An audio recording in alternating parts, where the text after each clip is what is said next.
This youth is named Selman Ihab, a hero who sacrificed himself to save humanity before his death. He instructed his comrades to remember his name in history. When he woke up again, he accidentally found out that he had been resurrected 17 years later after the world became peaceful. But how come only the names of his comrades were recorded in history, while he, who directly sacrificed himself to save the world, became a non-entity with no one knowing about him? In a dark palace, the surrounding space was a sea of flames. Countless fires rushed towards that palace as if trying to completely destroy it. The last dungeon had been cleared out. A panicked person ran over and shouted loudly, reporting that the dungeon was collapsing. The noise alerted the demons in the dungeon. They slowly emerged with a resentful look on their faces. To eliminate those people, one soldier turned to observe the situation of the demons while urging his comrades ahead to stop for just a second or they would die.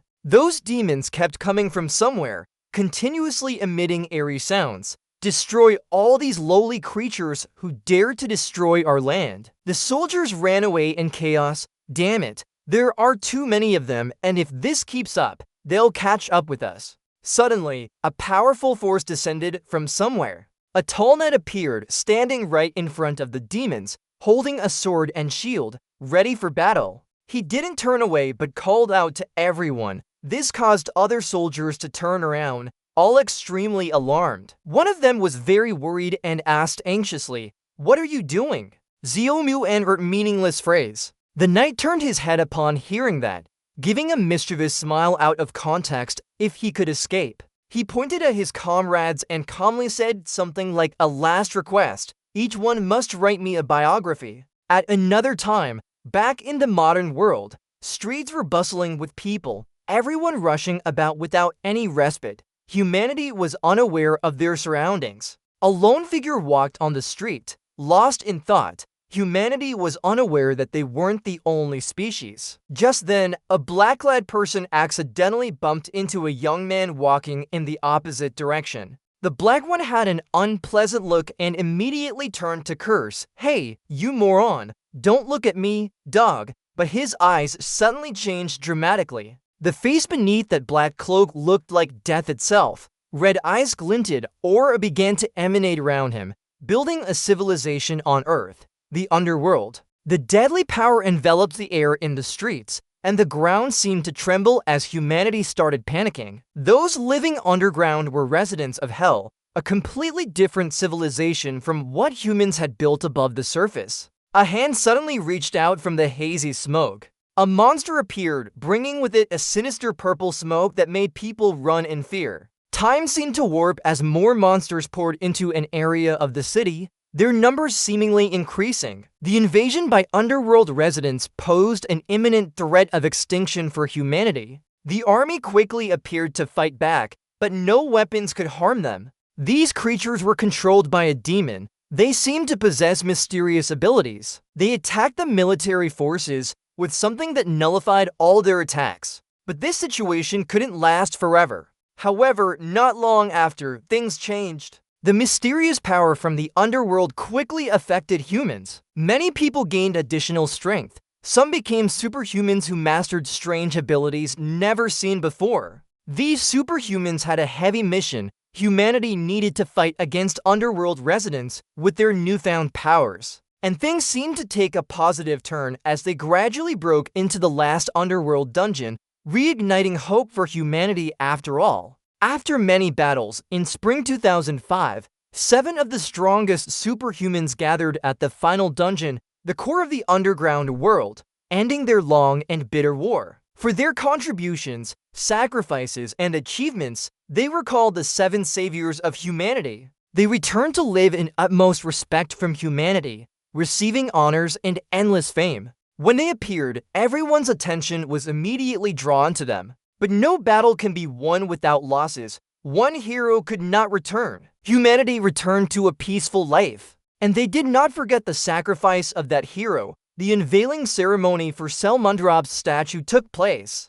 Selmundrop, leader of the 7 strongest superhumans, was the only one who couldn't bask in the glory and spoils of war. The statue stood there towering, Just like saviors, those who survived became stars. The unveiling ceremony began. The cloth covering the statue was removed. The statue was unveiled amidst the excitement of the saved hero and humanity's joy, while the lost hero became a legend. Thus, 17 years passed. Returning to present-day South Korea, the International Seoul Arena chose its representative for the international battlefield. Team from South Korea and France made loud noises in the arena, their voices full of excitement. Continuous commentary filled the arena as tension mounted. France started attacking, but our players were on the defense. Line 56 repeats line 55 for consistency. Line 57 repeats line 52 for consistency. Line 58 repeats line 53 for consistency.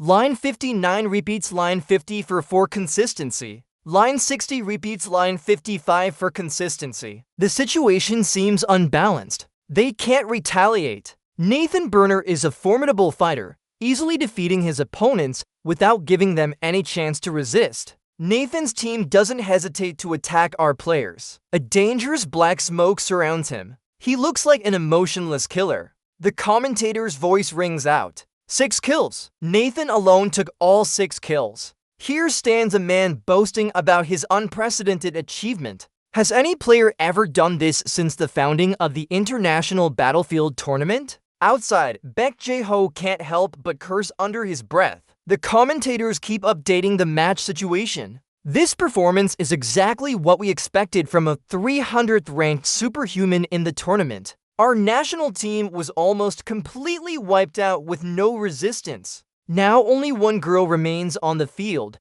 Baek Ha-yeon, our last player. Her strength seems to be no match for Nathan's. This is a battle with very little chance of victory for her. But she doesn't falter and immediately charges into attack. Ha-yeon is now heading towards Nathan. She immediately closes the gap, using her whip as her primary weapon to face Nathan directly. But he easily dodges all her attacks. The audience on the stands follow each strike from below. Jae-ho can't help feeling tense. Ha-yeon continues to attack ferociously. Suddenly, a voice whispers in her ear, "No wonder she's one of the 7 heroes' daughters." Nathan has been standing right beside her for some time now. He immediately retaliates. "But you'll never beat me." A look of disdain flashes across his eyes. With a team like this, Ha-yeon is quickly defeated by his strike. The announcer's voice declares the result immediately. Baek Ha-yeon has fallen in battle. Korea has suffered an absolute defeat. Nathan Burner from France, our national team's MVP, was the last to win. Our nation couldn't stop Nathan. In the second half, Nathan scored 7 kills, sealing the match with a dominant score of 0-11 against Korea. The audience in the stands immediately erupts in anger. How shameful! Korea once had many superhumans. But the commentator's disappointment echoes as Baek Jae-ho sighs, having fought countless underground dungeons during the war, unable to keep up with time's changes. This is truly a devastating result for him. It's a real disappointment. The commentator's words cut deep into his heart, especially considering Korea produced 2 of the 7 saviors, Seo Moonjob and Baek Jae-ho. He clutches the railing tightly to control his emotions. This match ends with a devastating defeat for one side. Even after the game ended, the commentators couldn't stop complaining. France is strong, but we can't deny that this was an extremely sad match. I'm sure our people are very disappointed. The public reacts to the result online. Is this really a country? We can't live without Seoul Moonshot. A series of disappointed and blaming comments appear. This is truly the home of Seoul Moonshot and Baek Jae-ho. I'm really heartbroken, I'm being criticized by my own government again. We should have known they would ban battlefields due to their violent nature. How could we participate decently without any battlefield players in the country? The audience stands up and criticizes. What kind of international match is this? Their anger clearly shows on their faces. Change our national team. Bai or Ian is the only one with real strength. Terrible words continue to be spoken. Do you think we paid money to watch a different kind of match? Baek Jae-ho stands silently by. He stands alone, listening to all the blame from the audience. All he can think about is this chaos. It's really chaotic. This is one of the 7 heroes, Baek Ji-ho. He silently looks down at the ring floor. This is his 3rd loss since becoming the national team head coach. Baek Ha-yeon also leaves her seat, disconnecting the 4-line, ending the connection. Ji-ho helplessly looks at his own team, like a spectator saying, Hyun and the rest are just unknowns. Hyun can't hide his fear now, while Ji-ho still ponders. The Korean superhero known for his steel-willed strength is now just a story of the past. He doesn't stay but turns away, their skills and mindset all at the bottom, those with potential left long ago. Thinking this, he sees the silhouette of his former teammate in his mind. He opens the door to the coach waiting room and steps into a corner, pausing. Ji-ho sighs helplessly. Then he looks up. Hey, job! He silently stares at the photo before him with a distant voice. If you're still alive, that would be great. In this picture, young Ji-ho stands close to Seo Moon-job.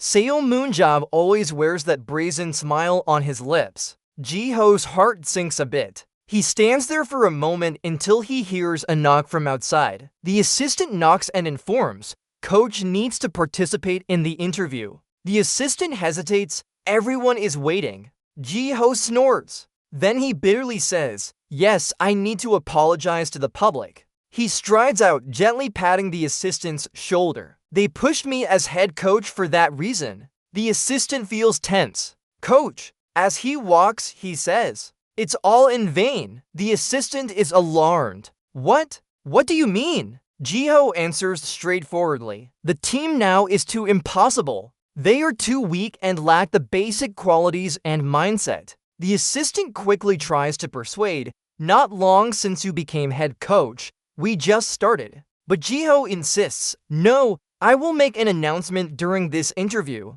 The assistant is shocked. Coach of the national team. He doesn't pay attention anymore and leaves decisively, unless Seo wants to bring back the team's glory. This is enough for me. I should leave before my reputation sinks to low. The assistant continues to advise, if you quit now, it's all over. But Ji-ho has made up his mind.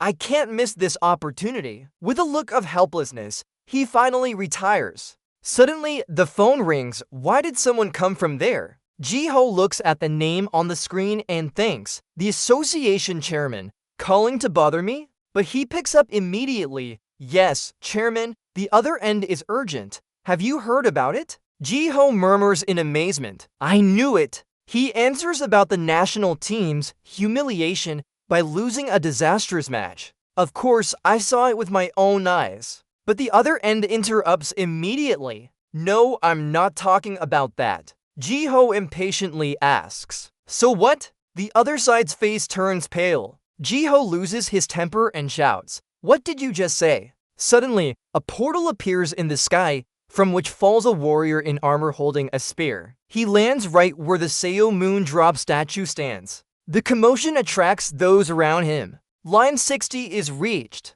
The place where he fell is Wonghue, a moon square, where there's a statue of 3 people. One of them is Admiral Yi Sun-sin, the great emperor of the carriage lineage. Amidst the crowd, someone shouted that someone just fell down from above in full armor. And another person, the man hailed as a legend, saved 6 heroes 17 years ago by sacrificing himself. That was Xiao Muzo. A group immediately gathered around the statue where the knight had fallen and kept spinning to report news. Someone instantly recognized the identity of the knight. It's not Seo Moon-job, it's Seo Moon-job. Ji-ho went numb when he heard this. He stood there motionless as someone on the other end called repeatedly. Are you deaf? Can't you understand what I'm saying? Seo Moon-job showed some signs of life now. Seeing him awake, people around cheered that Seo Moon-drop had survived his fall. Waves of powerful energy clashed, creating a tense atmosphere. Standing alone in the midst of death,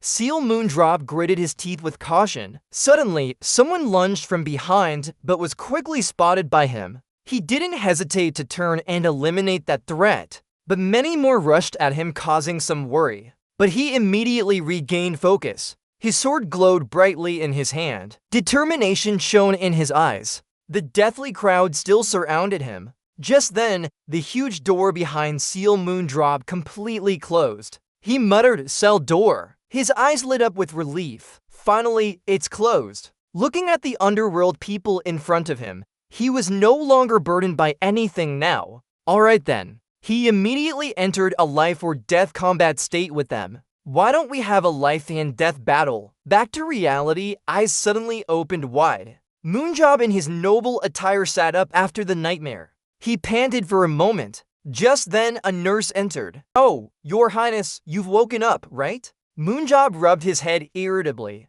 He hesitantly asked the nurse, "Where am I now?" The nurse turned to Han and asked, "How are you feeling now?" "This is a hospital." Moonjob was extremely surprised by this. What? Inside Seal Moonjob's hospital room, the sound of 2022 instead of 2005 echoed loudly. He clutched the blanket tightly in disbelief. It doesn't make sense at all. When we entered the final cell, we were definitely in 2005. The nurse seemed unsure but patiently explained. "You must have seen it. Confusing, right? I think I need to explain your current situation, but let's not worry about that now. Hold on a moment." Then the nurse turned and grabbed the TV remote. She turned on the TV and pointed at the screen. "Do you see over there?" The TV was broadcasting news. "The news is about you. This is today's news. Seal Moonjob is currently being treated in the hospital." The announcer's voice echoed.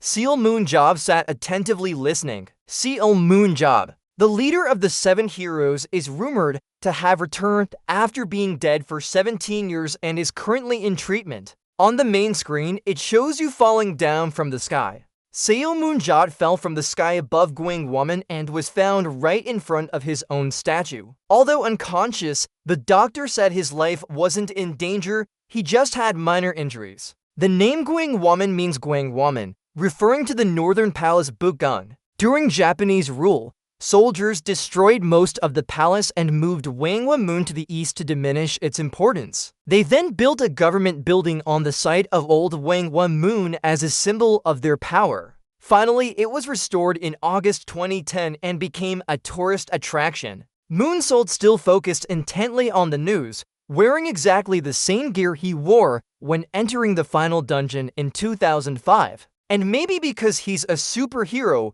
his appearance hasn't changed after 17 years. But the next piece of news made him worried, so some experts are being cautious about suggesting that spacetime distortion might have occurred. That's the end of all the news. And this is today's entire news report. Selmerjob was still shaken and doubtful after hearing the news. Really, it has been over a dozen years already. But just a few days ago, it was 2005. The nurse patiently replied, pointing towards the window. "Yes, so that's where they are outside." Selmerjob followed her finger and saw a crowd of reporters. Reporters have been there for days. After he was transferred here, journalists camped out outside like this. The reporters stood there watching his every move, their cameras pointed straight at him, if afraid to miss any first images of him. Selmerjob gritted her teeth and cursed. These guys are still the same after 17 years. Then he turned to look at the nurse. "Can I borrow a mirror for a moment?" The nurse quickly replied, "Mirror here. Hold on, I'll bring it right away." She quickly brought him a mirror. "Is this okay?" He immediately took the mirror and looked at his own face. Seeing no change made him slightly stunned. Am I really not older at all? He couldn't believe what he had just received. 100 questions were swirling in his head. It's impossible for a 47-year-old to look this young. Is spacetime distortion actually happening? Impossible. I've never heard of anything like this before. But if the world is the future after another 17 years, then where am I now? Suddenly, he remembered something. Hold on. His face paled as he awkwardly asked the nurse about his savings. The nurse, who had also been briefed on the news, could immediately answer him. "Oh, that. All of your previous assets were donated to the Child Protection Association according to your wishes." Moonsault swore, "Damn it." Then he asked more questions and she patiently answered. "What about my house?" As Shell Moonjob is a famous person's birthplace, it has become a museum now. "And the car. So what about my car?" "Gone to charity." Shell Moonjob was stunned after hearing this. He clutched his hands tightly as he thought of his future. "I can't live in a hospital forever. So not only am I poor now, but basically I've become homeless. He was extremely dejected by his current situation. Damn it! If I had known, I would have kept some back. The nurse heard this and just chuckled. Ha ha ha! She also spoke up to comfort him. Don't worry too much. You're a hero who saved the world. Do you think anyone would forget about you? In reality, Jeho had already heard the news when he was young and contacted us back then. I'll get in touch with that day again to find out when it's coming here. After saying this, she immediately called Jeho. That day said he would arrive early. Why is Moonjob so calm now? I understand now. When the nurse saw him back to normal, she left. So I'll go out for a bit if you need anything. Just press the bell. The hospital room door slowly closed. Xiaomoon sat in a daze for a while. He pondered deeply. Even though he had witnessed it firsthand, he still couldn't believe it. He decided to wait for his close friend to arrive. I'll ask Cho about the details later. For now, let's check his physical condition first. Then he immediately activated his superpower, Analytical Eyes. A data panel appeared. Analytical Eyes. Analytical Eyes. You can analyze and visualize the abilities and talents of living beings. Only those who possess it can see this information. This is a superpower that allows me to become the strongest superhero in the world. He silently thought about his own superpower. These eyes not only check the current capabilities of the target, it's truly an invincible superpower with potential for future abilities. That's why he has unparalleled strength, which is why I can develop faster than anyone else. As a result, and became an early leader of the raid on Hell Cave, he was soon featured in famous newspapers as a very formidable figure. BAD! Moonjob entered like a shooting star. Seo Moonjob, the youngest leader, added another successful raid to his record at the new Hell Cave. Not only that, but he was even revered as a master. Please accept me as your disciple. And this person turned out to be Baek Jiho. Jiho finally became one of the 7 heroes someday. His superpower helped him understand the abilities of the person in front of him. Baek Jiho, a human with strength 40 to 70ths, agility 65 100ths, speed 69 99ths, endurance 39 69ths, intelligence 59 90ths, skills 35 70ths, or a 33 70seconds, and the superpower of teleportation. After reading that information, he was a bit surprised. What the hell is this? I thought he was just some loser, but his potential is actually so high. After a while of consideration, he decided to accept him as a disciple. Alright, I'll take you as my disciple. But if you die following me, don't blame me. Hearing this, Jiho was slightly shocked, but quickly recovered his composure. Obey orders. I will try my best to survive and be nurtured by these very eyes. Returning to reality, he read through one of his ability laws. Target, Moonjob human. Strength 79 79s. Agility 97 97s. Speed 76 77s. Endurance 91 91sts. Intelligence 110 100ths. Skills 100 100ths. Or a 100 100ths. Analytical Eyes superpower. Whisker breath. Emoji. He read it, marveling at the information. Strength 79. Target's residence. But one detail surprised him quite a bit.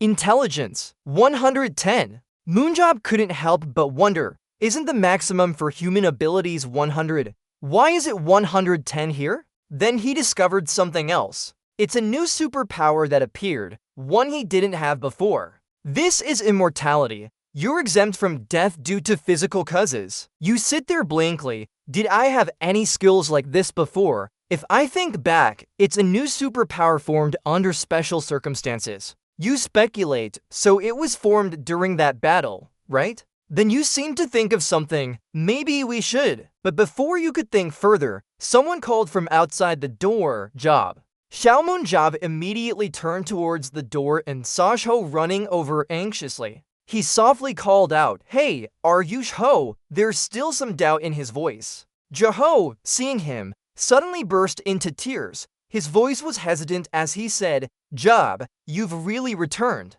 Xiaomoon Job saw Zhou like that and smiled happily. it seems you're weaker now. Baek Jaho hurriedly wiped his tears but couldn't help smiling up with a childlike smile, so relieved. Later, the night fell over the city. Xiao Moonjab and Baek Jaho stood side by side on the rooftop, admiring the brightly lit city below. Sam and Job proactively started talking. "Hey, have you finished crying?" Jaho happily replied. "Once it comes out, you'll understand. The more you cry, the better." Sam and Job playfully teased. "But I'm still young, so I don't know." Then he changed the topic. "Anyway, you're still keeping your promise, right?" Baek Jaho hesitantly asked, "What kind of promise?" Sam and Job immediately reminded him. "It's my own story, buddy." Hearing that, Jaho understood. "Oh, that thing?"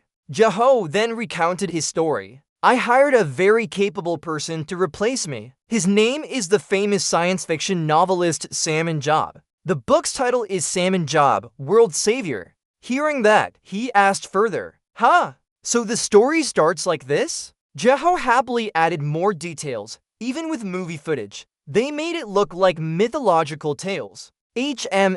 Regardless of content, it's very famous. In fact, that movie has topped global box office charts. Moonshot heard this and thought for a moment before exclaiming, "So what should I do now?" He began recounting his worries since waking up. "I thought I died in the dungeon, but when I opened my eyes, I was in the hospital instead. 17 years have passed and everything is filled with things I've never seen before. I guess that's called a smartphone? It's truly amazing. I'm sure I'm not hallucinating, but it still feels unreal." Baek Jaho listened silently to his friend's confessions. "Even though I saved the world, in reality, I'm just a homeless and penniless person." Hearing this, he approached to pat him on the back and comforted. Then he smiled and said to Sel Moonshot, "You have friends for that. If you need money, just say so." Sel Moonshot was impressed. "Wow, it seems you've matured a lot." "Jaho, in those 17 years, were you very lucky? Did you start any business?" Baek Jaho honestly replied, "I got money from raiding the dungeon. After the battle underground, I received rewards. With so much money, what could I do after that? There's a limit to making money." Moonshot heard this and was puzzled. Strange, even with all that money, how did you not fail in business? His words stabbed Jaho deeply. Although reluctant, he admitted it hurt to acknowledge it. "But I handed over the work to experts." Sam and Job probed further. "So does that mean you're unemployed now?" Baek Jaho immediately denied. "Not exactly like that. I have other things to do." Sam and Job immediately asked Han, "What are you doing?" Jaho replied softly, his voice gradually getting quieter as if he really didn't want to say it. "Coach, national team coach." Seal Moonjab was confused and asked, "Why is he suddenly speaking so quietly? And coach,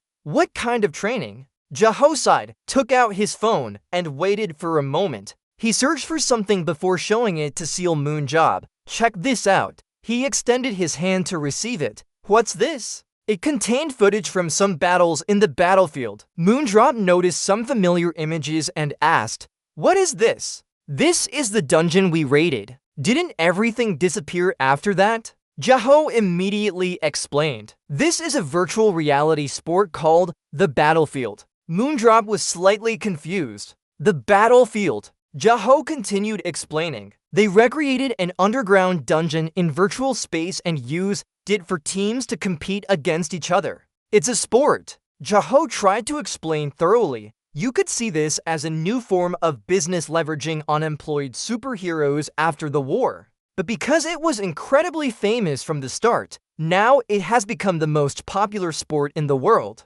Seo Moonseep watched the video and found it extremely boring, like children playing around me. Jaho rebutted immediately but said, "No, top players can match up to 7 heroes, and even the nation of the battlefield is a source of national pride." Sam and Job nodded in agreement. "So that's how it is." Then he suddenly asked, "Where does South Korea stand now?" Jaho looked at him blankly, right? Seo Moonseep said sarcastically, "Are you losing your grip on reality?" He repeated his question, "Where does South Korea stand now?" Before he could get an answer, he guessed out loud, "Despite our low population, we have a lot of strong people, right?" If it's just a kid's game, I'm sure our ranking would be very high. He then held up his water glass and prepared to throw it into the distant trash can. The distance was about there. Jaho didn't know what to say. He hesitated. That thing. Then he awkwardly spoke up. To be honest, South Korea. Jaho paused before daring to finish the last two words. Last place. The two words made Seo Moonjob lose focus and throw his water can off target. Moondrop was stunned by Jaho's words. The atmosphere felt a bit awkward. Moondrop struggled to turn around and look at Jaho in surprise. He couldn't help but exclaim in amazement. What? It was dark, but cars were still speeding on the road. Bok Jaho softly said, when the first evil disappears, the next one will be the first to act. Moondrop sitting beside him was slightly confused. Huh, what did you say? Jaho explained, that's why we are weak in the battlefield. Moonsalt was a bit surprised upon hearing this. What? That makes no sense. Jaho further explained, after the war ended, many high-ups were worried about where to send the superheroes without homes. They didn't know when each star would return or something like that. Moonsalt immediately understood upon hearing this. Those people are still there. Jaho continued driving while informing him further. That's why the battlefield is normalized under the pretext of superheroes having harmful power. They want to place those with strength under national control. I'm like that too. Now I see it. Seo Moon Seok understood after hearing this. I got it. All Superman heroes who were considered strong in Korea's past had to naturalize in another country and become players or coaches. Jaho was a bit embarrassed, right?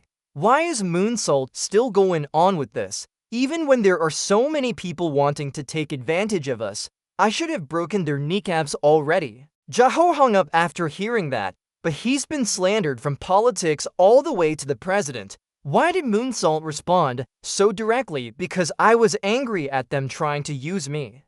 I let my guard down. Jaho was a bit uncomfortable now, but continued speaking. After all, our starting point is very low, so the average player's level is also quite low. He carefully observed the Seo Moon drop, but before he could finish his sentence, he refused outright without hesitation. No! Jaho was taken aback, but I haven't even said anything yet. But Seo Moondrop didn't give him a chance to speak. It's clear now. Do you want to drag me into this market or something? Jaho tried to persuade him. You're only 30 years old. Your skills are at their peak right now. Isn't that not wasting anything? But he didn't seem concerned about these things. I'm not wasting anything, so don't worry. He firmly stated his desire. I no longer want to live as a Superman. My life as a Superman is over. It's the last cell in the prison, Brother Dung. Jaho tried to salvage the situation. You don't have to fulfill those duties anymore. It's just sports now. But Seo Moonsik didn't agree with what Jaho said. I never fulfilled any duty anyway. Do I look like someone who would fight for others? He sighed helplessly. When I was young, I fought to survive, and after becoming a Superman, I fought for recognition. Then he asked Jaho, so it's not time for me to live for myself now. Then he thought about the scene of his name appearing in various media. And if I say I'll join the battlefield, the reporters will go crazy. The world savior Seo Moonjob would save Korea like this. They would automatically expect and rely on me. Seeing Jaho's firm stance, he asked, the battlefield doesn't interest you anymore. He replied decisively, no, I hate feeling like a clown. At this point, Jaho didn't try to persuade Sol Moonjob further. Fine, be that way. Then Sol Moonjob's gaze was drawn by something outside. Suddenly, he spoke up, but according to me, the Korean Supermen haven't failed completely. Jaho found it a bit confusing and asked, what do you mean? Moonsalt pointed out, we still have those Supermen over there. Outside was a large advertisement billboard for Baek Ha-yin. Moonsalt looked at it unconsciously and said, wow, look at her eyes, they're so captivating. Jaho immediately spoke in a cold voice that made him shiver, that's my daughter. Moonsalt was surprised. Ha-yin isn't 6 years old, right? Jaho's face turned dark as he said, 17 years have passed, she's now 23. Moonsuk Job blushed and didn't know what to say. Ah, really? She's very pretty, but looking back at her from 17 years ago. But Jaho immediately cut him off. Job, stop there. Seeing Jaho like that, Moonsuk Job could only apologize. Sorry. The car continued driving in silence as the people inside didn't continue their conversation anymore. After a while, they arrived at Baek Jiho's house. An announcement sounded, "We have reached our destination." As they approached the gate, they saw a woman waiting there. Her eyes immediately lit up upon seeing them. Oh my! That woman was Han Seung-hae, 52 years old, a Superman and Baek Jiho's wife. Seung-hae warmly greeted Seo Moon Job. Joy was evident on her face. "It's been too long. So glad to see you." Moonsuk Job responded cheerfully. "Yes, it's only a week for me." Seung-hae smiled and sighed. "Oh my, I've aged so much in just 1 week." Moonsuk Job knew how to comfort her. "No!" She looked like she had only been away for a week. Seung-hae was extremely happy upon hearing that. "Ha ha ha, you're too kind, Job." Then she turned to ask about her husband. "You must be tired from driving, my dear." Jaho didn't seem concerned. It's nothing compared to the friend he thought had died coming back. Seo Moon Seep stands aside in this warm and happy scene, his mind finally at ease, truly feeling alive again. Only now does Seo Moon Seep really believe he's still alive in a peaceful world without prison or fighting. But there's still an unease in his heart. What should I do? Not knowing what to do with himself, he decided to just get by day, and here he is, casually munching on Bim Bim chips. He keeps flipping through channels with the remote. Lying comfortably on the sofa, he's boredly searching for something interesting on TV, finding nothing much. Suddenly, something catches Seo Moon Job's attention. It's this! It looks like an old movie. Seeing this movie playing, Seo Moon Job jumps up excitedly. He tosses aside the half-eaten Bim Bim bag and exclaims with excitement, "Wow, it's being shown again? That's right, I've been curious about how it ends." He gets so excited he starts shaking. Right, it's this! His eyes light up as if he's found the meaning of his life. "This is why I'm alive." Jaho, seeing Seo Moon Job like that, can't help but feel disappointed. "I've prepared enough fried potatoes, let's binge watch today." But it seems he got too excited. He makes a decision that scares Jaho into silence. "I'm going to watch all the movies from 2005 and beyond that I missed." Jaho hears this and is speechless, trembling in fear. From 2005 onwards. Done with them all. He can't even see any more as he questions Seo Moon Job. "Job, are you really staying home to watch movies all day?" Seo Moon Job just nods. "Aha!" Then he adds, "Hey, you said this was for me to tell me. What do you want now?" Jaho is speechless, not knowing how to respond. "Yeah, you can live just for yourself." But Jaho can't resist and pulls back the curtain. "Those reporters have been following us for days. They said they won't leave until they see you." Why does Seo Moon Job look a bit scared when he looks up? What's going on? Seeing all the reporters gathered outside his house, Jaho can't help but say, "There are so many of them." Seo Moon Job frowns in frustration, cursing those bloodthirsty bastards. Then he calmly stands up and says, "Alright, whatever." He sternly tells Jaho to meet the reporters tomorrow. He coldly declares, "I'll gather them all together and tell them to stay away from my life from now on." The next day, at a grand building in the city, Jeon Insane prepares for his interview session. The reporters below start whispering when they see Seo Moonshot approaching. "I thought I'd have to wait outside my house for a month. It's faster than I expected. Yeah, he looks more composed than I thought. They say he'll get angry and make everything worse if he doesn't like something. This will end peacefully." As Seo Moon Seep is settled, the host announces the start of the interview.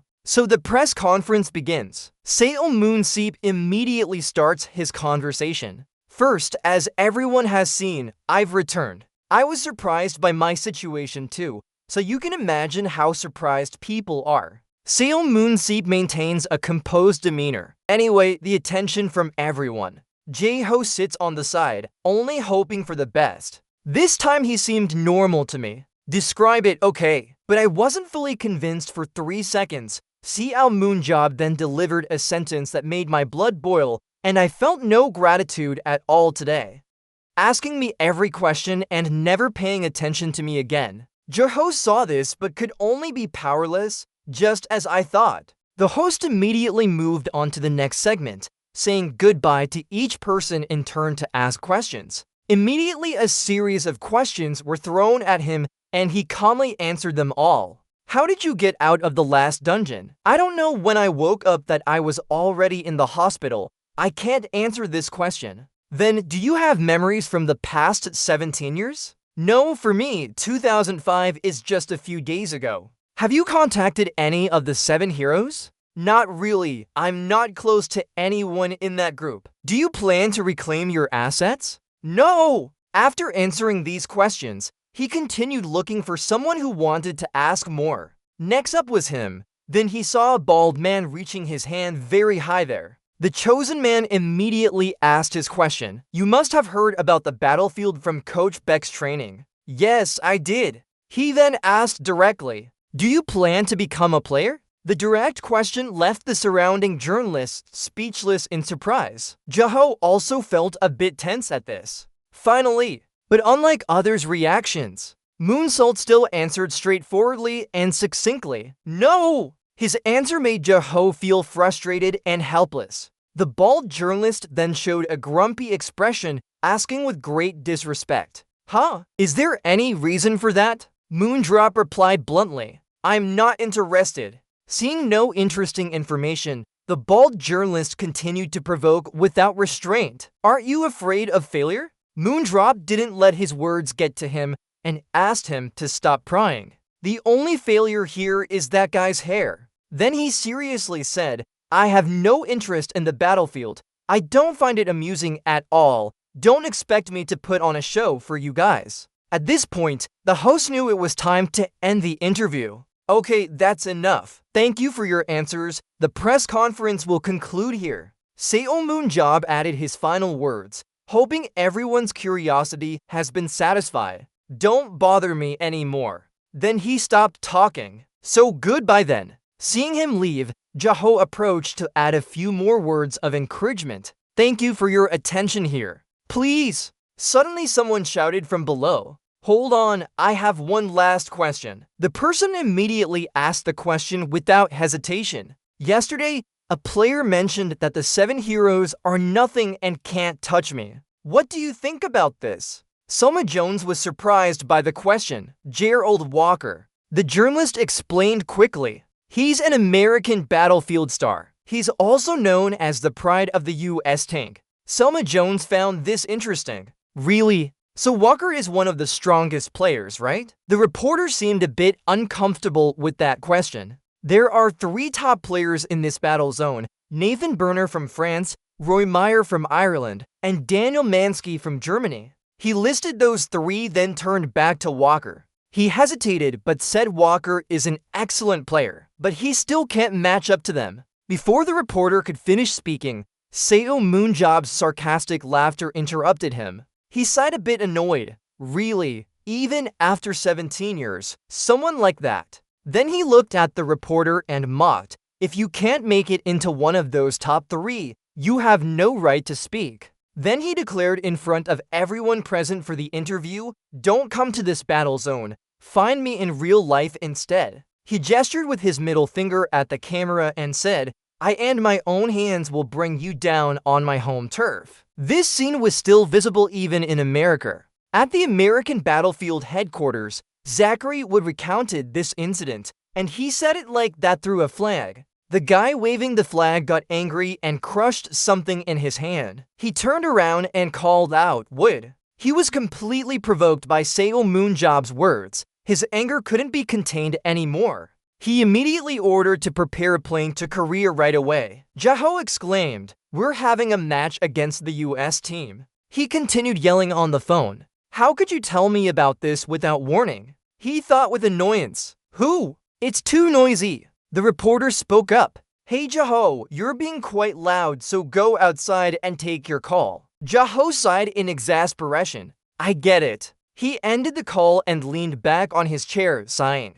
Xiaomoon continued complaining, I can't watch TV because you're too loud. What's going on, buddy? Jaho replied, we have a match against the US team in 2 weeks. He rolled his eyes. Got it. Doesn't matter to me. Jaho scolded him. It's all your fault. Do you not remember Garel Walker? Seo Moon mentioned. What? Who is it? Ji-ho pointed out. The name that tried to provoke you. The name you said you would throw him behind you. Seo Moon responded vaguely. Oh, him? Ji-ho sighed. He's clearly angry after being publicly humiliated by you. Seo Moon commented. A child indeed. Just because of this? Jaho continued, you said he shouldn't be one of the top 3 players. Clearly, he's very sensitive about that. He wanted to meet you, but since you don't play Battlefield, I think he wants to replace Korea's team instead. Seo Moon asked again, what do they want from me? A strange guy. Jaho complained, oh my luck. He doesn't care at all. Good luck. My dear friend, I'll wait for you. He's furious, his face turning red. But Seo Moon said that if they have a match between national teams, he points at him. Doesn't that mean Hasean will also be there? You called her a national team player. A little while later, someone calls from outside the door, Mom, I'm back. Seo Moon grumbles unhappily, it's annoying.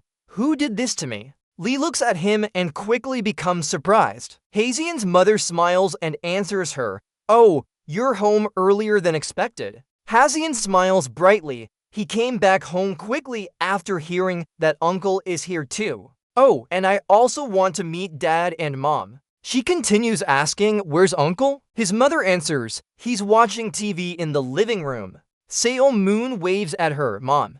Hasean is excited. She rushes over. He gently hugs him and calls uncle. He replies, Ha Jaeon wonders how his grandchild has grown up. It's almost like he forgot about him. She doesn't care about that, uncle really is back. He smiles and answers while patting her head. Yes, we were worried that you might have forgotten us now. Hasean recounts the story. How could I forget? We used to play together all day long. I like it when he brings cookies or chocolate. My parents never give me those kinds of treats. He continues, but you must be grown up now. They say children grow fast. She teases. Of course, I'm 23 years old now. He asks again. Right, so you came back for Almet, right? Hasean disagrees. No, I came to see uncle. That's just a side mission. Selman adds. Got it. Hasean asks again. Uncle. Yeah. She wonders. I have some questions for you. You're not really interested in Butterfield, right? He grumpily asks back. Jaho told you this. Sorry, but we don't care about such things. She exclaims, why? He explains while pointing at the TV. Your uncle has a lot to do. She clings tightly to him. Even though she asked like that, Seo Moon still instinctively refused without waiting. She pouts, you've changed. Seo Moon SLB says, I think everyone changes. Mud Puddle continues, your uncle always listened to your requests before. He crosses his arms and answers, yes, those were the only requests for buying food. Hasean continues, however, alright, I have another request. I need to go through a soul test at the association. Can you come with me? He asks again, a soul test? What is that? He sighs, it's really annoying. Hasean continued pleading, Uncle, can't you at least do this for me? Come on, Dad said he's too busy to go. After hearing her plead for a while, he agreed reluctantly. Alright then. He sighed and said, let's go with you. Where are we going? She smiled and asked again, you'll know if you come with me. At the Korean War Veterans Association, welcome player Haeyeon and Mr. Seo Moonjob. Hyun-soo guided them in. Please follow me. Seo Moon and Hasean entered. He continued, first, I'll support checking your avatar for player Hasean. Okay, the system announced. Check weapons and armor. 3, 2, 1, scan complete. Synchronizing with the avatar. Now connecting. She was quickly connected. The girl looked at Muwon excitedly as Hasean spoke.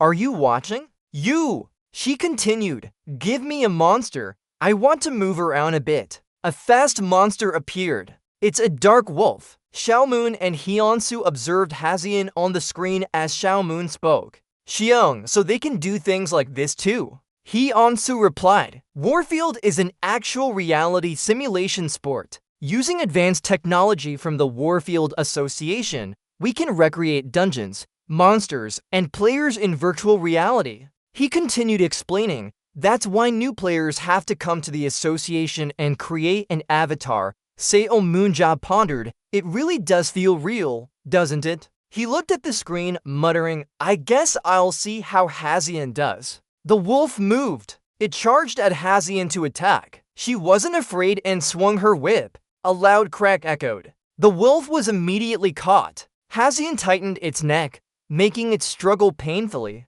Then she leaped up, slashed with her sword, delivering the final blow. Hazian chuckled. Hyunsu announced that avatar synchronization had been confirmed. You can exit now. She laughed and ran to Seo Moon after exiting. Uncle, how are you? He raised his thumb, saying, You're not bad for a 6-year-old girl, although there's still a long way to go. She pouted, so why don't you try it too? You're 23 now. He replied, I told you, I won't compete in the tournament, but she wasn't going to give up easily. Nobody asked you to do this.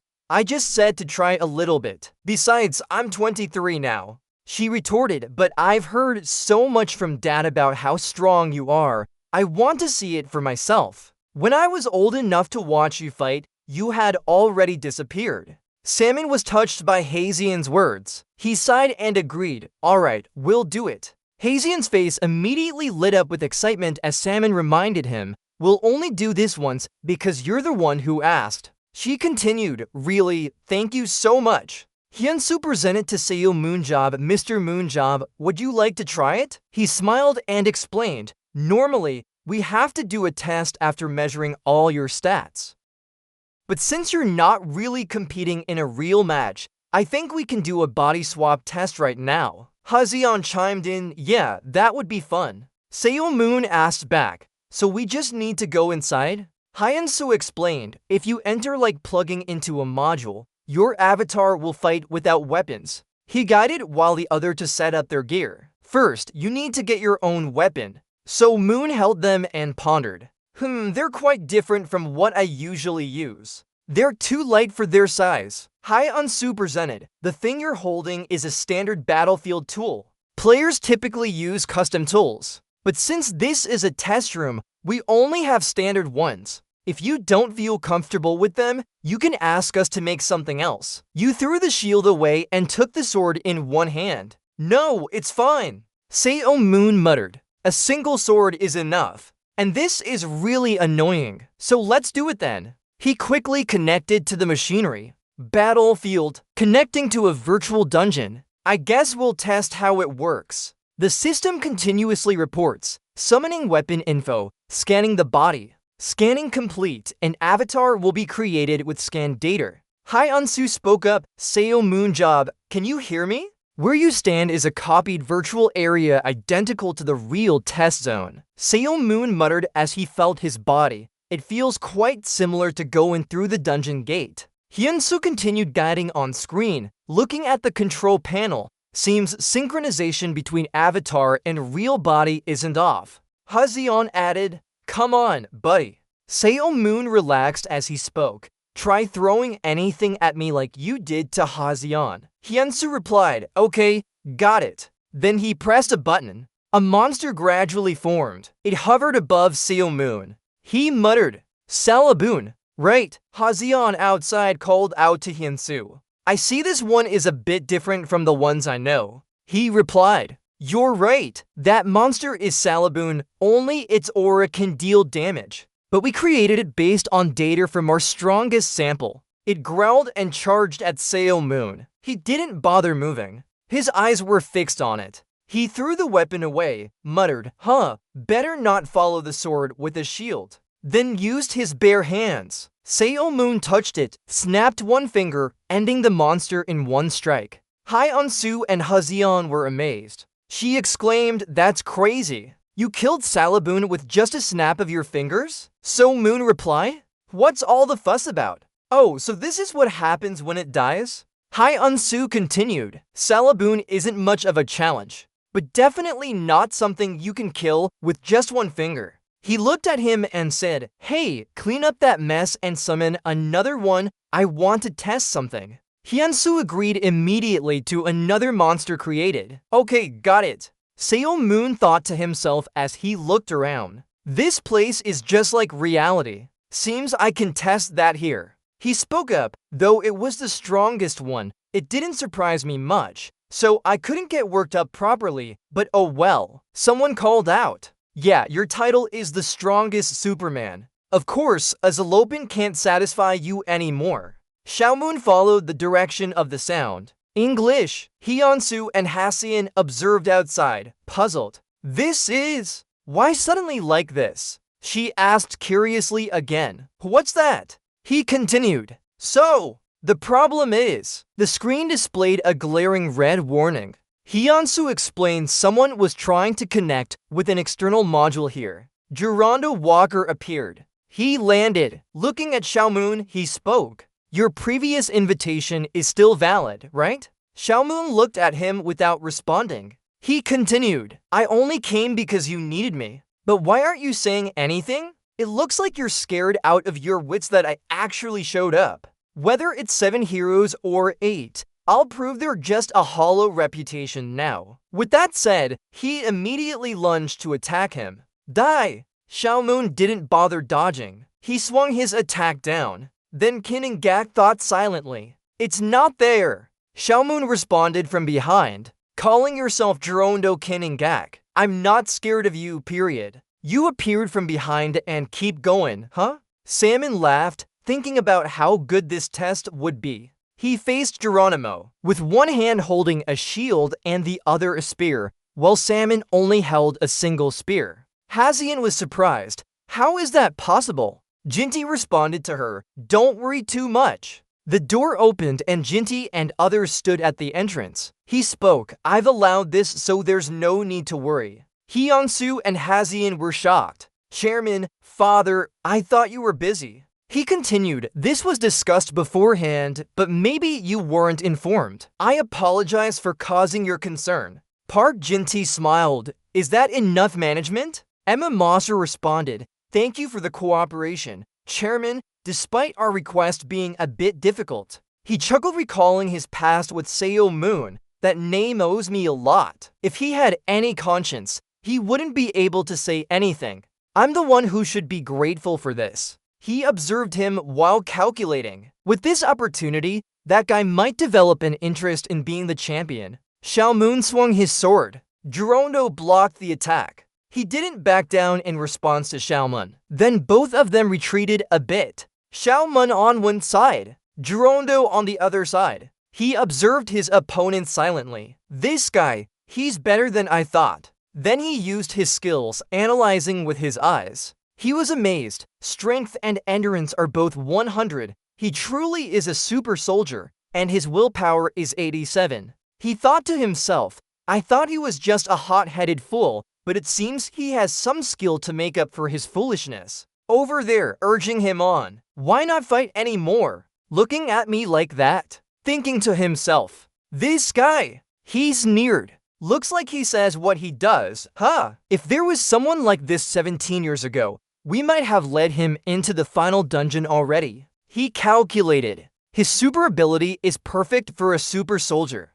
Thinking back now, the thing I found when I woke up in the hospital, I was planning to use it against Salaban. But now I've met this guy. Let's try using it on him. Saying that, Xiaomoon charged forward recklessly. Dang Xiaodong swung his weapon, tilting and thinking, "If you're only at this level." He swung down. "I can clearly see your move." Then he was amazed, widened his eyes, and stopped right in front of him. Xiaomoon laughed. He said, "I'll show you something interesting." Then he chose a fatal blow from Gerondo. The observers outside were shocked. Hasean shouted, "On goal! On goal! Why are you standing there? Why did you deliberately let yourself be hit and killed?" He had the same thought as her. Yeah, that girl was right. He recalled Seo Moon job stopping her attack and not retreating at all, like she wanted to go die. What is he? As he was thinking, Seo Moon's voice echoed, "Oh my, it hurts more than I thought." In an instant, he rushed to attack Geronimo, forcing him to dodge immediately. He groaned in discomfort, then widened his eyes and muttered, "Why is this happening? If he didn't even bother blocking, shouldn't he have died right away?" Xiaomun coughed, mumbling under the smoke. It's insane. They're even regenerating the smoke?" The observers outside were shocked. Geronimo was also hard to believe and said, "Impossible." The smoke dissipated gradually, and Xiaomun appeared dramatically. "What now?" He sneered. "I told you I would show you something interesting, right? Immortality. You're exempt from death by physical cause." Xiaomun asked again, "What now?" "I told you I would show you something interesting, right? Immortality skill. You are exempt from physical death." Geronimo was skeptical. "How is that possible? I got this pyrokinetic power when I nearly died." Seo Moon muttered to himself, "So now I'm really an immortal. The test was a success." He kept thinking to himself, "But not only did I not die, it also healed my wounds. This is not right. This isn't a proper battle." He told Hyensu outside, "Hey, the controller out there, can you hear me?" The other replied immediately, "Yes. What's up?" Xiaomun continued, "I thought I couldn't die. This must be due to the superpower I got after returning from the final dungeon." Hyensu was surprised, "You can't die.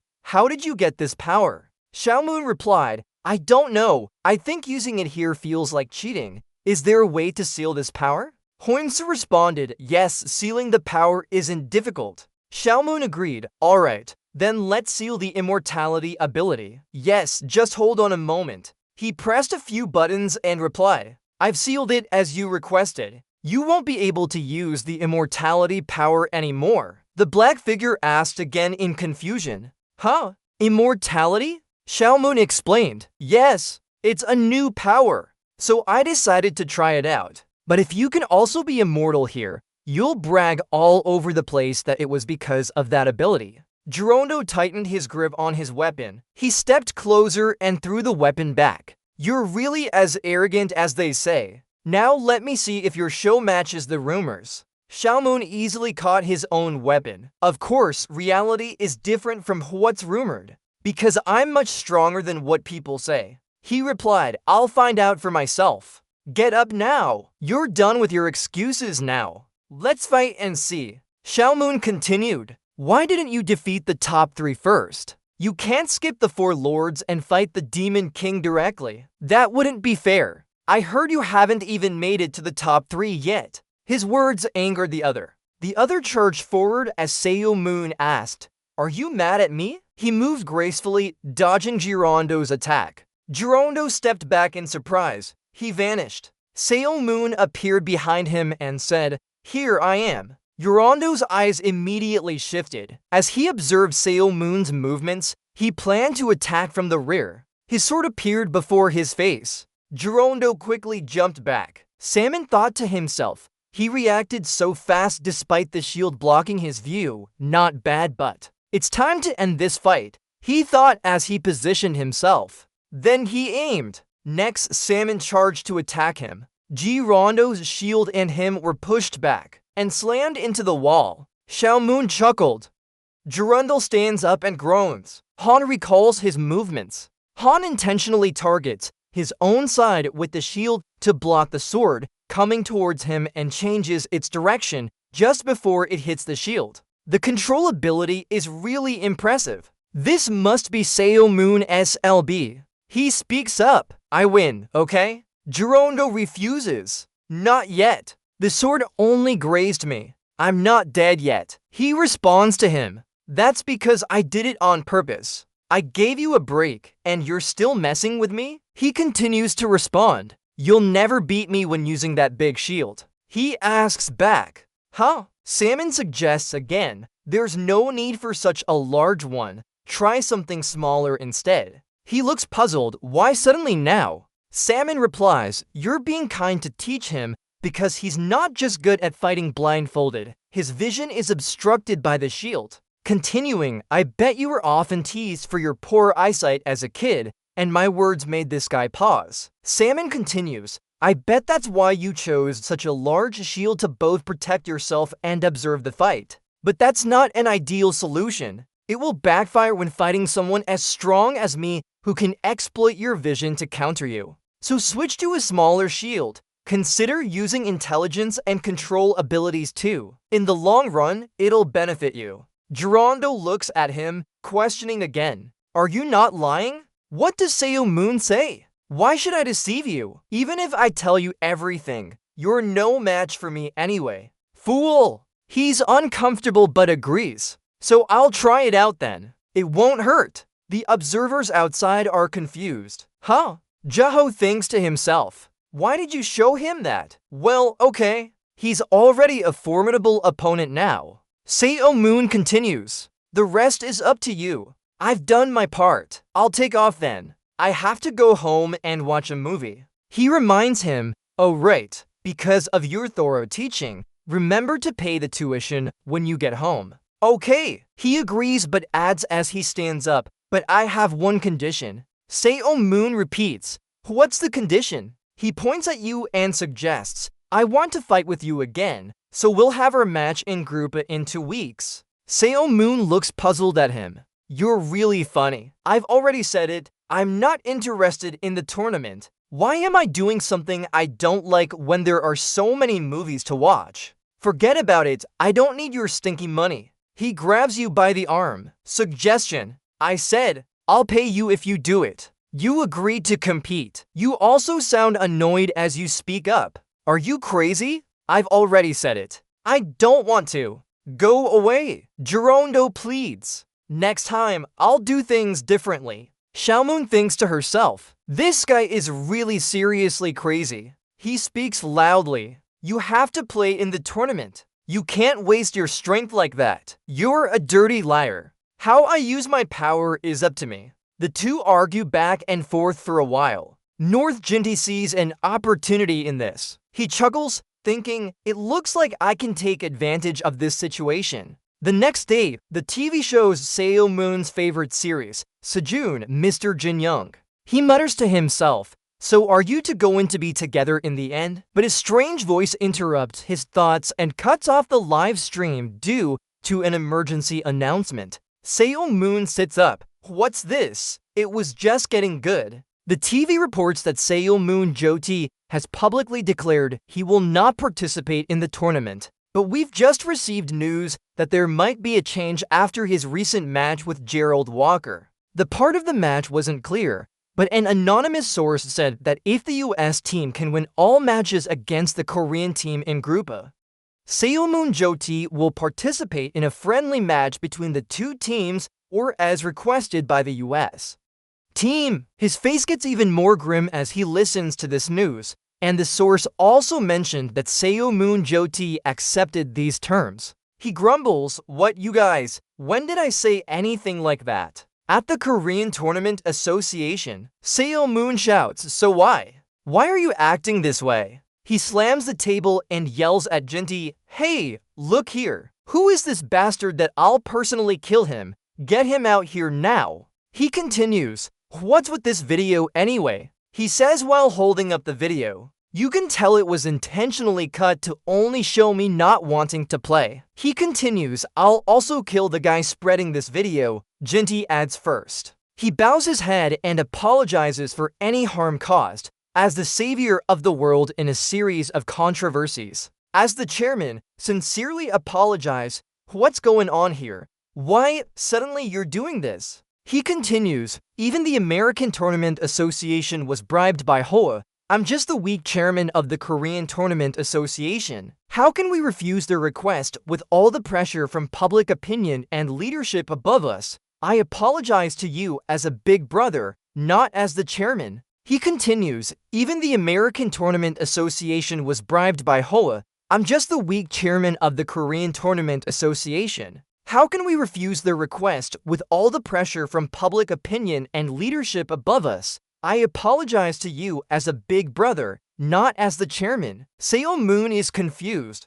Oh, but I know you have your own struggles. Why me? He puts his hand on your shoulder and declares, but don't worry, help. To avoid involving you, I've come up with a great idea. In the group, a match between Korea and America, as long as the US team can win without losing any players by 11 points. Just play a friendly match for Superhuman SLB to appear on the field. The score will be based on the number of survivors from both teams at the end of the first round. In the tournament, it's the number of surviving players from each team when the first round ends. He continues, these are their conditions. I said if the opponent isn't strong enough, don't make you excited. It seems everyone understands the issue, so don't worry. Although Korean arena combat skills are indeed low, but it's not to the point where we couldn't eliminate one of their people in 3 matches. Superhuman cuts him off. Huh? Then let's just quit as a team. I already told Hong that he has no interest in the arena. Why are you bothering me all the time?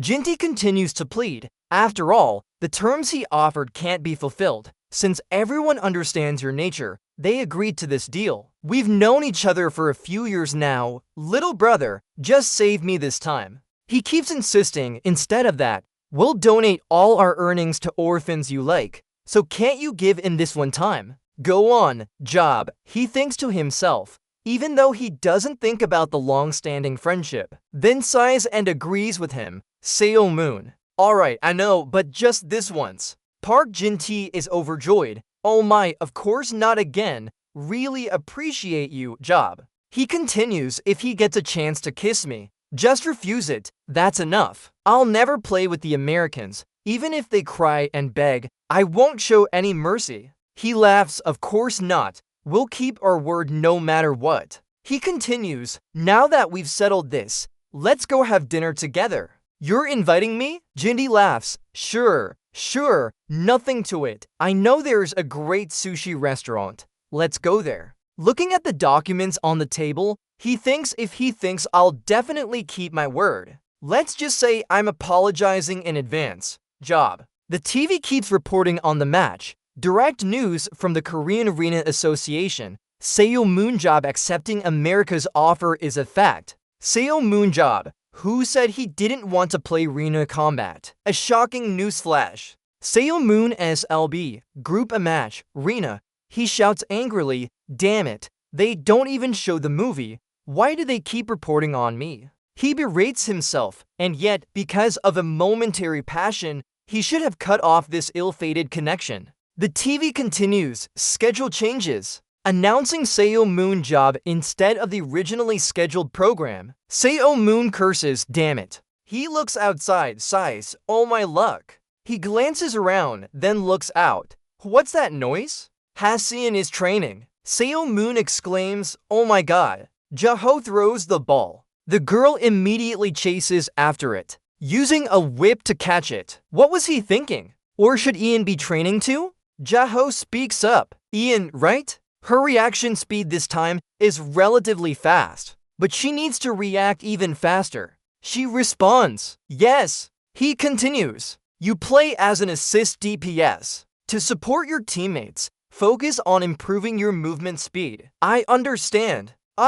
If she can increase her sensitivity, Superhuman observes, thinking to herself, Chucha is starting a lesson again. He uses his skills, eyes analyzing. Superhuman remarks, Hasean's speed and sensitivity are already high enough. However, her sensitivity has reached its limit. Plus, the growth limits for speed and jumping even Jahoe never reached. Hasean performing as expected by Jahoe is impossible, but the strength and endurance growth limits surpass Jahoe. How can we ask Hasean to play assist DPS? He thinks may. This method might work for you, but it's wrong for Hasean. She tiredly sat on the ground, taking a break. She was so exhausted. He looked at her and said, if Hasean, the main villain of the Korean team, were like this. Oh, uncle. He thought to himself, maybe he wouldn't even have his own team's life force either. She looked at him excitedly. Uncle, did you see me train? Can you see now?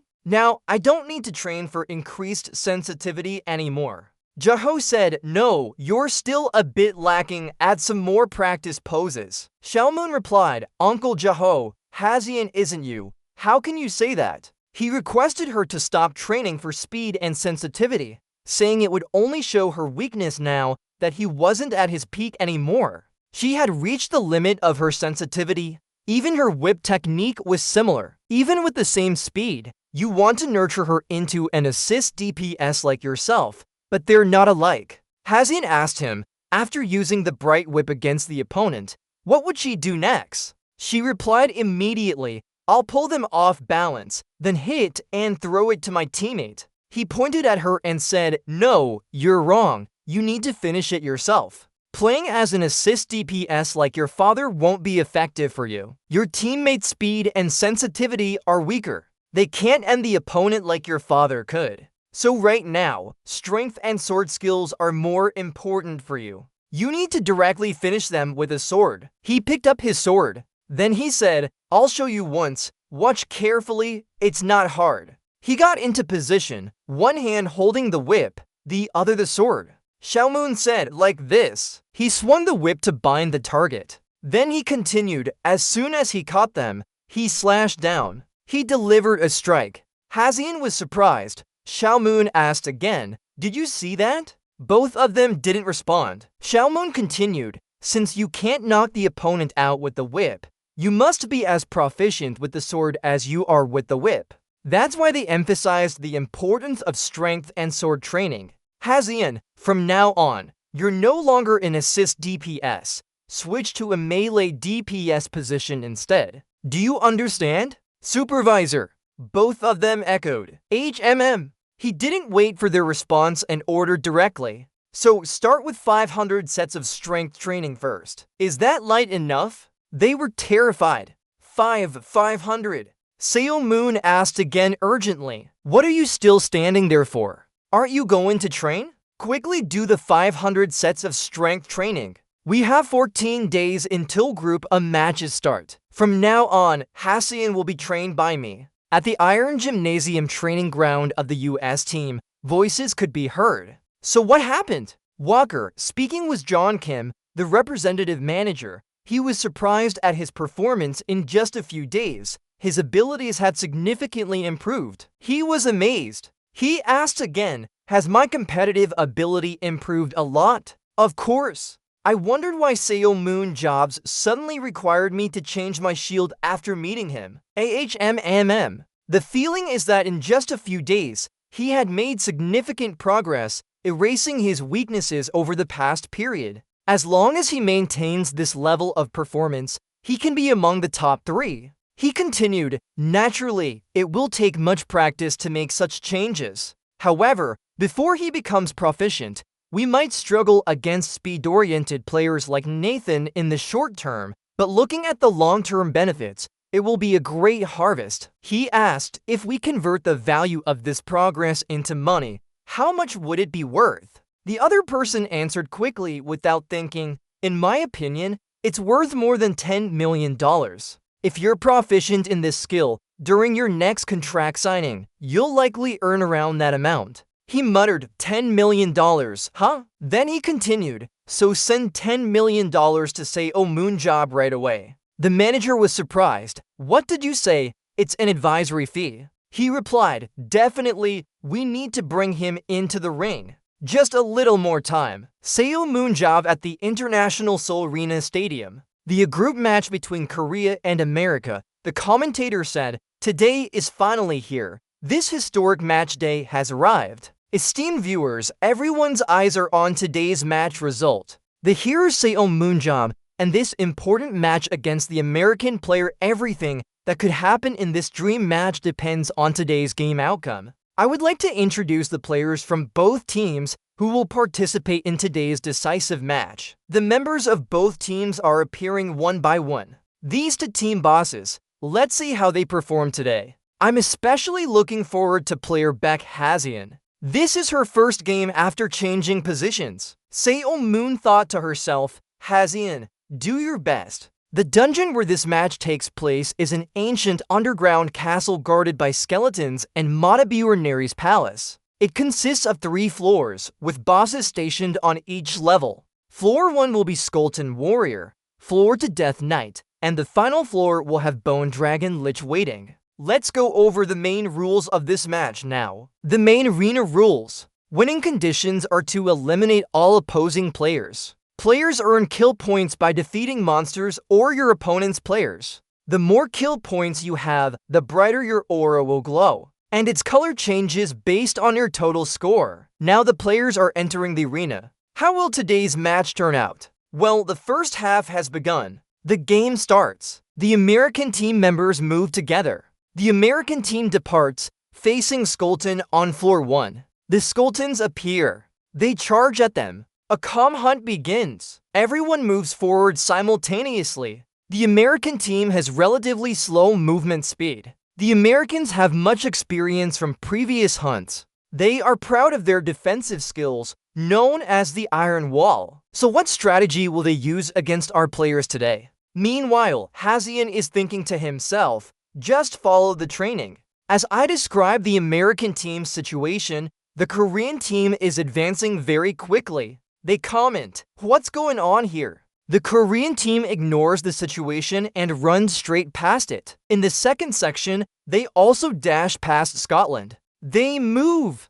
Hazian thinks to himself, "Good, we're doing well. Keep running like this. Just follow this strategy and we'll have a chance to win." In the past, the Korean team always fought for longer periods. Today they chose to attack the boss first. It seems they are following an offensive tactic. Quite bold, but if this tactic succeeds, they could get many elimination points. Moreover, if they capture the boss, floor 1 will be sealed off in just a few minutes. If so, the American team's strategy might be difficult to implement. And how it ends? The Korean player facing the Cotton Warrior boss on floor 1. They're advancing to fight the boss. Walker interrupts. Wait a moment. An unexpected situation has occurred outside the dater. Paul would just finished his reconnaissance, right? What's the situation outside the dater? What are you talking about? Paulwood reports that the Han team is currently fighting the boss on level 1 and seems to be using a different strategy than usual.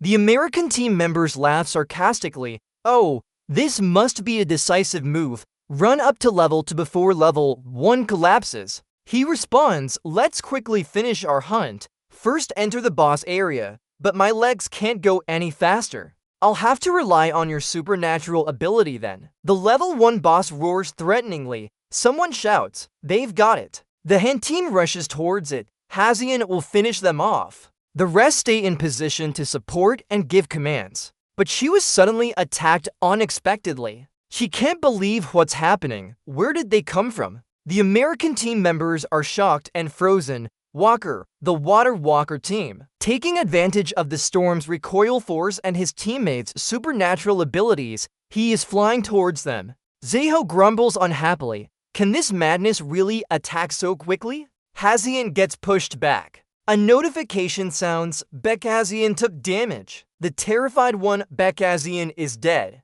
Walker says abandoning everything to fight the first boss, not a bad strategy. However, even if that strategy succeeds, it won't affect the outcome of the match. The American team members quickly approach the boss. The remaining Korean team members can only watch in amazement. A notification sounds rapidly. Defeated the final boss on level 1. Level 1 will be sealed in 10 minutes. Defeated the final boss on level 1. Level 1 will be sealed in 10 minutes. Defeated the final boss on level 1. Level 1 will be sealed in 10 minutes. The end time has arrived. The American team rushes to attack the Korean team. The commentator announces the sudden appearance of the American team within seconds wiped out the Korean team. Losing the boss, the Korean team is under attack by their opponents. They are about to be completely annihilated. They are overwhelmingly dominant over the Koreans. Walker says, "So we'll use this move to end round 1. He then kills the last member of the Korean team. Round 1 is over. The American team won round 1 with a perfect score of 0-11. After equipping the players, round 2 will officially begin. Hazian and D think. Again, another loss. Even though you helped this time, we can't perform well enough. The voice of the commentator echoes. Now all players are on the field. Everyone focus and listen to me. Hazian is surprised. He comments. Watching everyone play, I can't take my eyes off it. When they speak nicely, follow my instructions for the next round. Some are confused. Our coach is Baek Jae-ho. He responds briefly. Silence. Haseon is surprised again. You. She looks at him in shock. You. Continue. Think I'm with you guys. Do you understand? I'm trying to boost the win rate as fast as possible. That's why there will still be shortcomings. Everyone's combat ability is too poor. Just deviating from the plan a little and everyone panics, so we can only suffer defeat. With your abilities, even if you fight 1,000,000 times or more, the win rate is 0. However, if we just leave it like this and do nothing, we'll lose terribly, so listen carefully. Even though it's difficult, I will make everyone catch the flag through this. Matabani's palace was one of the dungeons when I was young. We directly attacked it with the association chairman. Although attacking it wasn't too hard, fighting the third-floor skeleton demons took quite some time. But given everyone's strength, it might be difficult to get there, so let's put that aside and think about the previous battle instead. The strategy used in the first half was pretty good. Of course, that's when everyone followed the assigned strategy correctly. First is the Vanguard team. No matter how urgently we attack the boss, we must determine the enemy's situation first. Since we need to hunt the boss as quickly as possible, everyone rushed towards the boss room, but we still need to scout around. And in the rear, if those in front are defeated, we also have to advance and support them. If Haseon was just blocked by Walker, and then these guys stood there dumbfounded and got beaten up, what would we do? Just this one thing and Team 11 will lose with 0 points. He scratched his head. These guys are national team players. Jae-ho is really pitiful, really pitiful. He sighed. Since the first half has ended, talking about it won't make a difference, so let's stop lamenting the first half now. They thought to themselves, the coach has already said everything. Selmoon continued, from now on, this is the main content, so listen carefully. I will show you how to crush them in the second half. Now, let's start the second half. As soon as it began, the US team split into 2 wings. It seems the US team intends to use a 5-6 formation in the second half. If the leading team is quick enough, they can secure their hunting area. Walker and the rear team will focus on hunting monsters. This strategy fully utilizes Walker's player abilities, the main villain of the team. So let's look at the Korean team now, okay? No way! Just when Baek Haseon disappeared out of nowhere, they continued running. The Korean team is running as fast as possible. The Korean team still uses a defensive strategy. What's going on here? Baek Haseon has changed his position. This battle will definitely have many changes. Seo Moon chuckled. Good job. They are doing very well. If you follow my advice, there will be opportunities. Haseon thought to himself. This time for sure. The reconnaissance team this time didn't see the Korean team at all. Walker. Boworth continued. There's only one path in the dungeon, so it might be similar to before when we watched the game. He replied, I got it. Drondo thought, perhaps they have changed their strategy from the first half. If this continues, pulling Seo Moonjob out of reserve will only be a matter of time. I'll try to face off against Seo Moonjob in a new style. But then something made him turn around and look back. What is it? Suddenly, something appeared on the other side.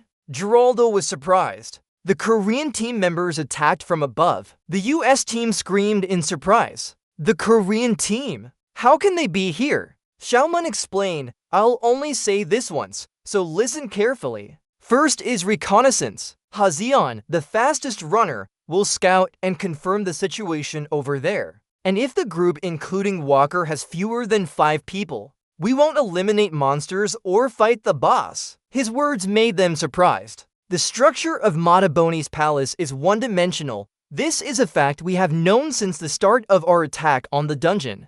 However, if we just leave it like this and do nothing, we'll lose terribly, so listen carefully. The structure of Mataboni's palace is one-dimensional. This is a fact we have known since the start of our attack on the dungeon. But actually, this prison has 3 passages. One is a secret path set up by cheaters. It's perfect for reconnaissance or surprise attacks. This is also the path Haseon will use for reconnaissance. The entrance to the secret passage looks like normal walls, so it's hard to tell apart. But I'll show everyone how to distinguish it, don't worry. If we use that path, we won't be discovered and can reach the American base. 11 people will run on this path. We'll split into 2 teams and launch a surprise attack on the American team. Back in the present, our team is attacking the Americans. This time, they'll ambush the American team. They landed under Gerondo's surprise, and when fighting Walker aimed for his feet. Hazian asked again, "What?" But Walker, known for never being knocked down like that, replied, "His feet are really weak." Salmon answered, "Yes, his feet have the potential to be a weakness. Because he needs to switch to smaller shields, the area he needs to protect will increase. Protecting teammates will become harder. From what I see, he's not fully adapted yet. But if it were him, he'd adapt completely." However, in this situation, calling his feet a weakness might not be entirely accurate. Nevertheless, they have the pressure of not allowing anyone to die and must secure victory. In such circumstances, with double the enemy numbers and facing extremely fast-moving opponents, no opportunity will be missed. With these conditions, the situation will change significantly. So believe me and give it a try. Hazian thought to himself, "Thank you, Uncle." Hearing this, she joined Team Han's assault. Team Korea attacked before the Americans could form their formation. It seems that Baek Haseon, who received the concentrated firepower ability from a support player, will face Walker. Concentrate fire to boost your team's abilities by expending mana. They're attacking Walker now. Gerondo Walker 3 Kin. He grumbled inwardly. She used instant teleportation to bypass him. From the very beginning, that was her plan. Becca Zeon 2 Kin. That's attacking the support team from behind. Seeing his opponent attack, he turned around. Damn it! He retaliated. Gerondo 3 Kin. This guy is leading the American team. Frontline team. Emergency situation. Get back here immediately. It will take some time for the front team to return, so it's now 3 against 8. Team Han charged forward, but was pushed back. Gerondo thought, no, with just this team, there's no problem. Han attacked, Gerondo blocked, for Kin. Hazian approached Han from behind. Han turned around in surprise, but no one was there. Not there. Clearly someone is behind him. Just as he thought, Hazian attacked. He cried out in pain. She immediately moved, using her whip to blind his feet, then pulled hard. The American team was ambushed, despite their best efforts to hold off. Team Korea is advancing quickly with a 3-7 advantage after sacrificing 3 members to capture 7 Americans. Haseon slowly approached Gerondo Walker. He said, "In such a short time, you guys changed your style because of Seo Moonjob's teachings." She pointed her weapon at him. He smiled and commented, "Quite impressive." The change was huge. The Korean team caught 7 members from the American team, completely altering the game's dynamics. Jaho gasped in surprise. Seo Moon muttered to herself, "See, I told you we would catch them." Walker. The second half ended. The Korean team performed many interesting things in this match. Yes, indeed. It was a great game that no one here could have expected. However, it's unfortunate for them. The match concluded with an American victory. If the Korean team had escaped earlier and not faced the US team, the match might have been even more interesting. It's sad. However, the Korean team Jiren Dolik watched the score. Facing a strong team like the US, they got 5 kills. They achieved a glorious victory by getting 5 kills. The moment they shattered the unexpected wall. Yes, that was the highlight of today's game. And the highlight of this peak event is this player. Among those 5 kills, Baek Haseon had and a support kill as the AD main for the Korean team. Hello, Coach Baek Jae-ho. I'm OJHE reporter from XBC Sports Channel. Through the match, the national team players performed differently than usual. What do you think about this game, Coach Baek?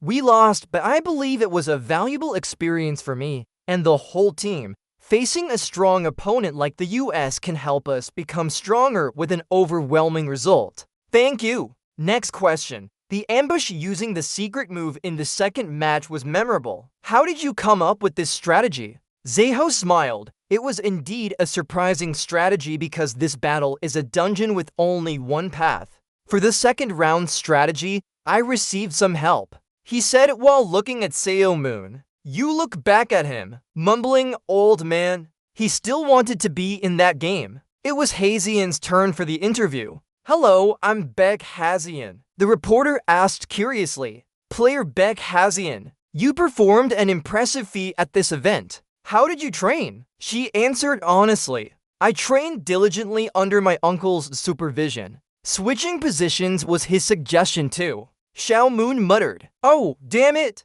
Those two, really? Why do you keep mentioning me? Why not? That's true. Zinni smiled. His usual cheeky behavior never changes. He turned to ask, what are you doing here? Aren't you the chairman? You fake it. Just raise your hands up on stage and go out there and do an interview or something. Zinti asked again, so what should an old man be doing here? Standing behind is best. He replied, yeah, sure. So why are you standing next to me? What am I supposed to do this time? Jinty replied, Brad, you have no sense of order at all. I'm here because it reminds me of past times. The hidden paths are known only by those who have bled like you and me. You came up with the strategy for the second half. Moon responded, yeah, that's right. Continue. Honestly speaking, using secret routes is quite cheating. Since this isn't war but sports, we shouldn't do it. Other teams have heavy tanks. I thought about guerrilla warfare based on our team's speed, but I didn't want to run with them, so I gave them a quicker strategy instead. Jinty agreed.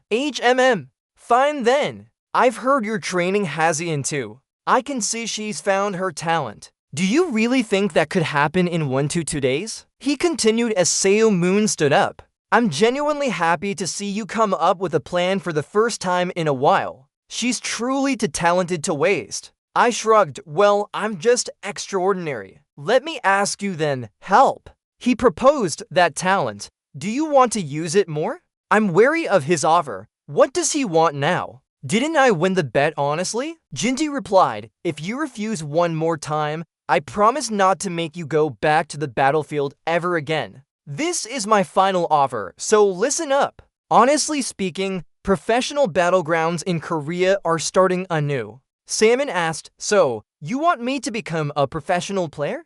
Jindy waved his hand. No, there's no reason for such an offer. Before the professional season starts again, we thought about organizing a charity tournament with some of the best players. Zop, are you asking if I can at least participate in that match? He seemed to think he was being refused again, but Salmon replied, I'll think about it. Jinty was surprised, huh? He repeated, damn, what did you say? Old age is making me deaf. I said I'd think about it. He thought to himself, he would refuse if he didn't want to. Xiaomoon explained, nothing special. But watching Hazane's performance in the match, I felt a bit of excitement. Of course, it was just for fun but different from playing for fun, so I thought about playing fast to kill time once. Jinty found Superhuman's words hard to believe. Since all Danjian disappeared, this is the only place left to fight. He put his arm around him. Right, that makes sense. Good.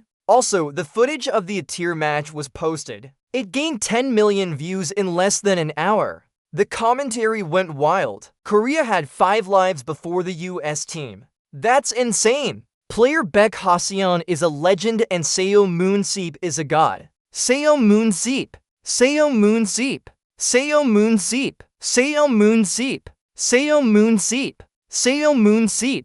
I couldn't eat the chicken I just placed while watching this match. It's the first time I saw Korea have 5 lives. Superhuman shouted, got it, shut up and watch. He muttered, damn, my neck is hurting, an old man shouldn't have that kind of strength. Jinty laughed, we were very excited to hear you say you join in. Superhuman corrected, I didn't say I would do it. I just said I'd think about it. Don't overreact like this. Jinty laughed heartily, okay, think about it then. He keeps asking, but this old man, isn't the professional season starting early? Zinty replies, that's right. He questions, Organizing a charity match just before the professional season starts when players need to check and strengthen their teams, this seems like too much for them. He thinks to himself, what a sneaky bastard. Salmon continues, well, let's put that aside for now. If I join this charity match, I'll have some conditions. He asks again, conditions? We're not sure about the conditions yet. But if you've agreed to participate in this charity match as president, we will agree to all of them. Salmon asks again, really? He grins, all right then. At Jeho's house, what is this? Bob Jeho is wearing training gear. He exclaims, what situation is this? Xiaomoon answers, what do you mean? What situation? It's exactly what you're seeing. Old Jinty agreed to all my conditions. I'll be a special guest in the charity match. He continues, ideally, with this second life, I plan to spend all day watching TV. But Xiaomoon doesn't add anything more. Jeho asks again. Finally, Moon answers, no matter what, when I join in, I'll try and practice a bit. After all, looking at the conditions of those kids who were kicked out of the national team, I really don't think I need to prepare anything.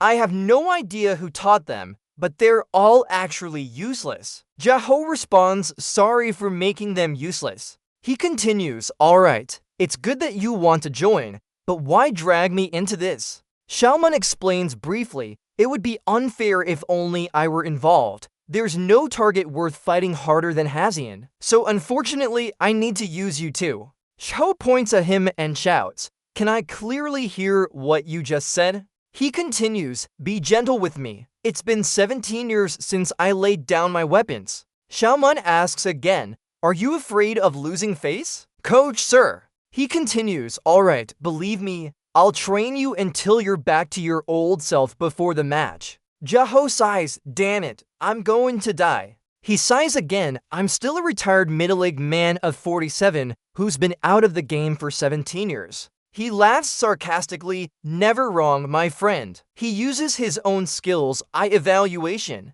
Xiaomu thinks to himself, he really has weakened a bit after 17 years without training. But if he can catch up with the pace again, it won't be hard to regain his former stats. He grins and declares, starting tomorrow, we'll train like coming out of hell. Do you understand, Baek Jae-ho? He sweats, I'm done for. Seo's conditions for Jinty are that I have two conditions. First, let me play on the same team as Hyan. Even in VR, I won't kill my grandson. And second, Jeho will accompany me. If 2 out of 7 heroes go together, sponsors will be interested to see. He calls his phone, here I am. I have a proposal. The media keeps reporting on them. Counting down to the D7 match day. This name, what did I teach you back then? Jeho defends himself against Moon's scolding. My skills have worn down over time. So am I supposed to move faster than my opponent by a second? Muttering this name, remember that well. Jeho laughs. I got it. I'll try to do it faster. He exerts his strength. Moon rushes towards him. Attack him, then step back. What? Did I do well this time, right? He responds, you did good too. But remember, we've chopped 3 times in a row under the same situation before, right? Jeho gently touches his neck. It's been 17 years already. I think you need to help with this. He bends down. Ah, so tiring. At this age, still having to train is really exhausting. Selman approaches. This is just the warm-up compared to before. You've already made me tired in such a short time. No need for much talk. Get up quickly. Jeho shouts. What? Hey, are we going to train for 8 hours straight today? Huh? Moon corrects him. No, not like that. I still have to watch a movie after teaching you, so please catch up on the moves quickly. Jeho shouts loudly. You're still as before, but I'm 48 years old now. Please rest more like a human. He continues. Today, there's a place you need to go, so no movie for you today. Moon asks back. What? Where are we going? Hyan-soo greets Moon upon their reunion. It's great to meet you again today. Mr. Moon Job. Are you here to check the avatar today, Mr. Moon? He continues introducing. This is Brown Tenor from the World Association. He will oversee today's inspection process. Hyun-soo speaks up. First of all, there's something I want to ask. Didn't we finish checking everything last time? He points at Hyun-soo. Present the situation. I've caught Salabun. Fought with Walker. So what do we need to do now? Hyun-soo explains. Last time, I skipped the movement ability and avatar creation assessment. An accurate statistical analysis is crucial to ensure no issues arise when starting up the avatar. Up until now, I haven't encountered any synchronization problems. Xiaomoon asks back. Really? That precise, right? Hyun-soo smiles. Yes, sir. All the players' physical attributes will be scanned and displayed in their avatar, even potentially uncovering superpowers that the person isn't aware of. Xiaomoon responds. Truly amazing. I don't think humans can create such techniques. He chuckled. There are actually many secrets about the battlefield system. Even the World System Management Association calls it top secret information. You're asking if it's like IT technology, right? Yes, I heard it was built using someone's superpower. Sound murmured. Strange. They're measuring the underground civilization now. Hyo laughed. The underground civilization? He continued explaining. So now they're doing this. Basically, there is a hidden world beneath the World Association, right? No! Or not? Xiaomoon chimed in excitedly. Well then, if that's true, I'm all for it. I wish it would appear immediately. Hyun-soo spoke up. Then let's start measuring. He was wary of Xiaomoon in his head. He has a very strange personality too. We need to be careful. Xiaomoon was quickly brought into a room. So we'll begin here. This is where you will measure your strength, agility, and soul quantity. To ensure accurate synchronization with the avatar, try your best. The system continued. The first test to do is measure the strength. Xiaomoon murmured.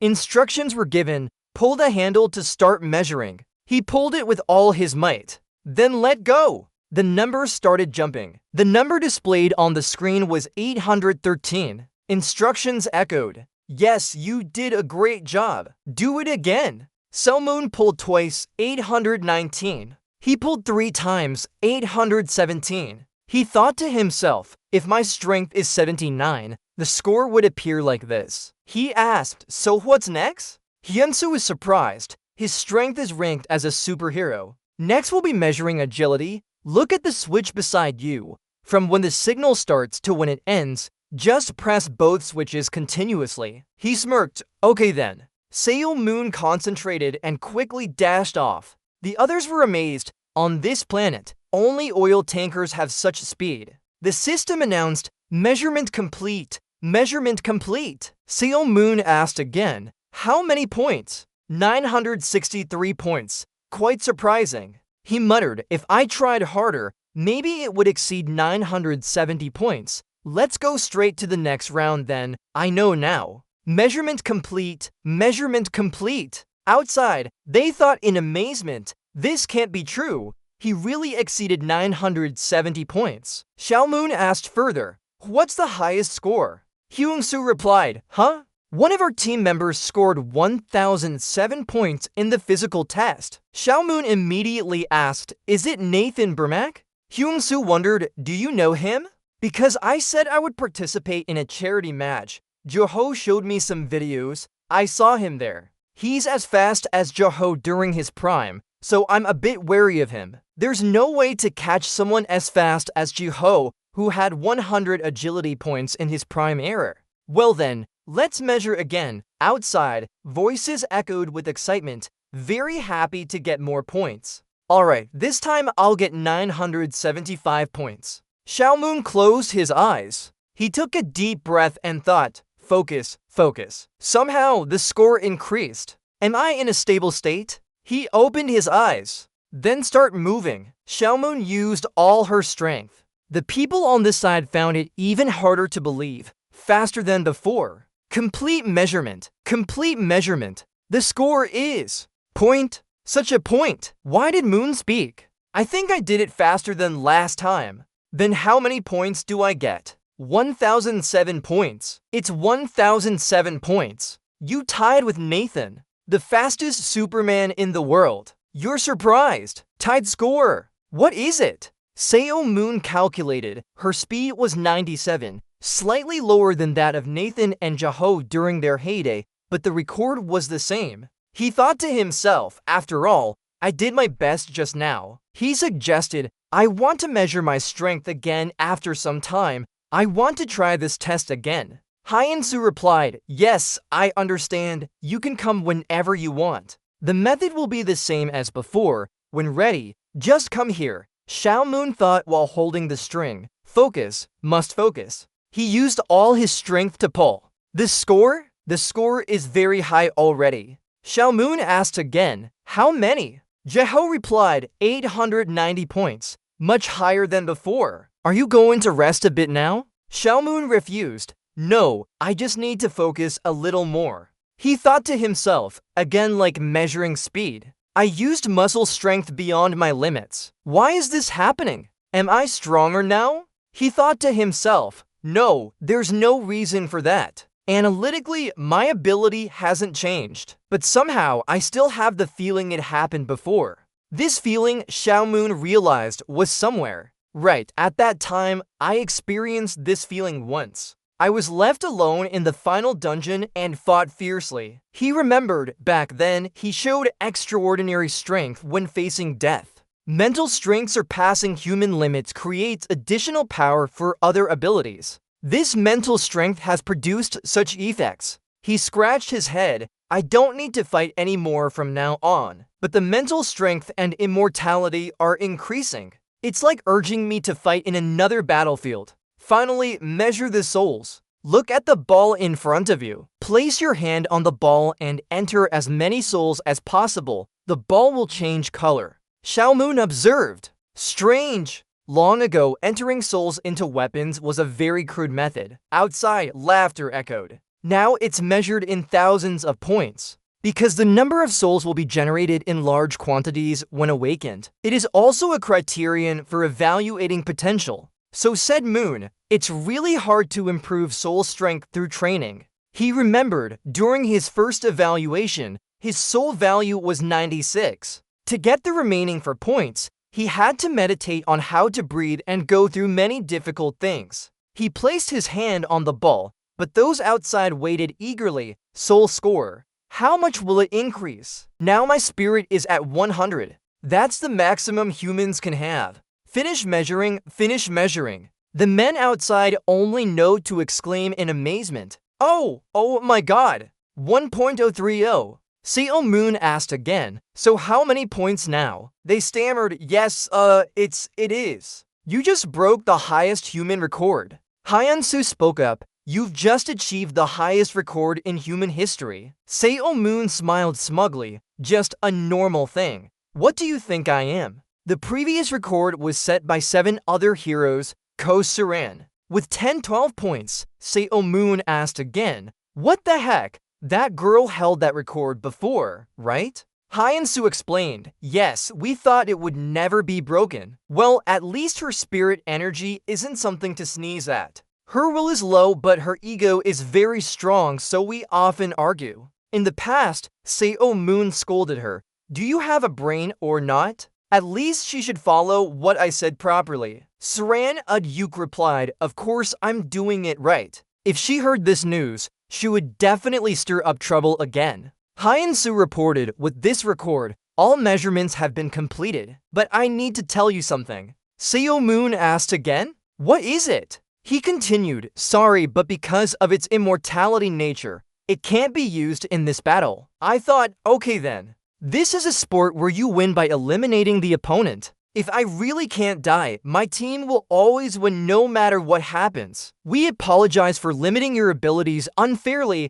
and the association has plans to compensate for that. Seo Moon replied, I don't care if you limit immortality or not. After all, I said I would only do this once. He continued, even so, I'll still be happy to accept money because now, with immortality, it can't be used anywhere anymore. At another place right now, hearing what you say, we will receive salvation through that day. And he is the only light left in our world. We must strengthen our faith even more. And finally, salvation testifies to our faith. We worship that day. This person handed out a newspaper with Salmon's image on top. He refused death and returned. Salmon Job is an immortal, an unprecedented superpower, a creature of immortality. Is he human or a god? Our savior, the god Salmon Job. This person continued to declare to the believers below, now is our time to prove our existence and faith to him. Below they all called out Superhuman Job's name in unison. Superhuman Job, Superhuman Job, Superhuman Job, Superhuman Job, Superhuman Job. Superhuman stepped outside with Jeho, surprised to see these believers here. He grumbled, who are these guys? They started calling out Superhuman Job's name because he is our savior, the superhero who will save the world. Salmon pointed at them and spoke to Jeho. What is this? I don't think they're journalists. Jeho explained, worship Salmon. They are a cult that worships him as a god. He wondered, worship Salmon. Now it makes sense to me. He continued, when I was in the hospital, those bastards were already waiting outside, right? Jeho replied, yes, they are the ones. You're questioning why they worship someone as a god and all that fuss. Jeho explained they believe the world will end again and you'll come back to save the chosen ones. Salmon asked irritably, what nonsense is this? Aren't they all crazy now? Jeho explained, I thought so too, but you really did come back. As he continued explaining, Salmon's face grew darker. Now they're waiting for the end of the world. I said, it looks like I'll have to teach them a lesson. Jeho called out to Theo to stop him. Hey, calm down. What are you doing? Superhuman responded. What do you mean? You just met me for the first time, right? Jeho helplessly called out to Theo. Hey, Superhuman, help! Superhuman leaped high and landed on a wall, looking down at them and spoke. All of you be quiet. They all looked at him, the hero of us. Superhuman shouted, I said to shut up. Are you deaf? After getting their silence, he continued, good, now you're quiet. Superhuman explained, now I know what you think of me. They responded, our hero. So, he shouted loudly, shut up and get out. You've all been electrocuted. Superhuman scolded around. What are you doing in broad daylight like this? Do you have nothing to do? Who's the head of this Seo sect? Ha! If that guy suddenly dies from a falling rock, consider it my work. They whispered, our savior is rejecting us. Is something wrong? No way! He's our savior. Yes, he's definitely just testing our faith. They agreed. Let him see our faith. They shouted, Superhuman RPP. Superhuman RPP. Superhuman RPP. Superhuman RPP. Superhuman RPP. Superhuman Cowheen. What's going on? Superhuman RPP. Seeing Superhuman's attitude, Jeho was worried they were done for. Superhuman warned, 10 seconds. If you don't get out in the next 10 seconds, I'll kill all of you. Wait, drop. He shouted, I can kill anyone I don't like because I've created a nation of sin here. As he beat up the believers, they screamed, Superhuman drop, stop. This crazy bastard. 10 minutes later, the believers lay on the ground beaten up. How do you explain beating one kid to death and then talking like that? This brat, after all this, will you still follow me? The kid cried out, I won't follow you anymore. Think about it and don't listen to what those guys say later. Okay, if you understand, go down safely. Jump down, I'm done here, go and train. Jeho continues, my friend Superhuman responds, what? He comments, you're definitely the craziest person I've ever met in my life. Superhuman replies, thanks for calling us the craziest. That's exactly right. Why did they make me a god without asking me first? Jeho responds, maybe I should stop talking now. I feel like the reporters are about to swarm here, so let's go home quickly. Superhuman replies, I can only hit them if they come. Jeho continues, you know there will be a lot of reporters coming if you keep doing this, right? I also chase away those annoying people who ask me about my time in the orphanage like this. A figure is watching them from above. The savior. Who's Seo Moon speaking to? I really don't know why they're so interested in other people's lives. Jaho responds, yes, indeed. Do you feel something? Jaho asks again, noticing his tone. What's up, Job? The person on the other side immediately disappears. Seo Moon replies, no, nothing at all. The fight is about to begin. At Incheon International Airport, that really is Joe Pellman. To have Joe Pellman come to Korea personally, all these famous world leaders came when they heard that Seo Moon Job would participate. He says, it's been 15 years since I arrived here, but the return of the Korean Superman is indeed rare. The person with him replies, yes. Pellman continues, because of her significant contributions, she has become one of the best battlefield agents in America. But I ended up losing a diamond. Beska, the girl next to him, says, it was futile. Beck didn't participate in battle, and since then, none of the 7 real superheroes have shown any interest in sports. Even though young Saran is interesting, she stopped after her powers started declining. But what can we do? Saran's profile video checks are shocking. Yes, if the extinction rate continues like this, an 11-on-11 battle will still end in 3 seconds. Pellman laughs. Forget about the 2 chances I lost before. This time I won't lose again. But this is a chance to get the largest diamond. Sel Mundrop, the strongest superhero of all history. Sel Mundrop, the strongest superhero in history. She speaks. The team responds, Pellman, look over there. He looks. Another figure appears, Zeglin, a US battlefield agent. Pellman thinks to himself irritably. Zeglin speaks when he sees Pellman. Who is this? Isn't that Joe Pellman? He smiles. This time it has to be a fair fight. Pellman clenches his teeth, thinking to himself, tight. It doesn't look easy at all, but this time I'm sure I won't get knocked out. Oh my god, those two! A hand wearing a golden ring, a sparkling outfit. They spoke, the main culprit has destroyed our underground business operations. Has that man already stepped into the battlefield?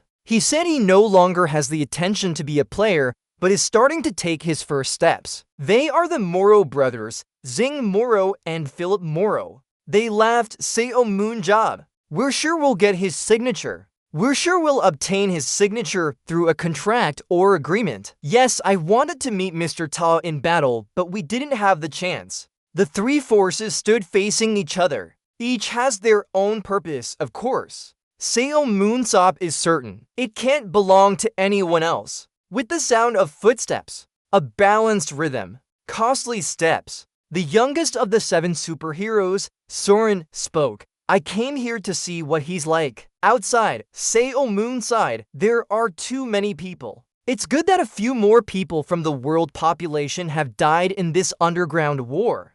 Don't say that. Don't get all mushy now. At least control yourself today, okay?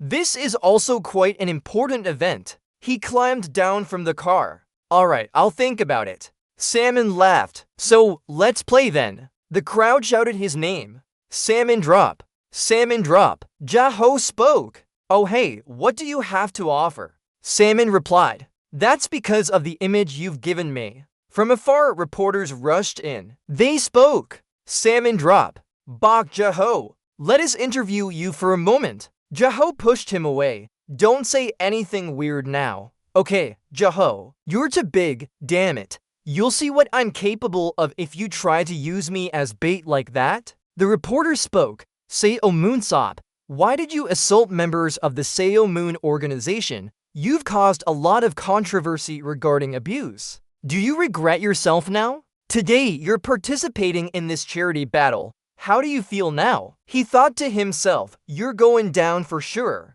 Baek Jaho, Miss Saran, a hero has arrived in Korea. Tell us how you feel when you meet her after 17 years. Xiao Moon was surprised. How? Saran? You just mentioned Saran? They replied, yes, Saran has arrived in Korea. She came here to watch the charity battle. Xiao Moon continued, why is she here? The reporter explained, she's here to meet her younger brother who's participating in today's charity battle. He said, hold on a moment, my younger brother, could it be me? Xiao Moon opened the door. Those inside whispered, "It really is Xiao Moon." To see how our protagonist of Kwang Quan Moon Plaza's real-life abilities compared to his in-game ones, we can watch him live today. Xiaomun approached Jaho. "Hey Jaho, heard any news?" He replied, "Oh, what news?" You exclaimed. "Sran has arrived in South Korea." He muttered to himself. "Did he arrive already?" Hazian chimed in. "Why? Sran is here in Asia." He placed his hand on Tran's shoulder. "Take care, my friend. For now, always carry a shield with you." Seo Moon asked back, "So, I treated her badly back then, right?" Jaho sighed, "You cursed her." Even though Saran doesn't speak Korean well, she understood roughly and cried. He continued, "But hopefully, she's not here to seek revenge. She won't unleash destructive rays, will she? Let's see if after 17 years, her memory has faded. But fundamentally, it's still the same." At this moment, 17 years ago, Chinese Superman Zaran was chosen as one of the heroes to attack the final dungeon. The only daughter of a wealthy family, possessing terrifying superpowers and being protected by the government. This 17-year-old grew up like a queen. "There's no other way." "There isn't," Suran screamed. It annoyed Seo Moon. She is the type of person that Seo Moon Job hates most. So, Seo Moon Job, insults? Do whatever you think. Is your head for decoration? Insults? Hurry up. Are you a tongue or something? She can't even use her superpowers. More insults. Chickens use their powers better than you. Foolish girl, with superpowers, but not knowing how to use them is as good as having none. Hazian sighed and shook his head. "Uncle, I wish you a quick release. There will be 2 funerals coming up." Zeho rubbed his head. "Well, let's leave that for later. We have something urgent now." He announced, "Everyone pay attention. The way the charity match will proceed, everyone is familiar with it." He continued, "Today, we have new players experiencing Battlefield for the first time, so I'll briefly explain the charity match rules. The charity match consists of 2 teams, Team Mercy and Team Hope. They will be divided into these 2 teams. As known, Team Mercy is the national team, while Team Hope includes selected players except Bekazian. Instead, Team Hope will have their coach, Big Cho, and Seo Moon Job will participate as a player. He waved and said hello. Cho scratched his head. "It's been a while since I've handled weapons, so I'm a bit worried. I'll do my best." The team leader of Team Hope, Chun Ho, smiled. "Haha, director, don't worry, we will work hard together." Seo Moon thought to herself, "Well said, even though it's been a long time, Jiho is still thousands of times better than them. With these stats, even the 3 of us can do it. The others, he thought as he analyzed them with his eyes, are nothing special." But when Troy Hu passed by, he said, "Everything depends on you, director." He possesses focus skills, quickly concentrating power into the weapon in use. He is tenacious and always protects himself so that external impacts don't easily injure him. His muscle strength limit is 90. He thought to himself, if he grows up well, he will be a very good attacker.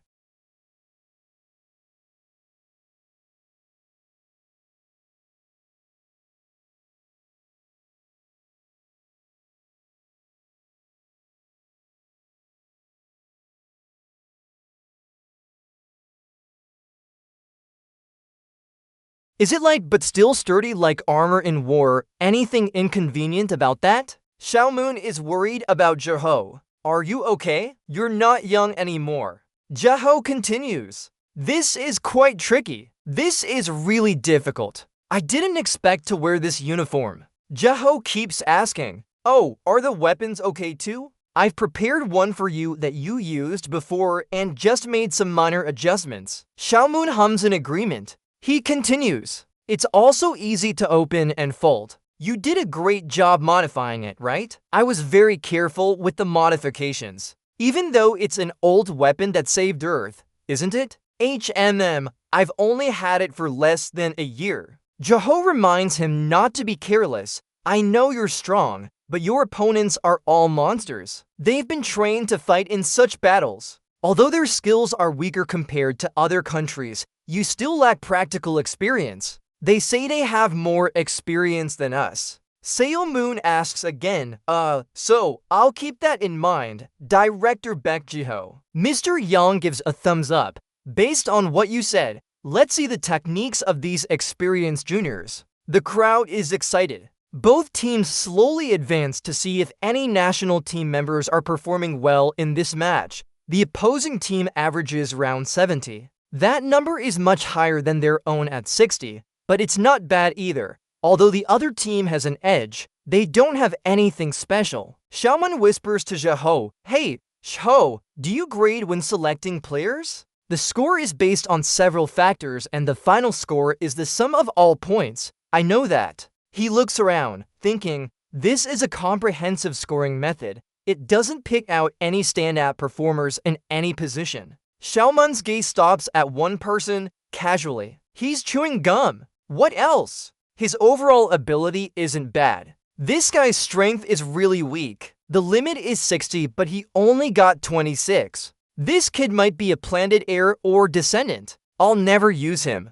He speaks up. What is Uncle looking at? Seo Moon replied, "You're asking me, right?" The man said with a nod. "That's correct, Uncle." He thought to himself, Seo Moon drop. Similar to the recent Korea-US match, in the first game of this battle, one player had severely underperformed, not even knowing how the game worked. Seo Moon spoke to his teammate, "Hey, switch positions with me for a bit." He stood next to that guy and asked, "What's up? Do you have many complaints against me?" The man glanced at him and replied, "Of course I do." During the previous match against the US, did Uncle think he had done well? I thought Uncle performed terribly. Uncle knows nothing about this game. Seo Moon sneered. How? He continued to look down on him. What are you laughing at? That's a shame for Korea. Hey, Seo Moon cut in. What does your father do? Vice president of the association, right? He asked again. Do you think so? He continued. What's that supposed to mean? Is it wrong? Announce. All players report to the stadium. And that's it. Little brat, son of a. The other person quickly cut him off. Hold on. Son of a. Why bring up my father? Why are you insulting me like this? You ask again, what is he doing? I don't know how to deal with a child raised so spoiled. Like that brat knows the hardships of growing up. That's why we hate children who are pampered and spoiled like that. It gave us motivation for this match. A spoiled little brat. You're going to get it, brat. The entrance for the players echoed with cheers. Seal Moon Seep. Seal Moon Seep. Seal Moon Seep. Finally, this moment everyone has been waiting for arrived. Seal Moon Seep finally stood on the battlefield stage as a player. Although it's just a charity match and not an official one, I can say that no other match has drawn so much attention today. Among the crowd, we can see many famous faces. Gerald Walker, U.S. national battlefield player. Joe Pellman, battlefield representative. Jake Lane, also a battlefield representative. Saran, Hero 7, Mir's family from Paris Lumiere Club. Well, now the first match of this highly anticipated charity event is officially underway. The commentators alternated to lead the story. On the first stage, it will be the spiral snail of Azusa, a dark area with 3 circles, a path leading down into the darkness in the center. Monsters that appear are RCHNE, Skeleton, and Serpent. All current national team members, charity team, heroes from 17 years ago, Hope Team indeed, the winners. 10 minutes before, Baek Ji-ho whispered to the whole team, I'll give a brief summary. Pay attention. The key point of this match is that our Hope team will be in Area 5. Charity team in Area 1 will start by going against them head-on. Like most teams, after hunting in 5.1, we'll move to 5.2 and the main force will stay there for more hunting. Seo Moon Job moved to 5.3 alone. He would take on the Serpent cluster in Area 5. Because Serpent is in Area 5, capturing it will cause Area 5 to collapse. This is a good time for us to finish off our hunt simultaneously. Seo Moon Job stood aside and replied, Alright, I'll do it slowly. The others frowned, wondering why he would go after Serpent alone. Shouldn't there be at least 5 people? Even in the strongest team, 3 working together can catch one. Without waiting for them to finish their sentence, Baek Jae-ho cut in. Then we'll infiltrate by taking a small circle through that path into Area 6. From now on, we will seriously face off against the other team. If we face an opponent, Baekhazi and Samunjab will fight to buy time. In smaller matches, our strength is superior so we can achieve good results. Samunjab thought to himself, I think the team could still win even if it's 11 against 11. This guy Baekhazian, since he became the head coach of the national team, his has been getting smaller and smaller. Well, this is a game where we need to win 2 out of 3 rounds, so let's play carefully. Play the first round at a moderate pace, and then go all out in the second. Return to the present, the area where the Hope team starts from. Baek Jae-ho shouted loudly, strength, location. The main defender is Baek Ha-seon. Assistant midfielder is Baek Jae-ho. Midfielder who takes hits, Seo Moon-suk. And the last midfielder who takes hits, Choi Hyuk. His face turned pale as he thought he was the one taking hits. Why does Moon-jot have such a taunting smile? Oh, it's been a while. Look at that dark ceiling above us. Then a swarm of spiders crawled down from there. A large swarm of spiders with glowing red eyes. The 1-to-1 area, the starting point for the Love team. Love team captain Chai Woo-hyun frowned and shouted loudly, Yi Yang-soo, attack Iraq. He immediately responded, even without being called. I know, and attacked. Sim Yang-soo launched a large fireball towards the spiders. They were quickly burned by the red flames. Main manager of the Love team, Sim Yang-soo gritted his teeth and cursed continuously, damn it, damn it. That guy dares to know my identity. You brat, you lying scoundrel, you're going to die for sure. I won't let you go anywhere, damn it. Seo Moon-jab, the 7th hero, no matter what happens. Godai, Sim Yang-soo continued to shoot powerful flames at the spiders. You'll die under my hands, Seo Moon-jab. At the same time on the other side, Seo Moon-jab whispered to Baek Jae-ho, let's go, Baek Jae-ho. The two escaped and moved towards the Love team area. Baek Jae-ho jumped onto Seo Moon-jab's shield. He used it to jump high up. Then Baek Jae-ho quickly drew his sword. In a moment, he eliminated a group of spiders. Their blood and guts slowly fell to the ground, horrifyingly. He shouted loudly, finally, I'm falling down. He immediately responded, here I come. Got it. Baek Jae-ho continued to jump onto Seo Moon-jab's shield. And then he killed another group of spiders. Outside, the commentators and spectators were extremely surprised by the match. This legendary double fight is amazing. It's really hard to deal with our CH and E even if there are dozens of them together,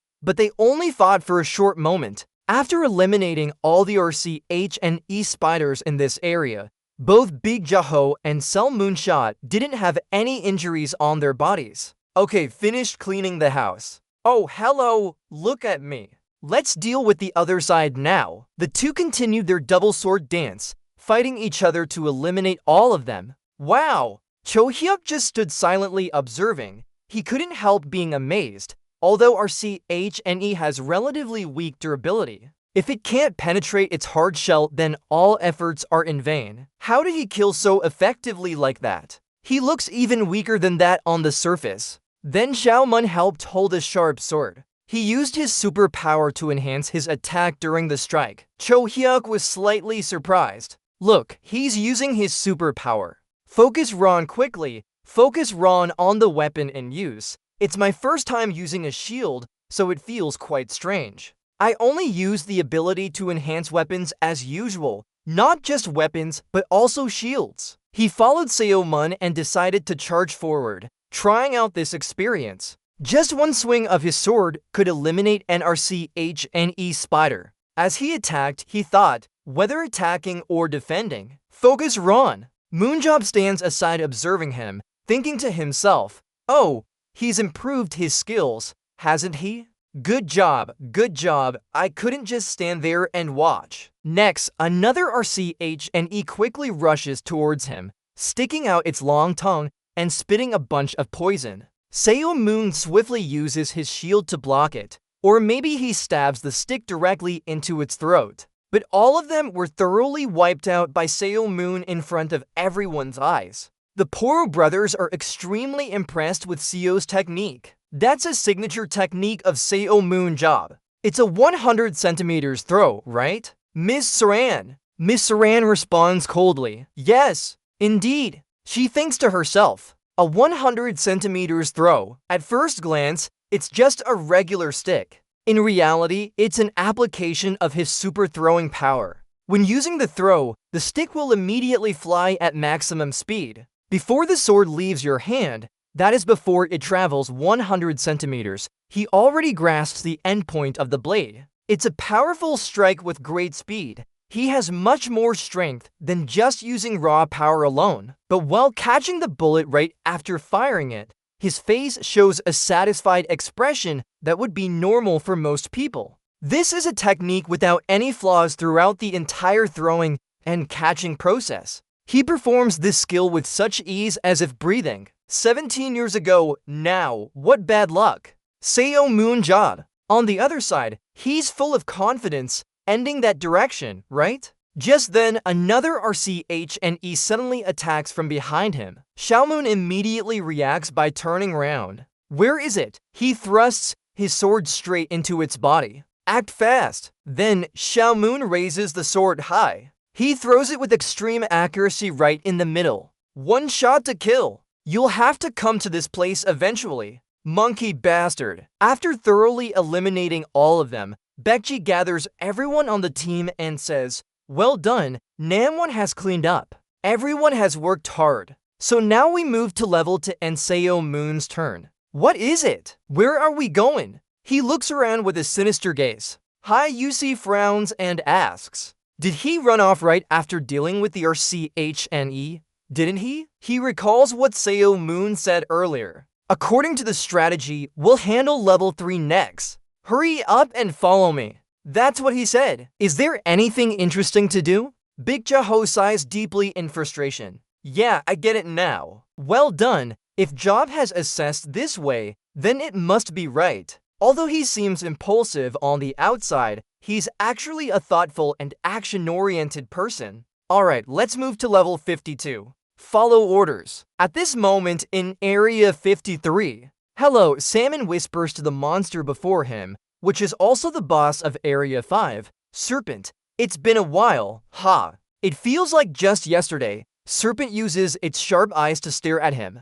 Salmon exhales softly and reminds himself to focus. Here I come. Alright. The serpent roared loudly. It immediately charged at him to attack. Its attack was really powerful. Even Superhuman job had to retreat a bit. He tightly gripped the rapier in his hand. Then he leaped up and stabbed it into the serpent's body with the rapier. Superhuman job smiled and asked, oh, so you're here already? I thought everyone would need more time to set up the area. He sat arrogantly on top of the monster serpent's corpse. Everyone was taken aback by this scene. Did he really defeat the serpent all by himself? Superhuman continued, after watching Matcha, I noticed that the system rewards more points for catching more monsters or defeating opponents. The color changes according to the points earned in order: green, blue, red, black, and white. With fewer words but more points, the bonuses from hunting will boost your avatar's aura. Everyone needs this part for it to count as one person's contribution. Alright then, let's see how you handle it. Baek Jiho and Baek Hajion followed me. I have a great plan. Outside, the commentator continued guiding everyone after handing over the serpent they just caught. The 3 players from Team Hope are advancing towards the hunting area of Team Love. If they encounter monsters on their way, they might be spotted by the opposing team. So they're going around an area where no monsters will likely appear. The stands were getting hotter as everyone watched the battle intently. Superhuman thought to himself, when I was hunting the serpent earlier, I barely used one move and it almost killed it. Although there's a hunting system in Battlefield, catching only a few arrows won't yield many points. In fact, green is the first color among the 5 stages, so this strength must come from 110 Moonlight Spirit power. Baek Jiho loudly called out, Jupe, you say you have a plan, but what if there's no order? We won't be far now before we meet Team Love. He said this and replied, Aha, oh right, I'm doing that. You promised to work hard on it, didn't you? SAWA smiled and asked. The plan was, when I saw someone like Saran in the opposing team, I came up with this idea. He can use superpowers, but his spirit strength is 0. He looks like a good boy to his mother. Baek Ji-ho quickly understood. You mean Ainsura? Yes. It seems there's such a name. Of course, we can't be sure if we'll face that cowardly guy. If I don't encounter him, I'll assess the situation and give an order. But if he's in there, cut to scene in Area 12, Love Team Camp. Area 12 has been cleared. Hunting is over. The leader of Team Love, Soo-hyun, shouted loudly, now change formation into 5 to 6. 5-person group will go to Area 9. 6-person group will infiltrate Area 11. The entire team moved forward in unison. In Area 9, the 5-person group from Team Love worked together flawlessly and quickly eliminated half of the ROC-HNI here. Some used swords, others used axes, while some used fire to kill them. Su fired off powerful flames and thought, good, this hunt is going well because I got enough points from it. Aura now has a purple aura. Selmoon job, after thoroughly eliminating all of them, they continued moving to other areas. Good job, everyone move on to the next area. Simeon Su was still in high spirits. Even Seo Moonjob couldn't match him with just one move. Just then, another team member rushed over urgently. Danger! Simeon Su blocked his attack with a shield. Simeon Su glared at the sword that was charging towards him. His face now had an additional scratch from the sword. He shouted in alarm. Ambush! The enemy is attacking! At Sector 11, Group 6 of the Love team received information quickly. What? An ambush? Has Xiao Mun dropped in? Hold on, Soo-hyun hasn't finished speaking yet. A series of arrows immediately flew towards him. The Hope Squad stood in front to block them here too. Hyuk frowned slightly. He remembered that Xiao Mun had warned them earlier. After finishing with the serpent, you should approach the enemy team from the opposite direction. The opponents are representatives of all countries, so they won't be easy to deal with. But tear them apart completely though. I'll quickly finish up and help everyone right away. Let's go! Cut to Seo Moonjob. Baek Ji-ho continued climbing the shield again. He softly said, don't lie, I can see your soft skin already. As Seo Moon lifted him up, he replied, from the start, fighting with kids and being that serious doesn't look like a grown-up's behavior. On goal. In any case, be careful. If you die, it will be embarrassing. Do you know this? Baek Ji-ho suddenly shouted, throw it away quickly. Alright. Xiao Mun strained to his utmost, his facial muscles tensed. He focused all his strength into the shield. Baek Ji-ho jumped back accordingly. Again, here, Xiao Mun threw the sword in his hand after that. The sword even flew faster than Baek Ji-ho. It followed a curved path. The Love team members shouted urgently. They were aiming at Yeong-su. Hurry and stop them. Sim Yeong-su was still in his fierce state. He stood still, unable to move. Unexpectedly, the sword jumped behind him as it approached. Baek Ji-ho had moved there without anyone noticing. It was instant movement. Be careful, Sim Yeong. Not Sim Yeong-su but Yuang. Yuang quickly ran to the back of Baek Ji-ho, raised his sword ready to attack. Everyone focus. We'll take down the coach first. But before he could strike, a sword flew and pierced him directly. Baek Ji-ho was momentarily stunned, not fully comprehending what happened. The other 5 members of the Love team rushed forward immediately. Damn it! Don't just stand there. Attack now. We need to finish before his instant movement wears off. At this moment, Baekazian suddenly appeared from above. She threw a rope down and wrapped it around his body. Dad! Here! She used the strength to throw him in another direction. Baekazian fell backward. Immediately after, a golden light appeared. She used instant movement to teleport elsewhere. Baek Ji-ho jumped towards Xiao Mun. He asked at the edge, Coach, how's it going? It's been a while since you've done this and it feels exciting. That's right, kid. Here, we got rid of Yuang with its help. Now it's 3 against 3. Sim Yong-soo gritted his teeth at them. Seo Moon laughed so hard. Each of you deal with one guy. Hearing that made him angrier. Outside, the stands were now completely fantastic. An extremely interesting match has taken place. They feigned targeting Sim Yong-soo, but actually handled to other players and then withdrew in a miraculous manner. Seo Moon Job's first blood is historically significant. By adjusting speed and distance with incredible precision, Coach Baek Ji-ho was led to the target. Indeed, it's about maximizing the value of superpowers. Oh, while we were discussing, Seo Moon Job threw Coach Baek Ji-ho off again. Baek Ji-ho and Baek Ha-seon moved to either side of Yong-soo Sim.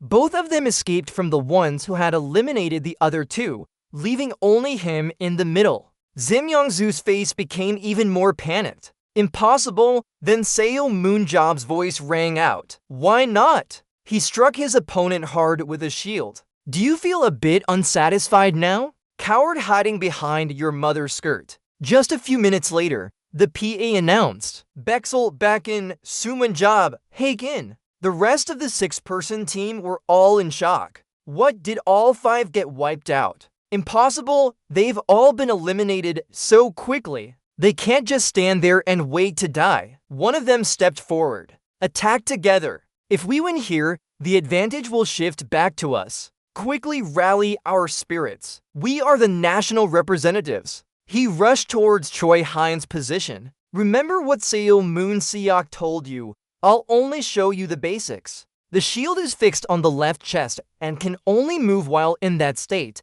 Attack, then retreat behind the shield to hide. Choi Hyuk quickly raised his shield to block the opponent's attack. Opportunity, he retreated, using superpowers to attack both sides of him. He hastily retreated, gritting his teeth and thinking, what is this? That guy? Clearly just a hastily added fake. Why such strong defense? Damn it! Fake shield, die! The guy continued attacking with his sword, making Who panic. We have to fight back quickly. Unfortunately, he tripped on a stone. A sudden bright light appeared. Xiaoman dropped back in. He smiled and praised him. You did great. Choi Hyuk, now leave everything to us. We will finish in 5 minutes and quickly move on to the next match. Team Hope completed the first half with a score of 8-0. The MVP of the first half was Coach Baek Ji-ho. In Team Hope's locker room, the coach is amazing. Everyone is extremely excited.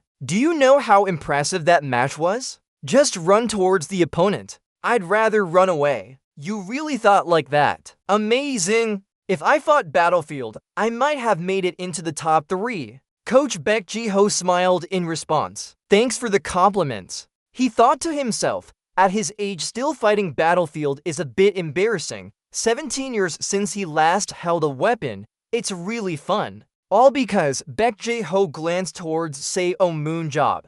Fighting with Job, he's currently focused on something in his phone. Oh, it seemed important but turned out to be just watching a movie. Descending into hell, love will return. Eyes wide with surprise. This is a huge challenge. Outside, the commentator continued. This is the arena for the second battle about to begin. Left and right, front and back. Rooms and stairs intertwined. If you leave the floor or stairs, gravity 10 times stronger will pull you down. This is indeed a tough hell dungeon. Map info, the Labyrinth of the Dead. Before Seo Moon Job attacked this dungeon, it had taken many Supermen's lives. I'm very curious to see how the first person to attack the Dead Labyrinth will fight. As Seo Moon Job stepped out, he thought that after returning from the last dungeon, he always encounters annoying people. Walker or reporters following the battle, Gerald Walker said about Selma Woodrope, a hero is just a bubble soon to burst,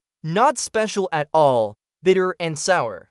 Or those who worship themselves as gods, like Simeon Sue. They are all doubters or critics of what they've done. Many want to know my true strength. Fine, if you like it, go ahead, sit down on the chair and put on your hat. But it will be much worse than imagined. At the Dead Labyrinth's starting point, Baek Ji-ho whispered, we'll learn quickly before we start. As everyone knows, the Dead Labyrinth is a very complex dungeon Without waiting for him to finish, another voice interrupted. This Baek Ji-ho. Seo Moonjob told Ji-ho, I'll act alone so you guys take care of yourselves. What? Do you remember the internal structure when attacking the Dead Labyrinth? Of course, it hasn't been a year yet, and I made this map too. He thought, a year ago, indeed. For job, this happened just a year ago. Is it different from the battlefield structure at all? No, there's nothing significantly different. You understand this place better than anyone else,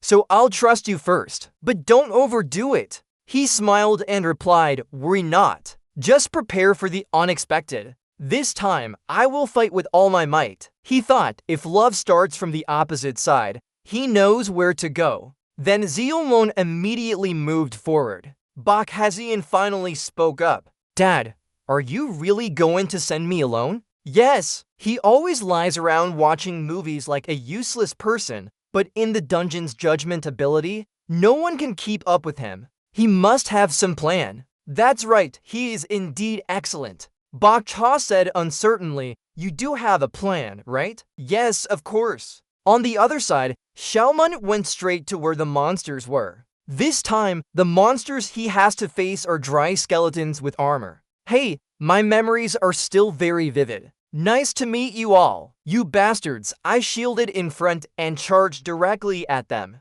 Xiaoman's eyes shone brightly as he moved extremely fast. Around him, a strong light green energy radiated. Xiaoman threw his shield into one skeleton, making it fall back. The others were stabbed by his sword in a circle, but they quickly stood up and attacked him. Xiaoman smiled slightly, taking out his shield to block the skeleton's attack. He jumped down hard on the ground for momentum. Then he leaped high, using his shield to push them away. The Dead Labyrinth. 1 year, no, 18 years have passed. Places that are not floors or stairs will have gravity 10 times stronger. If you're unfamiliar with the dungeon structure, it's easy to fall into danger. But Seo Moonjob took off and jumped high. He threw his sword straight down without hesitation. Just know how to utilize it. Then he grabbed the sword and leaped down in a loop. Everything will be as easy as lifting your hand. Salmon Job moved directly towards the love team's position,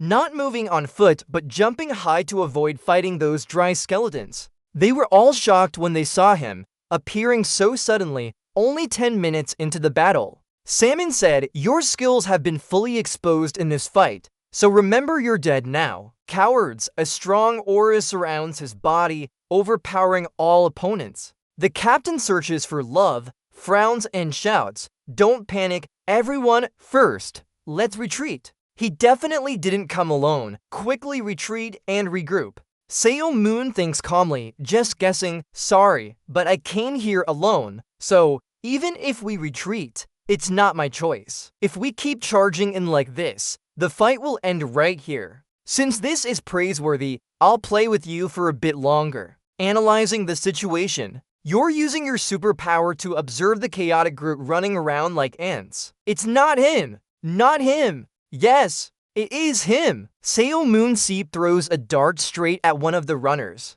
He cries out in pain. He loses momentum and falls outside the battle area. Damn it! Seo Moonseep killed one! Fact, we thought he couldn't avoid the 51/54's speed. I feel a bit sorry that the status window doesn't count stats, but with those 3 things, they ran away already. If so, look up there and say, I'll try going up. On the other side, the love team runs to a relatively safe place and stops. Let's regroup here. Cha Yu-hu, if you say he won't chase us here. Damn it, he came unexpectedly. The others respond, but he probably did come alone because we've been waiting for his teammates to show up. So he's easier to deal with, right? That's true, but there's no guarantee he's alone. If a few more are hiding, it will be a heavy loss. Anyway, we need to stay alert from now on. We could be ambushed at any moment. As for Seo Moondrop, he's standing quite far away from them. The commentator says worriedly, talented player Seo Moonjob. He's moving from above again. He's standing in a place with nothing around him. What is his plan? Seo Moonjob stands high up and observes below. Alright, this seems good. After retreating at the speed he moved and the time that passed, They regroup to reorganize their formation. Is it there? He jumps with a confident smile. The odds are 50-50, so maybe not. Xiaomun tightly grips his sword. Using his superpower, he wraps it in an enhanced power layer. Then, from high above, love, Xiaomun uses all his strength to throw the sword down. It will return. In some miraculous way, the sword doesn't follow a straight path. Whenever it bends right, it bends left. Despite this, its attack power and speed don't decrease, in fact, they increase. Meanwhile, the love team is discussing their new formation. They didn't realize danger was approaching them. Sure enough, shortly after, the sword comes down from above, piercing through one of them. Yeah, Chu-hyun couldn't have expected this. What's happening? Where did it come from? The commentator is equally surprised. Oh, that's a hard-to-believe scene unfolding. Seo Moon-seep has killed two. He smiles and asks, oh, 50-50 turns out to be right? We can say we just witnessed the pinnacle of killing in Korean battlefield history. Seo Moon-seep, 2 kills. Seo Moon-seep, 2 kills. The announcements keep repeating. Sim Yeon-soo is furious to the point of madness. Oh my god, don't you dare retreat. Move forward and fight. One person is wavering. If you run away, two people will die. It's clear Seo Moon-job is alone, right? If we just let Seo Moon-job be, we'll have to keep an eye on him all the time and won't be able to hunt. Chae Woo-hyun frowned and said, calm down, Sim Yeon-soo. He's even louder than before. Well, we're discussing here, he's hunting comfortably. Or we could send a team to limit him. Won-hyun is feeling more headache than ever. Our people are not enough. If we send another team to control him, our strategy will be scattered even more. Damn it! Are you kidding me? Then what strategy do we use? While they're arguing, Seo Moon-job has moved there. Oh, is this where the division starts? Simi gritted his teeth and shouted, all of them are cowards. I'm so frustrated. Just using my superpower to hit him once would be enough. No, we need to save it. Using it now will exhaust you too much. This won't work, that one doesn't either. As he said, he used his superpower. Then he shot fire directly at where Seo Moon was hiding. Let's do it this way then. Oh, what is it? An explosion immediately occurred. Ian-soo laughed loudly with great satisfaction. What a show-off, now he looks so good. Everyone knows you're hiding behind me. Not even a moment of joy, Seo Moon's voice dropped immediately. Foolish thing? I'm still standing there, my hand holding a sturdy shield. I didn't think I would intentionally make noise for you guys to discover us. Besides, your performance was terrible, so take a drama class. And then he disappeared without a trace. Everyone was shocked and shouted, he's running away. Sim Yeon-soo couldn't believe it. How could my superpower be easily blocked like that? Chogwon Haikyuk frowned in response. Clearly you attacked directly, but when Yeon-soo used his superpower, its strength surpassed even Big Legal's standard. Even if he was not in the best mental state, he could still become a key player for the national team. It can't be that his direct attack is easily blocked like this. Otherwise, it wouldn't work. He whispered to others as Yeon-soo said, we need to catch Seo Moon-drop first. Divide into 2 teams. 6 people will start hunting and 3 of you will chase after Seo Moon-drop. After heading west, pretend to be blocked, then circle around to block Seo Moon-job from behind. After all, dealing with 3 of you alone is not easy for Seo Moon-job. Once we have enough hunting points, we'll gather and catch Seo Moon-job together. Then they started dividing into 2 directions. The members of the SSS-Rank team seem to be planning to surround Seo Moon-job. However, Seo Moon-job is not someone who can be caught easily. Seo Moon-job understands this maze better than anyone. They just ran straight without realizing that Seo Moon-job was standing up high watching them. Isn't he jumping too far? I'm disappointed with my thoughts. He jumped down from there. Seo Moon-job has noticed. The 3 members of the SSS-Rank team have been attacked. Seo Moon threw the spear straight down below. They quickly shot it. Then they charged in to attack him together. He wasn't afraid and smiled. Oh, good reaction. Attacking all 3 at once. That's a good target, huh? He easily dodged their attacks. Kane moved to the back of the guy, then stabbed straight into his body with the spear. Seo Moon job, 3 kills. Seo Moon job, 3 kills. Another 100 centimeters. Seo Moon job continued to massacre the remaining enemy with the spear. Seo Moon job, 4 kills. Seo Moon job, 4 kills. The kill count kept ringing continuously. He smiled at the last survivor.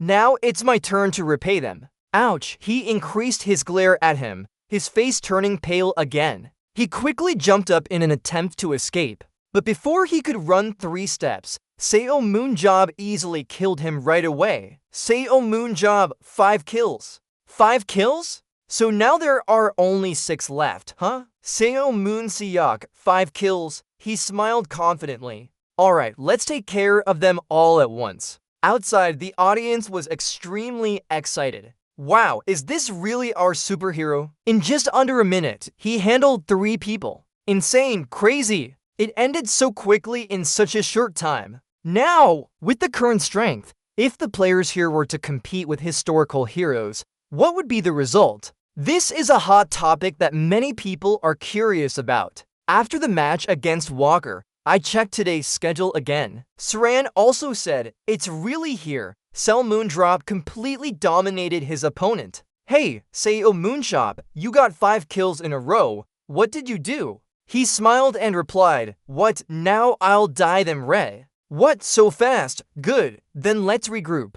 Where are you? Area 31. Oh, that's where you are, but I'll finish before you get here. What? Don't call me anymore. I'm leaving. Seo Moon Jot stood up. Hey, Seo Moon. Before Baek Jae-ho could say anything more, he quickly used instant movement. In an instant, he appeared where the remaining 6 members of the Love team were gathered. Did you wait long? I'm here now. Chae Woo-hyun hurriedly said, don't panic, let's start by breaking them apart. Then they moved in different directions to act. He asked, oh, what are we preparing for? The 6 of them split into 2 groups, surrounding him from all sides and trapping him in the middle. Are you planning to surround and attack me? But even if they surrounded and attacked, the first one to attack would be. You seem to have the best mobility, right? Seo Moon chuckled as he used his eyesight technique to observe each person's abilities. Target EU Backho Human Strength 687 to Agility 7979 Speed 80 to 80 Endurance 6575 Mental Power the 7th of June 80 Skill 7085 or 7071 Superpower Instant Speed.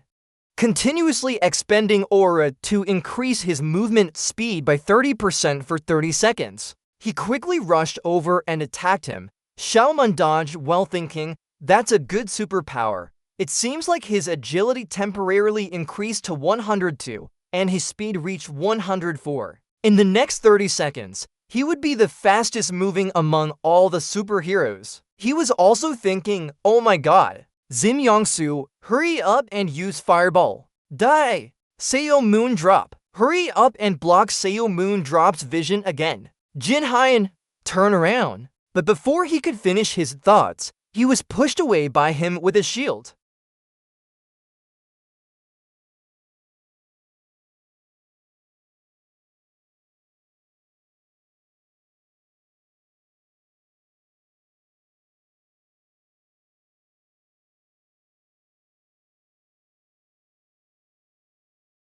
Raise your middle finger up. Baek Jae-ho quickly tried to stop him. Hey, what's wrong with you? He even asked back, why? It's good. Please follow the rules a bit. He quickly dragged him away from there. Move first, okay? Xiaomoon asked straightforwardly. Where are we going? Nowhere else can we go. We have to go for the MVP interview, right? Then they went together to the interview location. There were already many reporters waiting here. Even a host was present. It's very nice to meet everyone. I'm Lee Yongi, the host for this session. Yes, it's nice to meet you too. I'm Baek Jae-ho, this time participating as a player. Xiaomoon said casually. Hello! Lee Young-hee smiled and said that both of them had given everyone an incredibly wonderful match to watch. First, I'd like to ask the MVP player Baek Ji-ho from Game 1. Did you ever think today would be so active? Baek Ji-ho was a bit flustered by this question. No, I never thought about it. I had to go out and play because Seo Moon Seab forced me. I had to rush my training. Luckily, the results turned out well. Thankfully, my body still remembers past experiences. Yes, thank you for your answer. Now, I'll ask Seo Moonjob, the MVP player from Game 2. The second game was really great. Did you ever think about warming up? Seo Moonjob answered softly. Yes, going straight into battle didn't seem difficult to me. For Game 1, I needed to get a feel for Battlefield, so it wasn't just a casual playthrough. After understanding the flow of the game, I actively participated in Game 2. That's right! May I ask one more question? Do you have any advice for the love team that lost today? Seo Moonjob thought about it and replied, Advice? What kind of advice? Thinking back, their arrangement didn't suit their abilities. There were also many players who couldn't understand how to use their superpowers. Actually, it's not because the coach was incompetent and failed to recognize the potential of the players. I think the problem lies in the leader's perspective.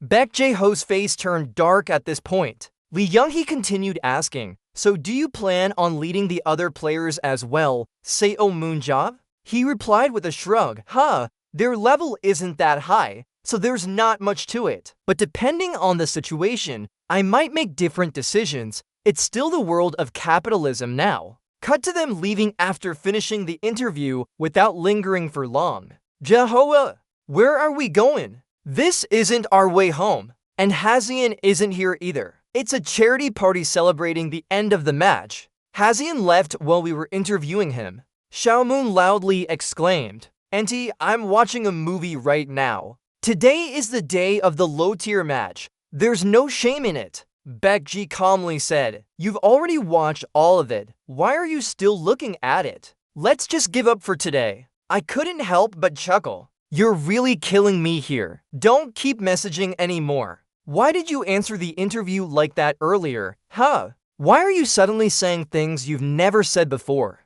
I thought you weren't interested in Battlefield at all. Xiaomoon replied, But if that's all, I might consider it. I have absolutely no interest in participating as a player. Joining the massacre is only fun for 1 to 2 days at most. As he said this, Baek Ji gritted his teeth again. How could you lead your team to look like this? Why be a coach when it doesn't suit you? If Bai Jinho says so, I'll just have no choice but to do it. He thought that after 11 years of working with Seo Moonjob, he might become a coach. But as a coach, he only felt how talented Job was. Still, I thought that based on what I heard from him, everything would be fine. Emerakasa, one of the 7 heroes, also became a global coach inspired by Job. Seo Moonjob looked out the window and said today made him realize there's no one in this country who can teach technique as well as he does. That's why he became a technical coach.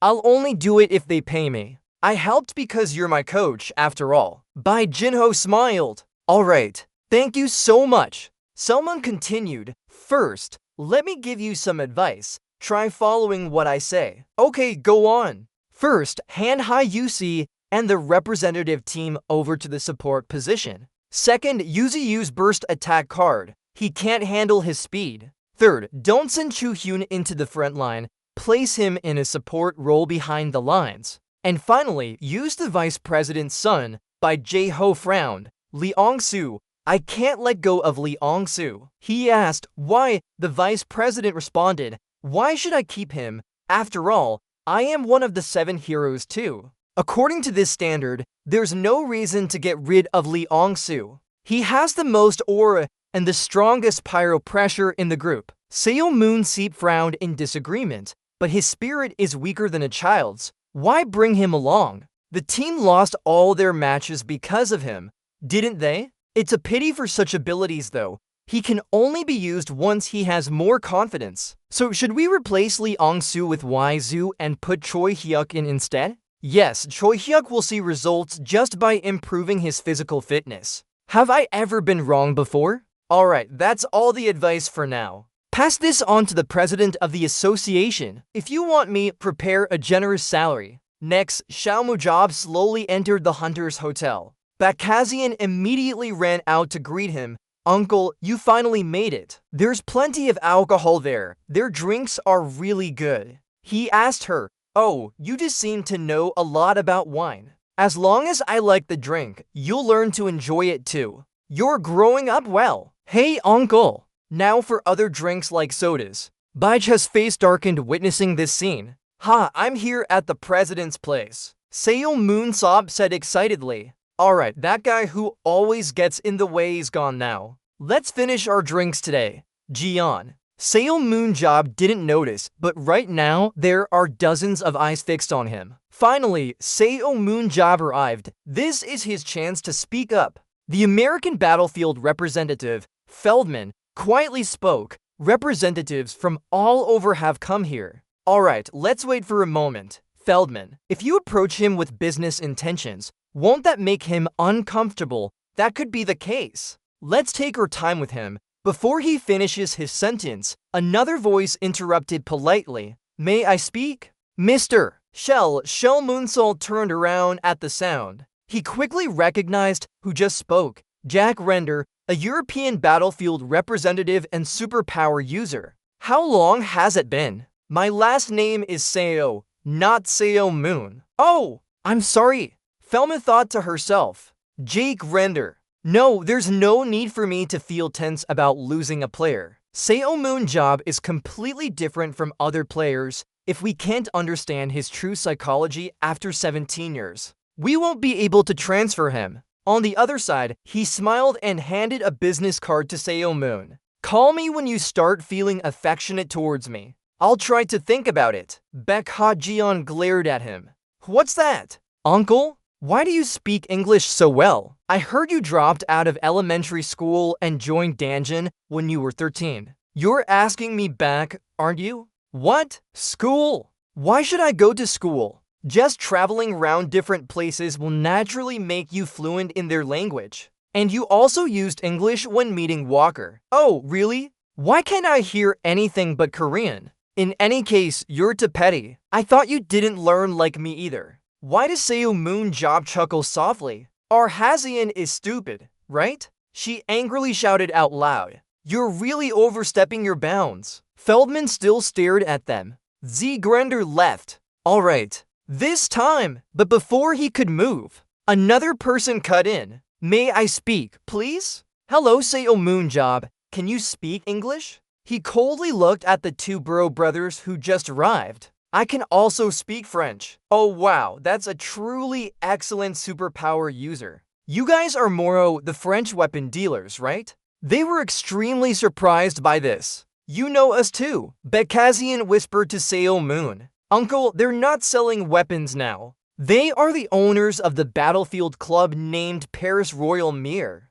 Alright then, HMM, they are the best team in the world. Nadal Burmick, one of the top 3, is also a member there. You're just thinking to yourself, oh, you mean Jeho's golden era name, right? Moonsalt whispered, if we were club owners, would you want to sign me too? No, not really. Oh, the two of them took turns speaking. We know you won't do anything you're forced into. Of course, it would be great if you join us, but we also care about this beautiful girl. They all pointed towards Bekazian. She was taken aback by the sudden attention. Me? Why me? Do they want me to join? What? Really? Oh, it's an honor indeed. Aoi, mercy. Xiaomoon raised their eyebrows and reminded him. Don't lose your value like that. The Moro brothers smiled. We've been keeping an eye on her. You asked them again. It's not to invite me, but Hazian, of course. We wouldn't lie to a player.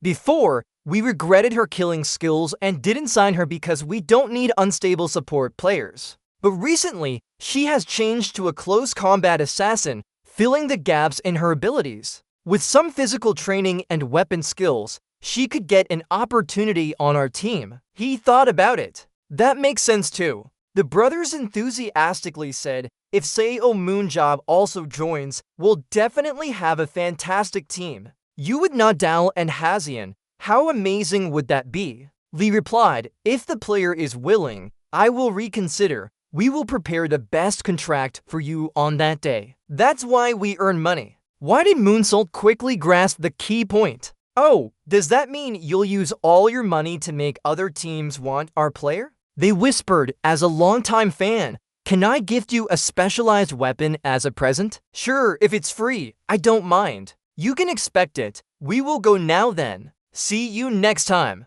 In an instant, the Bro brothers disappeared without a trace. He sighed, they are like a whirlwind. Ha, but you're getting tired too. Hope they don't start talking now. Bai Hazian asked with sparkling eyes. Uncle, what did they say? Seo Moonsop didn't answer and walked forward. Come on, hurry to the corner and talk there. You're tired. Oh, what did they say? Hurry up and tell me. But then another voice sounded. Hello, Seo Moonsop. He couldn't help but look displeased. What now? Can you spare a moment for me? A mature-looking man spoke slowly. I am Yang Min Young, the greenhouse's general manager. Why are you frowning? The greenhouse has something to do with me? He didn't answer but asked instead. Have you heard of the superpower merit system? The system of compensating for superpowers. After the war ends, we will pay compensation to those who contributed. Are you referring to this promise?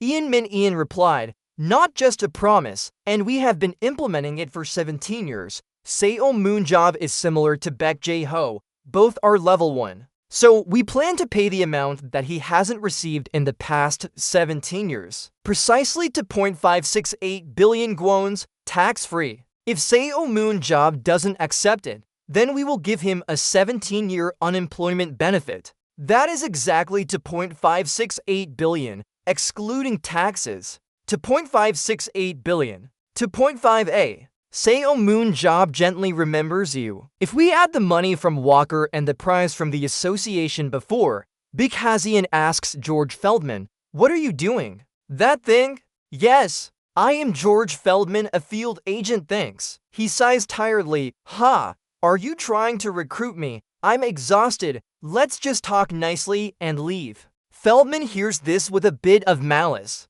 This matter, in summary, I will only say one thing. You're still not used to this world. While you are saving the world, the price you pay is 17 years that you have traded. The civilization that was once a source of power for the world is disappearing. But it's an issue that can be resolved over time. Seo Moonjob asks why died? Issue. He whispers, yes, as time passes, feelings, hiding places, and people will reappear. New purposes of life will emerge. You'll get used to this piece. So don't just abandon everything like that. If you follow my advice, remember me now, I'll be very happy. Feldman takes out a business card and hands it to him. I will take my leave first. Then he asks his secretary, did I say something unnecessary just now? Perhaps that's the case. Bikazian looks at the business card in surprise. Oh, uncle, you also received Feldman's card. He frowns and says, a strange name. What did he say? Ms. Lean said, that is the American mafia boss with the alias Money Devil, a brilliant man who swept away early Korean superhumans on the battlefield. Seo Moonsop looks at her and asks, why didn't he talk about money, but just abstract things? Wow, really? When burying Ba Ul before, he wasn't joking, HMMM. Anyway, he did show empathy. A while later, the last host of the event appears. Now, the main event of today's event, the opening ceremony for the donation money distribution. The person who will give the welcome speech is the one with the greatest contribution in this hall. Mr. Seo Moonjob, you hear his voice echo. Hey, oh, please step up to the stage, Mr. Seo Moonjob. The spotlight shines on Seo Moon. He stands high and looks down. Let's see. I am the one who donated the most here. So what will happen to all of my assets? Someone below shouts loudly. 1.7 billion. What? Park Jin-tae continues speaking.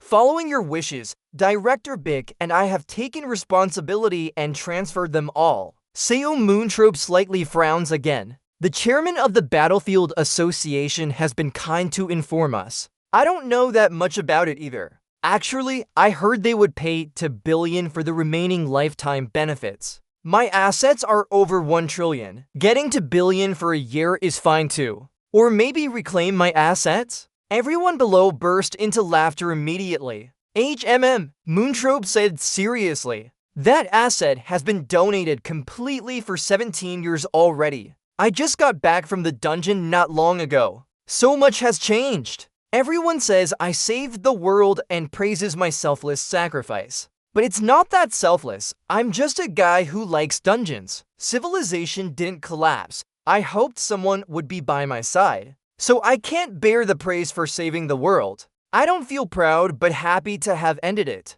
But one thing I'm proud of is that the kids can grow up thanks to that money. More than saving the world, that really means something. I don't want any child to suffer like me again. Then he slowly walked down. Yes, thank you for Mr. Cell Moondrop's speech. Next is, he has a good wit too. Park Jin-tae was already waiting below, ending the deceitful actions with just 7 billion. Seo Moon-si replied, "Don't misunderstand. I'm originally gentle, but life forced me to be this way." He frowned slightly. That defense doesn't sound good at all. In my opinion, you're the troublemaker. Stop beating around the bush. Just say it straight. Alright, let's talk then. As a senior, do you plan to corrupt those kids representing the country? He didn't answer but asked back. So you become president and raise them like that? Park Jin-tae tiredly covered his face. This charity battle really has issues.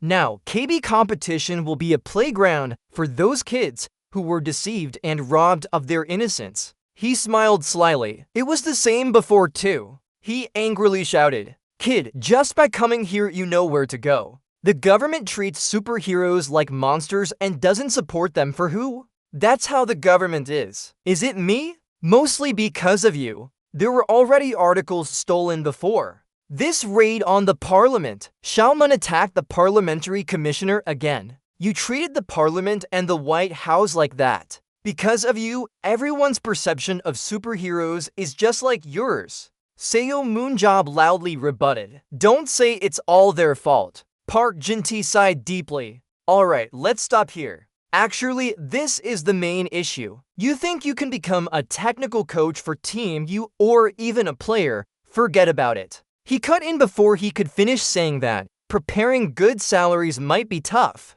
"I want to give it a try." The scene changes to a car where Seo Moonjob and Baek Jae-ho are speaking in turns. That's 1.6 billion won each. Is that enough? What did you say? I'll be the team leader. He smiles and asks, right? Why all of a sudden? As a Korean, I'm sad for those children called national representatives. If we train the kids well, the national team will get better, won't it? Baek Jae-ho can't help but feel suspicious. When did you start loving your country so much? The last place in KB1 has already surpassed 20 billion. Straightening responds, an okay deal. If we buy a second-tier tournament and upgrade it, won't that make us more money easily? He frowns upon hearing this. Why? Not because of patriotism, but for the money. Moondrop laughs loudly and says, Jehovah!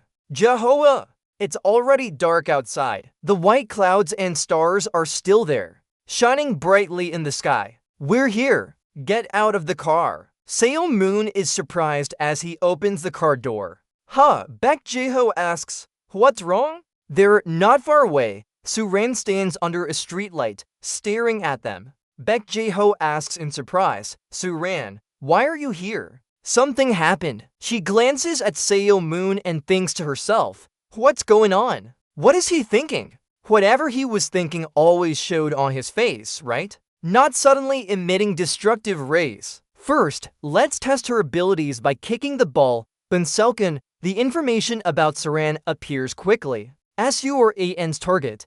Human, strength 50 thirds, agility 71 71st, speed 7 67ths, flexibility 60 60ths, divine power 40 40ths, technique 59 59ths, roar 100 100ths, super ability, destructive ray, positioning. Xiaomoon can't help being amazed. Most of her abilities are at maximum. Plus, she has the super ability of positioning. She's stronger than before. He slowly approaches Suran. What happened suddenly? Are you here to kill me? She responds with a side glance. I heard you're immortal and wanted to test if it works. But today, I'm not here for that. Xiaomoon frowns slightly. Who's killing who, huh? If it was because of your previous intent, stop now, thanks to me. You're still alive, so just keep going. SURAN chuckles lightly and says there's no hidden intention here. I've forgiven what he did to me. So why are you here? I want to see if you really came back, right? After confirming that, she leaves quickly without a word. SEO Moonjob looks confused with a question mark, not understanding her words. Huh? What's going on? What's wrong with her? Why is she here? Saran glances at him as she walks away. Thinking back, Xiaomoon was so angry that she hasn't woken up yet. Silly girl, because of you, I fell behind and didn't take responsibility for it.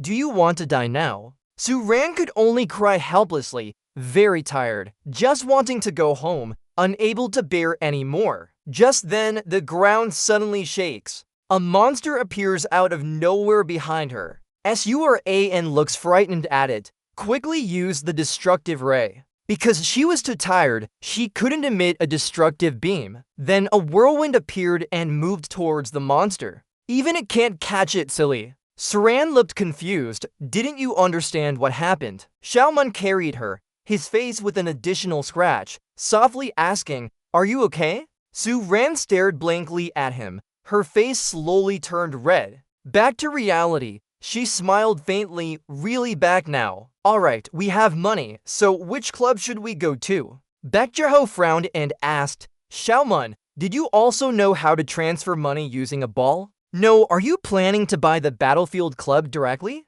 Yeah. Xiaomun scrolled through his phone, taking this opportunity. I plan to treat fintech as a personal hobby. Of course, if it's you, you'd do great, but it seems quite expensive. Baek Jae-ho insisted, if you really want it, just tell me, and I can buy you the KB1 League team. I still have enough money for that. I remember you asked back. Then there's no point in this. Who would ask for your money? But I know about KB1 and KB2 already. What about KB7 though? He quickly explained to him. The KB7 League is a tournament where teams of 7 players compete together. Each group has 7 members. The winning team gets the 7th rank in the league. The KB7 League winners get promoted. Teams that win the KB7 League have the potential to be promoted similarly to the KB League. Since this tournament has lower maintenance costs, it might seem more functional than the KB League. Is that so?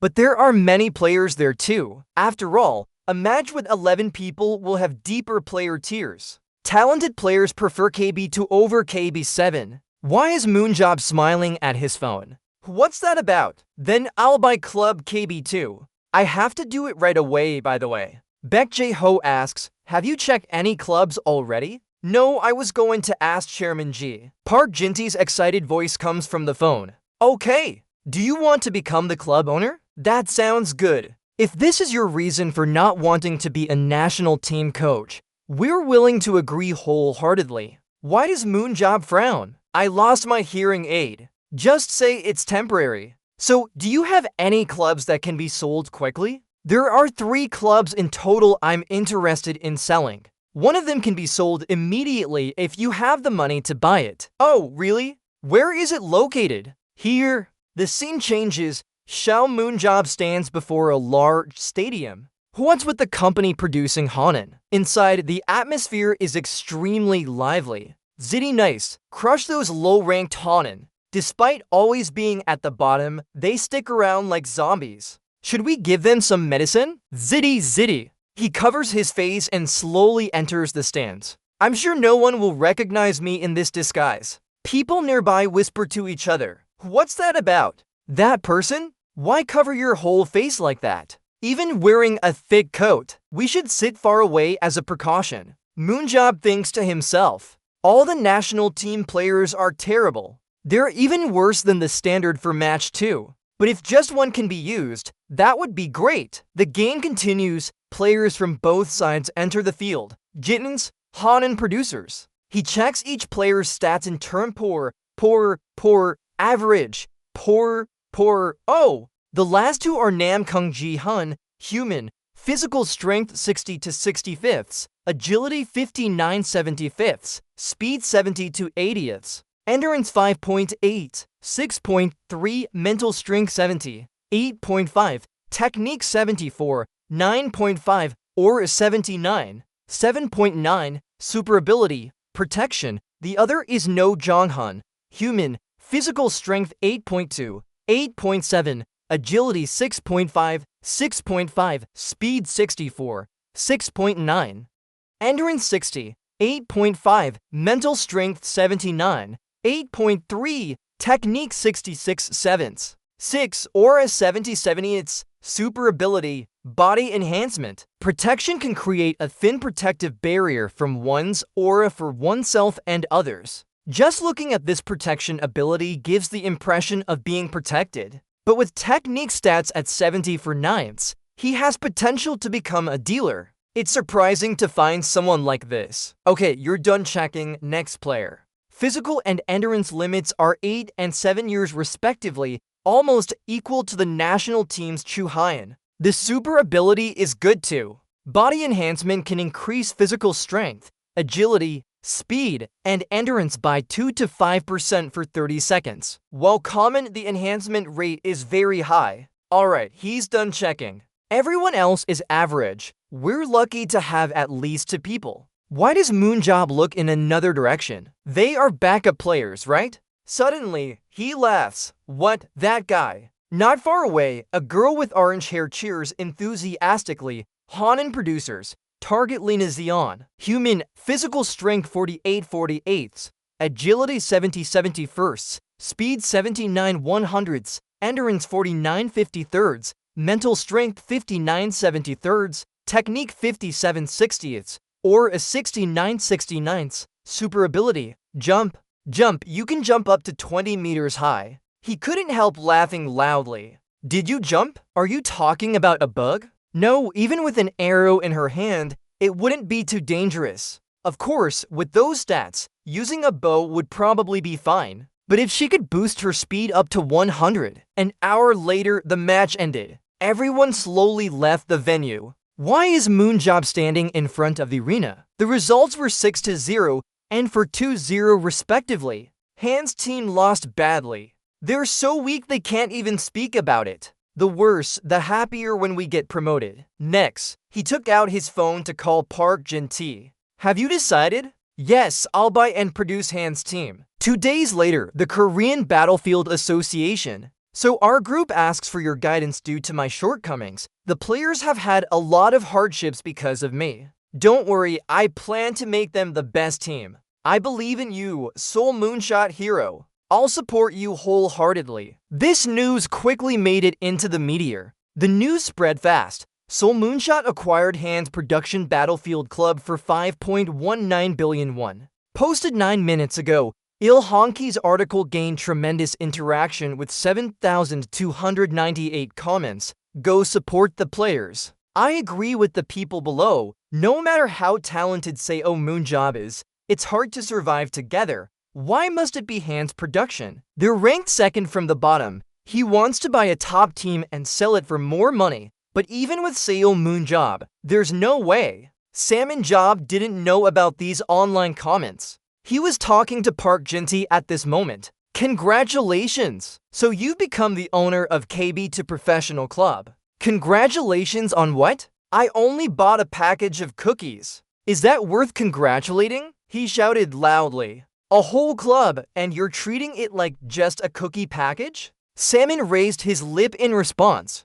Huh, I get it now. Park Jin-tae asked quietly. Let's forget about that for now. How do you plan to lead the team? Just like how I usually do. I'm going to meet with the players later. Okay then. Running a club is something only an ordinary person would do. In any case, let's go now that everything is done. He chuckled softly. That's what you bought? I laughed in response. I'll have to travel to many places later. It can't always be Jaho going with me. I bought it using the leftover money after buying the club. He sat on his brand new motorcycle. Then he drove off coolly. On Kiambu Highway, Seo Moonjob continuously weaved between other cars. The people angrily shouted, which car did this guy suddenly bring a motorcycle onto the highway? Watch out, and don't forget your helmet. Who is this guy? After seeing Seo Moon Job's face clearly, the man fell silent. He changed his attitude faster than flipping a book.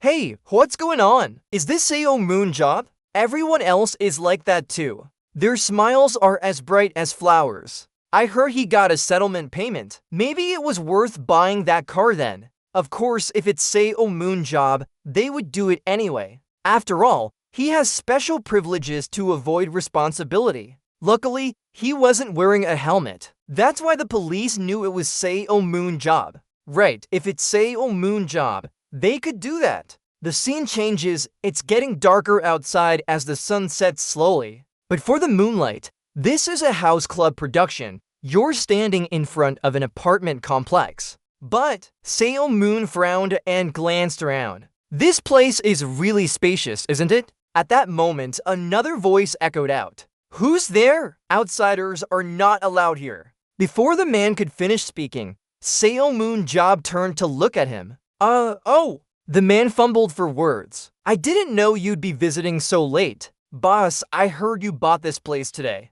I'm a district officer. Choi Jong-jun. Oh, right. He thought to himself.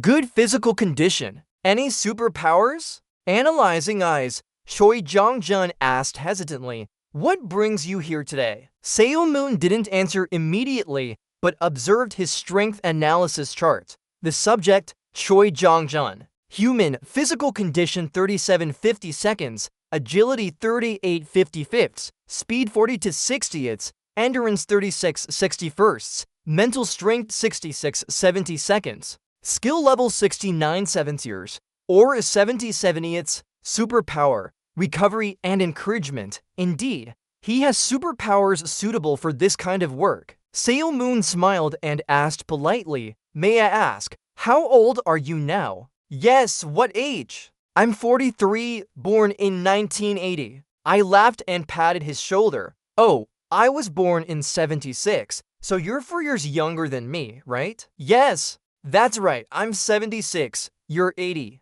Right, Seo Moon shivered at the sharp eyes of the other man. Yeah, that's correct. So from now on, I'll call you younger brother Wrong Run. Younger brother Wrong Run can just call me Big Brother. No, I think it's better to call me boss. Alright, younger brother, can you show me around this building? He quickly led Seo Moon to the important rooms in the apartment complex, the dining hall for players' offices, the fitness room, dorms. Facilities were like that. There are 14 total team members under direct supervision. Seo Moon glanced around again. I knew it when I bought this place. But the number of actual players isn't quite right. But there are still all necessary equipment here, though they're all old now. Wrong Run forced a smile and replied, yes, because of the spacious land. They prepared everything. Finally, the training ground. He opened a room door. He quickly looked around and commented, this place is both spacious and old, but there are only 11 modules here, not 14 players. Dong Jun quickly explained, about that, because the modules were too expensive, we could only prepare 11 to give the main players practical training. Hearing this, he thought, with recovery powers, why is he so poor? He should be working in a hospital. Although I'm not entirely satisfied with this place, having an instructor with encouragement and recovery abilities isn't bad. And now, the biggest problem is the players. Alright, let's go meet the players first. Yes, why suddenly? Yeah, I'll go talk to everyone, so you go call those people I mentioned here. Then Enthisel Moonsop sat on a chair and asked, have you heard about this? I'm Sel Moonsop, the new team leader. The centaur girl quickly replied, I'm Lena Zion. It's an honor to meet our new team leader here. He thought to himself, she looks so small, like a centaur. Salmon looked at her hands and asked, have you been practicing archery lately? Lena Zion jumped. How did you know? I'm just Salmon. Just look at that flabby part. Quick and fast but lacking stamina, so she can't operate near the dealer. You must have thought a lot about this. No matter how hard you try, your abilities won't improve. Nazin nodded dejectedly. Yes, he thought silently. She also lacks technique. Normally, it would take her a lifetime to join the second team. But if she's caught my eye, that's different. Xiao Moon whispered. It's okay though. Because I'll make her a key player in real battles. Li Nazin was surprised. Yes, as a key player? Concert is the angel girl from X country, right? Yes. Now she will become the mental thief of the opposing team. Xiao Moon asked calmly. No matter how much you practice, there's no progress, right? Nayeon hesitated. That thing. She stammered. Yes. It seems you're not suited for this. The girl in front smiled brightly. Right. You've been dismissed. Back to the present. The girl was extremely worried. If he acknowledges me like this right here, won't things really turn out that way? But the boy quickly comforted her. Don't worry, I'm not firing you. Seo Moon remained calm. I said I would bring you to the main team. My words surprised her. Really? Did he say so? He pointed at her and said, yes, in my opinion, there is a talent here. Let me guess, was it archery? He's joking crazy. If you can't shoot an arrow, how dare you call yourself a veteran power user? Seo Moon emphasized, your talent isn't that, but your running ability. The girl was confused. Running? He continued to suggest. Yes, focus on developing your running skills and use it with your jumping superpower. He excitedly proposed a hypothesis. If so, try imagining yourself shooting an arrow while causing chaos in the arena. That's exactly what you will continuously steal from the enemy's hard-to-catch monster. So when the enemy chases after her, she'll rely on her speed to run away. Li Yin began to understand his meaning. Exactly, just persist in controlling yourself. Seo Moon's cold eye stared at his student because she could be a hindrance and couldn't be left behind, but he couldn't catch her due to her speed. He still maintained that optimistic smile. In short, it makes the opponent go crazy. That's how games should be played. Xiao Moon explained further, I'll tell the coach so you have to keep practicing running. The battle will depend on her speed. Li Yin was still uneasy. Can you really make it into the main team just like this? His assurance was firm. Of course, if she performs well, she might even get into the national team. Her eyes lit up. Learn, really? She quickly slapped her hand on the table. Is it really true? Did Mr. say that's right? For real? Really? Huh? How did Moon respond? Yes. She was so happy her face turned red. The main team. The national team. Nayeon jumped up with excitement. Thank you, sir. I'll practice harder. He's satisfied too. Looks like a beetle. Alright, then go back and call Nagung and Ji-hoon here. The girl quickly responded. Yes. A while later, his door opened again. Permission to enter. Seo Moon turned around. Alright, come in. Ji-hoon stood straight and at attention. It's an honor to meet you. I'm Ji-hoon, a support member of the team. Just looking at him, I had to evaluate. This is my first time meeting someone with such thin skin. The boy sighed inwardly. This team really has some funny members. The one cold was curious. They say you have something to talk about. I wonder what it could be. Get straight to the point. You won't be supporting anymore now. Ji-hoon was startled and alarmed. Yes, but I am a support member. He opposed again. Not a support member. He strongly disagreed. Clearly, you are a support member. You must have misunderstood. He immediately spoke in a terrifying voice. You damn thing. From now on, you're not a support anymore. Ji-hoon stood dumbfounded as Seo Moon checked his stats. They suddenly called me here. They said I'm no longer a support? What's wrong with you? The subject, Namgong Ji-hoon. His physical condition is 62 out of 75, agility 59 out of 75, speed 72 out of 80, endurance 58 out of 63, mental strength 70 out of 85, technique 74 out of 95, or is 79 out of 79. And his superpower is protection. Seo Moon evaluated, in my opinion, you'd be better suited as a dealer. The boy was visibly shocked. Am I really? The other person insisted, I think you have talent with sword skills. I didn't just say this without any basis. Ji-hoon doubted, did you see me on the battlefield before? Seo Moon stiffened and turned away. Sorry, but I dozed off while watching your match. How can I buy this team if we haven't figured out that yet? He's hesitant, but my reflexes and speed stats are quite low. You've pinpointed the issue. That's because you used superpowers from behind during the game. He disagreed. Support isn't an ordinary position. Seo-moon's patience is fading away. This name seems pretty good at arguing, huh? Do you know more than me? Ji-hoon is scared of being criticized again. No! You keep bringing up your opinion. My older brother hates support the most. Most people out of 10 just stand behind and watch, not participating in battles. Eventually, they have to go on the field with an incomplete lineup. Your finger points upwards, but one of the remaining 9 could be a support player. In your eyes, Ji-hoon has another appearance because they have at least 2 protective superpowers. People like them can fulfill their roles even if they stand behind. Seo-moon returned to the main topic. But you only have 1 protection, right? He replied softly. Yes. You smirked and suggested, so I'll equip you with another weapon too. Ji-hoon innocently asked, are you training me to become a skilled support fighter? The crazy blood in Seo-moon started boiling. What? He grabbed his shirt and threatened, as a support dealer with superpowers, that guy. He slumped back out of fear. Sorry. Suddenly, he questioned, why are you so obsessed with the support position? Are you afraid to go in front and fight? He quickly let go of him. With such a mindset, you'll never become a frontline warrior your whole life.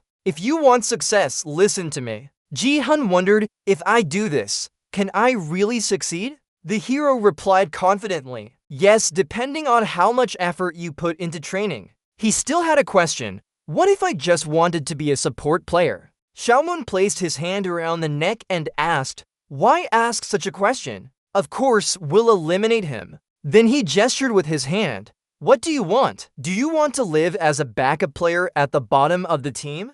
Ji-hoon silently looked at that hand. Or do you want to change your fate? Without hesitation, he grabbed it. I'll become a support dealer. Seo-moon was the last one out and calmly closed the door. The person outside hurriedly asked, club owner, is the interview over now? He requested, oh brother, please hire a steady coach for me. Who's good with swords? He looked surprised. Yes, a coach. His voice was hesitant. If it's a coach, we'll have to already. Why mention this? We need a coach to teach sword skills to Namgang Ji-hoon. Zongzhen added another fan. He is a support player. He corrected himself. No, now he'll be a dealer. The manager exclaimed. Yes. He didn't linger and quickly walked away. We need to teach running to Furli Nayeon, so he prepared that as well. Zongzhen worriedly watched him go. This will work out. Seo-moon emphasized, I had my reasons for telling you this.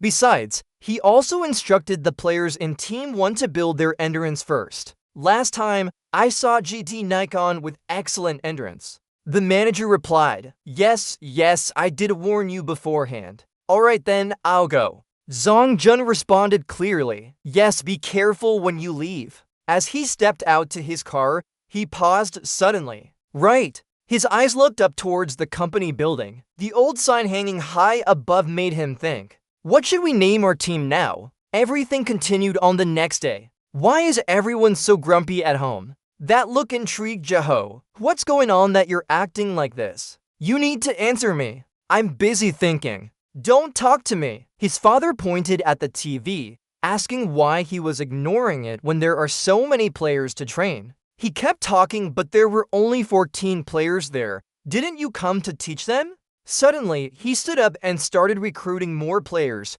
startling everyone. Jaho called out, hey, where are you going? Moonli walked straight out the window to recruit more people. He muttered to himself, we need to do this, recruit more members. Outside, a crowd was gathered and there were loudspeakers standing around. Journalists and reporters still surrounded the entrance. He opened the window. Hello! Zongzhen's younger brother. The other side answered quickly. Yes.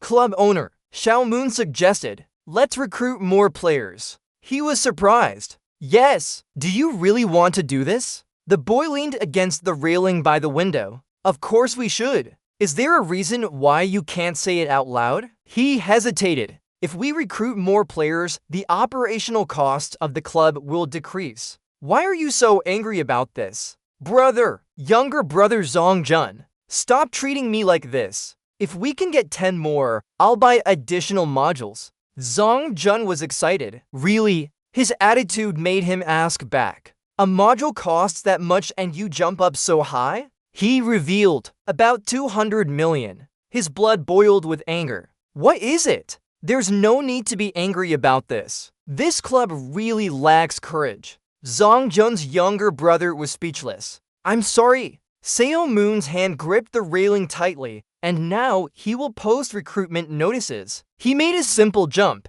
and it would take 3 days. Zhang Jun is worried as he just landed and 3 days don't seem to rushed. He's still not confident though. After all, no one will sign up for second place at least a month. But someone on this side breaks into a sly smile. I've already planned everything, decided to do it in 3 days. The people outside his house are enjoying coffee, chatting casually. Finally, the last door opens, accompanied by an attention-grabbing voice. Hello, journalists. Seo Moon steps out. Today, everyone has worked hard to earn a living. They immediately start whispering. It's Seo Moon's turn. By the way, why don't you do an interview with me? Aren't you planning to cultivate your own players? He kindly accepts their request. Alright, I'll answer all of them. And you guys will listen to my recommendations too. Can we do that? Someone raises a hand. What are you asking for? Xiaomoon immediately reveals, nothing much.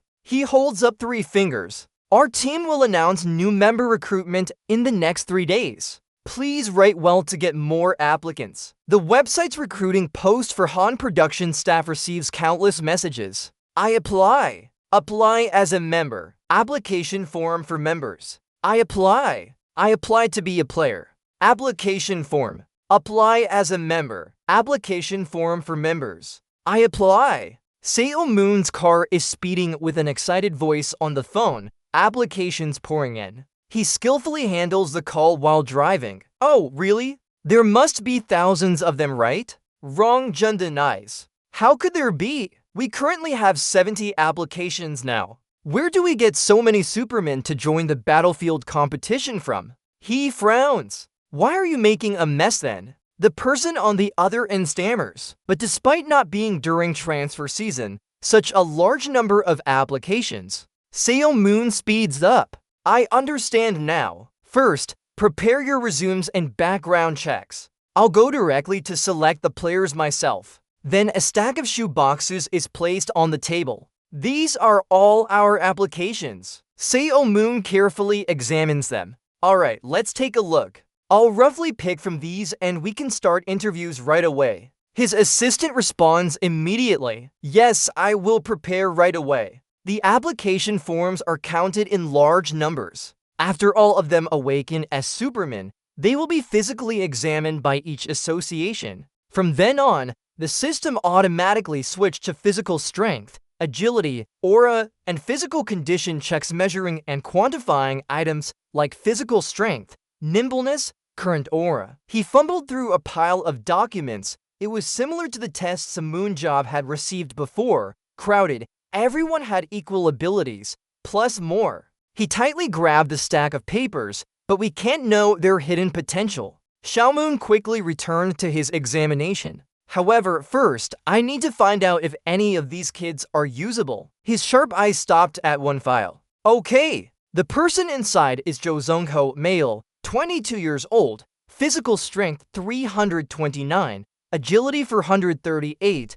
or a 612, has the superpower to transfer objects to others. Transfers images of what he sees to others. Delivery experience for Tito Company. In 2 years, this guy, a delivery man. His gaze shifted to the information board beside it. According to the analysis score, physical strength is 33, agility is 44. These numbers are only 1.5 times that of an Olympic gold medalist athlete. The face in the file made him think, well, physical strength isn't valuable. Can he transfer objects to others? Seo Moon was intrigued. This guy seems like an interesting one. On that very rushed interview day, outside the company, it was still a bright blue sky. A cheerful person appeared with a smile. Hello, Mr. Seo Moon Job. I'm really your fan. He sat opposite the interviewer, looking nervous. Yes, Kim Jin-ho, Did you participate in Battlefield since high school? He enthusiastically answered,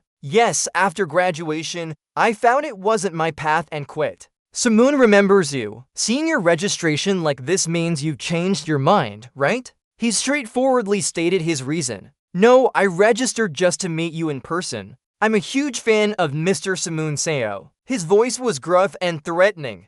Go away! Jin Ho and Guang? Yes, what did you say? Samoon immediately repeated it. I said go away. The young man looked shocked. Go away? How can you treat someone who loves and seeks you like this? If anyone outside finds out, I don't know what will happen to you. A pin clicked into Jin Ho's head. He fell to the ground in Moon's rage. You've only read about me a couple of times, right? Alright, spread it around. Bastard. They say this team has a crazy boss. His assistant was alarmed. Team leader, please. Samoon asked Zongzun to leave. Tell the next person to come in. The building security escorted him out. Oh, get your feet out of there. Those outside started making noise too. I heard some commotion. What's going on? The one they were waiting for was called. Next, please invite Duzi Ung Ho in. He stepped inside and greeted the two solemnly. Hello everyone, I'm Duzi Ung Ho. Dong Jun looked surprised. How can someone with such abilities? He whispered to Samoon, team leader. Why is he here, team leader? The guy now using the inspection and analysis skill indeed. Physical strength and agility are quite ordinary. Xiaomon focus on the 3 superpowers included object transportation, sharing vision within a 3 kilometers radius with acquaintances, and aura sharing. The boy's eyes ignite with fire. Aura sharing is also one of them, a rare power with high tactical application value. He smiles widely at the edge. It seems he hasn't recorded this ability in his profile after awakening. Why do you want to exchange? Born in 2002, right? Same age as Li Neiyan, isn't it? Startle and look dazed. Yes, he is the same age as Neiyan. But why suddenly mention Neiyan now? He speaks firmly. This is destiny. The person beside him looks even more confused. Yes, the boy calls out, Seoul Hall here. The tension makes him jump. Yes, sir. Your first question. You only recorded delivery experience in your profile. Didn't participate in battlefield battles before? Seoul Hall honestly admits, no, I only have delivery experience. His hand tightens as the question is raised. Why do you want to join us then? Looking at these stats, you must know you're not a good fit for a player. He starts sharing. I also think my ability isn't very appealing. Since childhood, I dreamed of becoming a battlefield player. My own self only dares to look at it on the screen. Before, I always used poor stats as an excuse to give up. Or maybe I didn't want others to notice me. He carries many boxes with one hand, but his eyes never leave the TV bulletin board. Sweat drips down his cheek, but I signed up here more seriously than anyone else. Seo Moon temporarily accepts this. So there are a few things about you that intrigue me too. Seung-ho calmly accepts it. So go ahead and ask away. This time, focus on his superpowers. Object transportation. What's the farthest distance you can transport? He scratches his head as he answers, I've only tried up to 2.5 kilometers. Seo Moon already has an answer. Actually, it's effective within a 3 kilometers range. He continues questioning. How can you move objects for someone you can't see with your eyes? First, you need to find out where they are, right? Shinganho explains, within the power's range, I spread aura evenly to confirm the recipient's location. I will use aura to roughly locate the target. Xiaomoon is satisfied. So, as long as you're within the allowed range, you can find your target, right? He realizes it makes sense after thinking about it. Shinganho still has some doubts, but not automatically finding them requires focused searching. The boy points at him, no problem, because enemy positions are limited inside dense areas. He smiles excitedly. This power can also be used for surveillance and seems more useful than expected. He exclaims, finally, I found a nun to help the angel girl. Jongjin looks at him with confusion. A nun? Xiaoman's tone is very cheerful as he confirms again. You're Zhao Xiangho, right? He quickly responds. Yes. His decision is immediate. You're in. He's surprised. Really, sir? Thank you, sir. Dong Jun beside him looks even more panicked. Are you serious? Team leader. Seo Moon already has his plan. He will be a good co-worker for Lee Naeyeon, managing her rough skin. Okay. He gets up, pounding his hands on the desk. In the future, their team will have to main warriors. The girl duo and the Black Nun group are formed. Shio topples back. People in the company shout loudly. In the future, Han Jong's production will be revived. Under CEO Moon Job's leadership, a big glass of beer is raised to celebrate this new beginning. Everyone cheers and drinks together. Company employees organize a water party outside, shouting together, hoping all players will advance together. Seo Moon joins in with satisfaction. Though chaotic, the team's atmosphere seems fine. Suddenly someone calls out to him. Hello, CEO. He turns around. Oh, company members approach proactively. I'm the Han Jong production captain. My name is No Jong Hwan. You've already used your instant check skill without any delay. Target No Jong Hwan. Human. Physical 80 to 87ths. Agility 65 65ths. Speed 60 for 69ths. Endurance 60 85ths. Charisma 79 83rds. Technique 66 76ths. Or 70 70ths. Super ability is the strength booster I saw on the arena floor. Oh, got it? He silently comments that this guy isn't special, but his stats are too high for our team. Hone steps forward and says, I've heard you've invested a lot in our team. The captain promises to speak on behalf of the players to thank him. We'll always strive not to disappoint you. Seo Moon listens, quickly turns away. Okay, don't put so much pressure on yourself.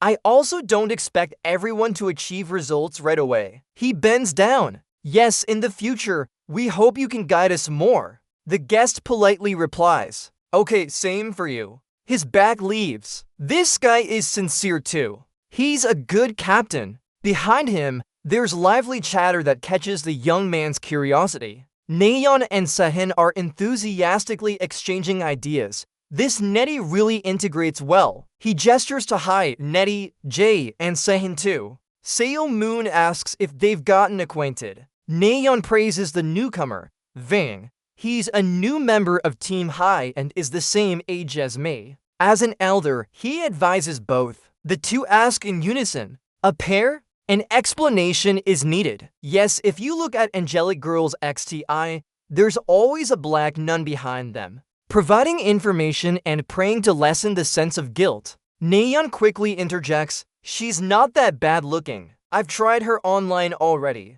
The guy continues, making it even more confusing, and Hone is referring to the black nun. He waves his hand dismissively. Done. Finished. I'll explain in detail later. Let's go get some drinks. They hesitate to respond. Okay. Yes. Both of them leave with a confused look. He's really satisfied with this team now. They finally have the minimum required members. His sharp eyes glanced over, and then he was actually looking at the company's sign. We need to come up with a new name for our team. The old words above are waiting for a big change. Everyone was having fun when suddenly someone called out, everyone pay attention. Even the rookies turned their heads curiously. Xiaomun held a bottle of wine and loudly announced, I will announce our new team name. He pointed to the air. Our new team's name is. Not long after, it was 3 months later. That morning was sunny. The TV screen kept showing cheers. Today's match could be a turning point for the production of Storm, or now it's Vinegar. It also revealed that companies would compete against each other. Yes, indeed, after Seoul Moon Ja bought this club. In recent times, the main team structure hasn't changed much. However, today finally saw new players making their debut in this match. He sat in the waiting area to give a few final words. Just act like you're training, especially Zung Ho. Do you understand? He hesitated because he was worried. Really, would it be okay to use it? The team leader assured him, don't worry, that's showmanship and performance. With a loud shout, he said, today is the day to show the results of 3 months of training. Go out there and enjoy yourselves. The whole team responded loudly in unison. Yes! Each player from his group was moved onto the field. facing Incheon BC. Match 1 is now starting. There's a special area with big screens for VIPs. Thank you for inviting me. You're welcome. It's been a while since I've come to the arena. He politely replied. Alright. Yes, what? Zung-ha chuckled when Zeon debuted. I cheered for him a few times but then stopped going. The boy continued his conversation. How about Zio's match? She slowly explained. He told me to wait until the team's abilities increase before coming again. Seo Moon straightened and said, so you won't be able to come at all then? She agreed, yes, there hasn't been any progress yet. He started scratching his head. Useless name. Zung-ha asked eagerly, hahaha, your team will definitely be different, right? He immediately confirmed, of course, you can expect them. He smiled confidently. I'll show you a very interesting match. The new players were brought to a beach with many floating islands around it. Donggyun's first match is Wizard Canyon. This place is incredibly beautiful. It's a surreal space that can't be seen in real life. Here, people not only see the ground battle, but also underwater battles too. This requires great mobility and adaptability from the players. Next was a map showing the terrain. I wonder how Rim will show changes today. Going back 3 months ago, Seo Moon emphasized on his watch, just running 100 meters in 3 minutes and 1 second. He praised Lee Na-yin for her excellent running ability. The coach observed and commented that while Seo Hongho's players had improved significantly, Na-yin still stood out the most. I heard she was just a raw player with no combat experience. How did the team leader recognize her abilities? He turned away. It's actually by observation of muscle development and other things. The coach was still in awe. Truly amazing. Indeed, the person Big J mentioned. Hall discovered this too. Xiaomoon carefully instructed him. Instead of praising me, please focus more on the players. There are many different types of players, so consider that and teach them well. Nayeon was very happy during her run. Yes, just changing Lee Na-yin's running posture already showed great results. She can definitely adapt quickly to combat situations. Each piece of paper was torn apart, day for OD, 50 and counting until the competition. The others from the other teams glared at her as she ran away. Damn it, they stole a monster again. She's moving so smoothly across different terrains. How are we supposed to catch up with that speed? As she runs, she thinks to herself, I'm being hidden. Zio, the weapon of choice, D, can also be used for control, right? Team B, what do you sense? Jonghwan hesitates a bit. I feel like my hunting speed has slowed down by half. The car's engine doesn't sound much different. It's as if it's suffering from nervous disorder. He continues to guide them. Good job. Let's think of a line that would make someone even angrier. Her movements are very good. Well done, Lee Na-yin. She exclaims happily. Thank the main team. I will work hard, please. His thoughts flash by. Every time she answers me with a smile like that. Actually, I'm quite worried. Na-yin keeps arguing in her mind. The world's best superhuman main team leader. I'll promote her to the main battle team. Although she said so, I've been told this. Her small figure is alone on one side, but me, a long-term backup of the best team in the second division, can become a core player just by training and become a national team member. A drop of sweat rolls down her cheek. It's hard to believe, but I really can do this. Na-yin's eyes darken. I'm so worried. I will do my best. Suddenly, a loud call pulls her back to reality. Na-yin? The girl answers in surprise. Yes, yes, are you calling me? Seung-hwan is concerned about her. Didn't you hear me call you? Are you really worried? Na-yin frantically waves her hands. Yes, yes, no! I'm not at all worried. He advises, you don't need to pretend everything is fine. Your first combat mission will naturally be tense. The others smiled in agreement. Yes, I was so nervous during my first combat mission that I almost threw up. Then the captain continues to instruct her. You can worry, but you must not doubt your own abilities. He smiles warmly. The leader of the 7 heroes has placed his trust in you. You will definitely become a player who demoralizes the enemy. Na-yin is inspired by this. She nods. Yes. Zeonghon declares loudly and clearly. Our team has named our hero Seo Moon-jat for this match. Participate in the battle and don't let down the main team's reputation. Everyone raises their arms together, shouting the slogan. Alright, let's start the operation. The large screen next to Seo Moon keeps updating. D has split into 3 groups and started moving.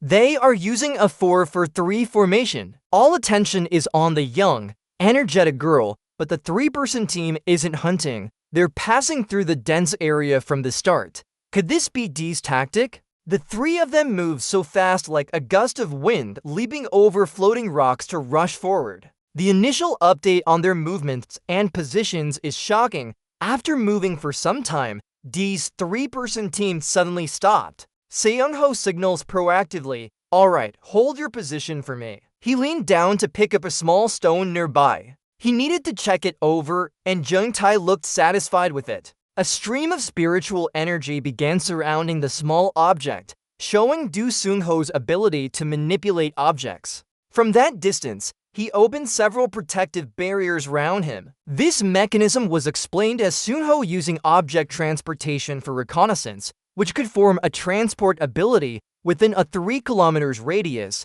closing his eyes.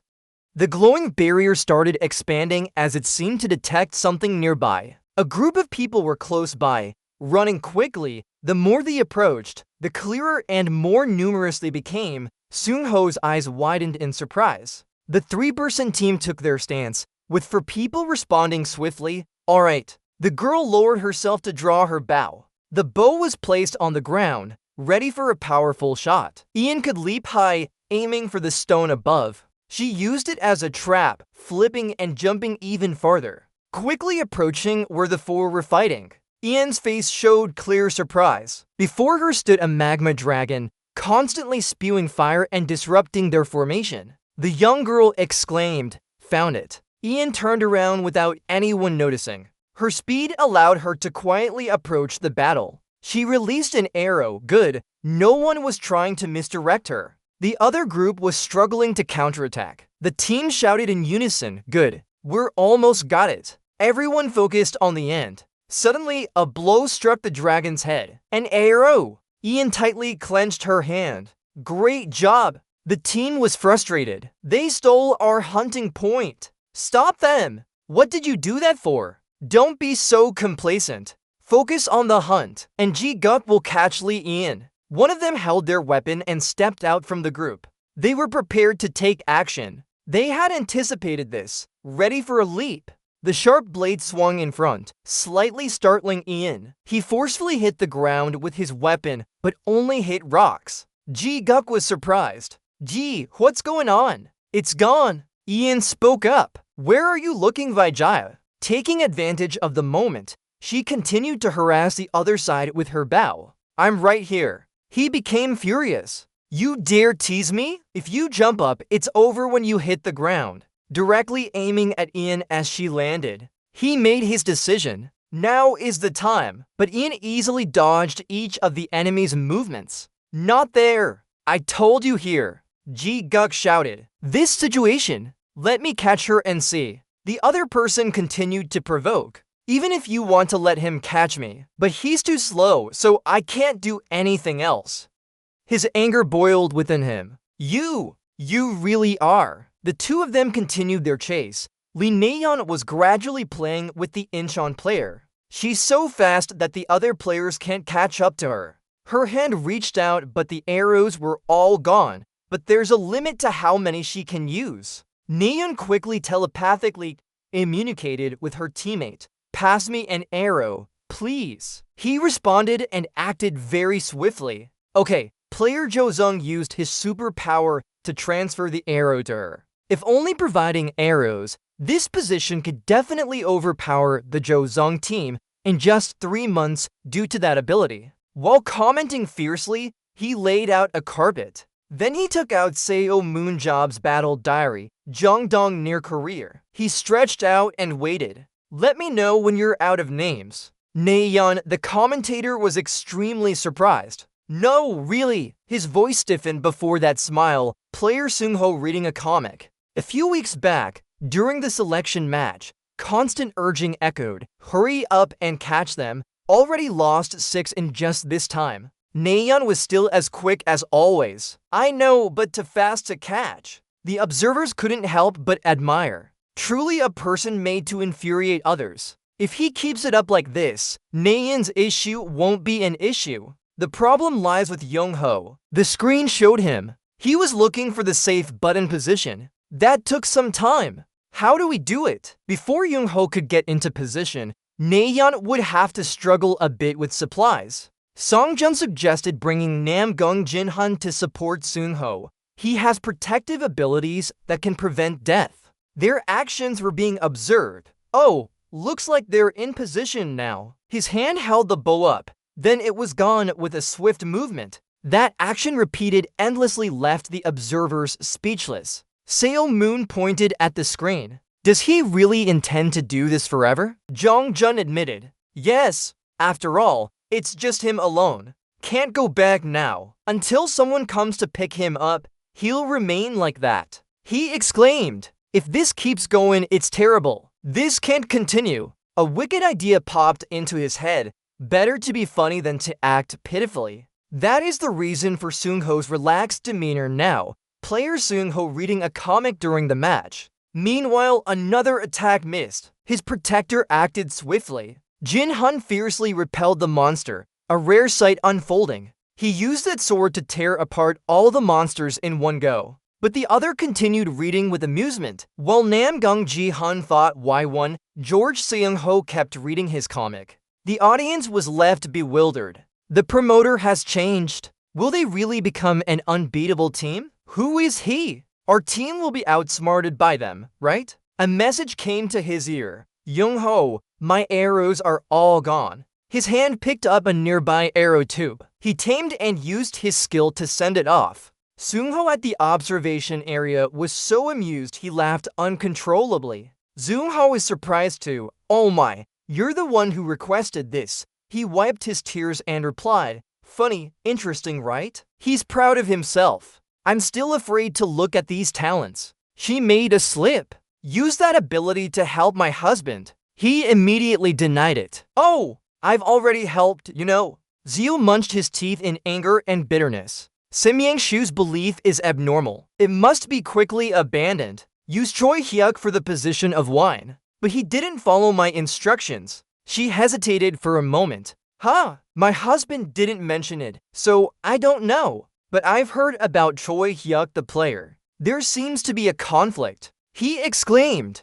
What? Really? The boy shook his head in disappointment. I'll ask directly next time. If there's an issue, it must be resolved with force and violence. That director is useless. Zong-ha chuckled. Oh, you're like this again. The commentator's words attracted their attention while we focused on the player from Zong-ha. Nayeon's battle grew even more intense. Incheon BC recruited to more players. Player Lee Nayeon is in danger now. A fierce warrior swung his sword but missed. Caught. Right now. Her teammate on the other side warned her, Nayeon, dodge well, just follow that path. The girl's eyes determinedly resolved. HMM. Seung-ha laughed. Can she do it? He responded with great certainty. Yeah, the Incheon team rushed in simultaneously. Don't let them escape. Capture them. She had to dodge and protect herself while passing through. This is my first time facing a dealer from another team.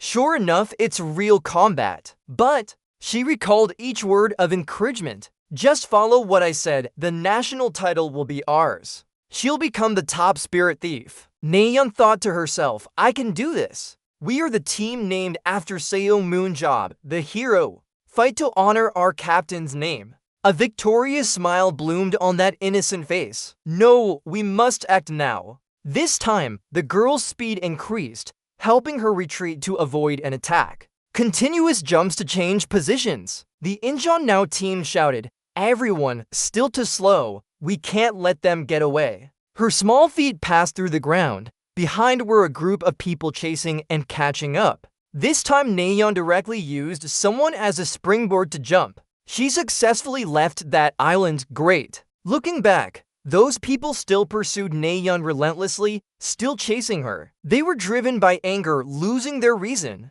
Even 1 second must be captured. If we hesitate, the hunting score will differ greatly. Finish this chase. When she arrived at a place, she stumbled because it was her last resort. Surrounding their path, Incheon's team is heavily outnumbered. This time, there's no escape for her. Last night, sweating from running too much. Look behind you. She followed with hesitation. How tall are you? Nayeon's foot moved slightly closer to the edge of the rock. Small rocks fell straight down into the abyss. Even she couldn't jump from that height. She replied cheerfully, probably so. Suddenly, her attitude became strange. There's no way out this time. I'm cornered now. This is serious. Is it? Her voice echoed. If I tell you to look, will you really look? They were shocked. What did that girl say? A dark shadow suddenly blocked their view from above. It's fine. The forest support team has arrived. We're here too.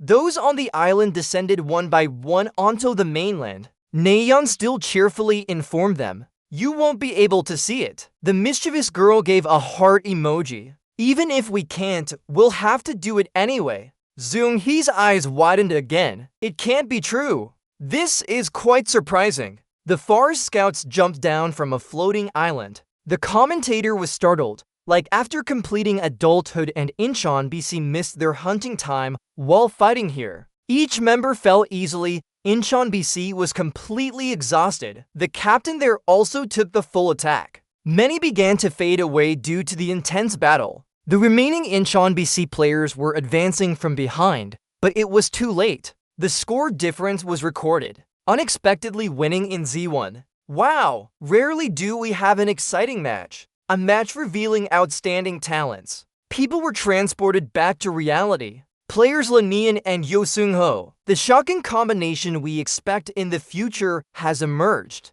Applause and cheers erupted. Great job! It's explosive. Yo Seung-ho! Well done! Lanian did great. Yo Seung-ho! Both were stunned by the team's reaction and how the audience called their names. Lanian, Jo Seung-ho, Jo Seung-ho, Lanian, Lanian. The girl's eyes widened in realization. Seo Moon was at eye level with her. Mr. Bao. Seo Moon whispered, "See, I told you so." He poked his finger and pointed to her. "I'll actively make you the main force." Then a thumbs up was given to boost their spirits. Both blushed, happy with this achievement. The declaration went out. Z1 victory belongs to Dam. Unexpected Z1 victory of Dam. Incheon gritted their teeth in disbelief at the shocking result. The group whispered and smiled, causing Incheon BC to suddenly waver. One-sided battle is still ongoing. In the next set, Linaean and Hosean Ho put up a fierce resistance like in set 1,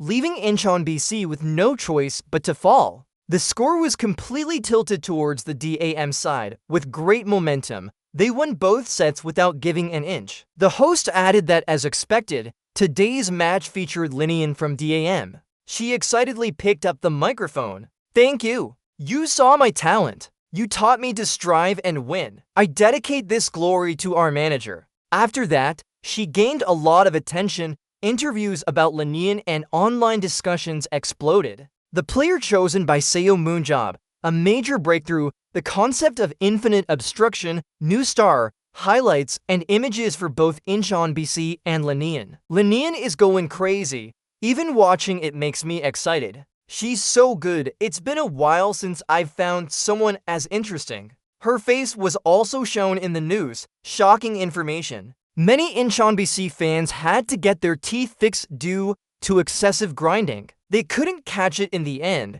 Even the monitor broke. This is my first time feeling such a satisfying victory from within our country. Even Seoul Hall praised it. I formed a fan club for Lee Nayeon, calling it Nayeon Chopat. Not only was Nayeon's fan club discussed, but also, it was indeed an epic match. Though physical strength wasn't much of a surprise, Seo Moonjob chose him right after seeing his abilities. His eyes are really scary. Everything is going well. George Seung-ho finally received recognition for his talent in this match, reigniting the battlefield spirit that had been dormant. Not only did he suddenly become a new star with Lee Na-yeon, but also Seo Moon-ja predicted and created this duo. The public is extremely interested in him. Lee Na-yeon and George Seung-ho were directly chosen by Seo Moon-ja to play. Indeed, they are the top heroes 7, forming the best team we have today. Many people were once again impressed by his genius eyes. A few days later at Jaeho's house, he asked, "Did you really discover Linaeon and Hosan?" He lay on the couch, uncomfortably responding, "Of course, I'm not saying I didn't choose him. It wasn't Yuna." He hesitated. "No, that's not what I meant. You are good too." Seo Moon-ja was more confident. "I told you so. Your eyes are divine." Jaeho was a bit worried, but they would do well even in the national team. He changed the topic. "Back then, you convinced Hyuk to play, right? I heard he still won't play." Seo Moon's friend replied, "Yes, I already convinced Hyuk." He recounted that Hyuk said he wanted to try wearing the polar badge if possible. But due to his team's strong opposition, the boy exclaimed, "Is it because of this delay?" Jaeho felt the difficulty too. "The battlefield directors in our country don't like me much, making persuasion difficult. A non-expert in battlefield is leading the national team with great pomp and ceremony." Seo Moon-ja asked directly, "Is it because they are experts that they act this way?" The young man stood up. "I want to see who it is. Let's see if he's as blind as he looks." Does the century's famous manager dare speak out? Someone behind sighed. "Of course, in front of you, I can say anything." The next words were kept inside Jaeho. "In case it gets rough." He asked further, "How is Choi Hai?" Salmon repeated, "What's the value of Choi Hyuk?" The top news still keeps shining, but with 5 consecutive victories. The effect of Salmoniac, the vinegar victory. Lee Na-yeon was MVP despite knowing it couldn't be stopped. The duel Lee Na-yeon for Seung Hokunlock from KB2. Dongjun happily showed the news, 5 consecutive victories, the first 5 wins since the club's establishment. He cried out loud, "Hiccup, I'm dreaming, our team has reached this day. He's always by my frown. Why are you hugging yourself like that? What's the highest winning record?" The person suddenly gets tongue-tied when asked, "How? It's about that." Dongjun admits, "Actually, it never exceeded 3 times. A thought pops into the boy's head. Should I distance myself from this guy? He quickly changes the subject. After the Wizard Canyon incident, Linaeon became a hot topic online. Mr. Bao is right. Who could have known it would explode like that? Xiaomoon won't let him off easily. My words are always right. What did Dong say? Can she meet the requirements? Huh? How do we evaluate this ability? He leans down to kiss her face. Sorry. I'm sorry. Then he reminds them, it's not a time for celebration in victory. The key strategy of our battle is the Seung-ho operation. We need to inform all other teams about this. The manager looks hesitant again. So, he immediately corrects him. You should ask how, not whether. Dongjun quickly modifies it. Yeah, but we must maintain the Seung-ho operation. The other person doesn't care and turns away. Luckily, he's got some capability after all. Give me a glass of water. The manager's lips tighten. Xiaomoon is squished, pretending to be so talented. Huh? But when he looks back, that attitude has quickly changed. Xiaomoon pats his friend on the shoulder. If Namgun Ji-hun and No Young-won have good training results, they can maintain this level of performance. He hastily agrees, yes, of course. That confident smile appears again. Oh, of course. A confident attitude is good, but increase the win rate before the end of the first half of the year. He directly sets a goal that makes him stiffen, 50%. Dongjun's thick hand holds the glass, a 50% win rate this season, the Hanjong School's win rate. Currently at 30%, he asks, why not? The manager blurts out, no. Dwayne also ponders a 50% win rate. For the old Hanjong School, it would be impossible, but now Mr. Bao can't just say that without reason. He carefully observes Xiaomun.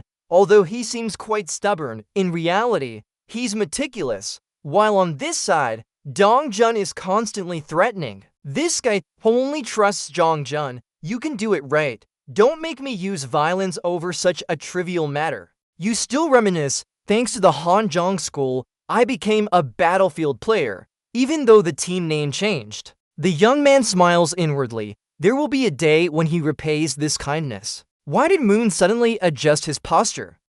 It's been a while, can't sit here shivering like that. He stands up directly. Come on, focus, I have something to say to everyone. They all smile and listen. If we boost our win rate to 50% in this season, I'll invest a large sum in the team. Having shown me potential, I must provide financial support for the team. He shouts loudly, got it? Everyone responded at once. Okay. After saying that, he left immediately. Good job. I'll go first. Everyone can enjoy seeing him off. Dong Jun quickly stood up. Yes, be careful on your way out. After leaving the restaurant, he started thinking to himself again. Sure enough, the problem wasn't with the players. Some bad scenarios were considered. The area within 3 kilometers round Seoul Hall was designated for recruitment. If our team's strategy isn't working out, our chances of winning will decrease. To use more diverse tactics, we need better support. He touched his neck. As Jeho said, we have to train with 11 against 11, not just because of the achievements, but because Seoul Munyap is a supported team. Other issues were also being addressed. Recently, sponsors are getting more involved, so there's some free time now. There's no way to get another stable player. Anyway, I want Choi Hyuk on the team. Suddenly his phone started vibrating. The team is still lacking talented players.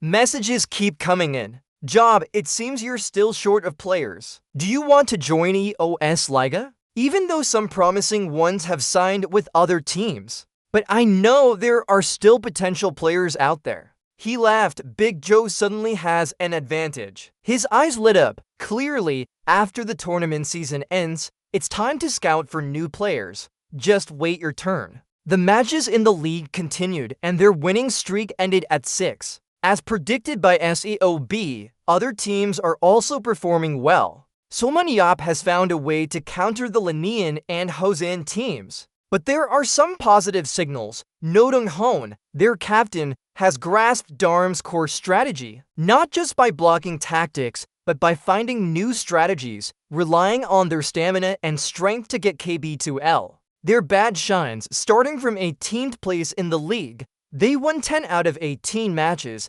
losing 8, ending with a ranking of 98, placing them 11th overall. Each step was shortened. By the end of the first half of the season, their win rate was 55.6%, and the time to recruit new players has arrived. Outside a school filled with waiting students. Who is this? The teacher greeted warmly. Hello, Seoul Munyap. What brings you here to my school? He replied. Today, I'm here as the owner of Darm. He quickly understood. Oh right, I'm Kim Young-moon, the coach of Yangmyeong Middle School's battlefield department. Leon and him walked around. Since I don't have any special purpose for coming here, can we take a look around? The coach happily agreed. Sure, I'll directly show you around. First, they stopped in front of the indoor training room. Here we are, Moon Leon said with an evaluation. The club's activities aren't bad either, which made him very happy. Just normal stuff. The boy suddenly paused, making Dong Moon curious. What happened? His hand pointed straight at someone. He got that one. He introduced right away. Sure enough, it's Seoul Munyap. You already knew, she plans to join KB1L's Phoenix Myray team. He was a bit disappointed. Her ability is only around 77, but still, I'm getting old. Can't see clearly anymore. The players kept exchanging strong blows. They couldn't be pulled back. But it seems no one here has a score of 90 or any hidden superpowers. The boy's face turned serious. Something wasn't right. Dong Moon called out from behind. Seoul Munyap. He quickly turned around. I'm here. They led each other through a few more people. He searched hard but found nothing. Damn it. We've checked the whole area and still haven't found anyone. There's no one who hasn't signed with any other teams yet. The boy gritted his teeth. What kind of sweeping power do those other teams have? Suddenly, someone pushed open the door and stepped in. Are you late? Sorry to trouble you? Dongmoon approached and patted him on the shoulder. Oh, Belm's here, right? Are you ready for the tryouts? He replied obediently. Yes, everything okay? You always come late, sorry. Ian Belm gained another fan. What about Munyap?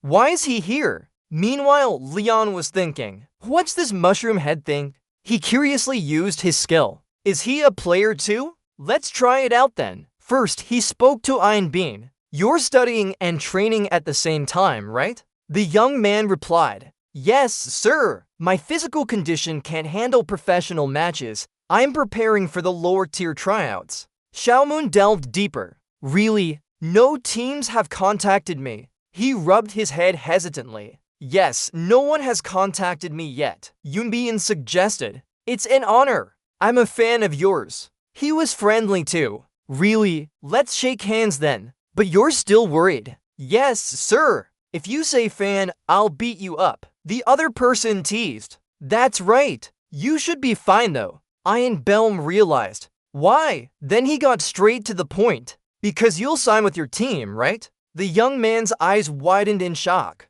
Contract, you know. Your attribute panel appears with a hidden skill that's very appealing. Yulbelm gaped. Contract. How? Selman's attention was elsewhere. Right, it is indeed. Walk in the shadows. Shadow movement speed increases by 20% when aura reaches over 70, allowing for stealth and shadow travel. The more he looks at those details, the more certain he becomes of having the conditions to unlock his superpower. Despite Ian Belm's confusion, he still pondered, by Korean League standards, just this superpower alone is enough to earn a living. He extended his hand firmly. Gotta sign the contract before someone else snatches it. You help me out. The young man remained skeptical. Thank you for your offer, but how do you know to approach me? Why play this old trick again? I just need to mention where he's played somewhere. Oh, lately I've been watching a TV show called Zoozlik. Just saw you. Before he could finish, Ian Belm interrupted. Yes, I only sat on the bench for the entire game. His attitude stiffened as his plan was thwarted. He quickly switched to a new reason. Well, what's that? You're Yunbium, right? I just wondered why he only sat on the bench and came here to find him. He believed it too. Yes, really? Don't be so sure of yourself. Right, in his opinion, you have untapped potential. Just not discovered yet. The young man's expression turned self-deprecating.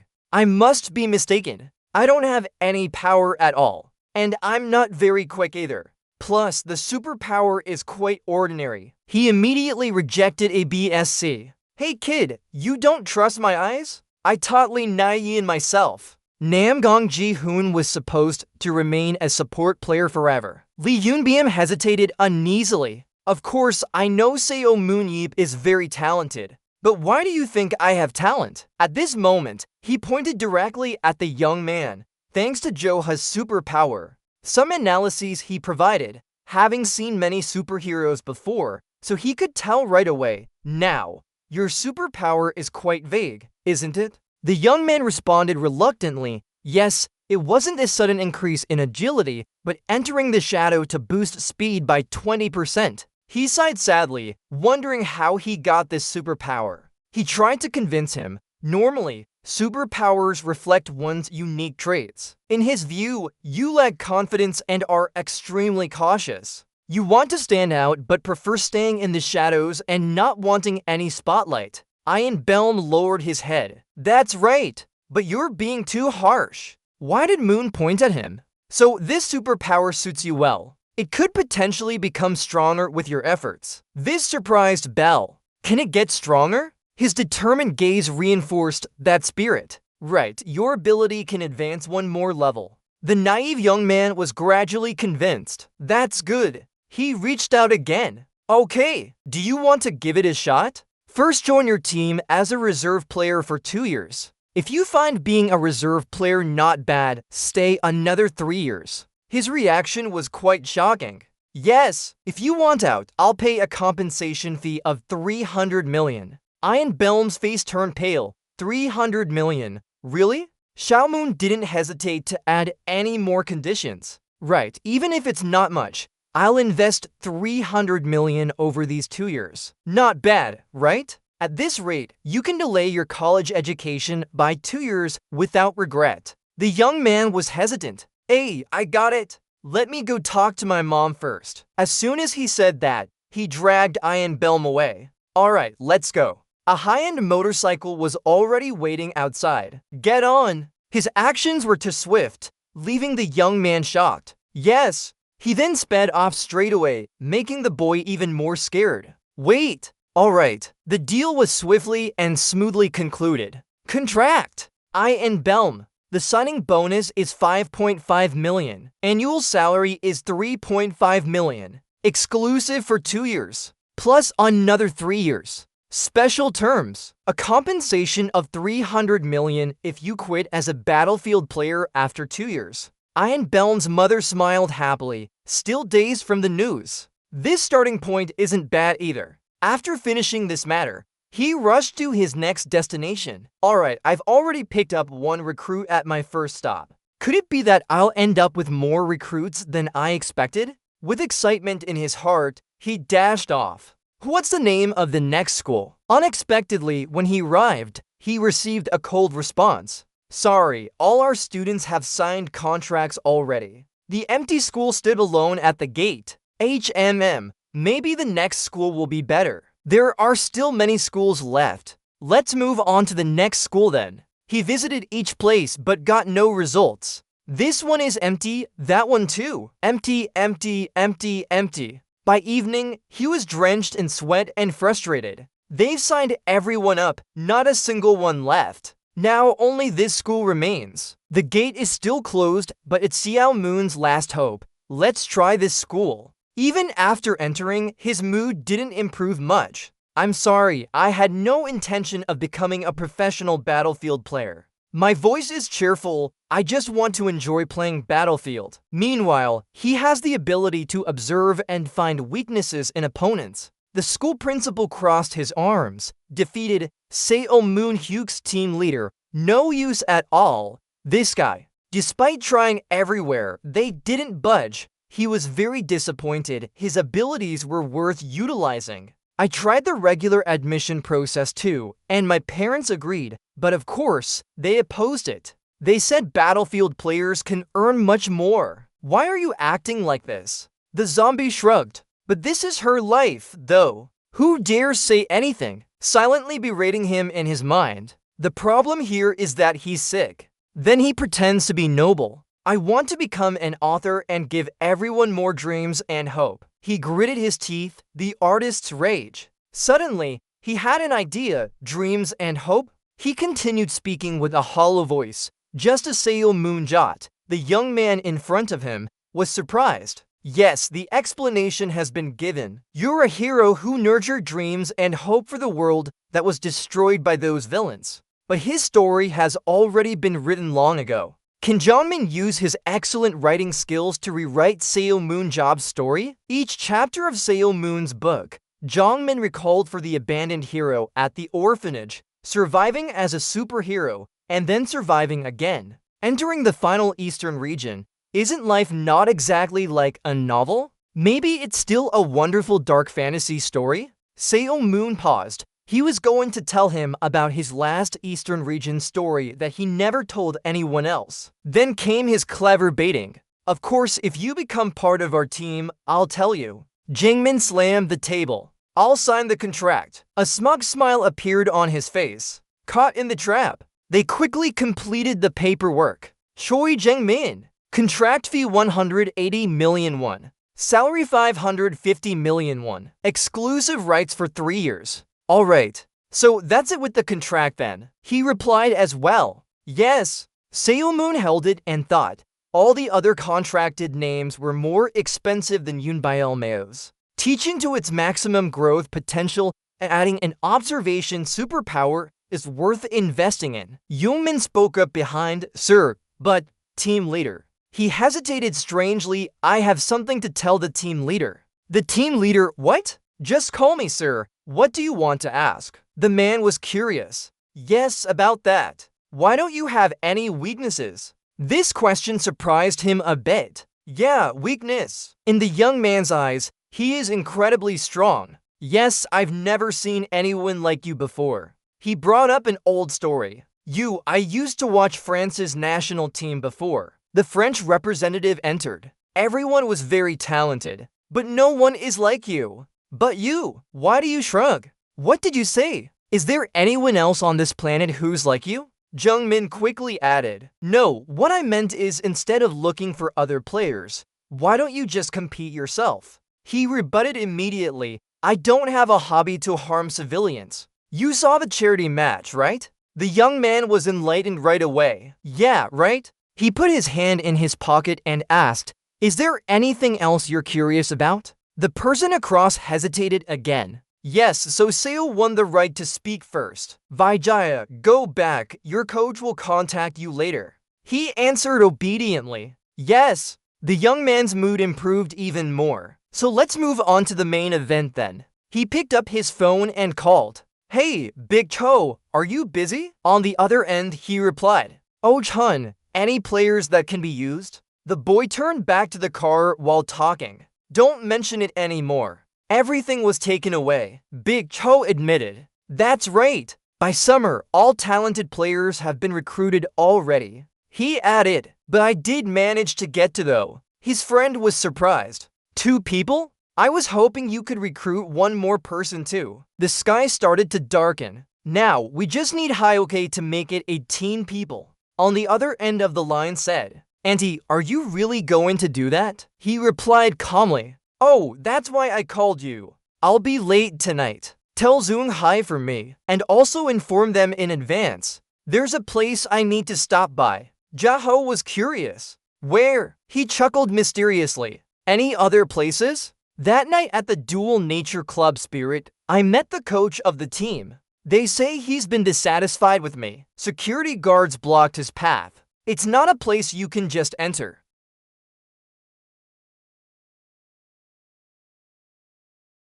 The other person immediately spoke up. I forgot to greet you. I'm Kim Jin-tai, the team leader of Spirit Corp. I heard Soul Moon EOP was here, so I rushed over quickly. The guy started questioning right away. Team leader, are you in charge of business management and recruitment? J&T smiled warmly. That's correct. He continued chatting. I left it to my coach, so I'm not sure about this. He still chimed in enthusiastically. Coach Choi Jong-jun is quite talented. His face showed clear shock. Even if you're just joking, please don't say things like that. Jin secretly broke out in a cold sweat. Seo Moon Yeep heard he's a ticking time bomb. I have to be really alert. He began addressing the issue. I heard you want to talk to Coach Choi Moon Song of our team. He acknowledged. Yes. I need to discuss something about professional players. He noticed, are you here for Choi Hyuk's player? The guy was surprised.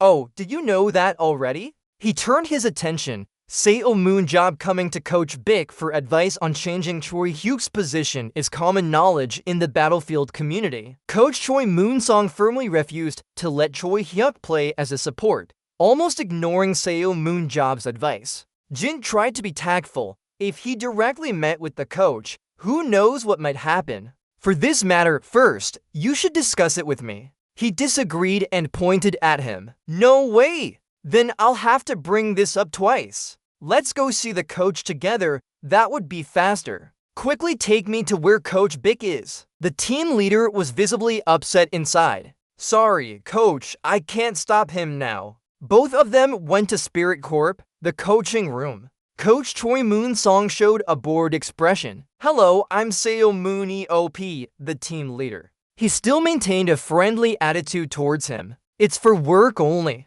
Work? Are you Coach Choi Moon Song of Spirit Corp? He quickly turned away. Yes, hello. This made Seo Moon confused. What is it? Why are you shaking so much? I didn't mean to hit anyone. Suddenly, he realized something. That face made him vaguely exclaim, we must have met before. Salmon stared intently at him. You look familiar. The player spoke up. Team leader Salmon Job. You know our coach. He noticed too. You are. He introduced himself. I'm EOMG Hyuk, the captain of Spirit Corp. Seo Moon responded. But why did you call EOMG Hyuk here? He explained immediately, I was training when my coach called me over. He stuttered, this is about one of our players, so the captain needs to know too. That's why I called him here. Jintai guessed behind him. This old man probably thinks if Seo Moon EOP causes trouble here, he'll use EOMG Hyuk as a shield.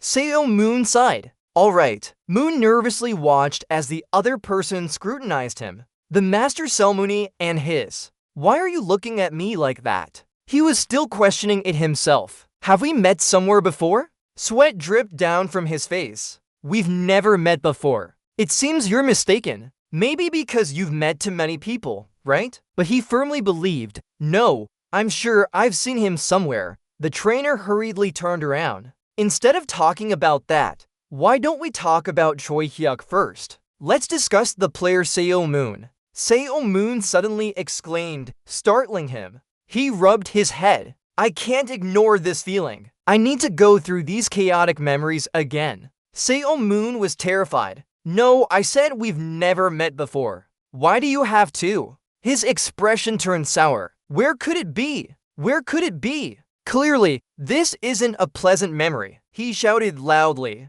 Master Seo Moon Yope, do you really have to dredge up those unpleasant memories? He advised, well, remembering the good times in life is already exhausting enough, so don't push yourself too hard. Meanwhile, Xiaoman was still trying to recall his memory, but no matter how he thought about it, he was sure he hadn't met him in daily life. His eyes immediately turned red with anger. One word caused 1,000 years of silence. Donggorn. His hands slowly lowered. Yes, I remember now. I won't forget anyone who made me go crazy in Donggorn. 1993. The Spirit Temple. His anger caused him to jump. Yes, the bastard. His teeth gritted together. I was going to kill you after the Donggorn battle. Why did I let this opportunity slip?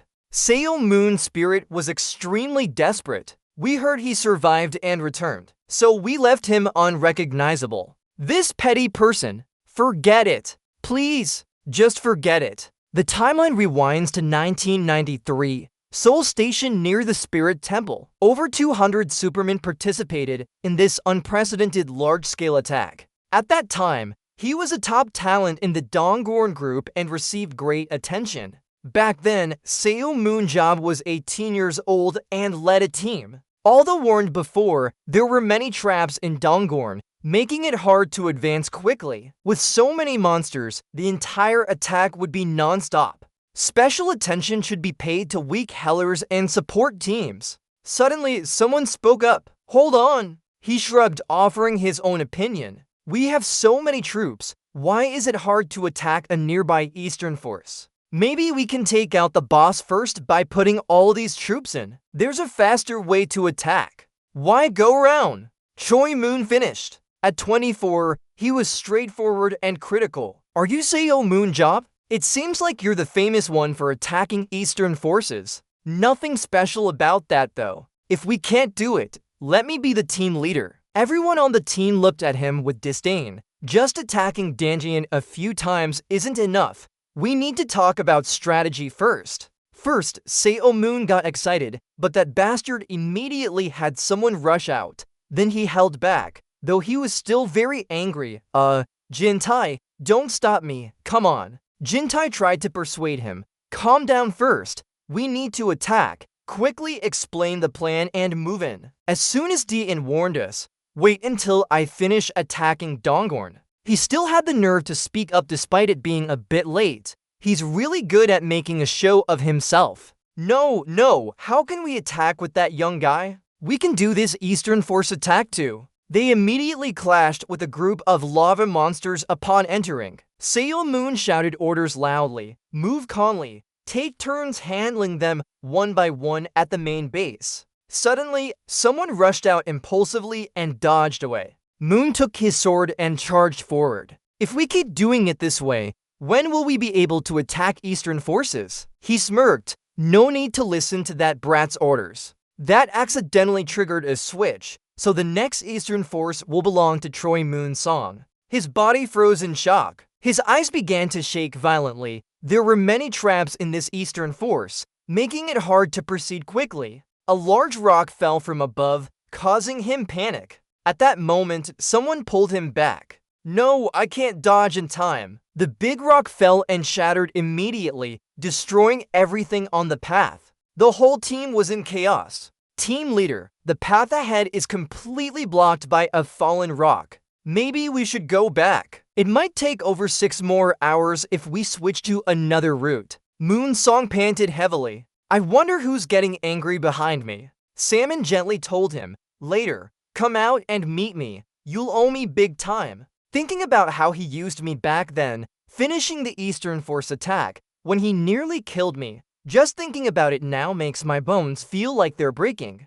I have to get even with him. He proactively approached. The Salmon team rushed over. I don't understand what you're saying. Maybe you got the wrong person. He didn't let himself be led astray. Perhaps we should talk privately. The trainer was hesitant. Auntie, what are you planning? You should have warned me too. Hey, don't be scared. Why is Moon so happy? Don't think I'll report this to the authorities after all these years. Who do you think I am? His responses were hidden by Moonsong. You could easily be that kind of person. He even suggested further. No matter what, I think it's better if the two of us go outside to talk about this. If you think someone else should hear this, that's fine too. Moonsong was extremely uncomfortable, but had to hold back. He ordered Ji Hui, take the team leader out and wait for me. I need to deal with something with Seo Moon LOK. The team leader understood. Got it. When they were alone, Seo Moon asked, did you really ignore the adjustment request? Just talking about theoretical strategies? Continuous blame poured out. Team leader? Order? That bastard made the attack take 9 more hours. His hand clenched tightly. Right. Actually, I still remember. At that time, I didn't realize how immature and unregulated I was. He slightly frowned. I'm younger than him. What are you talking about? Moon chimed in. Even though the past is the past, the present is the present. Although unwilling, he still repeated that after the attack, you nearly killed me. Salmon was surprised. Really? He emphatically confirmed. Yes. Then he emphasized further. It felt so good to beat me that I forgot about it. So from now on, don't bring this up again. He didn't seem too bothered by it either. Ignoring that, if you're punished for something you did wrong in the past, isn't that unfair? Then punishing someone for a mistake they made recently would be fair? He gaped open-mouthed. What? The man before him started using a cold tone. As I said, you've already done wrong. His hands clenched. Even though he had resolved his past issues, now he's doing something else wrong. So isn't it justified to punish him? Seo Moon approached closer. Come here. This time I'll just hit you lightly. When hitting an older person, I know how to adjust my force. He suddenly got flustered.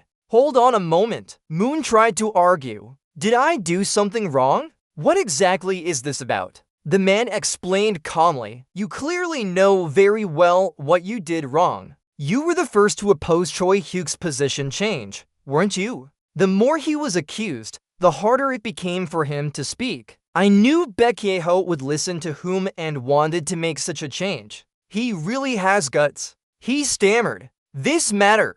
Then the coach quickly interjected. Can't I do that? Hormones changing in an ordinary player, right? But the others misunderstood it. So you looked down on me and Baek Ye-ho, huh? He opened his phone. All right. Then let's forget about the fight. I'll do the same. He agreed. Right. Violence is bad. But what are you doing now? His evil smile widened. Anything else? I think I should tell the reporters about what happened, right? If it's my story, even old men will obediently publish it and everyone will know immediately. Panic struck. Come on. Hold on. If so, I'll sue you for libel. Xiaomoon directly challenged. Let's see. Sue me and try it. I don't do these lawsuits. I'll go to them myself. So just wait. His face turned pale. Damn it, Xiaomoon. How could you do this to me? The conditions were put forward. Give this to Hyuk. The boy remained calm. The contract? It's still a year away, right? So in half a year, he won't get the transfer fee and we'll have to let him go. But inside, they're still opposing. Just need to convince him to keep being a close-range dealer. What are you doing here causing trouble all of a sudden? That suggestion was immediately opposed. Causing trouble. You're the one making trouble. He was cut off mid-sentence. If I let Choi Hyuk be the captain, it might work out. A player's lifespan is like blood. It will eventually run dry. It will be reduced over time. Can you really trust that your position won't change just because of personal feelings and still endure? Mr. Rang Nuyun was uncomfortable. Damn it! I know too. Anyway, there are many other dealers who can replace Choi Hyuk. Forget the offer. Instead, I'll give you 1.2 billion for the transfer fee. The boy's lips curled up at 1.2 billion. You tell it yourself. When I came here, I saw how well-equipped this place is. It seems to have cost a lot of money, but why would such a place demand 1.2 billion from a poor team like mine? He nodded in agreement with his finger. I hate it so much that can I beat you up a bit? If you take it cheaply as your life savings, I'll forgive you. His face twitched. Money. Life-saving money. That scum. He became more and more fearful. But that guy is one who says he will do it. If it's Seo Moon Yeep, it would really be his life savings. He pursed his lips. 1 billion. Alright then. But I immediately countered. Your life savings are only 200 million, right? You have to lower it further. Then 800 million. Seo Moon Yeep burst into laughter. Heaven! That's cheap though. The final figure was stated. 500 million. It can't go any lower than that. Unfortunately, he didn't agree. Ugh. Alright then. Just with that, you wanted to give up your life? The bad coach cried out in frustration. Oh, damn it. 100 million? Is 100 million enough? They shook hands immediately. From now on, our relationship will be completely separate. He smiled contentedly, of course, Coach Choi Moon-song. He returned to his serious demeanor and said, I'll believe you, Mr. Seo Moon Yeep. Inside, Moon-song was secretly pleased. That devilish guy. But now it's over. Actually, things haven't ended yet. It's a pity that Seo Moon Yeep clung on longer than he thought. But at that time, Choi Moon-song didn't know this. A few days later, boom. Oh, here they are? Hyuk brought his luggage and stood in front of the club. Xiaoman declared happily, from today on, this will be your team. He simultaneously gave him a new title, Captain Choi Hyuk. Choi Hyuk, salary 56 million, contract 5 years. Mun finished tightening his grip on Jongjun's hand, the dealer of dual-natured spirit Chunsum. Coach Choi Jongjun is the one who negotiated. The transfer fee was 50 million won. The completed dossier was placed on the table, causing viewers to sigh. Seo Moon rubbed his temples as he looked at them, adding 3 more people, and now there are all 18. I've been gathering people everywhere but still can't reach 22. Brother Mike keeps listening, but where did the successful person end up hiding? Hazian stepped in. It's hot outside. Mom, you're here. The girl brightened when she saw him. Oh, uncle, why have you been working so hard lately? It's really hard to find you. He pointed at her. Look, you're even busier than me. Zeonhai looked sad because she hardly ever comes home. She yawned loudly. I know, but... The boy looked down. What are you holding? She blushed. Here it is. He read the title out loud. It's easy to learn French for beginners. This book has all the words that don't fit with her at all. She exclaimed, Don't kid me, uncle. I won't let you off, but add more. Now there are even books for kids like Hazian who aren't very smart. The world is much better now. The girl angrily shouted, Uncle, I'm really serious. She sighed, French is so hard. Can you always go with me to France? He remembered her confusion. Going to France. Are you sure? What's this about again? After a while, Zieglein, the super spy battlefire from Europe, arrived to greet them. The procedures in Korea have been completed. After that, the physical fitness test in Paris will be finished and the contract with Hazian will be finalized. During the first half of the season, Baek Ha-yeon and he watched outside the window, thanking Uncle. She had fully adapted to her new position and achieved MVP status in the first half of the season. She was receiving high praise from top Korean dealers. That's how it is. The Morrow brothers were always interested in Baek Ha-yin right from the start. We're interested in this beautiful girl. Not to miss this opportunity, they formally invited him. After that, she made more progress and finally signed with Paris Lumiere, making her debut at the European tournament. Xiaomoon was very concerned. Because of this, the little one started learning French so much. I've been too busy to hear anything about Ha-yin lately.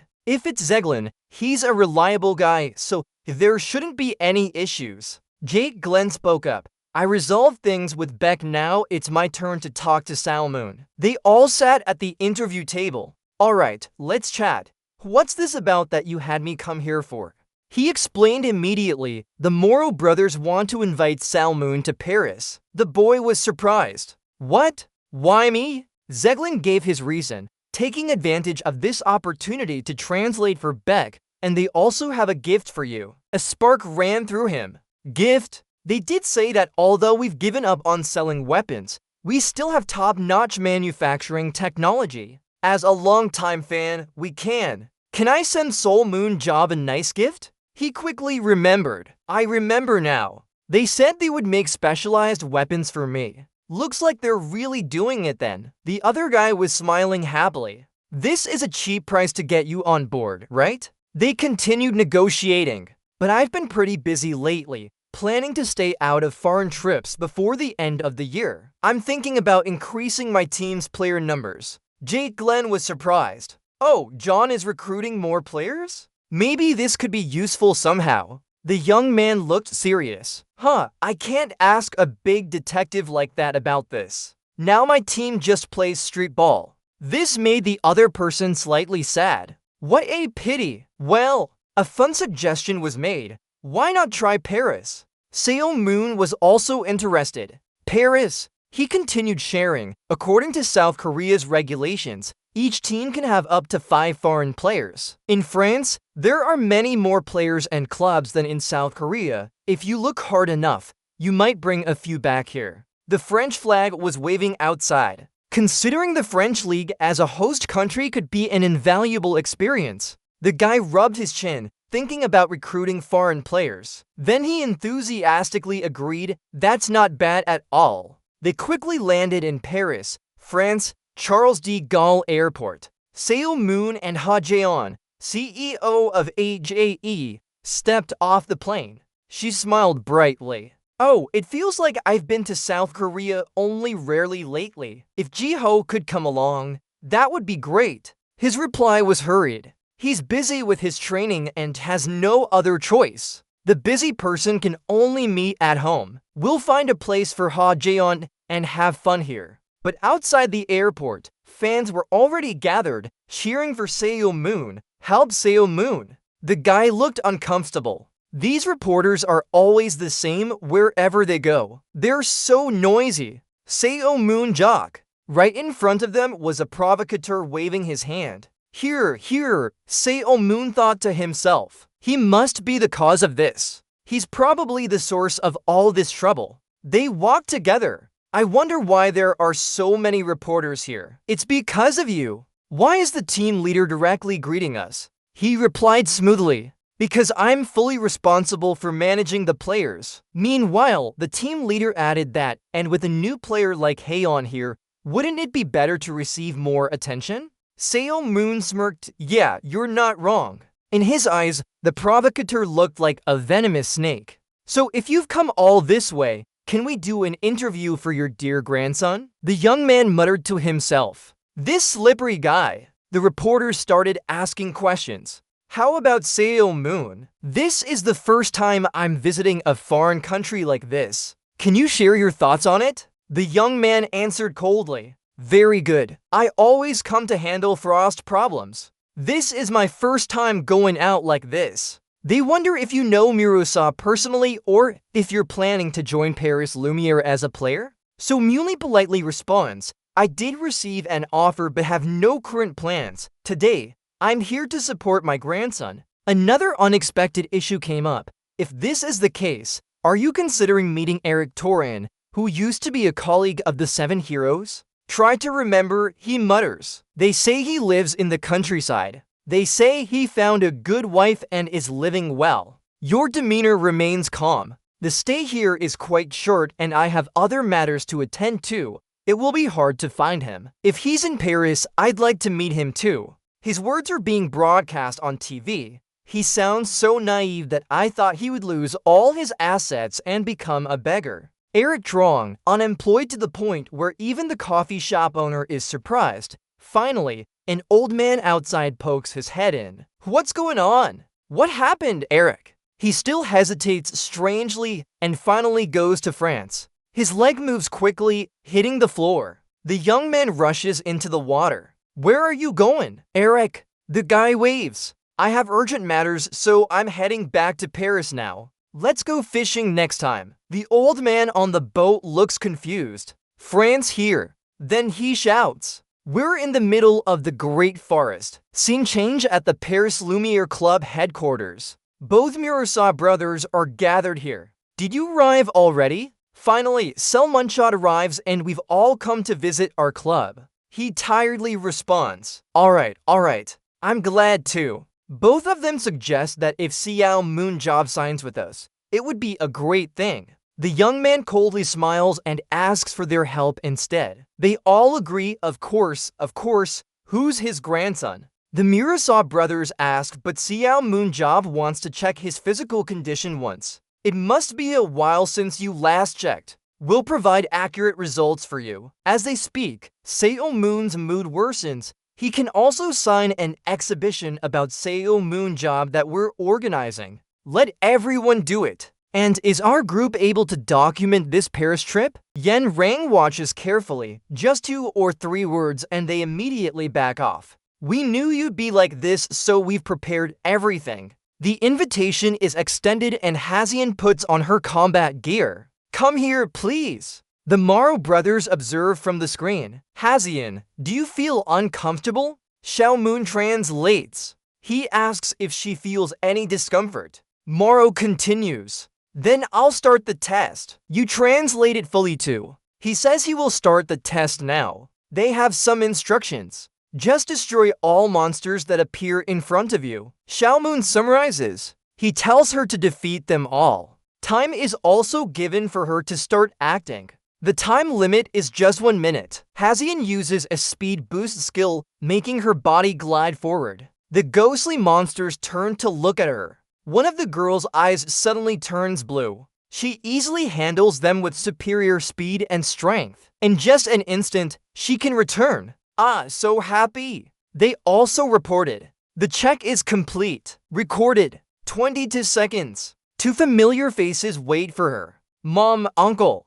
How are you? Both praise her immediately. Great job, my daughter. Excellent. You've grown stronger, haven't you? I'm also happy. The time you spent training diligently has paid off. The Morrow brothers are extremely eager. Oh my god. Her movements or Ian's are even better than expected. Let's sign the contract quickly. Seo Moon observes them, of course. She must be better now. Her stats passed all his skill checks very well. At 24, it's her peak Superman age. That bright smile gives him hope too, and we've given the best advice. If she can train here again, that would be great. Muscular, endurance, and technique could reach their limits. He secretly feels satisfied, though her skills and aura are a bit weak. Her superpowers are good enough for her to join the main battle team. He also pays attention to the 2 provocateurs. For them to sign with this player at the maximum price of 4 million euros is quite impressive. Suddenly, someone recognizes him here,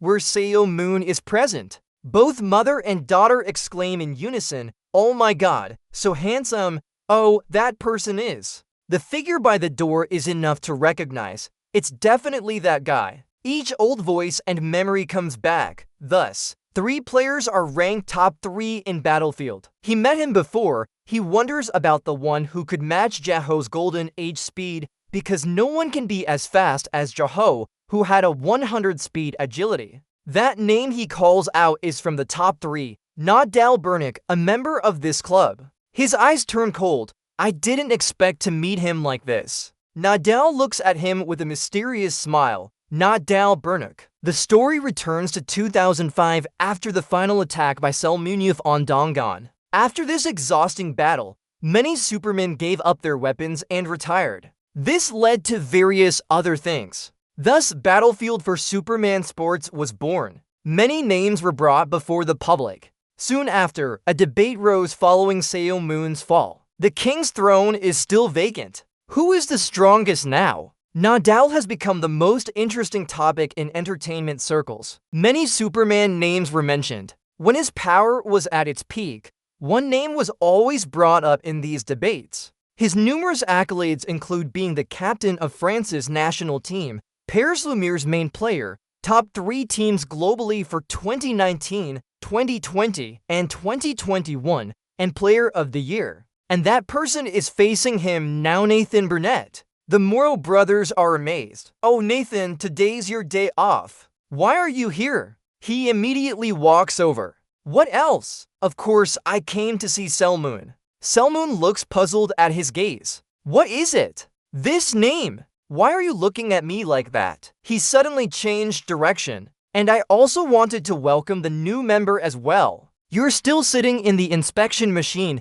hesitating to speak a few words. "Bonjour." The two of them leaned close to exchange. "Mom, who is that person?" "My mom doesn't understand French, so she wouldn't know." "Oh my God. Look at that deep and sad expression." Nadal bent down to greet the senior player. "Nice to meet you, Selman-san." He didn't respond. It seems this one is more polite than Walker. But I don't understand why he looked at me like that just now. His hands suddenly went up. Since he will be working with Hazian, we shouldn't either. Just thinking about it, his body reacted and attacked. Seo Moon's hand was already raised, but the other person hugged him tightly, thinking I would let him hit me easily. His emotions fell into extreme panic. What is this name that makes people feel pressured? Nadal hugged for a moment, then released. "I really welcome you to Paris." Seo Moon, the stunned boy, replied, "Okay, thank you. It's been a while since I felt so panicked." He quickly straightened up. "I was rude just now. Let me introduce first." He offered his words proactively. "I know, Nathan Bernard. I've watched your match recordings. You have quite some ability." Nadal modestly rubbed the back of his head. "It's embarrassing to hear my childhood idol praise me like this. Compared to Xiao Moon, I'm still far behind." Xiao Moon opened up his skill panel out of habit and thought, if he doesn't praise someone with a name like yours, who else would he praise? Clone, consume half the aura and split evenly between 2 bodies. Combine to recover 30% aura. If one side is destroyed, the other will also be affected and only retain 10% aura. He carefully examined from outside in. Aside from endurance, his hidden strength was over 90 plus. He has this super ability too. The young man stared at it. With such a super ability, there would be 2 people like this. Clone, consume half the aura and split evenly between 2 bodies. Combine to recover 30% aura. If one side is destroyed, the other will also be affected and only retain 10% aura. The aura being split into halves reduces attack power by half, but as long as other stats remain unchanged, it's not a big issue. The boy himself connected the dots. This is indeed the Mad Ghost, plus his technique can continue to grow. Maybe he's even better than Jehovah at his peak. He could imagine how he would fight. With such techniques, using clones and launching surprise attacks would be much freer. The young player focused on analyzing. This endurance of just over 80 isn't a weakness. The ratio is higher than the average of top Korean players. Seo Moon even compared him to Gerald Walker. If they were to fight with someone who has reached the limit, how would it go? That person's strength and endurance are both over 100, plus his agility can reach up to 96. His emotions suddenly cut off. If they fought, it would be very worth watching. His hand gently touched his chest. This is why people go crazy for Battlefield. But who will win? People often show their teeth like this. The person opposite asked, Seo Moon, did you reconcile with Gerald Walker? The boy quickly lifted his head up. Why are you suddenly talking about him? Nadal explained that after coming to Korea, Walker praised him everywhere. They weren't opposing each other before. right? Why is he smiling? What opposition? Because I taught him a lesson. The young player was surprised by this. Yes, and he added some more to it. Being young, I let him have his way a bit. After the end, I generously gave him valuable advice worth $10 million. Nadal hesitated, predicting Walker's move. When Walker rushed in, he would give him his final judgment. He also admitted, yes, the news didn't report on this. Talking about this all day made me almost go crazy with anger. The Morrow brothers charged in, but the news didn't mention their victory or defeat. A major battle doesn't end just because one loses, right? Seo Mundab, yes. Even though I don't know who it was, I won. That young man was more shocked. Did Seo Moon really win when fighting one-on-one against him? He waved his hand like a joke. Why not? That guy is just human after all. The Morrow brothers shook their heads and even offered valuable advice to the little Kyu who doubted her abilities. That's why I've noticed Quaker's skills have improved significantly lately. Their eyes sparkled. Could someone they didn't expect become a rival, making them stronger? They all agreed that's what makes him a hero, saving the world. Seo Moonjob is truly top-notch. He scared this guy with his attitude. Nadan on the side thought to herself, Seo Moonjob won against Walker. A cold sweat broke out. Even she had to avoid a one-on-one fight with Walker. He knew that although dealers fighting each other would surely be damaged in battle, he couldn't guarantee a 100% win against Walker without time and location constraints. The person being chased by the Morrow brothers made him curious. Just how strong is Seo Moonshot? His determination rose. He thought he couldn't fight someone who was dead, but now that he had survived, he wanted to challenge him at all costs. Seo Moon on this side was about to be stared down by a girl. Look at his eyes, they really make women swoon. He warned Hazian, be careful of him. He definitely has many girls following him. She laughed, you worry too much. That's not your type. Siu Nghe suddenly appeared, very scary. Which one is Gogoni? She hesitated. Oh, you like someone rough and unrestrained a bit. While he was still wondering, Hazian's admiring gaze fell on him, rough and unrestrained. Seon also didn't recognize them. People who cause trouble aren't usually the ones to make big changes. She chuckled. Those who cause trouble often end up making a difference. Her mother was even worse, according to her. Someone who cares is like a father figure. Hazian quickly shouted, oh, I didn't hear that. Your love will find you. Suddenly, she turned towards Seo Moon, still guessing his rough and unrestrained nature, but he's not Walker-like. They returned to their resting place. Then they went on a trip together. Uncle, me and Mom are going shopping now. She happily waved goodbye. I'll buy you something too, so wait for me. Nadal offered proactively. Don't worry about it. Xiaomoon, I'll follow them, Xiaomoon. His voice was a bit stiff. Alright, thank you. This guy is the one we should be worried about. The farewell went very smoothly. But thanks to him, we managed to escape. For shopping, it's us Morrow brothers who spoke up. Morrow. So let's head to the factory then. His mood changed to excitement. I want you to sell Moondrop. Moondrop. They quickly moved towards the factory area. Alright, lead the way. The three entered. It was dark inside as it was a manufacturing facility. Some workers were still diligently working. No one paid attention to the main manager. Everyone was busy with their tasks. It's indeed a good work environment. Why did Won bring us to this weapon storage? These are our factory's produced weapons. Won. The young man casually picked up a sword and examined it. Battlefield. Battlefield. These guys must be getting paid to do nothing, right? One of them suggested. I gave Seo Moon a specialized equipment slot. The three stood at the end of the room. I'm really happy you're here today. The tightly locked door slowly opened. A bit of smoke escaped. Inside, there were some well-preserved items. Seo Moon's name was engraved on it. He looked surprised. Oh, this is my staff? They handed it to him with a red cloth. Yes, try holding it. Seo Moon tried looking at it, but couldn't see any mountains. How do I open it? They guided him, telling him to try channeling his aura into the staff. only making things more confusing for him. Or, this is too valuable to refuse. Seomun's hand used just enough magical power. It automatically formed a complete shape that pleased him. Morrow offered a few more staffs. Of course, the ones he had before were already great, but this one was made from the latest materials and all the craftsmanship techniques in our workshop.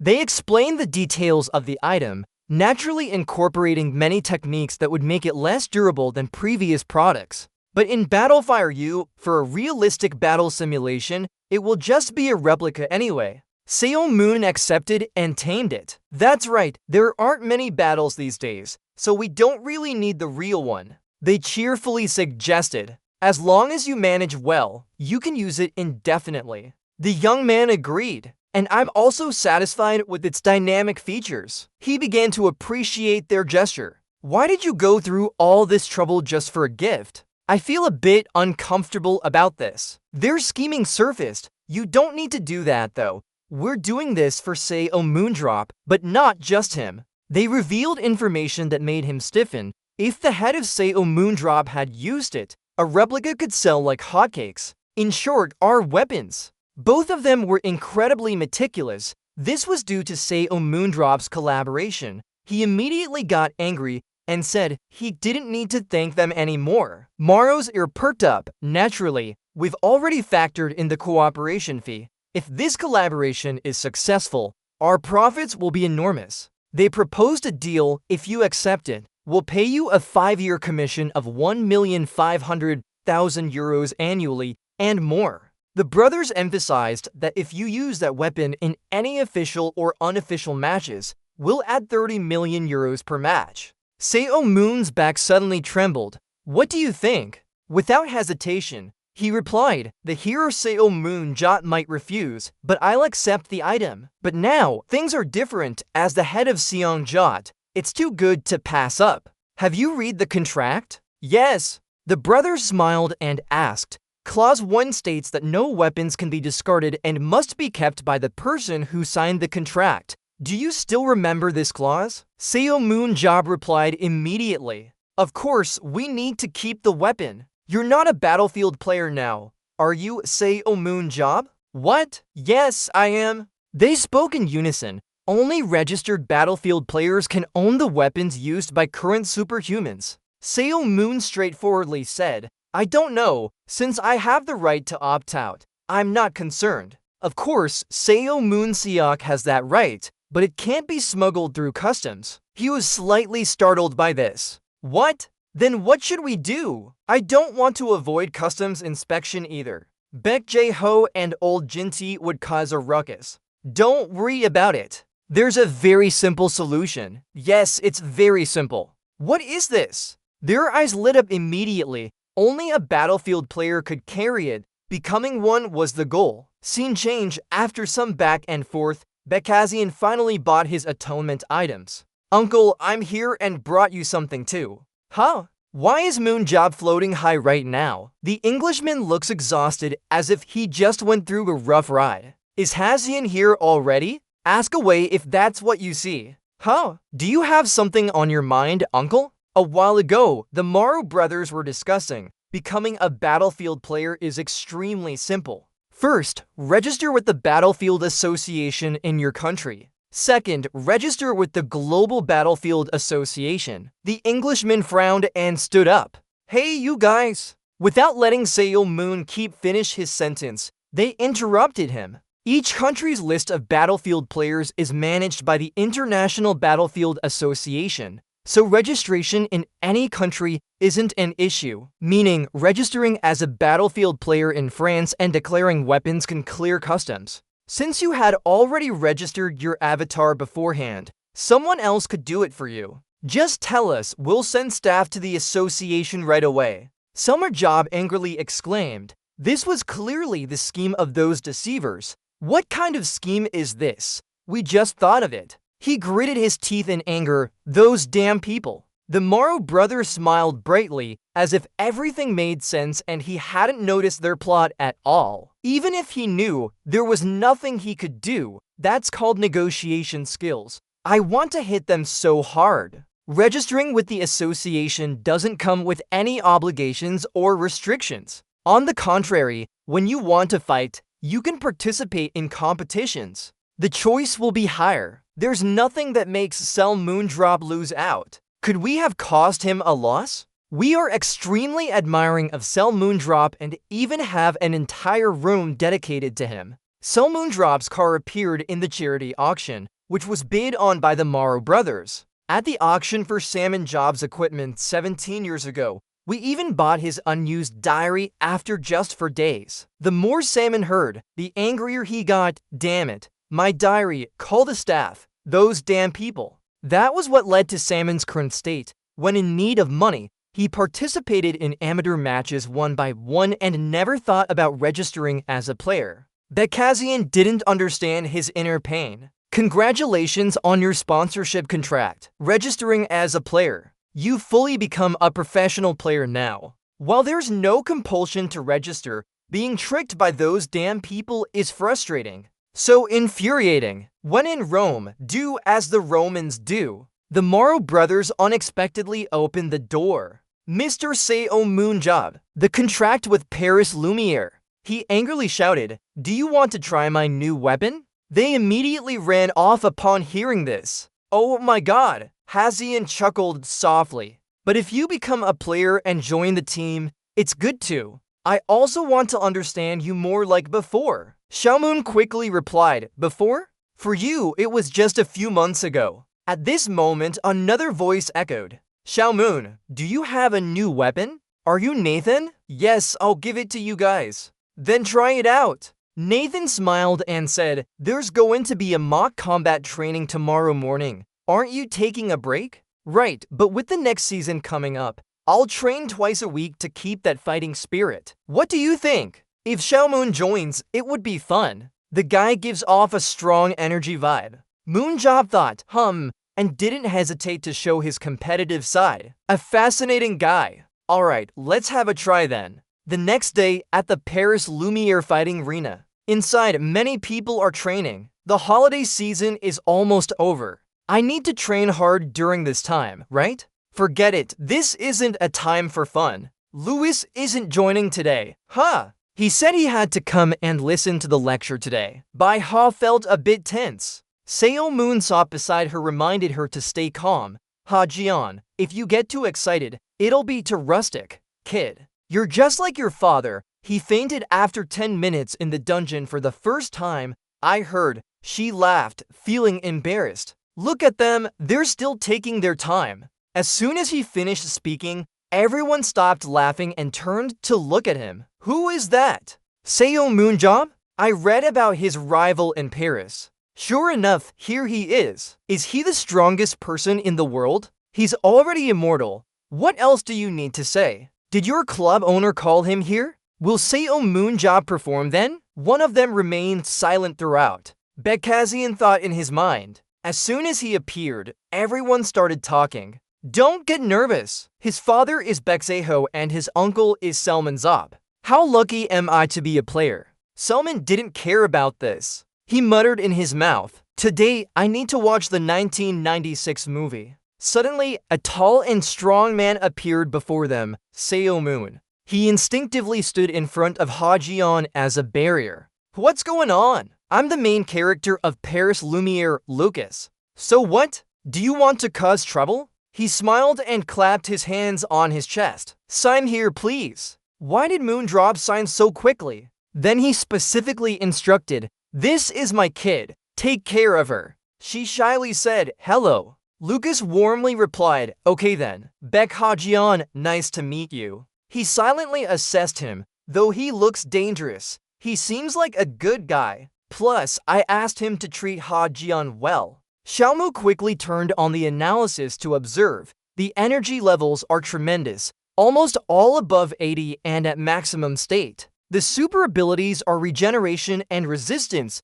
regeneration, healing wounds, resistance, resisting all diseases and poisons. While Nathan is the strongest player here, Lucas was unexpected. From what I see, he just needs better marketing. Compared to top 3 walkers like Nathan, this guy isn't any worse, especially his speed of 87, faster than Nathan. Not only can he drink, but his close combat dealer skills are also good. Although all his abilities revolve around drinking, the Blessing of Vitality. The Blessing of Vitality, enhanced by survival ability and plant growth capability. He wondered in his mind, is there even a superpower like this? Does he like plants? Nathan also arrived here shortly after. On Selmoon Day, you just talked to Lucas, right? When he saw him, he said, you're here. Nathan smiled and said, Lucas is a talented player. Besides playing, he also leads a voluntary organization that protects the world's forests.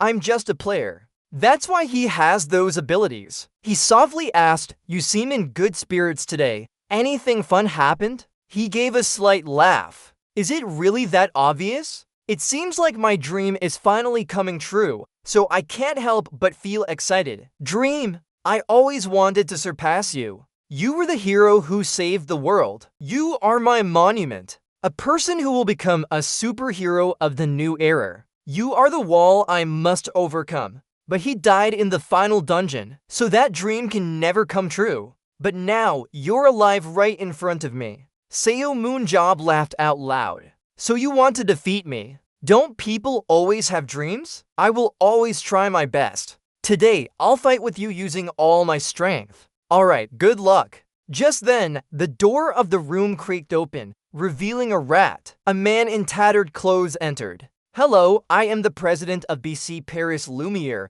Du Bois Goffin. Let's split into teams now. Usually, Sissy and Nathan led our team, but today, with a guest present, Xiaomoon and Needon will lead each team. Xiaomoon asked, wait, how do we form the teams? By position and balance? No! Du Bois replied, the Paris Lumiere team has a special way of forming teams for training battles. Huh? Then we need to learn on the spot. He thought to himself, we're in the stink hole. After that, two teams were formed. Selman Job's team included Selman Job, Yuong, CC, Lucas, Yuong, Louis Saga, Ranger, Alexander Moody, Supporter, Cindy and Own, Benedict Unley, Ranger, Lucas Silly Melly, DPS, Bikhazian, Melly, DPS, Devorers, Ranger, Ripong Pediatric, Melly, DPS. Nathan's team consisted of Nathan Bernard Melly DPS, Job John Yuong, Woody Adelson Supporter,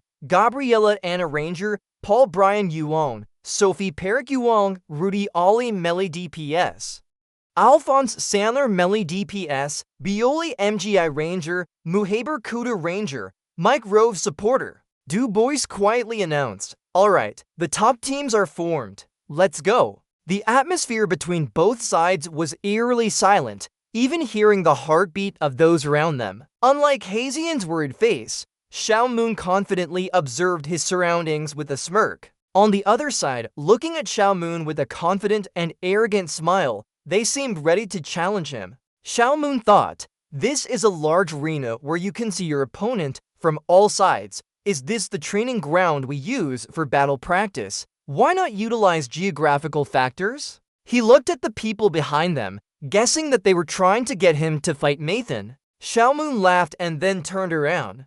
I'm just okay with it. Outside, Du Bois is speaking as people watch the battle on a screen. First, I'll give each team 60 seconds to discuss their formation. Then we'll count down from 5 before the fight starts. Later, Du Bois speaks again. So the battle will start now. Seo Moon uses his skill, Analyze Eyes, and tries to arrange the formation. After analyzing, Seo Moon points at Kai Kai. First is Kai Kai. You're a drinker because that's your specialized position, so you'll get used to it soon. Kai Kai hums in agreement. Then Seo Moon turns and points at the blonde. You're the selected lineup, and beside will be 2 others who will be in the middle of the drinker and selected lineup. After assigning tasks, Seo Moon raises his hand and smiles. Our team should focus on the selected lineup.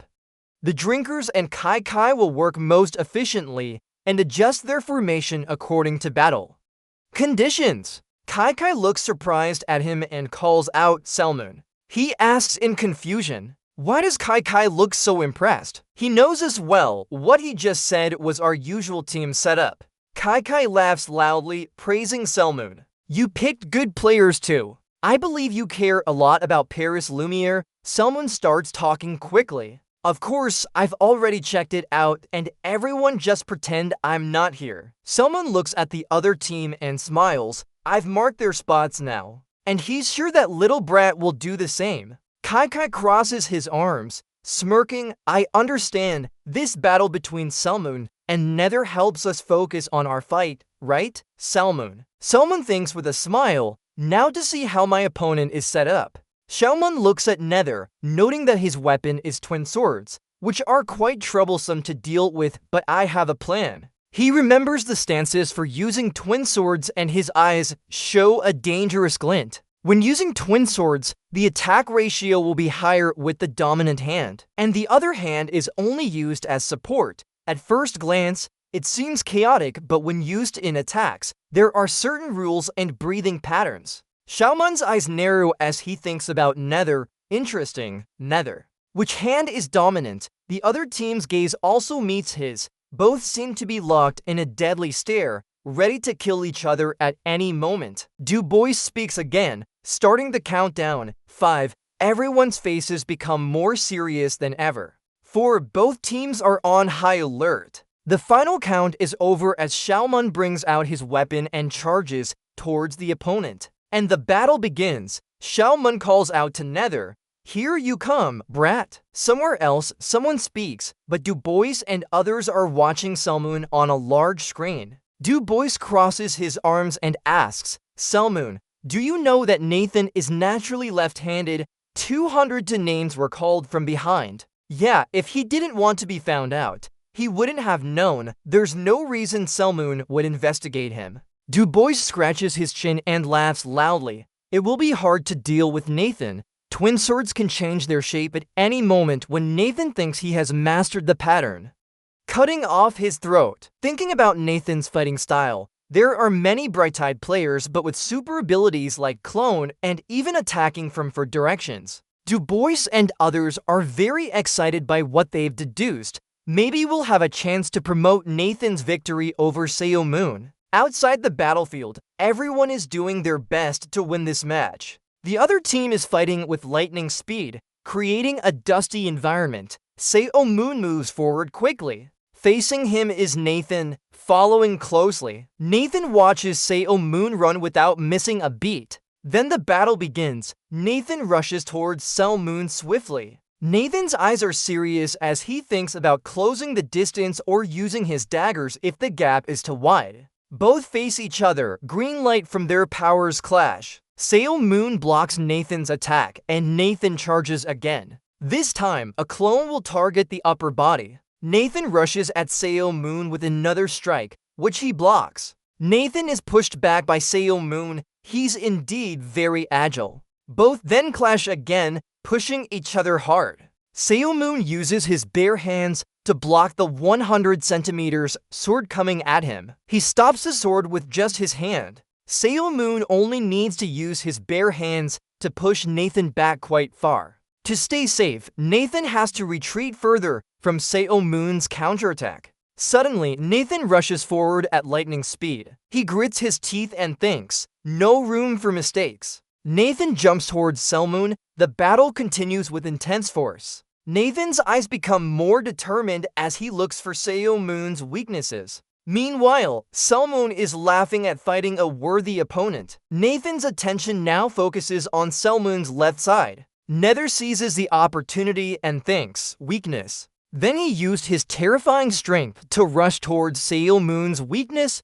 thinking, it was right then. While Selmoon gently blocked Nathan's previous attack, he just chuckled as if it were a trap he set for Nathan to fall into. Nathan stared in disbelief at the block that had stopped his attack. Did he stop it? Selmoon smiled slightly. Good reaction, huh? After seeing Selmoon's satisfaction, Nathan thought this confidence wasn't a response to the attack, but something he deliberately showed as a weakness. Selmoon pushed Nathan back. Nathan continued lost in his own thoughts. If we're faster than him in speed, I'll take the advantage. Selmoon said, I can hear your thoughts now. You're heading this way with a dangerous look. Then Xiao Moon launched a powerful move that sent Nathan tumbling backward and spinning several times. Xiao Moon looked at Nathan with satisfaction and said, "Interesting, isn't it? This is the boss's line." He widened his eyes in admiration as he approached, trying to attack without any technique.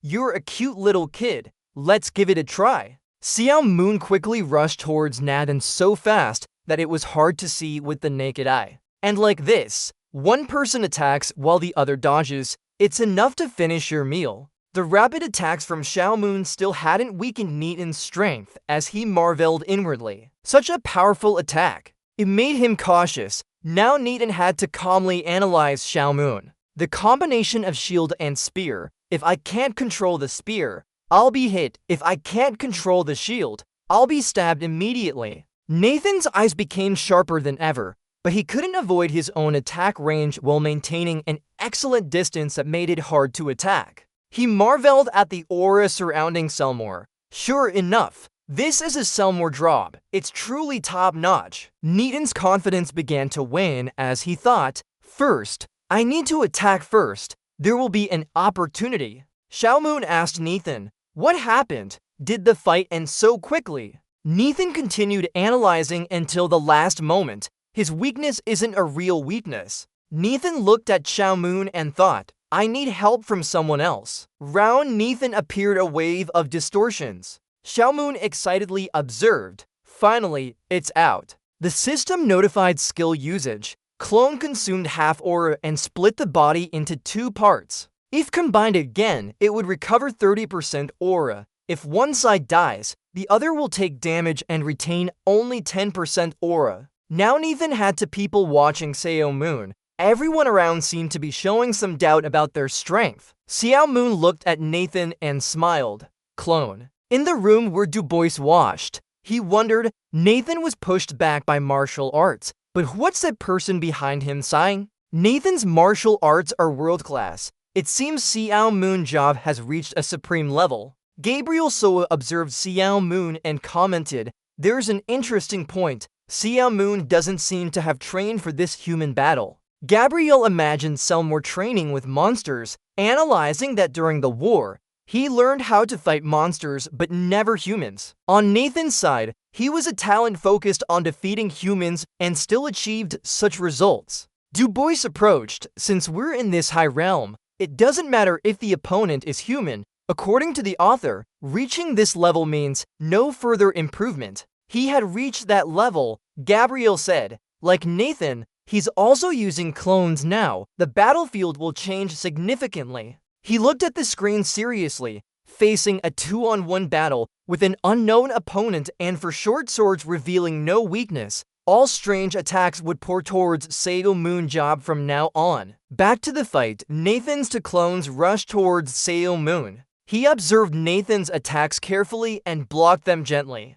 Just as he stopped one attack in front, another clone appeared behind Xiao Moon. Nathan quickly launched a series of attacks around Xiao Moon. This back and forth continued without end. Both Xiao Moon and Nathan were seriously engaged. Neither was giving an inch, clearly evenly matched. Nathan thought, "This is the first time. If it were another player, I would have tried to increase distance, but Xiao Moon blocked all my attacks." As he attacked Nathan, he marveled. None of these hundreds of attacks are effective at all. Xiao Moon's face became more serious. Nathan launched a straight attack and thought this could happen with such an excellent strategic preparation. He looked at Xiao Moon's serious reaction. He really is. Then Xiao Moon launched his move before Nathan finished thinking. A green light nearly hit Nathan's eyes, making him widen them in surprise as he watched it. Nathan quickly retreated and thought, "Is this a human?"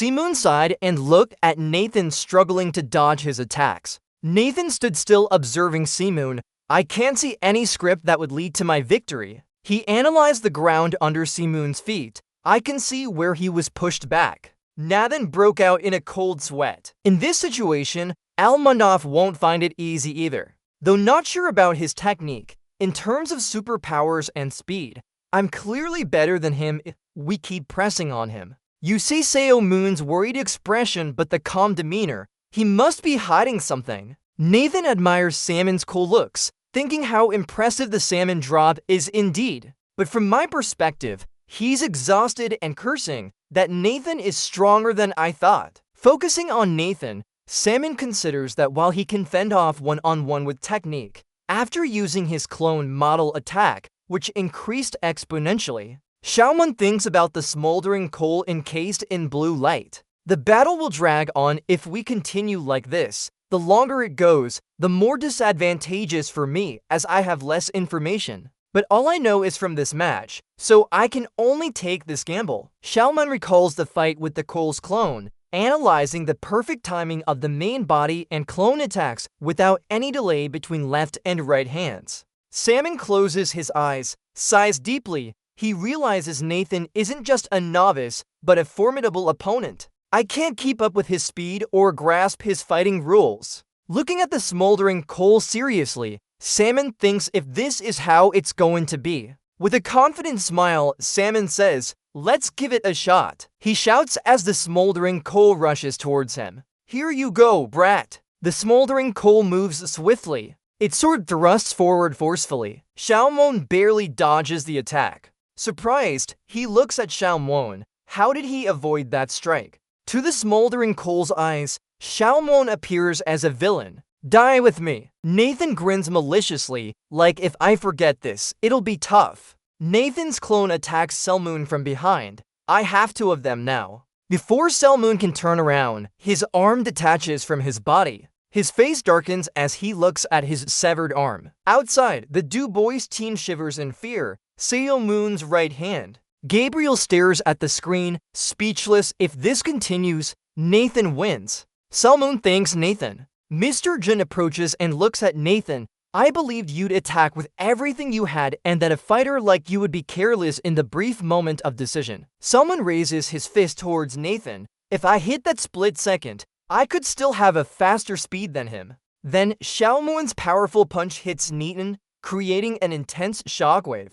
Xiaomon grins, "Thanks for acting as I instructed." After all that, Xiaomon and Nathan return to the battle. It's still not decided yet. Nathan quickly attacks Xiaomon. Suddenly, Kai blocks the smoldering coal's sword with a smile. "So this time, let's call it quits." Then Selmoon continues to laugh. "But my team won." "Even if you're happy, remember this is a team fight." The match ends. Selmoon declares their victory. As soon as they step off the stage, Salmon exclaims, "Much worse than I thought, Salmon. Did you intentionally give me your right arm?" Salmon replies, "To catch troublesome clones like that, it has to be this level. I just fought my best." Indeed, I'm always caught off guard by what he'll do next. Du Bois's voice echoes, "What a fantastic match." Selmoon asks, "Is he the coach who was with us earlier?" You can compete evenly against someone using clones like Nathan. You're truly amazing. Without knowing his fighting style, you still managed to do so well.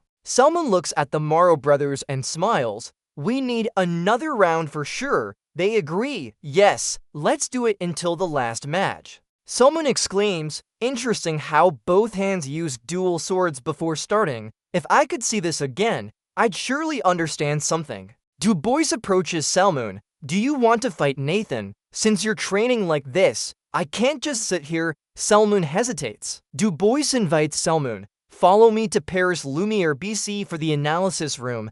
Gabriel greets everyone and thanks them for their hard work after the training session. Salmon asks, "You must be the coach who was with us earlier." Du Bois introduces. "This is Gabriel Sana. He helps analyze match data. He's a talent from our reserve team who returned recently."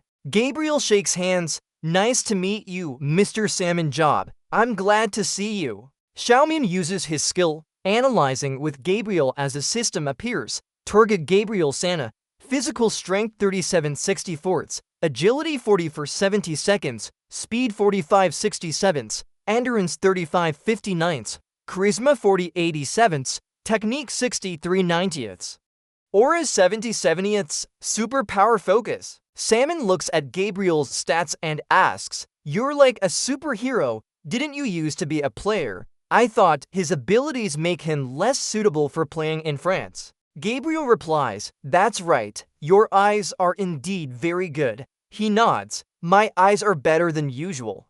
Moon asks Gabriel about the analysis room. Can we watch the match video? Gabriel answers seriously. We won't use this kind of guessing method, so don't worry about it. His eyes went to the screen for explanation. This is a program that records all match information and connected devices. We can digitize players' abilities and improvements. Gabriel continued explaining, data will never lie. The era of eye evaluation is over now. Major clubs use EAS.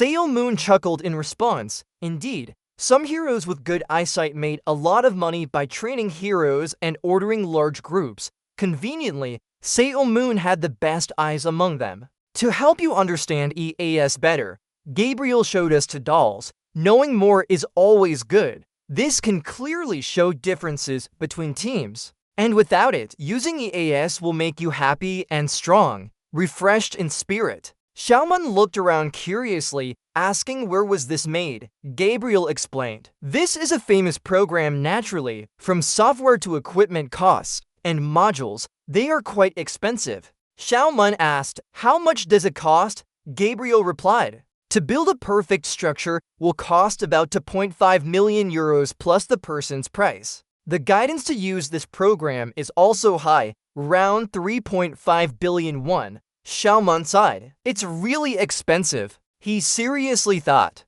With my analysis eyes, I don't need them much, but they are quite useful for coaches and team trainers. Xiaoman thought of Jun. And if there's objective documentation, maybe it could make the coach speak less to Jun. Heroes should endure hardships. Everyone looked up at the large screen above. But I don't want to spend 2.5 million euros just to shut Jun up a little. Ah, right. Xiaoman turned and called out, Squid Kids, do you want to make a deal with me? Moro Brothers responded, deal, I'll give you my combat data? Xiaoman pointed at the screen and smiled. Instead, give me this program and now introduce someone who can run it. If it's my combat data, it must be worth that much. The Moro Brothers nodded in agreement. If it's Salmon Job's data, it could greatly help players using similar weapons. Salmon pointed to the large bookshelf, and among countless videos in our collection, none have such value. The Moro Brothers thought, as fans of Salmon Job,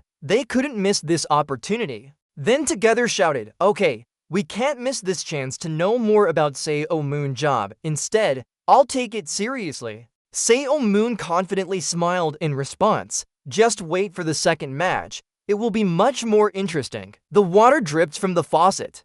Moon chuckled happily. These are wonderful things only France has, right? Specialized weapons and game analysis programs, even though they were all a trick by the head. He remembered fighting in that place, sighing about human combat. Suddenly, Moon thought again, oh no, instead of fighting humans, I could play sports without killing or being killed. Is there anything else? He waved and laughed joyfully. What a peaceful battle. How long has it been since I felt like this in life? Moon recalled the first time he fought against a human, thinking, after all, it was a fight. Against that kid Nathan, quite interesting. That match was his first time feeling tension, always having to be cautious every second. Maybe he's the strongest among the heroes I've met. Thinking this, Moon firmly pressed his hand against the wall. He looked at himself in the mirror using his right eye analysis ability, which glowed blue around his eyes. However, no matter what, he couldn't lose to that brat. The notification appeared.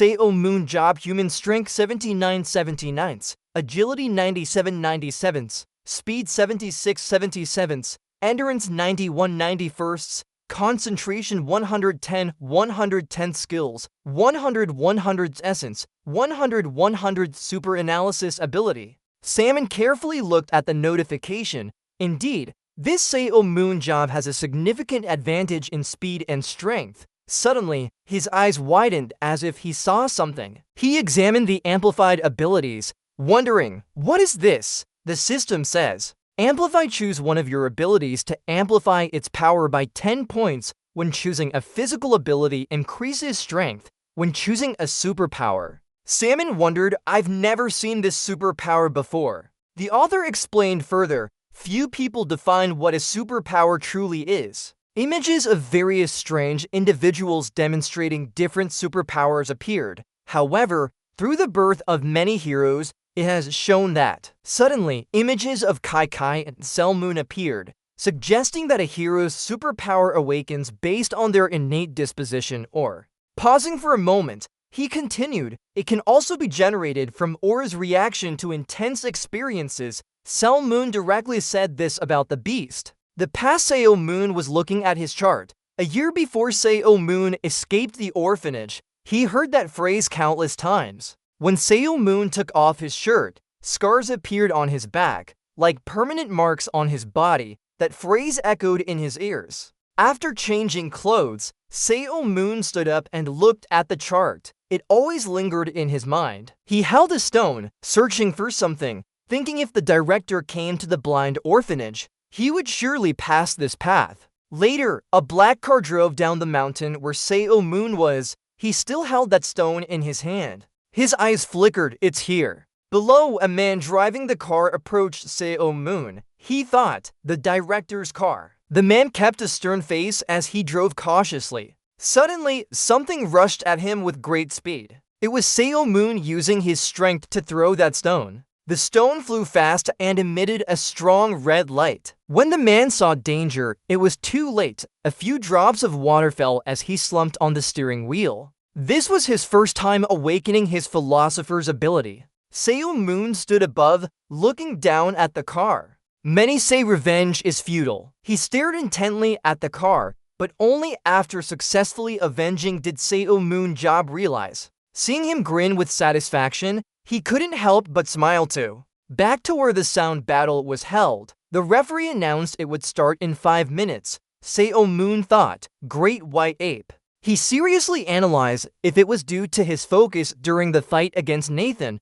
or had his spirit power reached 112. Selmoon recalled when he was in the hospital. Wasn't 100 the limit of human abilities? Closing his eyes and sighing, he thought, focus, Selmoon. He really is a formidable opponent, not one to be underestimated. Reaching this level could be called an intense experience indeed. Plus, this ability seems like a joke. A notification appeared before him, amplifying one of his abilities and increasing its strength by 10 points when choosing a physical attribute for power increase or a superpower for skill enhancement. Another notification popped up with personal information. Name, Selmoon Job, Human Strength, 79 Agility, 97 Speed, 76 Endurance, 91 Focus, 110 Technique,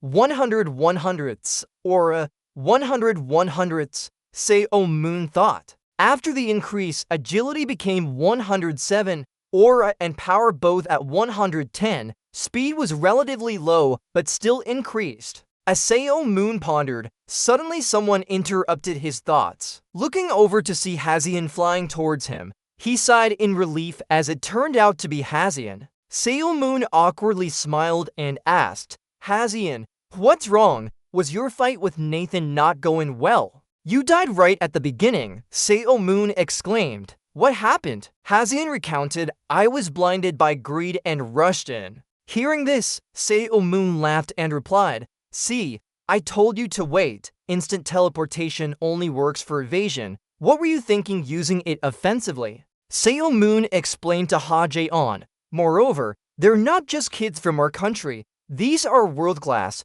Instant teleportation should be used for escape only. So what good does that do now? Xiaomu consoled Ha-Jae-on. Don't be so down. Even without superpowers, close combat fighters can still be worse than this. I know, but you'll be fine in the second half, right? You're too powerful. Xiaomu sternly said, Ha-Jae-on. Then, noticing him, she felt accomplished. You're at this level already, huh?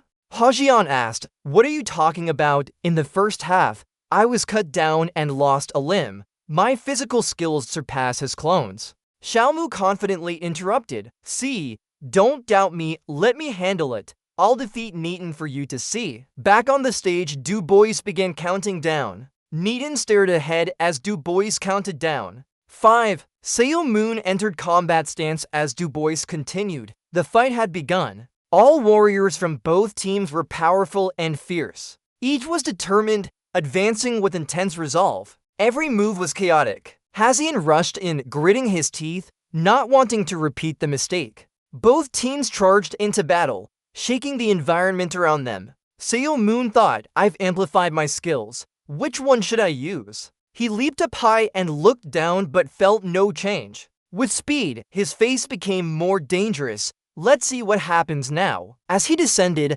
Nathan approached with a serious yet ominous gaze. Sail Moon smirked, coming at you, little brain. Nathan's eyes were intense and unpredictable as he prepared to fight. Sail Moon charged forward, his face more dangerous than ever. Let's see what happens now. He followed Nathan with a smile, heading towards him. Nathan's gaze was serious and threatening. Sail Moon smirked, push yourself to defeat me. Nathan took a step back into his fighting stance. Sail Moon smiled as he prepared to engage Nathan. Nathan focused and used his skill. He created a clone that rushed towards Sail Moon. Sail Moon threw the spear in his hand, aiming at Nathan. The spear flew forward quickly, creating a green trail as it moved. It was now just 1 meter away from Nathan's face. Nathan looked at the spear and thought, too fast, but if I... Interrupting Nathan, Sail Moon laughed. Can you avoid it?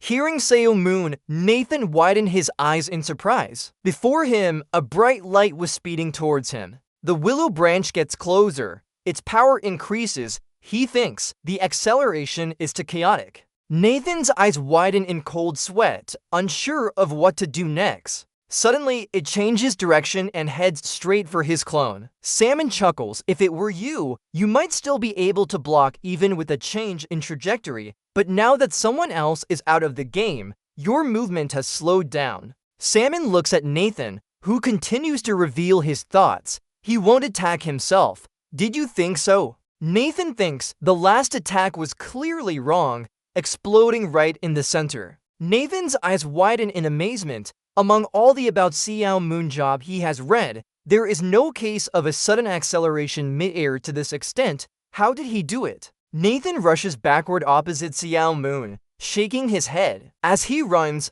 Nathan thinks, could he still have a trump card up his sleeve? He considers first keep some distance. With only 30% of aura left, close combat is very dangerous. Xiaomoon follows closely. That's a good guess. Xiaomoon quickly moves behind the place, ready to abandon pride and tell his teammates to stay back. Sure, he's a wise master. Xiaomoon threatens Nathan with a dangerous smile, but it seems the clone just used once has disappeared. Quite shocking. My judgment was slightly slow. As Xiaomoon approaches a safe distance, he thrusts forward towards Nathan. With this second attack, you're dead. After failing to exit the arena, Nathan sweats and says, I have to win 3 sets now. Xiaomoon laughs. No more. I'm tired and want to rest. Nathan helplessly asks, okay? He hesitates. If you give me one more chance. After listening to Sail Moon, he asks, then how do you think I can win?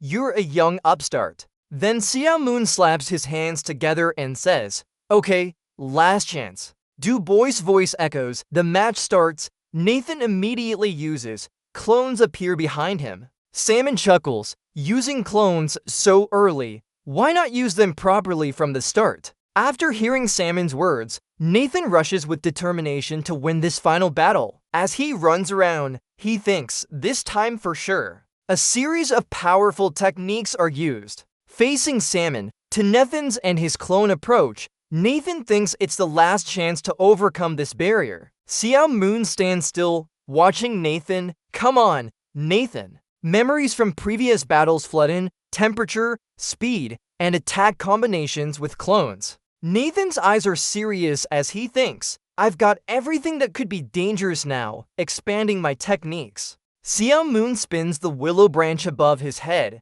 creating a green wind. With determined eyes and an arrogant smile, Sail Moon looks at Nathan. Both rush into each other, fighting fiercely. Neither wants to give in. This is their final battle. Now, Sail Moon alone can handle to Nathan's and his clone. The two Nathans split up, one in front, the other behind Xiao Moon for the final showdown. Xiao Moon fights both Nathan and his clone with all his might, using every attack to wear them down. Xiao Moon smiles at Nathan, impressed. He's getting better and better with non-stop attacks. He's truly talented. If this guy hits me from behind, it will be dangerous. I must keep moving and limit my defensive space to 180 degrees. Xiao Moon's thought process explains that if he stops, he'll be isolated and attacked from all sides. With a 360-degree angle, they continue to move, defending only one side within 180-degree range.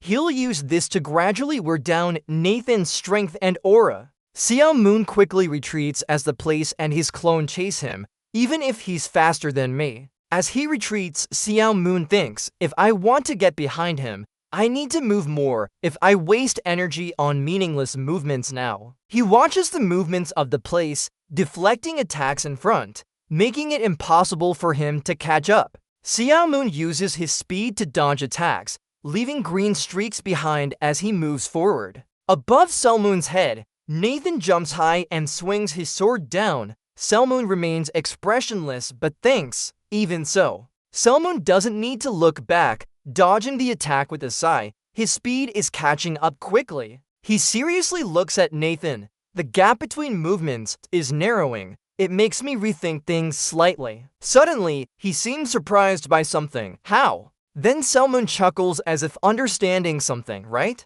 Xiao Moon nimbly retreats and thinks, this must be a heart-to-heart battle. He lands on the ground with a thud, startling everyone else to look at Xiao Moon in shock. Let's try using it to shake his spirit. The others look at Xiao Moon standing nearby, shocked, and ask, wait, why is Xiao Moon stopping here? Xiao Moon's eyes quickly scan the crowd. Someone shouts, dodge. A spear rushes towards their position. Behind one person, another falls after the shout. On this side, the place anxiously watches Xiao Moon and his teammates, speechless. Xiao Moon holds to things in his hands, feeling anxious. He's sure to create a gap.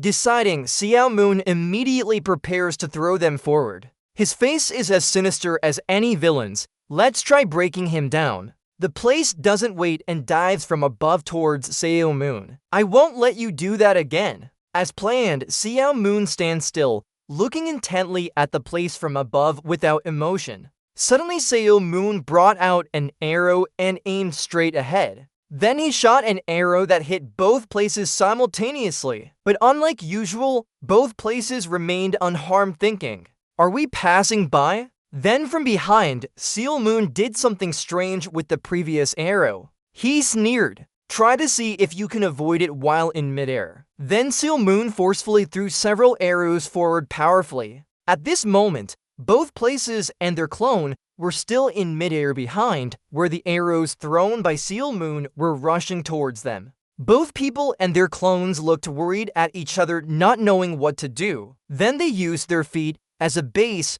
to push themselves away from the approaching spear of Xiao Moon. Just when the spear approached, the place avoided it and landed safely on the ground. Suddenly something made a noise. The eyes of the place widened in surprise. Then both looked behind them to see two figures pierced through by two arrows right between them. Xiao Moon just arrived and couldn't stop praising. Indeed, you're really good. You did great job. Because of this, instead of killing you, I killed the other two people. The place saw Xiao Moon approaching and immediately returned to a fighting stance. Using their feet as a base to avoid attacks is good, but why are you still using it even though it blocks your team's vision? Xiao Moon stepped hard on the ground, causing it to break apart. Because he was too fast for the team members to see. He picked up an arrow and smiled at Nathan. Pay attention behind you this time. Outside the control room, everyone couldn't help but be amazed by Xiao Moon's actions.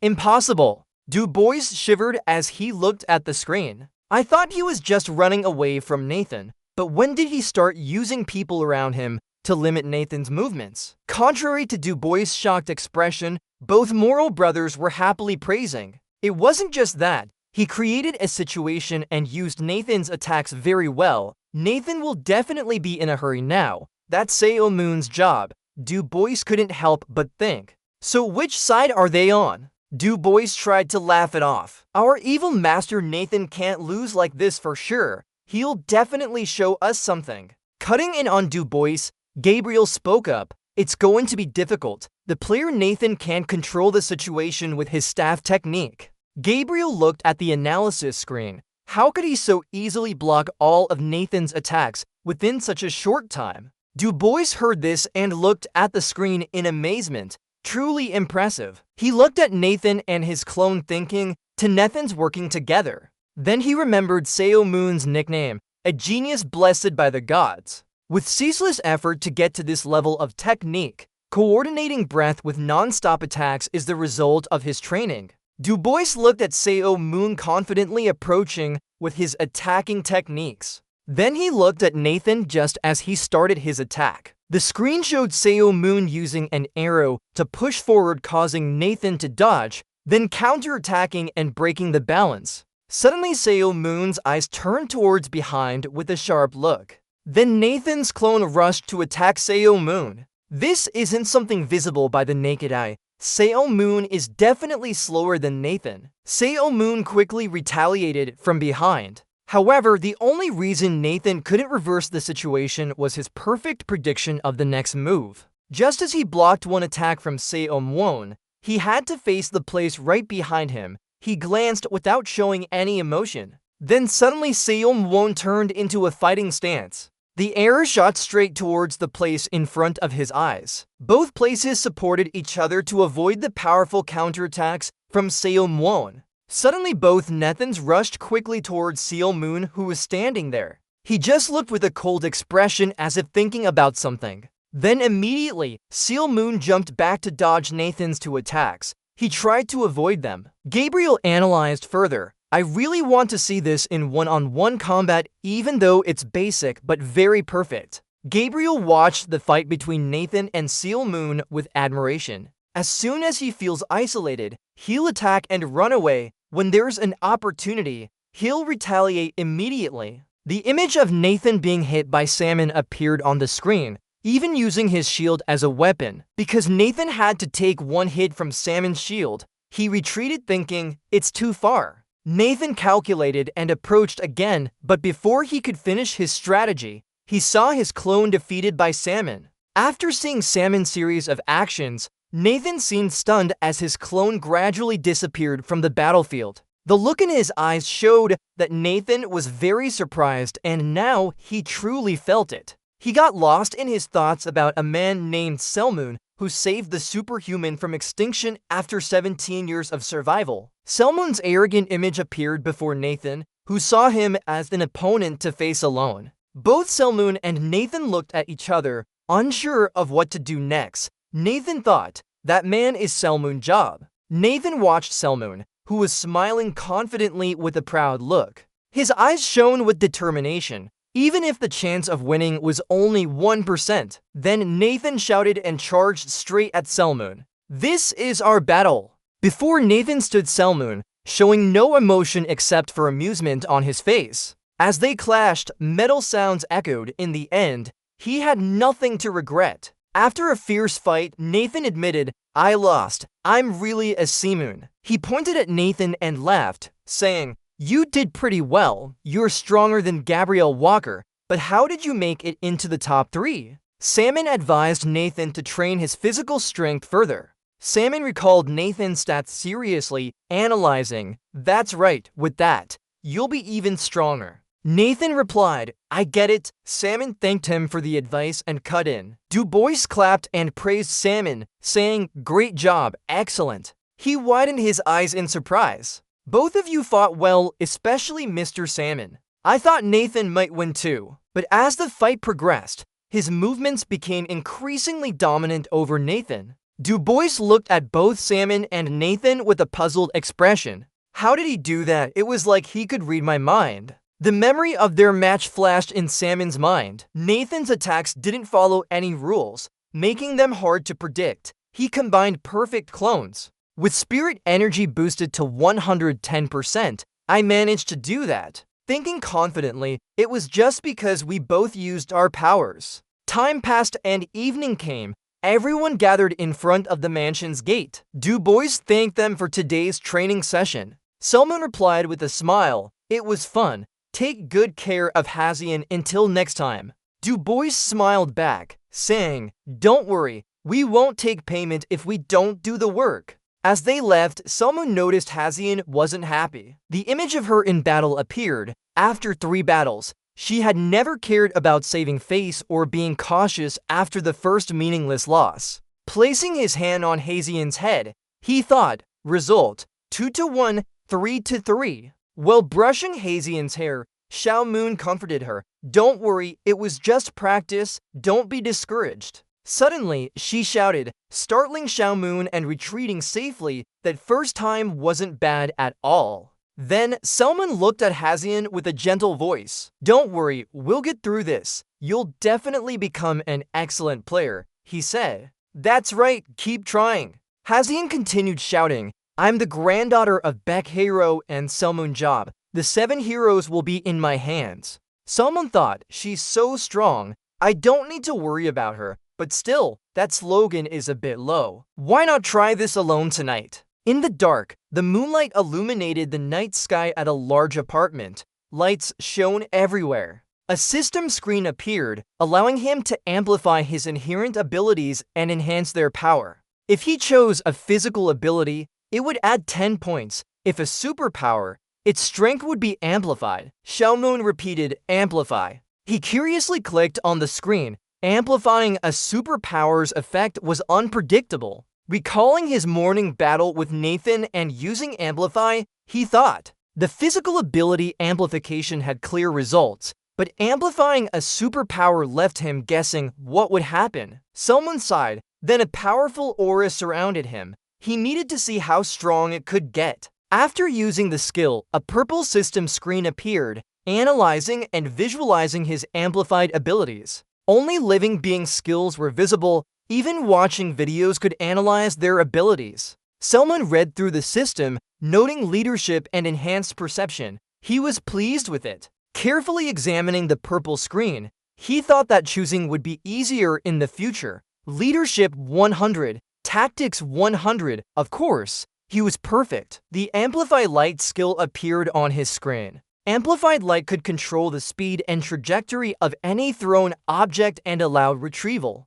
Brushing his teeth, Selmun said, "So, I won't have to pick up fallen items anymore. Let's try this." He waved his hand, smiling, "See for yourself, it knows where to go back." This automatic retrieval was very convenient and interesting. Selman thought, with this, I can develop more strategies. I'm really satisfied with it now. The last skill, Immortality. At this point, Selmun seemed quite excited about the Immortality skill. This is something I completely didn't expect. After using the Immortal Amplification technique on Xiao Moon's limbs, a blue aura enveloped him, surprising him. Xiao Moon asked, "What?" A huge surge of power appeared in his body. "What is this?" The immense power caused Xiao Moon to wince softly. Combining the amplification and immortality techniques, what is this? The system panel appeared. Immortality immunity turns physical damage into a spirit aura for 120 seconds, nullifying all attacks that can penetrate anything. Xiao Moon was amazed at his body being made of aura. He kept marveling as he wondered how to confirm this. Realizing something, right, can I pass through everything if so? Without further ado, Xiao Moon quickly stepped out. Outside the room, Xiao Moon was surprised by his surroundings. He marveled at how he could pass through the sturdy apartment wall with ease, making many sounds of amazement. Flying in the air, Xiao Moon muttered to himself, "So all attacks won't affect me. I can be safe during battle, but what if I attack like this? It's like a ghost." Salmon thought, maybe I should try with my toothbrush." Realizing something, Salmon looked surprised and said, "Sure enough." Looking at the tall building in front of him, it was Geodude. His eyes narrowed as he smiled strangely. "It's a Geodude." Salmon quickly rushed forward. He flew past many high buildings like George Ford with ease. Xiao Moon's speed increased. At an appropriate distance, Xiao Moon stopped and wondered if Geodude was still alive. As he thought, he smiled happily and prepared to shoot his spear forward. They are still alive. With great force, Superhuman's spear shot straight towards the tower in front of him. It landed right in the middle of the tower. Superhuman excitedly. They're gone now. He smiled and thought, let's see how they fare after I attack them while in spirit aura form. Thinking that, Superhuman flew to where his spear had landed. At the tower, he circled around excitedly, wondering what would happen to the Geodude. Upon arriving, Superhuman looked around and saw him nearby. He thought happily, if you all are wiped out in spirit aura form, I'll be sad. As he called his spear back, suddenly something surprised him with a loud exclamation. The system panel showed that the 120 seconds of immortal amplification had ended.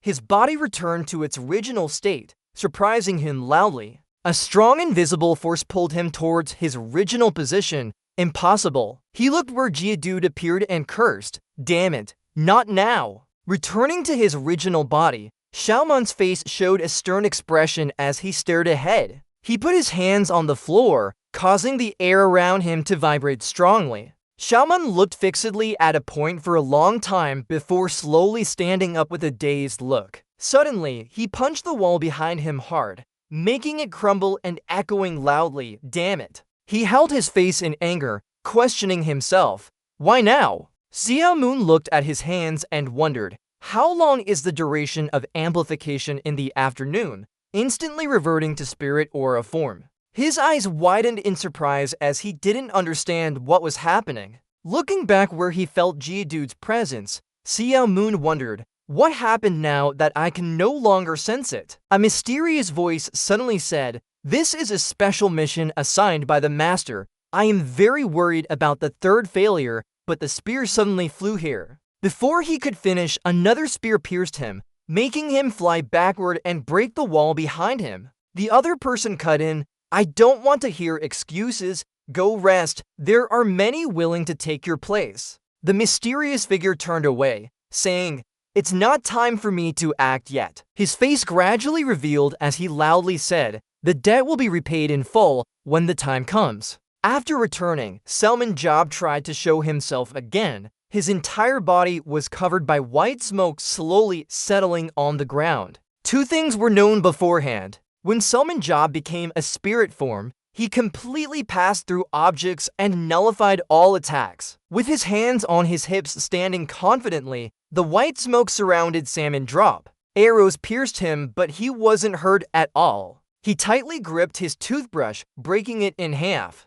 Despite being in a crystallized state, Salmon Drop still had the ability to destroy, attack, and interact with objects. He didn't feel tired afterward. Sitting in a floating position, arms crossed in front of his chest, legs crossed, Superhuman muttered, could it just be a misunderstanding? If it's a misunderstanding, no matter how hard I search, I won't find the spear that flew away. With his hands behind his head, Superhuman whispered to himself, maybe someone picked it up. In any case, there are no clues.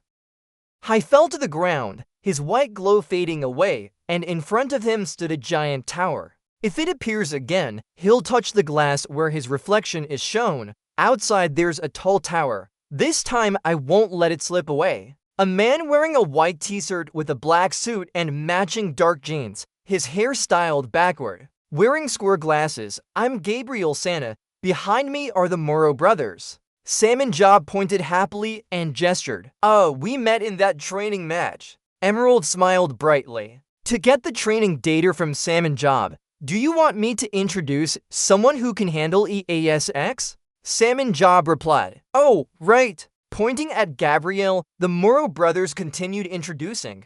Gabriel Santa wants to follow Seymour Job's team. Seymour Job's eyes showed a purple haze as he hesitated, yes, in his mind, analyzing, evaluating. A sharp male face appeared with information on Gabriel Santa's combat stats. His special ability is Focus. The maximum duration of concentration can be up to 6 hours. Salmon Job silently assessed, Superpower is good too. Leadership and tactical skills are rated at 85 out of 92 and 88 out of 98 respectively. Salmon Job's sharp eyes showed a purple haze, His assessment of leadership was 85, tactics 88. These are the standards to be a coach. The Paris Lumiere emblem shone brightly in the starry night sky. Introductions continued. He is very smart and competent. Just 3 years ago, he was the coach of Paris Lumiere, then returned and is preparing to take over coaching Team 1. In the Battlefield World Ranking, France is at position 1 with a total score of 1873, while South Korea is at position 127 with a total score of 1256. Salmon Job folded his arms and questioned, "Oh, okay? Leaving a powerful country like France for a smaller one, maybe you'll think even ISM, the second-ranked team, will participate in the tournament." Gabriel Santa calmly presented his opinion to the person in front of him. "Yes, I know. It would not have happened anyway. I came to South Korea and worked for a second-tier team." Remember Salmon Job's match where Gabriel Santa looked downcast? "The reason I want to join Paris Lumiere is because of the great players like Nathan. But if it's Salmon Job's team, with players dominating Nathan..." Gabriel Santa continued his thoughts. "I think it would be interesting to follow Mattel." Salmon Job folded his arms and looked away in response. If you say so, then I won't refuse." Samuel Job turned towards Gabriel and made an offer, "But with a talent like you, I'll treat you well." Full control of the team and coaching position, Gabriel Santa waved his hand to decline. "No, not enough for me." Samuel Job was surprised, coming to South Korea without wanting to be a coach. Gabriel Santa explained, "No, it's not just that." Behind his glasses, Gabriel Santa's eyes were resolute. "Actually, whether as a coach or full control of the team, this is natural when objectively seeing my abilities." Samuel Job nodded in agreement. "That's true." But he silently cursed himself. For some reason, it feels so annoying. The South Korean flag with the words Republic of Korea, 127th rank, Gabriel Santa continued his presentation. "Moreover, although I could immediately become the coach of Paris Lumiere's first team, coming to South Korea is a big setback in my career." Salmon Job agreed. "That's true," but he silently cursed himself too. "It looks so unpleasant." A question was raised. Then what? The ISM team symbol at KB to position wants to rise to the top of KB1. Gabriel Santa presented his thoughts. "If ISM rises to first tier in a year and wins the national championship, climbing to the top of South Korea, this could help my career somewhat." Looking straight into Seo-moon Job's eyes, Gabriel Santa exchanged views. "So I have this condition." Seo-moon Job was surprised. "Condition?" The Muro brothers behind Gabriel Santa were watching intently. Gabriel Santa asked, "Then what?" Seo-moon Job cleared his thoughts. After that, he happily agreed. "Okay then, the condition. I'll accept." Salmon Job and Gabriel Santa shook hands happily. Gabriel Santa spoke up.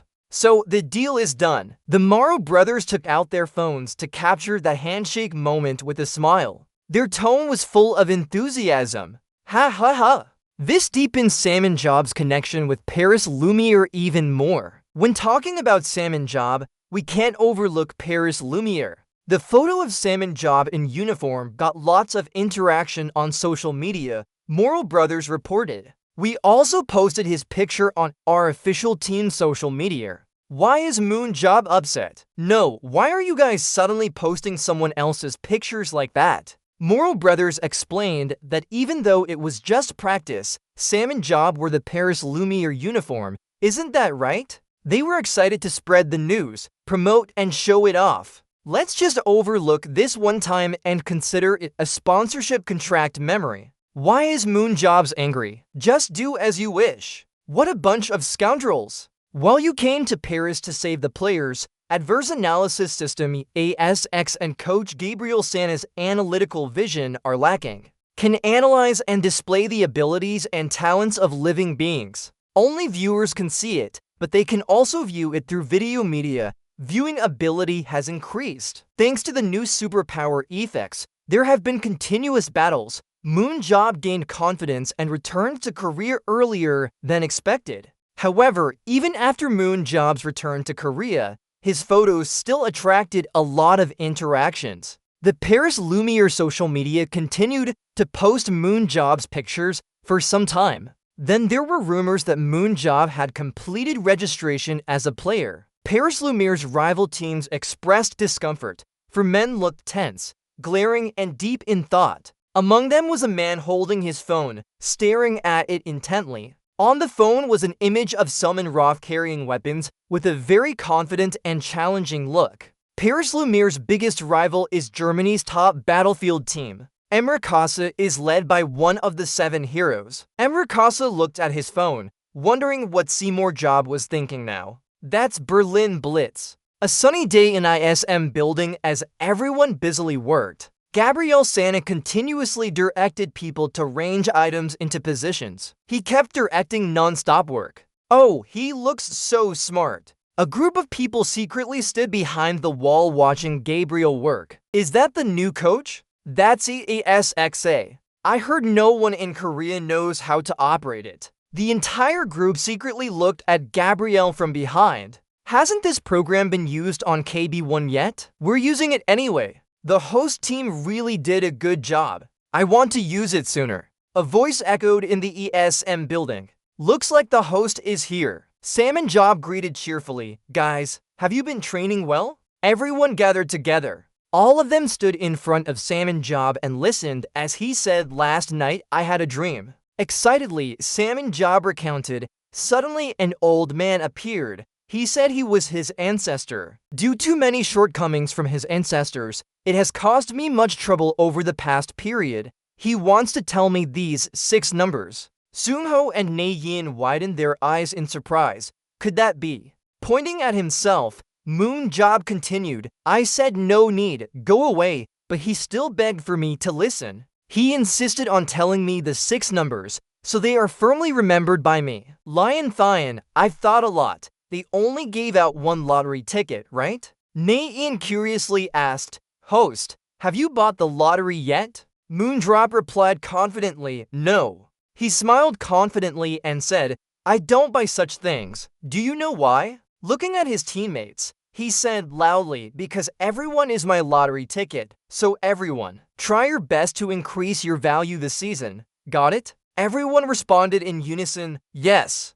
He raised his hand and adjusted his voice. So next, for your growth, I've brought someone here. Turning towards Gabriel, who was standing behind him, excitedly introducing the new coach Gabriel Sana. Originally, he wasn't supposed to come to a place like this, but I had to specially bring him with great difficulty. Looking at Gabriel, he chuckled and advised, salaries are higher now, so you should take care of it yourself. Alright, go ahead and introduce them directly. Gabriel clearly introduced himself. I'm Gabriel Sana, temporarily taking on the role of coach. Glancing behind Gabriel to continue introducing Coach Choi Jong-jun, a former coach who will also assist as head coach. I feel very grateful. First, I'll explain my goals. Choi Jong-jun scratched his head and muttered under his breath, damn it, how blind can you be? Watching the team members announce their goals. This season's goal is to rise to first place. Next season's goal is to win the championship in the top division. He firmly declared, if you follow my plan, I'll make sure that Seo Moonjob standing beside him continues. Instead, the main team will compete 3 times a year. Murmurs echoed. Wow, the main team is players. Amazing. So this will be different. With sharp eyes, hoping the main team also participates in competitions. Seo Moonjob was surprised. What? Gabriel explained his thoughts. I don't expect you to participate in every match because no team can win without Seo Moonjob. I left Lumiere Paris and came to ESM. Just looking at the small players, I fear I might lose my sense of direction quickly. Using a championship as a target, Gabriel urged them to surpass their limits. Give me a chance to put you in the team and watch Toddy's match. If you do that, Izem will be promoted to first place. Actually, within a year, I'll bring everyone the championship cup. Samuel Jobs pondered. Samuel Jobs nodded and asked him to raise 3 fingers. Alright, just 3 times a year then. Gabriel's eyes were very serious. Good, with the main team participation rights, we can secure this season's first division promotion. My coaching abilities will be proven in matches without the main team. Reaching out happily, Seo Moonjob smiled and said, "Good, try to show your skills once." Seo Moonjob said firmly, "Don't wait for me to play at home. Let's go." In a castle, explosions echoed, Gabriel's first coaching session, group hunting training. All team members used their weapons to continuously kill monsters. Cho Seung-ho and Nam Gang Ji-hun's analysis stats appeared. This Superman program analysis performance is quite good. Ron Young-hwan, Lee Na-jeon, and Choi Hyuk stats also appeared. It's similar to the numbers I see through analysis. Gabriel observed the players Lee Na-jeon, Ron Young-hwan, and Nam Gang Ji-hun are making good use of their strengths. Does Seo Moonjot agree? Yes, because I could tell. Gabriel continued evaluating. But looking at the analysis stats and physical abilities, sharing vision, sharing energy, Gabriel evaluated. Everything about this player is terrible. Samuel Jobs looked at the stats and asked again, "So, this level is better?" Gabriel commented, "Overall there doesn't seem to be any potential for development." Samuel Jobs agreed, "Yeah, that's right. Technically you can teach more, but it will be very difficult to develop further." Looking at Soul Hall's super abilities like object movement, sharing vision, sharing energy, Gabriel continued evaluating. "I admit he has many useful superpowers, but clearly those powers are the weakness of this team." Samuel Jobs secretly evaluated. "You're not wrong, Gabriel Sana, but in my eyes it looks different. Leadership stats at 62 out of 80 and tactical stats at 74 out of 90. Samuel Jobs' eyes showed purple smoke when observing Soul Hall's leadership and tactical stats. Leadership ability has a fairly high limit, especially the growth tactical stat is 90. Soul Hall still has that potential. A suggestion was made. Let's try to develop Seung-ho as support. Gabriel looked at his side and asked again, "Support?" Seo Moonjob replied immediately, "Yes, he's calmer and smarter than you think. Basically, he will take on the role of determining the opponent's position and status, so situation judgment will be easier." Gabriel looked at the situation and agreed. Team captain is Ron Jung-won, and will have support follow him to avoid positional conflicts. Then I'll directly guide him. Watching the two players competing hard, Gabriel said, "And the two most recent recruits are Choi Young-min and Yoon Byung." Recalling his meeting with those two young men, Seo Moonjob was very satisfied. "Right, those guys, I'm very satisfied with both of their superpowers, so I brought them back." Watching Dongmin continuously slash monsters with weapons, Gabriel comments that Dongmin Choi's movement is good and he's satisfied with his super ability. "He's a player worth trying out." Samuel Job nods in agreement. Indeed, if using super abilities, unnecessary movements would disappear upon observation. Gabriel suddenly speaks up, countering Ewan Bell's player.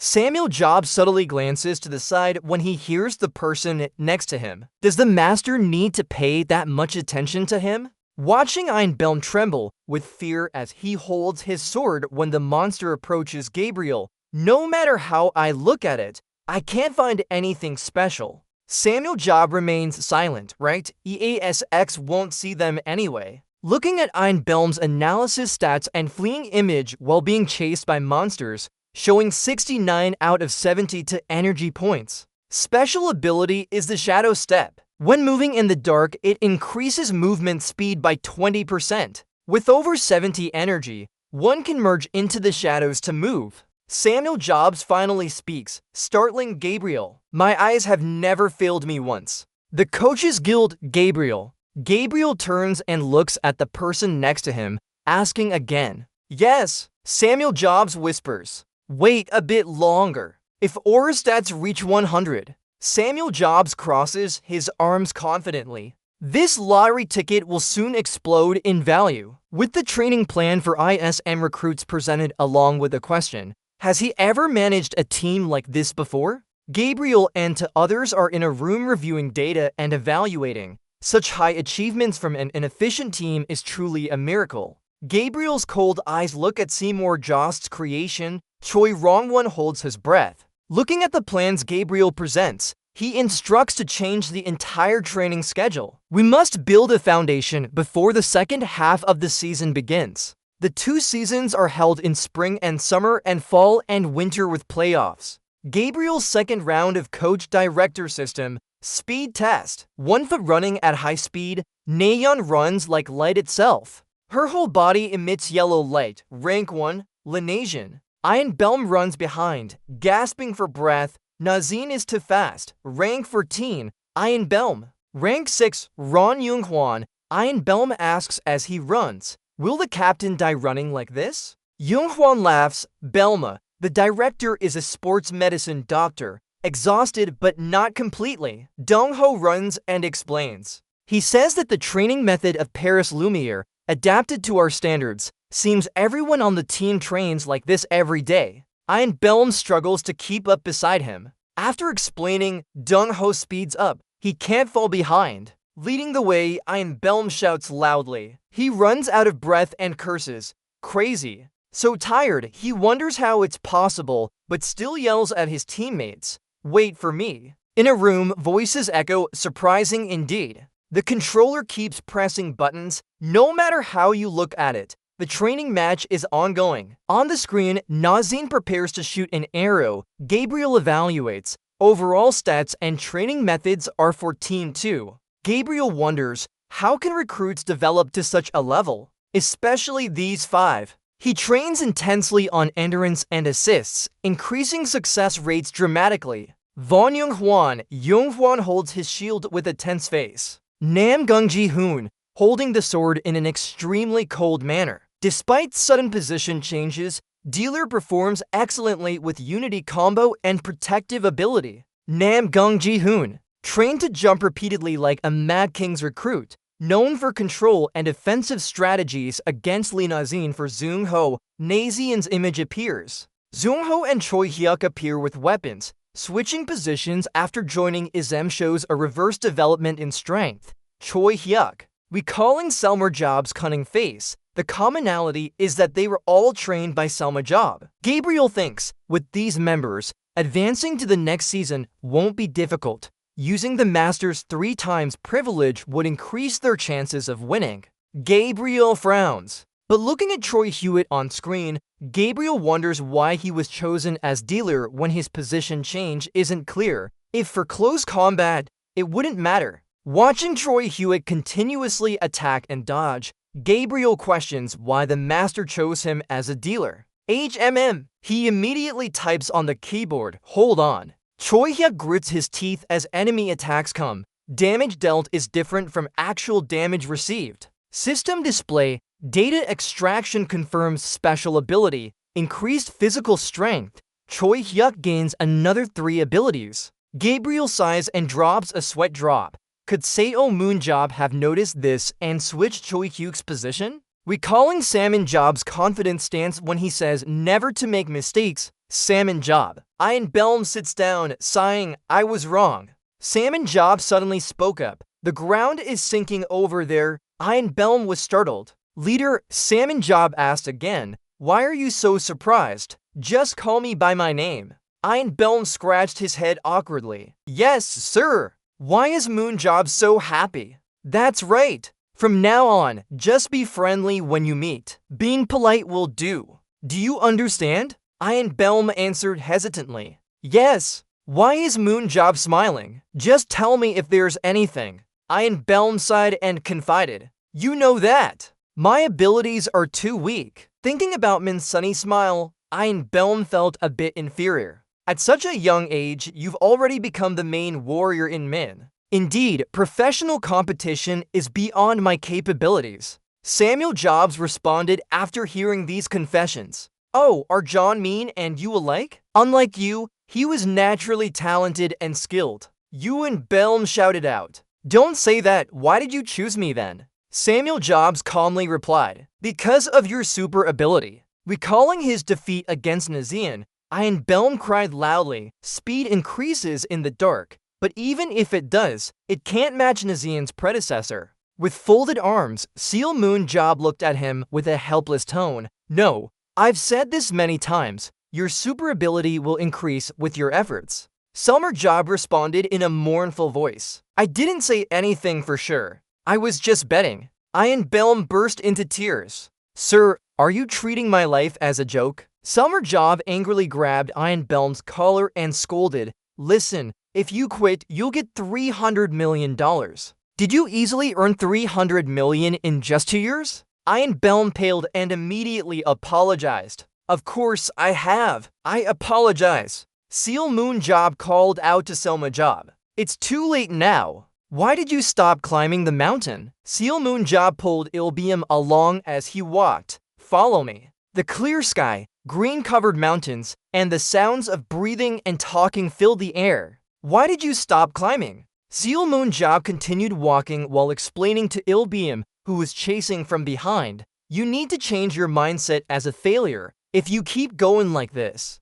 Those 300 million will be blown away. Think about it. Waste 2 years or try to make a big breakthrough? Ilbeam asked. Has anyone ever advised trying to make a big breakthrough instead of accepting the truth? Samuel Job clenched his fists in anger. Because I didn't study well. Ian Belm was frightened. That's not what I meant. Samuel Job pointed upwards with a smile. Anyway, up there, I've prepared a very suitable training method for you. In the depths of this mountain, a man in armor carrying a spear over his shoulder looked at the dark sky that was torn open, revealing another dimension. Or will be more positive if it's in the right place.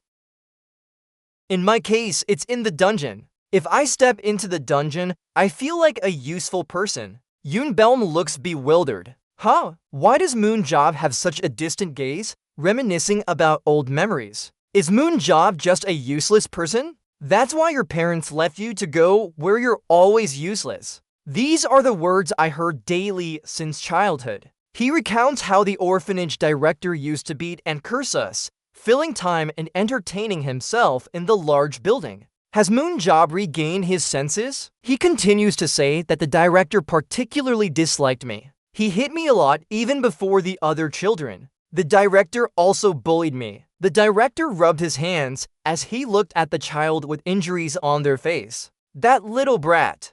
Moon Job looks angry and injured at the person across from him. Seeing this, the other person scolds. What do you want to look at me like that for? A person like you is always useless. Yoon Belm is amazed. He remains silent as if thinking about something.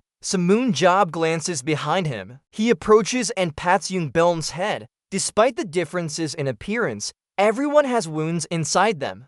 Moon Job smiles warmly to comfort me, and I see that he can heal those wounds. Yoon Belm's eyes widen with a soft gasp. You! Samuel Job turns away. Because you were born as a bookworm, just go where no one sees the darkness. Ian Belm is small. Are you saying I'm a bookworm? Why should I go there? Samuel Job explains. Not me, but ask about your superpower. Both are standing in front of a dark cave, pointing at the stone in front of Ian Belm, asking if he means to destroy this stone, putting his hands in his pockets and answering, What do you mean? This is where your training happens. Sail Moon Job kicks Ian Belm hard, then moves on. After being kicked into the cave, Ian Belm asks the person across from him fearfully, What are you doing? Sail Moon Job replies to Ian Belm, Look at your pessimism, dark thoughts, complaints, and defeatist thinking. You're nurturing your superpower here. This place suits you. Samuel Job announces, after being locked up for 10 days. Climb out now. Yoon Belm asks anxiously, What about food and hygiene? Samuel Job frowns angrily. I showed you the golden training ground, but did you think those things were important? Hurry up and try. He adds, by the way, confiscate your phone. He waves his hand to throw it up here. Yoon Belm helplessly thinks in his head, this guy is crazy. Looking up in his mind, Ian Belm only has one thought. If I stay like this, I'll die for sure. Run away. Just run. As long as that person leaves. Suddenly, Moon Job speaks up. You know what to do now. Moon Job's smile is extremely terrifying, like a demon. He warns, if you sneak out and get caught, you'll know. Yoon Belm turns to stone, speechless. Yes. Samuel cheerfully waves goodbye. So he goes now, Ian Belm. Good luck. Left alone in the forest with trees and mountains, Ian Belm wonders what that person is doing. Lying on the ground, Ian Belm takes a deep breath. Ian Belm grits his teeth. This can't happen. It's already bad enough. Ian Belm remembers sitting on the bench while his teammates discussed strategies, but he was stuck in a reserve position. Back then, I always sat on the bench and couldn't do anything. Alone, Ian Belm sits on a long bench with his back to the wall. How can I ever get noticed when I step onto the field? Actually, I'm strong too. Above the referee's head, Ian Belm's face is red and he clenches his fists tightly, wishing to become an outstanding frontline player. Ian Belm's face turns pale during training, but can't keep up with everyone else. He tries to run but always gets left behind. It's beyond him. Everyone runs hard while Ian Belm struggles to catch his breath, completely out of his league. He joins ESMD. The face and smile of Selmoon Job appear in Ian Belm's mind, imagining his powers growing stronger. Ian Belm sits up straight, saying, "I can do it." Ian Belm whispers, "The strongest person in the world said he could." Closing his eyes, Ian Belm channels energy and emits a green light. Right, first focus on the aura source. A spark of light appears at the entrance of the cave. 10 days later, a message pops up on Ian Belm's phone. "Alive. Good job. Not dead yet. Hurry up and climb Yoon Sosu." Selmoon Job looks at his phone intently. Analyze the data. His eyes turn purple with smoke. They really did it. As Ian Belm climbs to the cave entrance, he hears a voice. "So, I was right, weren't I?" Surprised, Ian Belm asks if someone is watching him. The response comes from Ian Belm himself. Ian Belm is amazed by the surveillance camera and the penguin robot's continuous beeping. "We have time to get used to your new powers until the end of the season." Selmoon Job instructs through the robot that in the first match of the final season, he will play as the main warrior. The D31 final season is coming up. Inside Izem base, someone calls out, "Is the headmaster here?" Selmoon Job asks Kim Jong-jun and Gabriel where they are. Kim Jong-jun replies that he's in his office planning for the end-of-season matches. Selmoon Job walks past a room with 2 people on the phone, hearing rejections repeated over and over. "Sorry, we don't have plans to transfer players anymore. We won't be transferring Lee Nayeon. No sale." Outside, Selmoon Job and Ian Belm stand in front of a room. Moonsault asks curiously, "It's so chaotic outside. What's going on?" Gabriel explains that many teams want to sign Lanian. Not just KB, but also international teams have contacted them. There are flags from various countries. Gabriel reports that the final transfer window is intense, with a team in Egypt offering $5 million for both Lanian and Jo Sung-her. To people at $5 million? Selmoon Job says, "Is he crazy? Why would you sell them for such an odd amount?" Ian Belm looks over, his tone changing instantly. Selmoon Job suggests that Lanian and Jo Sung-her are being considered by other teams. They can't be sold at any price. Gabriel agrees, "Agreed. Now Lanian is the brand of our team, and so is Jo Sung-her." Samuel Jobs and George Seung-ho are ready to fight in their combat gear, quickly understanding strategies after a brief lesson. He has a high ability to understand and apply his powers. Especially, he fits well with the headmaster who likes unconventional tactics. Samuel Jobs mentally ranges positions for team members, strategizing effectively. "Right, it's fun to play. I've come up with some strategies to use him." 60 lines completed.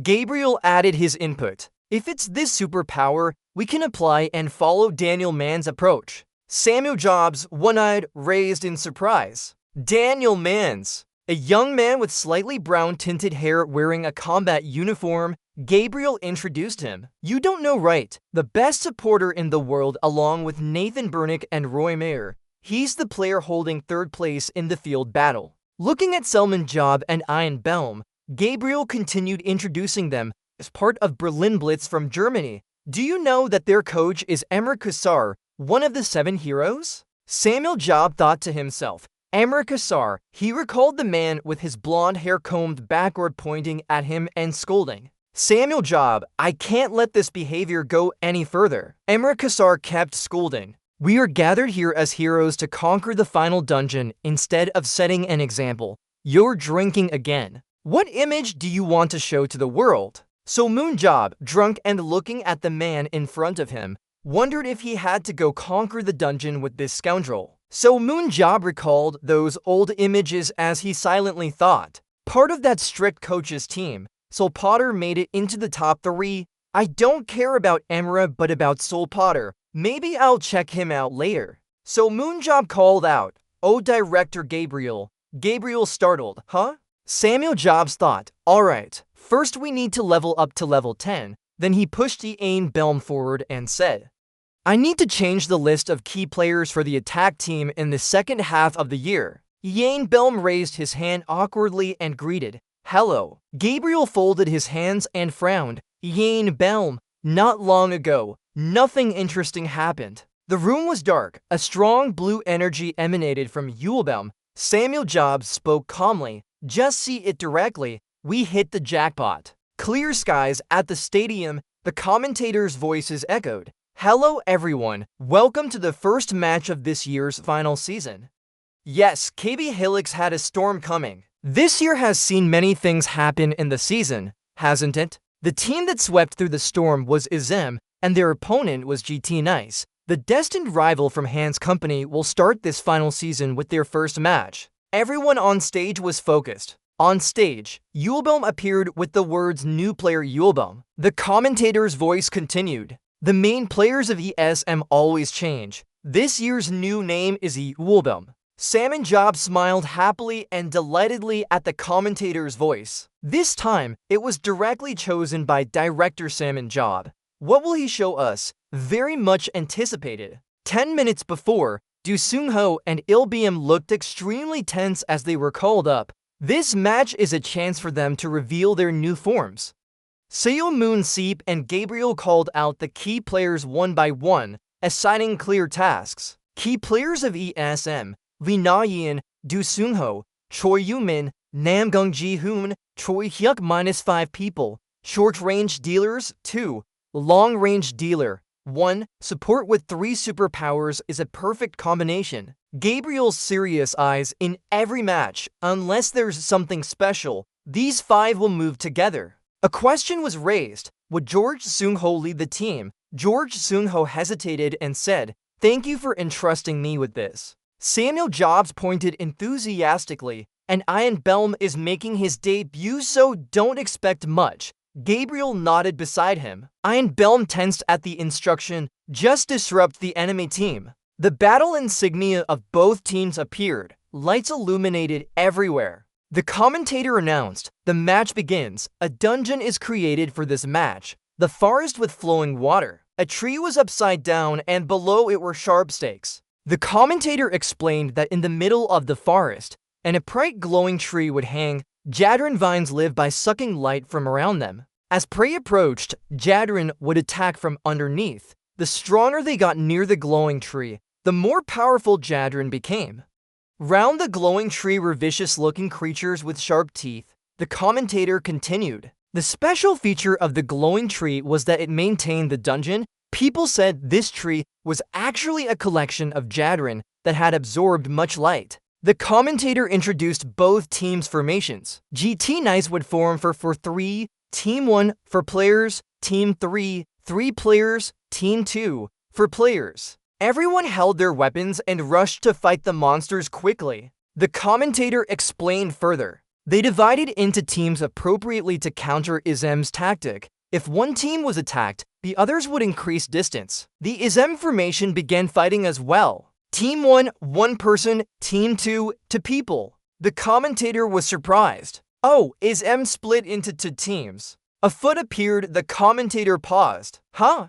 Who is that? Ian Belm appeared. He ran quickly forward. Team 3, 1 person. His appearance surprised the commentator greatly. Player Ian Belm was splitting the team and fighting alone. Did they split into 5 people each, or is this a tactic? The audience watching were equally surprised. The commentator poses a question. What are they planning to do? It's really tough to hunt alone in this dungeon with Jadrin's sudden ambush. Iron Belm runs while shouting, initiating the space. Iron Belm's body emits black energy streams and his eyes emit purple light. With each chop, another announcement rings out from Iron Belm.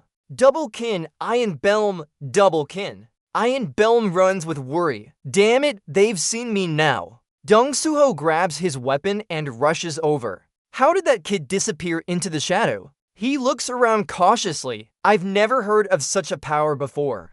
Damn it, where did he go again? But he doesn't notice a dark eye following him closely. That shadow slides around Dong Suho from behind, making his back stiffen. Suddenly, that light explodes, covering the sky. Iron Belm bursts out of the shadow, startling Dong Suho. Dong Suho attacks him, but then steps back suddenly. He can't keep attacking unexpectedly. His reaction speed is too fast now. Iron Belm silently calculates what to do for the main group in such a situation. Outside, Moon asks, Iron Belm, if you fail with your surprise attack, what will happen? That matter. Your Archibald attribute is unstable. Thus, facing an opponent directly means certain death. And consoles him. Usually, it's like that, but something feels off. Iron Belm listens blankly as he fights. Nothing in battle is guaranteed. But if the opponent is stronger, just trying harder doesn't guarantee victory. Brother, that really makes no sense. He angrily kicks Dong Suho's buttocks and says, listen to me until I finish. Oh, why does this kid get so worked up? He was kicked into submission. His head is just for decoration. Tell him to use his brain and think about it. Iron Belm doesn't understand what he means. Then, what should we do? The lower the attribute, the more damage taken. First, limit your opponent's choices. Seo Moon gradually teaches him how to limit those choices. Yes, if you hide in the shadows and get a chance to attack, how would your opponent react? He scratches his head. Maybe they'll move to less shadowy areas or wait until he leaves that spot. And nods approvingly. Yes, at this moment, the opponent will realize two things among countless possibilities. And in urgent situations where choices must be made quickly, humans can't think of anything else. Seo Moon points his finger straight at Dong Suho's face. You need to hit that spot for a surprise attack. Afterward, he takes out a weapon case. To do this, your weapons must be a bow and dagger. Hey, isn't the longsword more convenient? Oh my! This kid, why so lazy? He feels annoyed. Don't question it anymore. Use them as I said. You don't have the talent to become a great swordsman like Namgung Ji-hun. So use the easiest weapon. On this side, Yuan Belm struggles to control his body. That's enough for now. He recalls Seo Moon's teachings. It has short range but is easy to handle and highly accurate. It's a close-range weapon anyway, so combining it with a dagger works well, but still. 3 purple-tipped arrows fly towards them. Young Suho uses his shield to gently deflect the 3 arrows away. Before he can do anything else, another arrow pierces him. For a first-time combatant, it's hard to gain an advantage in a one-to-one situation. Iron Belm becomes increasingly flustered. It's blocked too. Now is the time to switch to close combat. Why are you sitting there watching his entire battle without intervening? You might not be able to do so. He's a bit worried, but don't give up. Just keep going. He still has some faith in Yuan Bell. There will definitely be another way out. He's over here, silently calculating his next move. Limiting your choices. Restricting you. Dong Suho swung his sword and tore through the sky. He was sent flying backward with a painful cry from that swing. Then he tumbled several times on the cold ground. He arrogantly stood there, looking down at Iron Belm lying motionless on the ground. Then suddenly, he vanished behind a thick black smoke. Oh, did I just stand there too? Iron Belm sobbed silently in the darkness. What? Why did it hit me right here? He felt extremely humiliated. If I knew this, I would have done it earlier. The main character was discovered too quickly, wasn't he? That voice made him feel angry. I was a bit surprised that you could enter my shadow. Oh! Dong Suho saw his own shadow. It seems like this guy is mistaken about something. He looked back and forth. Wait a moment. I can use this. While the match between Ian Belm and Young Soo-ho was ongoing, Team Z of GT Nice faced off against Team 1 of Zom and got swept clean by them. Dragon kill, double kill, No Young Hwan, double kill. So now, GT Nice is left with only Young Soo-ho as a player?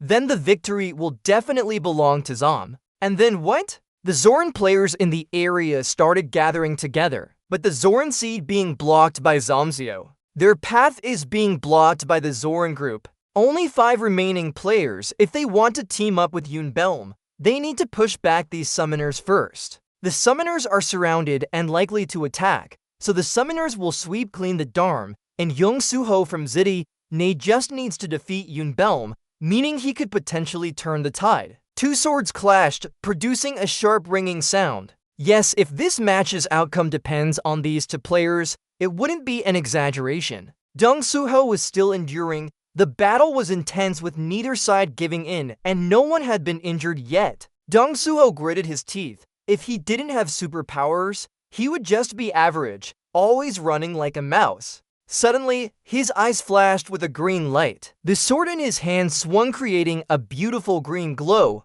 Hurry up and finish it. Ian Belm was taken by surprise and stepped back several steps. He cried out in pain as his body gradually dissipated. Dong Soo-ho let out a sigh of relief, finally. But he suddenly realized something. Wait, why didn't he run away just now? Running into your own shadow is enough, right? Then the cards appeared before his eyes. That's how it is. He has penalty when using superpowers. He could hide in his own shadow, but didn't. Not because he didn't want to, but because of limitations. He couldn't anymore. Superpowers can have limits too, so this isn't strange. Just now, he was calculating but stumbled and fell. The smile on his lips trembled with malice. I can't miss this opportunity. He quickly made the final move to end it. I'll send him off for good. Ian Belm's frightened face was covered in sweat. Alright, it's over. His legs were shaking so much he couldn't stand steady. It was intentional to leave a flaw,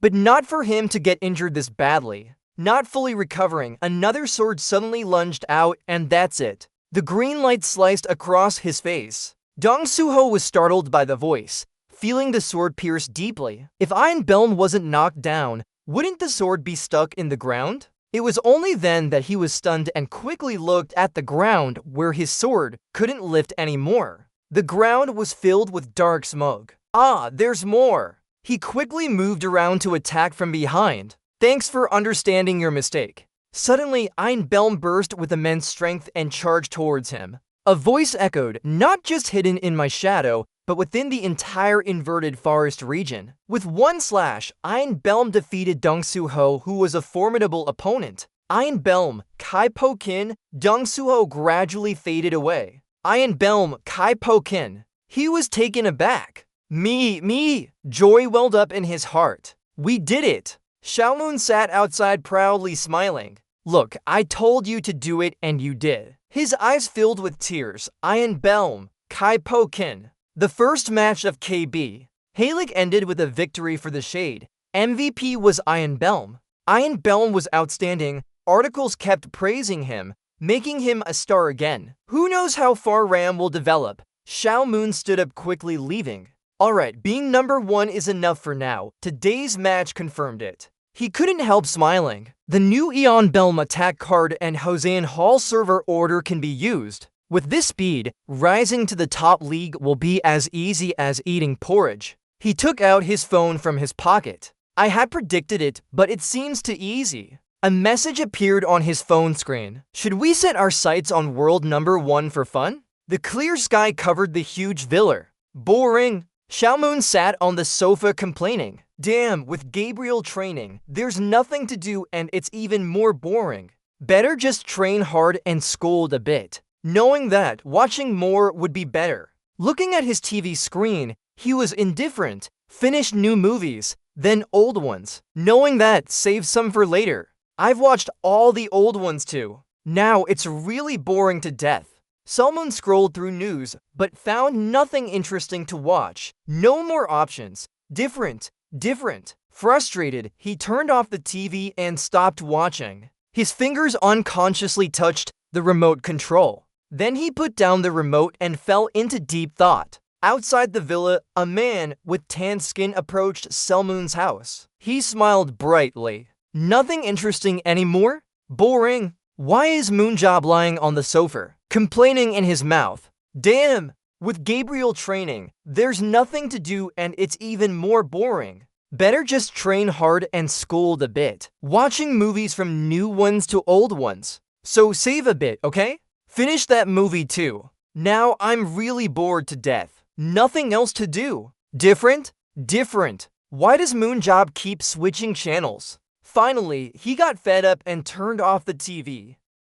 I didn't know someone of importance would show up at my door right now. Nothing else interesting? Then the doorbell rang. Help! Soom won't help. He quickly ran to open the door. What is it? Who is this? Oh look, you! The guy who saved the world with me. One of the 7 future heroes. The French Red Star. Considered a god of flight. Eric Thorum. He asked, why are you introducing yourself to me like this? Gio. Sumon smiled and replied, I think it's time to introduce you now. But what brings you all the way from Thuram to Korea? Gio, did you hear that you're going to France? You going to France without me made me a bit sad. Lin said I told the reporters if you come to Paris, I'll meet with you. I watched the interview live too. Eric laughed and scratched his head, but at that moment, I was fishing in the Atlantic Ocean so couldn't make it back home. I jumped into the sea from the middle of the ocean to swim all the way to Paris, but got into trouble halfway. Moonjob asked, why can't you just go by boat and enter? That's when my wife scolded me and banned me from going out to sea temporarily. You haven't changed at all. Right. He forced a smile and added, my wife is just overreacting. I told her many times that I was very lucky and she didn't need to worry. Xiaoman didn't respond, but used his mind reading to observe Thurum's stats. Eric Thurum, human black luck ability, survival instinct. This name isn't as easy to die as it sounds. Black luck and survival instinct are superpowers that make people strong in desperate situations. Black luck, when the situation is dangerous, your luck will strengthen. Survival instinct, during danger, muscle strength, flexibility, and agility increase by 30%. Although we don't know the exact stats, his vitality has increased in the astral plane. With this ability, even if you're in a tough situation, it's hard to die. At that moment, a gun came out from inside the house. Oh my god, who is this? Eric, long time no see. He smiled and said, Soong-Ungi hasn't changed at all, right? Then she warmly invited Eric Thurman. Not much special, but eat well. The two shakily sat down to eat. I never thought we'd have a chance like this with Job. Me too, Eric whispered. Why did you keep your immortality a secret until now, after the last time in the dungeon? How sad Big must be. Moonjob replied, it's not that I kept it a secret. This happened after my last trip to the dungeon. He was surprised by this. What? Really? So you really died then? Is that really important? No, it's not. That's truly amazing. If you weren't here, we all would have. It's so touching. This isn't special, but I'm giving it to you anyway. Eric rummaged through his bag while talking. What are you giving me? Here you go. He quickly took out a stone, the perfect Hellstone, an item used for escaping from the dungeon that activates in about 12 seconds. Xiaoman's eyes widened in surprise at the stone. Wow, is this still around? Yeah, you're used to it, right? This only works in the dungeon, so now it's useless, but I still keep it as a memento. Xiaomoon suddenly widened her eyes in surprise. How much is this worth? Eric replied, hard to say, maybe around 10 million won. Back then everyone had one, so it wasn't rare. Oh, cheaper than I thought. Even if it's a luxury item, not using it for anything, no harm done. It still has about 7 uses left. Xiaomoon smiled to herself. With this, she could return there. Though very grateful to Pechego, after all, this isn't her place. Even though there are things here and they're like hers. She'll go back in 2 days. Oh, already leaving so soon. Such a pity. Job, want to go fishing in the Pacific with me? I see you're free too. Why did Moon Job ask quietly? Are you planning on using me to lift the ban on fishing? I'm busy. Jeho! Eric smiled. Sure, Job has good eyesight. Please help me with this. Sorry, but I don't have that idle hobby. Go enjoy a family vacation with your wife. Eric waved goodbye to him. Maybe it will work then. If so, she'll be less angry. Anyway, Job, come to France again. Keep in touch often. Okay. Alright. So, Moon Job smiled at something else. Let's go then. He quickly packed his bag and belongings. Bajaho asked, where are you going so early in the morning? I'm just going on a short trip for a few days. A few days means 3 days? You know that well. He said softly, since childhood, you've always disappeared for 3 days at a time. Yes, I have a secret place. Are there still places like that? Why didn't I know about it? He put his backpack on and said, do you know everything about me then? In any case, I'm leaving now and coming back. See you in 3 days. Xiaomoon quickly got on the motorcycle, but this time, he even wore a helmet. If anyone finds out, it will be troublesome. Then he pressed the gas pedal and sped off. Xiaomoon rode at an extremely fast speed and soon arrived in Gangwon-do. He stopped his bike by the roadside, next to towering mountains. Why is Moondrop standing at the foot of the mountain looking up? Alright, it must be here. I was hoping Thurum would bring this gift. With this, I can go out without having to repair my body. There are many things there, magical stones, monster bones and hides, special minerals, various dungeon products. It's very useful as reserve capital for the winter transfer window this year. Let's go, focus your strength at your feet. Immediately after that, a green light appeared at the foot of the mountain. Moondrop Job jumped up high using his jumping ability. He did it 2 or 3 times and quickly leaped to the top of the mountain in an instant. He safely landed on the ground, even causing the stones beneath him to sink and break into pieces. Moondrop EOF slightly smiled. In front of him was a large round stone. He quickly pushed it away with his strength. Immediately, a small cave appeared inside. Moondrop Job widened his eyes and looked inside. Inside the cave, there was a pink light emitting, still safe. Without hesitation, he reached out his hand. The light became tighter as he did so. Long time no see. After touching it, Moondrop Job's body instantly teleported to another dungeon. Dungeon, our secret.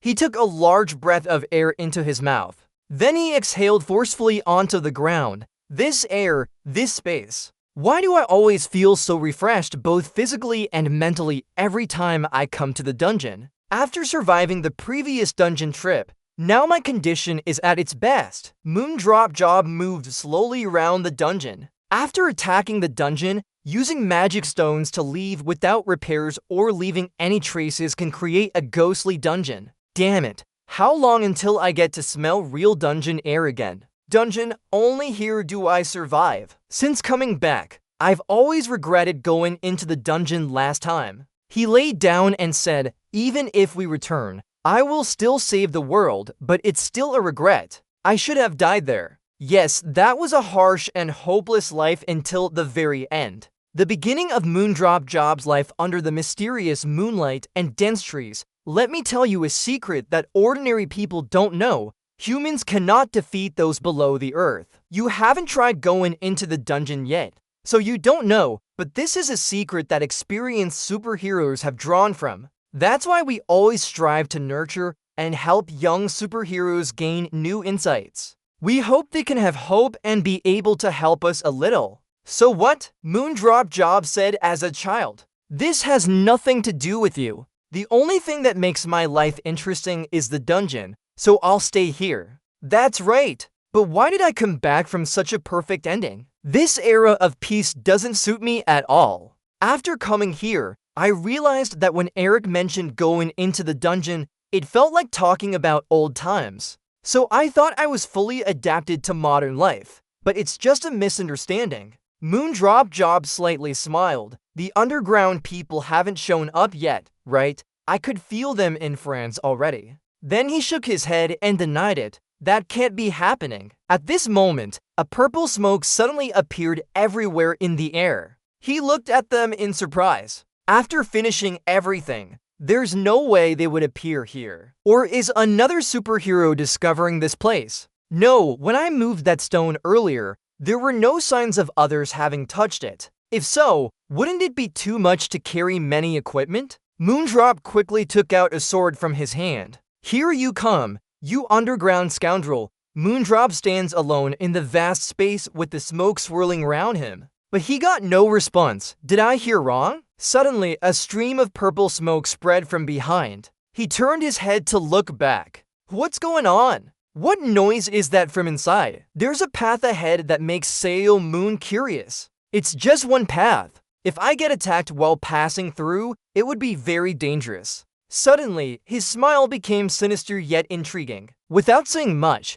he quickly jumped forward and threw his bag behind him. Before being sealed off, this dungeon worked with monsters to renovate together. The specially transformed monsters would be ranged in these rooms. The deepest is where the dungeon master lives underground. About 17 years ago, Solmoniep handled the entire dungeon, keeping only some parts and turning them into a secret location for himself. This place is considered a warehouse to store various treasures and spoils, as well as preserve the bodies of expensive monsters. Salmon rushed with incredible speed. There must be something, but I can't remember now. The smoke from her heart needs to spread out as Salmon approaches. His lips curled into a slight smile. Right there, that place emits a strange sound that intrigues him. The scraping noise of something sliding down the floor. Could it be some kind of monster that crawls on the ground like a snake or a plant? The more he thinks, the more excited Sail Moon becomes.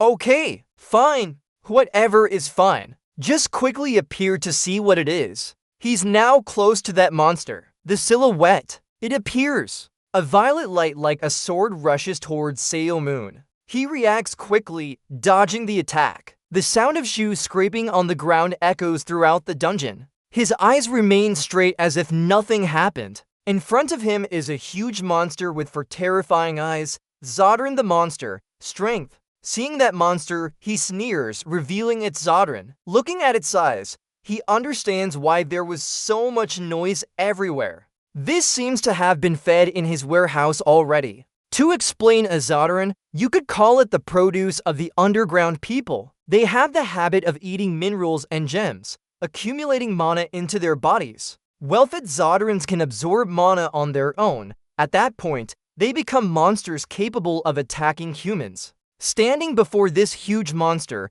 Sail Moon is bewildered, but he didn't leave any Zodran seeds here. He remembers the past when he attacked the dungeon and saw a Zodran. Every time I finish hunting, I meticulously clean the dungeon to the point where no seed remains. In his mind, there are countless doubts. Usually, it's already perfect, but when hunting, I'm even more meticulous. How could I have missed any Zodran seeds? The more he thinks, the more suspicious Sail Moon becomes and decides to check around. If Zodran seeds were sown, they would quickly devour everything around them and mature in an instant. Therefore, checking for seeds is the most basic when attacking a dungeon. A fear rises within him if it really was his mistake. Sail Moon thrusts his sharp sword into the ground. Then I'd lose all my fun. Powerful throw. He throws an object with hand, adjusting its path and speed to retrieve it later. Suddenly, the monster goes berserk, continuously attacking Sail Moon. It uses its sharp teeth-filled mouth to shoot rays at him. Sail Moon dodges all of its attacks using his sword dance. He attacks while shouting, "Powerful throw." Sail Moon's sword flies straight towards the monster, creating a powerful wave. The spear pierces down with force, making it scream in pain, echoing throughout the dungeon. Only smoke and violet light remain there. Zeomon slowly rises with great momentum. He mutters to himself, "Spear, come back here." Xiaomon quickly withdrew from the monster and returned to his position. A strong purple light beam shot out like a magic ray. It spread powerfully, illuminating the entire dungeon. With blazing spirit, Xiaomon stared fiercely at the monster, ending it. Each of its tentacles was chopped down by him, defeated one by one. Now, Xiaomon leaped forward to grab his sword that glowed brightly. He forcefully thrust it straight into the monster's body. A dazzling purple light tornado exploded like a magical storm in the dungeon. After delivering the attack, he quickly withdrew and returned to his position. The sound of ghostly footsteps on the ground mixed with the monster's screams. Xiaomu finished off Zodran Seo and landed with a calm expression. But now, his eyes secretly thought that disposing of the people underground would be nice too. Xiaomu remembered the dungeon collapsing into ruins. It had been sealed for 17 years since the subterranean civilization was destroyed. These creatures couldn't die easily. They might have plans to invade and build a new power base, right? Please, please, please. Suddenly, his fingers unconsciously clenched tightly, eyes flashing with hatred. Come on, subterranean people. A minute later, Seo Moon cleaned up the mess he had created alone. He stepped on each part of its body and successfully sealed it in a jar. This is Zodran seed. I'll take one to be prepared. Looking into the jar, he couldn't help being angry at how squishy it was. Hey, you miserable thing, just like a potato. If you dare, grow up and show me. I'll carry this with me. Grow up all at once and see. You miserable thing. Hazard Run was trembling as if trying to grow more. Xiaomun ignored it and threw it behind, but he couldn't understand why. How could a careful person like me make such a mistake? It's too unreasonable. The door in front opened and he quickly entered. First, go inside to check the dungeon's condition. Inside was an empty treasure room. Everything had been eaten clean, both here and there. Zodran had consumed everything, nothing remained. There were no traces of Zodran anymore. I should have sold what was left, but didn't, now regretting it. Xiaomu remembered a room. Yes, there's one that Zodran couldn't open for sure it must be. The door was locked with iron chains, the dungeon stone vault. Standing in front of the door, he wondered if Zodran had eaten everything inside. It would have been too painful, so it wouldn't touch this place. So I hit something here, it must be a magical rock. The door is still locked. Xiaomun's hands quickly placed on the door and pushed gently backward. It opened smoothly without any effort. Inside was a chaotic scene that surprised him. In the center, a tightly guarded co-stone. The space was empty except for the co-stone. Facing this light, he felt doubt rising in his heart. Zodran couldn't enter here, but all the magic stones were gone. To humans, magical stones are just sparkling rocks, but to subterranean people, they're like oil and coal. Why is Seo Moon standing still? Could it be? Oh! Inside was something familiar to him. This is my sword, right? That item made him suspicious. My sword clearly came from the Moros recently. Suddenly, his eyes felt a sense of fear. Then he remembered when he attacked the city. The sword created a powerful sound wave that shot forward. Seo Moon recalled this with a sinister smile. Found it. He knew what happened. If his guess was right, he came here to retrieve Zodran. The legs approached cautiously. If the Zodran had been harvested and the dungeon's prison cell destroyed beforehand, it would have been a huge loss. Seo Moon's face darkened as he sensed a red smoke entering through the door. The red smoke spread instantly, covering the entire dungeon. Seo Moon felt strange. This feeling was clear. The noise grew louder, pounding against the door in chaos. The red smoke spread everywhere, cornering him. Seo Moon wasn't afraid but laughed disdainfully. A shadow of a ghoul emerged before his eyes. He carried an ominous gaze and a cunning face. Seo Moon smirked. Sure enough, they're still stuck, the underground people. A figure in a black round robe appeared, surrounded by dark mana pressure. Huh, red mana? The system changes color based on the battlefield points. It starts from the bottom with yellow, then black, red, purple, and blue. Underground people use mana colors to distinguish status and rank. Red is level 3, not low at all. He pointed at Seo Moon's job and spoke in some language. He thought to himself, this sounds familiar. It seemed to mean human. That's right. Pleased to meet you. Can you hear that? The human is talking. Are you not going to answer? Or are you still getting used to the language? Speak quickly. He didn't respond, so he can't speak. Or maybe he hasn't started yet. Seo Moon smiled. You underground people learn fast. We can't pick up your language because it's too hard. Convenience, just a few sentences and you can learn our language. His first sentence in human speech. Human, are you alone? What was that thought? He spoke fluently. The underground person continued, are you going alone? Human, yes, alone, scoundrel. It must be hard for humans to adapt to this lower-level language. You know, the language you use is just a low-level one, like level 2, which the Lees use. It's really uncomfortable. Moonjob still didn't react, huh? But he quickly changed his attitude. So, what do you think when humans with such low language destroyed your civilization? Han Teng gritted his teeth in anger. If you hadn't invaded the holy site like a bunch of cowardly rats, that wouldn't have happened. Holy site? Oh, you mean the previous dungeon? Previous dungeon? Han Teng roared, you disrespectful humans dare to call our holy site by such words. But before he could finish, Xiao Moon shot his spear at him. Do you know who I am? You're prey for us. We've gained fame and wealth from hunting you. Just like how you absorb mana, we use that money to live a luxurious life. The dungeon and the holy site brought us much luck. It's just that I caught the wrong person, scoundrel prey. You humans are so lucky. Our hunting has given us fame and fortune. Han Teng was furious, his body radiating immense power. How dare you call our holy site such a name? Xiao Moon wasn't afraid but taunted further. Many say we're the ones destroyed by humans. He quickly summoned magical snakes and shouted, snakes, attack the enemy. The snakes lunged at him. A large shockwave erupted, obscuring his vision. Suddenly, he widened his eyes. Xiao Moon was nowhere to be seen. Where he stood just moments ago had sunk in a depression.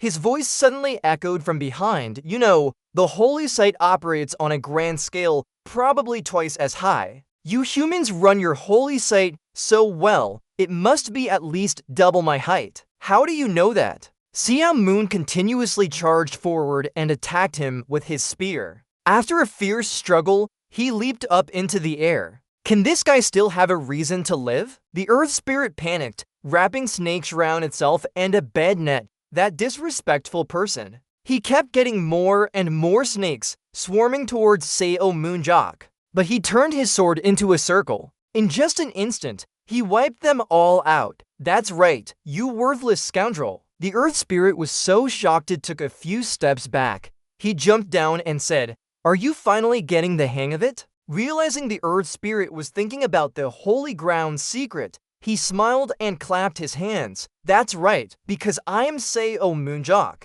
The panicked Earth Spirit screamed, Sao Moonjob, enemy of our entire clan. He looked at him wide-eyed and thanked him for appearing before him. I was sad to think we wouldn't be able to hunt you anymore. He madly created snakes with his power, continuously controlling them towards him. But Sao Moon Jae-on quickly leaped up high. He moved so fast it was like a flash of light. You could only see the green light moving, but not his movements. As always, he easily defeated all of them, charging straight to where he was. Sao Moon raised his sword high and stabbed it right through him, sending him flying into the wall. The Earth Spirit slowly fell down, still impaled in its chest by the sword. You're disappointed, aren't you? He walked over to where he was. I didn't think it would be this easy. All you can do is shoot magic, right? It's been a while since I've seen you like this. Too easy. I knew you weren't dead. This guy, you transformed your body to use magic to sustain life.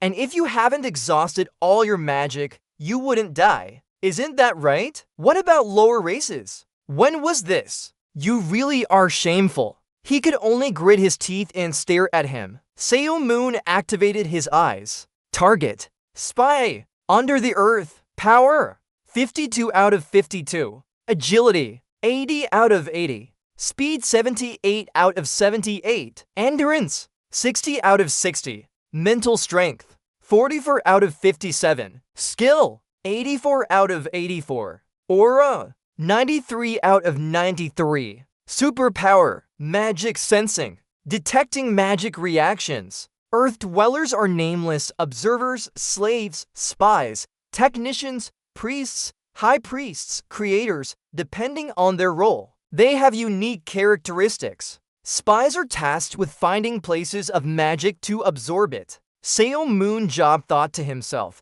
if this is a spy, there's nothing special about it. The red color isn't low, but not high either. After a moment, he finally spoke. So you're really Superhuman job? Yes, I said that. But I have something to ask you. He controlled the sword, making it pierce deeper into his chest. The guy screamed in pain.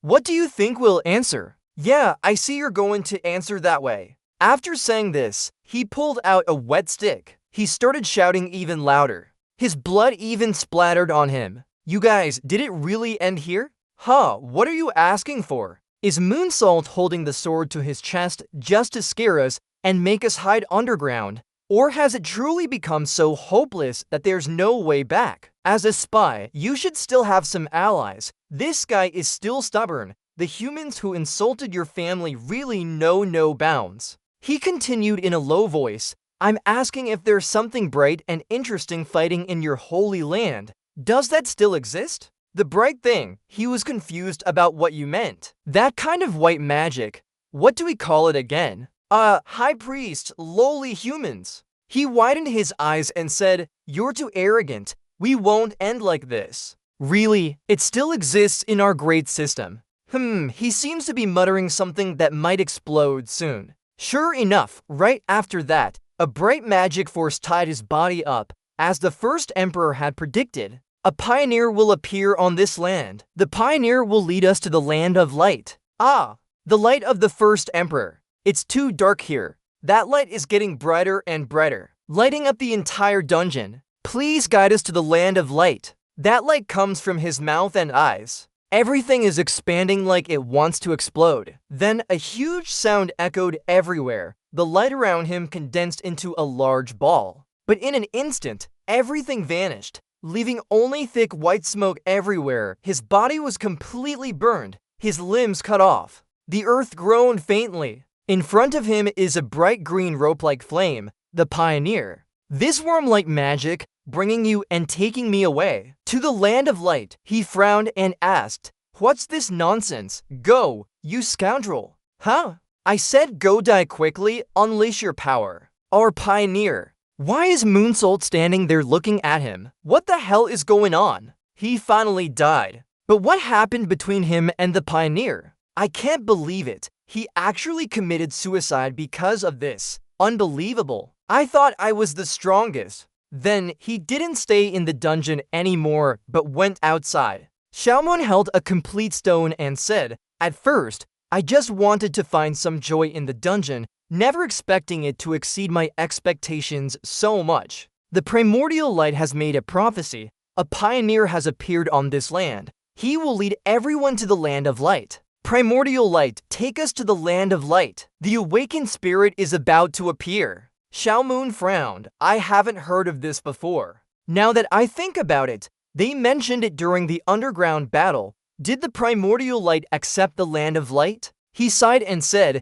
those who know the prophecy and the primordial light don't know that the underground world has collapsed. If a pioneer really appears, rebuilding the underground civilization will be very difficult. I'm sure the last dungeon's magic stone will be destroyed. According to researchers, the last dungeon was created about 10,000 years ago, used as a device to collect aura from all over the world, leading to people in other worlds abusing infinite energy and losing control. This is the conclusion of the researchers. It can explain why an advanced civilization like the underground world decided to conquer the world in such an unreasonable way. There are different theories about why those from another world want to attack us, many, but no one can put them together into a complete picture. Although they have collected a lot of aura, it's not enough to create a powerful force like before. I was very excited because I haven't met anyone from the underground for a long time. However, what I see from him is despair, sadness, and fear.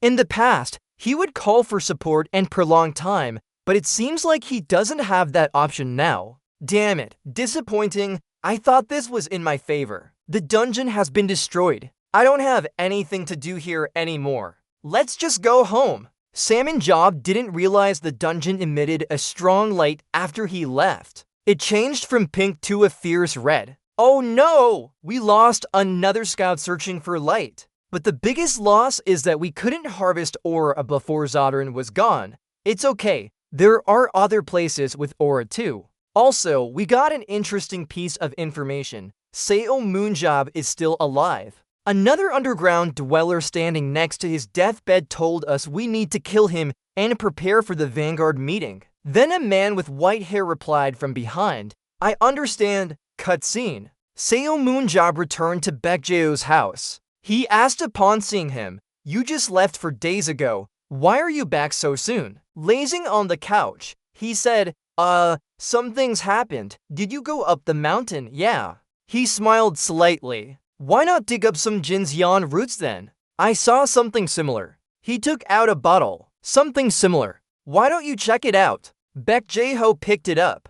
Stared blankly. What is this? How? This? A Jardrin seed. How did you get the Jardrin seed? Xiaomoon replied emotionlessly. It was in storage. He panicked and asked, in storage? In storage? Hold on. Why didn't you destroy it then? I forgot. You don't know that just one seed can destroy the entire city of Ha. Link said, don't be so careless. Either way, a superhuman will handle it. If we eliminate those who emerged from the battlefield, most are ordinary citizens by chance with some power. They become food for Zodran. Oh, I didn't think of that. Zodran is considered a boss and needs a new group to hunt it down. Forget about it. It's a waste of time with you. Why do you want to sell it? Such a monster released will be hard to deal with. If you need money, I can give you some. Who said I need money? Are there any research groups studying the underground civilization? I'm going to help them. He replied, I never expected you to say that. We can't forget about the underground world. There's no evidence they're dead. I'm sure they are hiding and waiting for an opportunity to attack. I don't like this tone. A group has conducted many studies on the underground world. Where? World Battlefield Association. Scene change. At the battlefield arena, Lina Xian focuses all her strength for a jump. She pulls out 3 arrows and shoots them at the monster simultaneously. After a long battle, she successfully defeated Salaboon. Lina Xian grins, and aura extremely abundant surrounds her body. Then the opponents rush over. Damn it! Why is this happening? Hold on! Stop! At this moment, Na Xian skillfully dodges them. I don't think so. What do you want to do? She smiled and said, try to catch me if you can. I wondered who was playing dirty here. He clenched his teeth in anger upon hearing that. Damn it! She made me so angry. Lina Xian, she gave him a sharp look. Oh, what bad luck. Take this fight seriously with me. The two just chase each other around. They bump into each other for a while. Thank you for the compliment. Seo Moonjob sat in the stands watching the match. He smiled and thought, Arnazian. She has grown up a lot. Her stats have increased significantly. Strength 48/48, Agility 70/171, Speed 95/100, Endurance 53/53, Divine Power 73/73, Skills 60/60, or 69/69, Leadership 20/24. Tactics 65/83, Super Ability, Jump. Although her leadership stat is a bit low, her tactics are higher than expected. If I maximize speed and tactics stats, she might earn some money for me. Even though the speed isn't maximized, it can still match the bottom tier. So besides speed, there's nothing else to train. I guess we can only keep her now. Since becoming a star under the shadow, I could even sell her off. More than half of the audience watching the shadow matches just want to see her. Meanwhile, Seo Moonjob's eyes suddenly became sharper. The match is still ongoing. Ilbium, 1 life. Why do I feel sorry for little Ilbium? He fights in the shadows again. It's hard to see his moves from his first battle. Now he only shows skills when he's sure of victory. Few people watch him. Actually, no one cheers for him. But he still fights seriously. With members like these, I'll easily get a spot in the KB1 team. As soon as he finished speaking, an announcement rang out. The match ended with a score of 10-0. Match 2 ends with a dominant victory for Dharm. With today's win, we finally reached the finals. Cheers and applause continue to echo. Everyone is extremely excited. Baekjeho approached Seo Moonjob and asked if he would come to watch the final match. He didn't respond but said, "Oh, national coach, why are you here watching this small match?" He wasn't angry, in fact, he smiled. "I just returned from the World Battlefield Association after asking them to revive Zodran Seed. It might take a few weeks." "Really? More time than I expected." "Yeah, since they've confirmed it as your property, there shouldn't be any big issues." "Indeed, that makes sense. Anyway, I thought you were just joking when you bought this team. Never thought the lowest KB to team would make it to the finals. I think my work is good enough." The number of fans and ticket revenue has increased significantly. All Darm's matches are being searched on YouTube, of course. Bexeho softly asked, "Even so, aren't you worried about the final match? Do you think Darm can win with such a small number of players?" Xiaomoon smiled confidently and said, "Don't worry." He was surprised by this. "You're that confident, huh? Since all of Darm's strategies are broadcast for the public to see, it won't be as easy as you think. Do you have any secret weapons hidden away?" He didn't answer but looked at the live stream screen. "Finally, we interview the coach of the winning team together. Welcome, Coach Gabriel Sana." Then he said, "Look there." The host smiled and said, "You speak Korean so fluently, I can hardly believe you've only been here for a short time." Gabriel replied softly, "Thank you. I really commend your fluency. But may I ask the main point? Have you planned anything for the upcoming final match?" He was silent for a moment before speaking. "Honestly, I'm not worried about the final match. I think that shot was meant for us." "You're this confident, huh?" "I had a private meeting with the boss before coming here." "A private meeting, right? If I sign up as a coach, he promised to participate in 3 matches each year. I sincerely apologize to our future opponents." Everyone was left speechless after hearing this, including Baekyeho. He asked urgently, "Mundrop, what did he say?" Tanmin said, "As you heard. This is the new team member we've recruited. Since he lacks experience on the battlefield, I hope everyone can help him adapt." At Darm's headquarters, Gabriel whispered, "It's great to meet all of you." Seo Moon Job smiled and asked them, "After all, this is my official debut and with my salary. Please don't scold me too much. I'm sure everyone will do their best to set a good example for me." "Everyone," he widened his eyes in a threatening manner. Everyone was stunned when they saw him.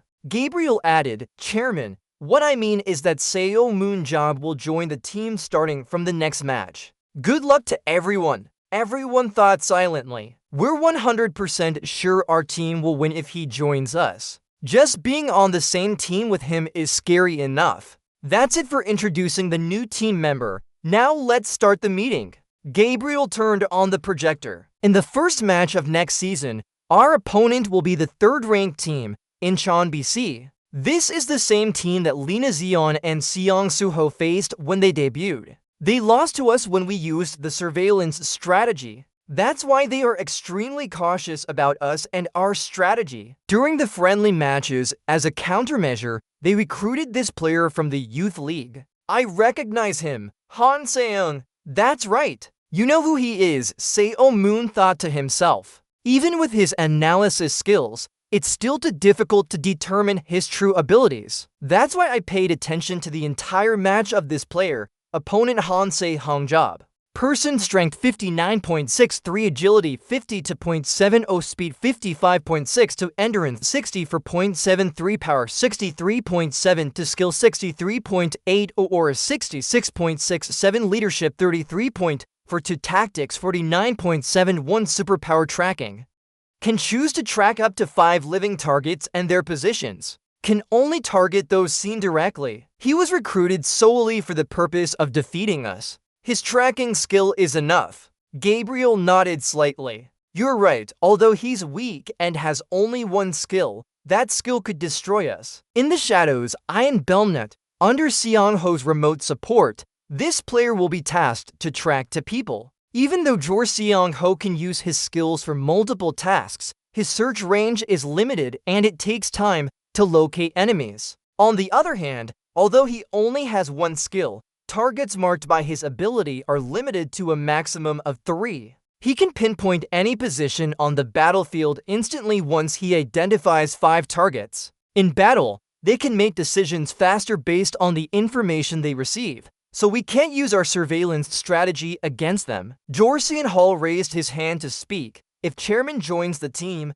I guess we'll use a different tactic. Since we can't spy on them, we'll only fight around the chairman, Gabriel whispered, Nazain, Jorsian Hall, and Yulbaum. However, instead of Choi Jongmin following Hosan Ho in the team, the chairman will take his place. He seemed a bit worried about this. Coach, are you sure we can continue with that tactic? Using the chairman as our trump card now makes sense, right? Makes sense, right? Oh, it was the chairman who requested this. Why? Seo Moon Job smiled excitedly. I've always wanted to try this out. Who is the strongest Superman in the world? It's a hot topic of debate. Not only the top 3 professionals, but Zero Walker and Kai Lucas are potential candidates too. This has sparked debates among media and influential people worldwide. However, amidst this debate, Korean media had no choice but to remain silent and monitor a series of articles and comments posted online. The professional hero of the year, Nada's interview, if Seo Moon Seok were still alive, he would win, or like Battlefield Association owned Superhuman's top 100 van. Some people still dare to say such nonsense even after seeing the Superman rankings, with the world's top 3 being Nathan Burnick, Roy Mayer, and Daniel Mays. There are lots of different comments below that post. Yeah, I don't care, just one professional player from Japan, but no Koreans in the rankings. Meanwhile, France has over 30 players. Daniel Mays and Roy Mayer's fans are upset because Nathan ranked first at Elmo. If Selman Shandong is still alive, we're definitely going to see some Koreans on the rankings. Why is Baek Jae-ho a coach? Just join the competition team. Maybe we already have someone in the rankings. That's serious. Seo Moon Seep disappeared 17 years ago. Baek Jae-ho retired and became a coach. They can't be compared to current professional players, so they never participated in competitions. But now that Seo Moon Job has miraculously returned, the situation is different. The online comments have changed too. Big brother Seo Moon Job has come back. Alright, let's go. Seo Moon Job is back at his peak. Still need to discuss? Who do you think you are, comparing the little Superman with the world hero? Only Seo Moon Job matters, everyone else is trash. The greatest superhero has returned. I really believe he's the strongest. Yeah, Seo Moon Job is the strongest. But now, foreign media have changed their stance. We're trying to decide who's the best professional player on the battlefield. Skills like immortality can't be used in battles. Seo Moon Job isn't even a professional player. I don't think he counts. As Korean media seems to calm down, this is Seo Moon Seok's way of responding. Seo Moon Seok, on the battlefield, he proved himself stronger than anyone. After his first friendly match, Seo Moon Seok will debut in the upcoming season against Incheon BC. He finally declared his name in an official match. The collector of achievements in the Underground War, legendary savior, Seo Moon Seep. This is just a normal game in the second-tier Korean league, but with Seo Moon Seok's involvement, it has become the world's focus. Now, everything is finally starting to happen. On the battlefield, cheers and shouts are constantly heard now. Incheon, Lam, Seo Moon Seep. He smiled and said, you're too noisy, my fame. Nam Gong Ji. Hanyu Mao reminded him not to be rude. Fame is good. One wish I had 1/10 of his fame. No, even 100 would do. Really? But I'm tired of being the center of attention. Both teams' members are on stage now. They face each other to perform the greeting gesture. The Incheon team looks gloomy. Even national representatives will be wiped out. That's unfair. Damn it! How can Seo Moon Job be invited to a second-tier league and play dirty? But the team from DAM has all smiles. We'll win. Victory is certain. I think even the chairman might win on his own. Seo Moon Job uses his keen eyes to survey the area. Alright, let's see. Analysis. There's no one interesting on this team. I guess there's nothing to look forward to. But then he suddenly widened his eyes in surprise. Here he is. The announcement came up immediately. inviting all the players into the virtual arena. Han Seong-jak, the Incheon team's tracking specialist, quickly picked out 5 people: Jo Seong-ho, Il Beam, Lee Na-jeon, No Jong-won, and before he could think it through,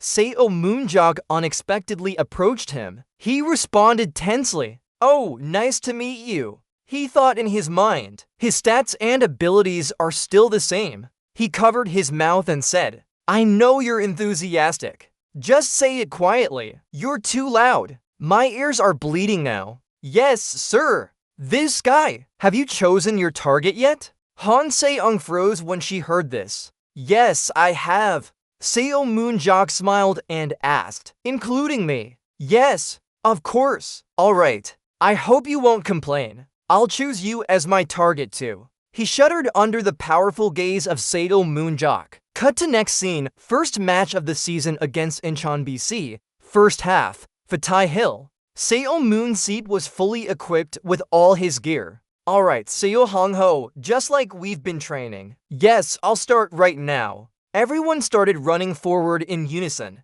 He still stood there perfectly. "Maybe I should prepare too." The commentator's voice echoed immediately after. But George Seong-ho's team has started moving. It seems they will use a reconnaissance tactic. Until now, George Seong-ho used a 6-person squad. However, this time Seo Moon-jak replaced Choi Jong-min. He seems to be preparing for something. There's no monster at the entry point, meaning they can't earn any hunting points. We don't know what their plan is. At Incheon BC camp, Team 1 is fighting together to eliminate the monster here. Han Seung-job loudly called out. Lee Na-jeon and Yoon Belm are approaching Team 2. His designated target includes 5 people: Lee Na-jeon, Yoon Belm, Jo Seong-ho, No Jong-hwan, Seo Moon-job. One of them frowned and said, "They must know we've prepared for their reconnaissance plan. Why are they still using the same tactic?"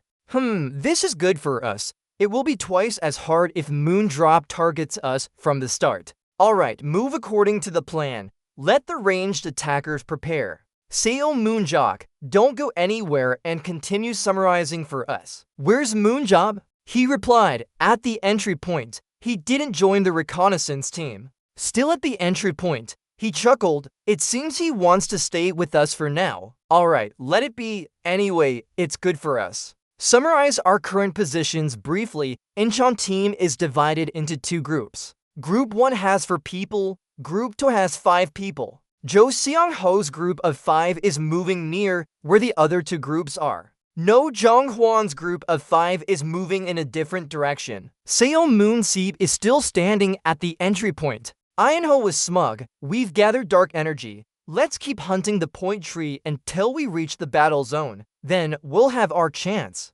The other 3 follow me to meet the reconnaissance team and catch up with Team 2. After Seo Moon-jak revealed his joining, they decided to shorten the match and create a strength gap using the point tree against him. The arena system allows users to boost their stats and dark energy by hunting points. This way, even when facing Seo Moon-jak, they can create a difference in a short time. No, if we directly confront Seo Moon-jak, it would be like robbing candy from a child for him. Incheon BC. The fighting team wanted to minimize the risk of confronting Seo Moon-jak head-on and changed their strategy by adding more decoys to their team. They will monitor Lee Na-jeon, Ian-ho, and Yoon Beam from afar, then defeat the Vanguard army first under a codename counter-recon plan. There are 2 important conditions. First, they must use reconnaissance tactics. Then, when their team is strong enough, they must avoid Seo Moon-jak as much as possible. Ian-ho said with a smirk, "Everything's going according to plan. This way, we might even win the first battle." That's what we thought. But then something sharp suddenly flew straight into his face. Seo Moon-jak dodged. And that was his sword. He panicked and quickly dodged it. Unfortunately, avoiding one trap led to another. The person they had to dodge was Han Seung-job. "What's happening? I thought Seo Moon-jak was at the point of entry." That's true, but who is Seo Moon-jak? He used his superpower to lift large and small rocks from the ground, launching a top-tier version to .0 attack. From their blind spot, the system announced, Seo Moon-jak 1 HP, Seo Moon Job 1 HP. Einho said off-screen, first kill thanks to George C. Ong-ho. The rocks he controlled stacked up high. George C. Ong-ho was standing high above, using his superpower to transfer vision, giving a teammate within 3 kilometers of view of the battlefield. Einho looked up at Han Seung-job lying on the ground. What? Where did that knife come from? I thought Seo Moon-job was still in the respawn point. What the hell? He didn't finish his sentence before another knife flew. It directly pierced a member of Incheon team. Seo Moon-job has taken down to people. Seo Moon-job has taken down to people. Einho panicked and contacted the rest team to responded. Seo Moon-job is here now. But then another announcement echoed. Seo Moon-job has taken down 3 people. Seo Moon-job has taken down 3 people. What? But no one was hit by a bullet. The voice came from the communication device. Team 1, are you sure this is accurate information? We're under attack by Seo Moon-job. A knife flew and struck one of our members. We're certain he's tracking us. What the hell is going on? Where is he? From where did he throw those knives? A few days ago, they had come here together to study the plan. Seo Moon-ho, let me tell you something. Can I hit a target 2 kilometers away accurately? Really, yes, as long as I can see the target clearly. Of course, I could throw even farther, but that's the limit for one mind blast. Seo Moon-seok smiled and said, stop flattering me. It's time you showed your skills. Go on, Einho? As I said, as long as I can see the target clearly. Continue from where we left off. Mr. Ho, quickly understand. Oh, his superpower is vision transfer. It transfers your current vision to an ally within 3 kilometers radius. You want me to share my vision so you can see the target. Using an arrow won't work either. Of course, the arrow follows a straight line like when I throw it. Mr. Ho asked quietly, do you know what your role is now? Yes, I'll need to go somewhere where I can see the enemy clearly. Xiaoman pointed towards the high rocks. That's where I need to be up there. Then Mr. Ho's car stood on the highest cliff here. I'm at the right place now. You stand below and try transferring your vision. Okay, let's transfer the vision. Oh, Xiaoman's eyes also lit up. What you see now is Mr. Ho's car view from above. How's that? Is it hard to see? A little bit. Ah, binoculars. Can your skill transfer if I use the binoculars to look? Could someone get a pair of binoculars for Mr. Ho? He quickly used the binoculars as instructed. How's that? Can you see better now? This time, Xiaoman's vision is much farther than before. Much clearer now. Try throwing it. I wonder if I can do this. Focus on the big tree nearby. Okay, let me throw towards that pine tree then. Mr. Ho frowned and asked, are you sure that's a pine tree? I'm not sure, but both are leafy trees. Alright, I'll give it a try. Xiaoman threw the spear around the tip of his sword. He tensed up his arm. Then he threw the spear straight ahead, dodging all obstacles. Mr. Ho was amazed and opened his mouth wide. The spear pierced the ground next to the tree. Xiaoman said, it's a bit different from aiming with my eyes. It's hard because what I see is not where I need to throw them. He asked, your first throw wasn't many either? Yeah, you get used to it after a few tries. Alright, summoning. The spear immediately returned to his hand. Huh? What's that? What do you think it is? It's my ace card. He thought in his mind. I still have a real ace up my sleeve, but I can't use it on the battlefield. Let's try again. Why is Moonjob gritting his teeth and throwing the spear again? This time, he threw even harder, and the position was more accurate, though not hitting the trunk. It's only 10 meters away now. Go on. This time it's 30 centimeters. Again, it brushed past the tree. Right there. Again, information from the delivery guy about wind direction, wind speed, and the angle of the blade. Combining all that, I'll use my instinct to throw accurately. Go! Like this, Xiaomun kept throwing the blades over and over again. This time, he calculated more carefully than before and used more force. The blade went straight, and this time it felled a tree. He shouted excitedly. Right. The rest of the team also observed this scene. They were all in shock, unable to believe their eyes. Is he really not human? He's a god now, a talent bestowed by God. In Korea, there is someone like that Superman. I think it's the gift of Gabriel, he whispered, impressive. I'm sure he'll win the most beautiful award this year. Tomorrow's match makes me look forward so much. Back to the match, Seo Moon-job defeated 3 people. Really? He was able to defeat many by throwing blades from the resurrection point. Baek Jae-ho and his wife were watching the match together. Oh my god, how is this possible? Ho can transfer what he sees to others. I know, but the direction he throws and what he sees are completely different. It's even harder than throwing blindfolded. He's a genius, right? I've been talking about his achievements all along. I thought he was dead. In an interview before, I said Seo Moon-job could kill a monster from 2 kilometers away. And I had to face the strong reactions of everyone. They called me a liar. Even though he saved the world, it's still too much. It sounds crazy. Does that sound unreasonable? Even if it is Seo Moon-job, don't lie anymore. As an expert in this field, that's definitely impossible. Not even an arrow, but he claims to be able to hit the target from 2 kilometers away with a blade. Don't exaggerate too much, okay? Han Se-young heard and said, exactly. They told him not to lie anymore, right? Even if he's your close friend. Baek Ji-ho's book, The Savior of the World, Seo Moon-job. Although it was written based on real events that Baek Ji-ho experienced himself, such as killing a boss from 100 meters by targeting its weak point, killing dozens of monsters while blind due to acid, and killing a monster from 2 kilometers away. From an outsider's perspective, all these are exaggerations and lies. Due to the controversial topic and numerous praises in the book, it was considered fictional. The book is seen as a story Baek Jae-ho created to honor his friend and hero,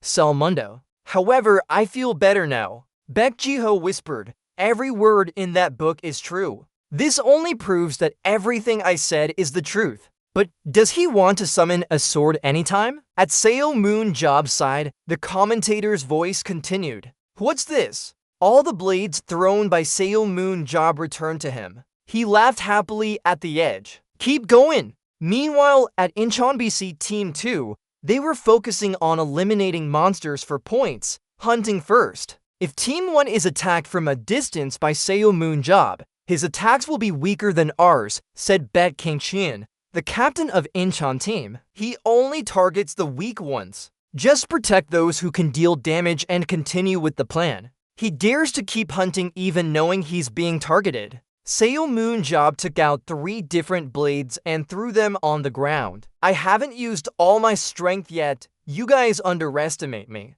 He picked up each blade one by one. Then he threw all 3 in front. They emit a blinding light and zoom off. Then all 3 spears sequentially pierce into the bodies of the monsters. The Incheon team watching this scene are petrified with fear. Summoning, the 3 spears return to his hand in an instant. Summon, summon, summon, summon, summon. Continuously like that, each time a spear is shot out. Each time it's just as intense, creating powerful tremors. Oh my god, everyone back up. Yeonho grits his teeth and looks around. How did he manage to kill all those monsters so quickly? Why? The one who was supposed to die first is dead now. He had planned this. Fall back and regroup. We need a new plan. But then another spear continues flying towards him. Another spear is coming. It pierces the ground straight down. I'm going to die. The remaining members are all demoralized. Earlier, Selma Job even called out Yul Belm too. Chairman, did you call me? Forget the formalities. Really? Alright. What do you need? He smiles and says, it's your turn to show off now. You'll load Terry. Huh? Great! Now! Under the spear, a face appears in the darkness. Abu! The opposing team is shocked. Huh? She barely managed to scream. Hold on! Then an announcement rings out. In Belm. She has taken down one person. In Belm. She has taken down another person. Seo Moon sneers. Really? Did you forget the others because of me? How can you become a player without being cautious like that? A team member informs the chairman, Chairman, we're about to clear this area. Shouldn't we end things here and set up another meeting? Salmon responds, okay, I'll continue sniping from afar. You can keep working on your task. Alright. The match ends with a decisive victory for the Rams. The first game concludes with an overwhelming win by the Rams. Who is the MVP is clear now. For kills and 7 assists, that's Sel Munjab. He smiles at the cheers. No need to react so enthusiastically, okay? Gabriel approaches and speaks to him. Well done. Seo Moon asks again, what's going on? Is that okay? He replies, the audience is cheering for you. Really? It seems like this entertainment is enough. He continues with a sarcastic smile. The performance ends here. From now on, we won't hold back anymore. Outside, an announcement echoes that the second match will take place in the dungeon. Tian Kiao. It's a dungeon inside a cylindrical tower containing countless bridges spanning across it. Some bridges break with just one step, and there are even fake bridges that are illusions. It's famous among professionals for requiring intense concentration because it takes a lot of time to determine which bridge is real. This phase is called the nemesis of New District. The helpers make things easy on the spider group. Viewers help by being in an advantageous position over the spiders. However, spiders are not the only threat in Tian Kiao. They announce it's ghost spiders. The helpers become alert when they see red eyes of the spiders in the darkness. They move! The red eyes are blurry and large. They shoot silk to attack. Ghost spiders will trap their targets with webs, swallow them into cocoons, and turn them into living sacs. They wrap people in cocoons. And when the cocoons open up, they are filled with living sacs inside. Seo Moon curses, damn it, they really are created from dead spores. Horrifying. Sometimes, when we wonder where they are, they pop out of the cocoons. Others hear him and secretly shudder. Is this true? Salmon continues. Alright, stop telling the story and give instructions. There are about 4 or 50 spiders, and there seem to be 8 of them too. Salmon holds the torches in his hand and speaks. Use the zombies when necessary. He uses his skill, the amplified throw. Instantly, the swords from his hands are thrown with incredible force and speed. Seo Moon controls them. Fragrance attacks the spiders. Every hit is a hit on the enemy. The other members in the shadows sweat as they think. The chairman must be having fun, acting like he's extremely happy. After a few minutes, Seo Moon stands alone among the spiders. He helps. The hunt is complete. His teammates are amazed. How did he finish the hunt so quickly? Seo Moon waves his hand and cheers. Come here. Give me some mana. He reluctantly replies, okay? Then uses a mana transfer skill to provide your mana to a nearby target. You transmit your mana to him. Seo Moon accepts them with a satisfied smile. Good. This is enough. From the other side, a scream makes everyone look over. Hold on. One of them speaks up. We're surrounded. Ziang Ho speaks. Chairman, what should we do? Incheon BC has surrounded us. 46.5 Kangshin thinks sarcastically to himself. We have memorized the safe bridges and found the best positions to ambush. This time, we have the advantage. Now everyone aim for the center. Xiaomoon continues, using a headrest to come up with such a plan is great. He raises his hand, it's full of mana. So why don't I let you experience the feeling of free fall? King Chaewon greets you. What? Xiaomoon focused his magical energy in his hand as he spoke. I forgot to mention this, but I'm not giving back those spears yet. He continued speaking while moving his spear. If I use the same amount of magical energy as when I threw them, they will return at their original speed. Kang Xian frowned and gritted his teeth, asking again, what did you do? The ground around him suddenly shook and cracked open. The members of Incheon BC fell below. Xiaomoon chuckled. The other forest members also couldn't believe it, thinking to themselves, what the heck is happening here? Chairman, they argued against this plan with blank faces. I knew the chairman was omnipotent, but I really didn't think of this. This is crazy. Xiaomoon repeated when he was opposed. Don't overreact and listen up. I suggested it because I have a plan. Zhang Jun repeated. A plan? Xiaomoon explained. One interesting thing about the Abyss is that falling accidentally means death immediately. We'll try to use this and attack from the beginning, so we will wait at a place where it's easy to attack.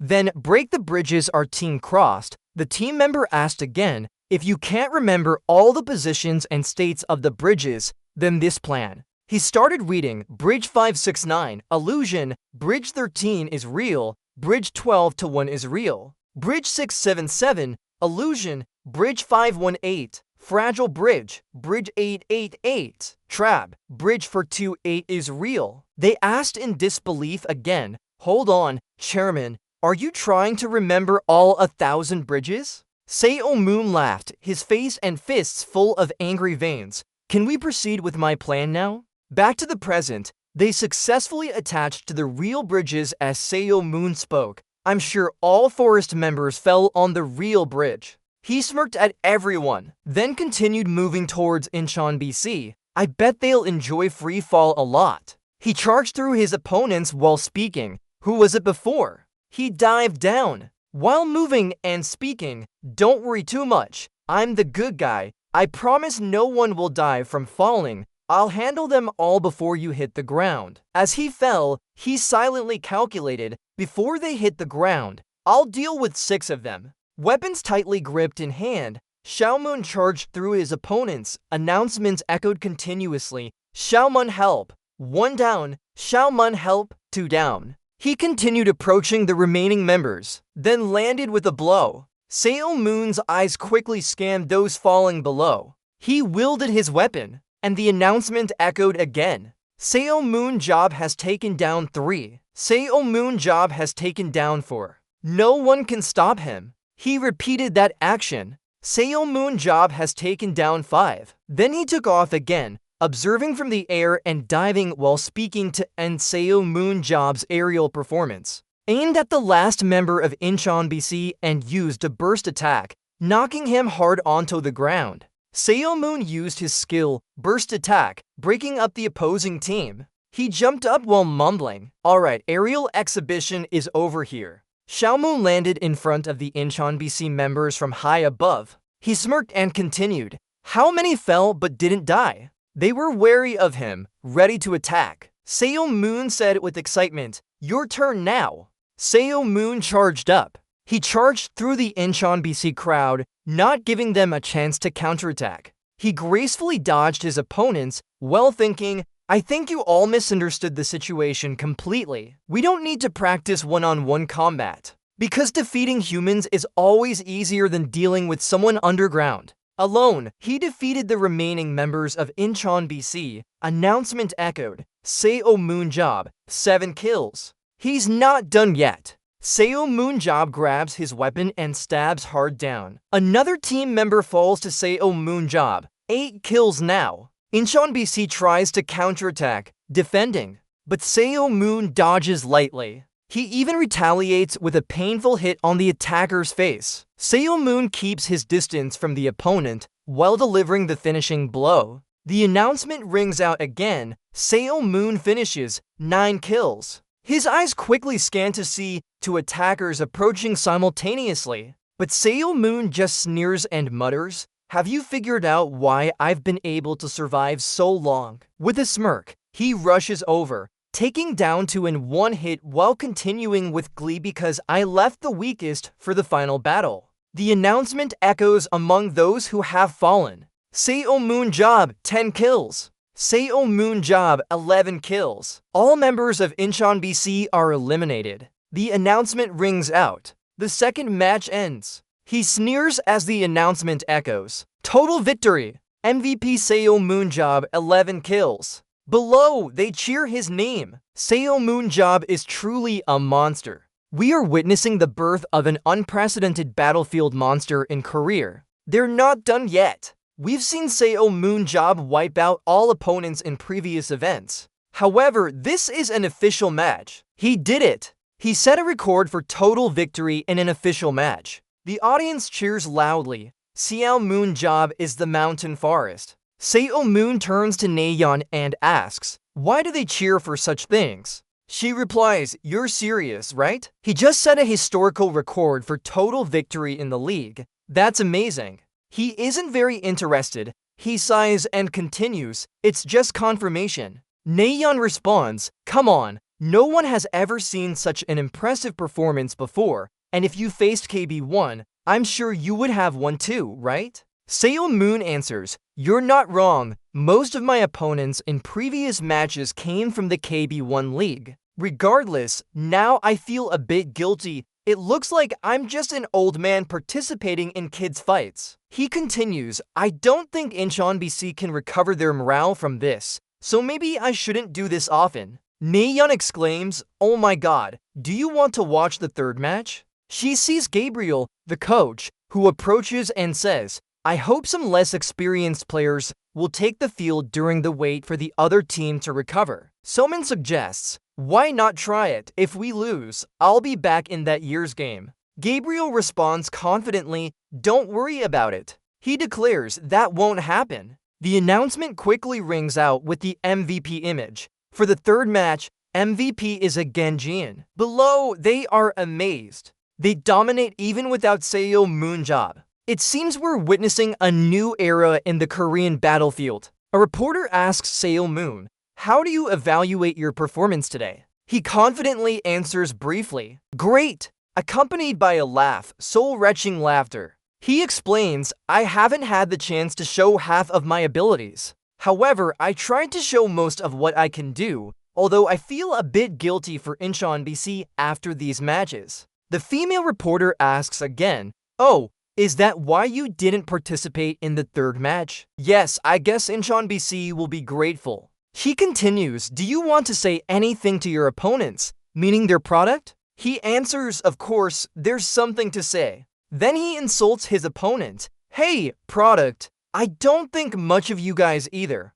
Got it? After the first round of Season 1, Incheon BC, Match 1, 9-0, Match 2, 11-0, Match 3, for 2-0 dome wins. With what Seo-moon job has shown, his bizarre attack range with the sword in his hand, and his first complete victory in an official match, he's rising like a kite. With everything Seo-moon job demonstrated, his unique attack range with the sword, and his first total victory in an official match, he is soaring. After the match, DBS Products host announced loudly for round 2, Seo-moon job's throw, mercilessly defeating the product team. Just like what he said in his interview, the product team suffered a devastating defeat. The crowd kept shouting his name. Seo-moon job. Seo-moon job. First round, kill 3, support 7. Second round, kill 8, support 2. Both rounds in the long season. Both rounds ended with Seo-moon job's dominance. Comments focused on one person, I'm going to bed now, probably need to change my underwear again. The 9th black of the second tier tournament, Seo-moon job. Why do we need third place? Seo-moon job is already first. Seo-moon job opened his VP for times, the best in the world. No, the best in the Milky Way. Finally, South Korea has a superhero like this. Let's go! The hero of secret battles, the battlefield hero. Even if he's in the European tournament, he'll win anyway. Indeed, I hope Seo-moon Sop will participate in the European tournament. At Paris Luminaire BC headquarters, Moro Brazos exclaimed for Seo-moon Sop to look at the beauty of his sword. Yet, he hid such a thing. Who could think of attacking someone with a sword from that distance? They discussed while watching the video footage of Seo-moon sweeping through the tournament. I guess we can't refuse Jo Jung-ho's effort to support him now. But using Seo-moon's skills is truly amazing. I never thought we could use visual transmission like that. If we want Seo-moon Sop to show off his top throwing skills at our club, do we need to bring this support along? Whatever the conditions, it doesn't matter to me, as long as we can lure Seo-moon job towards us. They continued discussing, this sword will become a mark of Seo-moon job, not only for its effectiveness, but also a point that makes everyone go wild. Of course, you know it. That sword is insane. We need to let him play in our team uniform and see the results of this strategy. If he mentions not participating in any battlefields, we'll never have a chance to spy on him. Even for second-tier tournaments, Shell Moonshot has stepped into a professional league. meaning we can bring him to our team. They continued discussing while opening a suitcase full of money on the table. I bet countless teams have sent offers too, but I'm willing to invest everything necessary for Shell Moonshot. We'll stake everything on the winter market. In Germany, Berlin City, it's been a while since you're busy. How long has it been? Berlin Blitz owner John Berman listened silently as the other party continued. I came here to discuss player acquisition. Bearer, he continued. I guess you've talked with some coaches before coming here too. To the point where you want to meet me in person, that's a big factor, right? Emre Casa, the Backland Bridge coach, looked uncomfortable and replied, yes, I want to sell Moondrop. In the world, many teams participate in tournaments. However, only 3 can stand above all others. The Morrow brothers team brought Nathan Bernick and Kai Lucas into the center, creating a lineup of famous players known for their showy play style. The European Fire, Kwang Min Paris. After changing the defense lineup, this team was announced to quickly enter round 2 with Gerald Walker in the center forming an impenetrable defensive wall,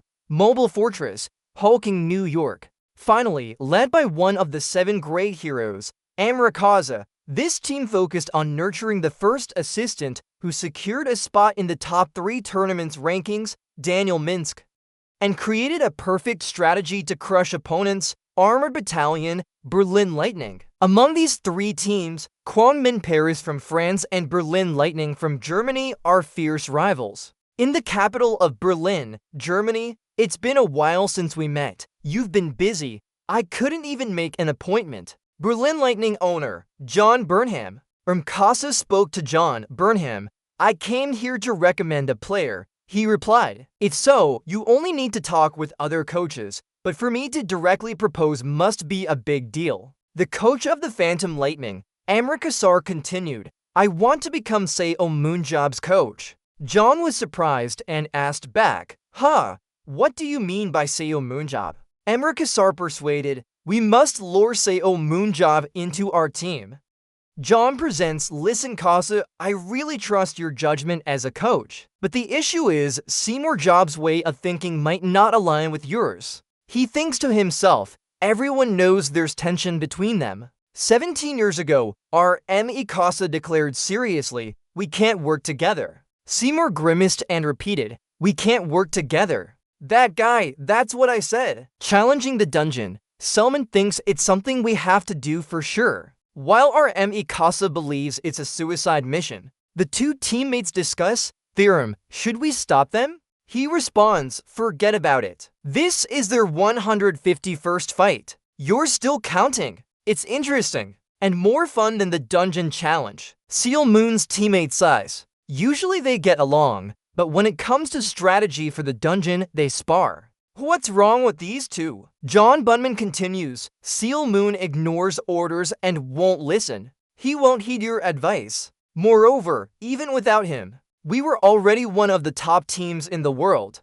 Casa repeats, one of the top teams. He reiterates, throughout the 2021 World Championship, we lost to Light and Paris and came second. In the 2022 Championship, we again lost to Light and Paris and came second. John sweats at these words from RME Casa. Until 2020, we consistently won against Paris, but recently, losses have piled up. The score gap is widening. Moreover, the New York Monks are entering a strong growth phase. John headaches as he repeats this. RME Casa cuts him off. Think about it. If we lose Seo Moondrop this time, he continues to reassure. You're worrying too much, Casa. He's just got experience in the Korean League. Whether he can perform well in major European tournaments is uncertain. No, even if he's part of a big alliance, he'll still be the best. I bet my career on it. John sighs deeply. Understood. How much do I need? RME. Casa calculates, considering we have to beat Morrow Brothers for 180 million euros. John gasps in horror at the price. What? He bangs the table and asks loudly, are you sure about this? Back on the battlefield, the match will start soon. At the end of next season, John versus Olsen Empire. This is common knowledge, but no one worries. The reason is clear. Seo Moon focuses. He skillfully moves past his opponents and defeats each one. Teammates discuss preparing for the next tournament. Hearing they're putting together a roster for it, losing would be better than this time. How can we beat Seo Moonjob? Because Seo Moonjob started from the first match. First match, victory was Loud. Loud won the first round. Gabriel suggests, I think you should rest until the end of the round. Seo Moon replies, I can still play in the second match. Gabriel insists, no, just for a test today. Most of our players lack experience. They need more. Selman laughs cruelly. His response is even more vicious than Gabriel's. Right, and even more so. If we lose the second round, I'll come back for the third. Gabriel responded, yes, thank you for understanding. We'll move on to battle number 2. The biggest difference in Dam's arrangement is between No Jongwon and Choi Hyuk.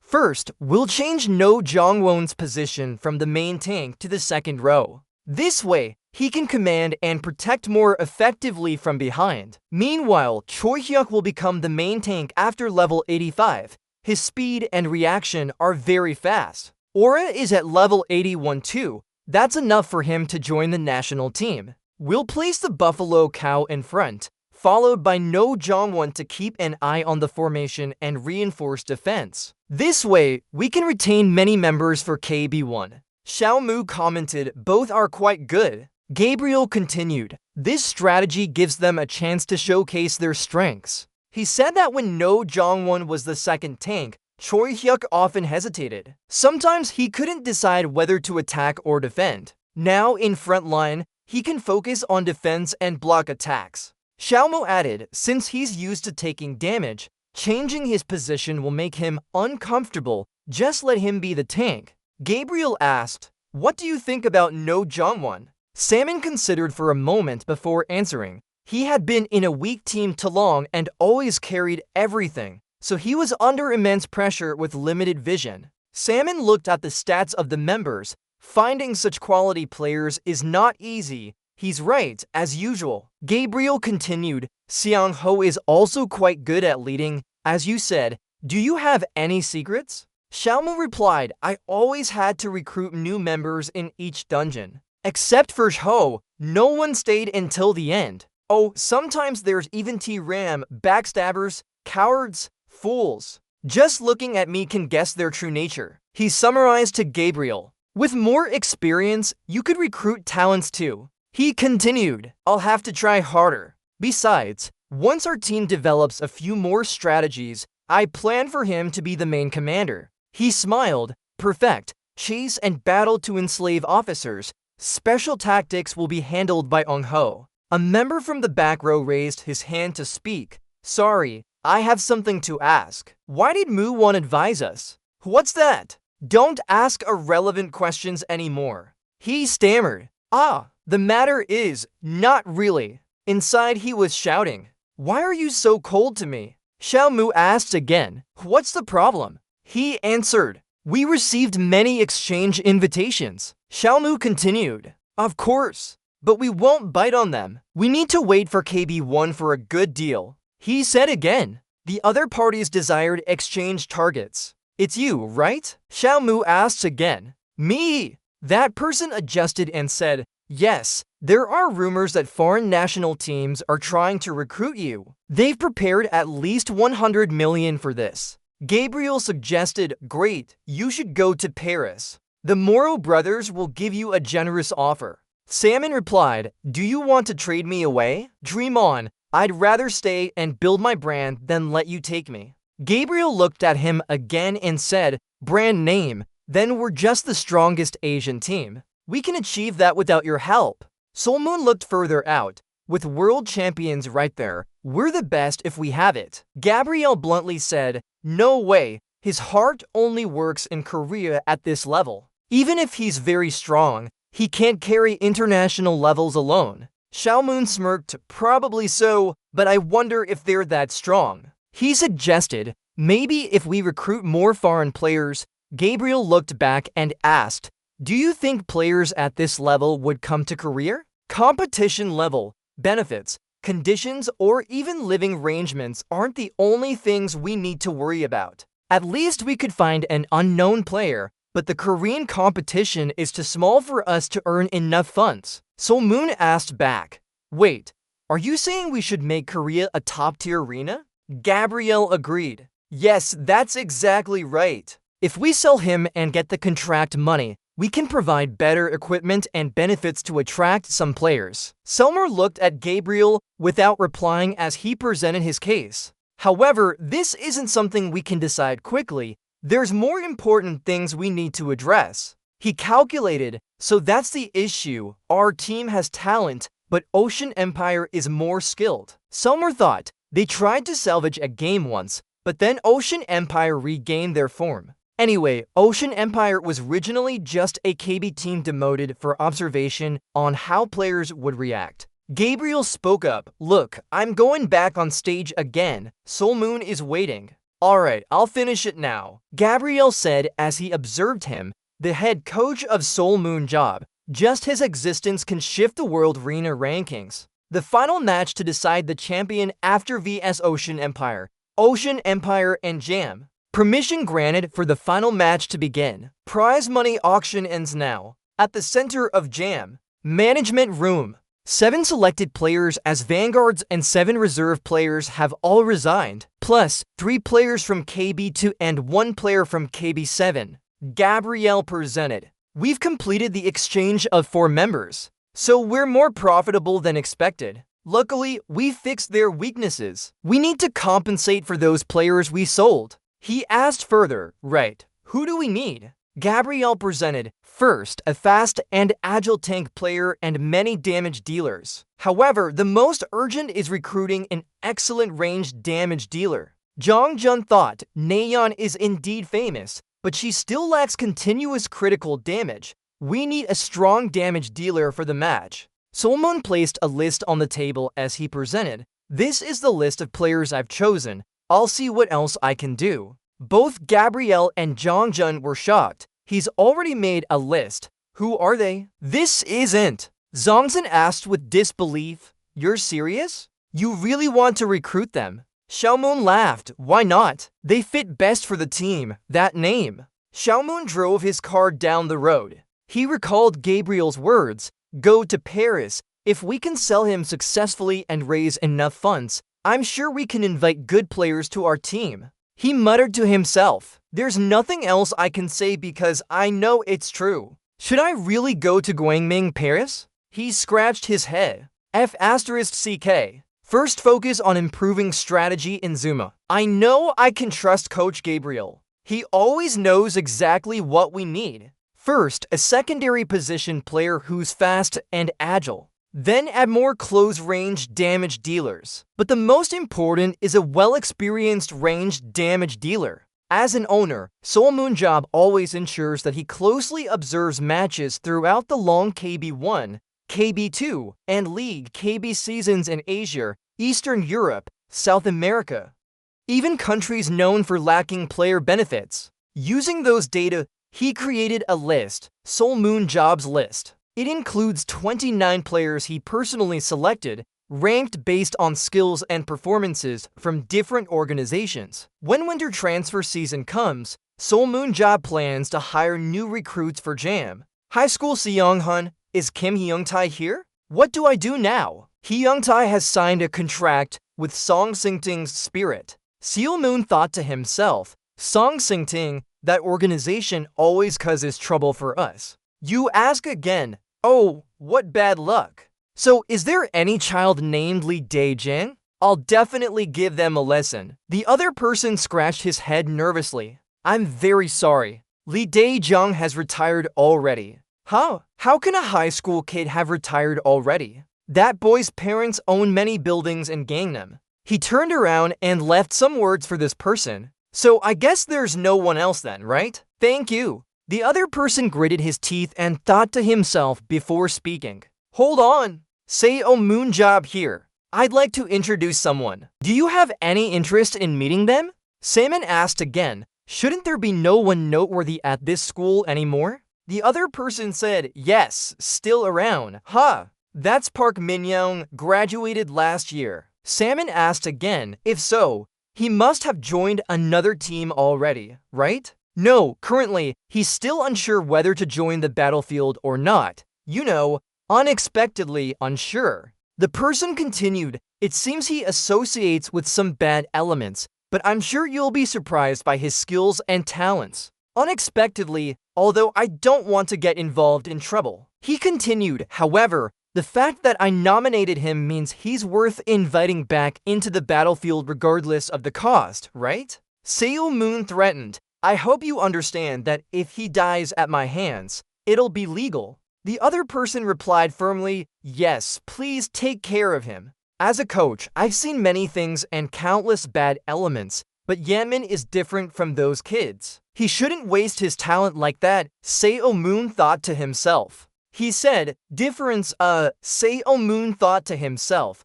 definitely worth paying attention to someone outside the list. He pondered, just by looking at him, I can guess he's the type who will listen or a worthless scoundrel who likes to do things his own way. The other person continued, although Yanmin is struggling with his family situation, I guarantee that he'll be a very strong member for your team. Xiaomoon asked, what position does he have? Xiaomoon was surprised when the other person replied, he's an ordinary muscle fighter. Sailor Moon pointed and smiled. Alright, where is that kid now? At a game shop. The sound of curses from inside the shop echoed. Damn it! You guys are playing this game so badly. You idiots! They kept cursing non-stop. You fools! Stop playing that damn game. When will you focus? Have you ever actually used your brain? Hey, Yanmin, are these guys really that bad at playing games? Yes, loser, Superhuman Yanmin replied. The shop owner approached and spoke to one of the group.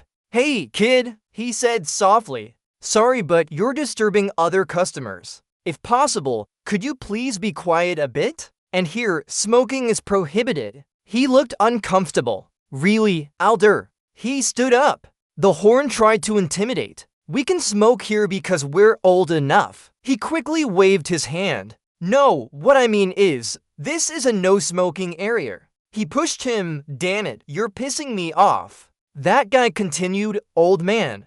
Do you want to die? He pointed at Ian Min. That one over there is Superman. Superman, if he punches you, just one punch and you're done for. Ian Min turned around, objected, stopped, and sat down. He grumbled, okay, fine. His face smiled sarcastically, if you understand now, get lost and shut up. He shouted loudly, then mumbled as he observed the burn on his hand caused by that guy. What if this country becomes a mess if people like them keep acting like this? He sighed, mumbling, lucky me. When did my PC cafe become their hangout spot? Someone appeared and spoke up, excuse me, is this the place where there are naughty kids? He was surprised. You, don't say that. Ian Min on the other side was shouting, damn it, when are you going to attack? Or just leave it automated or something like that. A hand landed on the shoulder of the one next to Ian Min. He shouted, damn it, what's up with that? In an instant, he was dragged away. Ian Min cursed, hell, you could be even more despicable. Xiaoman cut in, oh, not bad for you too. Ian Min glanced over, thinking, what's going on here? I can't sense him at all. Xiaoman replied succinctly, hello. The bald man and the other spoke up, get out now. As soon as they said that, a whole mouse suddenly flew into his face, making him fall onto the table. The rest cursed loudly, damn it, girls. Xiaoman asked again, where's your manners? I'm your friend, brat. And who is he? He asked while the others were panicking. What the hell? Where did he come from? Why do you want to get closer? I hope to work in peace, so I wore a helmet. But your kids don't have any manners at all. He elbowed one of them and asked, have you learned how to talk yet? The pressure he applied made him scream in pain. Xiaoman pointed at the sign. This is a no-smoking area. Damn it! Read the sign, will you? Don't you know how sad King Sejong would be if he knew you didn't read it? Another one from behind hit the keyboard towards Xiaoman. Shut up! He struck with full force, then laughed cruelly. You'd better learn your lesson when dealing with us. His face twisted. Sailor Moon delivered a punch. He was sent flying. Blood and mucus flowed out. Sailor Moon continued speaking. I hope to keep everything peaceful, But you attacked me first though. I hope you know this is self-defense. He continued, and because you chose the wrong friend, all of you will pay for his mistake. Seo Moon's face shows to words. Anger. The group asked back as they got into fighting stance. What the hell did he say? They charged forward. Hey, catch him! Yang Min recalled something. Hold on, that look. I've seen it before. He remembered and warned quickly. Back off. Don't get close to him. You'll die. One of them swung a punch. Too late. It's too late. Xiaoman dodged and slipped behind him. I slapped him. He slumped after one hit. The other guy charged in. Die. Hit him. Xiaoman raised his hand to speak. It's too simple. Then another slap on the face of that guy. He fell to the ground. Xiaoman slowly took off his hat while speaking. Now, since everything is settled, his face shows anger and threat. Why don't you talk to me a little? Ionmin stepped back, stuttering, Seo Moon drop. Right, I know I'm the Seo Moon drop. Hey, Ionmin. He stammered. How do you know my name? A girl just took a video and told everyone. Everyone, did you see that? Now everything is in chaos. The guy who wore the helmet defeated the bullies. That's Seo Moon drop. A moment later, Seo Moon asked again, have you learned your lesson? They are being punished, their hands and feet trembling. Seo Moon asked again, answer. They shouted in unison, yes, we have learned it, sir. Seo Moon asked again, come on, don't lie to me. Do you really think I'll believe that? Their faces turned pale and they thought to themselves, why ask then? He rushed out of his cage and started beating them up again. Let me help. Now let me take care of it. He said, now everyone except Bai Yimin, get out and be whipped. Pointing at them, he ordered and don't even think about walking. Neil, put down your gun and leave obstacles. Xiaomoon turns to Yang Min. Hey Yang Min, why don't we chat for a bit? Why are you smoking in the no smoking area? Yang Min stutters. Sorry, if you really regret it, I'm sure you'll understand if I give you a lesson. Yes, what? Xiaomoon delivers a direct punch to his stomach. He laughs and comments sarcastically. Well, back for real, huh? Maybe because you're also a superhero? Yang Min thinks to himself. This damn guy. He keeps questioning. What's going on here anyway? Why is Seo Moon job here? He speaks up, clearing his throat. Got it. Yang Min asks, Coach told me to come find you, right? He wipes his mouth and grudgingly says, so you wasted your time. I have no intention of going back to battlefield. Selmount speaks as Ian Mim sits on a chair. Alright, we can talk seriously later too. Ian Mim rejects this. No, I don't have anything else to say. But he's still afraid, hoping he won't get hit again for not returning. Hold on, I heard Selmount doesn't use violence arbitrarily. After all, he is a hero who sacrificed himself to save the world, and we know he takes pride in that title. Xiaomoon continues. Why don't you give me some of your time? Yang Min responds. Why should I do that? Sorry, but get out of my way. Xiaomoon reaches for Yang Min. You really made me regret this. Tung grabs his collar and asks. Chasing knives like chasing raindrops. Do you want to die? Yang Min replies. No, that's not it.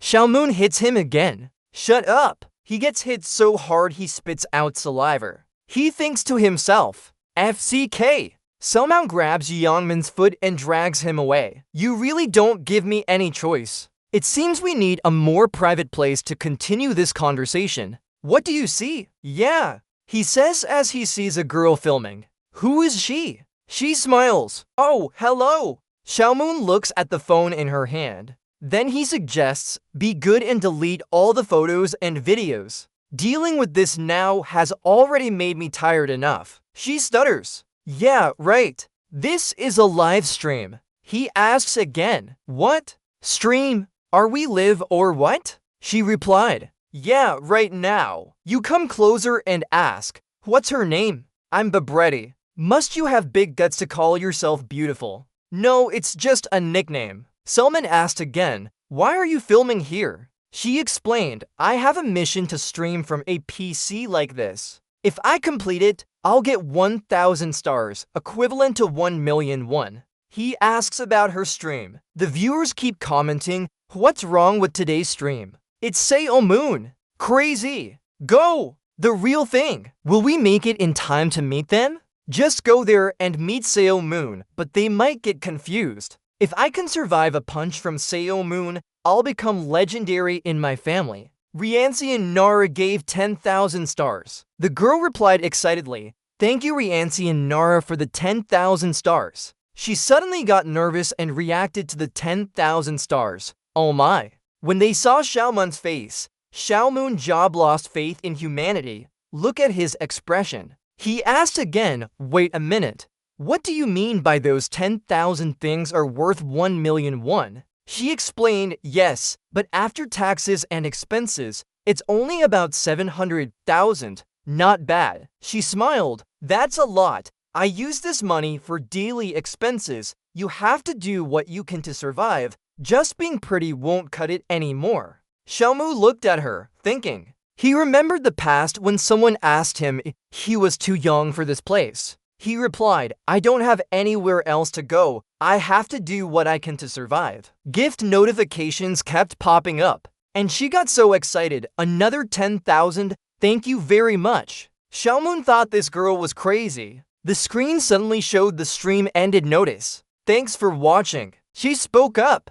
What's going on? Isn't it because we charged our phone? She looked confused at her phone. Then she picked up the call. Yes. Hello. Yes. Okay. What's that about? Forbidden? I'm banned from streaming for 3 months. That long? Xiaomu asked again. What happened? Her worried face as she told him, the website manager said I was banned for 3 months due to violent content. Because of my previous violation, they're extending the punishment now. Superhuman waved her hand and showed her phone. She asked again, sorry. Superhuman suggested, let me listen. He took the call and asked straight away, hello, are you the manager? Yes, who is this? I'm Superhuman Job. What's the punishment about? Then the stream was rated to violent. You ask again, violent. What happened just now? Right. You're saying that teaching a bunch of bullies a lesson is violence. Are you sure you can handle the consequences? If that's your opinion, then let's see how responsible you are about it. I'll come visit you right away. What's your name? Superhuman threatened. Why? The cat stole her tongue. Spit out her name. The other side quickly turned the car around. After careful consideration, we concluded that this streamer had no intention of streaming the incident. Therefore, we will end this with a warning. Superhuman replied, yeah, that's right. The other party reminded. However, please avoid violence and profanity in the future. You looked at me while still holding Yangmin's foot. He responded as he got off. All right, then put the phone back to her. I'm done. The girl was relieved. Hey, everyone thought we were banned. She turned around. So funny. Princess returned. Not banned. I just said it was banned earlier. I'm officially back now. You pointed at Superhuman and asked, did everyone get shocked by the early Steam end? Indeed, I was banned for a while. But thanks to Superhuman Job, I'm back now. All because he resolved the conversation with the management. Comments are exploding, aren't we not banned? Managed to get out of the 3-month ban. They don't usually let people off so easily. Superhuman Job. Short term, meaning a short ban. Short term. Do you think Moontrope cursed them? Why is Moontrope so strange? He looks like he called the manager. Do you think America TV's management is still alive? Hope those scoundrels learned their lesson. Why does Moon read comments and get upset? What's so funny about this? See if you can still laugh when you go through the same thing. Mr. Ting Hang, forget it due to violence. No, due to my teaching method. I apologize for causing this incident. I promise to teach, or rather, Dijin will talk to him. So please don't worry. Comments continue jumping, and Panman live action is coming up. Look at his face. Teach, secret name, hit him. Superhuman warned. And report. If you have to write a report, make sure to include my apology. Otherwise, I'll find out who you are and give you a lesson. You pointed at the girl. Done with everything now. What about you? Finish streaming then turn off the stream. She quickly ended the stream. Everyone, see you later. Thanks for today. Thanks to you, I managed to avoid the ban and my stream was a huge success. Xiaomoon replied, got it. Go now or risk getting hurt. Besides, if you're interested, come watch a stream sometime. She excitedly said, really, I'll definitely come. After that incident, Xiaomoon Jia found a new hobby, watching live streams. However, that's another story for another time. Now we're finally alone. Start explaining, he said. Why did you decide not to return to Battlefield? Ionmin explained, my family barely makes ends meet with the money my mother and I earn. My grandparents also need care. He asked again, are you joking? You have to make for times more than that when playing professionally. So Moon continued asking, forget it. What does your father do? Alcohol and gambling for young people. Is your mother the only one working? Yes. He untied his shirt. Looks like you get your dad's genes. Now you don't even want to work. Moon jumped around while he himself just played and smoked in public.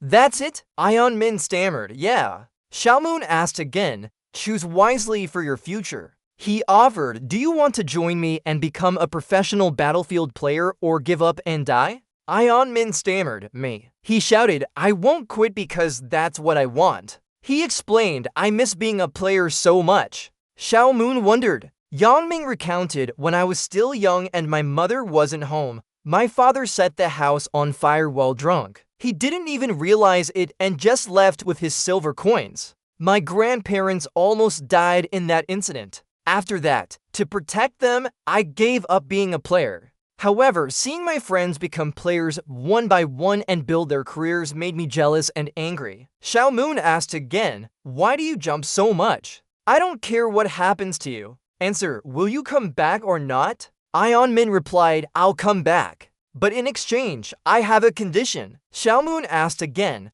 but Yangming's face showed firmness and his condition. Teach my father a lesson like you did to me, so he won't drink anymore. Meeting you here at the traditional medicine high school was great. So you're Kim Jinsu. Seo Moon checked his stats. Well, this power level is a bit low for Yuang. It's still within 80. His focus is at 91, agility at 81, and endurance at 88. He's the secondary Yuang Gabriel is looking for. Seo Moon thought to himself before speaking. Jinsu, right, what are your strengths? He replied, I'm quite weak in front of me, so I've been improving my defense by learning how to use a shield. So my shield skills are pretty good. Seo Moon responded, oh, that's what you're good at now. But that's just your current strength. I'll ensure you become a national level secondary Yuang. He continued, you know that, right? The players I choose all do well. Jinsu agreed. Yes, I'll try my best for the team. Seo Moon stood up and left. Alright, I'll contact you next week. He didn't forget to hold that paper. See you later. Jinsu replied, thanks for that. He chuckled silently. Was it a dream or reality? The only suggestion I got was from a secondary team of KB7. Someone spoke up and Jinsu immediately turned to look. Oh, it's Seo Moon. He tilted his head inwardly and said, do you have any issues that need my attention? Jinsu asked back.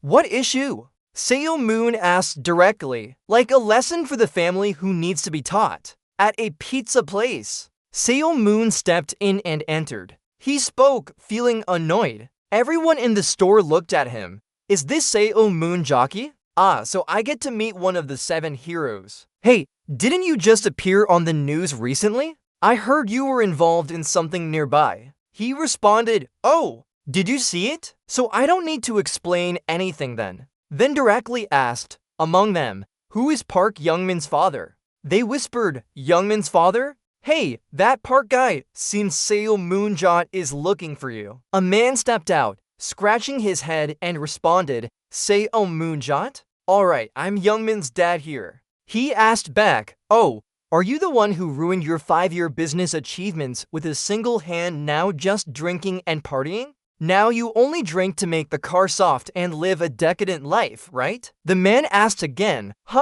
why do you want to clap and cheer? First of all, I want to congratulate my son. He has become a professional battlefield player. The man asked back, is my son a professional battlefield player? He explained, yes, and to celebrate, I came here to fulfill his wish. The people in the store spoke up. Hey, they caught him. Congratulations. I thought your son was also a waste of space. Why didn't you tell us? Let's have a drink. There's nothing big about it. The man continued to ask. Anyway, what is his wish? Why explain now? Oh, not much really. He took out a bottle of wine from his pocket and said, he asked me to ensure you would never drink again. Xiaomun rushed up, holding the bottle of wine and swung it down to teach him a lesson. He kept hitting the man continuously. The man painfully roared. Xiaomun hit until the bottle broke. Then he said, on my way here, I thought a lot about what I should do so that you wouldn't drink anymore. He smiled and concluded, if I used this bottle of wine, maybe you would be too scared to pick it up again. He looked around. Continue. And the people here, it seems everyone is quite close with him. They gasped. Yes, I guess that means all of you don't think it's a problem that your friend has abandoned his family for 15 years, right? A few people support him getting drunk and wasted. You're meticulous with every word, meaning you're no different from him. Do you have any thoughts to stop me? Forget about it. The pizza place quickly emptied out. He spoke as he pushed the old man down. They've all left. I know those trashy bastards will do that. He picked up a bottle of wine and said, now we catch him. Let's see. I used an Arturum, so maybe we should switch to Jameson. Oh, you were born in 1977. I was born in 76 too, so you have to call me brother, right? What do you mean? Why close the door again? Don't worry. He smiled and thought his big brother was teaching him a lesson. The door slammed shut. Inside, there were quickly ghastly sounds. On the other side, a woman screamed. My love, what happened? Xiaomun spoke up. Are you Yang Ming's family member? They exclaimed in surprise. Xiaomun helped out and continued speaking anxiously. What happened to my son? Explain it. Oh, I'm representing our players for negotiations today. Yesterday, her grandson became a player on our team. The result is he'll never get drunk again. Right. He replied hastily. Yes, I will try my best. Xiaomun continued, and he won't gamble either. He nodded in agreement. Of course, why would I do that? He went on, even though the process was a bit violent. Remember, if you kill someone, he's dead. Yangmin's family was shocked. Superman had already healed him, so it wouldn't be an issue. Xiaomun left a promise. No, if your dad drinks again, just call me. He asked when there were only two of them, okay? Yes. Xiaomun continued. Now I've kept my word. Bring the contract to the club building for me. Yang Min asked, can we do it tomorrow then? He replied, you've had enough rest. You need to go to rehab and get ready. He sighed, well, you were right. Then he smiled and said see you tomorrow at the gym. Zhongzhen spoke up, oh, I still can't believe it. I never thought he would leave them on the bench. Gabriel asked again, what's going on? Coach Zhongzhen, he continued, despite his weak psychology, his physical abilities and skills are very useful. He read through some documents and sighed. However, the owner and them. In a nightclub, someone slammed an empty glass down on the table and swore, damn it. This person continued, I'm so pissed off, that bastard. Yang Zhu swore, what have I done wrong? Working in groups is all about teamwork. You bastards, the whole team's Shasterisk in that group are dumping everything on me. The guy next to him tried to stop him. You're right. Who's better than you? You eat shit. He was upset, damn it. Get out. They asked when they saw him leave. Hey, where are you going? VKX. The people at the table whispered among themselves. Just go along with him. I'm only worried he'll do something stupid. Should we follow him? Yang Su stepped out of the club, still cursing as he walked. Damn it, turn on. He gritted his teeth and cursed, all because of Xiaomun drop. Yang Su wasn't careful and bumped into someone. After that bastard kicked him off the national team, everything went to hell. Yang Su fell to the ground. The other person waved a hand to cut in. Oh, sorry. Then he left. Ian-soo is furious, and everyone starts to look down on him. He shouts, "You little bastard! You did this on purpose, didn't you? Want to die, huh? Do you know who I am?" The other guy turns around and looks at Ian-soo skeptically. He thinks to himself, can't see his face. How does he get into the club like this? As he answers, he removes his glasses and mask. "Are you talking to me?" That's a strong statement. Someone sneers, "It's been a while since someone wanted to challenge me. This is interesting." Ian-soo is shocked. Selmoon. Why is Selmoon here, and why does he hide his identity like that? He quickly says, "Wait, you did this on purpose. I heard your thoughts, brat." Selmoon punches him in the nose. Forget about it. He falls down immediately. His friends shout, "Young-soo." They pause when they see him. "Oh my god. You said oh my god? Oh my god again. Oh, are you his friends?" I point at Young-soo and say, "I'll take him with me. Is there a problem?" While oh my god is writing the list, someone calls on his phone.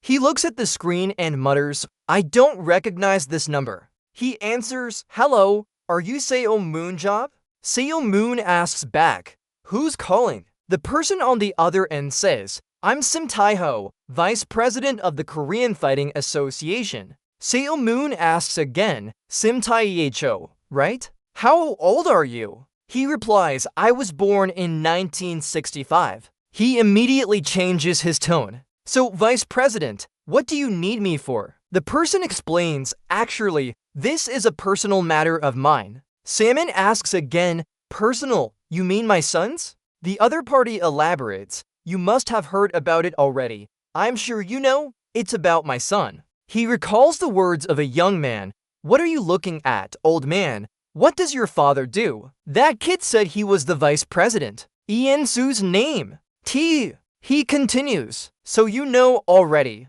Although it's private information, my son seems to have had some issues with his teammates." He responds, "Yes, that's right." The old man continues, "I heard that you talked to Coach Baek Jae-ho to get Ian-soo into the national team." "That's correct. So you must know his weakness now, right?" "You do too." "Right." The old man answers, "How could I not recognize that? Because he lacked a proper mother figure. So I spoiled him since he was young." Seo Moon interrupts, "Oh, forget about it. Tell me the reason you called me here. Don't tell me you called to make sure I fight him. What I mean is to properly educate him." Shalmoon laughs, "I'm not a hired teacher." The other end is silent and he asks again, "Hello?" He answers, "Today, my son was introduced in the potential list of his team." Yeong slowly woke up. He looked around, confused and puzzled. "Where am I?" Shalmoon spoke, "You should review proper etiquette again." Young-soo was shocked. "What the hell? Seo Moon Job, what are you doing here?" Seo Moon replied, "Young-soo, why do you think I dragged you into this dark alley without cameras?" He paled and thought, "Is he really going to kill me?" He said, "I didn't mean to provoke you. You kept your identity a secret, so." Shalmoon sneered as she asked again, "What do you think the media will say about this?" Zim Yingshu, who was rejected by Na and was beaten severely after provoking Shalmoon. Yingshu gritted her teeth. "How did you know?" Shalmoon continued, "I can already imagine the comments now. Zim Yingshu has reached her limit. I know, this guy is just trouble." Young-soo pointed at him and said again, "I will post a rebuttal that Seo Moon set me up. You brought me here to do it on purpose." Seo Moon asked back, "Who would believe you? If you think you have a good public image, they would have already debated your situation." He looked at him and asked again, "Even though I've beaten all kinds of people, why haven't I been criticized yet?" He bent down to his level, "Because I chose and punished those who deserved it, like you. Anyway, just for today, I'll give you a chance to save yourself." Yang-soo shouted loudly, "Don't mess with me. Do you think I will listen to what you say? You kicked me out of the national team and spread rumors to stop me from transferring abroad. Now you're fighting with me and exposing me to the media." Shalmoon asked again, "What's your attitude?" Shalmoon turned off a shocked expression as she asked again, "What kind of attitude?" He continued, "You were kicked out because of weak spirit. That's where the rumors came from. Yes, I admit I provoked in the club, but even after apologizing to you, you started it first. Yang Zhu shouted, why is it my fault? Xiaomun hit him again on the head, another one. Xiaomun sneered, you're special, always showing emotions when you get worked up. He muttered, what was I going to say? Then he angrily hit him again while cursing. Oh, right, I forgot that. Yang Zhu held his swollen face, gritting his teeth and thinking, this bastard. How can this lunatic become a hero if I could escape from here? I will tell my father. Xiaomun cut in on his thoughts, right? I remember now. He suggested, do you want to learn how to give up your terrible life? Xiaomun laughed and said, the answer is, get involved in debauchery. Yingshu asked with amazement, what? Xiaomun hit him hard on the head again. You're back to that. Yingshu looked at Xiaomun thinking, does this guy want me to join his team? He hugged his head and looked at her in shock. Is he crazy? Xiaomun continued, listen carefully, Yangsu. In the near future, there will be articles about your attempts to attack Xiaomun Job, the national hero, being publicly revealed to everyone. Negative comments will come in waves. You'll definitely be expelled from the national team then. Then what team do you want to join? Yangsu was uncomfortable and Xiaomun continued. That's when I will take action and guide you. He explained, you'll receive a touch from Midas. This won't prove to the public that Yangsu still has other merits. At that time, I will post photos of us together to show we've reconciled. What happened today will be a small joke in the future. And this kid, while I was talking to you, did you think your image would improve because of media coverage saying you're close with me? I will also talk to Jaho to get you back into the national team. Yingshu asked again, if I don't join, will you expel me? You have no authority, but this is clearly coercion, right? Yangsu was threatened by him. If anyone hears you, they'll think I'm abusing my power or something. Don't blame me. It's not my fault if you changed your mind. I faced many scoundrels like you during the war. Back then, I knew a real scumbag who was terrible. Although it had super abilities, it would use them recklessly out of fear. Dealing with people like that is really tough. Remember when we were fighting? Someone warned you, look behind you. Xiaomun turned around and smiled. He said, I've been waiting for you. You signaled Saran to shoot. Xiaomun recounted, I did everything possible to lure that scumbag to the brink and then cleared out the last dungeon. Then that scumbag became a hero in China. You asked Yangzu, have you won any tournaments? Yes, once. What about the Asian Championship? How can we win against China when they're our opponents? And what about the World Championship? Of course not yet. And the World Cup, getting to the qualifiers is already so difficult, right? Xiaomun answered shortly. For me, that would be feasible. Jiangsu's expression changed as Xiaomun continued. Not like you guys. I'm not useless. Give him a business card with a deadline. I'll give you until tomorrow. This is your last chance. Think carefully. Jiangsu's father answered shortly. Come on, fight. He was surprised. Why? Isn't it that even your dad hates Xiaomun too? The old man asked again. Why do you hate him then? He explained, Dad opposed Baek Ye-ho becoming the national team coach. Usually, I thought that was why he hated the great hero. The old man asked, who hates people who saved this world? TH said, the reason we oppose Baek Ye-ho as a national team coach is because we don't want to taint the hero's reputation with gossip around him. Of course, he hasn't proven his strength yet, but Seo Munjab has already proven himself. He ensures for Baek Ye-ho. Although Jahov's leadership skills are still questionable, Seo Munjab's indirect involvement in the team is enough to convince us of his capability. The old man repeated, Zumbi really has the strength with Seo Munjab. Besides, Coach Gabriel Sana is there too. He's a great coach that our association wants, but can never own. Yingshu responded, but Xiaomun hates him. He explained he doesn't have good relations with Shuren and Amrik Hazar. Yet they managed to clear the last dungeon together, and even risked their lives for them. He worked and coached many superheroes globally. The future superhero of the club. Xiaomun said, oh, bring me a cup of coffee. You continued, I don't like long explanations, so let's get to the point. Jiangsu asked, please hand him over for 10 million won. Jonho exclaimed, I can't do that. Seo Moon cut in, stop wasting time and agree on 10 billion won. He's still tall, but we received a proposal for a 30 billion won job from a team from the Middle East anyway. Seo Moon. Moreover, I know he has no interest in going to the Middle East. Jonho replied, even if that's the case, 10 billion is still too low. He pointed at him. Really? So should I go see him when he gets kicked off the national team? At that time, I thought maybe 10 billion was a bit much, huh?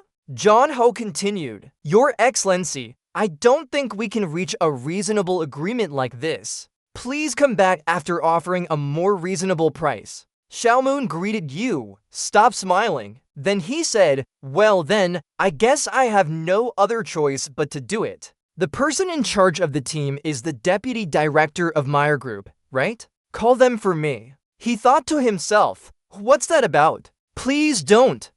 17 years ago at the Meyer Hotel party, Xiaomoon witnessed a little brat deceiving someone else. Shall we go somewhere more private? Stop it, I don't want to. He laughed and muttered, am I doing something wrong here? The best view from here is the salmon drops angle towards the bottle on the table. He approached, pushed the little brat aside, and grabbed the bottle. Hey, step aside, don't block my way, little brat. Salmon looked at it while the other fell to the ground. I've been looking for this. The staff hurriedly approached this person. Your Excellency, are you all right? He shouted. Damn it, stay away from me. Then he got up and asked Salmon about the situation. Hey, do you know who your father is? He asked casually while enjoying his drink. Who are you? The people around him spoke up. He's the grandson of my rail group chairman. This man continued. If I tell him about what you just did, don't think about ever setting foot in Korea again.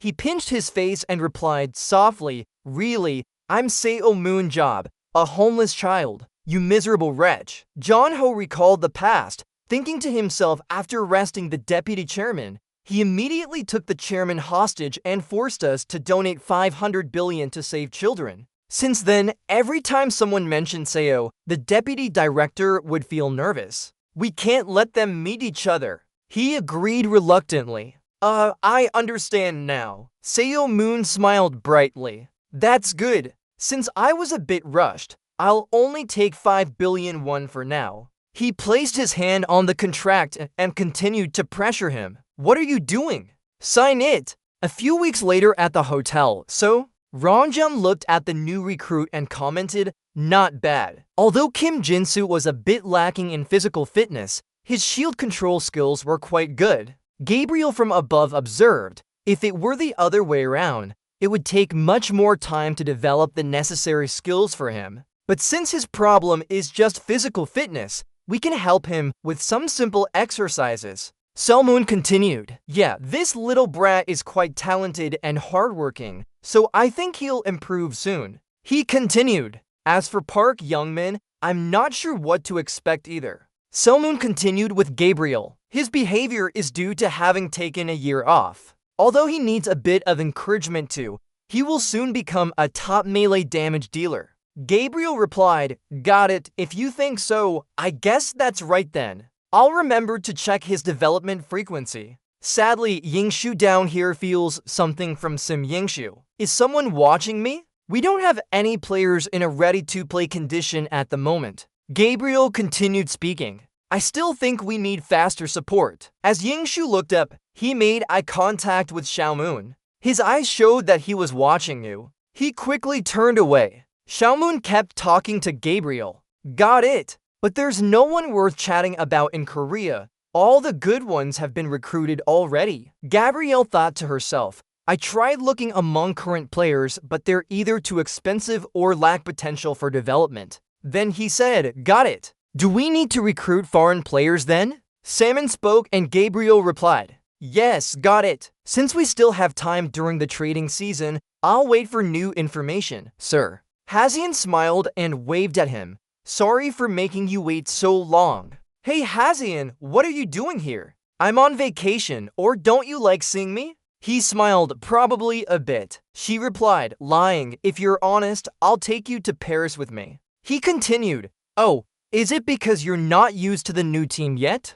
Hazian said again, what do you mean? I'm still doing well, even though I've been constantly transferred, but I've participated quite a bit and scored some points too. Based on local reports, that was a successful recruitment. Because it's the greatest arena club in the world, Paris Lumiere, she wasn't good enough to be chosen as a frontliner yet. That's why when the team needed to come up with new strategies, she entered the game like a wild card to turn things around. Analyzing, Kang In-wo thought, this girl has really progressed. She surpassed the level of a Korean arena team. Her strength increased to 6 tiers from 72 to 78. Before, her stamina was only at tier 67, but now it's up to tier 75. And with that comes her insane leadership ability too. She can be a leader anywhere. If she learns more tactics, how long will it take for her to reach the world level? Hazian asked in confusion, what do you think of her? He replied, sorry, I thought you were looking at a fool, but I guess she's stronger in training sessions. Hazian laughed. Are you trying to die on me, silly? He replied, did I say wrong? Then let's test your French level. The door opened with a creak. Here I am. Zeho entered, a bit surprised. Oh, hey! Seo Moon observed him, leadership 51, tactics 62. He asked again, what's that? Why are you looking at me like that? He replied, nothing. I was just a bit disappointed that you've reached your limit. Maybe we should fire him and recruit Hazian as the coach instead. A quick meal table was set up. Jaho added, oh, are you recruiting many high-level players? You even brought back Jong-soo too. Oh, the vice chairman asked me to help him. Jaho asked further, when do you plan to bring him into the national team? He presented, well, if not for his inflated ego, he would be an excellent choice for the team. But Jiangshan is hard to change once formed. I'll keep pushing him until he fits the team. Jaho picked up food while continuing. Really, if it were now, I'd just add him to the list. Then stop calling him after that. He thought to himself, poor guy, you eat too much. Xiao Moon responded, alright. Jaho asked while picking meat for Hazian, so have you finished visiting the graves? Xiao Moon hesitated. Not yet. I still need a couple more people, so we're planning to go overseas. There's no one noteworthy in our country. He muttered, things weren't like this before, right? What are the standards now? Jaho explained, the notable superhumans from our country have already left early on. Since then, South Korea hasn't been able to produce any more noteworthy stars. Because the school was only recently established in the last decade, it will take some time for things to settle naturally. He replied, if we don't know where to go, we can find cheaper superhumans. Is South America worth checking out? Jaho remembered something. Oh, I'm also doing some research for the upcoming Asian region, so I have a bit of knowledge. Kazakhstan is quite worth checking out. Although they lack infrastructure to train superhumans, they continue to improve their tactics. Therefore, I think they have potential. Seo Moon asked again, wouldn't it be strange if South Korea lost to a country with worse infrastructure? He considered, but Kazakhstan, Hazian excited, uncle, if you go, I want to go too. He looked at her and asked back,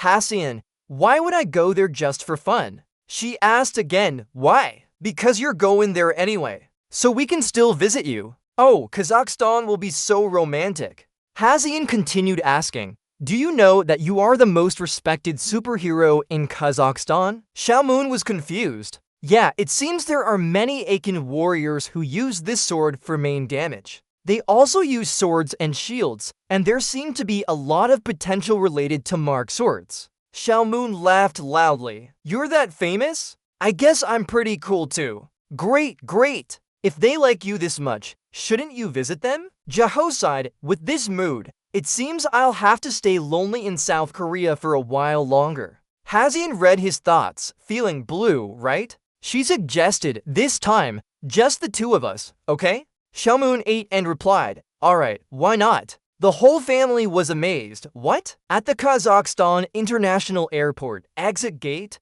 Someone called out loudly, Xiaomoon. He looked over, then called back. It's you, right? He was a friend I met during the Underground War. I met him when working in Russia. Although he wasn't one of the 7 great heroes, he still had enough capability to be among the top 20. He spoke up. What are you doing here? The guild should have greeted me, right? You work there? Hazian uncomfortably thought to himself. Isn't it just us two? Timur smiled. Yeah, I'm the president of the guild. Salmon asked skeptically. So the guild has no members then? Timur clapped his hands on his chest. Oh, Rich. Come on. I came here because I heard you were coming. Hold on, why didn't you call me directly then? Salmon explained, I lost your number. My old phone might be an antique in a museum by now anyway. It makes sense. He leaned close to ask, so what brought you here? I thought you wouldn't come to visit me. Salmon explained, I came here to recruit talent. He was surprised. Recruit?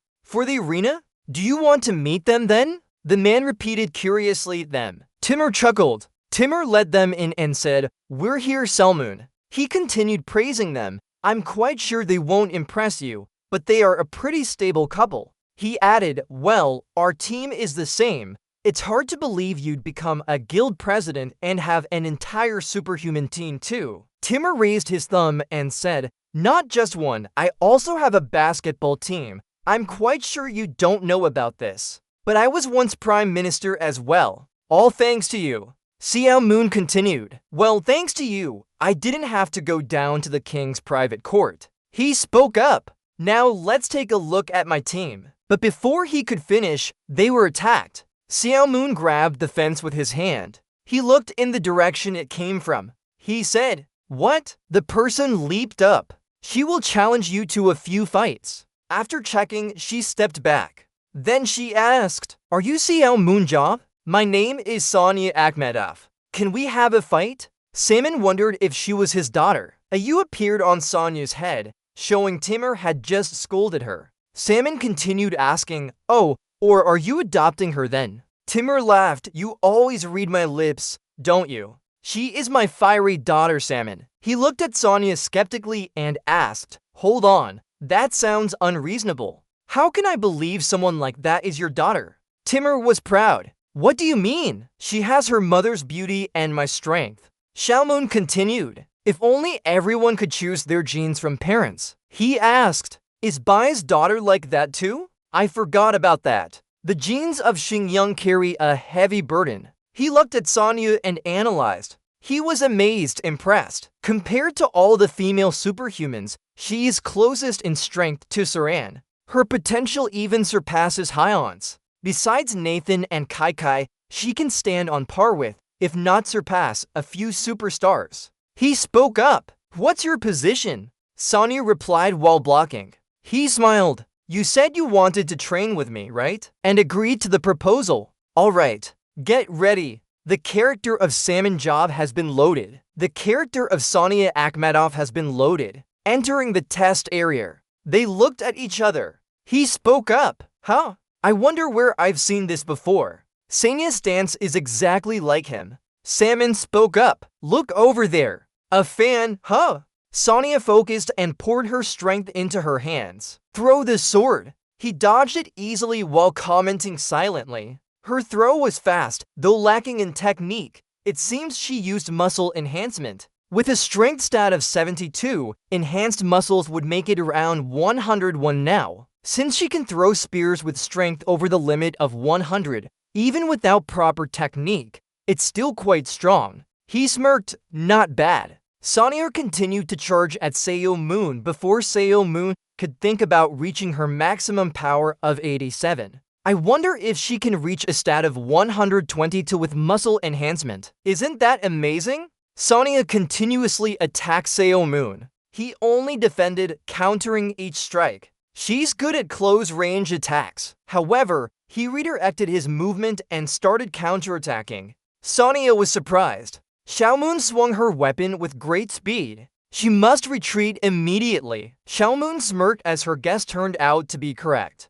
I knew you wouldn't block and retreat, meaning she lacks the ability to use a shield. Because the role of a defender is to block attacks, They usually have better shield training than weapon skills. There are 2 reasons Xiaomun chose to use a shield. First, I admire his ability to judge his opponent. He's confident in blocking all attacks with just a small shield. Next, because he is more agile than most defenders, analysis shows that he lacks strength compared to others. Therefore, the combination of Job's weapon skills isn't ideal. This conclusion came from his experience and knowledge. There's a reason this style doesn't suit her. With such high strength, we can use her as a defender as long as she trains shield usage. But her agility and speed are too good to waste on traditional weapon training. And if she continues to train in her own style, it will waste the potential of muscle enhancement skills. If she wants to continue her professional career as a defender, it will take a lot of time to reach her full potential. The best option is to change her position, start slowly and beat her until she's severely injured. He charged in to start his counterattack sequence. Xiaomun swung her weapon at an incredibly fast speed. Sonya thought, I have to block this. He gripped his weapon tightly, continuously hitting Sonya's weak points. Xiaomun reached out and hit Sonya.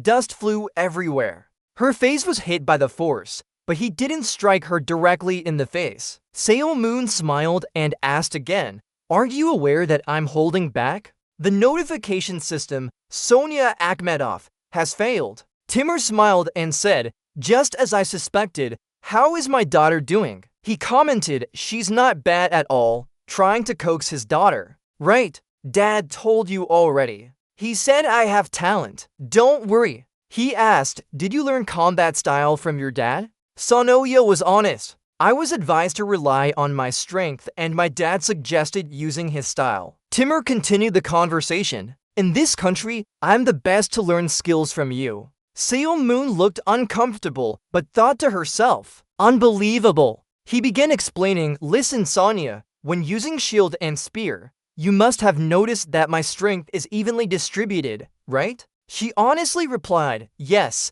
Xiaomun continued, This style doesn't focus on the power of one side. It focuses more on dodging and countering than direct attack. He added, Just now, it seemed you used muscle enhancement DIT for both attacking and defending because you were too focused. However, her body is too rigid, making it extremely difficult to switch between offense and defense. Xiaomun pointed at her and smiled as she spoke. So with your current fighting style, you won't be able to fully unleash your potential. He suggested, drop the shield and use the spears to become a close-range fighter. That way, you can utilize strength and agility to their fullest extent. If you switch positions and join my team, I'll help you do that. Isn't it? He was enjoying himself and continued talking. Good. Listen to my advice now and you will realize you've been rejected. Huh? What is it? Sonya shook her head in refusal. I don't want that. Why are you asking again? Are you saying you don't want to follow my advice? Timur immediately got angry, causing Salmon to intervene. Ga spoke up. Calm down. What if my daughter uses your fighting style? He explained. A waste of potential. She can't fully utilize her skills. Timur continued. Her speed is also quite high. When defending and optimizing agility, speed, and strength, you are the best she could follow for that. That's why I want her to be a close-range fighter with two spears instead of a defender. She can kill more easily with both hands. Why waste energy holding a shield? Timur shook his head. You don't understand women at all. Salmon asked back. Huh? What is it? Timur raised his thumb and explained. You are the best shield user. Salmon angrily kicked him. So what does that have to do with women? You bastard. He was honest. She has been trying for 18 years to become like you. Don't ruin her dream, okay? Alright. I understand she has tried hard for 18 years.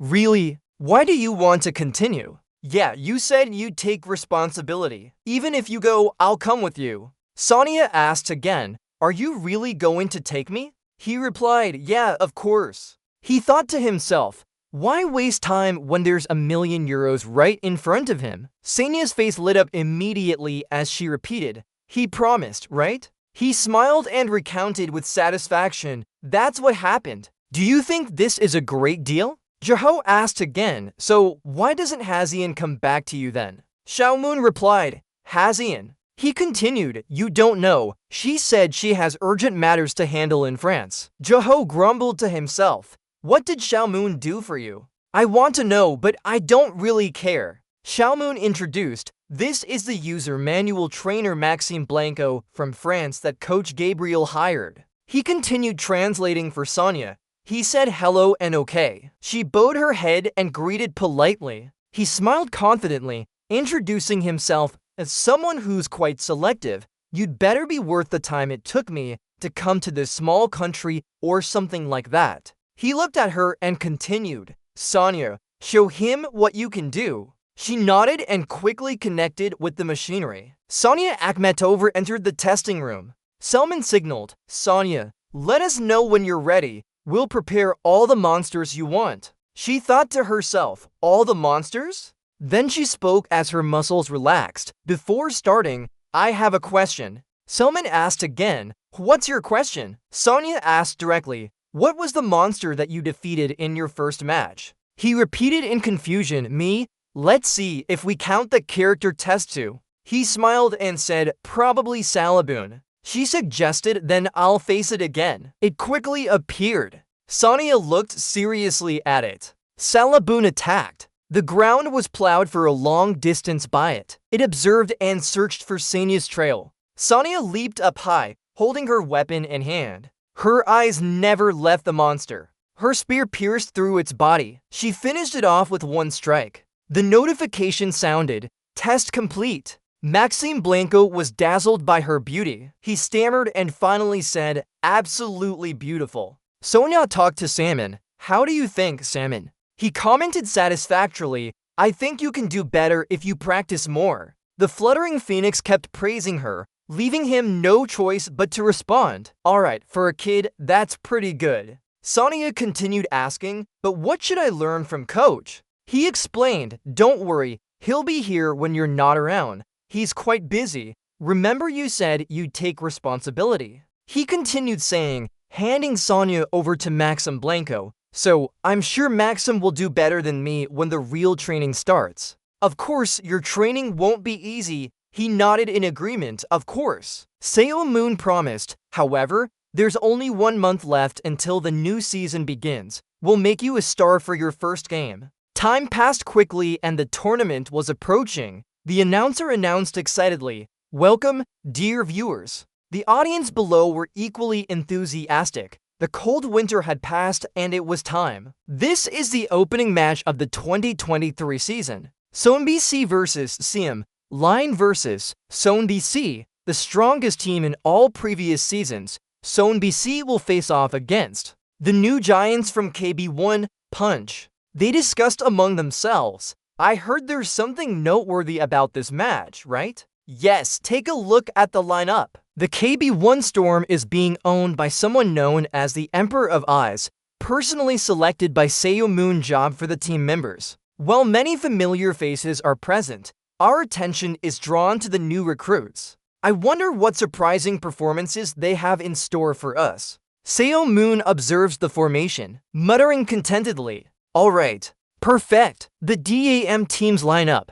3 tanks for close range fighters. 3 long-range shooters, 1 support. Following the current trend, they have 3 tanks for balance. Ian Belm will use it to take the support position and leverage his close-range abilities effectively. Choi Hyuk is a tank, but originally played as a close-range fighter. Meanwhile, Nam Dong Ji-hoon now plays as a close-range fighter, but was once a support. They can switch positions flexibly whether farming or engaging in battle. This allows them to adjust their strategy based on the game's progress. Despite low morale, Sim Yingshu's powerful and strong abilities could still launch devastating long-range attacks. Xiao Moon asks his coach Gabriel next to him, do you think we can beat Seoul? Gabriel replies confidently, of course, our team has reached a different level. And the secret card that kept South Korea on the brink last month was Sonia Akhmetova, switching from shield and spear to dual blades. Sonia's development is amazing. Her skill points increased by 3 from 73 to 76, agility by 5 from 75 to 80, speed by 2 from 73 to 75. She was already at the limit of her position's potential, but she showed even more impressive after changing roles. I remember the terrifying memories. It took me 3 days to convince her to change positions. Gabriel remarks, aside from Bernard in France, I've never seen anyone develop so quickly. Of course, she will soon reach global recognition. We can definitely earn $2 million from Sonia, and Maxime Blanco agrees. Oh my, Sonia is a miracle for me. He admires her from above, showing the newspaper. Show us, reporter. So annoying, so serious. You think only you taught her? He sighs and says, alright, even if it's like that, it's worth getting excited about. Keep progressing, bring me $1 million. The announcement sounds. First round, Battlefield Cemetery. It will start immediately. Before the first match begins, Gabriel seriously reminds everyone, dear friends, I hope you all give your best effort in this KB 1-liter match. Zeongho raises his hand and asks, Coach, I haven't heard about this strategy yet. Gabriel replies, there's no new strategy this time. It surprises him to say, really? Gabriel clenches his fist with a serious expression. Perhaps it's time to show the power of the forest. Your abilities are enough to accomplish this. I hope you can completely defeat your opponent. The scene shifts to the Angel's tomb before Seo Mount Jofgir. It was called the Indestructible Dungeon because many superheroes had died here. The dungeon is pyramid-shaped with its base at the top. At the bottom will be a monster created from human flesh. This monster is responsible for guarding the dungeon. A warning shout echoes. Everyone maintains their formation. Monsters start appearing. Pad up! The tree-like monster is long and fierce. It can attach to walls or soil and move to attack. Its branches and leaves have sharp spines. Mistle. Mistle, a plant that coexists with Padup. Normally, it clings like vines on Padup.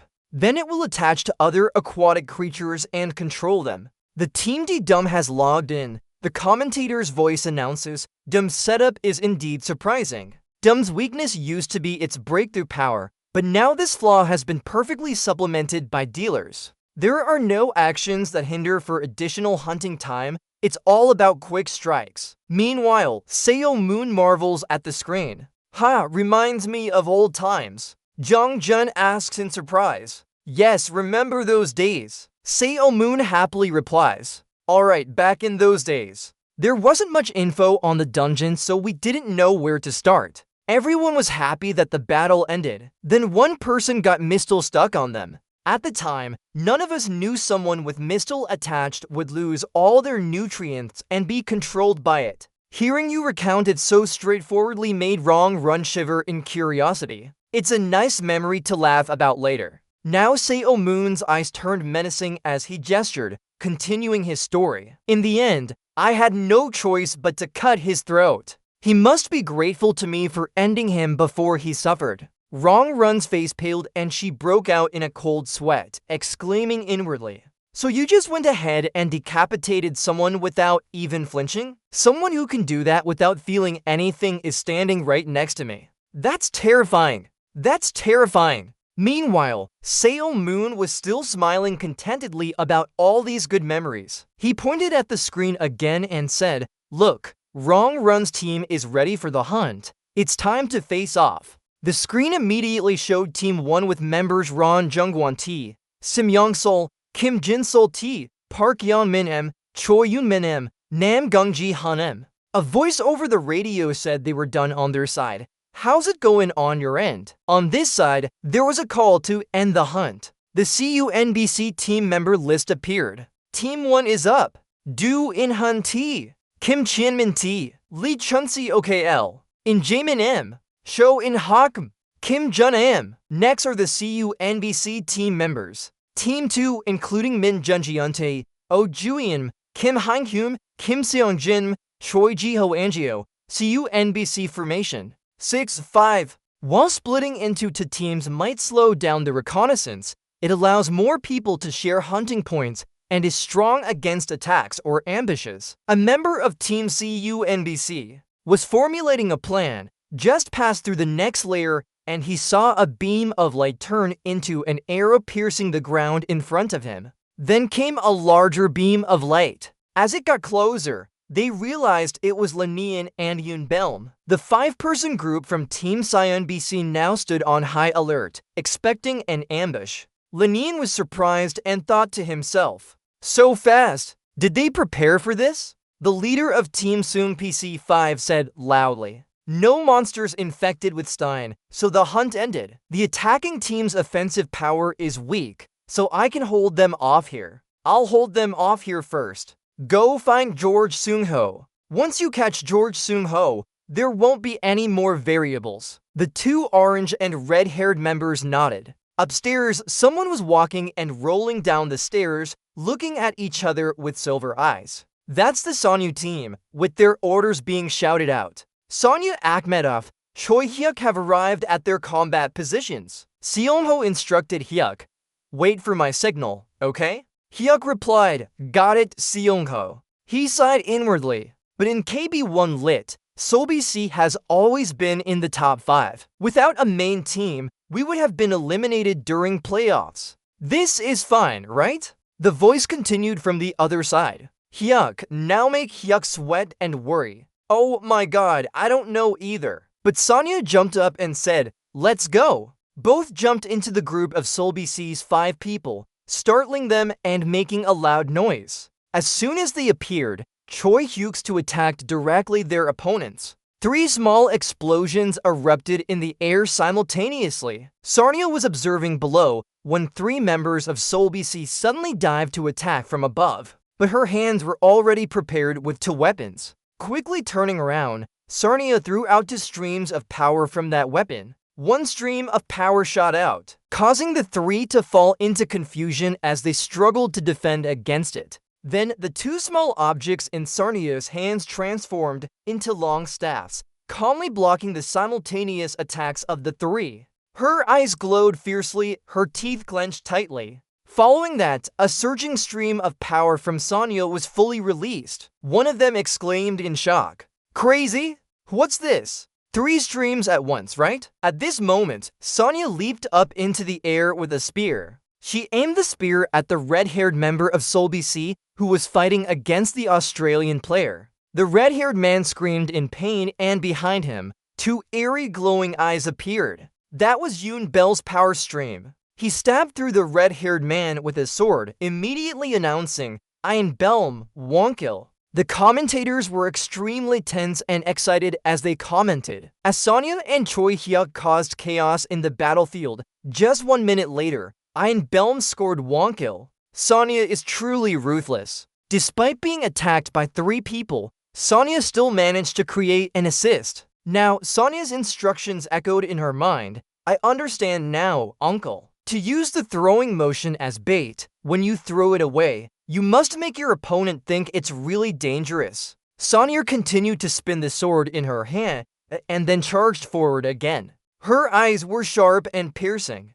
Then, Sonya's legs seemed to vanish as she jumped off the ground. She continued to aim the sword at the 3 people ahead after successfully throwing it once. Finish one of them off. Her body contracted like she was focusing on her targets. The wind blade rushed forward with great speed. Sonya's legs followed closely behind. The person targeted stood there, holding a shield, thinking, "I should still be able to block it now." Now, Sonya gently grabbed her sword again. At this moment, the tip of the sword was right in front of him, and he panicked, wondering if he could catch it midair. Then, Sonya continued moving at a speed that created visible illusions. He couldn't dodge in time and had to fight back weakly. Following this, Sonya continuously attacked while he could only barely defend. Her attacks were so powerful that her opponent could not resist and was forced to retreat. While defending, he panicked, thinking, "Crazy woman, how did she do it so fast?" At this moment, Sonya leaped up and swung the sword down. Immediately, a puddle of water appeared where she landed, while her opponent had already jumped back. He was grinning with relief, thinking, I managed to avoid it. Then what? At this moment, Sonya swung the sword down and concentrated all her strength on that spot as she leaped up.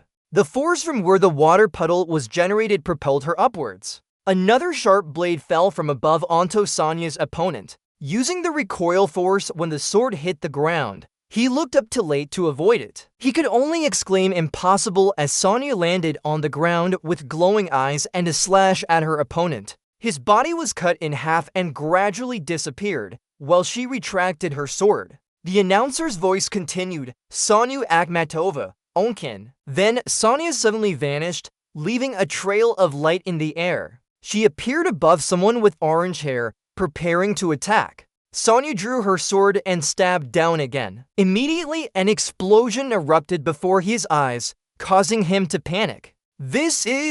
Sonya's attacks were like a vicious demon. She appeared out of nowhere in front of the Pashkan, startling him. Sonya decisively swung her sword. Her opponent could only fight back, thinking to himself, how can I win? Then she easily stabbed through his body. The announcer's voice announced the result. Sonya Akhmatova.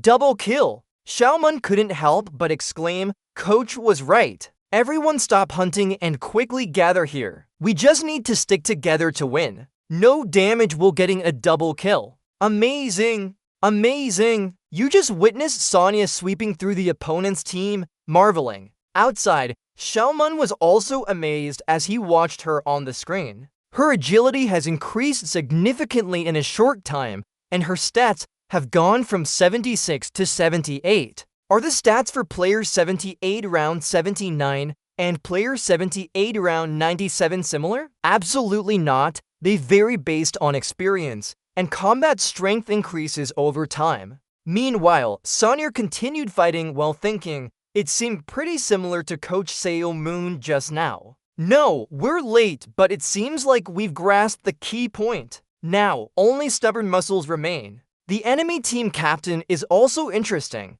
She smiled confidently as if preparing for battle. Seo Moon's reminders echoed in her mind. Always prioritize your teammates' survival over personal glory. Greedy children will be punished. Listen carefully to the kind words, but his clenched fist was anything but friendly. Sonya smiled warmly as she reminded him, but his trembling hand betrayed his tension. Her teammates were struggling against their opponent's attacks on this side. Sonya quickly regained her composure and needed help. She turned around to assist her teammates. As she rushed in, she shouted loudly. Immediately, Hayek understood the message as he bent down. Sonya kicked herself up onto his back, gaining momentum before charging towards their opponent. With a decisive move, she stabbed through her opponent's body. Her strength surged out powerfully, and the commentators announced, Sonya Akhmatova, Chipokin. The commentators commented on Sonya's performance.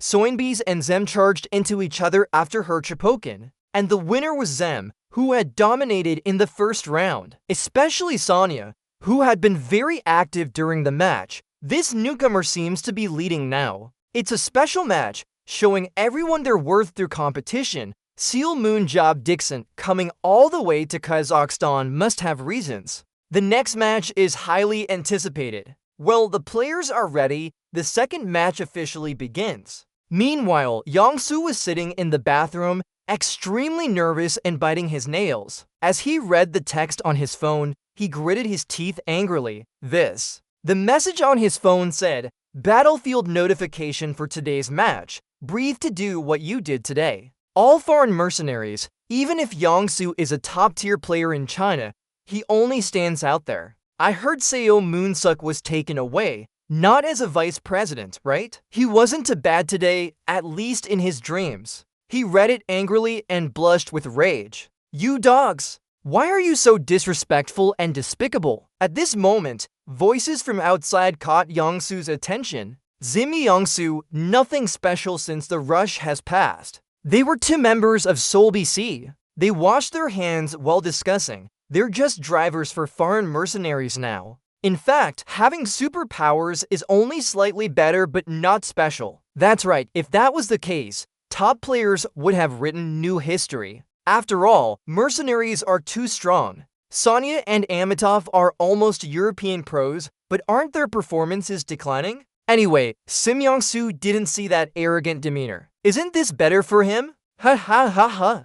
As I said, the existence of Sim Yong-soo is redundant. What should he do now? Yong-soo heard from inside and shuddered with anger. He couldn't take it anymore. He pushed open the door to confront them. What are you talking about, you dogs? Oh, Sim Yong-soo, one was surprised while the other held him back. It's okay, nothing happened. Then he sneered with a sinister smile, making sure Sim Yong-soo lost his mind. He then taunted that trembling scoundrel. What did we say wrong? In his mind, outside the match, using violence would disqualify him from future battles. Clearly, when Yong-soo heard those words, he was seething with anger. What? You dogs! Hey! Wait for me! Suddenly, a burst of laughter came from inside the bathroom. Then louder laughter made the Seoul BC team members anxious. Her. Yong-soo was about to question them. What? He was pushed out by someone from inside and stumbled. Yong-soo fell to the ground. It was Seo Moon who stepped out,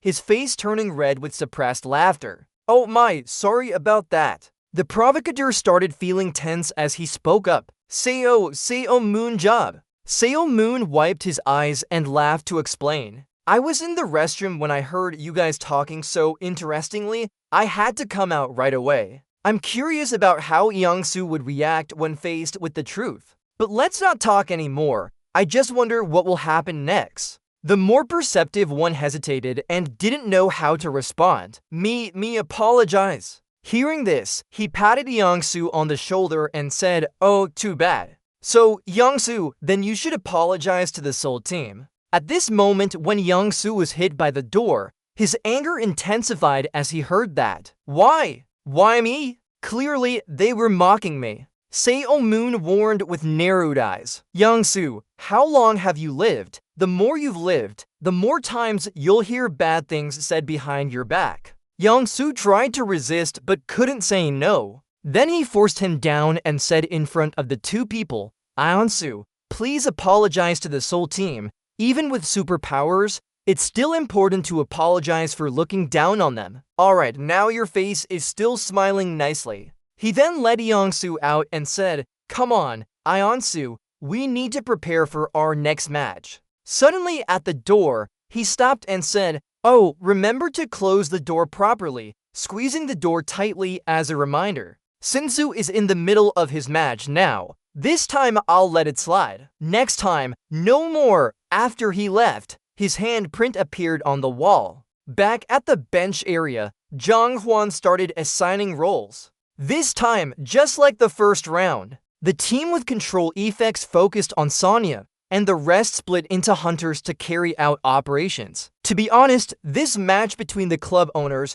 and former coach is actually a test for Sonya of new weapons. This allows us to try out many new tactics that we haven't had the chance to use before. It's also an opportunity for our team members to fight their hearts out. First, the members of the control team. Suddenly, Yang Sulik looked in one direction and saw the Seoul BC team laughing at him with a mocking smile. This made Yang-soo even angrier inside. Damn it, are they laughing at me? I'll show you what I'm capable of, Yun Baeksu. The second round's dungeon has appeared. It's a colony of ants. After renovation, this is the dungeon filled with large and violent earth ants. On the minimap and colony, starting point 1, starting point 2, there are small anthills scattered along the path. When reaching the queen's nest, the boss of the dungeon, all other ants will rush to protect the queen. There are countless small anthills, so this is a dungeon where we need to hunt all the ants. Who knows what both teams will show us? It's really exciting. After the commentator announced the end of the first round, both teams prepared for their confrontation with different expressions. The commentator then instructed the reconnaissance team advances. The reconnaissance team consists of Lee Na-yeon, Yoon Beom, Jose Ongho, Choi Hyuk, and Sonya, a total of 5 members. Dong Hwan watched them and said, the reconnaissance team has moved out. Get to work. He is from the hunting team with members Nong Dong Hwan, Sim Yang-sui, Kim Jin-soo, Park Young-smin, Nam Gong Jihin, Choi Jong-min, a total of 6 people. In the center of the ant colony, there was a loud warning as a group of ants approached. Immediately, an explosion occurred, dealing with many ants at once. That's Dong Hwan's hunting team. Everyone charged into battle to eliminate the monsters with great enthusiasm. If anyone encountered difficulties, teammates quickly appeared to support them. One by one, the ants fell down. Then they received an additional attack directly on their heads. After the hunt, Dong Hwan happily commented, "VV, the hunting process is going faster now. Maybe it's because we have a main damage dealer now. Alright, let's move to the next area." Dongmin suddenly raised his hand to call out, Captain, did we forget someone?" Dong Hwan was surprised. What? Dongmin pointed at an empty spot beside him and asked, "Where's Sim Yong-soo?" At this moment, he shot forward alone. Yong-soo charged forward with a strong belief, "Damn Shun bandits, I'll do self-examination. Do you dare to look down on me?" Just then, a voice echoed, "Sim Yong-soo, where are you going? You better return. Otherwise, he would curse and turn off the sound. Damn it! Take him! Be quiet!" On this side, Jong Hao was extremely worried and angry. What? Did he dare to cut off contact? Hopefully, he's ready for a verbal lashing after the match. Xiang-su. Then he turned around and told the remaining teammates, "Damn it. Keep going. We need to finish this first." 10 minutes later, Yong-soo appeared in a place. He hid behind the entrance of the cave, grinning, and saw the soul hunters. But why are only the soul bandits here? The detective team should be here too. Xiang-soo had planned to meet the detective team and throw fireballs at the soul from a safe distance. He was now starting to feel nervous, having to change his plan if they weren't there. Then he lit a flame in his hand. Forget it, since we're not visible, someone will fall for this trick. I just need to run when things get too dangerous. He then rushed out of the cave entrance and shouted, "Die," while throwing a fireball at the group. The fireball flew straight forward and exploded with a huge boom. Xiang-soo's expression was extremely excited, waiting for the results. How many got hit? The smoke gradually dissipated, revealing a step out of it. The Seoul BC team started to take defensive stances. As expected, Sim Xiang-soo came alone. Everyone formed the defense formation. Xiang-soo saw this and was both scared and angry. Really? Did they plan this? No one got hit by the spell. Just then, a member of Seoul BC started shooting an arrow while a cunning one next to him insulted. "Seriously, you're too easy to guess. Xiang-soo, how can you come alone and attack us after ignoring our previous provocation? You always act as predicted by me." The arrow forced Xiang-soo to retreat. He was so worried he gritted his teeth. Damn it, this situation. Tension built up, and immediately several arrows were shot at him, followed by the few members of Seoul BC rushing in. Xiang-soo kept throwing fireballs. They easily blocked them with their shields and continued to charge forward. He kept shooting fireballs one after another, but the Seoul BC team still dodged them effortlessly. Xiang-soo could only wait for them to finish before attacking. "They're coming.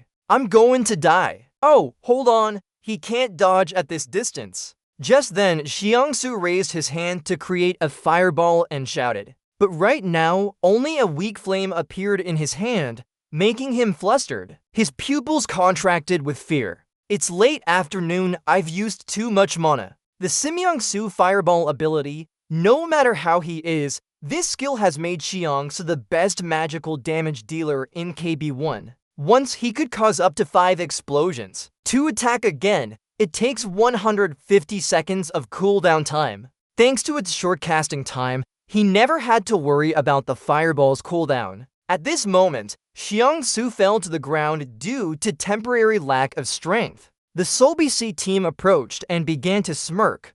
"Got you, Sim Xiang," but before he could finish his sentence, a blast came from behind him, followed by the message, "Sonia Akhmatova, down 1."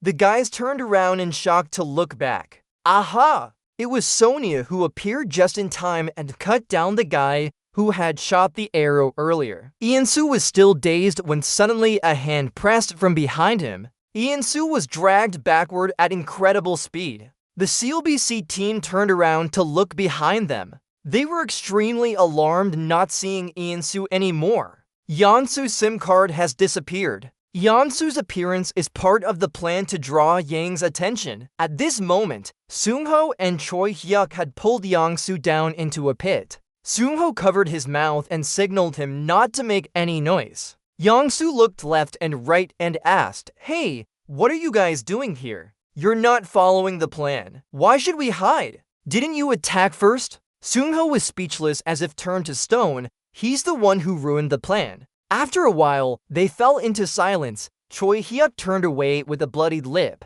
and Seungho stared at Yangsu, but he still refused to apologize. "Anyway, I thought I was going to die, so you guys should have come sooner." Seungho explained helplessly, "We couldn't appear until the right moment, so we decided to wait for you and draw their attention. To make sure the hive wasn't destroyed, we left one alive." At that moment, Yangsu saw a huge ant and gasped in surprise. "Oh my god, what the heck?" Then he quickly blushed and felt guilty, glancing sideways. Suddenly, realizing something, he exclaimed, "Ha! Hold on! Did you know I was coming and waited here?"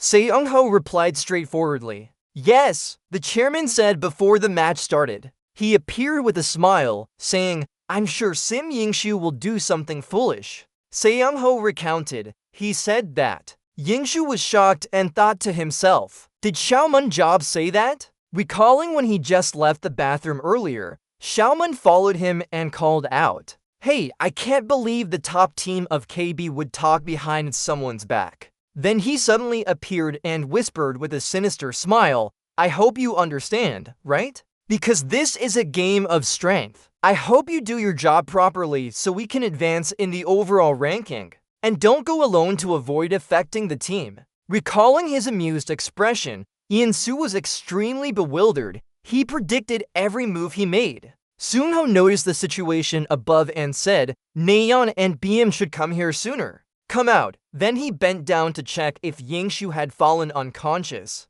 Then suddenly, he stood up confidently and exclaimed, startling both of them, "If I throw a bunch of fireworks at it, do you think I can take anyone down?" He was not satisfied with their claim. "You said he predicted every move. After Moon Drop, did you think you could sneak into my stomach? So let's see if he predicted this." Then he focused all his anger on his hand and shouted. Yingshu thought life was like walking on a tightrope. With the uselessness and personal issues, fan support had decreased. The National Champion Forum, what a worthless thing today's performance was. Foreigners did everything, even though Sim Yingshu was a good player in his country. But I guess international champions are very different. I think he can do something because Xiao Munjo recruited him. The office gave him an opportunity. He wasn't fired because he's the son of the vice chairman. He's not that talented. When reading those comments, he was very angry. Damn it,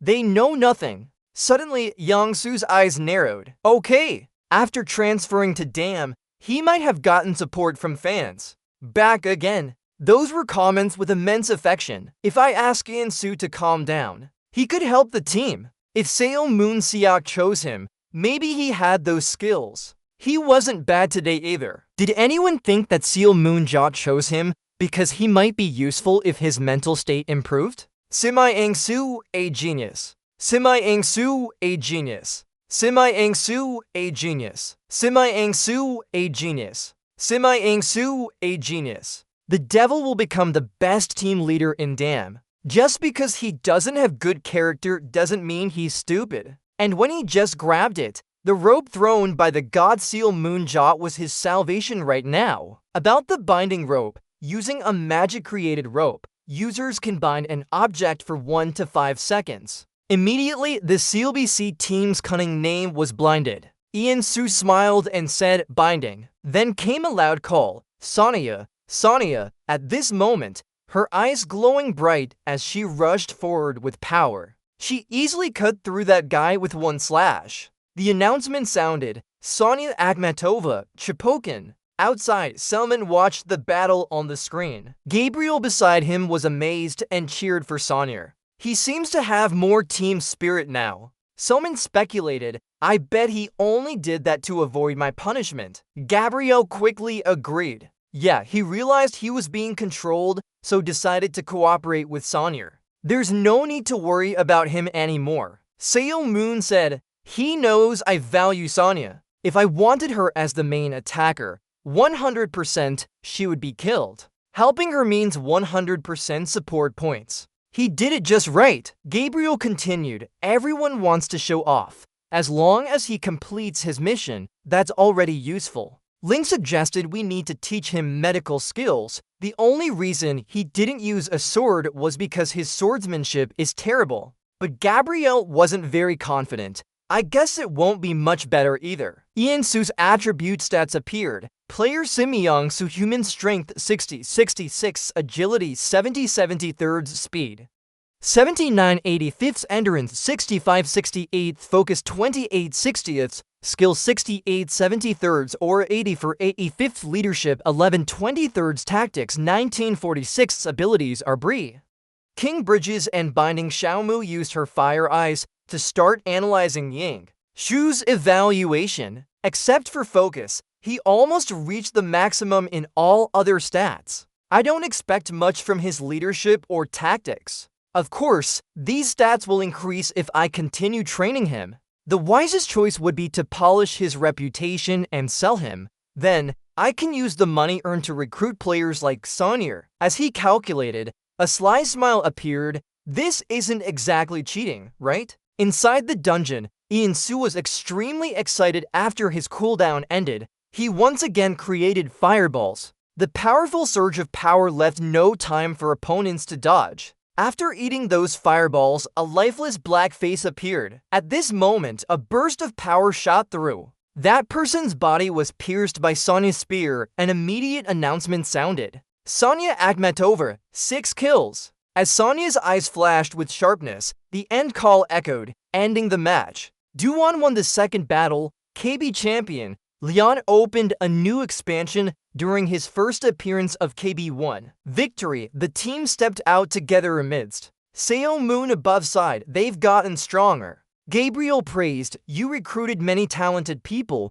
Seo Moon confidently replied, that's true. Besides Sonya, the one who caught my attention was Dong Min. He won't cause us any worries. In fact, I'm sure he will progress much more. Then Seo Moon thought to himself, while everyone else's stats only increased by 2 or 3 points, his luck allowed some stats to increase maximally by 5 points.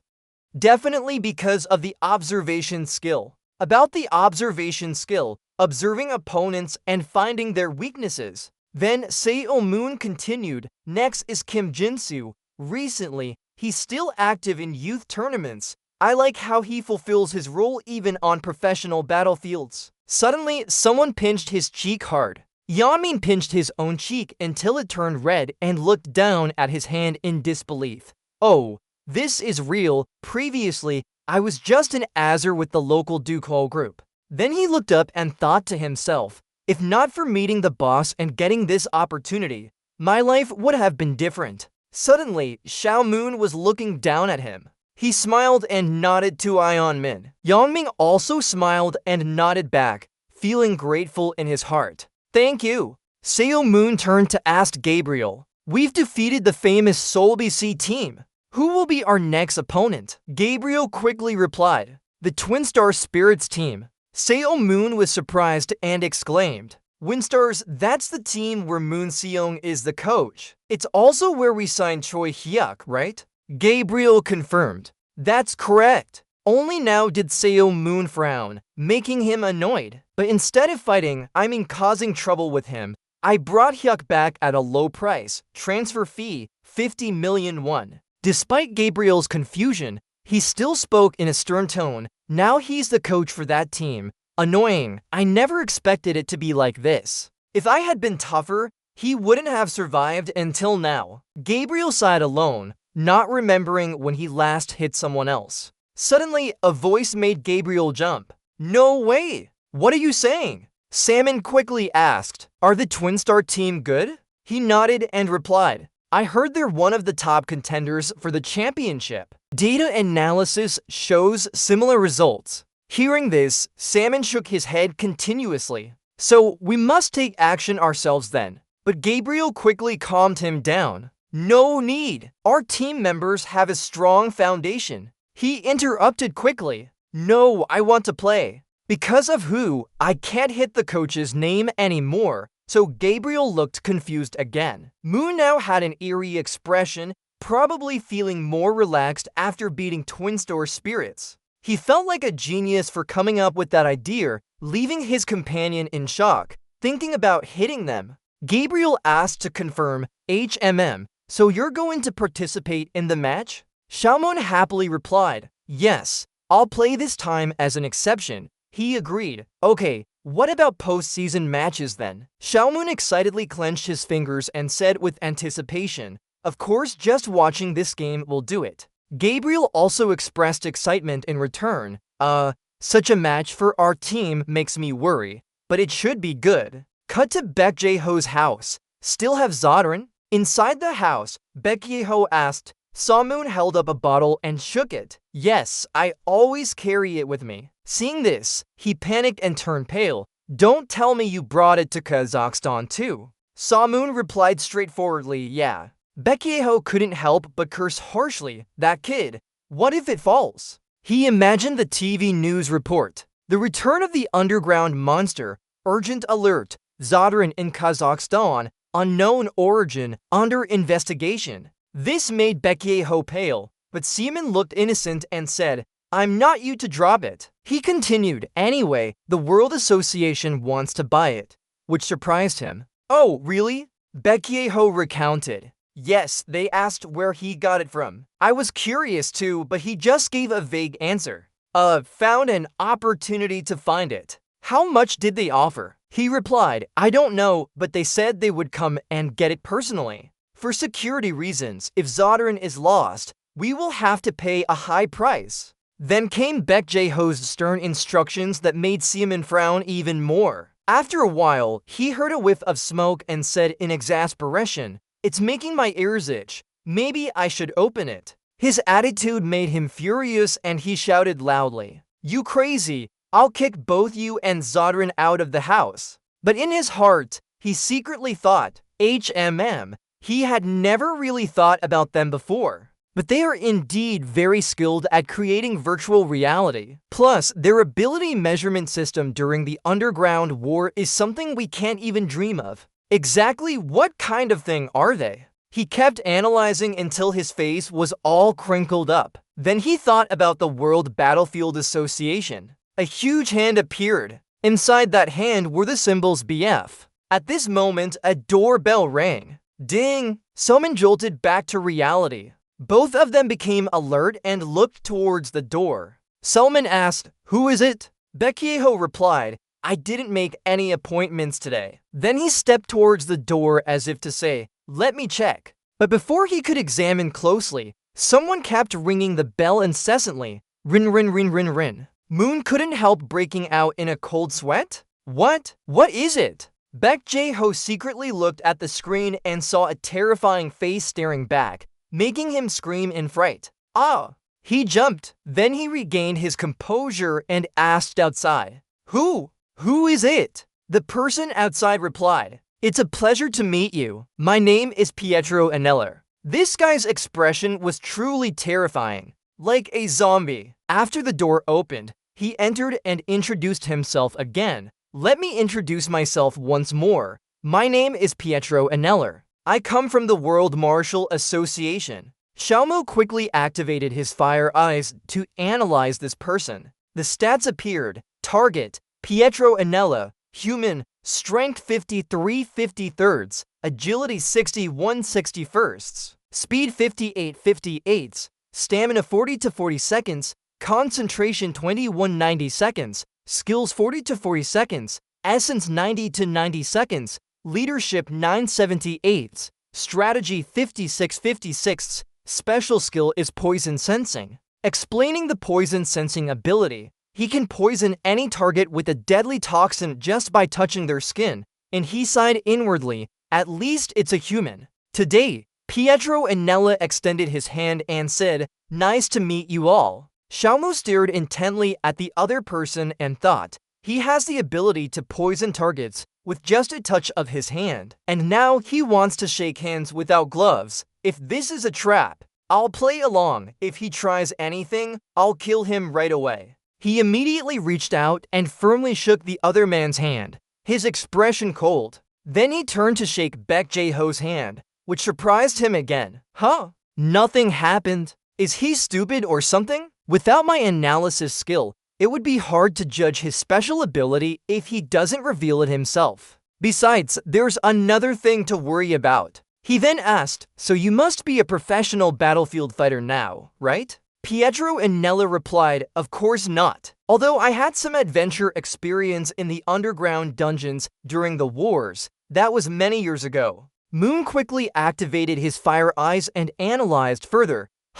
So why does someone like him have maximum stats except for brain-based skills? Even considering the superhuman are usually younger than normal people, he still looks around 20. There's no way a survivor of the underground war with only 21 concentration. Even as a superhuman, without continuous training, natural stats will decline over time. In other words, this guy has been trained to be ready for battle at any moment. Suddenly, Pietro Anelli opened his suitcase. Inside were stacks of money and transactions. So let's continue with the deal then. There's no point in exposing this if it gets out. We've prepared some cash for you guys. The total here is 1.5 billion. Xiaomu couldn't help but admire. More than I thought. Then he happily took out a bottle and said, alright, take it. Pietro Anelli took the bottle and accepted it. Then he replied, now just give me a moment. And with that, he pushed open the door and stepped outside. Pietro Anelli didn't hesitate to throw the bottle hard onto the ground. He then stomped on it repeatedly in a zombie-like manner. Each stomp was so powerful it caused sparks to fly. The two people inside watched and were startled by his actions. Selman thought, he's not using any special skills and his peculiar violent style. Baek Jae-ho felt a bit sorry for him. Oh my! He must have worked so hard to get this done. After a while, Pietro Anelli calmed down enough to adjust his tie before turning to the others and saying, now it's all taken care of. I'm off. The thing in the bottle was completely trampled into pieces. He continued speaking. Moreover, the chairman of the World Arena Association asked me to convey a message. Baek Jae-ho exclaimed in surprise. Ding, Pietro Anelli replied, the chairman wants to meet you as soon as possible. He has officially extended an invitation, Mr. Xiao Moonja. Baek Jae-ho responded casually, the chairman of the World Arena Association invited us. I thought it was something else. But when he fully understood what had just been said, he exclaimed in shock, boss, the chairman wants to meet you. He shouted so loudly that Xiao Moon had to cover his ears. Pietro Anelli raised his hand respectfully. Yes, I hope you will accept his request. Selman immediately put an arm around Baek Jae-ho and turned back inside whispering, hey Baek Jae-ho, are you overreacting? He's just the chairman, like a businessman or something, right? But he replied nervously, I'm not overreacting. Seeing his serious expression, Selman became serious again. Yeah, Baek Jae-ho continued. He always declines direct meetings and usually sends representatives to special events. No one knows anything about him. Everything is kept secret except for the fact that he founded the arena. Warbital Field wanted to say something in response, but held back. He asked Pietro Anelli if he wants to meet us. When exactly? I have my own schedule, so it might not work out. He replied, he said any time is fine. Hearing that, he smiled slyly and said, really? How about tomorrow? Baek Jae-ho behind him could only silently sigh in his heart. Hold on, you just said it was busy so you can't go. The season is still ongoing. What are you going to do with that? Pietro Anelli heard this and quickly agreed. That's great news. Of course. I'll make sure transportation will be arranged for you. See you tomorrow. After saying that, he got into the car and left. Now Baek Jae-ho couldn't help but smile and exclaim, I guess you really are different. I'm also curious about what the chairman of the World Arena Association is like. Bring me a photo back. Meanwhile, Xiao Moon turned back to talk about something else. I wonder if that name just mentioned is really a person. He then seriously analyzed it in his mind. His stats are very high. It's easy to destroy the seed with his power. Yet, he had to crush it by stepping on it. The seed could easily shatter under his claws. He must have wanted to hide his true power. That's suspicious. Then he called out to remind Becchio.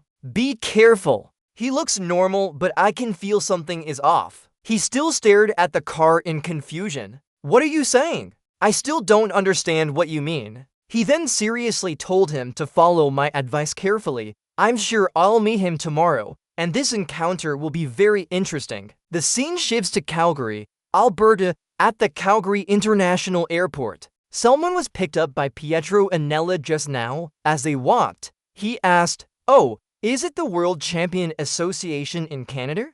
Pietro and Nella turned and replied, "No, it's in America." Hearing that, someone was confused. So why are we here? He responded emotionlessly because the current president isn't at the association. Shalman was still puzzled, right? Right. Later, they appeared at Jasper National Park, Rocky Mountains, a place with vast emptiness. After getting out of the car, Shalman frowned and asked, "Does the president live in such a place?" Pietro and Nella pointed straight ahead and replied, "More or less." Shalman looked into the distance and asked again, "Now what? Are we going to walk? Oh, it's so big." Suddenly, Pietro and Nella pulled out a strange marked stone from his jacket pocket and said, "Take this." Shalman was surprised and exclaimed, "A return crystal." Pietro and Nella confirmed, "Yes, it will take you to the president's coordinates." As he looked at the stone, he said, "I couldn't use a return crystal outside the dungeon before." He explained, "That's true, but this one was made specifically for here." Xiao Moon was surprised and thought,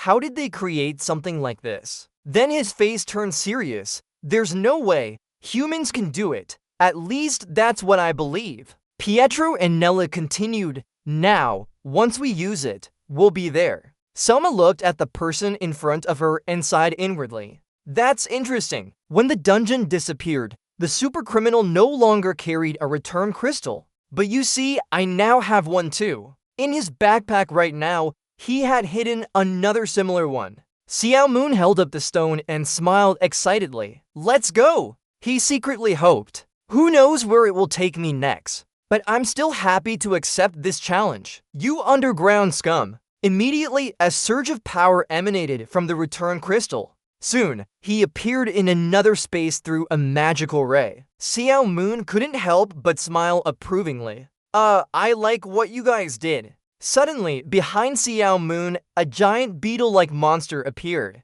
He was startled and turned around to look. As the giant beetle attacked, he quickly leaped out of the way to dodge it. Xiao Moon's body flew far away. His eyes turned white. At this moment, he used his power amplification technique. His body was surrounded by a purple aura. Immediately after, Xiao Moon leaped out of that position. He decisively charged back to attack the giant beetle monster, quickly punching its head off. Blood splattered everywhere in a gruesome manner. Xiao Moon lies there, staring at the fallen body of the monster and exclaims, "It's a Mantia." Mantia, the monster that appeared in the latter half of the Underground War. While Xiao Moon struggles to erase all the dungeons, the underground world created it as a final effort. To create it required using essence from various places. However, this essence is considered a precious resource for those in the underground world. That's why they worked so hard to create it. Soul Moon smiles confidently and calls out,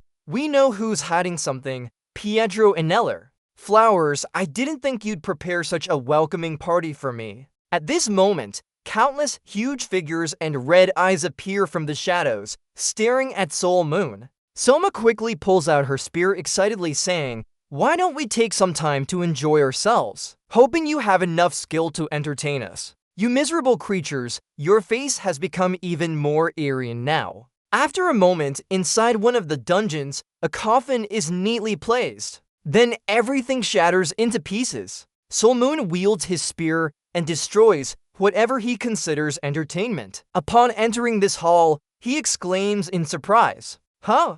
What's this? Hold on, Soul Moon looks towards the glowing area at the top. A casket, a hand starts to move sharply. In his amazement, the dark voice resounds. Oi guest, are you human? The body inside that frozen coffin rises and releases its power. Then commands are issued. Intruder. The program for eliminating intruders is activated. That ball of energy sends Salmon sliding far away. His hands raise to shield his face. Then he starts sweating as he exclaims, "This shock! Where am I?" Suddenly that body speaks. This language, this familiar voice. It seems like a salmon drop. Being mentioned by name makes him quite confused. What are you trying to say now? Then you raise your hand to take off the hat. An image of someone standing above countless people from the past appears. That is precisely the face of Grand Priest Xiao Moon exclaims, "Highest-ranking priest." The highest-ranking priest stands on the frozen coffin and looks at Xiaomun before softly saying, "Highest-ranking priest, I guess that's how they usually call me." A level 3 underground figure appears, holding the ball of energy, speaks, "What are you doing? You don't look like someone from the underground world anymore." Xiaomun looks at her coldly and says, "You don't look human either." The highest-ranking priest removes his hooded hat, angrily scolds, "We were always like humans, we only changed our appearance to better fit battles." Hearing this, he finds it interesting and exclaims, "Well, it's been a while. I don't know about the others, but I'm sure I'll kill someone." She doesn't show any obvious reaction. "You're right. I died at your hands once." Now Pietro, the highest-ranking priest, continues looking at his palm. "I must have failed a mission, but someone cursed me to be trapped in this body of a sinner who can't see light." Soul Moon chuckles and replies, "Probably the one who cursed me." The highest-ranking priest calmly responds, "Cursed? I don't have any emotions like that. She was simply sent here by the creator to punish a high-ranking priest like myself." At this point, she adds, "I actually feel grateful." He thinks to himself, "Fallen one, did she just attack me or what?" The highest-ranking priest suddenly falls silent. Xiao Moon asks in confusion, "What's going on?" She remains silent as if pondering something deeply. Then after a while, she speaks. "Nothing, I just received an order to kill someone." He hears this and clutches his spear tightly, but not showing any fear. "Of course, you must be reluctant to do this. Let's get it over with." Just as he was about to act, the highest-ranking priest above suddenly interrupts. "Hold on, Soul Moon." She gradually descends into the space and adds something more. "There's no rush. We were only ordered to kill you, not when to start, so I think we should talk first." Selwyn paused a bit, thinking, just a moment ago, it was possible to take her down, but would be quite difficult now. With that thought, he seriously asked, "Is it okay if Linda, who's under control, does something against the order given?" She heard and laughed for a few seconds before raising her hand slowly, saying, "Although I am Linda, controlling the high priest to rule the underworld isn't easy. This must have been done by priests below me, but those inferior ones can only follow orders and fight." Sail Moon was surprised, unable to believe she's still so bold even after dying. She shrugged and replied straightforwardly, "I'm just telling the truth." He put his spear on the ground and shook his head, laughing, saying, "Forget it, I'm not here for peace talks. I don't know what you want to say, but fighting is better than standing there talking nonsense." "Right." As he finished speaking, the high priest from across took over with certainty. "You fell into a trap and came here. Sail Moon, maybe you thought everything was under control. But don't you wonder who's behind this?" He asked. "Huh, do you know the name?" She shook her head. "I don't know, but I can help find out." Sail Moon was utterly confused, wondering why he would help. The high priest smiled and said, "Let me remind you, I'm not sure about you. You defeated me when we crossed paths. Even now, you want to defeat me again to get me out of this miserable state." Sail Moon laughed and said, "I was planning to crush her into dust so she can't be resurrected anymore." She heard that but didn't get angry, nodding slightly as she said, "You're still the same." Recalling the images of previous priests, she added, "Anyway, I'm sure whoever helped me revive is starting a new war. We must stop those who distort the prophecy about the primordial light and find the truth before sending them to eternal rest. He didn't understand anything, raising his spear in contempt, asking, aren't you the one who started this underground war? If now you really want to live on the surface, we could coexist peacefully. Don't you know how much land is left unclaimed, like deserts, mountains, or oceans? A powerful magic aura emanated from the high priest as she shrugged and replied, "You just said living together would be peaceful, right? Don't try to fool me. I'm sure you know it's impossible." A magical eye appeared around her, emitting magic power. She said, "Before they attacked us, we observed humans under the guise of coexisting peacefully. We saw many conflicts and fights among them. The image of a dangerous battlefield space appeared. Due to living in different countries or having different skin colors, and other reasons too numerous to mention, I've seen you massacre each other mercilessly." She continued, "Those from the underground can't live under sunlight, but we can during sunset. This applies only to a few people." Superhuman looked at her.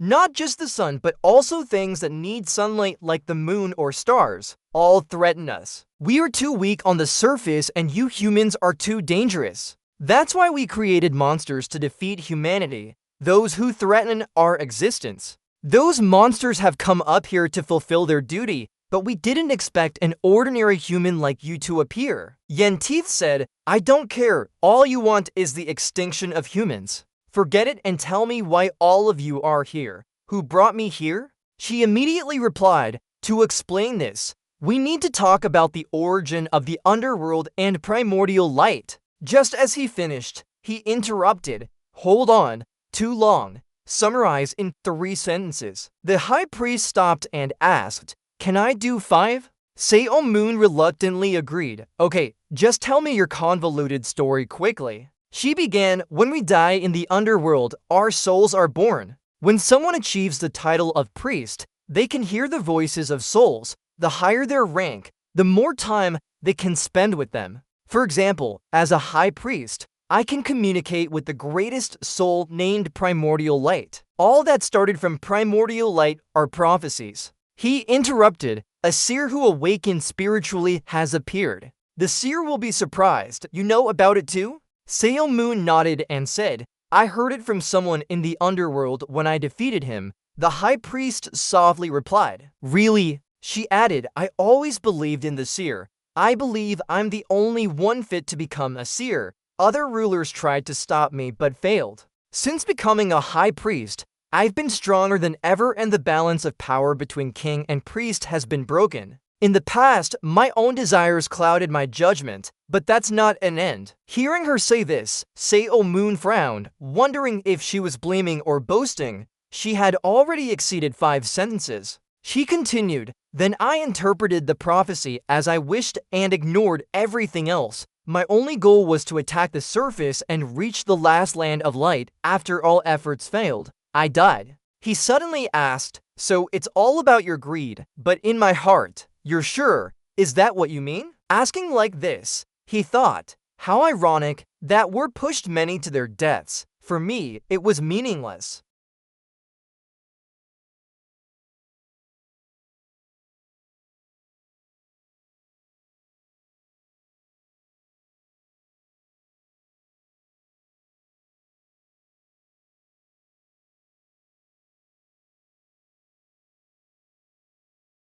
He was silently thinking at this moment. "Forget it, screw this." Superhuman's face drenched in sweat immediately said, "So to dispel it." The high priest stopped him. "Hold on, attacking the soul can also harm us, so just keep doing that." He didn't understand how to do it and shouted angrily, "What exactly do you want me to do?" The high priest looked straight into Superhuman's eyes and replied, "Just dodge my attacks and try to counterattack me." In his soul state, Superhuman was frustrated, thinking, "Unbelievable." He cursed and shouted, "Motherfucker, here I come." His words turned into a beam of light rushing towards the high priest. He swung his hand to attack her directly. The high priest quickly raised his hand to retaliate with a powerful mana blast. The 2 power sources collided, creating an explosion in midair. The high priest tried charging forward, round her, were thick clouds of dark energy that condensed into the form of a demon following its master's footsteps. The high priest shouted coldly, "Hear my call, souls." Seeing Seo Moon not backing down, he rushed and laughed. "Let's end this quickly." As he spoke, his soul immediately shot forward. The high priest calmly retaliated with a move. Both sides clashed fiercely, mana blasts continuously being fired off. Seo Moon Drop held her sword tightly, smiling inwardly, not much compared to the difficulty of the dungeon. They fought for a while, each clash echoing loudly. Seeing the sharp sword rushing towards her, she panicked thinking, "He's here too fast." Bright lights from the sharp blade spread out. Seeing the sword swinging to attack the high priest, she immediately raised a protective barrier around herself. The sharp blade with strong mana force struck down. The barrier broke open. He retracted his hand and stepped back several steps. Unhappy, he spoke. "How to put it? I don't have time for this. Let's end it here." As soon as he finished speaking, he rushed towards the high priest with all his strength. The force surged and struck the outer protective barrier of her. The high priest raised both hands to control the savage power of Seo Moonjob. Cracks appeared in the barrier. She quickly turned and dodged, stabilizing herself. The high priest raised one hand to release a strong green light beam. Seo Moonjob's sharp sword pierced her hand. It broke through all of the high priest's attacks, seeming to have resolved everything. Salmon retracted his hand and stepped back. He looked at the high priest who was kneeling on one knee and asked, "Have you been freed yet? Or should I kill you for sure?" She quickly replied, "Alright, stop." She spread her hand in front of Salmon and continued, "Look at your attacks that have already broken the chains binding me." Holding his sword tightly, he asked with a puzzled look, "Is it just like this?" The high priest nodded slightly. "It seems so, but I will be sealed soon anyway." Hearing that, he sighed. "So boring." Ignoring the attitude of the person in front, she continued, "This is the result of someone trying to control me without enough power. My body is breaking down from containing this soul's immense energy." Hearing that, he thought in shock, "Unbelievable, she still looks so calm." She added, "We can quickly end this battle because of your soul state. If you're as strong as before, it might take days to defeat me." To respond, "I will bring you back just before you enter the dungeon." Seo Moon Siak was surprised and exclaimed, "You can still do that? I guess that means I'm about to meet Pietro. Hurry up and take me there." The high priest's body gradually dissipated as she seriously reminded him, "Don't rush. The one who made me like this will soon realize something unusual. They will definitely send someone to check on the situation." Gatgu replied, "You have a point there. After all, I've deactivated all their traps." With both hands holding the staff tightly, he smirked and said, "Let's see who this chairman of the association really is before we leave." The high priest sitting on the stone stepside, "I also have a duty to correct those lost souls." Looking at Taseo Moonjob with disdain, "You think they'll listen to you in that state? You need to use your strength to subdue them." The high priest realized the contempt in his words and gritted her teeth as she replied, "I never said I would talk nonsense to them." After speaking, he suddenly went silent. The high priest felt a moment, then widened her eyes and exclaimed, "They're here." Seo Moonjob watched where she was looking. In front of them, dense dark energy flowed out from behind a white curtain, revealing sharp claws tearing through the fabric. Following that, a cold voice echoed, "The high priest's bindings have disappeared." "This means Seo Moonjob is dead." Suddenly, someone appeared from nowhere. His eyes widened as if he had just seen something wrong. It turned out to be a high-ranking priest with the ability to control souls of the deceased. White flames gathered around him and created white fire. Upon appearing, seeing the two below him, he couldn't believe his eyes and shouted, "How can this be? Seo Moonjob, could it be that even with the high priest's soul to deal with them, we still couldn't defeat someone?" Xiaoman casually slung his staff over his shoulder. He frowned and thought. An underground world figure arrived. He must have been the one who ordered Pietro and Neller. Thinking this, Xiaoman placed his hand on the high priest's head to muffle her. "Hey you, 17 years ago I sent her to sell salt. Do you really think she has a chance against me in this state? She immediately turned pale and cursed silently. You've gone too far. The high-ranking priest hovered in midair, shaking his head in disbelief. Below, Seo Moonjob clenched her fists and said faintly, maybe I should thank your warm welcome. Then she turned to the high priest and said, it seems we need to re-educate your subordinate now. Beside her, she nodded in agreement. This made Seo Moonjob's body enter a soul state again. The high-ranking priest was shocked and exclaimed, soul transformation? How can one achieve that state? He couldn't let it be. With a sudden movement, he fell down and completely disappeared. Witnessing this scene, Xiaomun asked in confusion, did he just run away? The high priest quickly replied, it seems so. Hearing that, he suddenly became angry and widened his eyes. Seems like it. Seems like what kind of way? Did you really let him run away like that? At this moment, the high priest remained silent, focusing on something. After a short while, her eyes suddenly widened. Just as he ran off, the high-ranking priest was dragged back here. He cried out in despair, High Priest. Then she raised a hand and shot dark energy to bind the high-ranking priest tightly. She then said with a voice, do you think I would let you run away like that? The high priest asked him, now tell me, traitor, is this your plan? He angrily shouted, damn it. Then he used all his strength to break free from the high priest's bindings and ran away. But before he could run far, his body was pulled back. She angrily roared behind him, did I allow you to go? Due to a strong magical force binding him, the high-ranking priest screamed in pain. High priest, why did you do that? Why did you switch sides? She replied with a voice,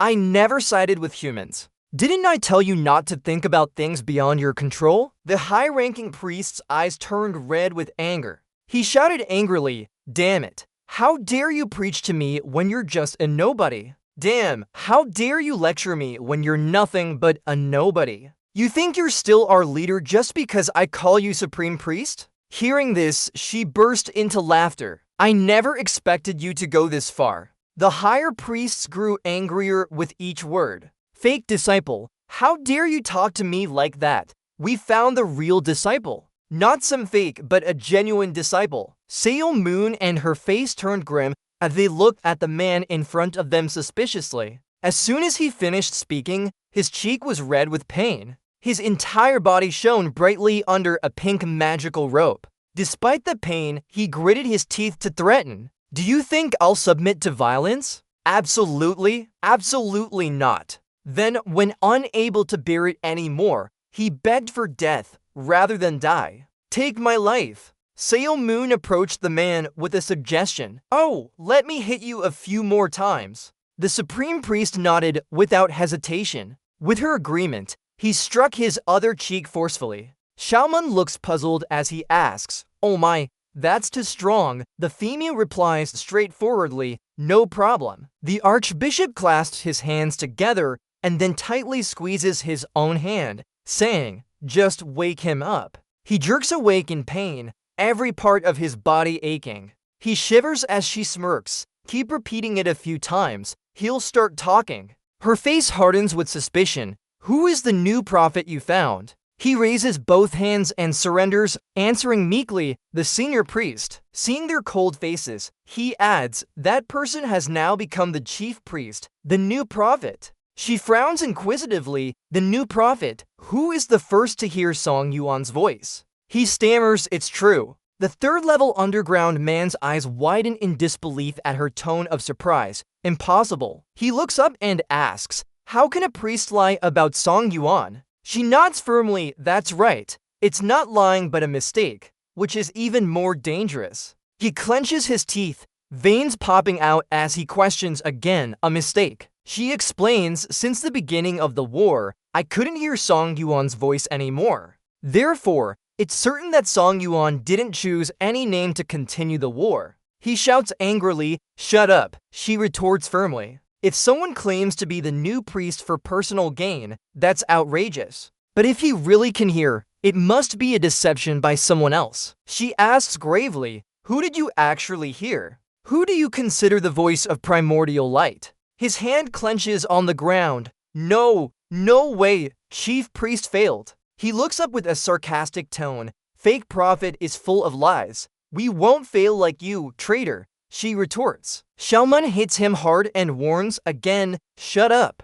He is thrown against the wall and then his body slams into the ground. Despite this, he curses, crazy man without faith. His eyes suddenly glow brightly, his voice darkened. I will drag you all down with me. A strong whirlwind surrounds him. Xiaomu realizes his intention. That guy is going to self-destruct. Isn't that dangerous? She waves her hand. Let it be. Suddenly, a white light blazes round where he was standing. The archbishop snaps his fingers and he disappears without a trace. Xiaomu asks in surprise, "Oh, what happened? Where did he go?" She answers, "Nothing, I just sent him somewhere else to self-destruct." Then she gestures towards Song Yuan. "Now that's done, I'll send you too." Seo Moon raises his voice. "You too? Why me?" She analyzes if left alive, it would be exploited. To avoid becoming a zombie, he can only self-destruct. Song Yuan nods and suggests, okay,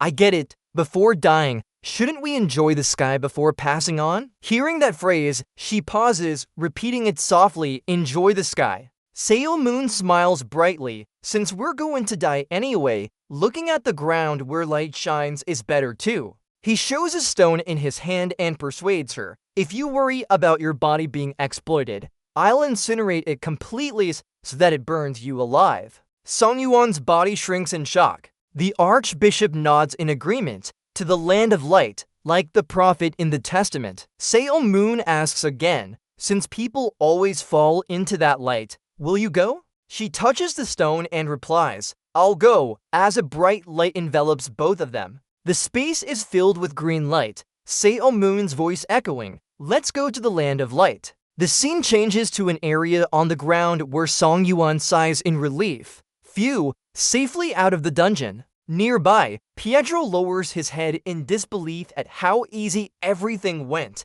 We must be extra careful. He sighs dejectedly, that fool can only fight. But when he opens his eyes, Pietro's eyes widen in surprise. What? FCK! He looks up to see two figures falling down. What is that? Seo Moon grabs the archbishop's hand and slaps him repeatedly on the head with his other hand. His head hits the golden ground, making a sound. Bong! The slap creates a dent in the ground. Pietro grits his teeth. How? You cut him off. What how? Seo looked around. We destroyed everything and cleaned out the dungeon. Why? Ah, right, the senior high priest ordered them to do it. He commanded the search announcement. I killed him. Did a good job, huh? Paicho was so angry he shook all over. Don't talk nonsense. He stood there when Seo Moon doubtfully asked, have you learned the holy language? Seo Moon sneered, having studied the prophet's language means you've cleansed your mind. What a foolish yet self-deceived person. He came closer and stretched out his hand. I'm going to crush you, you scoundrel. Then there was a scream like a pig being slaughtered, shaking the whole forest. The high priest lay on his back floating on the ground, staring blankly at the sky. She looked at the light shining down and murmured, that's blue sky, that light is from the sun. Suddenly, footsteps echoed behind her. Seo Moon asked, so, what do you think? She replied bluntly, it's over. Then she looked up at the sky with the sun blinding her and said, this warm light, how wonderful. I thought my body would be sealed right away, but, surprisingly, Oro is stable, there's no tremor. She continued, I can endure for a bit longer. He was surprised. Ah, really? So you didn't die? She pursed her lips slightly. Fool, I'm not dead yet. She whispered contentedly. Anyway, I can still enjoy the sky for a bit more. It's so bright and warm. Seo Moon chimed in.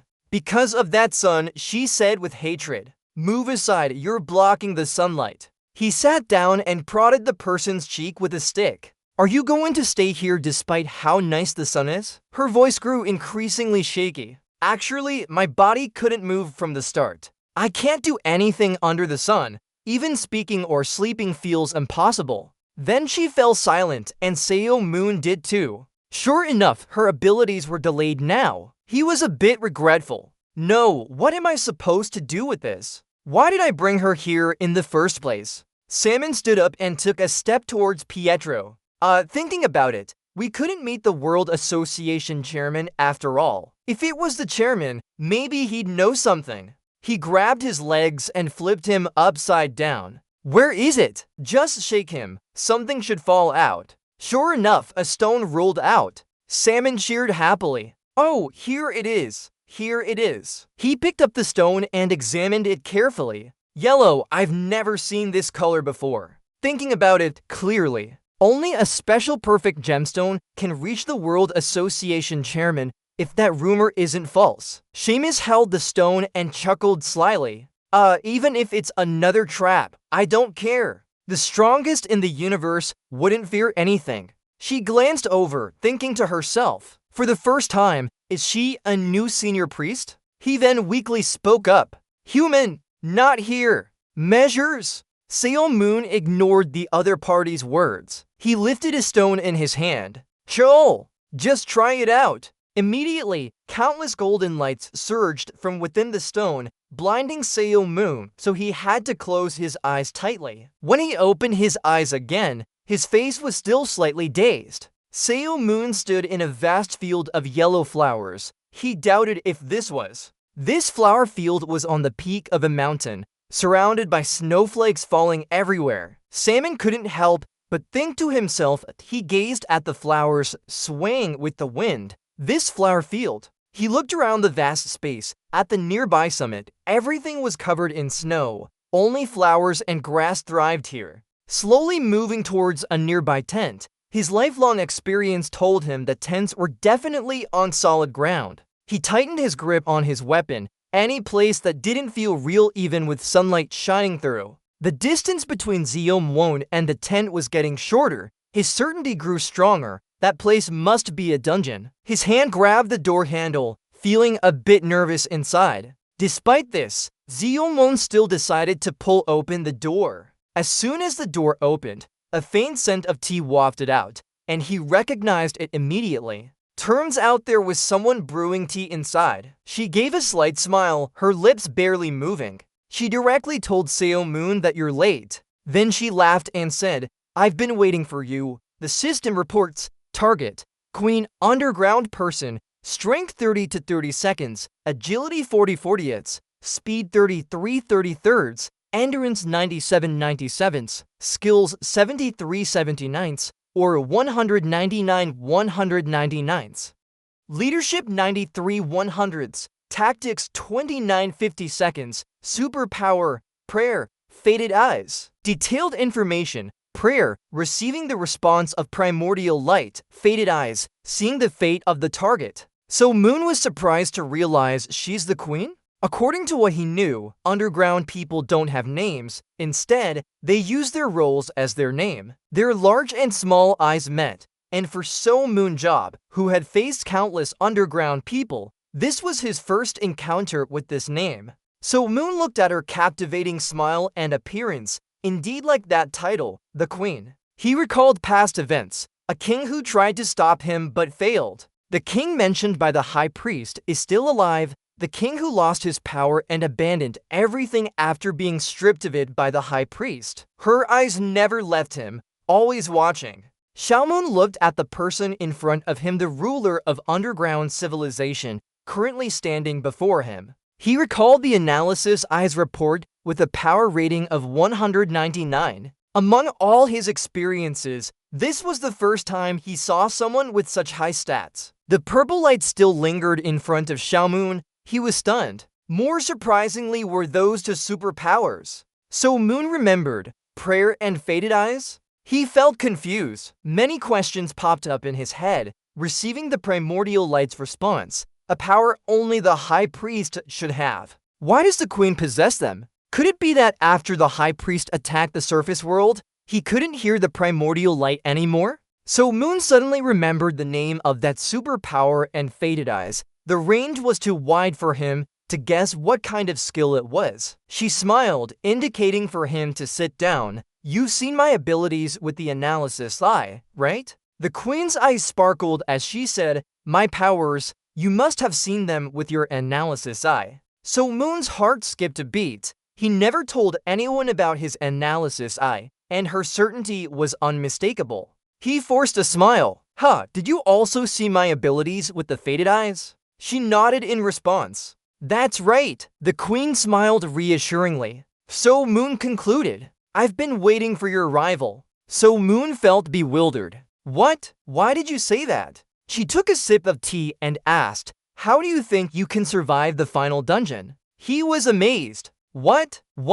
Why? She confirmed, yes, I helped Xiao Moon return to reality back then. Xiao Moon thought more and felt increasingly incredulous, cold sweat dripping down his face. He clenched his fists tightly, the veins bulging on his palm, a question forming in his mind. Had someone from below saved him? She nodded resolutely. Of course, it was indeed superhuman abilities and immortality that you directly received from that brutal battle. But without me, you would have been permanently trapped in the temporal rift in the dungeon. He waved his hand dismissively.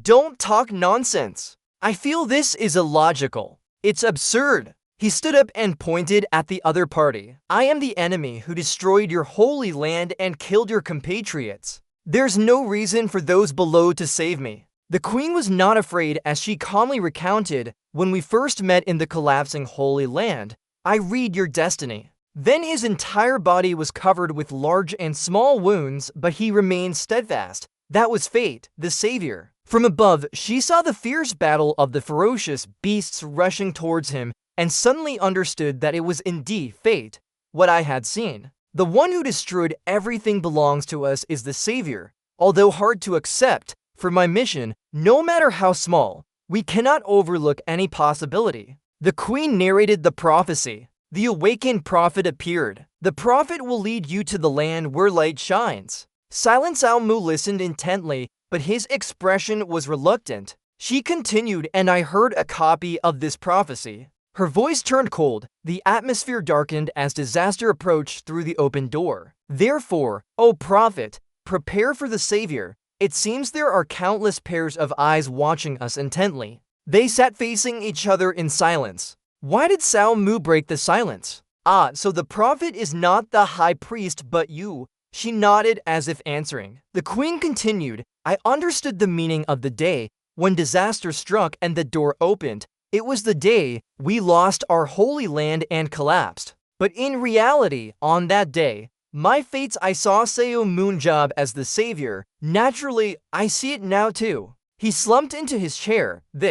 I don't believe in prophecies or anything like that, so forget about it. What do you want to do? She quickly replied, although there were losses then, it wasn't the true disaster yet. The queen spoke confidently.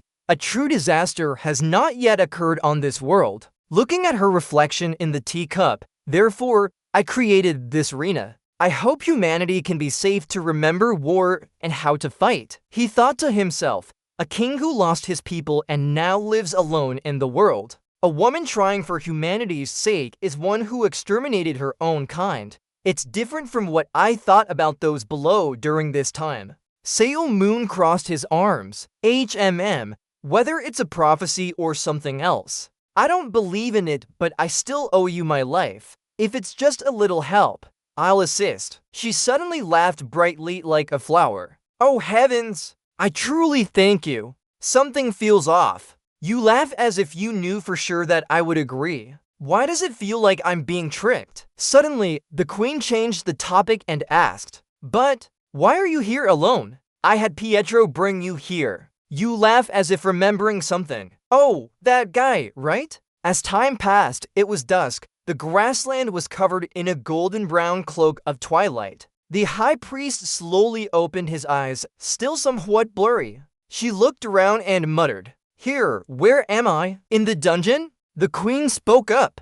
The high priest had dealt with the soul of High Priest A. She's definitely stronger than what we know. The high priest looked at the person who just spoke and was so surprised he stammered. A woman, Why did Moon quickly cover her mouth and look at the queen? She knew Pietro. She nodded. Yes, he's a human who knows I'm an underground person and helps me. I can trust him because he has the title of a revered one. You scratch your cheek. Couldn't solve the mind wiping of a high-ranking priestess Before that, she probably died from brain shock. The queen evaluates, saying it's sad but not possible even for language divinity learning. The high priest pulled his hand away from her mouth. The queen I know isn't someone with this power. Oro has grown so much in such a short time. The queen falters and smiles. Yes, that's right. I could hear your primordial voice clearly 2 years ago when the Holy Land collapsed. The high priest radiates terrifying aura, feeling discontent. Why keep this secret from me? Ah no, it can't be revealed. If it was, I would have gone mad and killed you long ago. She looks at him apologetically. Sorry, I'm a sinner. Don't even mention the prophet, not even an archdeacon in name. It's all my fault for ending up this way. The primordial light turned its back on me. Seo Moon speaks with a cunning smile. That's right. It's all your fault. She pouts angrily. Don't be so presumptuous. Seo Moon coughs. Then she looks at him again, asking, but now, do you really want to cooperate? Because of the prediction of the true chaos? Before 7 people arrived at our holy land, I tried to hear the primordial light's voice one last time. She recalls. I did. With sincere prayers, my spirit reached a state close to the spiritual body. Her eyes darken as it nears where the primordial light resides. The high priest is covered in white radiance. She continues moving forward. Suddenly, a low voice echoes from afar, startling her. My child, are you looking for me? That voice sounds like it's coming from the underworld. Come here. She can't help but marvel. It sounds alive as if just died. If I hadn't heard the primordial light's voice before, I might have believed that was really the primordial light speaking. The two remain silent as the high priest shares his experience. That voice echoes from a very distant place. It feels like reaching out to touch this direction. It's an old and vicious feeling. He suddenly looks up, then sighs. Seo Moon stands up slowly, so that must be the sound those high priests mistook for the primordial light. She nods. Maybe. He smirks. I got it. Just find him and beat him up. The two look at him in silence as he laughs. The high priest suddenly covers his face with a sigh. A human's head doesn't have this plan. Let's take a break first, then find the archdeacon later. Late night, stars shining brightly in the sky. The high priest lies down and sighs. So beautiful. Xiaomoon approaches and asks, what are you doing? She replies, just stargazing? He is speechless. Still not tired after 6 hours? She pouts. This is the voice of a human enjoying this blessing every day. Then she answers her own question. Yes, it's true. Stargazing here at night is really clear. Seo Moon curses in his heart. This bookworm, how long are you going to stare? That's just nonsense. He mocked and laughed. Come on, you've been watching films for 10 hours straight? Suddenly, the eyes of the high priest widened in surprise. She suddenly sat up, startling him as she asked, what is it? After sensing something, she announced that someone was coming. Seo Moon asked in shock, what's going on? His hand moved slightly back, then he stiffened. Supporting himself with his hand, Seo Moon wanted to curse, damn it, I left the spirit inside. At this moment, a group of people blocked their path. They stared at them intently, their voices very cold. Is this place the land of the queen? Seo Moon's fire grew as instructed by him. Huh, what are they? Suddenly, a sigh was heard. This place is really beautiful. Two men with blue and yellow hair looked around curiously. Is the queen here? So beautiful. It's where light shines, right? The brown-haired man remained silent, on guard. Seo Moon withdrew the fire. The high priest beside him commented that they didn't seem to be related to a senior priest, agreeing with him. The brown-haired man hesitantly asked, wait, are you Seo Moon Ja? The two behind them were terrified as they clung tightly together, saying Seo Moon Ja, and the one next to you is a high priest. Seeing that they recognized her, she was pleased. Oh, these guys know me. He nodded in confirmation. Yes, I'm Seo Moon Ja. You destroyed the last dungeon. She asked loudly. Do you want attention? Why introduce them one by one? They looked at each other with wide and narrow eyes. Electric sparks flew round arrogantly. The brown-haired man stammered. I heard the queen invited people. Xiaoman nodded and glanced towards the tent behind them. Yeah, it seems you're the queen's subordinate. That's right, as long as the queen is alive, the other underground people will also be alive. He asked the two trembling men. But why bring those guys with you? The brown-haired man replied. They're just wandering kin who couldn't return home. Later, they'll live in the place the queen has prepared for them. Xiao Mun guessed. Oh, it seems there's a separate place for underground people. The brown-haired man gritted his teeth and remained highly alert. I can't say anything more even if it's the queen who arrived. Then I don't have to explain to those who destroyed our home. The high priest interjected. Recently, there was also a space decorated like this. She looked at him with a hint of meaning. Perhaps that's the place. He nodded as if he understood. He was surprised by this. High priest, how can you side with her? He asked, do you know about this? She calmly replied, at my level, it's basic. Pointing at the brown-haired man, she added, if I explain everything, of course, I'll have to skip some parts. Line 60 is reached. You're sure you were a Jinshi, right? I recognize your face. She evaluated him as someone with quite unusual abilities. Meanwhile, his eyes lit up with analytical insight. The information for the brown-haired man showed Jinshi, underground person, strength 50/50ths, agility 60 to 60 seconds, speed 41/41, flexibility 55/55, spirit 86/86, technique 90 to 90 seconds, aura 140/140ths, leadership 33/33, strategy 30 to 30 seconds, superpower, Jinshi, reenactment, detailed information, Jinshi, remember scene. Reenact them exactly as in memory except for physical beings.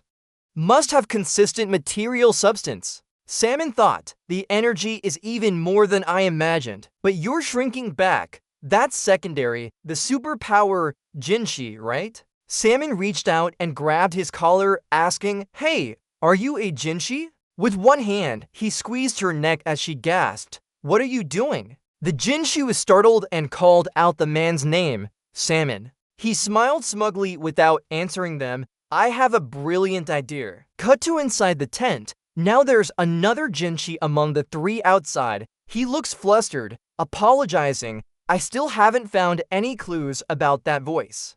If it has anything to do with primordial origin, maybe it's an ancient spirit. The queen hesitated but suggested, since we've lost part of our ancient history, just ask directly. He asked, knowing the dungeons, the Great Tomb? Xiaomun added that the Great Tomb had a long-dead ancient emperor. Memories revived what was known about the emperor before the final dungeon appeared. Among those called impregnable were the Foot of Revelation, White Experiment of the Murderer, Anonymous Tower, First Rampart, Angry Forest, and Ash Stream. There was one dungeon considered hardest, with the name Thousand People's Tomb. The boss there was said to be an ancient emperor who ruled underground people. It's been so long that even its name is forgotten now. Before dying, the emperor buried 10,000 demons and commoners in the tomb, ensuring eternal rule from beyond death. Afterward, the Thousand People's Tomb became a dungeon for the underground. Later, an attack occurred. Xiaomun eventually seized it. In that battle, 57 superhumans participated. It was a large-scale conflict. Xiaomun glanced at the high priest and thought, if only looking at the emperor, who used to be the boss, this dungeon would have been harder for the archbishop. She nodded in agreement. Your idea is to reenact the emperor from the Thousand People's Tomb and directly ask him. Not bad. The emperor isn't a living being but a spirit, enough that his abilities can be reenacted with Jinshi power. She analyzed carefully. Since his soul can't enter the spirit world, it must be wandering. If we create a body for him to possess, I'll call him out. But doing so would require materials and consistent substance. He seemed interested. Oh, you mean underground bodies? I'll make one right now. The queen shook her head. No, you don't need to do that. Put it away properly. She snapped her fingers and conjured a version in the imaginary world. The surroundings quickly changed. In front of them were two chairs with some equipment. Munjai asked, this is the battlefield module. He looked at the Jinshi drinking tea. So this one created the battlefield, the queen laughed. Yes, when I came up with the idea for the battlefield, you contributed the most. She reasoned that the emperor wouldn't simply answer questions. If he attacks, the imaginary world will be safer. The high priest suddenly spoke. I understand the system now. Her voice was serious. Queen, there's a problem. Both the queen and Superhuman looked over. He asked, what is it? She explained that as a dead soul, the connection between her spirit and body is very weak. If she entered the imaginary world, her physical body would detach, causing her spirit to shatter, meaning she'd die in reality. The queen frowned. This issue, we need you to call out the emperor's spirit. Is there no other way? He speculated that it was real, so the dead body wouldn't do. What if I enter another person's body? Her eyes widened at this suggestion. Despite urgency, she remained rational and replied, no way! In war, I studied entering human bodies with superpowers. Due to the discomfort of entering a lower-class human body, experiments were interrupted and research stopped. He smirked. That little one forgot about being exploited by humans. She might lose everything again. Because you're always rejecting them, so you lost. She commanded, imagine it, to win, I'll make someone enter a monkey's body. He was annoyed and said, don't say that. She looked at the motionless figure on the floor. But this time, I won't reject it. The suitable material is right in front of me. Pietro has helped us a lot. Her eyes flashed with determination. If she rejected it, she would give up. The queen shook her head and disagreed. No, once the mind has been cleansed by holy language, there's no going back. The high priest spoke loudly. So, let's proceed. Her hands rested on Pietro's face. She whispered strange words continuously in his ear. White light flashed, blinding everyone present. Then it shot out from the tent directly into the open field. In a short while, the scene around the tent returned to normal. Superhuman snorted and laughed, her expression still cold. Before him was the high priest dressed in a nun's habit. He asked, nothing has changed, right? Then Superhuman patted her head. What is it? Did you fail? She shook her head. We succeeded. It was just restructuring the body to fit my own. The high priest raised his hand to stop him. Assess your own body. Indeed, it's a very ordinary body. Because of human limitations, our aura can't be fully contained. I was once a great high priest and now I'm just an ordinary human. Isn't it better to wonder about this than to have a corpse? She tightened her grip. Of course, the feeling of being alive is strong. I can feel my heartbeat. Analytical eyes, Pietro Anella, human, strength 53 out of 53. Quickness 61 out of 61, speed 58 out of 58, flexibility 40 out of 40. To spirit 100 out of 100, technique 4 out of 40, to aura 100 out of 100, leadership 100 out of 100, strategy 97 out of 97, spatial teleportation, awareness, soul summoning, soul strike, information. Spatial teleportation, through dimensional portals, awareness, entering the soul world and sensing ancestral souls, summoning and transmigration of dead souls, soul strike, soul calling, wearing one's aura and attacking. Superhuman was slightly surprised. Stats panel. She moved forward. It's fine. She walked through the flower field. Now I can walk freely in the sunlight. Her figure grew farther away. Only her voice echoed back.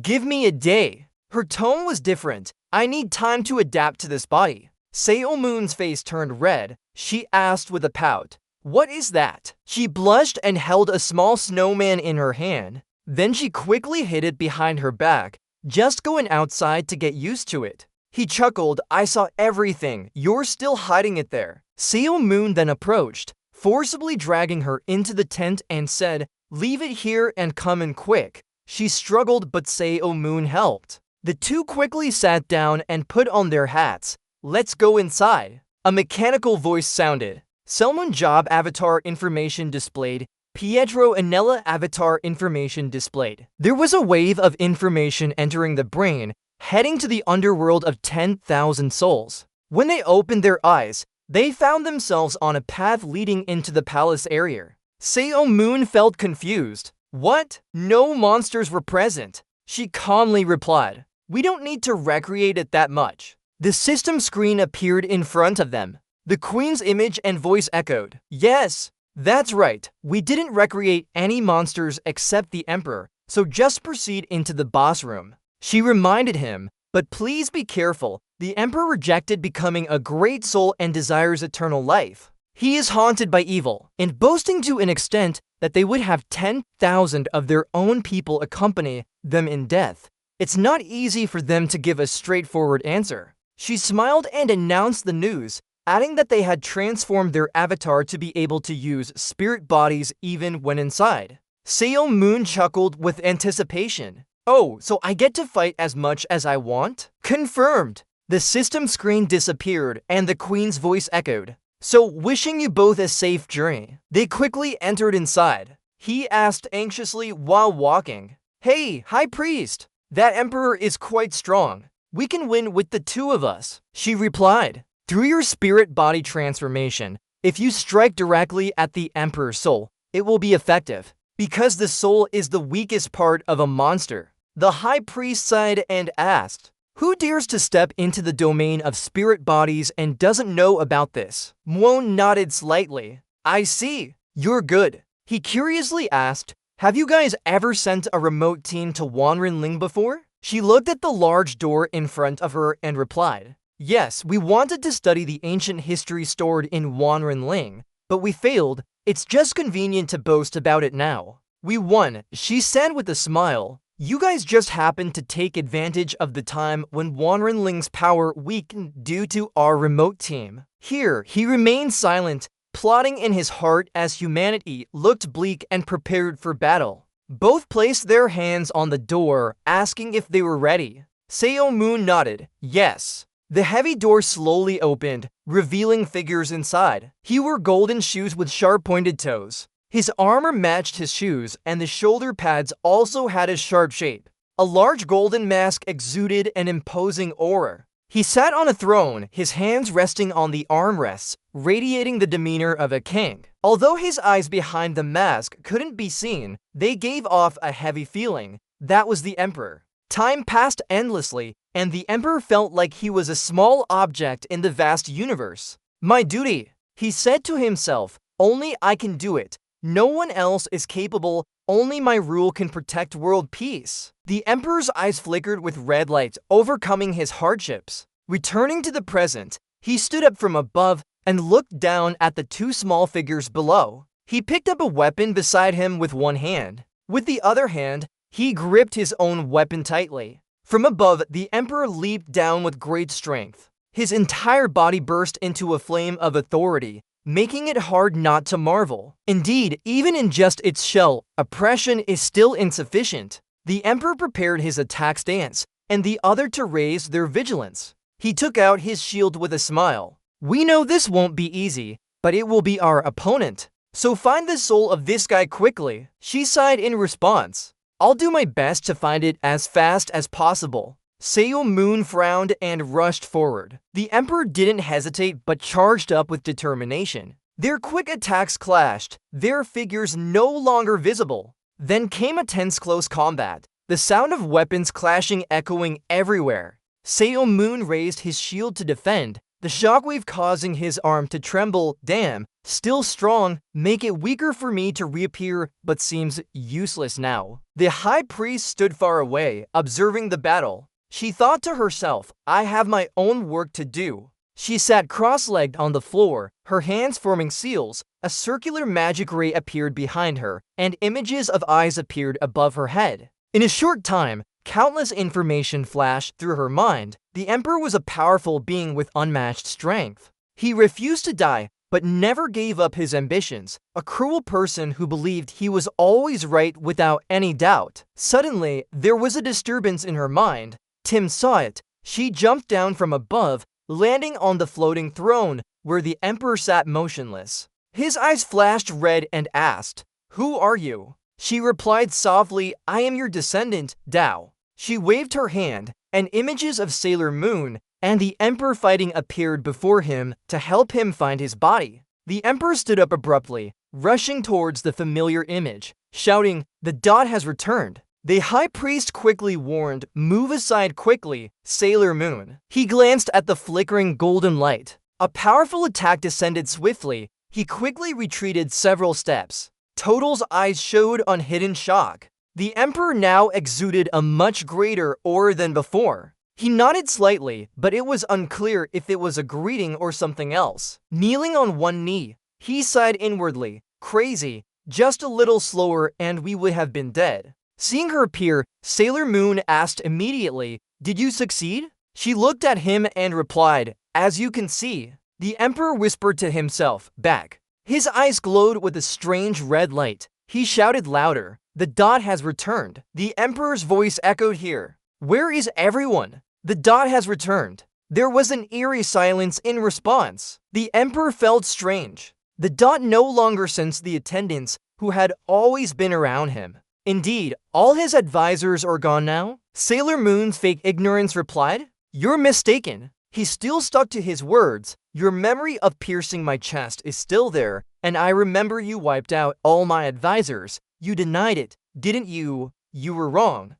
I told you from the start that you were mistaken." The Emperor snorted, "All right, among these insects like humans, you're the only one who defeated me, though I wanted to kill you immediately. This is a strange situation indeed." He looked at the two people in front and asked, "A priest using human corpses, a human who killed me, how did this bring the dot back to life?" She answered bluntly because she had something to ask. The Emperor muttered in surprise, "Something you want to ask, and about the lost history?" She nodded and replied sarcastically, still repeating, "Hiding that part of history." The Emperor's face showed anger. The original light always speaks truth. Those mistakes should be secretly erased. Because the wound was in the same place, he had to investigate the past history. It was pitiful, truly pitiful. He pointed at them and said, "For you too, only my rule is the answer." The Queen also observed Soul Moon's situation. The Emperor's voice echoed beside her,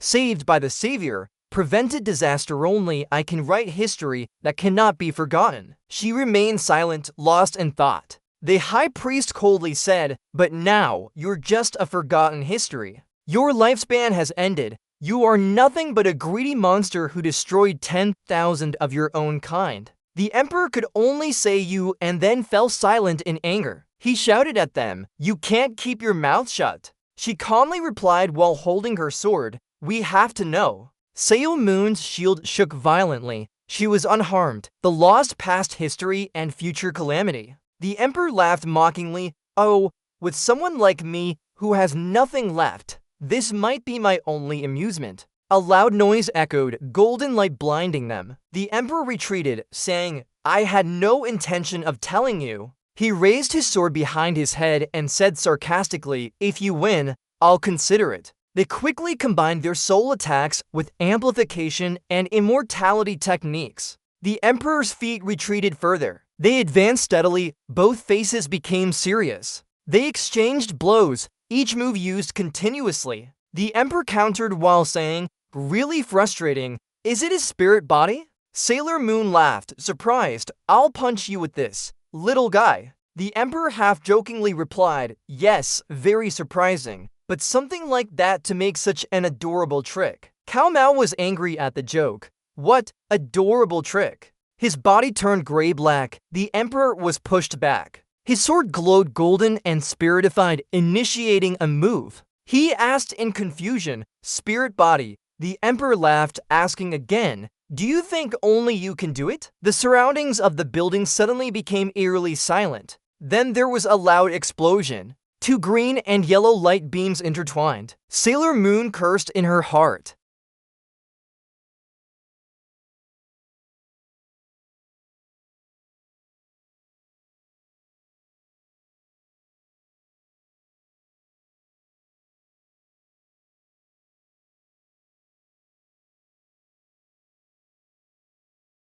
Our top priority is to stop that high-ranking priest. We don't want a famine. Both Moonjob and Anella jumped back at those unexpected words. Moonjob quickly regained composure and spoke to the Queen. I know, who said they didn't? But nothing in life goes as planned. Haven't I always fought to prevent that from happening now? Pietro and Nella seemed skeptical, wondering if he should trust him. Mundrop continued confidently, in short, we will fight our best and eliminate all of them. He clearly declared that whatever the Emperor knows, we need to gather all information from it. After saying this, a blue door appeared, and everyone entered the dungeon under the Thousand Souls tomb. The Emperor spoke, I thought there was something strange about the feeling of cutting. Indeed, you've returned. He directly pointed at the guards and asked, how did you do that? Moonjob lost his composure and cursed loudly. This is called virtual reality.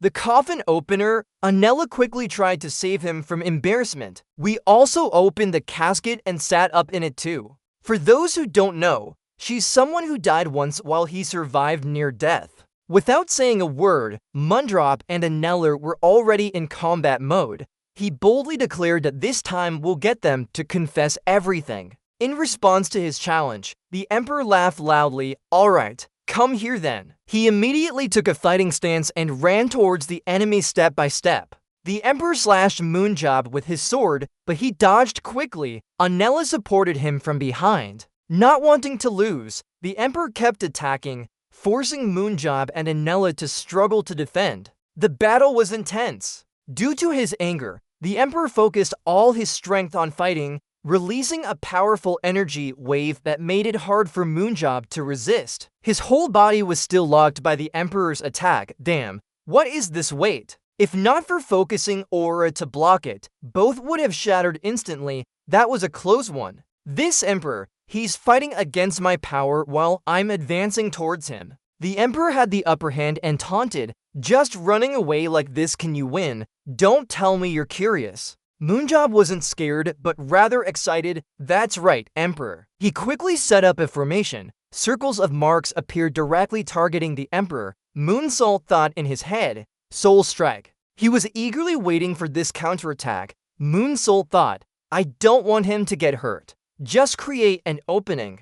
With his quick reflexes, the Emperor blocked the attack and praised, interesting. His attacks kept hitting the Emperor, but each one was easily deflected by the Emperor. Finally, the Emperor broke through the attacks and landed lightly, shattering pieces flying everywhere in a cloud of smoke. Suddenly, a blinding light appeared, making the Emperor lose sight. Moonjob charged at the Emperor with a powerful attack. The light from his strikes blinded him. But he wasn't fazed. His iron armor resisted any damage. He laughed, well done. Moonjob gritted his teeth in frustration. By inertia, he jumped forward like before and attacked Emperor Pietro Anella, making her stagger. She disappeared instantly. Moonsault couldn't hold back his anger anymore. This crazy Emperor. The Emperor ignored him and engaged in close combat with Moonjob. Back then, Hung H's said, let's regroup and reorganize our tactics. With a single punch, the Emperor knocked Moonjob out of the fight again.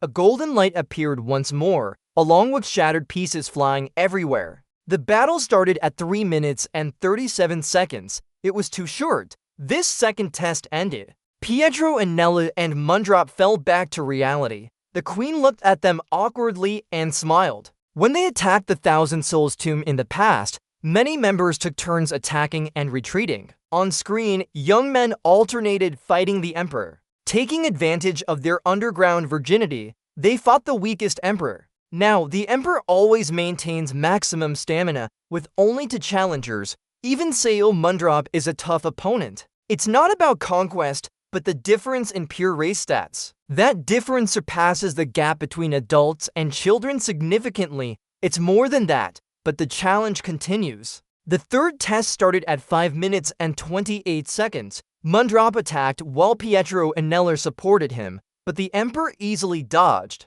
Fourth test, 6 minutes and 18 seconds. The Emperor's destructive power swept Moonjob across all fronts. Fifth test, 6 minutes and 11 seconds. Moonjob was furious, gritting his teeth, but couldn't do anything. Sixth test, 9 minutes and 41 seconds. Continuous failures made Moonjob frustrated. He broke a stone into pieces in frustration. This crazy Emperor, his anger left everyone around powerless to watch. Now, Pietro Anella spoke. This tactic isn't working anymore. The soul strike no longer deals damage. Real human bodies called by souls are too weak. Seeing him distracted, Anella called out, "Moondrop, can you hear me?" Moondrop turned his back in dissatisfaction and said, "Can't predict that thing?" Hearing this, Anella stood up and asked again, "What happened?" Moondrop turned cheerfully and spoke, "Spirit body weaponization." Anella sighed and said, "I don't know." He was stunned and exclaimed, "I don't know. This isn't a common technique among you guys." Pietro Anella replied without hesitation, "Indeed, we know more about spirit bodies than you folks on the ground, but I didn't use weapons, so that was my first time seeing it." She sighed and spoke, "Just ask directly instead." Moondrop quickly responded, "Are you asking to get an answer?" Pietro Anella didn't argue, as she wasn't the one who said that the Emperor wanted to fight without restraint. If it were a person, think about how they would act. As if receiving a mental boost, the Windmage suddenly exclaimed in surprise, "Makes sense." Test number 7. Moonsault was currently directly facing the Emperor. The Emperor, eager to fight, said, "Fight." Before he could finish his sentence, Moonsault interrupted quickly, "You dog of an Emperor," and swiftly threw a shield straight at the Emperor's face. The Emperor stood there for 5 seconds, confused about what Moonsault was doing. He asked naively, "What are you doing?" The Emperor confidently challenged, if he couldn't win, shouldn't he be patient? Moonsault boldly said, "No, scoundrel, how did you do that?" The Emperor was surprised by his unexpected move and exclaimed, "What? That's interesting. Are you asking for my guidance?" The Windmage pointed angrily in the direction, still upset but determined to continue. "Yes, this is not a battle. Hurry up and show me when we're talking nicely." The Emperor said, "Having endured this for so long, try pushing yourself just a little more and you'll know." Moondrop's anger erupted. He cursed loudly, "If you don't want to talk, fine, scoundrel." His entire body was suddenly enveloped in blue light as he spoke. The Emperor ordered Moondrop, "Put down your weapon." He stopped and turned back, then suddenly said, "Weapon." In an instant, Moondrop threw his weapon to the ground and asked curiously, "Done, but why did that happen?"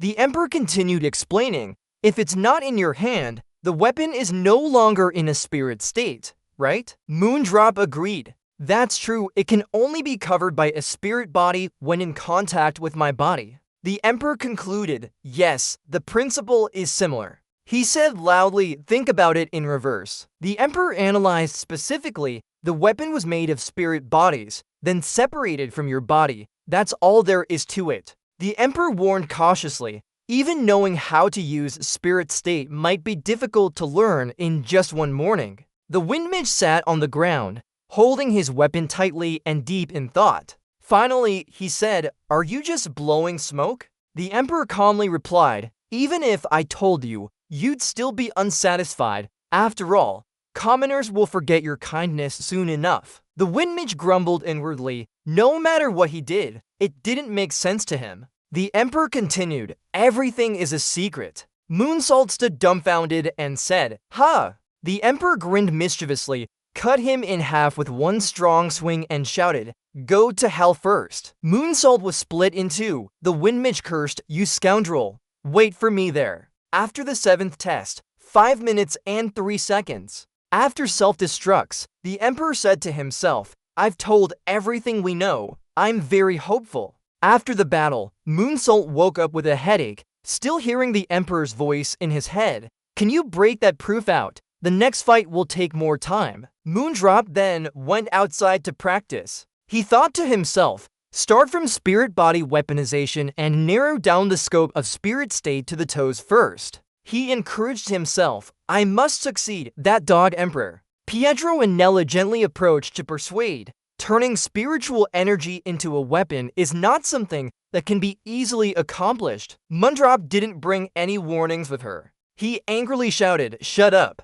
Anella boldly spoke out, "Is there no faster way?" Moonshot turned around and replied, "If I knew another way, I would have told you already. But it definitely can't last more than 30 seconds. The conditions he set left her speechless. Moonshot began recounting his past. 17 years ago, I thought about asking superheroes for help. but even suggested we try transforming spiritual energy. I feel that if we attack simultaneously, he won't reveal any information to us because it wouldn't be interesting.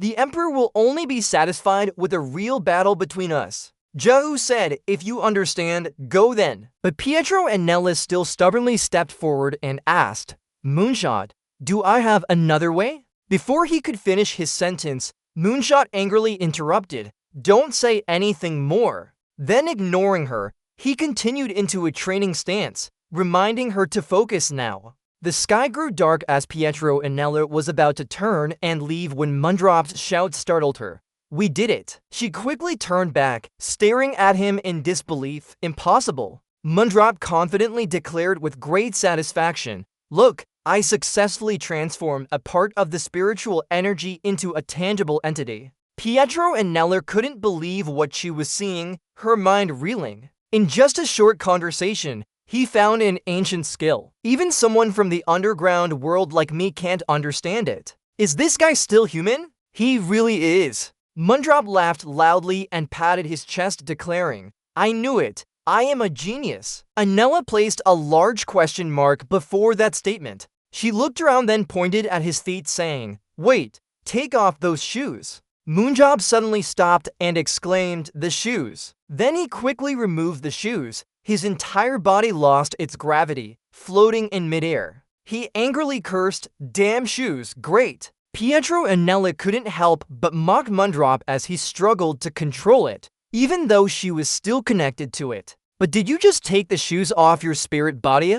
Mundrop shouted. Are you mocking me now? Anella denied immediately. No! Why would I do that? Mundrop angrily gritted his teeth and explained. What I mean is, it's not easy to do that, right? A notification appeared. Immortality boost. You can exist as a spirit entity for 120 seconds while absorbing magic power. This made him exclaim in surprise, ha! The time limit for transforming spiritual energy increased from 120 to 120 seconds. Does the duration of maintaining the spirit form depend on the absorbed magical energy? Moonsault crossed his arms and pondered deeply. This means, by transforming spiritual energy into a weapon, we can reduce magic consumption and maintain the spirit form for longer periods. Thinking this, Moonsault felt elated as he continued training. Great, I am getting stronger. He continued to motivate himself. Just a little more. He trained day and night. The notifications kept appearing. Limit for transforming spiritual energy, 189 seconds. Limit for transforming spiritual energy, 570 seconds. Transforming spiritual energy, 1870 seconds. Moonsault was getting stronger and stronger. A week later, Moonsault and Pietro and Nella entered the Emperor's palace together. The Emperor sat on his throne and asked, Are you Moonjob? He continued explaining, I thought it would take a lot of time. How long has it been? Moonjob didn't answer but stared at the Emperor resolutely, while Pietro and Nella replied, 1 week. The Emperor remained silent. Then he held his 2 large swords and walked down, blaming himself. Have I lived too long? Who would have thought that time is gradually paralyzing me? The Emperor confidently stepped forward and concluded, when time no longer holds value, the Emperor's might is enough to intimidate both of you. Moonjob thought, he seemed wiser now. If he had shut his mouth and died during the Enlightenment process, I would have known him better. Finally, he spoke provocatively, you fool, that's why you shouldn't live too long. The Emperor was left speechless. Moonjob quickly assumed a fighting stance, not forgetting to add fuel to the fire. In this way, you won't be able to survive until that day. These words made the Emperor pause for a moment. Then he burst into laughter with pleasure. The Emperor's face changed rapidly. His face turned red, but his mouth kept talking nonstop. The Emperor slowly approached and spoke. You succeeded. He firmly held the weapon and continued, making me interested in this. The Emperor shouted at him, you clowns. Round 8 began. Pedro and Nella urgently reminded, 10 minutes. You just need to hold on for 10 minutes. Why Mundrop? He said with a sly smile, 20 minutes. Mundrop thought, I can last another 30 minutes. Then he remembered the last announcement. transformation, or a limit to 0.9 seconds, 38 minutes and 12 seconds. Thinking this, he quickly nodded and shouted, "Let's do it." The Emperor charged from afar to attack. Mundrop didn't fear and raised his shield to block. Seeing the attack was ineffective, the Emperor swung his sword fiercely, praising, "You've grown up a lot, right, little bug?" Mondo not only dodged the attack successfully, but also counterattacked the Emperor. He launched powerful strikes and taunted, "Come on, hit me, you stupid bug." Mondo swung his sharp sword at the Emperor with full force. The Emperor blocked it and laughed, "You're still a mess." The battle was extremely brutal. Pietro and Nella outside couldn't help but marvel. Unbelievable. He took this fight very seriously. Compared to the Emperor's combat skills, could Su Mundrop match him? Thinking about it, she remembered that for a whole week, Su Mundrop had not prepared anything for battle. Suddenly, a purple smoke enveloped Anella from behind. She shouted orders, "Now, appear!" The warriors unjustly killed by the Emperor. One by one, souls defeated by the Emperor rose from their graves. They tightly held their weapons. Some were furious. "How hateful that man is!" He shouted loudly. "Freedom! I have been freed." Then they echoed together, "Kill the Emperor! The Emperor freed us!" A powerful army rose. The Emperor turned back suspiciously and exclaimed, "Mondo, don't be distracted, you fool!" He immediately struck. The Emperor shouted, Baichani Law confidently affirmed. Although at a low level, they were still souls with extreme hatred for him. Sensing their intense anger from their fellow soldiers who couldn't transcend after death, Mondo stepped forward and angrily shouted, "Didn't I tell you to focus, that foolish golden metal?" Swiftly, the Emperor swung his sword at the army of spirits behind. He used the other sword to counterattack Mondo's attack. He continued, "After making us wait for a whole week, you've become more formidable." The Emperor unleashed a powerful light beam and declared, "However, that won't change anything." With one swing of the sword, it pierced through the army of spirits. The Emperor firmly said, "Nothing will shake me." After, a powerful army fell to the Emperor's sword. Each strike seemed to tear through space. He shouted loudly, "How can I be just an emperor?" After annihilating the entire army, his next target was Pietro Anella. She stood ready with her shield. The Emperor declared, "I will wipe you out." A powerful force attacked Pietro Anella, leaving her no time to react. Her shield shattered gradually. As she neared death, a sharp voice echoed, slowing down. Moonshot suddenly rushed in and caught Anella, preventing her from losing her life. He blamed her for getting too close, telling her to get out of the way, foolishly blocking the attack that broke his shield as well. The fragments of the shield scattered everywhere, even his sword shattered. Pietro and Nella fell to the ground, Mundrop supporting himself on one hand and gasping after the hit. The Emperor confidently declared, in the end, "It's all meaningless. No matter what you do, you can't defeat me." Continuing, he said, "Even if you find a way to harness spirit energy." Mundrop gritted his teeth in anger. Looking at Anella's dazed expression, the Emperor mocked or summoned the soldiers I once led. Darkness enveloped them again as the Emperor approached closer with each step. He firmly grasped his hand and said, "Only I can erase these disasters." His body was covered in red veins as he continued, "Only me." Standing before them, the Emperor swung his sword to end their lives, mocking, "What can you weaklings do? Disaster, you couldn't even defeat me. Just two of you are not enough." Finally, the Emperor declared, "This is it for both of you and your world." Moonjob now spoke up, challenging him. "You say you're the only one who can stop these tragedies? Well, that's what you want to believe." He continued, "But have you ever tried removing someone who could replace you?" This question made the Emperor pause. The Emperor began recalling his past. A boy covered in flames approached respectfully, "Your Highness or Majesty." Turning back, he stammered, "You are Fireboy explained step by step. I have always tried to become a good emperor who can prevent disasters." "Then why?" Fireboy angrily asked, "Why did you kill your own son?" An image of the Emperor holding his infant son appeared. The boy still asked, "What did I do wrong?" Another image showed the Emperor attacking his own child. Seeing this, Moonjob seized the opportunity and raised a sharp weapon. He shouted confidently, "You only want eternal power, right?" Quickly, he attacked with the weapon. A blinding light and deafening explosion erupted as Moonjob stabbed the Emperor with his sharp weapon.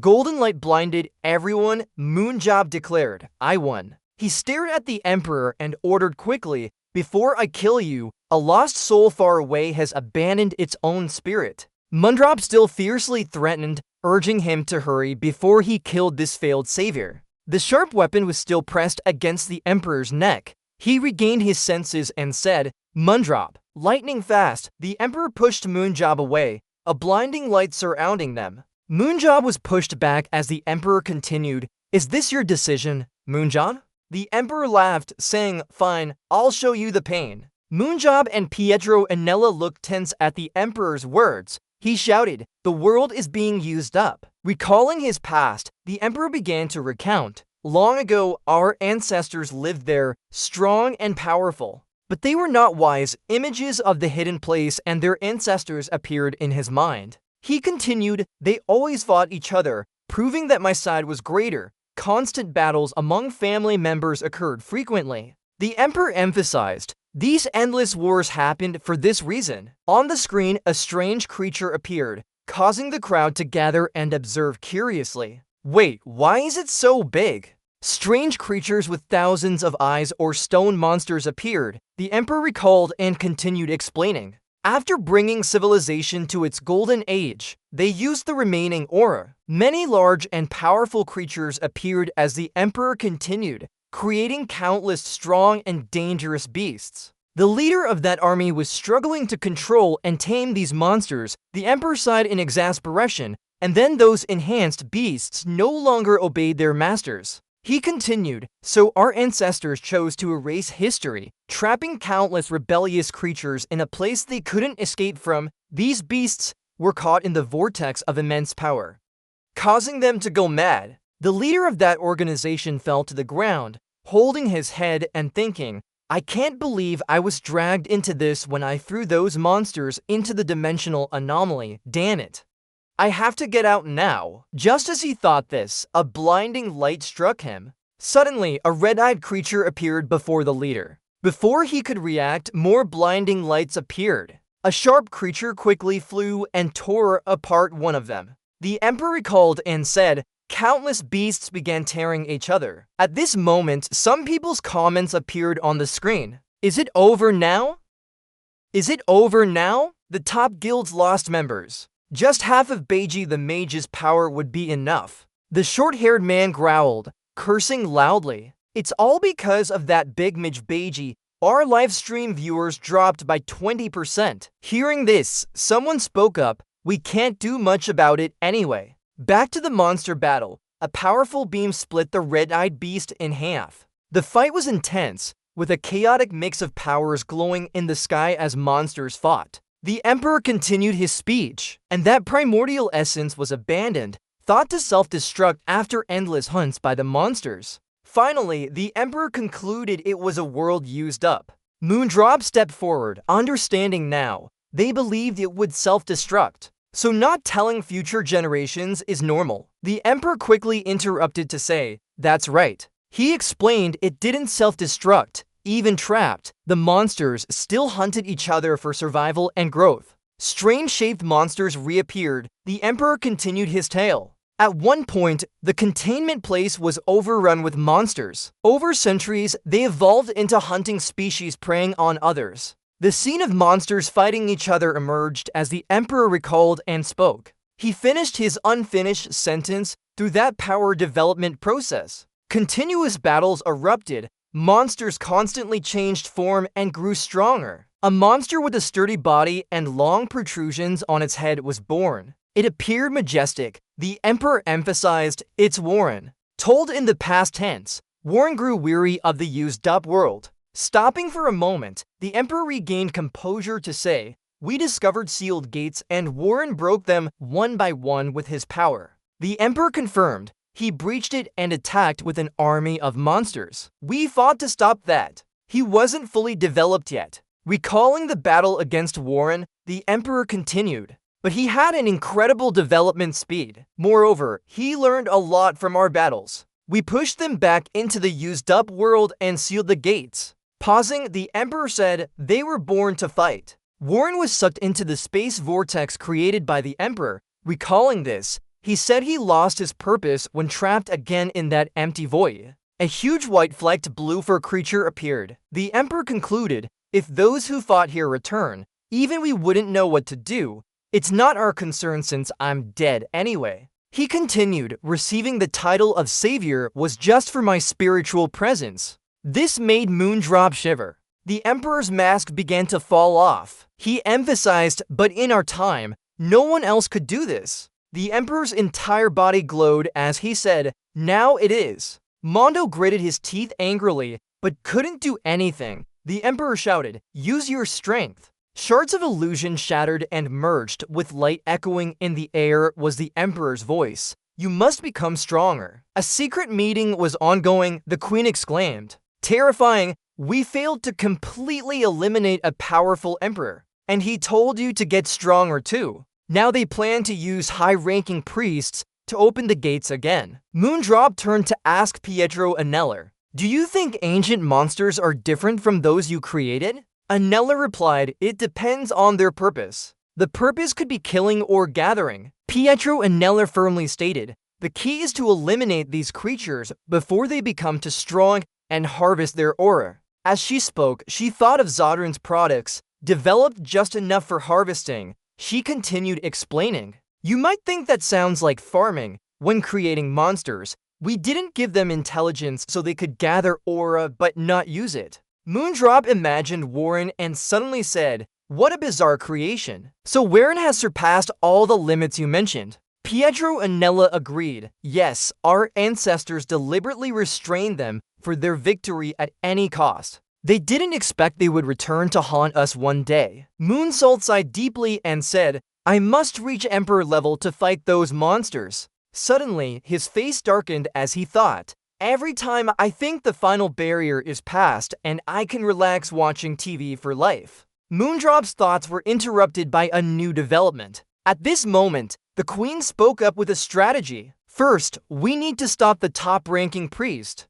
Without opening the gate leading to the abandoned world, we will track down our Han and find their current location. The Queen asked, if we found them, could you help us like you did today? Mondo confidently said, okay, I'll come when the battle starts because it seems like I'm the savior. As he spoke, he remembered what the Emperor said and now it was his turn. Immediately, Moondrop asked, where would you start your search from? The prison we met before. Pietro Anella quickly replied, I checked that place already. There's no trace left. Plus, a high-ranking priest can easily erase traces. Moondrop thought deeply, the trace of someone underground, a trace. Baffling. He slammed the table and shouted, hold on, I've met someone underground before too. Moondrop's sudden statement made the Queen and Aneller jump.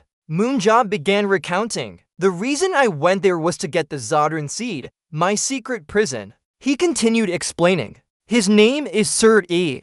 His aura is red. He's definitely not an important character. But you said only high-ranking priests can erase traces, right? The Queen thought for a moment and stated, if it's this guy, he surely won't be in our aid list. We might find something. Continuing her analysis, the Queen added, if what you say is true, they have red auras, so they can't erase traces completely. There must be some useful clues. Finally, the Queen concluded, let's start investigating this and report back to you if we find anything. Hearing that, Moondrop sighed in relief, hands clasped, saying the meeting is over then? He thought, just 1 week but feels like months have passed. The Queen smiled and said, okay, thanks for your help.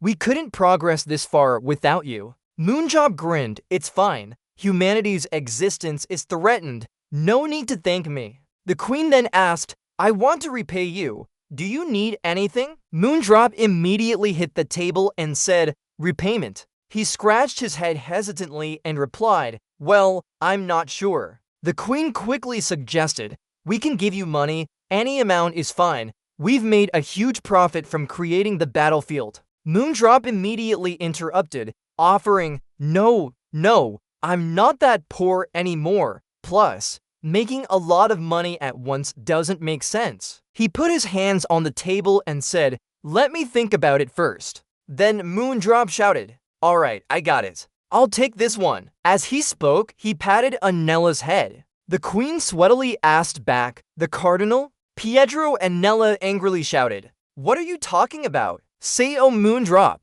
She gritted her teeth and angrily said, "What can I do in the human world?" "Stop patting my head," Moondrop stubbornly said. "Patting feels good." While waiting for news, "Let's go to the battlefield then." Pietro and Nella firmly refused. "I'm not going anywhere. If I use my true power, they'll know I'm an underground person." Moondrop rebutted. "Then don't do underground actions and you'll be fine." He continued analyzing. "All humans can do is body defense, weapon enhancement, and using superpowers. Underground people can create cores, use superpowers, protect their bodies, enhance their bodies, travel through prisons, manipulate monsters, create monsters, merge monsters, and more. Humans can also enhance weapons, use superpowers, and protect their bodies. So you can only use superpowers like space travel or light soul attacks." Moondrop's words made Pietro and Nella turn pale with anger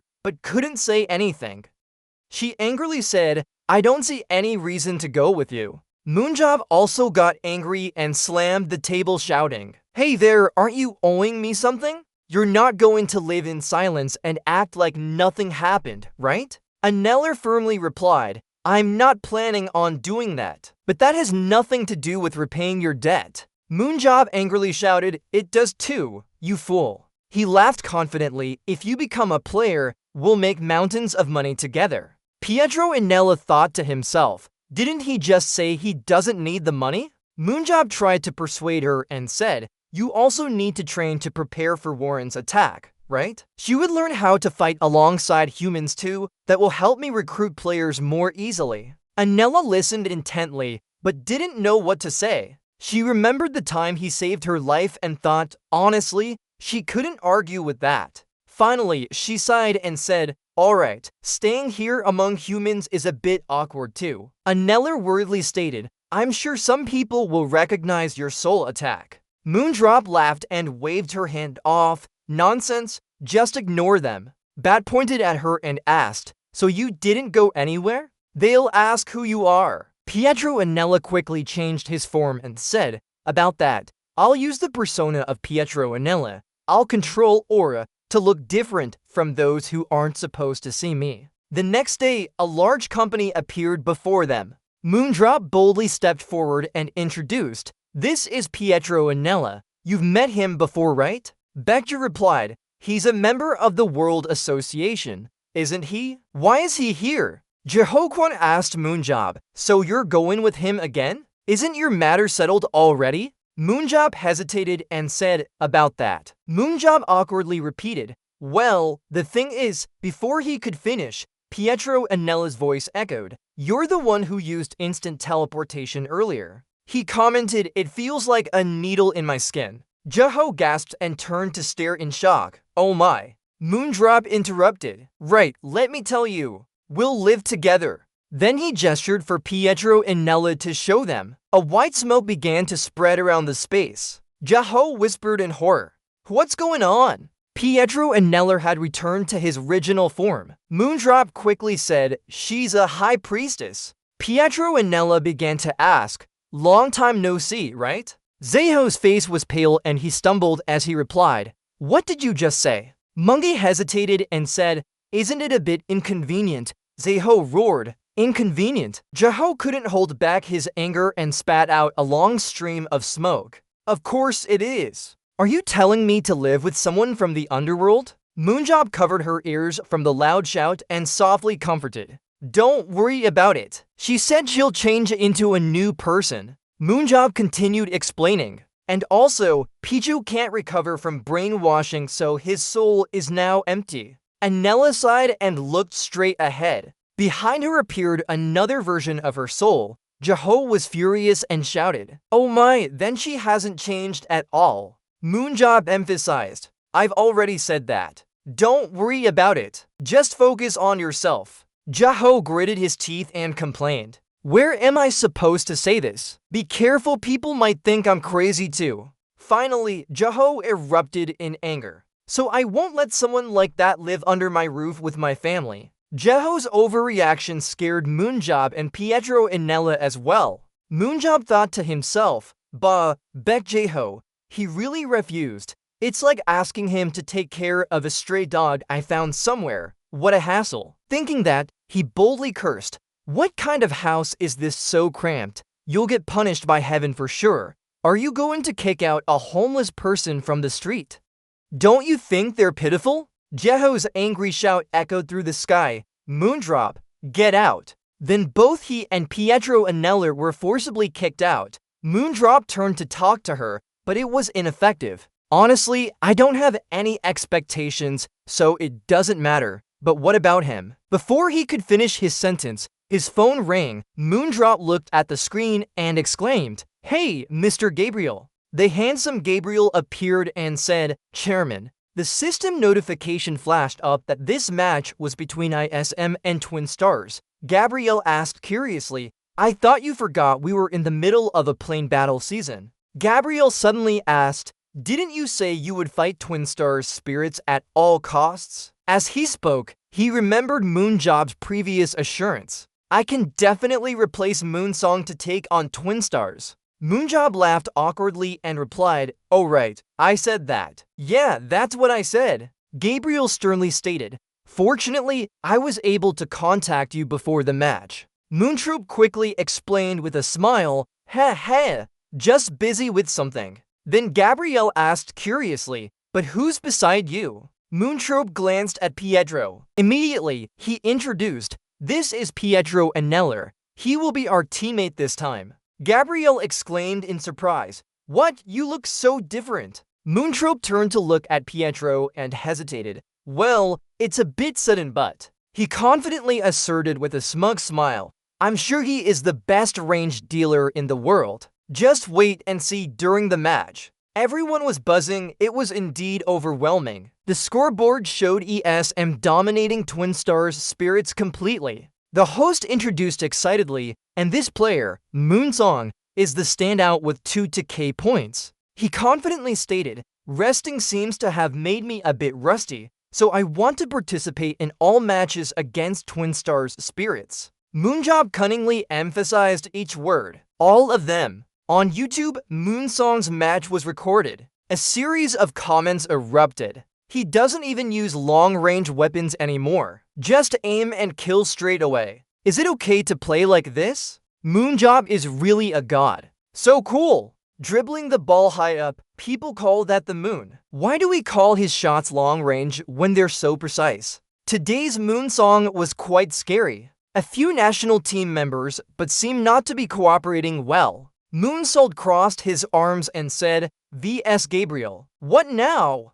Gabriel sweatily thought. Just 1 week and so much has happened. The chairman is indeed very strong, but he's in a different league now. Has he really gotten stronger? Moonsault confidently declared. "Alright then, let's end this match with Jun." Pijo glanced behind and signaled something. Someone's voice echoed, "Get to work. Get started." The scene switched to the ISM company. Gabriel was extremely shocked, his face showing utter disbelief as he couldn't say a word, staring wide-eyed. He saw chaos before him, rocks and earth flying everywhere, smoke billowing thickly. Gabriel exclaimed in horror, "What's going on, Chairman?" Behind Pietro appeared the huge skull, clearly menacing. Immediately after, the monster was shattered by his power. Pietro used his strength to make the monster disappear forever and shouted loudly, "Shadow." The monster vanished in an instant, leaving only a faint mist behind. Line break. Gabriel couldn't believe his eyes and exclaimed, "Where did that monster come from?" So scared he dropped his tablet, shaking as he retreated. Pietro finally spoke up, "Can I leave now?" Then Moontrope brought them together and said cheerfully, "Okay, let's greet each other." Moontrope quickly introduced, "This is our team leader, Gabriel Sauna." He continued, "And this is Pietro Inella, a new member of the Battlefield Association." Gabriel sized up Pietro and remarked, "With those skills he should be working in the field." Seizing the moment, Gabriel kept asking, "How old are you?" Pietro replied, 54. Gabriel asked further, "Have you ever done any battlefield missions before?" Pietro quickly answered, "No." Gabriel inquired again, "Did you do any prison missions when young?" Pietro seriously said, "Never." Gabriel greatly admired and praised. His supernatural power is teleportation, but I've never seen someone so skilled at it before. Pietro thought to himself, but didn't say anything. My true strength is spatial movement. Gabriel curiously asked, "What's the name of your supernatural ability?" Pietro nimbly replied, "Attack, summoning." Moondrop with a thumb snap shows satisfaction. Gabriel exclaimed in surprise, "That's summoning, eh?" Pietro briefly explained, "Basically, it's the power to summon warrior forms for attacks." Gabriel, half-believing, turned to Moonsault and questioned, "Did you really just find someone like this by chance? Is that why you missed a match last week?" Moonsault folded his arms seriously replied, "Of course I did. That's why it took me a whole week to get over it. I didn't forget the match." Gabriel just stared at Moonsault, thinking, why does Moonsault seem like he runs everything? How did he find such talented people? Gabriel secretly admired. Maybe he has some kind of talent scout. Munio was also deep in thought. I might have chased others too, but Pietro is really just a chance encounter. Still feels guilty though. Then Gabriel approached and said to Pietro, "Okay, glad you want to join us at your age." She shook hands with him and happily said, "Welcome to ISM, looking forward to working with you." Gabriel asked, "Since this is your first time in Battlefield, did you forget to register your avatar?" Pietro nodded, "Yes." "What's the problem?" Gabriel explained, "Unfortunately, both your powers, teleportation and summoning, can't be registered anymore." Moonshot suddenly chimed in, "Oh, so strict. I thought they only limited teleportation to twice its distance." Pietro and Nella whispered with Moonjob. His summoning power could rival Saran's destruction beam. If that's the case, the association will definitely try changing things. After all, it's just a sport. Moonjob scratched his head and said, "Right, Saran did say they reduced the power of the destruction beam." They whispered back and forth. Moonjob leaned close to Picho and said, "He means you have to control your powers as much as possible." Picho immediately objected, "I've already lowered it a level." Moonjob sighed, "Yeah, right?" Moonjob gritted his teeth. "You're too strong, that's the problem." Moonjob, frustrated, tried explaining, "There might not be another way, but even if weakened, it's still very useful." Finally, Gabriel announced, "It will take some time to register Pietro." Moonsault quickly replied, "Okay, just tell the president we can go through backdoor." He immediately pulled out his phone and said happily, "I'll call him now." The grand buildings appeared, making Jinty angrily shout, "What do you want?" Moondrop walked straight into the office, sat down calmly and said, "Nothing big. We just want to register an avatar for a new player. Can we go through backdoor?" Jinty sternly demanded, "How dare you come here demanding illegal things?" Moondrop immediately defended, "What's wrong with me? I called you, but you told me to come." Jinty angrily shouted, "Problem? We have a problem with you. Want to hear it?" As he said, he showed the newspaper clipping of him. Moondrop pretended to look elsewhere and tried to explain, "It's not important, but you told me to join Battlefield." Jinty calmed down and said, "All right, I'll handle the avatar registration, but I called you here for something else." Moondrop exclaimed, "What's up?" Jinty quickly announced that a new ranked challenge had just been sent from England. Moonjob shot up in surprise. "And our rank is between national teams, right?" Jinty replied, "That's correct." Moonjob asked hesitantly, "So what do you want from me?" Jinty stammered, "The thing is," before I could finish explaining, Moonsault cut in, "You want me to represent our country, right?" Jinty quickly expressed that this was a condition for a rank match. Moonsault honestly said, "I really don't want to do it." Jinty began to explain, "This kid, we rarely get the chance to compete against strong teams like England's." Moonsault firmly rebutted, "We've already competed with America, right?" Jinty immediately countered, "That's because you were part of it." Moonjob sighed, so why should I play for the national team when there's no benefit to me? Hold on. He continued expressing himself. Do you have someone in the top 3 now? Roy or Zosha from the United Kingdom. Is he still with us? Jinty looked surprised. Huh? Oh yeah, Moonsault scratched his head honestly and said, I don't want to play for the national team. Moonsault clenched his teeth. I'll try to stop Warren, but who knows? I haven't checked on top 3 levels recently. Thinking about it, he asked, what else can you do for me? Jinty flipped through the documents and hesitated. Well then, he continued presenting his case. I heard ISM is hiring foreign mercenaries now. If you visit England after your match,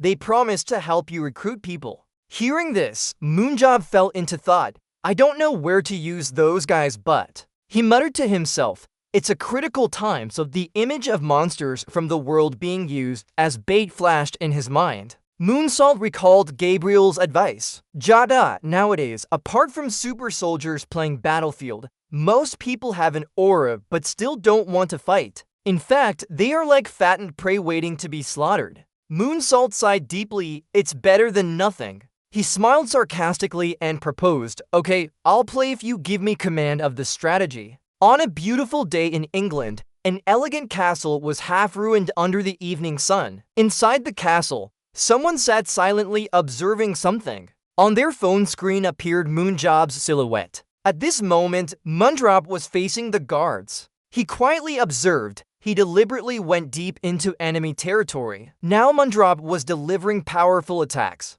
He couldn't help but admire. Amazing. In this situation, I can't use snowstorms. My rationality doesn't have any extra moves. The sound outside the door startled him and he looked around. Roy reviewed Moonjob's information on his computer and thought, just as expected, that article must be malicious. Seo Moonjob is really a hero. All stars are victims of media, especially those like Seo Moon who can't handle injustice. The article mentioned that in an interview, Seo Moonjob had a sarcastic tone. He was making strange moves and showing signs of power abuse after returning. It also reported that he didn't apologize for his mistakes. Is Seo Moonjob really a hero? Can we consider this arrogant person a hero? Roy made his conclusions. Since these battles don't show much intelligence, he's very easy to be falsely accused. What a pity. You're sure you're smart and polite, right? He thought, then excitedly said, I'm looking forward to this. Introduced as the world's top 3 Battlefield player Roy Meyer, 1 week before the rank match between national teams at the Korean club. Moonjob enthusiastically asked, how's it going? Gabriel smiled sarcastically and replied, glad to meet all of you here. Then Moonjob and Gabriel entered the training room. Everyone focused on him. Murmurs filled the air. He really came here. Is Seo Moonjob representing the country now? Not just for this match? Suddenly, a voice echoed, breaking the noisy atmosphere.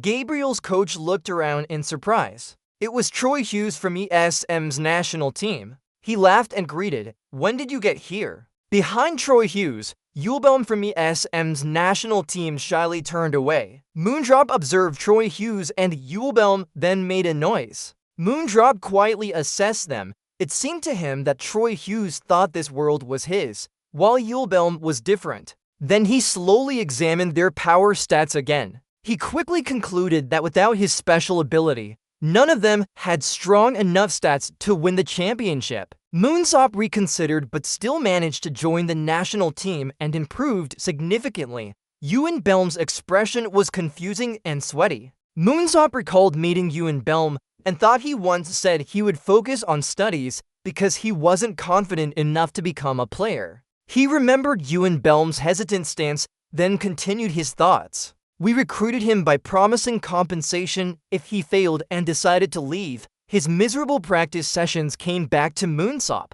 Moonjob recalled how Ewan Belm locked himself in a training hole without reporting anything. After some time, Moonjob returned to reality with a friendly smile. Long time no see, Ramen. Ewan Belm was surprised by his warmth and asked, what's this smile for? Moonjob continued smiling. He couldn't believe the boy who said he would go to school had become a Battlefield national team member. Hearing that, Ian Belm blushed and replied, "That was ages ago." Moondrop sincerely praised him. "You're really good. Let's shake hands and congratulate you on making it here." Ian Belm cried out in excitement as he grabbed Moondrop's hand. Coach Moondrop smiled gently while observing Ian Belm's skill stats. He thought, his abilities are quite useful, but none of them exceed 70 except focus. Poor guy. Meanwhile, Ian Belm was earnestly saying, "I almost gave up on becoming a player. It was you who took care of and trusted me."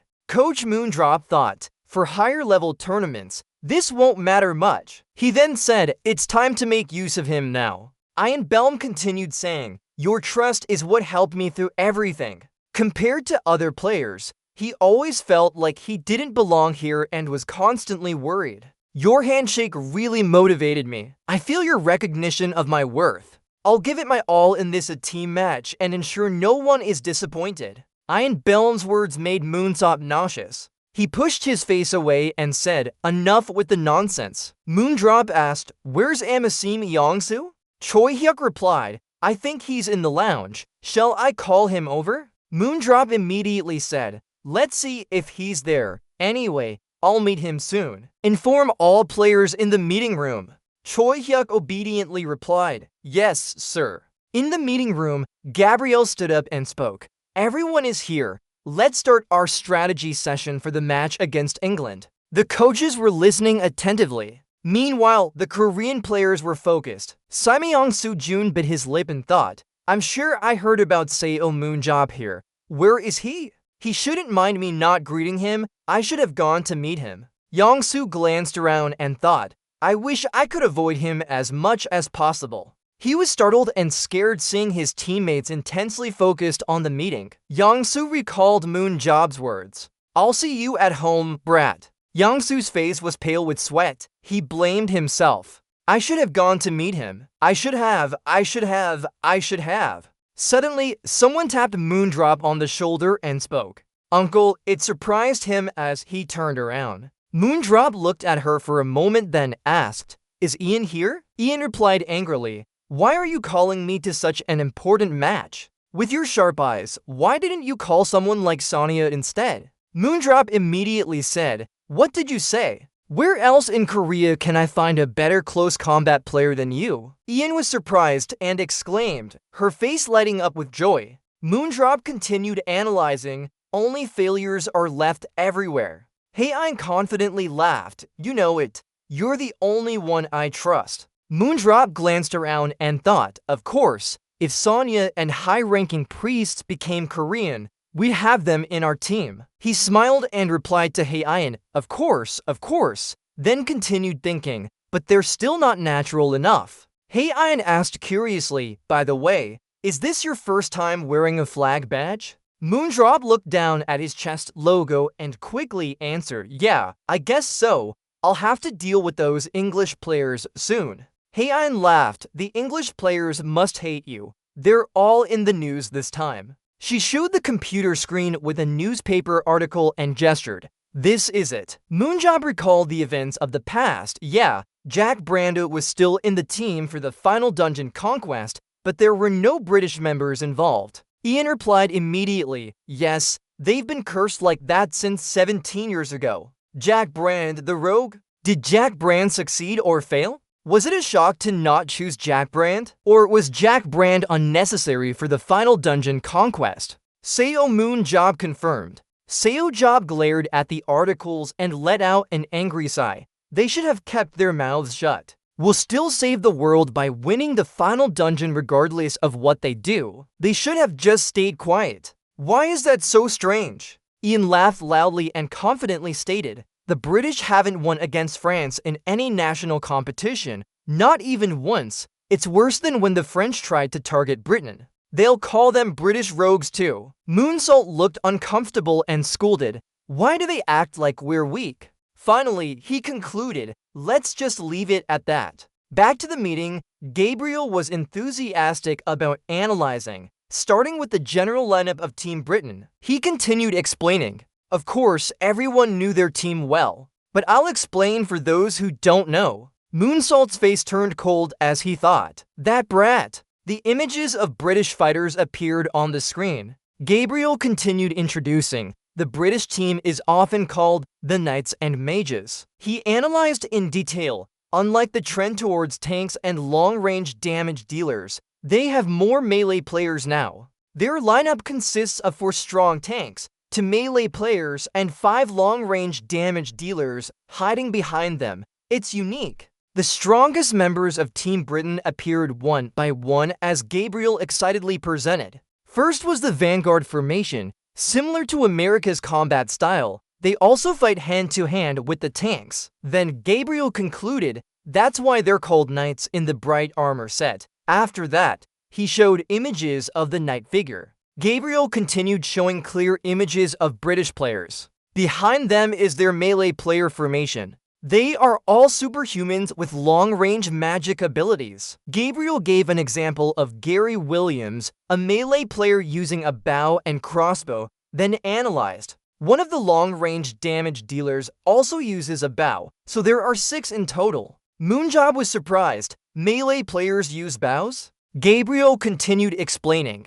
Anyway, one of the long-range damage dealers has devastating power. He can be the main damage dealer anywhere. Finally, he concluded they were called Sky Mages for a reason. Immediately after, Gabriel emphasized, and even this player is on their team. 2 Ions behind him shouted, Ice Mage. Gabriel nodded in agreement. Yes. The British player who made a name for himself in the national teams of 2017 and 2018 was introduced. His nickname is Elaine or Ice Mage. He ranked top 3. Roy Meyer's image appeared on the screen. Gabriel continued analyzing. The first superpower is Frost Wall. It can split a battlefield into 2 if trapped in ice. Rising from the floor to the ceiling, you'll be dead for sure. Then showed Roy Meyer using his supernatural power to perform that feat. Gabriel moved on to the second superpower, Snowstorm. He stated, although it can't distinguish friend from foe,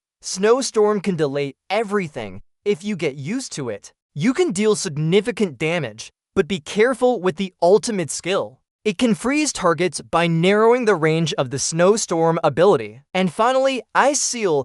Gabriel quickly explained. Sealing a target in ice for 20 seconds. The ice won't break no matter how much you attack it. Roy Meyer himself might not be able to break his own seal depending on the situation. He'll use this defensively or offensively as needed. Suddenly, a voice echoed, seal him for 20 seconds and everyone out. Everyone looked towards Moondrop.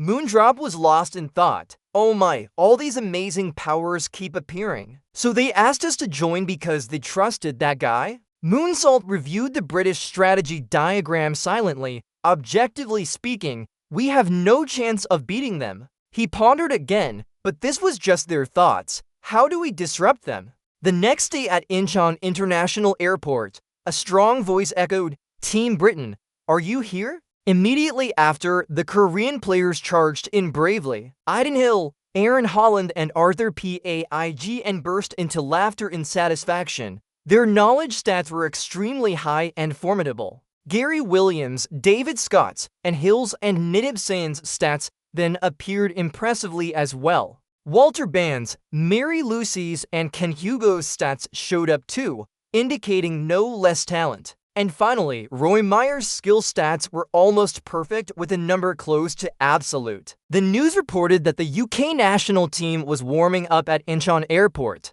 They went straight to the hotel to prepare for tomorrow's press conference. Moondrop sat on the sofa observing and silently commented that these madmen are really strong. He just saw their photos, so couldn't analyze them yet. Moonsault firmly stated, I think we won't win this one. He should plan his strategy first. Gabriel angrily shouted, Hey! Moonsault quickly smiled and spoke up. I was just joking.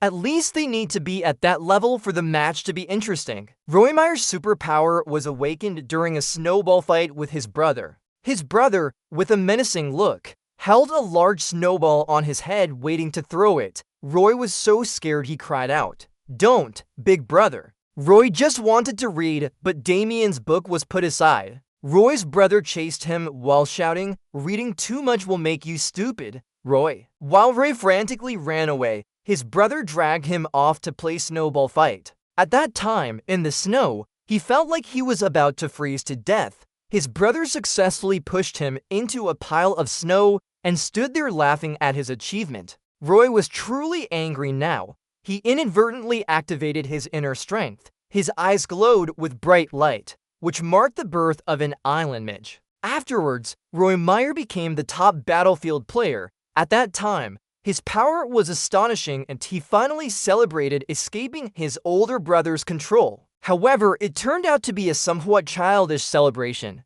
The brothers who came for fun created a noisy, chaotic atmosphere. Roy closed his eyes and thought, "These guys can't be that loud at the press conference." It couldn't get any worse. He silently considered, no matter how much he travels, they are still like this, all arrogant and foolish winners. Even his own Warrior team wanted to have Gerald Walker in their New York Bears group. Looking at Moondrop's play on the phone screen, Roy continued comparing. Unlike him, Moondrop's style was particularly smart with agility and tactics. He couldn't help admiring, he must be perfect, the dream intelligence of his own. Lost in thought, suddenly Roy's phone rang. It was Robert Mayer calling. Roy softly said, "Hey, not very comfortable speaking." "What's up?" The other end immediately said, "Darling little brother, how are you preparing for match against the Korean team?" Roy hesitated and replied, "Still good until I called." Robert laughed loudly. Still that gloomy voice. "Huh, little brother?" Robert couldn't help laughing. No wonder, after all, your opponent is Cell Moondrop. He fights like you do, so naturally the weak one like you should worry. Roy heard this and softly exclaimed, "What?" Then he shouted, "Why does Moondrop sound like him?" "You're out of line. He speaks 5 languages. That's a wise man who can solve any problem with his head." At this moment, Moondrop was still sitting in the study, scratching his head and said, "Did I promise something?" Robert continued laughing and confirmed, "What are you saying, little guy?" "I'm serious. Why does Moondrop only sound like him?" Before he could finish, Roy angrily crushed his phone. "It's just a joke." Roy Meyer didn't know yet. At this moment, he still stubbornly insisted that Moondrop couldn't be like that. Saying so had a big flaw. On the day of the press conference for matchup between Korea and UK, reporters crowded to take notes. One asked Roy Meyer, finally asking him, "Do you happen to have an older brother?" Moondrop was very confident as he asked, "Do I have an older brother by any chance?" Roy was momentarily stunned, but immediately replied, "Yes, but how did you know?" Moonsalt laughed and quickly explained, "No hidden meaning, but I can read faces. Did you cry when your brother bullied you?" Those words hit Roy hard. He couldn't say anything. Roy's face hardened as he thought, "Is this the brave and wise Hung or just Moondrop here?" Moondrop then quickly thought, "That kid looks easy to bully." Meanwhile, Roy remembered his older brother's unfinished words, "I guarantee Moondrop only sounds like him." After the press conference ended, Gabrielle chased Moondrop and asked, "Hey, stop there. Why did you say that?" Moonsalt turned around immediately answered, "Come on, it was fun. He looks handsome and doesn't seem to be easily bullied. Although his face does show some unusual marks from being hit, so the answer is yes, he has an older brother." Gabriel exclaimed, "Really got hit like that?" Moondrop playfully pokes fun at him. "Before me is a guy here," Gabriel angrily declares with certainty. "Someday I'll make you jump off that cliff, then teleport you away from there. Just wait for it." Moondrop laughs at the joke. "You're trying to cheer me up. Come on, that sounds good, but you know, I'm immortal." Then he thinks to himself, Roy Meyer. Moondrop continues pondering. "I deliberately provoked him, but it doesn't seem to have shaken him much." Moondrop admires the combat stats of Roy. His close combat stats are really high. But the problem is, he continues reasoning, combining 96 magic points with his abilities. Just one of those superpowers would be enough to make him king, but he has 3. Roy's aura is 96 out of 96. His abilities include a 7 meters tall ice wall that lasts for 30 seconds.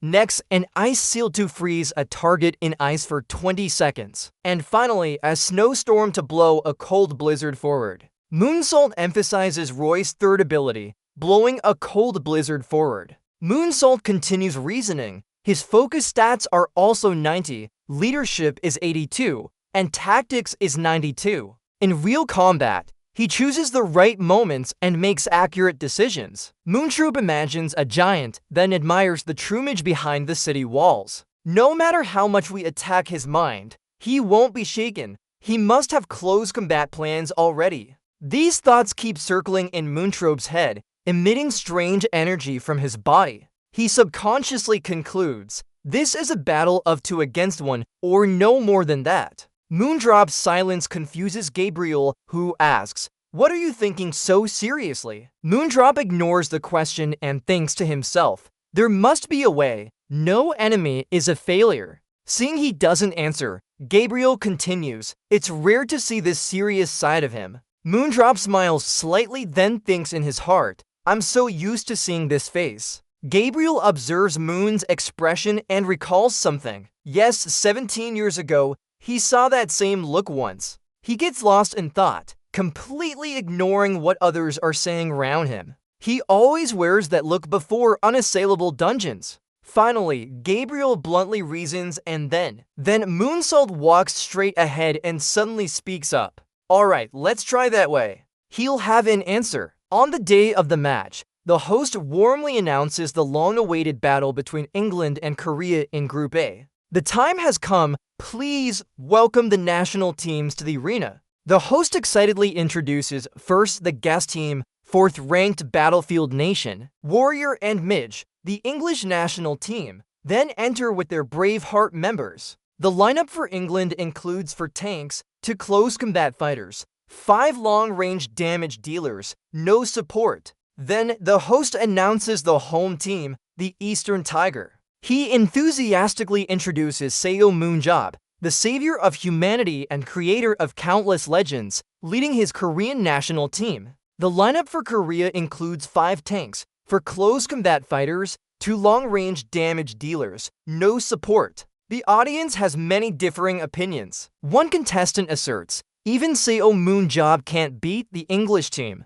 Another mocks tigers and rain, they're just cats. A third expresses disappointment. I came to see Seo Moonjob, but it looks like a loss for him. The only way Korea could win is one-on-one, but this is Battlefield. Both hosts are surprised. Everyone notice, today's Korean national team isn't keeping their usual formation. They have 5 huge tanks. These include Moon Sung-hoon, Choi Hyuk, Seo Moonjob, Choi Woo-hyun, and Baek Ji-hoon. The strategy includes 5 tanks for damage dealers, close combat to damage dealers, no support. The host exclaims, yes, instead of the usual 4-3-3 formation, they've switched to a 5-4-2. The host concludes, that means they have more tanks than the English team. This is a move against the recent trend of weakening. Could this change be to counter the English forward line? The host quickly announced that today's match between teams will feature the Mekong Teeth Maze as the first stage. I'm excited to see what this new lineup has in store for us.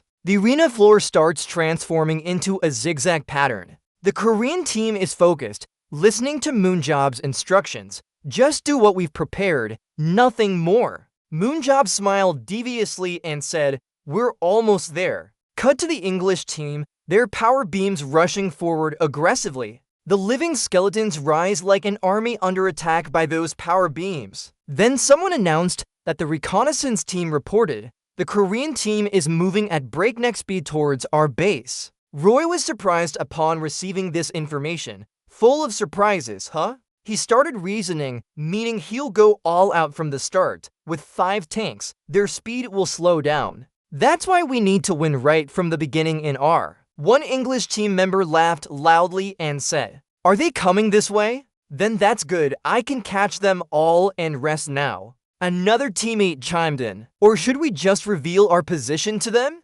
Roy immediately rejected the idea firmly. No way! A surprise attack in such a complex terrain is too unpredictable. We can ignore variables if the opposing team is weak, but Seo Moonjob's strategy changes everything. Roy thought, we don't need to fight if guerrilla tactics are viable. Then he ordered everyone to move to a wider area. Roy firmly convinced himself, "We came here to beat Korea. We can't lose to him because of some unpredictable factors. I'll face it head-on." Seo Moonjob, Roy thought, coming with his strategy in the Mekong Teeth Maze on level 25. The English team members entered battle with great confidence, while the Korean team was a bit worried but still maintained their composure. Only Seo Moonjob showed no worry. Instead, he was very confident. Roy observed Korea's formation and thought, Seo Moonjob is a tank. Why is he standing behind? What kind of formation is this? He immediately realized something was off.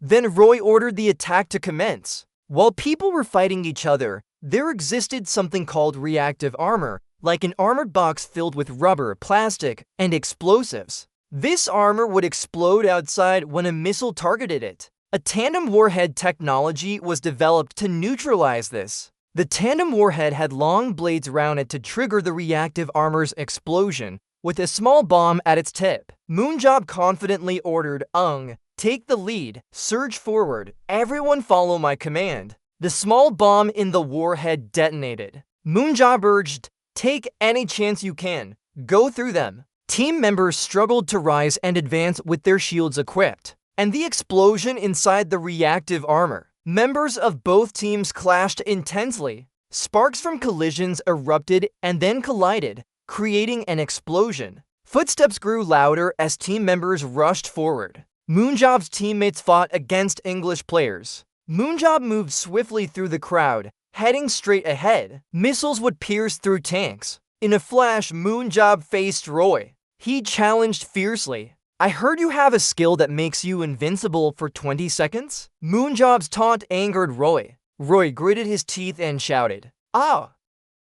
Moonjob is extremely confident in his assessment. It's nothing if I take you down before you can use it. A few days ago at the training room, Gabriel was analyzing the strategy for team members. This is our lineup for match A. He continued, tanks, haven't you guys spoken up yet? Cha Yu, who boldly spoke out in opposition, could coach have made a mistake? Isn't it true that having for tanks is already considered to many? Of course. The support lineup of our team is very strong, so I can understand having for tanks, but if we have 5, I think our damage-dealing lineup will be too weak. Gabriel adjusted his glasses and hesitated before speaking. Let's talk about this. This person will explain in detail to you guys. Immediately after, Moonjob walked in calmly, but with discomfort. It really is annoying. He walked slowly under everyone's gaze. The team members thought silently. I knew it! It's Seo Moonjob. The person behind the scenes was directing.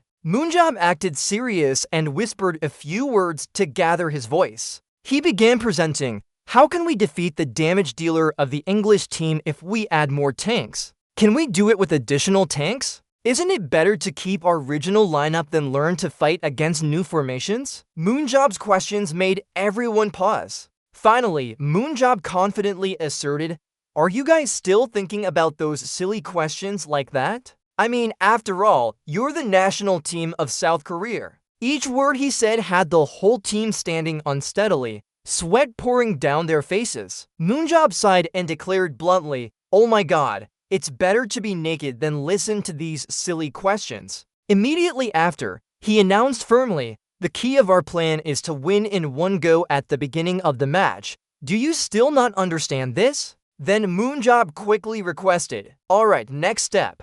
What's a tank's role? Chu Hyun answered. Surprised by being called out, Chu Hyun hesitated and answered, this is the position that protects other team members. Moonjob immediately commented, you've only answered half of it. Actually, this is just one of the roles for this position. I'll explain, tanks not only protect their teammates, but also control the battlefield. Ai-un exclaimed in surprise, battlefield. Moonjob continued analyzing, like jumping over a hurdle. He concluded that tanks create safe spaces for damage dealers to fight freely. When tanks move, they will defend our territory from being invaded. Moonjob confirmed, because once the enemy crosses this boundary, even the strongest damage dealer in our team could be killed. Speaking with a hint of anger, this is the thrill of underground warfare. Jaho, do I have to explain right now? Uyul quickly asked, so you mean, you want the tanks to hold that boundary line?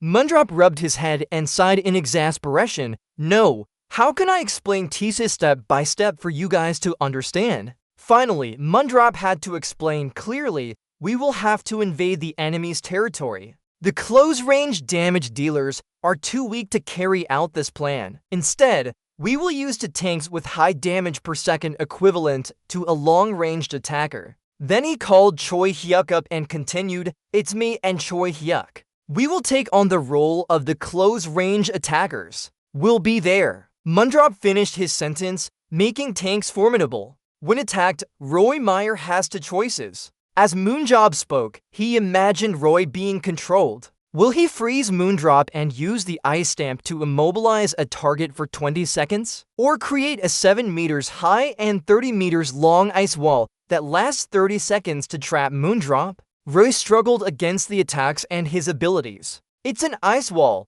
patches of ice gradually forming, but Moonsault quickly broke through and Roy Meyer was defeated. Sell Moonsault 1 kill. The chance to capture the ace card, a tank and to damage dealers. Sell Moonsault is right in the middle of the boundary line, and Sell Moonsault will not be supported by other team members. On the screen is a diagram showing the ice wall blocking members of two teams. In that case, he couldn't miss this opportunity. Rewinding to the match, Moondrop broke through the ice wall in front of everyone's eyes. He thinks he really isolated himself by pushing Choi Hyuk into that chaos. Roy Meyer, you've got a tough one there. Usually that would be a wise decision. On the other side of the ice wall, teammates anxiously asked urgently, are you okay? Stay there. Joe will come to check on you after he teleports back. Moondrop replied immediately, no worries, just wait until the ice wall disappears.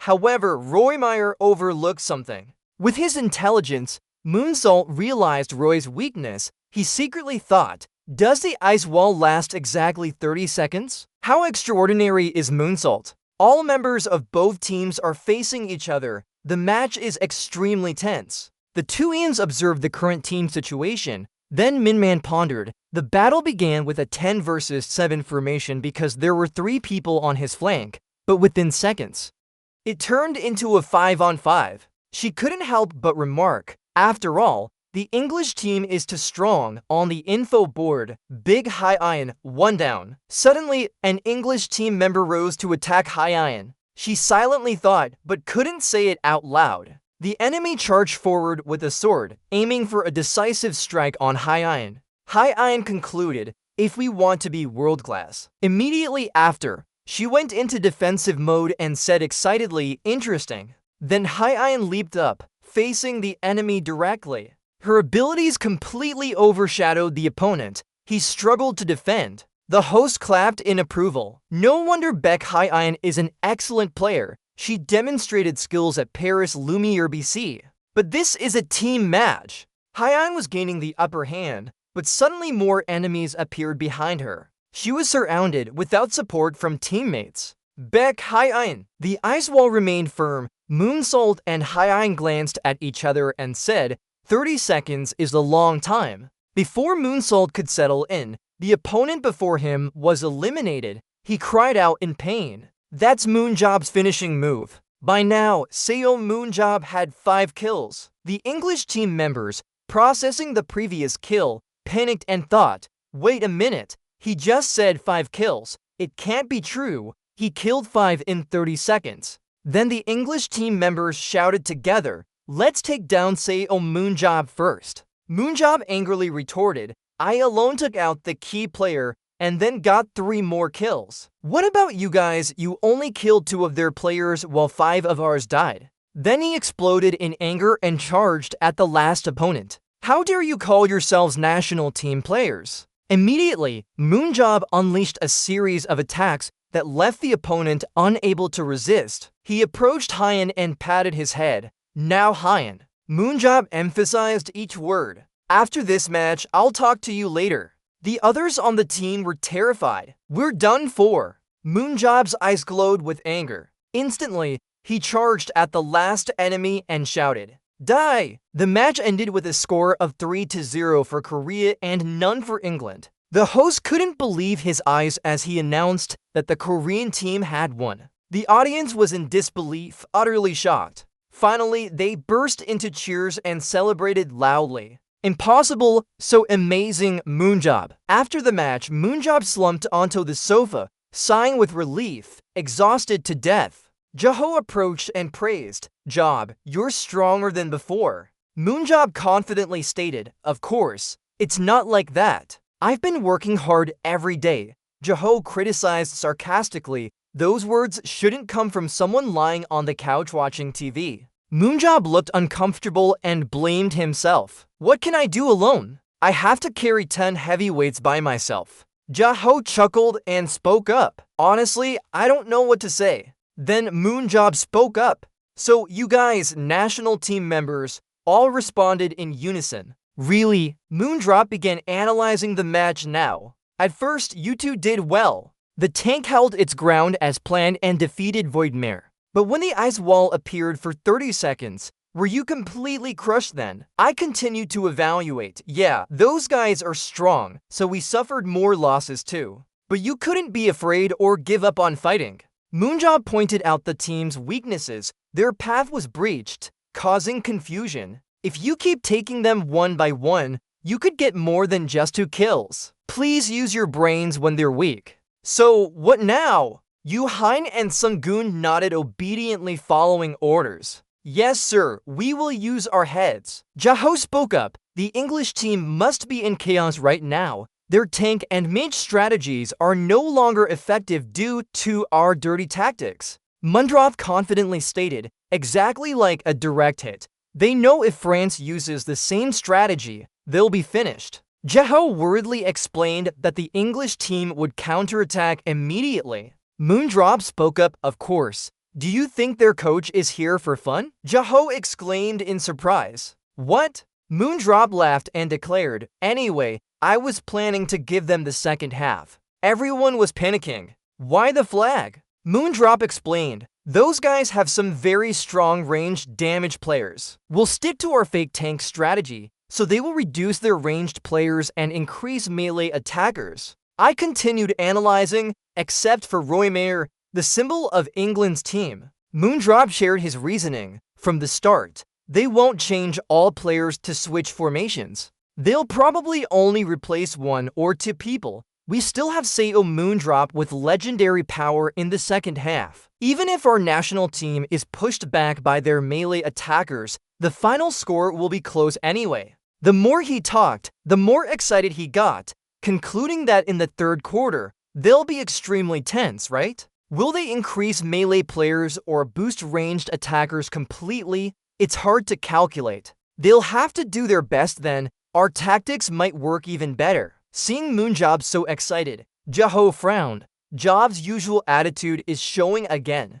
Finally, Mundrop confidently stated that one thing was certain: if France used the same dirty strategy, England would be in trouble, so they wanted to prove they had a solution for it. In the second quarter of Azusa Cavern, both teams entered an extremely tense match. Roy ordered his teammates, "Charge." Before they could move, another blinding light appeared and bound them. Both sides engaged in close combat, neither giving up. Yu-Hein observed the atmosphere had changed. He sweated heavily as he continued to analyze. "They look solid. There are no weaknesses to exploit." Moonjob kicked hard at an enemy and shouted loudly, "Don't worry about dying, fight for yourself." Then he focused intensely and flew forward. Moonsault challenged, "Hey English guys, I'll push through the dense crowd straight to the front line." Moonsault sneered and confidently declared, "I was going to let you guys have this match, but it's better not to be complacent or else you'll lose."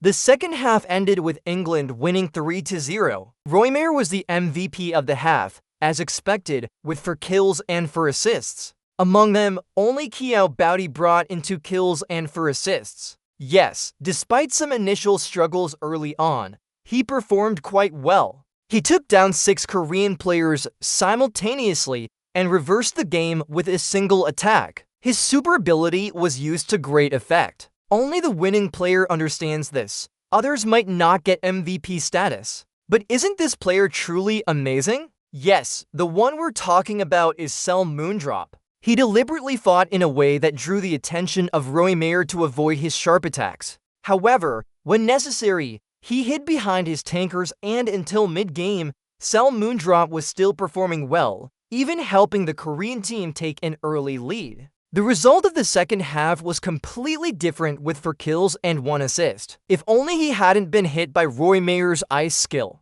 Indeed, it was unfortunate. When the ice effect wore off, all Korean players were defeated. But right after the ice was broken, Seo Moonseep decisively took down 3 out of 7 opponents. He proudly proved that they could still hold their own against world-class players. No, more than that, they even showed that they could defeat their opponents. The Korean superhero, Seo Moonseep, is truly a world-class player. Switching scenes, Seo Moonseep is now in the locker room. Oh, this is the 3rd round dungeon? Baek Ha-seon approached and asked, "What's going on? Is there something wrong?" Just happy to see it again. In front of them was a TV showing the live match. I remind you, the final dungeon for round A is the Hall of 10,000 Heroes. Moonjob thought to himself, so the hero statues will appear in this battle too. Note, hero statues are burial mounds with earth figures inside.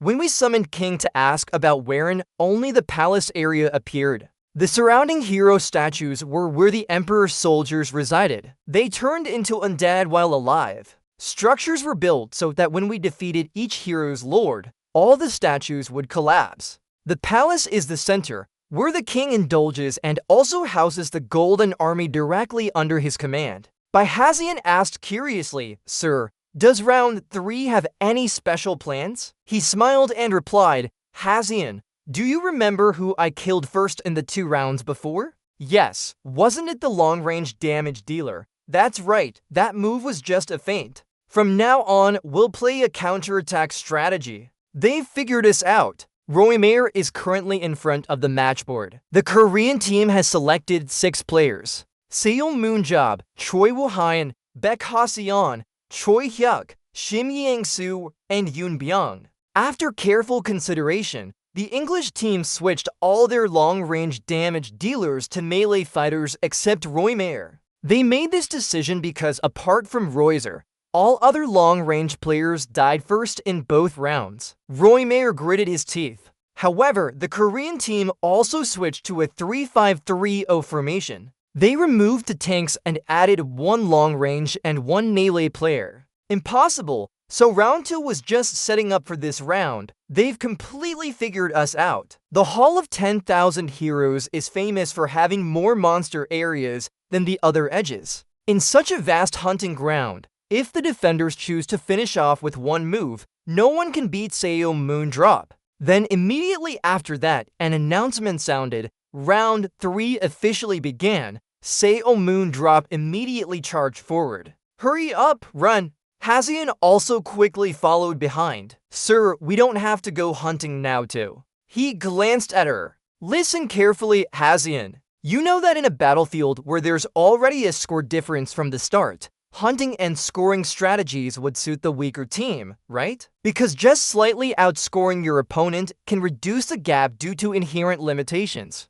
So that's why we deliberately extended our hunting time as much as possible. Can we attack their back by maximizing our aura's strength, right? This is the main strategy of the Koreans, so I know it well." Baek Ha-seon whispered, "They will try to pinpoint where we are, split up, and start hunting us, correct?" He smiled slightly in response. "Yes, because they know we won't retaliate and it's hard for long-range players to counterattack." "Perfectly understood." Seo Moonseep thought to himself, but there was still an unknown factor. Even though I considered that possibility, our team can't keep up with them. He keeps running forward. Only you and me can have a fair match against the English team without hunting points. We'll confuse the English team so we can hunt as many as possible. If fighting 5 of them, I'll try to hold them off at a distance with my spear and your instant teleportation. For 4, we'll find their weakness in battle and strike together.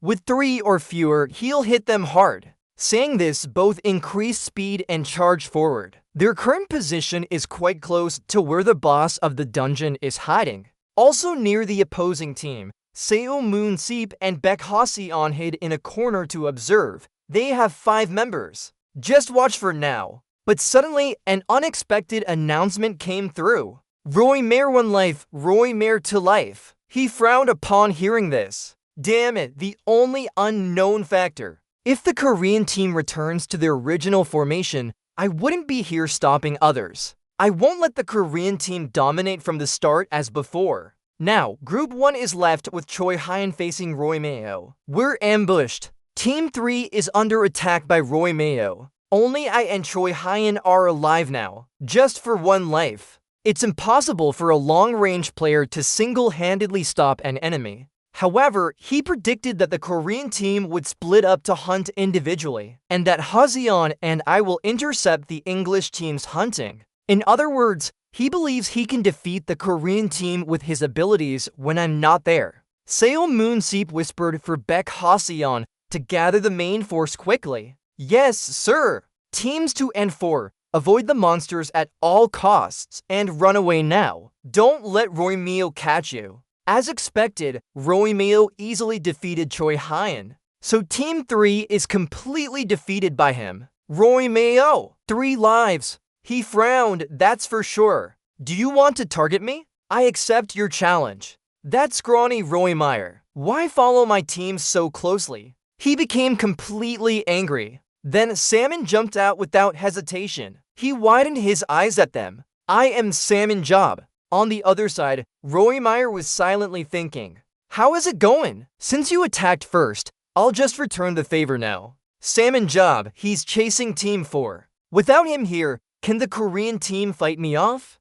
The situation is really tense right now. The commentators are also nervous. Both teams' players have started ignoring the monsters and racing each other. This is a chase between the hunter and the runner. Roy Mayer is chasing the Korean team, while Seo Moon Job is pursuing the English team. Inside the dungeon, where hunting is crucial, an unprecedented chase has begun. Immediately after, a series of announcements sounded off. Seo Moon Job, 1 life. Seo Moon Job, 2 lives. Seo Moon Job, 3 lives. Seo Moon Job, 4 lives. Seo Moon Job, 5 lives. After defeating everyone, he immediately leaped high up. Move as fast as possible. Roy Mayer, 5 lives. The score is now even. Salmon Job quickly contacted Baek Ha-seon. Ha-seon, are you on your way? Yes, please kill the monsters to clear a path for our escape.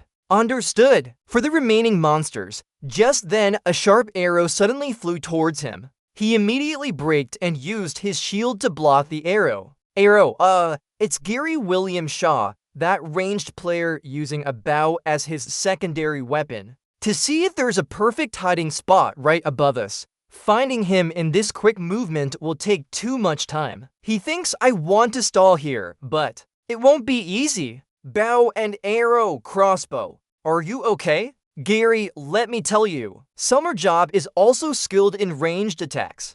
Gary William, a member of the British team. Average damage, crossbows responded with arrows. You'll be fine. I'll move between these towers to block him. Keep hunting and running for everyone else. When you get an opportunity, join me. Just keep dodging. Until Roy Mayer fully locates the Korean team's positions, it's best to avoid conflict with Seo Moon Job. But if Seo Moon Job engages me, I won't know how much time I'll gain. Gary, don't worry. I'm in a blind spot. For now, Seo Moon Job doesn't know I'm here. No, I didn't say that. Now, an arrow is coming towards you, right? While he wasn't paying attention, Seo Moon Seep simultaneously threw 6 arrows at him. They created loud explosions everywhere. Seo Moon Seep got 6 kills. He immediately reeled them back to himself. Oh, that feeling shooting them down. Ranged attackers always hide in the same spots. This is a critical strike technique.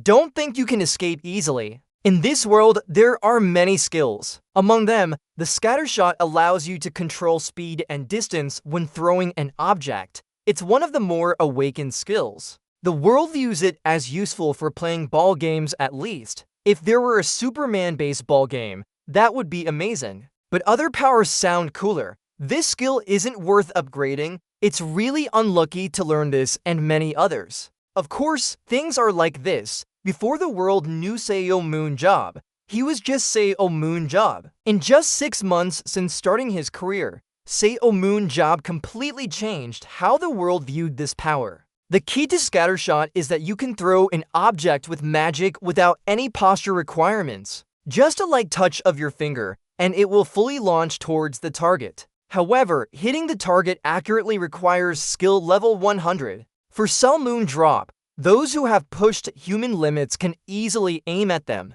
So with his skills, making the arrow return to Superhuman drop's Scattershot has become a bomb-throwing technique he can use against hiding enemies until they stop. Superhuman drop got 6 kills. He smiled and said, "Without George Seong-ho, I wouldn't have seen where the enemy was, but I just need to hit places that are easy to hide in." Then Roymayer also got 6 kills. He quickly moved forward. Damn it, thought I caught up with him, that damage dealer. What now? The rest of his team are thick-skinned, heavily armored types. Fighting all of them is too much for me, and I don't have much magic power either. If so, he stopped in front of a large door with locks. Superhuman job smiled slightly. Something feels off. The remaining British team members started to notice something. Why don't I see any signs that Superhuman job is chasing us? Huh?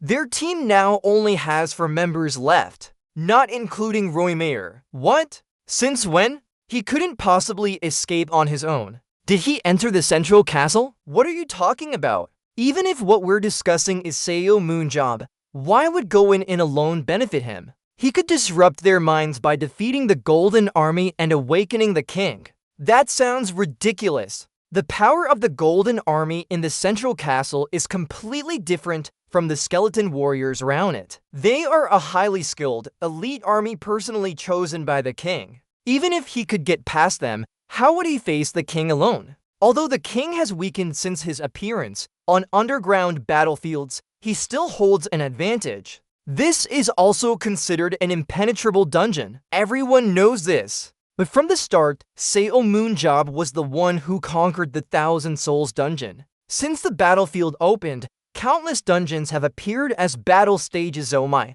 1,000 Souls dungeon, central castle. Superhuman job looked around and said, I remember now. Those Golden Army guys, the King of Terror. A bunch of gold pieces. After defeating this dungeon and selling the gold, we made a pretty good profit. Let's see, we'll definitely have to walk through the Golden Army slowly. However, even with only 11 people in their formation, when final dungeons appear, they will be prioritized for attack. Dungeons too difficult for the 11-person team are adjusted and then placed on the battlefield for players to try. Among them, the King of 1,000 Souls is particularly challenging. Based on difficulty alone, it's close to the final dungeon and is thought to be even harder based on temporary strength evaluations. For this reason, the Arena Association proposed adjusting the king. If left as is, 11 players would never be able to defeat him. Instead of making it disadvantageous for the king to use his magic sword, they reached a balance by requiring that only after capturing all the Golden Army in the central castle can he take damage. Superhuman job opened the door and entered. In the center of the room, the King of 1,000 Souls sat quietly. He gripped his sword tightly and said, "We just met recently, but now we're facing each other again, old man." He grunted softly and threw the sword at him. The sword pierced the chair he was sitting on, right next to his face. "But this time, I'm not targeting you. Can I borrow your Golden Army for a moment? The one that awakens when you're attacked." Outside, all the soldiers moved, their eyes glowing brightly. Samuel Jobs heard footsteps and smiled as he turned his head. At this time, the 4 from the English team had also arrived at the central castle. "See, there are no Golden Armies here. See that? I told you so." Superhuman job has already hunted them all down. Damn it! We should have thought of this sooner. How could we? In such a short time. Anyway, if he alone hunted the entire Golden Army, then now he must be very strong. He might even be hunting the king right now. At least, we should try to rob him. Let's go, hurry up. They quickly ran into the room where the king was sitting. Seeing him still intact there surprised them all. Is the king still safe? Huh? He defeated the entire army. But why did he wait for the king? Everyone thinks like me. Something feels off here. Doesn't defeating the entire Golden Crown army awaken the Star King? Then suddenly, a tremor shook the ground. What's going on? Footsteps are running everywhere. Seo Moonjob hurriedly ran inside. Seo Moonjob dodged to avoid them. Seo Moonjob is here. Everyone quickly took up their shields and went into a defensive stance. But he just ran straight through it. Ouch, they all watched him closely. Hey, over there, if you don't want to die, run fast. They didn't understand what he meant by that. Seo Moonjob smiled and said, those golden bones chased me in a big circle. They're faster than I thought. Did you hear the footsteps too? No way, the Golden Crown army isn't here because. Then the Golden Crown army marched after them bravely. Everyone panicked and shouted, run fast. We are tanks. To defeat us, we need at least mana hacking. But if we keep running like this, we might die. No need to explain. Just shut up and run. It's fine. The speed of that army isn't too fast. Just head for the exit. But life has its surprises. Samuel Job couldn't help but chuckle. He laughed so hard tears streamed down his face. The escape route ahead was blocked by rocks and debris. We can't escape now. They're trapped. Samuel Job, madman in a suit. The Golden Crown army has closed in closely. But the shouts continued. Samuel Job stood behind the rubble and laughed so hard his body shook. A player from Team England was defeated by the Golden Crown army. A player from Team England was defeated. A player from Team England was defeated. A player from Team England was defeated. Selmoondrop's ingenious use of the wave tactic saved a player. The current match score is 5-1. But for Team Korea, Team England was expected to win overwhelmingly. An unexpected crisis hit. Roy Mayer frowned in thought. Forget it. Selmoondrop. Suddenly, only one player remains Roy Mayer. He truly is a tough opponent. However, the match isn't over yet. He thought to himself, if you think I'll lose easily, you're wrong. While Seo Moonjob was busy eliminating Team England with the Golden Army, Team Korea too, consisting of Choi Hyuk, Shim Ae-young-soo, and Yoon Byum, tried to escape from Roy Mayer. Choi Hyuk shouted loudly, wait, we can't just keep running in this direction. Shim Ae-young-soo frowned. What? What did you say? The captain told us to run. I know his decision is probably right, but we're also international players like him. We came here to represent our country. If Roy Mayer hunts me down for points and then attacks, it's better if I counterattack first and injure him before that happens. We can't just wait for the captain to make all decisions. Nonsense. Ian Belmlin said. No, he was right. Roy Mayer is alone and will try to attack us soon. However, the captain can't give any more orders because he's busy defending against his teammates. So isn't this the time for us to make our own decisions and fight? Try it. It sounds crazy, but I'd rather be killed in battle than while running away. Hyo nodded in agreement. I feel that way too. We're fighting for our country's flag. Everyone says we don't have anyone playing well except Seo Moonjob. Even Seo Moonjob can't help their team win, right? Hosa, Vovin, and Mao are there too. I came to watch Seo Moonjob, but I guess we'll have to watch him lose today. The only way for Han to beat him is in a one-on-one fight. We can't win against him in team battles. Let's change that now. Simiang Su frowned, thinking if they said so, he wouldn't have cared before, but now. That sounds good. Becca Zeon suddenly jumped down from above. Becca Zeon. With me added, it'll be for against one. Let's plan this out. Becca Zeon. Super ability. Instant teleportation. Blinding. Iron Beam. Super ability. Shadow Clone. Simiangsu. Super ability. Anger infused attack. Blinding.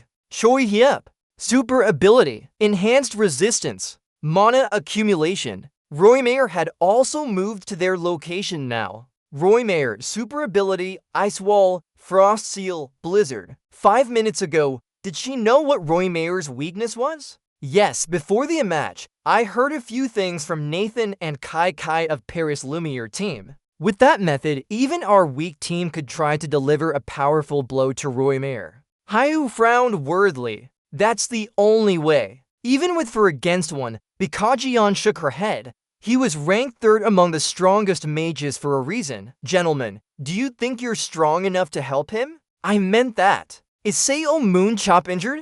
Their faces immediately turned grim. No, I can handle it. So that's the only way to help him now. After that, he would definitely be able to defeat Roymare. Back in reality, Roymare looked at the 4 of them and thought there was one player they needed to watch out for here. Becca Xion. I still remember our battle with her when she was a member of Paris Lumiere, although she didn't appear in many matches. But I still recall the times I got complacent due to her deep understanding of tactics during battles. But now I have Black Aura.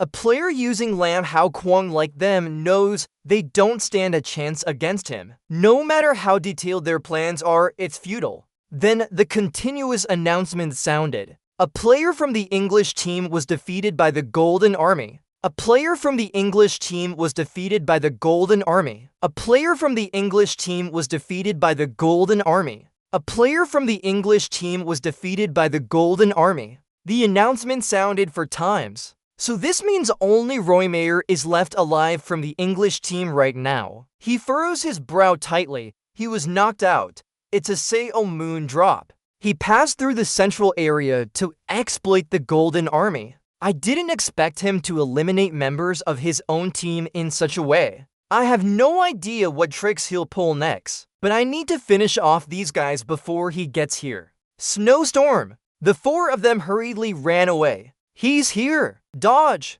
However, the intensity of this snowstorm is quite significant. It immediately engulfs their position. Roymare continues to use more ice walls. The path ahead is instantly blocked, so they are trapped in the middle now. Split up, Roy thinks he should deal with Baek Ha-seon first while Seo Moonjob is busy fighting the Golden Army. He holds his magic staff and rushes towards Baek Ha-seon and Sim Yi-ansu. Start, confine your most troublesome opponent, Ice Bind. His speed keeps increasing, but he aims at Sim Yi-ansu instead of Ha-seon. He grits his teeth and quickly creates a deceptive ball, then throws it towards Roymare. Don't get close. The supernatural power activates too fast and is incredibly terrifying, but he manages to avoid all of it without any injuries, but the target was too obvious. He sees this and asks if you think that's all? Why didn't it hit? Did he dodge? While Jim Yongzu wasn't paying attention,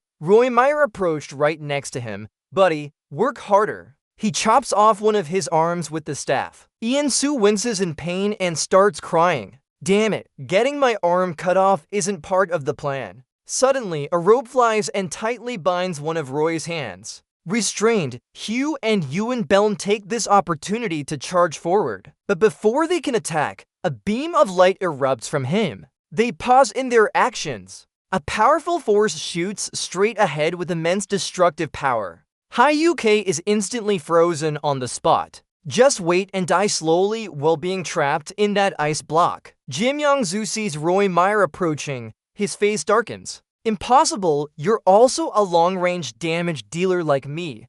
But why? But he's at an entirely different level. Roymare easily defeats Ian-su. Then he glances in another direction. Only one person left now. Baek Ha-seon rushes over quickly. She frowns at him. No one else is here, right? They're all gone. Don't worry, Baekazian. Roymare emits a dark aura overpowering everything. Baekazian remembers Sel Mundrop's words. Hazian, don't use instant teleportation to go somewhere. Use it to escape instead. I know, uncle. But sometimes, you still have to do what needs to be done. You use your superpowers and get out of the way.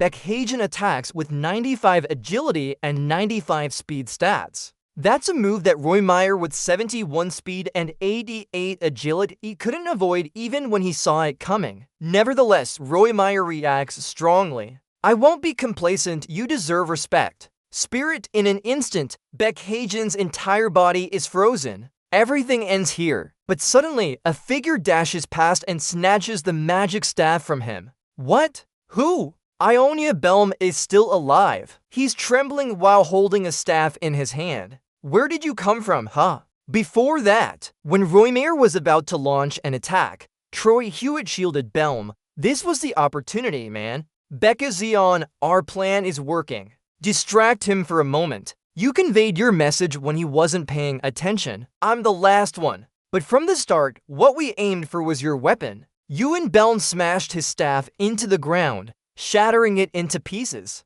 Roymere's eyes widened like a polar bear's claws. He chuckled softly. What now? But Roy is now completely furious. Ewan Bell was terrified to his core. I'm sorry. The match result changed instantly. The score is now 1-1. Roymere 10 points for a kill. No absolute zero. Not a separate superpower. It's just a snowstorm technique with a small effect range. Then he shot out an ice ray under high pressure. This is similar to squeezing the end of a water pipe to make the water shoot out stronger. This technique was discovered by chance. Initially, Ewan Belm didn't use his staff because he thought with his current powers, he was already perfect enough. But in battle, his life took a different turn when facing Nathan Burnett. He couldn't resist the powerful and fast close range attack, unable to retaliate, so he had to stop. To enhance his close combat skills, he chose the weapon known as the Polar Bear Staff.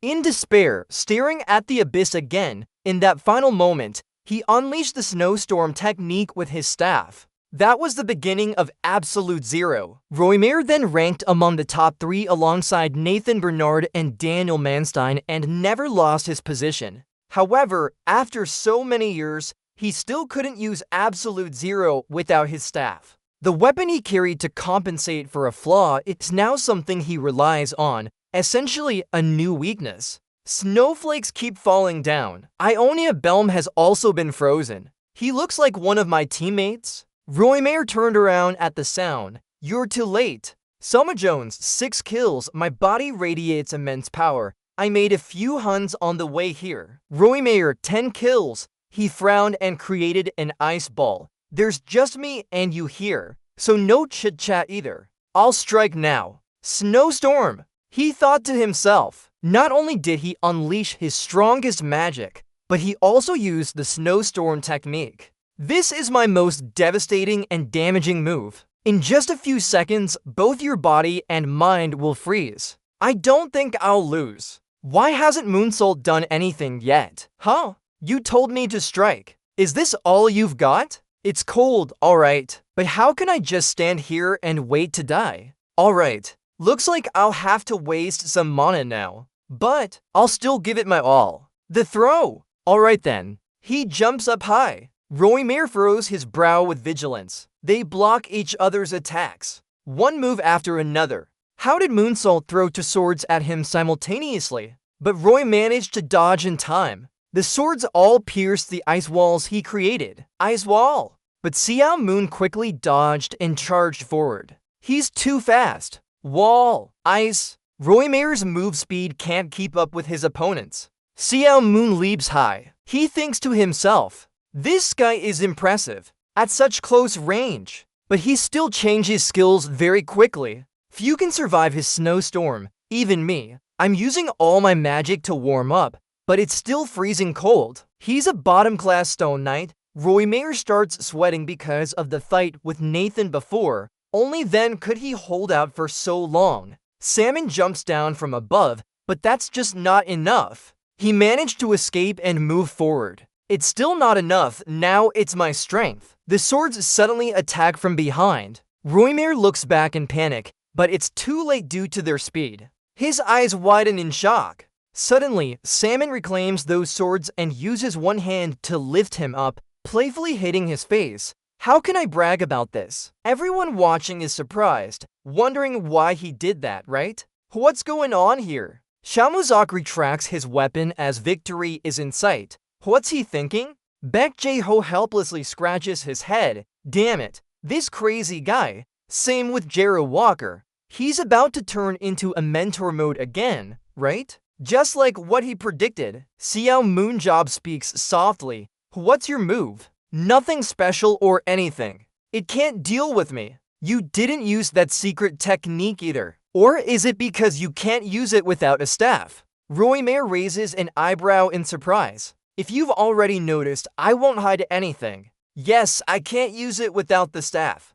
Sure enough, Hensizu had his chance but still didn't use it. Throughout the battle, there were a few like him. Hey, what makes you think I should join this fight? Roy doesn't understand why he's asking. This is a match against England, a leading nation in battlefield. Isn't it a good opportunity for a small country like Korea? Xiao Moonjob looks slightly angry. What's the deal here? I don't know when, but we'll need help from the strongest people someday. So I came to see how strong you are. Are you trying to re-establish the 7 heroes? I can't explain it now, but that's roughly what it is. In the past, border crossers suddenly appeared. Who knew one day extraterrestrial beings from another dimension would attack us? Pietro and Neller watching live also scratches his head. Right, calling them extraterrestrials might be a bit off. So, Roy, do you think you're strong enough to become one of the 7 heroes? He remains silent for a moment and replies, Selman, the border war ended long ago. What are you talking about? Without waiting for him to finish, Selman cuts in abruptly. It doesn't matter. Just consider that you've passed with flying colors. Think of this as an essay test. And just interview part, right? I'll shoot this spear straight at you with all my magic. If you can block it with absolute nothingness, then you win. Otherwise, don't think about using any tricks or other abilities. Otherwise, your life is over. Roymer, if you're thinking to yourself, are you still deluding yourself because of that first place title? No! Looking at that expression, no one would think he's joking around. Right now, he's more serious than anyone else. Roy chuckled softly. Alright, I'll give it a try. I'll use Absolute Zero without needing the staff. Immediately after, Xiaoman raised his wand. He poured all of his magical power into it. There's only one chance. Both are in a highly concentrated state. Roymer created a small ball. I'll try to gather the snowstorm at one point. Just a few seconds later, Xiaoman shot his wand towards him.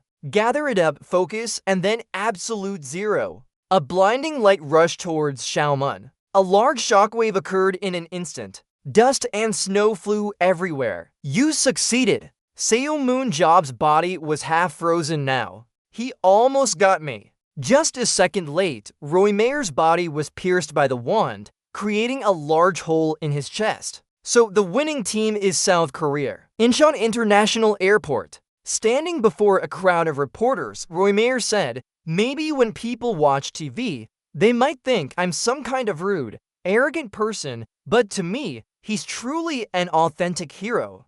A smart and insightful person who always thinks through things thoroughly. Even though victory was within reach, he chose to stop and help me overcome my weaknesses. If anyone has the will to become stronger, he would be willing to help them address their shortcomings. He truly is the true teacher of all superheroes today. And I've thought it through. If someone asks who the strongest superhero is, I'll always choose Seo Moonjob. Cut to the headquarters of the Korean Arena Association, where our hero stands. Park Jin-tae distributed the ice-breaking team congratulation hats. Play nice, guys. I'm so proud of you. You're my savior. Seo Moon-seok asked faintly, I didn't save the world or anything. Do we really need to celebrate like this? Come on, you might not have saved the world, but you saved our team's dignity from a single loss. We couldn't even win one more game before. You said it was nothing to boast about. He was extremely excited and shouted loudly. Moreover, they're the British team. Winning a 4th-ranked world team isn't something to joke about.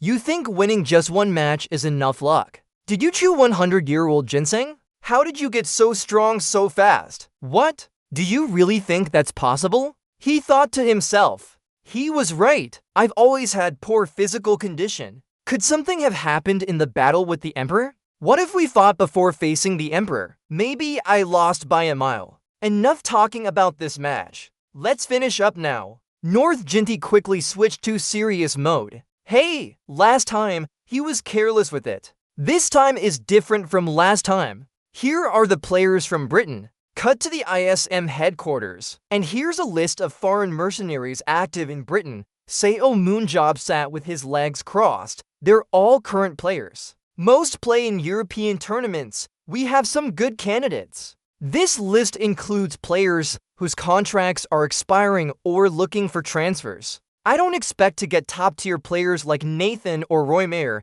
but there are still a few decent ones. He softly said, "It feels like it was just yesterday when I was choosing players from all over South Korea's high schools. How much has changed?" Oh, this guy. Just as expected, there's a knock at the door. "Chairman, may I come in?" "Come in. What's up?" Seo Moonjob was talking and reviewing a list when Gabriel entered with a report. "There's been an update on Pedro's stats." "Oh, really?" "The summoning power has dropped to 80%, and the spatial travel distance limit is now 3 kilometers every 3 minutes. HMPH. These restrictions are even weaker than I thought." Gabrielle whispered, "This is the trend nowadays. They've been competing in the same arena for a long time. It would be unfair to impose overly strict limitations on their powerful abilities, so we should limit it to the minimum. Also, there's news that Saran's punishment will soon be reduced. The World Tournament will be terrifying if you face the death rate with its power increased from 50% to 80%. The upcoming World Tournament will be a competition among the top 6 strongest players instead of just the top 3. Seo Moonjob frowned upon hearing this. Top 6 includes Saran, Pijo, and me as well. Are you overestimating them? Yes, your battle with England has shown everyone your true strength. Plus, there's an interview with Voimir too. No, you're elevating their status too much. Of course, I'm the best among them. Seo Moonjob pointed at himself confidently. The other 5 will have to fight each other for second place. After saying this, Seo Moonjob laughed loudly. Gabriel felt uncomfortable inside. In the future, we'll need a major renovation of facilities and accommodations to accommodate more new players. Chairman smiled. Facilities and accommodations, right? Because we're bringing mercenaries from U2. We can't let them see our rundown facilities now. We should show them some benefits first. Shalman whispered in front of the headquarters, "I just need to build a temporary structure quickly." The construction workers asked, "Only one?" "Yes, for the rest, lay the foundation and prepare materials for more structures." "Oh, so you already have a plan ready?" "Yes, because I have someone who can clone anything. As long as there are enough materials and similar structure, it's fine." Xiao Mun impressed. "Wow, that's top-notch ability." "Yes, so you need to build a model quickly." "Can we do that?" "That's our specialty. The structure you requested will be completed in 1 month." "So fast?" They smiled and replied, "We all have super abilities related to construction. We're like a superhero construction team." Salmon Job asked, "So if you can quickly recover your strength, could the time be reduced?" "Yes, quick recovery of strength, right? Maybe half the time, because we can use our abilities continuously." Seo Moonjob exclaimed, "So build a villa in 2 weeks then." They cheered enthusiastically. Then Shalman put on his worker's outfit and said to the ISM team, "It must have been very difficult for everyone living in the countryside all this time. Now club members will live in a luxurious 50 square meters villa. Each player gets 1 room and can bring their family if they want." They were so excited that everyone was speechless. "We'll even build a convenience store in the residential area too. So we won't have to drive for an hour to reach the convenience store anymore. If you miss the bus, it takes 2 hours." Seo Moonjob added, "Moreover, I will establish a special player management team and hire security guards and facility managers as well." Everyone was excited. This is not rain, right? Great. Our chairman Seo Moonjob, the mysterious side of him, thought it's enough to buy their loyalty now. Xiao Heng, who seemed a bit hesitant, "Chairman, this is indeed great, but why me?" Before he could finish his sentence, Salman put on his hat and shouted loudly. Everyone listened carefully. Xiao Heng, who here volunteered to build all of these. His face immediately turned pale. "What? People with superpowers related to construction will work here, so we can build faster if we have more manpower." Everyone clapped for Xingho. They are very enthusiastic in cheering us on. Alright, good luck for the next 2 weeks, Xingho said nervously. What about the tournament? You want Xing or anything else? Even a sports car is fine, Chairman Du, even if it's like that. And you'll have a top villa here, 2 floors, with a garage. Salaries will double. When Seung-ho heard this, he quickly changed his attitude. I'm Du Seung-ho, the Prince of Express Delivery, and I don't want to stop at just being a prince. From now on, call me Du Seung-ho, the Construction King. After that, Du Seung-ho temporarily stopped playing for the tournament when news about his new residence was posted on ISM's official SNS channel. The ESM fan club immediately reacted in anger. Why did they exclude Xingho without him? How would we do? Isn't Lina Xian just a fast runner? Could it be that they were blinded by all the praise? Gabriel lost his mind? South Korea doesn't even have its own stadium anymore. Xingho only brings failure. Currently, ESM is in a big battle. But the reason was because everyone was wondering why George Seung-ho was excluded, making the team boring. After all, he remains the focus of this exchange and one of the main entertainment factors for the entire team. However, what's going on? The public anger changed direction in just a few days, and no special explanation was needed. It was just ISM unleashing its secret weapon. This is ISM's great victory, the appearance of Pietro and Neller. Not Seo Moonjob, but a full elimination by Pietro and Neller. Kill 11. Different comments kept appearing. Pietro and Neller, he's terrifying. From now on, I'll take all the criticism in place of Coach Gabriel for deciding to exclude DJC Xingho. Damn it, again, another player chosen by Seo Moonjob. Where did Seo Moonjob find these players? He looks inexperienced, old and feeble, and he's supporting Jo Zongdae. So I thought he was just a support player. That's impressive. His firepower must be on par with Saran. But why wear such fancy clothes to fight for image? The main highlight is the interview. My goal is to win the World Championship. Not only netizens, but even top teams worldwide began expressing their stance on this statement. Paris Lumiere BC head coach said Pietro and Neller was our final piece. The Moro brothers formed Nathan Chichi Pietro. Law Warriors expressed interest in Pietro and declared they would sign him at all costs. Who is the Storm Center, Pietro and Neller? Cut to ISM headquarters, where Seo Moonjob quietly asked, "Why did you throw away my phone?" Bicho replied faintly, "It was too soothing, always cheering. If you need anything, call Lee Najian." Najian, are you close with her? While I was stargazing, she came and kept talking. Anyway, she's the only person I've ever interacted with besides the old man. And don't make me deal with this anymore. I haven't done anything special yet, but it's already causing a stir. Even recently, there was an invitation to join the Italian team. I only followed your instructions because I owe you. If you keep causing me trouble, I'll leave. He smiled and said, "So you should become a citizen of South Korea and play for us. Then I will take all the responsibility and ensure that you won't face any troubles." Pietro didn't respond, but silently thought. He chuckled softly. Are you going to become a citizen? Next scene, in the player training room, Jun Bilm was still diligently practicing another 10,000 swings. Still training? He stopped glaring at someone beside him. How did Moonjob get here so early? The chairman said, "Just call me." You don't look too happy. Is something wrong?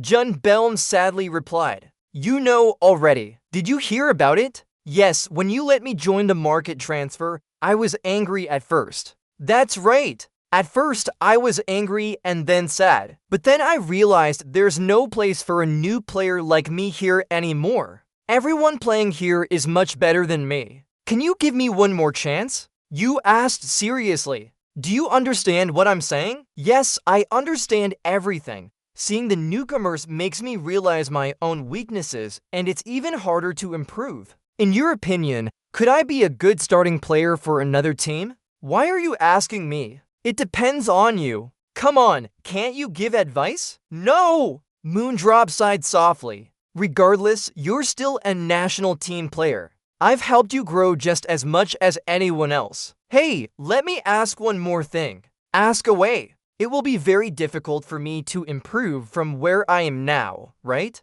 Yes, I think it might be hard for you to develop further from your current level. So that's what I said. Everything depends on you. Yunbelm widened his eyes. He didn't say that he couldn't become a better starting player yet. I've been here for 2 years, so I understand. Seaman Job remained silent. He whispered that he would refuse those who can't do it. So the point is, even if you can't develop further, as long as you keep working hard like this, you could still shine. Alright, I'll continue to work hard and earn money. I'll give my best in the remaining season and boost my value. So, one last time, let's shake hands, okay? Nari's beautiful stream is about to start. Comments immediately appeared. Turn on the camera. Open the door and go out. Hurry up and open the door. No, hello Foxy Tias. Caption: Foxy Tias is Nari's fan name. It's me, beautiful Nari. We haven't streamed outdoors for a long time, right?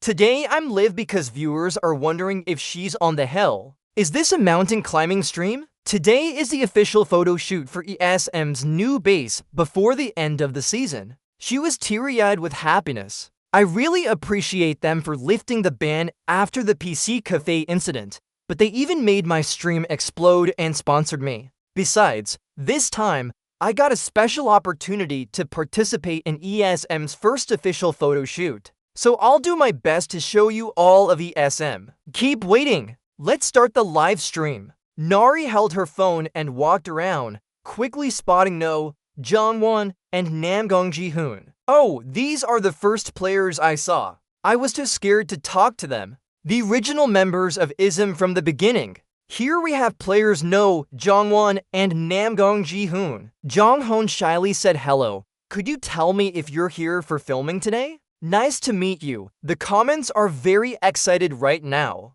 Wow, No Jonghoon. It seems like she's really from my SM. Suddenly, Ji-hun popped and broke a water bottle in his hand, shouting Nari. The two of them were so scared they jumped back, not knowing what was wrong with him. Ji-hoon blushed and panted, saying he was very happy to meet her, Nari. Since she started following him 20 times, I've never missed a video of hers. Whether it's sunny or rainy, Namgong Ji-hoon is always a Fortisia, liking Namgong Ji-hoon. 20 subs are from when Nori was in the Suicide Squad. Nari quickly realized the Namgong is worried about Nori. Are you the Namgong who loves Nari? Do you even remember my nickname? He was so shocked he started drooling. Funny comments kept popping up. Almao, Vi. Turns out the rich vice president is a player too. A real player indeed. I almost died laughing, Almao. He just died a player. No, Jonghwan dragged Ji-hun, who was clinically unconscious, and pointed to the side. We filmed enough of them. Just go back to your Italian dorm. There's someone there. Oh yeah. Nari continued her exploration. I didn't expect to run into a member of the Suicide Squad here. From now on, call Namgong Ji-hoon boss. Boss? Cool idea. Our next stop is the dorms of the players. I heard they just finished construction yesterday. I can't wait to meet them. As soon as she stepped inside, she was amazed and exclaimed, its size alone is impressive. They only took 2 weeks to build these dorms. It's hard to believe. Alright, let's start the tour now. Suddenly, Nari froze in place. What's this? She saw Jor Seong-ho lying motionless on the ground and shouted. The viewers are guessing wildly right now. WTF? What is that? Is it a murder scene? After reading the comments, she asked, so who caused this? His hand was trembling as he wrote on the ground. Moon Jo did this. She picked up a stick and prodded his head. Zieng-ho, he mumbled, sports car. Huh? He clenched his fist tightly, penthouse. Huh? Oh my god, double the salary. He stood up abruptly and ran away. Nari sat there blankly, completely confused by what was happening. The viewers weren't doing much better. What did I just see? He ran faster than Lena Zion. That's crazy. Suddenly, a voice from behind said, are you okay? She turned around and exclaimed, Sonia Akhmetova, the boss of ISM. Kim Jin-soo and Il Beam were also there. Hello. Did all three just come back from the supermarket? It seems like everyone went shopping for the whole week. Sonia froze in place, remaining silent. Yeonbyeom and Kim Jin-soo whispered to each other anxiously. What do we do now?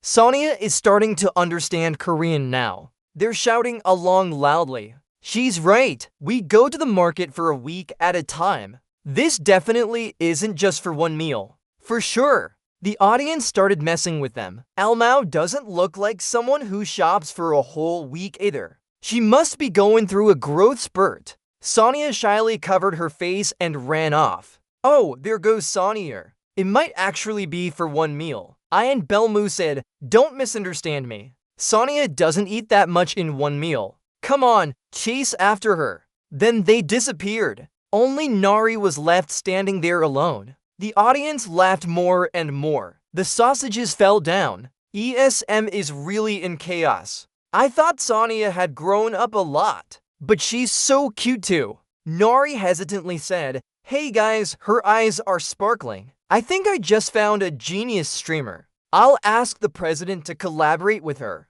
Oh, she only thinks about streaming. She's also very sneaky. She really is all about streaming. Nari is also a member of ESM. Alright, the next location is the training ground. Many people think you guys only train in the virtual world, but actually, they also train in real life too. Not just for good health, but to get used to superpowers as well. As Nari opened the door, a black smoke immediately flew straight into her face. Are you alright? Zim Young-soo frowned and thought, damn it! Gur Hui and Choi Dong-min pointed at him. Mr. X, what did you do? That's very dangerous. How could you shoot a grenade into someone? He blushed and denied it. What are you talking about? I'm a long-range damage dealer. What else would I do if not shooting at others? Both of them said in unison. What are you talking about? I didn't hear anything. Yeong-soo, you should go tell the president. Yingshu is causing trouble again. Yingshu is causing trouble again. Yingshu is causing trouble again. They circled around him. He'll be fired again. He'll be fired again. Zim Yingshu was furious and shouted, using superpowers for training isn't wrong.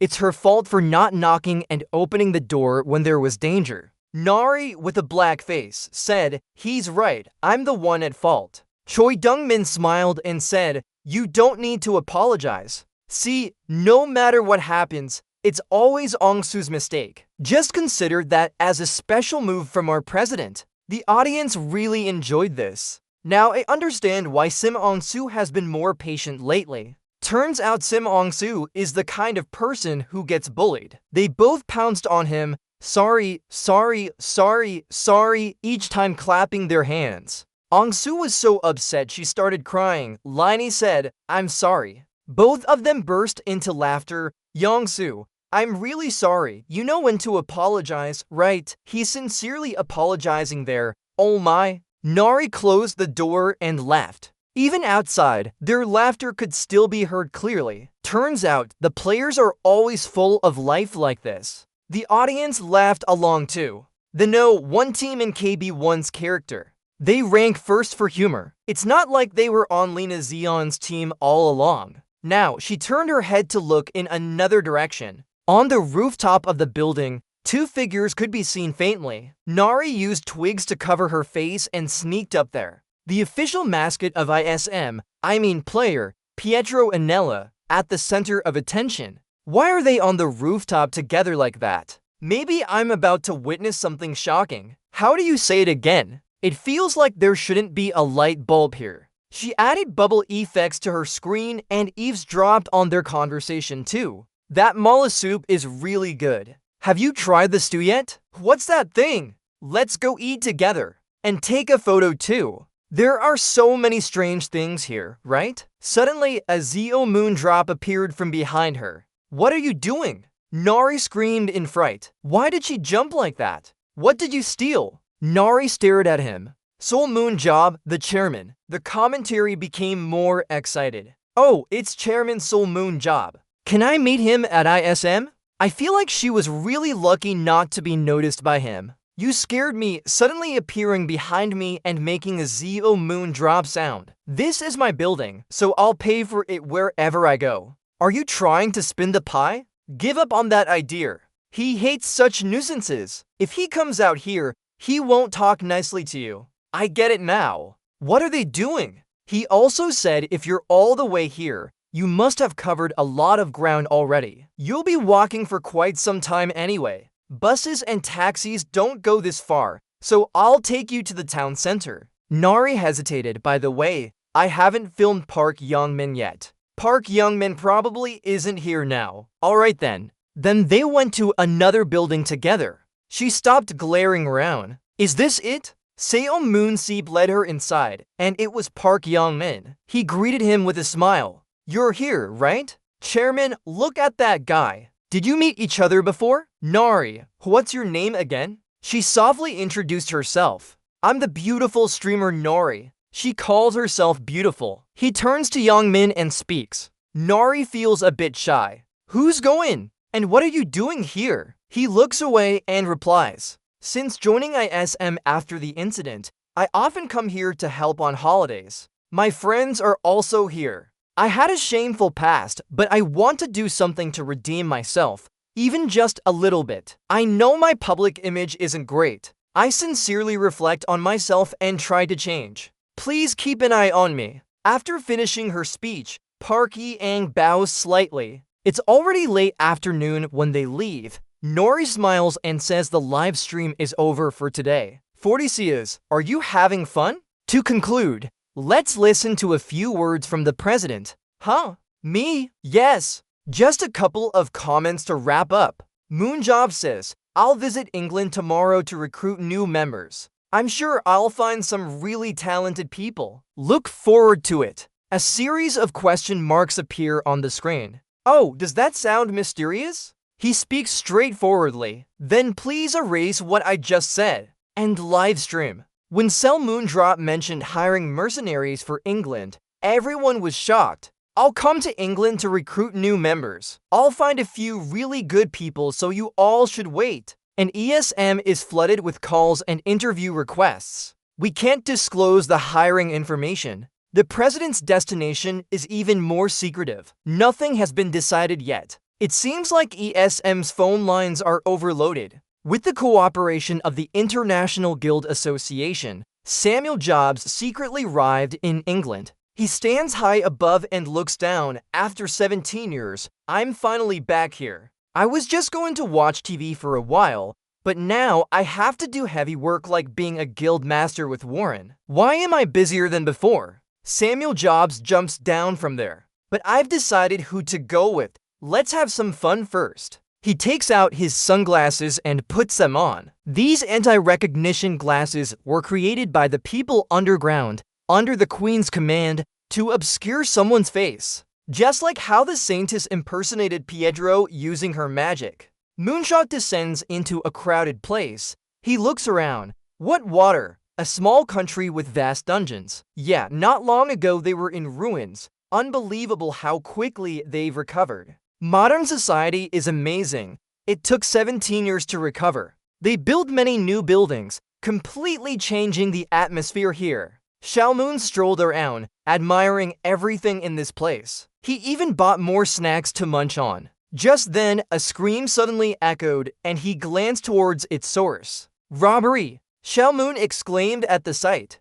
Some things never change. The guy rushed over. Step aside. Get out of here. He smiled and used his superpower to lift a nearby chair. This is how it should be. This is what a real thug would do. But before he could do anything, the guy tripped on that fallen chair. Then he fainted and sprawled onto the ground, leaving Simoon bewildered.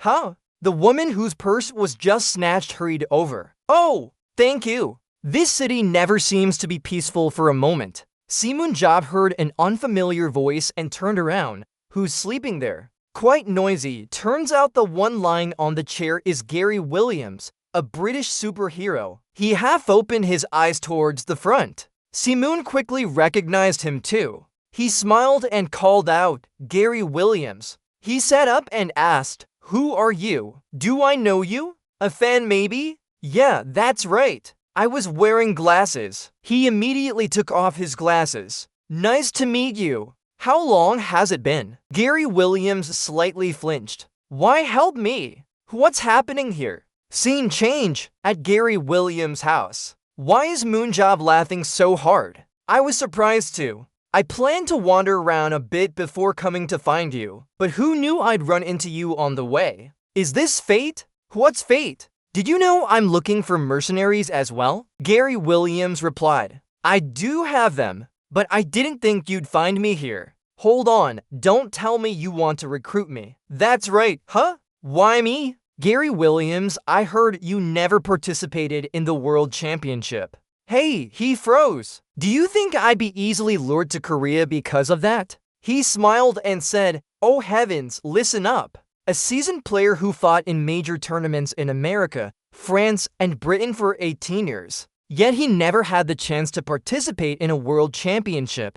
No team he was part of ever reached it. So he didn't want to go to Korea, a country that's not even as good as his second-rate team. But honestly, don't you want to compete for the World Championship? Gary Williams frowned without replying and thought, ESM is almost certain to reach the World Championship. I've never seen him fight, but with Pietro Anella's powerful debut, Senya's renowned strength, and Chairman Shell Moondrop's abilities, you guys are bound to get there. But why do you want to pick me? Alright then. So are you interested in joining the World Championship? That's good morale. Oh, what's the reason you want to pick me? I don't need any boosts or anything. He slightly gasped in surprise. Warren, according to the Emperor, this monster isn't just in the final dungeon. If I die fighting it, my career is over. But to select people strong enough to fight Warren, we have to face them ourselves. So the minimum level must be high enough for the World Championship,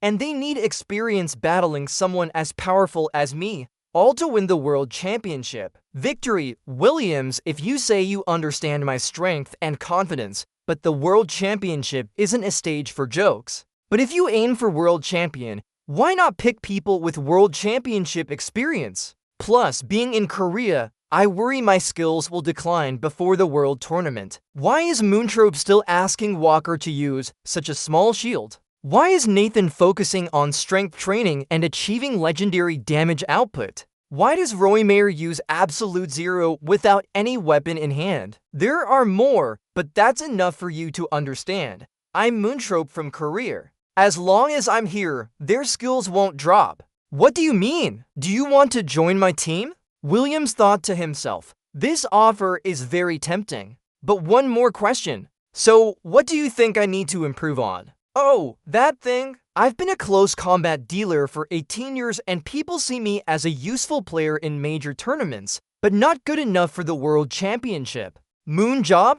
What do you see in an X-Dot player like me? A fighter relying solely on experience. Salmon Job whispered, I've always liked versatile superhumans who can play multiple positions and deal close combat damage. I only consider my middle name as a temporary weapon. I want to turn you into the main long-range damage dealer. Jerry Williams was extremely surprised. What are you saying? When entering the dungeon, I can enhance my body. That skill is more useful in close combat. If I switch to long range, this skill, straightforward, will become excellent. Xiao Moon activated analysis. His stats immediately appeared. Target Gary Williams. Human. Strength 80 80ths. Agility 85 85ths. Speed 87 87ths. Endurance 78 78ths. Spirit 86 95ths. Skill 79 93rds. Aura 76 76ths.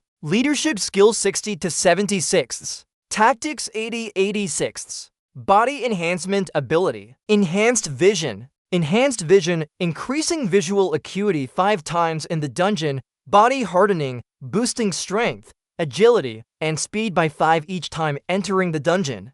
Adding 10 when dealing long-range damage. Seo Moonjob smiled slightly. Conditional abilities. We can see his strength details through analysis. Others can only use machines. EAS couldn't detect abilities like Ian Bell's. No one knows Gary Williams could boost stats by becoming a long-range dealer. From now on, you won't be just a close combat dealer who can attack from afar. You'll be a long-range dealer capable of close combat when needed. Cut to scene, Amarikasa placed a piece of paper on the table. Then he sighed tiredly, "It's really giving me a headache, buying winter transfer rights." Amarikasa estimated that the transfer fee for Seo Moondrop was 180 million, not a small amount, but they believed Seo Moondrop could bring in that much money. He was seen as a living legend, yet at that time, there were no significant results. So they thought it was their last chance to salvage the gold before its true value was revealed. But that 180 million fee doubled after the Korea-England match, the highest transfer fee for a player in history. I didn't expect him to reject that amount. Yet now he's bringing ISM to the World Championship. Calm down, Emperor. At least we have someone who can compete with him. A figure slowly stepped inside. Who could compete with Seo Moondrop? No one. The limit of the deadly beam has been lifted. I will be the first player to defeat Seo Moondrop. Suran, Jerry Williams asked maliciously. Is my solution to the problem just about changing positions? Just that, right? Just that, huh? Seo Moondrop said sternly. Jerry, it seems you misunderstood something. What do you know about long-range damage position? Huh? Besides, changing positions to a long-range damage dealer means you can become stronger, but the success rate is not 100%. Do you think your skills and knowledge in the long-range damage position are good enough for major tournaments? That's it. It seems you still undervalue this position because you can use a bow, but until now, both your vision and position selection are only relatively good. And controlling opponents is also like that. Then jumping into the fray with others as a melee player. In fact, your choice of position is so obvious that I could grab you with one hand. So you're saying just that? Gary Williams, if you say that, I don't know what to say more.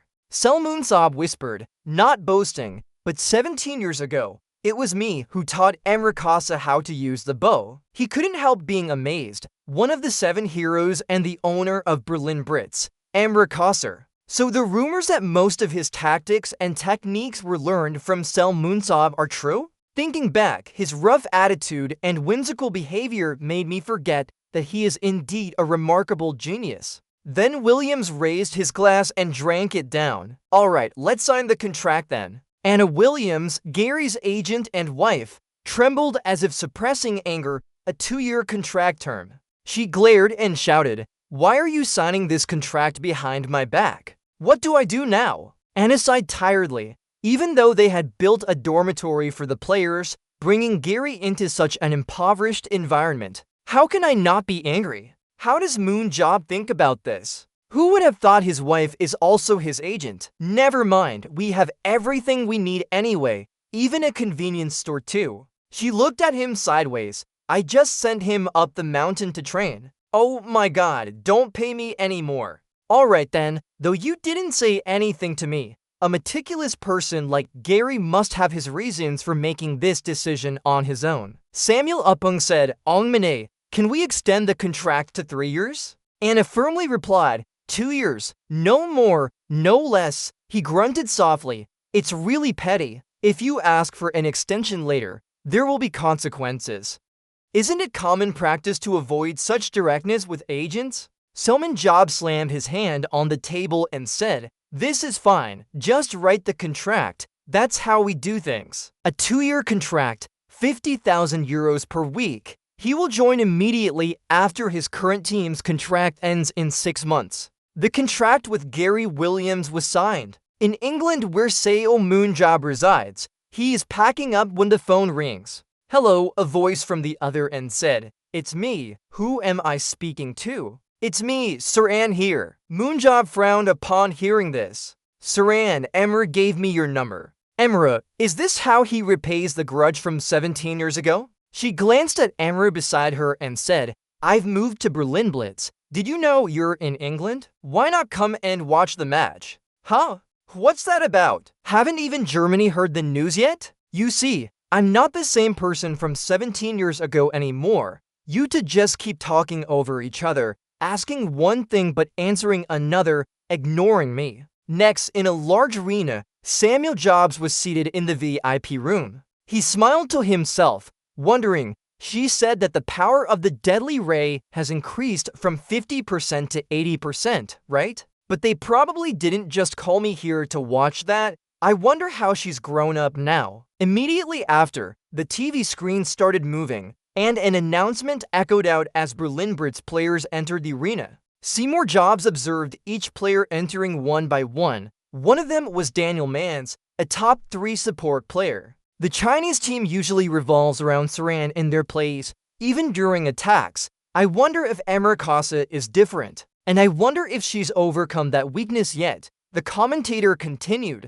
the dungeon here is the pillar of creativity. Today, Berlin Blitz opponent was Munich Gutfenrir. They're using mobile super abilities to hunt and kill monsters at high speed. Yes, they're focusing on gathering experience points first. For Berlin Blitz, nothing has changed. The 2 tank players and Saran are separated from the main team. This is an unusual tactic, similar to how Izem of South Korea used it to keep opponents under control. Seo Moon Job smiled at this. That Emrigai, they adjusted their strategy like we did with Pizzo. But will just the deadly ray be enough? Saran's team, after a tough battle, now faces the boss of this floor. The light of death is being emitted. With immense force, everyone in the stadium was surprised by Saran's attack. That's too strong. Oh my god. What is that? She single-handedly defeated the boss. Then Saran whispered something to the other 2. She turned her head towards a stone block. There's an opponent team member hiding behind it. Saran continued emitting the light of death in that direction. Saran, 1 down. Saran, another down. Impossible. Too many kills. Even without intel, they're hunting the opposing team, meaning they know exactly where their opponents are. That's a recently unlocked positioning super ability. How did Moontrope analyze so quickly? This is why she's so confident, right? Saran, super ability, Deadly Ray, positioning. The Deadly Ray, a magic discharge that can destroy anything within a 3 kilometers radius, and positioning to pinpoint a target. The High Priest and Saran seem quite similar. Both are long-range damage dealers with immense spiritual attack energy. While the High Priest can continuously attack for a short period, her ability is weakened in return. She can turn a large area into flat ground by teleporting and constantly unleashing wide area attacks. However, the destructive power of the Deadly Ray is terrifying. With positioning to target, she completely separates herself from others with these top-tier skills. Seo Moon Job whispered in admiration. Good job. Let's see if they can weaken her. The match is nearing its end. Saran is ambushing, and Daniel Mans is shining now. Saran quickly uses positioning to eliminate a target 3 kilometers away. Daniel smiled confidently. Great, finally I get to fight Saran in an official match. We don't wait for him to finish. She immediately says, Daniel, can you give me a chance? I want to test my limits. Huh?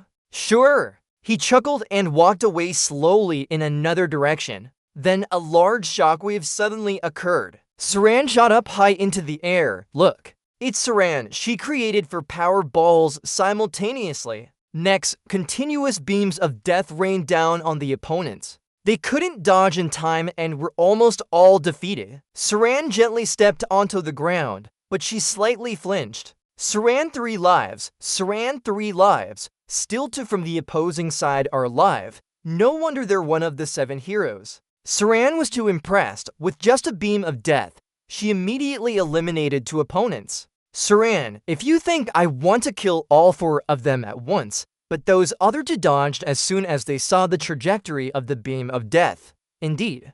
Contestants in major tournaments aren't ordinary. Daniel's voice suddenly echoed. Now for my strength. Number 2. Speed up. He managed to dodge and move here. Then continue using his super power pole to drag the opponent back. Both of them were controlled and collided with each other. Not stopping there, Daniel leaped into the air, pressed down hard, pushing. He somersaulted once in midair before safely landing on the ground. The other 2 were controlled to lie on the ground. Sura quickly used the beam of death to defeat them. Saran, 5 lives down. Superhuman job uses analysis to check Daniel's stats. Target: Daniel Mann's strength 49 agility 95 speed 76 endurance 60 to 60 seconds, spirit 100 skill 70 or a 99 leadership 61 strategy 75 Superpower: push a target within 2.5 meters. Pull a target within 8 meters. Speed up: increase speed by 50% for 3 seconds. Cheat: without Saran finding the perfect team for herself. The final score of the match is 2-0. Of course, the victory belongs to Berlin Blitz. In Becklin's locker room, glad you made it too. Oh, it's Superhuman job. Yes, nice to meet you. Daniel excitedly approached him. Did you watch my match? I knew you'd come to meet the coach with Saran. Superhuman asked back. Why meet them? You're still better, right? Really? Can we exchange phone numbers? Sure. He looked at his phone skeptically. I have to brag about this everywhere. Saran finally spoke. What do you think of the match? She couldn't help feeling nervous inside. Someone job didn't say a word and suddenly got close to her. The more I anticipated, the more disappointed I am. You can't even control any of your own superpowers. He said with a teasing look. Saran barely escaped the first rope, then angrily shouted at the second one. Superhuman! Before she could get angry, he gently stroked her head and said, well, it's perfect enough. Looking at her now, you must have worked hard all along. Saran blushed and hesitantly said, is that a compliment? Superhuman glanced elsewhere. In his mind, she looked like she was about to cast the beam of death on him just now. Zul died. Then he changed his face again. Honestly, I don't have much to say to you. Saran, I came here to talk to Coach Emerakasa. He's been here all this time with a serious expression. What exactly does it have to do with me? They both strolled around the Becklin Blitz Club premises together. Samuel Jobs gritted his teeth and replied, Amara, the strength of our team comes from a pre-planned strategy, just like a train can only run on its tracks. In summary, to add Saran to the lineup, you used Bekjaho's tactic, incorporating control strategies into your plan. He frowned and said, I didn't intend to use this method. But I understand, Saran couldn't control the speed of the deadly beam, right? She targeted all 4 of them, but only brought down 2. If she had used more speed and power from the deadly beam, then all 4 should have fallen. In other words, she lost control when splitting the deadly beam into 4 parts. Despite being a powerful skill, it also generates a lot of aura, so if you use it at full power, you can only do it a few times. You knew that weakness from our last match, didn't you? If she still can't control the strength, what will she have to do? Emerakasa answered in a low voice. I know, but it's very useful in actual combat. The truth is, we also brought down all 4 opponents. Unlike China, Saran isn't the only talented player here, so our task is just to defeat everyone before Saran runs out of aura. He sighed and said, even so, if you want to utilize Saran, it would be better to help her perfect that deadly beam, even if it means scolding or hitting her. Clearly, you're still too inexperienced, probably your opponent. Paris Lumiere also sensed this. Right, those guys are pretty smart. Well, if you want to beat Paris Lumiere. Oh, nothing happened. I was just rambling again. Emre frowned. What do you mean? No, nothing's wrong. Forget about it. You're still upset as usual, knowing the answer but not telling us. Moonjob smiled and said, people say we shouldn't do things well for free. He frowned and complained. Let me show you my reserves and youth team. Your team, besides Gary Williams, Pietro Anella, and that strange Italian guy, doesn't have any world-class players. And Sonia too, but she still needs to develop more. He looked angry. I just signed with Gary yesterday, right? From my analysis, you have quite a few defensive players who are offensive-minded, but only one purely defensive player, Natrong Hon. Yeah, you know everything. That's the truth. Emery added, so I'll lend you a defensive player.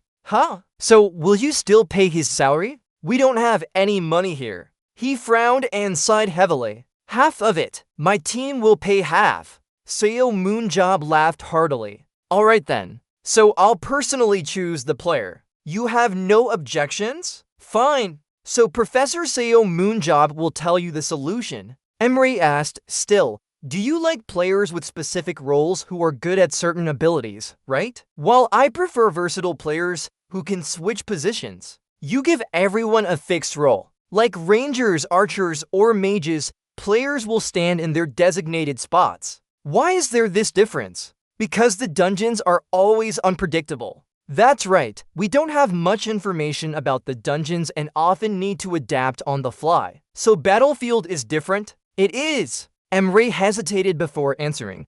Battlefield is just a game where players fight in the dungeons with all the information available. Summer Job looked at him and said, it's not wrong to think that one should play to their strengths in any situation. But what if a social worker is surrounded from both sides, or a hitman is ambushed by social workers, or a defender finds themselves with no one left to deal damage? The reason his team is still thriving amidst all these variables is because there's someone exceptionally good at handling emergencies. His mind immediately flashed to Daniel Muntz. Yes, that's the person you just thought of. You think about how much Daniel contributes to your team. Your point is that Daniel is even more valuable than I thought? Moonjob held up for fingers. 40%, at least 40%. He's carrying a significant portion of the variables your team creates. Perhaps it's exaggerated, but if Daniel were to be brought into the final dungeon round, I'd remove him first,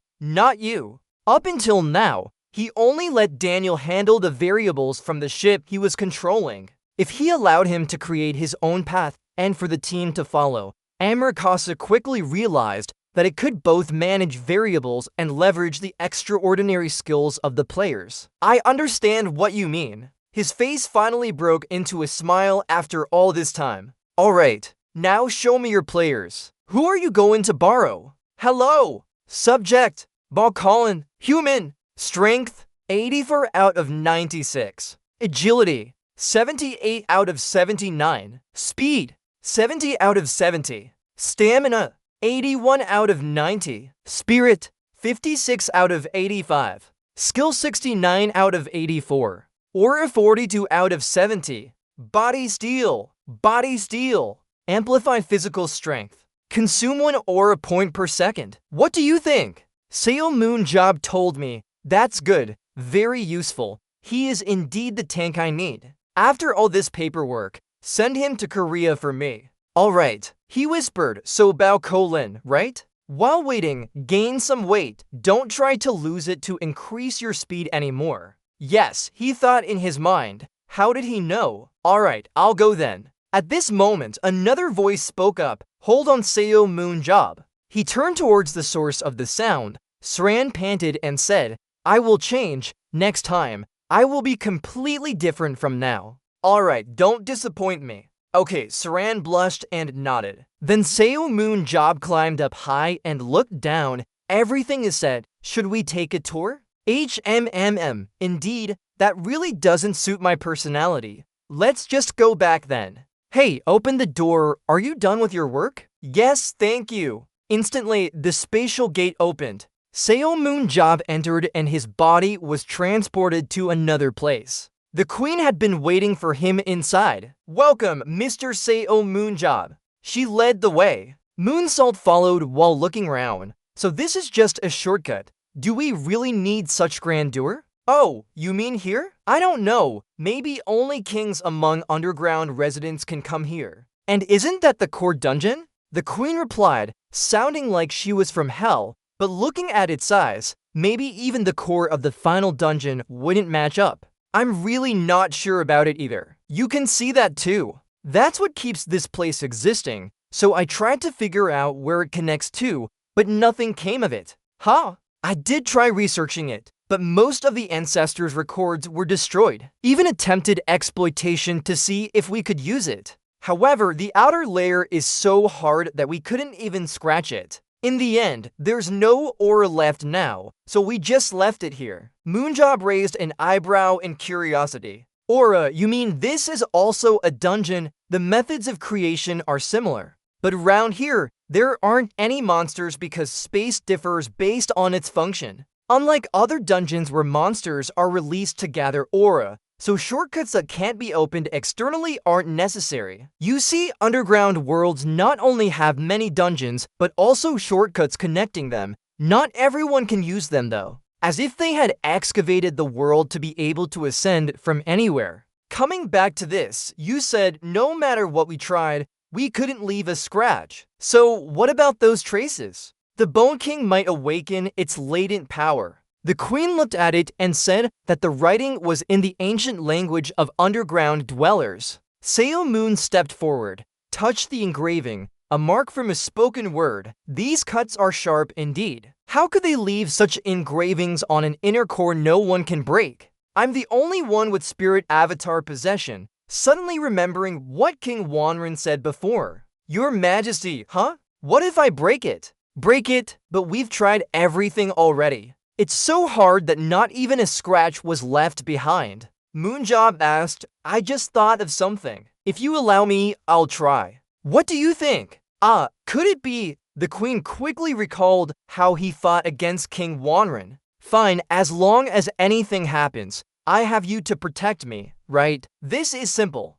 But we still haven't identified what this is. Let's try. Moonjob took out a sword and amplified it. When the spirit manifested, the queen was stunned by the sheer power. The oppressive feeling was even worse than anything I've seen on screen. Immediately, he charged towards the large ball and struck it hard. Xiaoman suddenly thought, there are signs now. We couldn't break it for so long, but... Xiaoman continued to stab forcefully into the ball. A crack appeared on its surface instantly. A blinding light emerged. It was so intense that it obscured vision. The ball began to shatter into pieces. Xiaoman quickly returned to his position, standing beside the queen for protection. Not only did the light create a huge gust of wind trying to blow everything away, the entire room was engulfed in a sea of light. But then it all extinguished. A figure hovered in midair. It's been a while. A man wearing ancient attire, even with a crown on his head.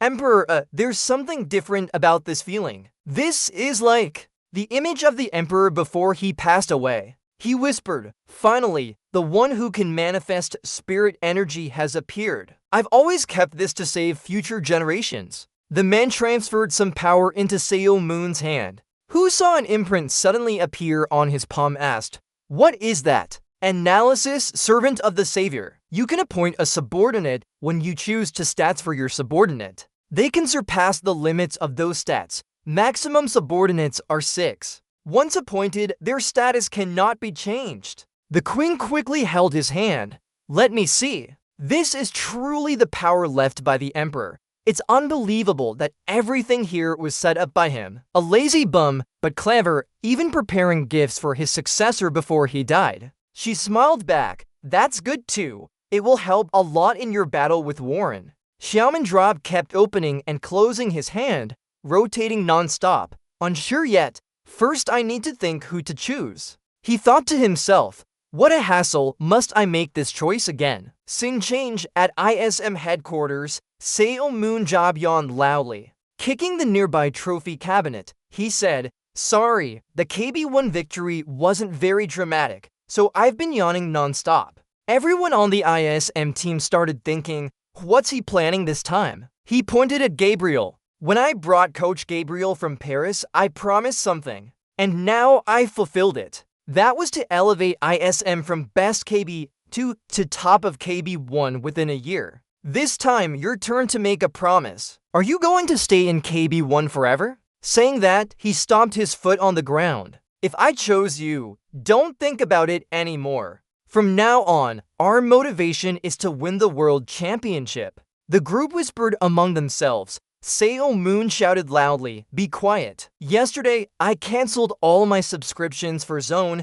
TV, Z, Stripe, Netflix, Displiss, and YouTube. They all thought, did he watch all of that? Meaning I need to spend a lot of time now. He smiled slightly. Let's train hell together then. Then Seo Moon wielded his sword to attack them. Special Training Session 1. Sonia Akhmatova and Namgang Ji-hoon. Push-ups for 1 hour, sitting on Namgang Ji-hoon's back. He said, "Kids, what are the weaknesses of Korea's main damage dealers? Answer correctly, and I'll let you rest." Both startled, Sonia quickly replied, "Their hit points are too low." "Yes, but why are they so weak in hit points? Have you thought about it?" "Yes, that's what I meant. Only when she constantly questions and seeks answers can we call it deep thinking.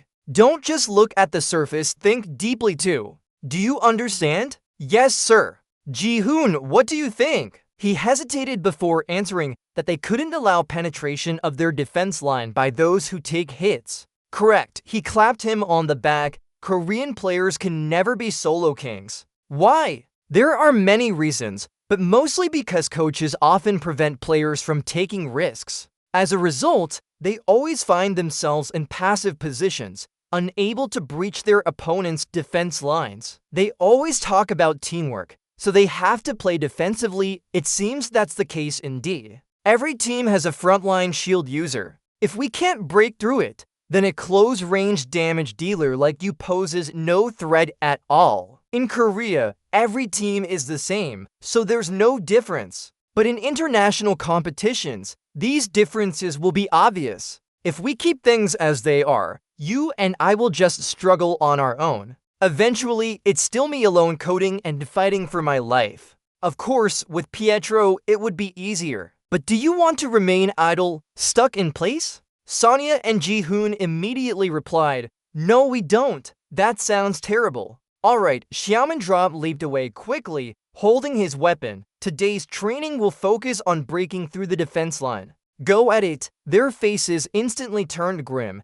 "Didn't you say you'd let us rest if we answered correctly?" Next, Special Training Session 2, Lina Zeon and Naeon. "Yes." He smiled and asked, "Do you think your speed has reached its limit?" Lina Zeon looked surprised at this. Surely she was very satisfied with her reputation and abilities in the tournament. However, she can still take her speed to a new level. Although the final evolution is rarely easy. He got on the motorcycle and pressed the throttle. There's a rope tied at the back of the bike. "That's the rope in Asian." Her face turned purple instantly. "Chairman," Summer Job smiled like a demon, terrifying to behold. "Run until you drop." She ran while crying hysterically. They continued working hard, training sometimes with some tricks. The summer of ISM passed by. In the waiting room, "Actually today is the day I'm being transferred." Yoonbeom forced a smile and told everyone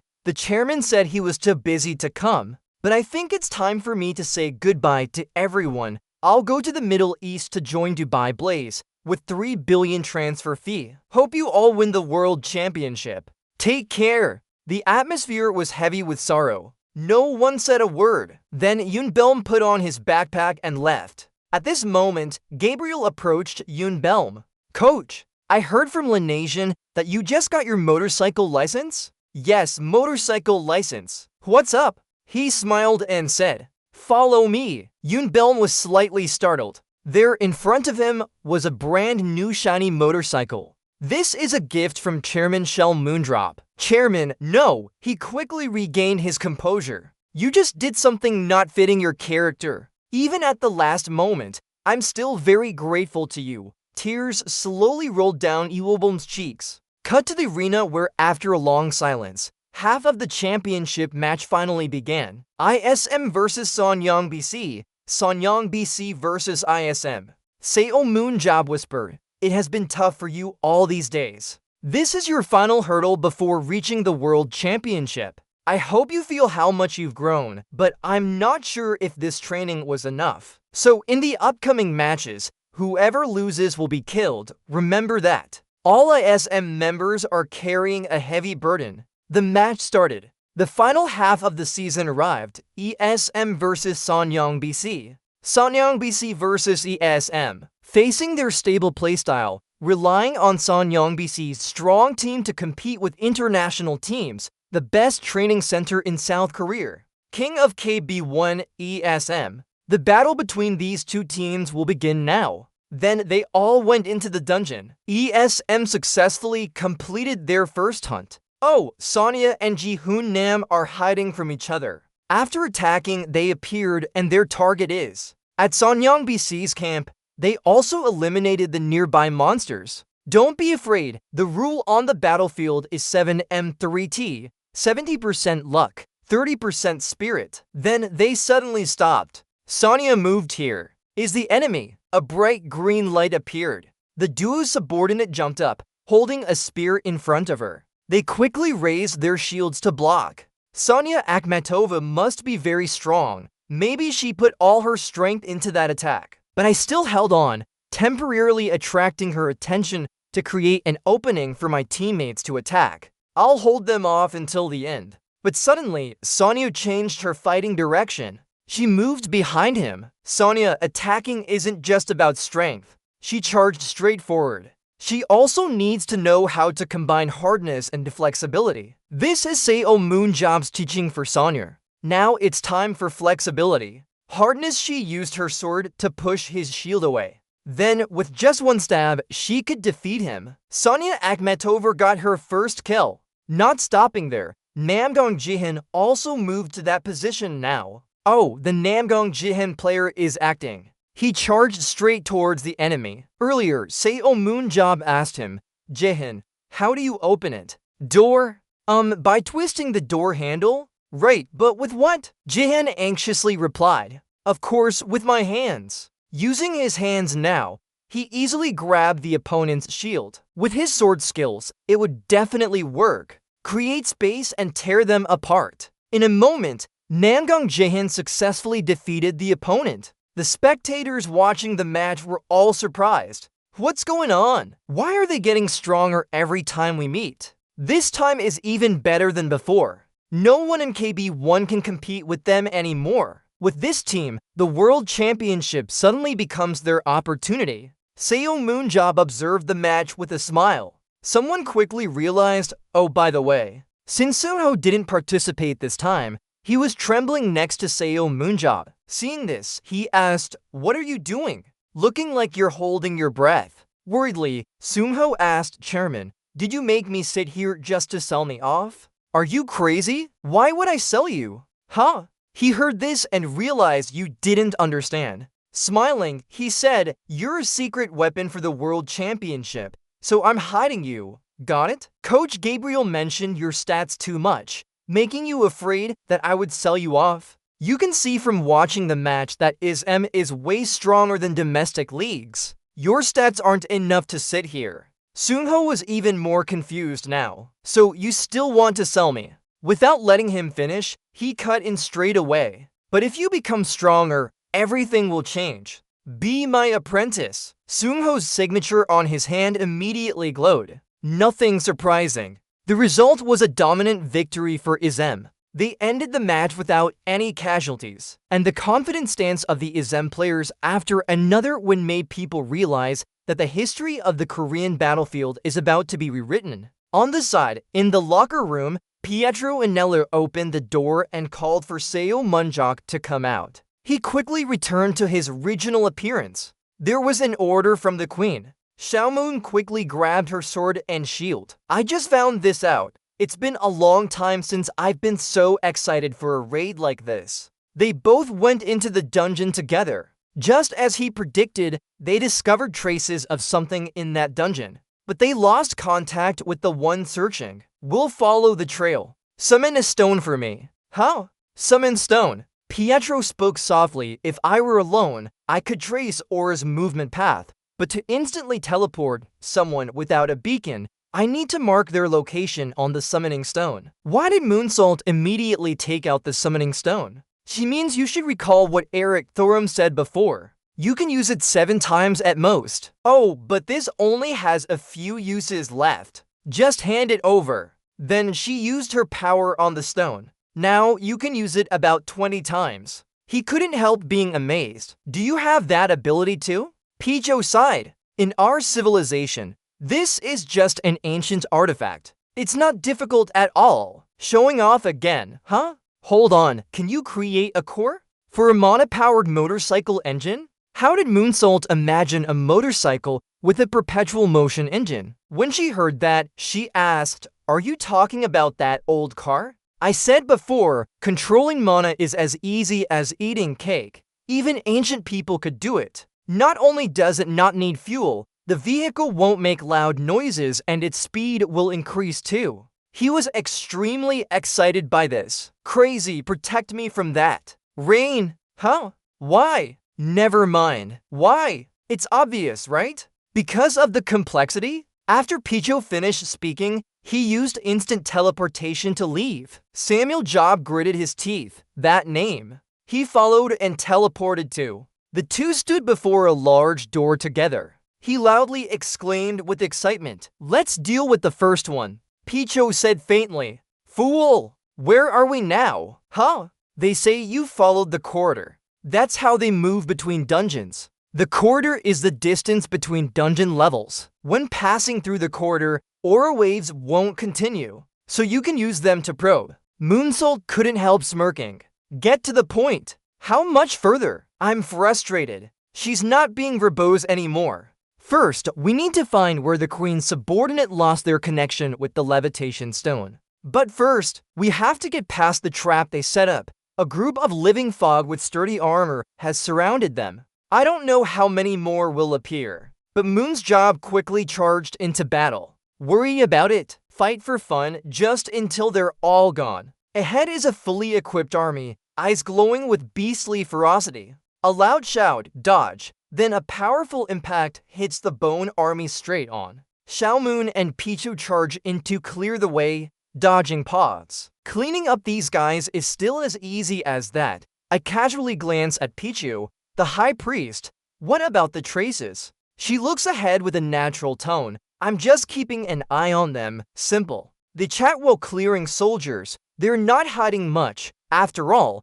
they only think it's you and the Queen blocking their path. Salmon takes the hit and charges forward. Pietro doesn't argue either. Humans like him can't enter the underworld to search for it. Fighting leisurely, and the Queen is fully focused on rescuing her people. They won't get a break. In an instant, they clear the enemy, her face as stubborn as always. But they'll never suspect that the High Priest they resurrected will become humanity's most powerful ally. Seo Moon nods nonchalantly. Right, the pandemic is severe. I suddenly noticed something. Hold on. Beneath the ground lies a once living person sprawled on a sticky red slime. This is an expedition sent by the Queen. I hear PA again. Call me. Seo Moon confirms. Huh?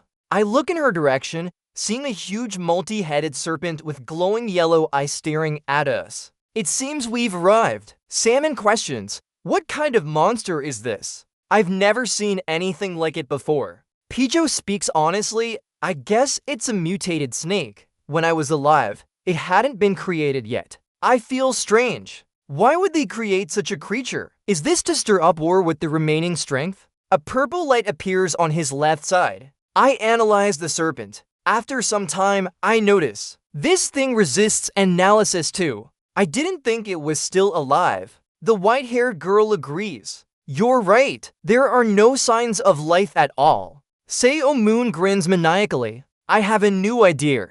I guess they're still researching it. He hesitates. It's not fully developed yet. Let's just destroy it completely. Pietro interrupts his decision. You got that wrong. She warns if we get close, they'll definitely attack from behind. Seo Moon hesitates. Maybe it's true? He raises his shield and laughs madly. Damn you pests. Then we need to lure them out of the cave. He flexes his arm for a powerful throw, immediately creating a large hole with a deafening scream. Seo Moon chuckles darkly. Oh, it seems there's a big fish here. He teases, come on, stop dilly-dallying. Footsteps not from humans emerge from the mouth of the cave. Various monsters crawl out. Then heads with no arms fly out, grotesque and terrifying. He challenges arrogantly. All of you come out here. Pichu reproaches a bit. He's already made a mess. Xiaomoon put it on her back and didn't seem afraid at all.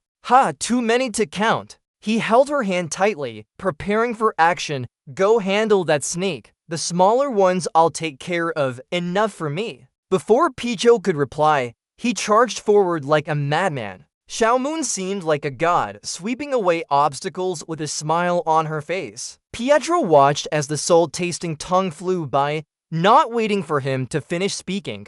In front of him, nothing could harm him. His eyes were white and bloody. His eyes turned white and bloodied, reflecting the monster's blood. Pietro stepped down firmly. As she reached out to touch the snake, a sudden stop interrupted her. She looked up to assess the situation. Xiaomun stopped in an open space as the monsters retreated. Suddenly, people in cloaks flew down from above the snake. Pietro recognized them. Aethiza and company have arrived. She checked each status bar, first a high-ranking priest and then a familiar face, number 5, who was still alive. She told those still fighting the monsters, Xiaomun, that the one who created this snake monster might be the 5th priest. She hesitated. She was looking for the first high-ranking priest. Looking at the white-haired, red-eyed man above, he had become a high-ranking priest. Xiaomu jumped over and said something strange. "I can't do that." "So you have the same name too?" She was speechless and vague.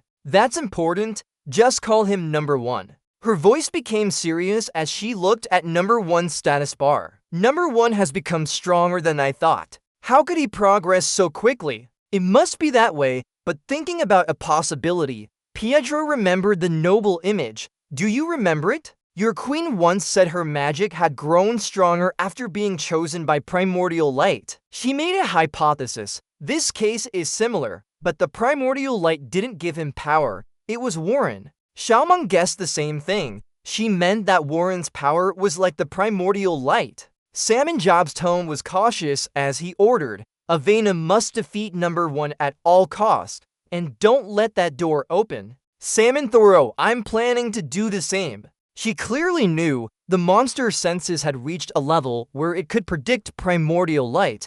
I couldn't even see its strength. Xiaomun stepped forward and tried to provoke number 1. This made her uneasy. Why? Unfortunately, Xiaomun didn't have time to explain. He took a deep breath, pointed at the sky, and shouted, "You fool! You primitive monkey! A pile of trash! You're just pretending to be a victim, you foolish scoundrel!" The cold, pale face of Pietro appeared. Xiaomun continued mocking and insulting. "I know your civilization was destroyed, but you really thought the primordial light would talk to someone as lowly as you?" He added a mocking laugh. Every time they talked about their own matters, it always ended in failure. Yet, the result is clear. Number 1, with his white hair, is making a big fuss. You bastard." Xiaomun happily turned around and said, "See, I told you it would work," but she received an indifferent look in return. Number 1 growled,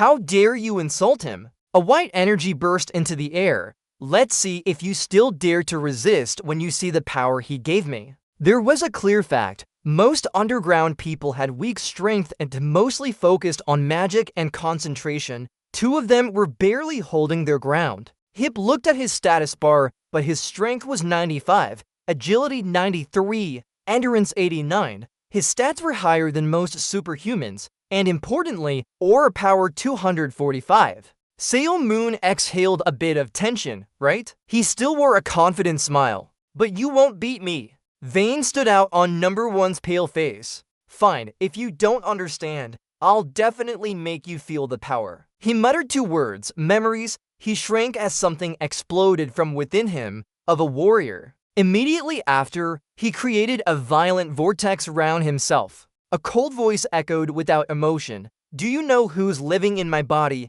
The strongest man in history." A high-pitched voice whispered through the intense white light, "Sword Master, true warrior." Number 1 is arrogant and looks down on everything. How can a mere mortal dare to challenge him? He reaches out, holding a sword wrapped in light that appeared from nowhere. The tattered robe flutters slightly without any wind. Number 1 has transformed into a fully armored warrior with 2 long swords from 10,000 people's tomb, the Emperor. His voice is hoarse as he taunts, "Come here, weak human." The 2 below are ready to engage in battle. Xiaomun breaks the awkward silence. What kind of person summoned these characters? Pietro asks again, "What do you think?" His blood boils instantly. He's excited and thrilled by this situation. A worthless fool. Number 1 now leads the horde of monsters with a fierce demeanor. The two are in combat readiness at all times. Xiaomun cracks his neck. He is eager and enthusiastic. Let me handle this. Leave it to her. Pichou nods indifferently. Okay. Bing. Countless magical circles appear in the air. Soul, a powerful impact causes everything to be thrown into chaos by her. Number 1 seems startled. In his moment of carelessness, Xiaomun Song pulls back attention. Where are you looking at? He quickly closes the distance in an instant. Number 1 regains composure swiftly. Is that all there is to Number 1? He blocks Xiaomun's attacks. I'll show you the true might of a king. No, Xiaomun interrupts. It's this skill. He calmly observes his opponent's moves and even more so. His face no longer shows any signs of struggle. We've seen all of that before. Just wave your staff at them, it's boring. Number 1's armor is already damaged. He can't believe it. A lowly human. Who dares to attack us first? And even injured us. As he dodges, he shouts at his subordinates. What are you doing? Hurry up. Kill her and get Xiaomun dropped for me. When he turns to see the new situation, he's shocked. A white-haired man in white light has handled all the monsters. He seems to have been blinded. That person is clearly a woman. His subordinates are overwhelmed and suppressed. Number 1 is stunned. What happened? A threatening voice echoes behind him. Don't lose focus. Xiaomun swings his staff. He jumps out of the way. You're fooling around. You were too complacent. Both weapons are enveloped in spirit energy. They're weakening already. Number 1 questions from deep within. Why is this happening? He screams in disbelief. Only a king can use spirit energy. How could you do it? Number 1 can't believe it as he raises his swords to block. Impossible. Yet the excitement responds. It's possible. Your strike sends him flying several meters away. Number 1 feels a sharp pain. He stubbornly swung his sword down, bright light radiating as he blocked the king's highest sword technique. Xiaomun's face was filled with intense concentration. The blade flashed past. Number 1 had completed his attack. Armor fragments shattered around him, and Xiaomun's calm voice echoed in his ears. Oh my, unbelievable, I've killed this great king twice. He effortlessly broke through the armor protection without any resistance. Number 1 was bewildered by the sudden disappearance of power. Warrior memories. A voice jolted him awake. Number 1. Still that arrogant tone. Despite failing, he still maintained a noble demeanor. Human, what are you? What power did you use? Why call me Number 1? Pichou crossed his arms. It's simple, because I chose you myself. His confusing words. Huh? Pietro switched to a manly state. Right, now for you, I'm just another mortal. Before his astonished eyes, she returned to her usual self. You didn't listen to me, still following your own commands that you can't bear. Her emotionless eyes stared at him and made a judgment. This is the consequence. Number 1, foolish, high priest of darkness. He exclaimed in shock. Could you be inside a human body? Pichou showed no concealment. Not wrong. I still have work to do. Number 1 was still in shock. So why did you join his side? The next sentence hit a sore spot with Number 1. Because you worship it. It's not the true primordial light. He mimicked back. I worship the primordial light. Isn't that true? His eyes changed. He roared. You dare defy him? Facing Number 1's deranged state, Pietro remained calm and persuasive. Calm down. Tell people, the one you're following is Warren. Before he could finish, his mouth was cut off. A rebellious mouth, an annihilator of the greatest civilization. Number 1, still stubborn with his belief, even pretended to be a prophet, inciting war and slaughtering his own people, then a traitor siding with humanity.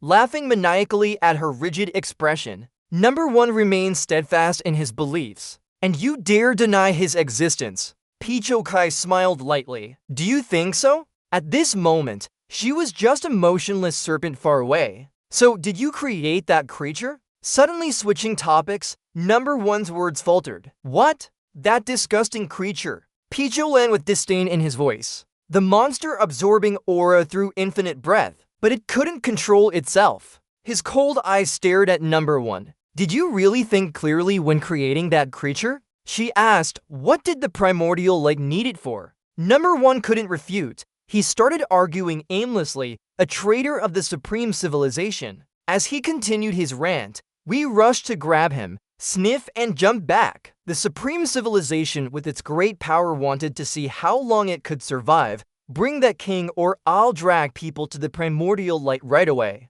Number 1 gritted his teeth firmly. A door would open when someone carried the burden. The powerful item brings us to a land of light. Both are stunned by the short and nasty name, still not understanding. Indeed, the case suddenly transforms. Salmon is bewildered. What's going on? Number 1 speaks up. The dead today are not us. Red eyes flash with evil. He smiles slightly. It's a person. They finally notice the disappearance starting to occur.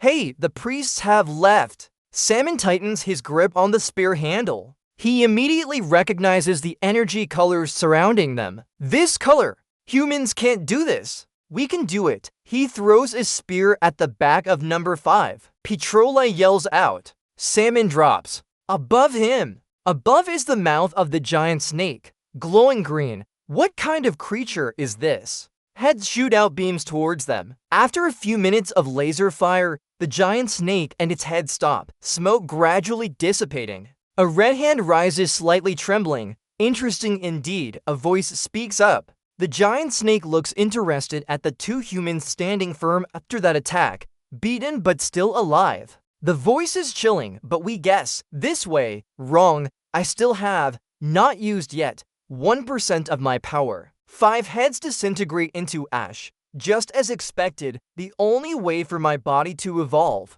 Their eyes are shocked by the superior strength of the snake's body. A gurgle sounds. We need to find out. The snake's eyes gradually fade with the body, opening that door. The 2 human bodies remain vigilant as the giant snake crumbles before their eyes. Who knows what it can suddenly do? Seo Moon blinks. Did he just vanish? PA, inform Ka about what's happening right now. Yes, the monster's body is collapsing. It can't withstand the power of Warren spreading through its body. They blink, watching the giant snake vanish without a word. Return to the house in the middle of the golden field to report. We lost them. Seo Moon sympathizes with the queen's worried expression as per father's words. Yes, it was hard for us to catch one, but they all ran away. You said he was 5th? He put something on the table. We can't do anything about it. The monster possessed by Warren's essence has taken over its body. Stop me from capturing those priests. The queen grasps the main point. So you met Warren? Xiaomu narrates indifferently. I couldn't say anything properly either. It collapsed under its own power after just one attack. PH01 continues, but we know for sure that besides opening the gate, Warren has no other way to get here. The queen unconsciously strokes her hand. I understand now. Lucky he hasn't found the gateway yet, but I can't believe he tried this. Xiaomu wonders aloud. Must be hard to find that gateway, right? Petrovo answers, yes, for 2 reasons. She repeats, the first reason is why we couldn't follow the priests who ran away and return. The ancient emperor probably cut off all dungeons and corridors leading to the abandoned world, and placed 2 or 3 layers of seals on all traces of them. She concludes, so he can never come back. Seo Moon listened quietly, savoring each word. Pietro continued, probably the second reason is that Warren has to find the portal himself. Right. Seo Moon felt conflicted. Where are his lackeys? They mentioned the opponent from today's battle. Number 1 only knew that he served the light, primordial. Pietro analyzed calmly. Since Warren was pretending to be the all-powerful primordial light, it wouldn't make sense for him to ask Number 1 to find the portal. Seo Moon realized, if he asked about these issues, his identity would be revealed. If there were supposed to be ones teaching him, but now needing help from him, that's certain. Suspicions rose. They analyzed the imposter's every move first, while exploring and growing stronger under Number 1's guise. He must have been planning his own appearance. I have a question. Do you think it will take long? Piotr responded, although it took a very long time, he could already manifest in an empty space. And with his own intelligence, one day he would definitely find the portal. Everyone shared a concern, but no one knew if he would find the portal today or some distant dark future. After she finished speaking, the room fell silent. Xiao Moon spoke up. Can we talk to him again? This question made P-E-T-G-O-D-O sweat. Are you crazy? How do we meet him? Why should we meet him? Xiao Moon calmly replied. Didn't you say you met him in the past? Her words left her speechless. I said that. Remind me of it. When in the dungeon? In the last cell, when meeting the primordial light, she bumped into him. Do you remember? After their brief conversation, Selman walked to where P-E-T-G-O-D-A-N-G lay quietly. Hey, are you laughing at me? Hey, are you scared now? If I could, I would have met him long ago. P-E-T-G-O-D-A-N-G. Hey, are you laughing at me? Hey, are you scared now? If I could, I would have met him long ago. P-E-T-G-O-D-A-N-G. Hey, why did Xiao Moon speak up?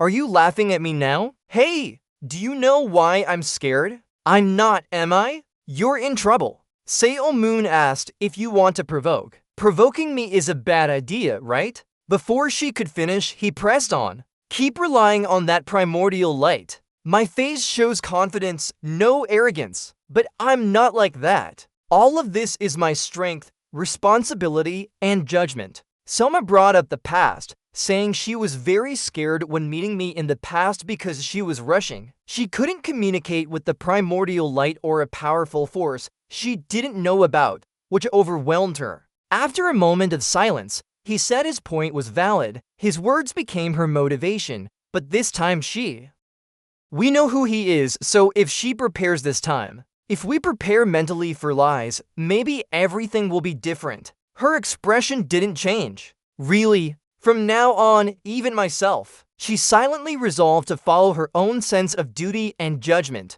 In just a few seconds, Pai sealed the deal. Alright then, let's give it a try. Fog envelops layer upon layer around the golden flower hill. Bietgodung stands in a pit that slopes down to the south. She drew a line on the ground with a stick. Xiao Moon was somewhat doubtful. Are you sure it will be okay? Bietgodung taught, starting to speak. Since you can step onto the land of light.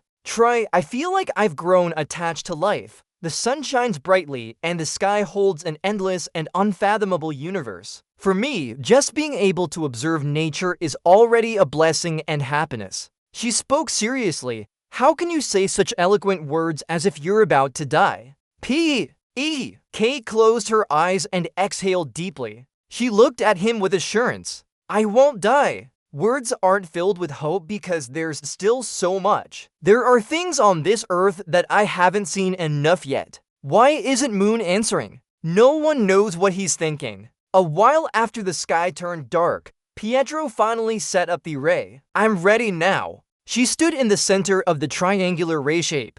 To people observed from outside, Pichado comforted himself. He was chosen by primordial light. She remained silent, but she had lost his trust and sparked a terrible war, which is why our people fell. She thought of those suffering souls. When entering the domain, I'll encounter countless vengeful spirits. But, her eyes full of determination, I'm ready to face that prospect. Preparing mentally, she called out, Sao Moondrop? Here, you're surprised it's me. Why am I the one? In this romantic setting, Pai reached out and took my hand. Xiao Moon was annoyed, his face contorted. Forget about it. Seeing his attitude, Pai smiled. Are you scared, man? Xiao Moon fumed. I'm not afraid. I just don't want to do that. Fine, with your pale blue eyes shining in the night. This is necessary, so follow my lead. She gently said, you won't be affected, you just need to hold my hand. Until I pass out, but still, you're acting like a fool. In the end, we'll have to yield if needed. Alright, it's fine. Bai stood beside the ray. It's good now. Then Xiao Moon spoke again. Hold on a moment. She looked at him skeptically with narrowed eyes. Xiao Moon smiled, offering, become my subordinate. The mark on your right palm glowed. Bai was confused. What did you just say? Subordinate? Do you want me to work for you? That's ridiculous. Why are you suddenly threatening? Hey, do you agree or not? I'll let go of your hand now. Chaliak acts like a sick person. It's no different from forcing me to agree. It won't harm you either. I thought we still needed more convincing. But Chocket agreed. Alright, let's do it then. Even he was surprised. Really? Pietro replied, I don't know what you want to do, but I have a feeling that if it's you, there must be a reason. You never do anything without purpose, right? No, although you often say things that are hard to understand. She didn't realize that Sang had already judged her as his savior. A surge of power flowed through her arm and body. What's happening? Sail Moon got angry again. Even if I die, it doesn't matter. Remember to come back, brat. His entire body was covered in a golden light. This is the command from his savior. Pietro nodded, understanding, then activated the ray. Sang appeared. Her awakened soul had entered a space filled with darkness. Whispers echoed, the highest priest. Surrounding her were vague spirits, the highest priest who had led us to our downfall. Pietro felt relieved. They only talked and didn't really attack him. They must still remember when he was restrained. She ran through them. Everyone, I'm sorry. The light around her body radiates intense vitality. Pietro stopped at a dark place. She stood still, sensing something special in this space. When she turned back, it was someone. It seemed like an old acquaintance. A soul with a white flame. That's the queen's advisor. It spoke. The high priest. I carried her. Bai Chalung hesitated, knowing me. Are you here? He just smiled faintly. From birth to death under her hand, my whole life was nothing but serving the queen. He explained, I couldn't predict she would come. He comforted, don't worry, for a dead person, the past is just history. The flame on his body flickered. I'm here to tell her that I am not the only one waiting for her. Souls suddenly appeared. Pedro's eyes showed caution towards these souls. She recognized them as former high priests. Then a voice echoed in the space. Well, you finally made it. She vaguely guessed this meant someone specific. The orange flame greeted her joyfully, the most powerful high priest in history. The last high priest. She also knew who that soul was. High priest, hesitantly, she didn't dare to look directly at the first high priest. Sorry, I no longer have the qualifications of a high priest. His laughter grew louder as his flame burned brighter. That's the price you pay after revealing yourself so much. In my youth, I was also smart and reckless like you. If there had been a prophecy like this, I would have acted too. He continued the story. Luckily not. Yes, so it was fortunate that I didn't eliminate my own people. Pointed out my foolish mistakes. I really feel ashamed of myself. The first high priest pointed at her head. I've always been watching you. He recounted her life story, seeing her seek the primal light in the spiritual realm. He continued to recount and saw her invade the upper region with a monster army. It seemed he was pained when mentioning it. Back then, your eyes lost their clarity. I couldn't sense anything but chaos in your aura. The first high priest continued. Now, your aura is emitting a different kind of energy. Pietro Hoy gasped. She lowered her head in regret, having died once, becoming a soul and now residing in a human body. Of course the energy would be. The first high priest interrupted her. Not like that. He stared at Pietgode,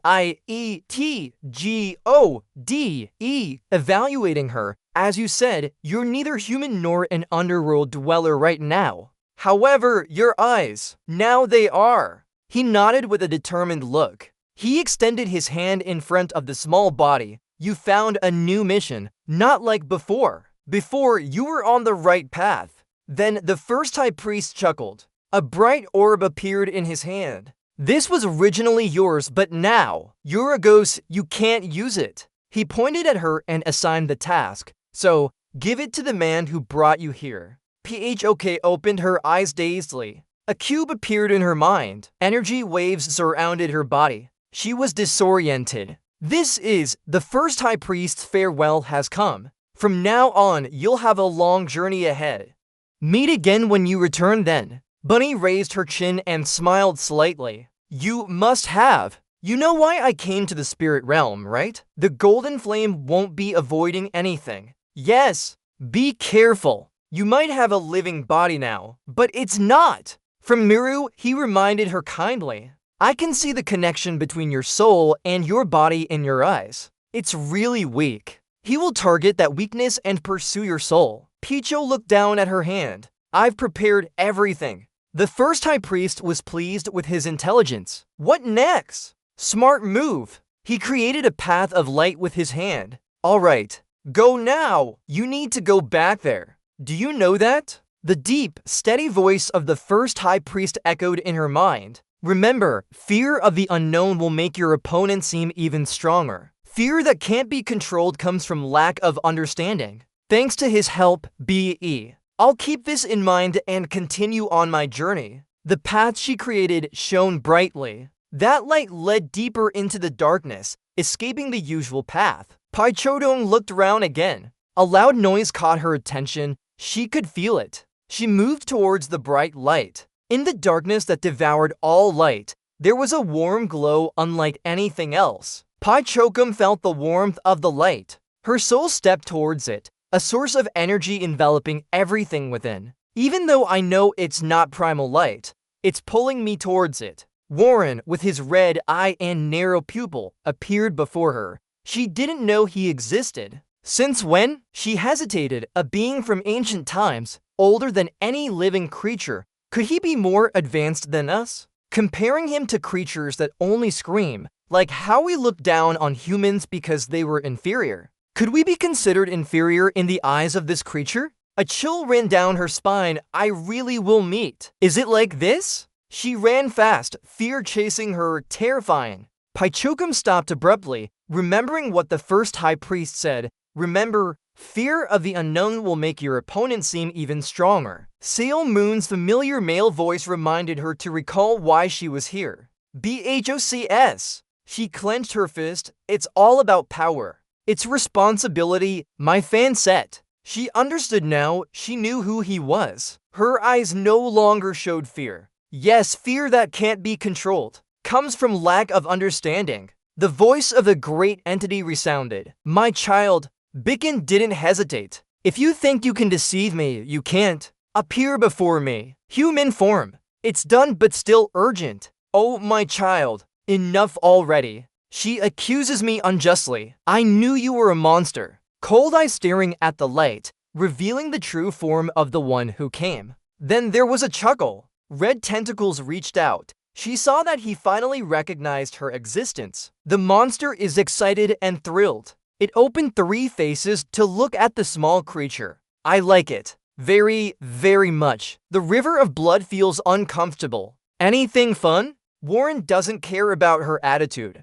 I've given some unilateral orders before, but this is the first time I'm communicating with someone like this. Piju Kin Bai, the lonely one. These new words made the monster open its other eyes. Lonely, right, this must be loneliness. Picho often worries, his mood changes, he learned to talk to himself. The monster keeps talking. There are too many following him, so he didn't realize this was loneliness. No one notices my profound wisdom. What does it matter if I become great? Are you shouting right? Bright thread swung and caught Pietro. She immediately sensed the abnormality. No, he's pulling me in. A bright pillar exploded, piercing through space. I am king. He slurred, but no one understood or followed him. Pietro was frozen by what he saw. This is a world left behind. Warren appeared as a giant octopus with countless eyes glaring at P-E-T-Z-O-D-N-G.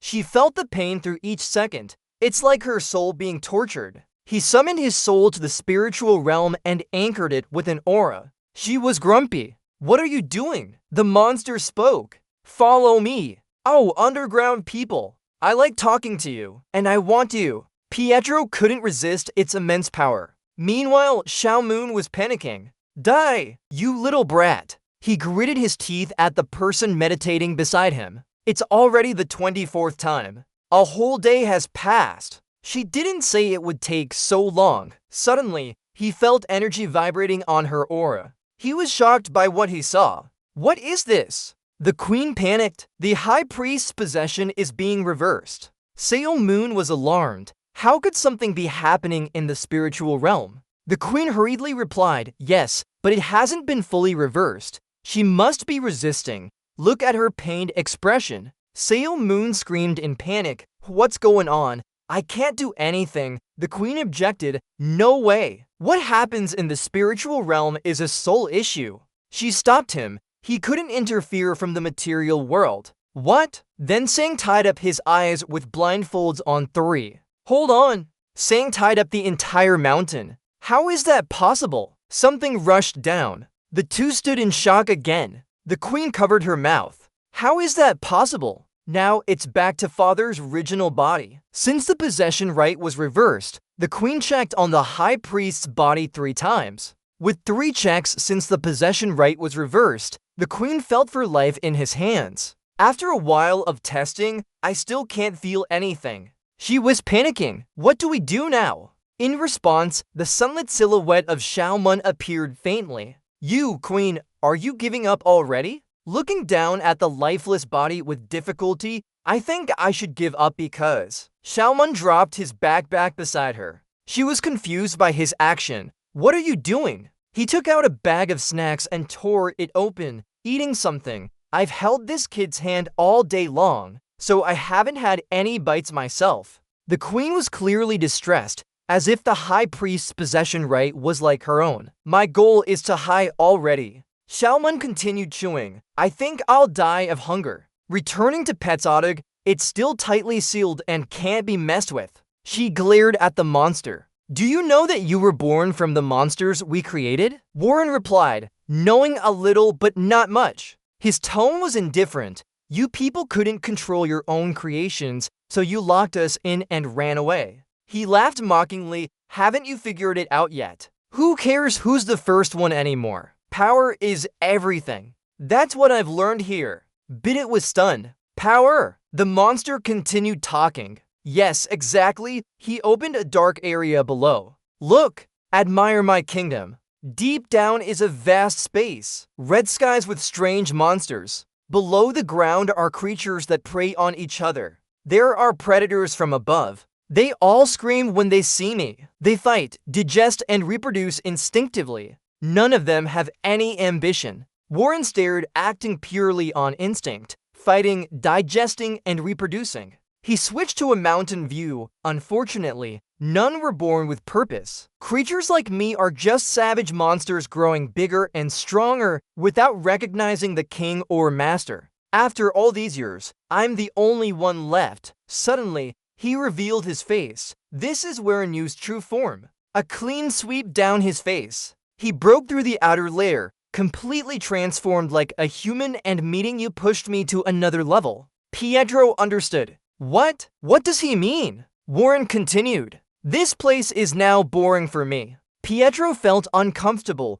This kind of discomfort. She realized the control had loosened due to her new appearance. The monsters are becoming more like humans. I must be the chosen one. Pietro chose to remain silent, planning in secret. Almost done. Suddenly, his figure appeared behind her, saying that this is loneliness, isn't it? Pietro and someone. He just passed by me, but I couldn't see him. She was panicking inside. She couldn't face him alone. This guy. The sharp fangs heard. I've come this far on my own. After absorbing a knowledgeable person like him, I'll gain more. An unbelievable power. Pietro muttered to himself. He had to run away. She broke free from the control after deciding. A series of snakes suddenly opened their mouths and lunged at her. Can she really escape? He immediately denied her path of escape. No, you're already in my grasp. The sharp teeth planted together. I'll use you to find another way out for me. Become a part of me. 12 hours after the possession rite was revoked, Xiaomun performed a ritual on the dead body of the high priest. The lifeless corpse disintegrated. The queen screamed. The lifeless body is starting to decompose. She thought it was the end, really over, if there's no more body to return to. A weak voice rose up. The high priest can't come back now. Stop, you two. Shut up, you filthy thief. She interrupted. Meanwhile, P.A. Choppy groaned under the frying pan. I've chanted many magic stones to be sure. However, in the end, the connection between me and my physical body was severed. Pachodin's soul was fainting, but couldn't return to the spiritual realm anymore. She felt something wasn't right. But Warren also paused his actions. Why is the connection still intact? The question came from deep within. A circle of snake scales surrounded her, where the snake's fangs couldn't reach.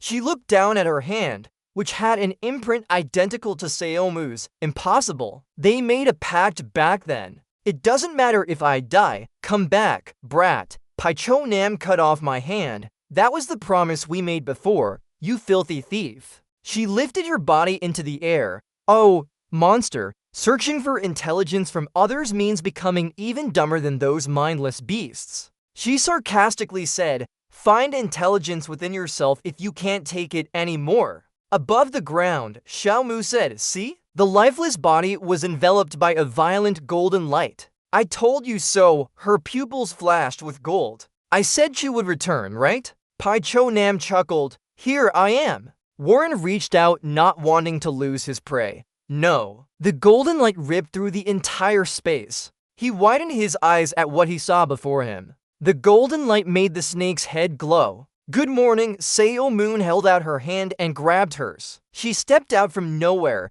He twitched the corner of his mouth. Hold on. Then her body lost weight and crashed down onto him. The queen was taken aback. High priest. Bai Cho Cham woke up. How long has it been? He gritted his teeth in hatred. 32 hours now. Damn you. Bai Cho Khan sighed. I came back earlier than expected. Why is Seo Moon so angry? What? Brat, if you knew it would take this long, you should have told me beforehand. I thought I was going to die there. In response, Ba Cho said carelessly, it's not the time for that. Seo Moon concluded, I met that monster. The queen's eyes widened in surprise. What? Pai Chok is reevaluating her opinion on the monster. His intelligence has expanded since meeting the queen. He wants to absorb me to gain more knowledge. If he gets here, she'll reveal the truth and he'll consume all intelligent living beings. So we need to go somewhere. Why Moon? Why did Moon look pale when she said that just now? Beechin hesitated about his task. The ancient high priest left a secret treasure for you. We'll find it. Baichoden approached and pointed to something that looked like a large tilted Rubik's Cube. We're here. He observed intently. The floor looks like water, but it isn't. What is this place? Paichobin spoke up. This is a space protected by a solid barrier. Only those blessed by the high priest of the great essence can pass through this barrier. Xiaomon had a question. If they could create such a barrier, why didn't the others make something similar? Pai Chaozai was meticulous. With such a large area, he would need a core at the level of a holy artifact to cover it. She added that high priests don't know how to create or open these things. Those are high-ranking priests. They don't know how to make or open these barriers. This cube in front belongs to the high priest, and only he can use this super solid barrier. What about you? Shoujo pointed at herself with a stiff face. I'm considered the strongest among all high priests. With enough time and aura, I could do it too. You look really irksome in this position. This uncomfortable posture. Yes, Chojo raised her hands. This is the legacy left by the ancient high priest. Before she could touch it, an electric current stopped her. Her expression turned slightly resentful. She passed it to another person. It doesn't seem like it's for me. Why, Moon? Try placing your hand here. Huh? Oh my! Moon didn't seem very trusting. Damn! Are you sure this isn't a trap or something? Pietro was speechless at his own shock. Stop speculating. Moon pinched her cheeks. You're trying to get rid of me so you can take over the earth again, right? What?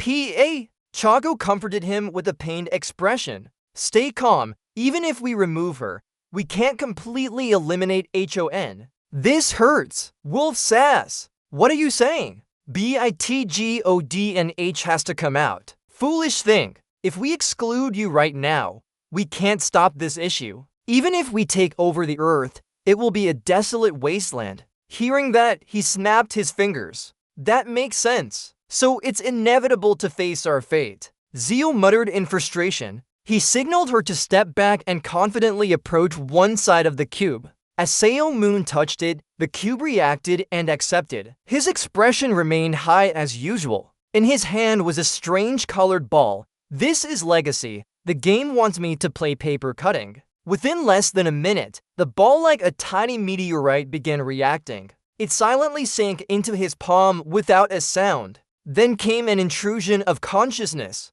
In front of him, a strong light emitted. Paichu Lao groaned loudly. Superhuman groaned. A series of texts flooded his mind, causing intense pain in his head. On the surface, Superhuman vaguely guessed some of these characters. These are holy words. Holding this energy tightly, he immediately rejected it. No, rather, this is not a type of holy word used to cleanse someone's mind. The energy overflowed endlessly into Superhuman's body. He could clearly confirm that these words and language were meant to break the chains. Under racial limitations, Superhuman had to grit his teeth to endure this absorption process. Sang made Pai Chuvai cover her face. She tried to open her eyes wider but ended up in shock. Here, back to the house amidst the golden flower field. Bitgodat place a piece of magical stone on the table. Give this to the observer. The queen was curious.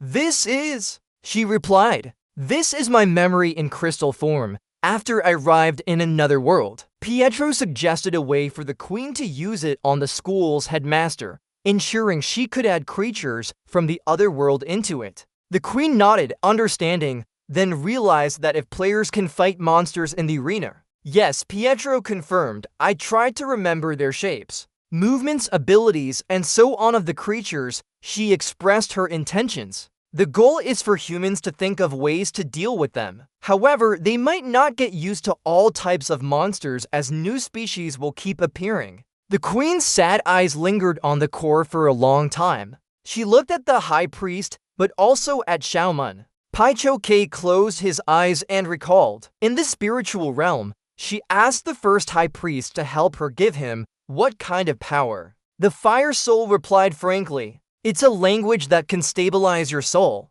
Not only does it strengthen your body, but also your soul. He sighed in disappointment. This enlightenment took me my whole life to understand, even though I didn't intend to pass it on to a human. Zeomon returned with a broken body. Back here, Thoth stepped into the house. When he looked up, the couple was in a compromising position. You just got back. How was your vacation? Why does Superhuman find this scene so normal? Yeah, it was great. Can I sit and eat with everyone if everything's okay? Seung-hee was very enthusiastic. Of course, he instructed her to give me plenty. It's been a while since I've had your cooking. So Baek Jae-ho blushed and shouted, go take a bath first. What did you do to get so dirty? Superhuman replied with a sinister smile, it's a secret. After cleaning the entire table, he finally rubbed his belly contentedly. I'm full. Baek Jae-ho was confused. You didn't eat. You just mentioned it out of nowhere. I've even stopped paying attention to time.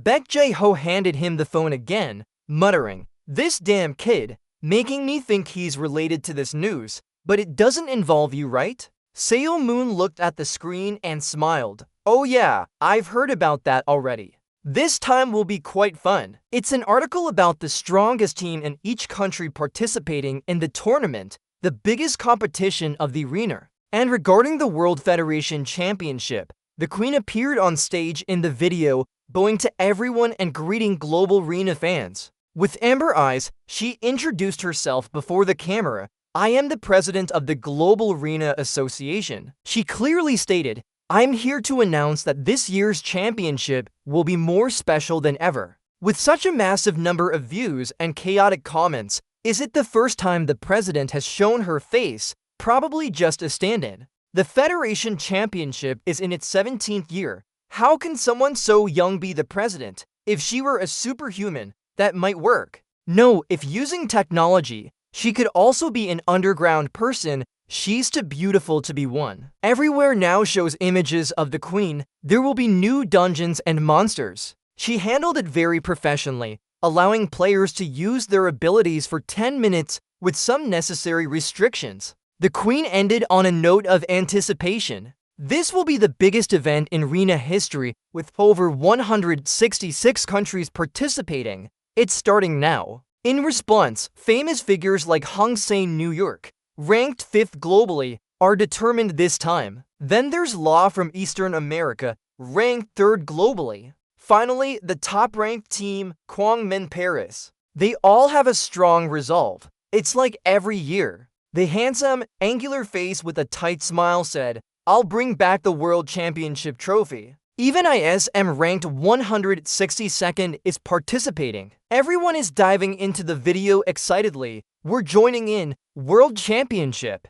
A chilling voice echoed, "Coincidence? Aren't you all watching the World Championship announcement?" They turned to each other surprised. "President, what a coincidence. I bet everyone was wondering which team they loved most when seeing Team 5. Back in our time, our country's Superman always ranked top 5, suddenly changing topics." He laughed and said, "While I was away for just a little while, even the World Federation or the filming team following Team 5, they all revolved around other countries." His eyes contained a hint of arrogance. "Could you accept this if it were me?" Realizing he went too far, he quickly went upstairs to play. In the thick atmosphere, Xiaomun declared, "We won't aim for the trophy." He smiled, "But we're aiming for money. My DAX stats are now full." And a new skill was acquired, Soul Amplification Transformation, which wouldn't be broken as it surpassed physical limits. Parameters that reached their limit would increase.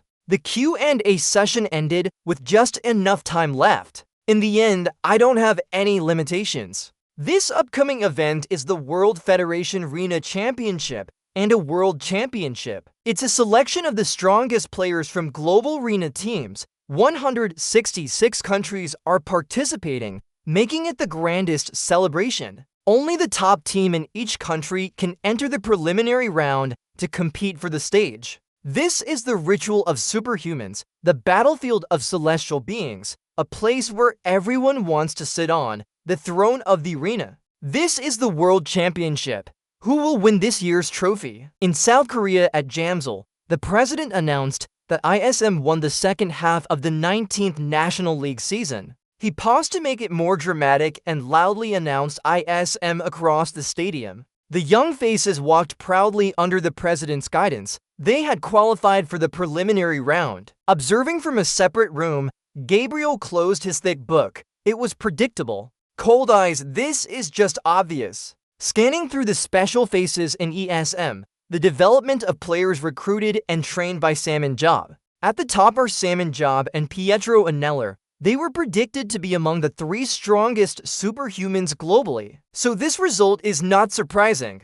He pondered, ESM isn't as weak as when I first came here. Now, the world's attention was on them, hoping they would pass the preliminary round and appear on stage. Next, a deep voice suddenly spoke, winning the World Championship. Gabriel was surprised. Didn't you extend your vacation because there were things to do?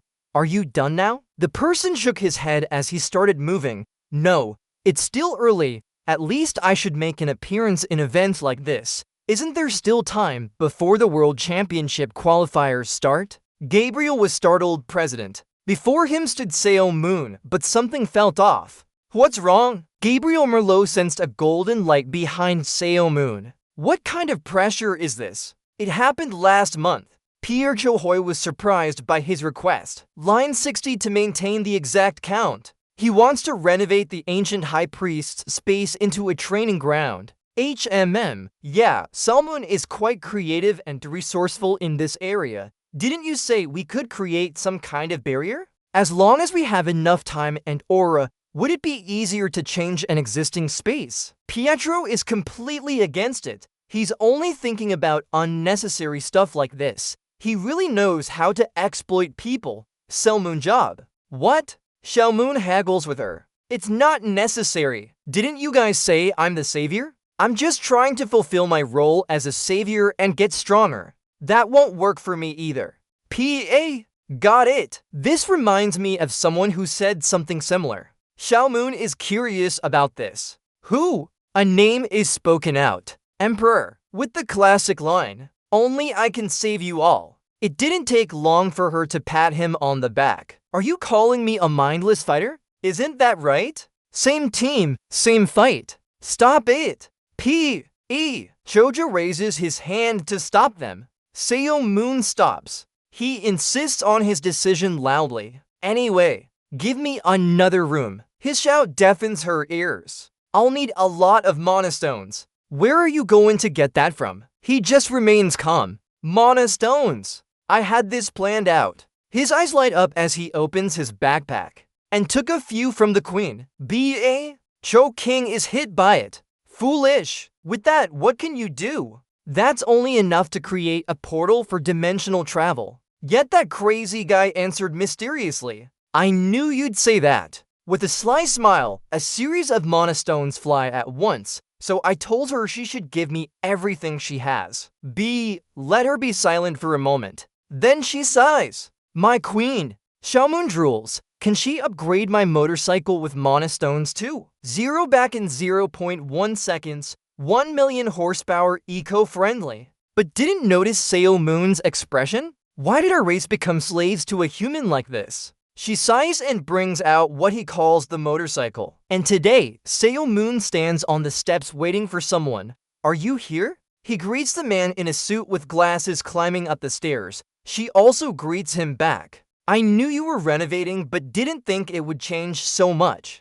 Big Jahoa is taken aback, almost unrecognizable now. Salmon chuckles. Power means I spent a lot of money on this. He points inside and urges, come on, go in and talk. The two quickly step into the chairman's iPhone office. Big Jahoa smiles and announces that our world champion from the preliminary round has been decided. Seo Moon asks, who is it? He pushes up his glasses. Japan, the dry ice team from Japan. And Kagari Hikari, the Superman with fire spirit abilities, is the captain of the team. His individual ranking is around 20 and he's quite famous. He nods regarding this topic. Where does Japan rank now? You said it was 162, right? But the answer is, well, we're no longer at 162. Big Jahoa suddenly scratches his head and proudly boasts that since we won a match against England, we are now ranked 148.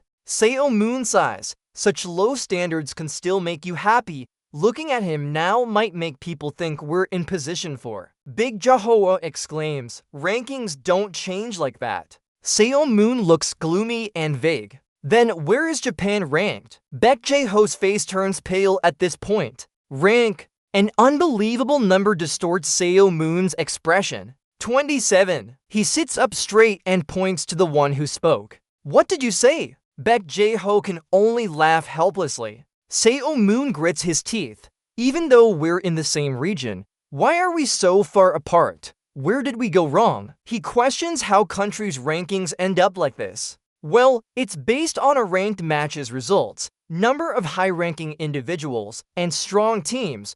Big Jahoe sweats as he counts his fingers. The final condition is the country's performance in the World Championship. He waves his hand. Japan was runner-up a few years ago, but us, you can see our faces. We couldn't even make it to the preliminary round. Yeah, Baek Jae-ho weakly responds. He explains that we've left behind many strong Supermen because we joined late and were caught by national regulations. Jinty, Baek Jae-ho corrects himself immediately. No, it's the chairman of the association who almost couldn't keep a few people from leaving, but they couldn't adjust. They retired right away. Seo Moon asks again for confirmation. So we're ranked 148. After receiving the affirmative answer, he sighs deeply. I guess I have to change things. Well, it's fine either way. How much would our ranking go up if we won the World Championship? His statement confuses Baek Jae-ho. He confidently declares, there's no doubt about it, I will take first place. He leads Baek Jae-ho to an empty field. He looks around and asks, did you think you were going to show me why you're so confident like this? But what is this empty field? Seo Moon pulls out a stone from his pocket. Look closely, I will show you something I've been planning recently. Baek Jae-ho wonders, an invocation stone. It looks different. He remembers the outstanding individual. Could this be what the High Priest made for you? Seo Moon nods without hesitation. Yes. Baek Jae-ho pushes up his glasses, with concern in his eyes. I still have doubts. Seo Moon starts to get annoyed. Hey, grab it quickly. Baek Jae-ho reluctantly places his hand on the stone. Sang lights up. They are instantly transported into a multi-dimensional training room.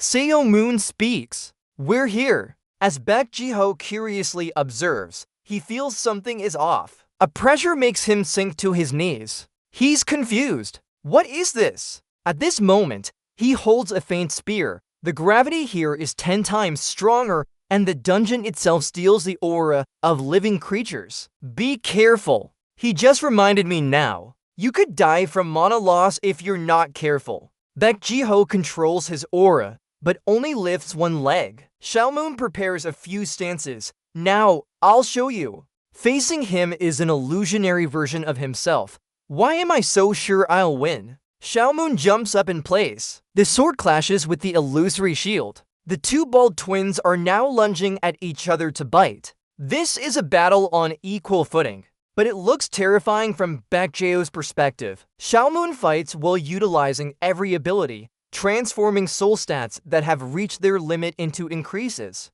He becomes stronger and surpasses himself. In 1 month for the World Championship, Xiaomoon smiles maniacally. I will break human barriers. They return to the chairman's office. Baek Jae-ho scolds. You posted it, so tell me earlier that your shield broke. He sighs deeply. You won't have a shield for tomorrow's World Championship.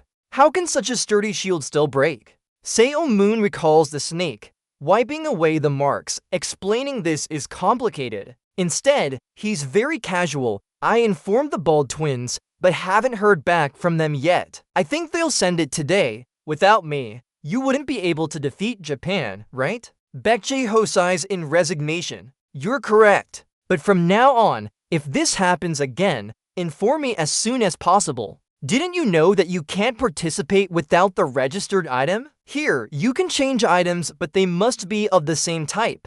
Sepman Job's case is his shield and staff. He's rich indeed. If the shield arrives before the match, it'll be fine. But Seo Moon's face remains straight. Well, I guess I can only use standard items if needed, but I feel it will arrive today. Previously, you had a small talk with the bald twins. They were shocked, then a small match. What are you saying? You broke the shield, which is almost considered a holy relic. How did you break something like that? Seo Moon dodges. I know, but there's too much going on. They clearly don't believe me. But the Shield of Duro even survived the final dungeon. I agree with this. It was indeed very sturdy. At this point, he grits his teeth and blames himself. Thinking back, it is frustrating. If you had done it properly from the start, it wouldn't have broken. Kuo Yip laughs. It was created 19 years ago. They are unhesitant. We understand technology has advanced much since then.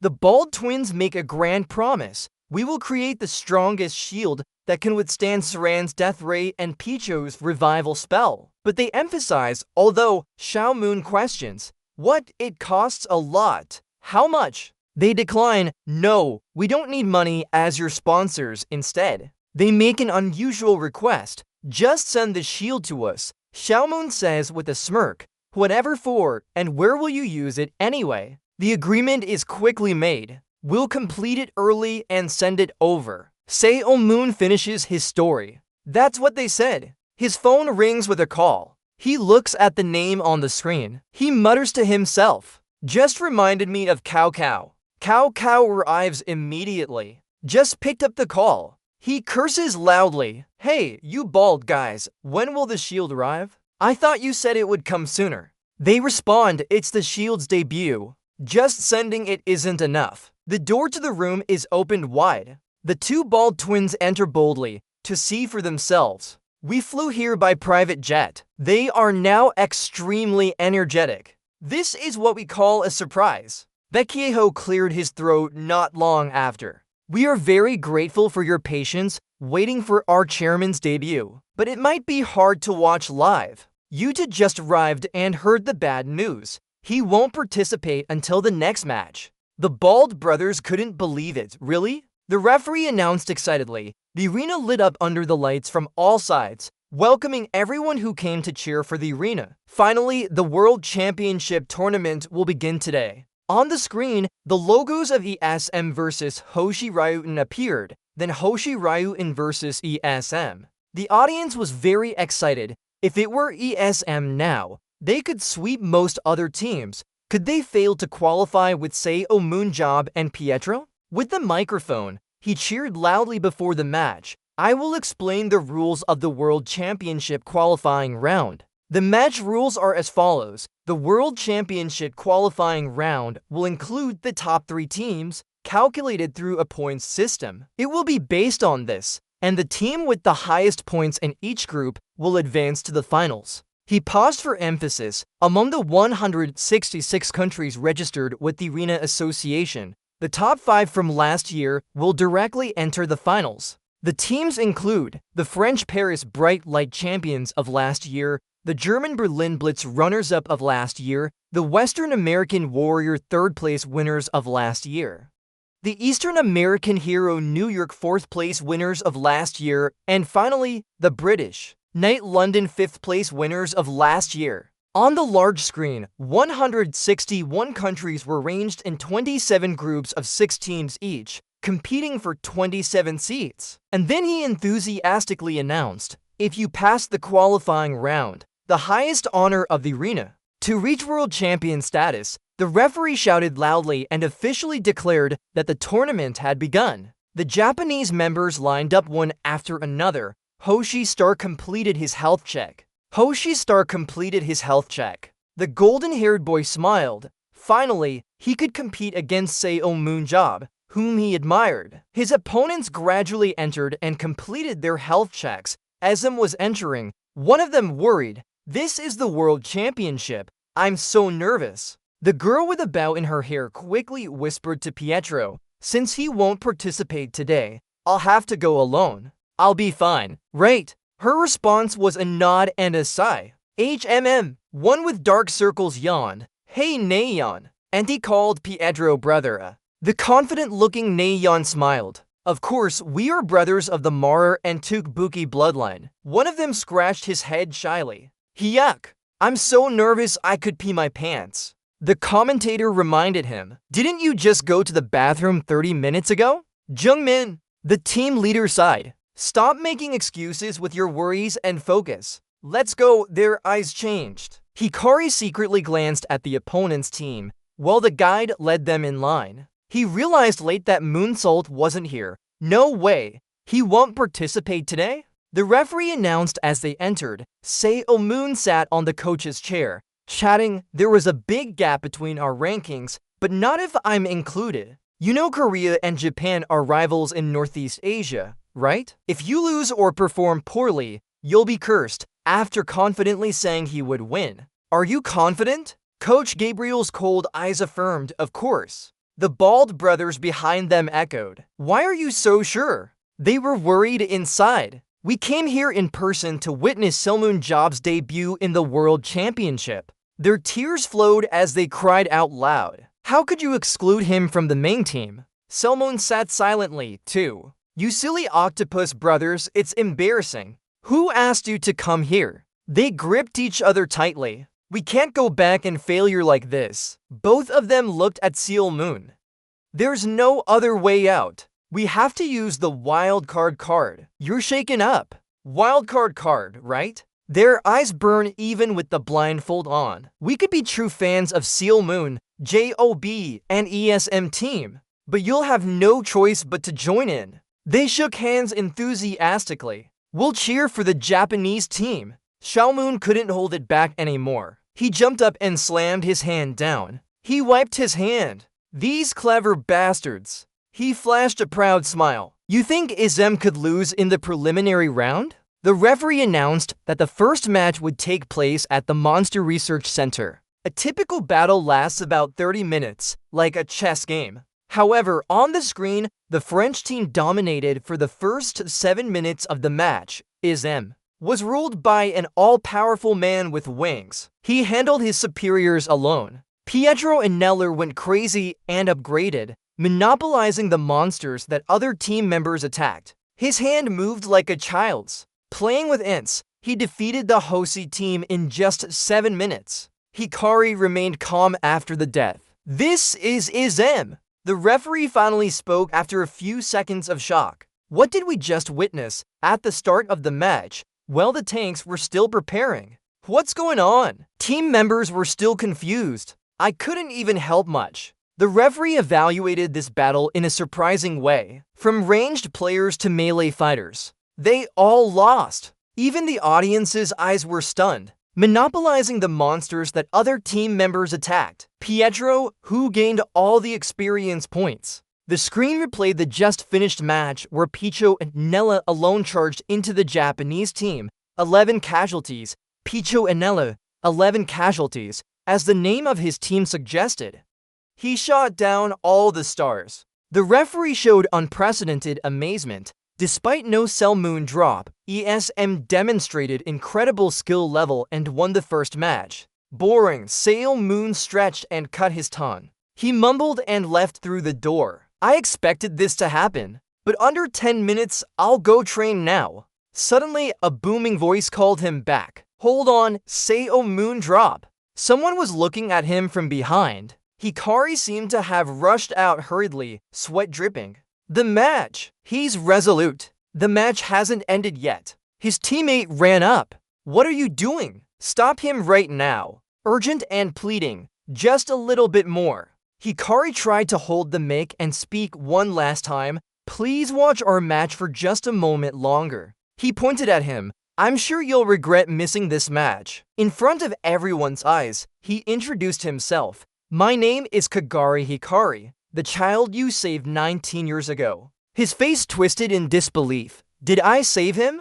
Then he was utterly confused. Not just one or two people. How could I remember? This is a common occurrence. A fire broke out in Osaka, Japan. The person who saved that 6-year-old boy from the monsters escaping from the dungeon. Actually, it's the leader of the 7 heroes, exuding an imposing aura like a beam of light. The boy saved by that hero received a special ability. Inspired by his hero, he became a professional arena player. However, his life was completely changed from then on. Cooter looked regretful as he expressed his love to Cell Moonsault. The audience enjoyed the scene while being dragged away by teammates. He strongly protested. Thanks to this, the tense battle between South Korea and Japan was filled with laughter. I'm sure everyone here feels that way. He enthusiastically spoke on behalf of the audience. Everyone wanted to see a Cell Moon drop player compete. Could Kagari Hikari defeat ESM in round 2 to force a Cell Moon drop player into round 3? Let's watch! Contrary to everyone's excitement, Cell Moon's face fell. Not happy at all. Forget about winning. If they beat Pietro, I'll run naked around the stadium. The break quickly ended and moved on to round 2, the monster transformation room. The referee continued his duties. This dungeon is where underground people use to transform monsters. It's built like a complex maze to prevent outsiders and monsters from escaping. For ISM, they had a few minutes to discuss. You know, if we lose this match and the president has to come out in round 3, I've never seen the president look so serious before. We'll all be doomed. They rushed inside as soon as they entered the arena. I feel bad for the other teams, but we will win. For Hoshi Stellar, Hikari led the cheers. Let's go! Everyone was worried about his condition and patted him gently on the back. A team member spoke up. Captain, he placed a hand on Juno's shoulder. Relax a bit. Hikari turned around, with other members smiling at him.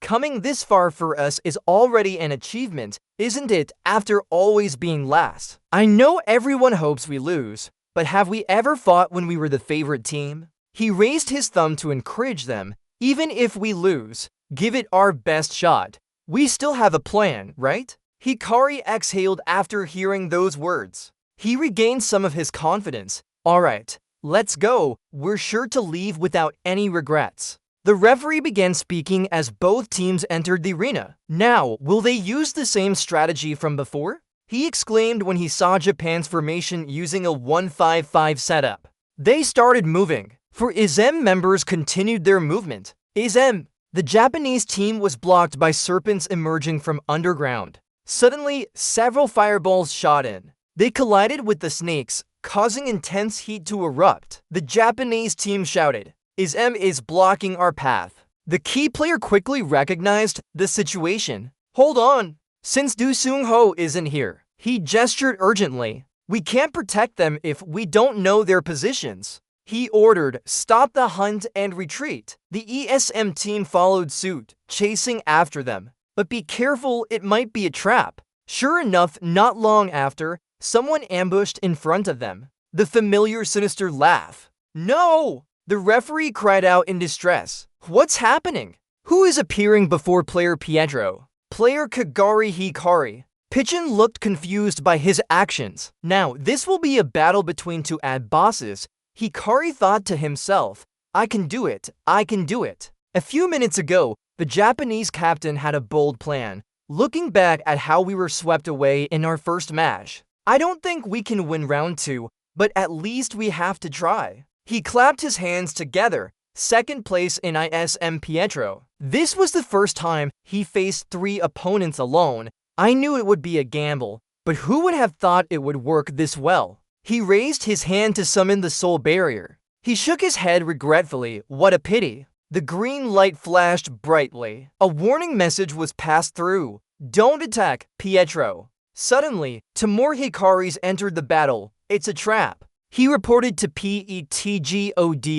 Too late, Hikari is here too. He flew between the rock walls and launched a powerful attack. Pietro and Neller, 1 casualty. Pietro and Neller, 1 casualty. The other side was shocked. Mr. Pietro. Pietro calmly replied, yeah, I know. This must be a trap set up by another team. These are the skills to create illusions and redirect opponents' attacks. You might find this skill interesting, but he explained it simply. While it can counter 1 attack, I just need to block it with thousands of other attacks. Watch how I handle it. The green energy wave oscillates. An ISM team member was sweating. Pietro wouldn't listen. He reminded everyone. It seems they are handling it over there. Let's attack too. This side might be fake, but the likelihood is low. They focus intensely on their opponent, but don't let your guard down. The team leader ordered. Zimyong-zu shot out a fireball.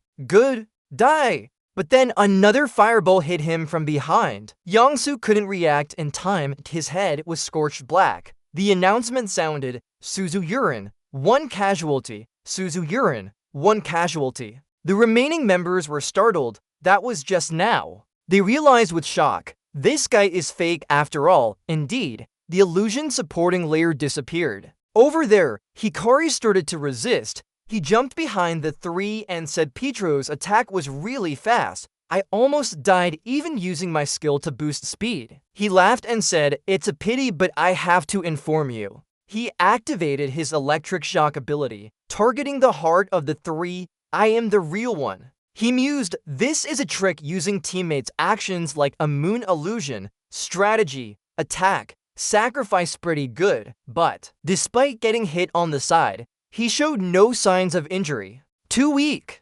Pietro stepped back from casting. It's not strong enough to defeat me in 1 move. My body can be paralyzed, but it doesn't mean my skill will too. He endured the soul shock. Yeah, I know that. Hikari's eyes were filled with determination. So, the remaining Japanese team members jumped down to attack Australia. We all charged in 7 of us. Then came the announcement. Pietro and Neller, 1 casualty. He still boasts. So what? From the start, 11-1 wasn't enough. Pietro Swatt's left side suddenly lit up with an electric bolt. It's a lightning cannon. Pietro Muon realizes their plan. While I'm firing around to block reflections, a lightning cannon is slowly launched. Charging in, he glances at me. Meanwhile, I'm paralyzed and can't dodge it. But that doesn't mean he's giving up completely. However, underground magic circles are illuminating and eliminating all the enemies behind him. If fired against, I could dodge it by utilizing the rebound force. Nevertheless, the ground magic circles illuminate and destroy all the targets aimed at him. Pietro and Neller, 7 casualties. Pietro and Neller, 7 casualties. After finishing me off, he ignores the incoming lightning cannon. And that's it. Kagari Hikari, 1 casualty. As soon as he fell from the arena, he saw Seo Moon's furious face. Hey, you crazy bastard. Why just sit there and take hits like that? I could have dodged and counterattacked. Bitgodap said with obvious tone. Why do I have to do that? His face was blank. I could have killed 5 people in one hit. Why did I let that opportunity slip away? Dragging out the fight is just troublesome for me. All he can think about now are the taunts from earlier. If they defeat PHO, I'll run naked around the stadium. The 2 referees were still in shock, wondering what happened with 9 against 1. The score is tied. ESM has lost the match. Sam and Job laughed. Even just 1 pie, they actually defeated him. Quite impressive. The referee was amused by their actions. After the first round, Kagari Hikari stepped out to hold the mic. But now, after the second round, it's Sam and Job. He smirked, "You've passed your test." His eyes were wild with madness. Now for an interview with teacher Seo Moon Job. I'll show you the difference in skill level. The match quickly reached its final stage against Japan. Seo Moon Job left only 1 sentence. He tightened his fist and punched. Step back, that's all. The room was eerily silent. Xiaomoon broke through the wall to clear a path.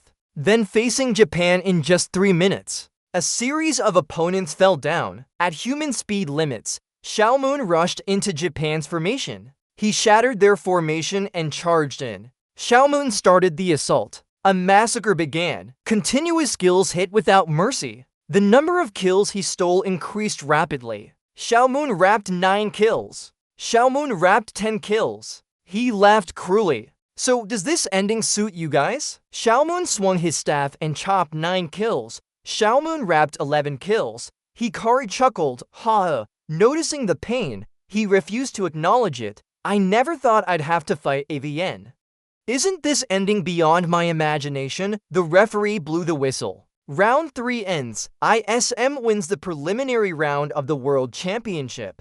Hikari took off his jacket and said to Sam and Job, "Please sign here." He was extremely excited. From the start, I never thought I'd defeat you, but I'm glad you participated in the 3rd round. To fight with you is an honor for me. Sam and Job happily signed on his back. Alright, stay quiet now. Hikari blushed and laughed. He started speaking, "I believe you." With happy tears in his eyes, he'll make it to the finals. Seo Moon bluntly said, "That's a given." Then the preliminary round went smoothly. They eliminated each team without expending much effort. Like water flowing and clouds drifting, ESM scored perfect points against all 5 teams, advancing to the main round with a total of 18 points. In the strategy room, Gabriel called for everyone to gather for a meeting. The screen displayed, there are still 30 days until the main round starts. The team members were still in shock. We're really participating in the World Championship. It's insane. I understand. Xiaomoon raised his hand. I have a question. Gabriel responded. What is it? Chairman, he questioned. Why is there a half-month gap before the main round? As he spoke, Gabriel pressed the forward button. That's because each country has a holiday when scheduling the World Championship. The schedule roughly looks like this. He explained further, adding that this period allows us to improve our tactics from the preliminary round or fill gaps by recruiting new players. Gabriel succinctly explained the rules in the easiest way possible. This helps teams enter the main round in their best condition. Seo Moon exclaimed, "Interesting, so we can't use the excuse of our tactics being exposed anymore." He suddenly realized, meaning that we can train our players for a whole month, right? His eyes lit up. Great! But the other members didn't look like it. No way in hell. What is this devil talking about? Jesus Christ. A weak voice was heard. I don't care much. Xianho slurred, his face pale and weak. I can't move either. His bloodless face looked up pleadingly. You should try it too. Then he fainted on the chair. Everyone had the same thought now. Is this our future? The atmosphere in the room turned tense. But it's not worth Seo Moon worrying about. So the preliminary round is over, right? Gabriel pressed the button again. No, there's one more match. The screen showed 2 icons, Beijing Team Dong of China versus Sydney Red Eagles of Australia. He announced that the winning team will advance to the main round. Xiaomun had never heard this before. Really, you can see the game on the screen now. The score is 1-0. The Red Eagle is leading. Gabriel gathered a lot of information. Initially, Australia ranked 9 and China ranked 11, so they were roughly equal. They should have been evenly matched in the match, but Saran's transfer to Berlin Blitz deprived Team Dong of significant resources. Still, these two players, he only focused onto Chinese players, Zhao Wulin and Tan Tan, are noteworthy. Xiaomoon analyzed them briefly. Zhao Wulin's stats are also quite impressive, with his main skills being stealth and regeneration. The other player, Tan Tan, has slightly more with anti-gravity and gravity manipulation. Seom Won chuckled. These Chinese players still fight like they're in a martial arts novel. And the match ended. The referee announced that Sydney Red Eagles won decisively. Unfortunately, Team Trandong lost. They lament over the losses in their team. It was a close match, but Saran left such a large gap to defend. The lack of aggression is evident, and so it's clear. Thus, Team Hongyang Sydney won against Trandong and advanced to the main round. Thus, a pattern emerges. The names stand out for those advancing to the next round. The list for the main World Championship is complete. Xiaomoon blinks. This looks interesting. Our first opponent will be... He looks at the team name for the upcoming match, Gerald Walker's team, the Mighty New York. He chuckles, and the quarterfinal match is between Paris Glorious and Berlin Blitzkau. Xiaomu mutters to himself, I wonder who will win. Maybe I should get a new ticket. He pauses. Now isn't the time for this. Can Coach Gabriel find a way to bring Wu Lin and Tran Tan into our team? But an unfamiliar voice interrupts from the room. You're one step late. Xiaomoon helps. Everyone's faces are agitated. Rikasa and Saran enter. We've already signed up Tran Tan and Wu Lin before. Xiaomoon frowns. Huh? What are you guys doing here? The girl waves at him. Hi, Xiaomoon. ISM team members rush to Saran within 3 seconds, asking for an autograph. His impatient face stops them. Before they were inked octopuses. Now it's you guys, huh? Is Korea a conference hall? You can come at any time you want. Who let you into our club? Emrikasa, the world-renowned master craftsman and one of the 7 great heroes, the handsome director Emrikasa. They opened the door as soon as they saw me. Xiaomoon growled in disbelief. But it's not right to let outsiders in either. We don't know each other anything. We'll meet Quo sneaking in through the front entrance soon. Emrikasa hit the ball straight and evenly. How would Quo know that the maddest dog in the world is here? His words made Gabriel burst out laughing. Xiaomoon cut his tongue. So you're saying you've signed with Tran Tan and Zhao Wulim, right? Emrikasa repeated what happened before. Didn't you yourself tell me that I was putting too much pressure on Daniel? Xiaomoon remembers. Then, you went to find those two to ease the pressure off Daniel. Yeah, why are you here just to meet me face to face? Emrikasa pleaded with a taut expression. No, not like that. But it's good to hear they're the players we're targeting.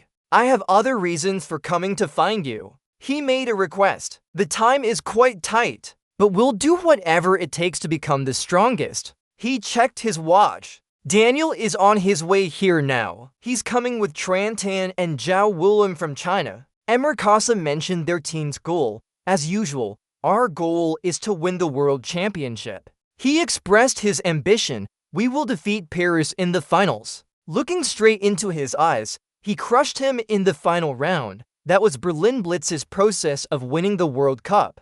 To become the strongest team, the last step is already planned out in his mind. Emrikasa firmly said, I request a singles match with you. And he glanced at the black-haired boy, the support player from the ambulance. The ambulance driver couldn't find words. Why me?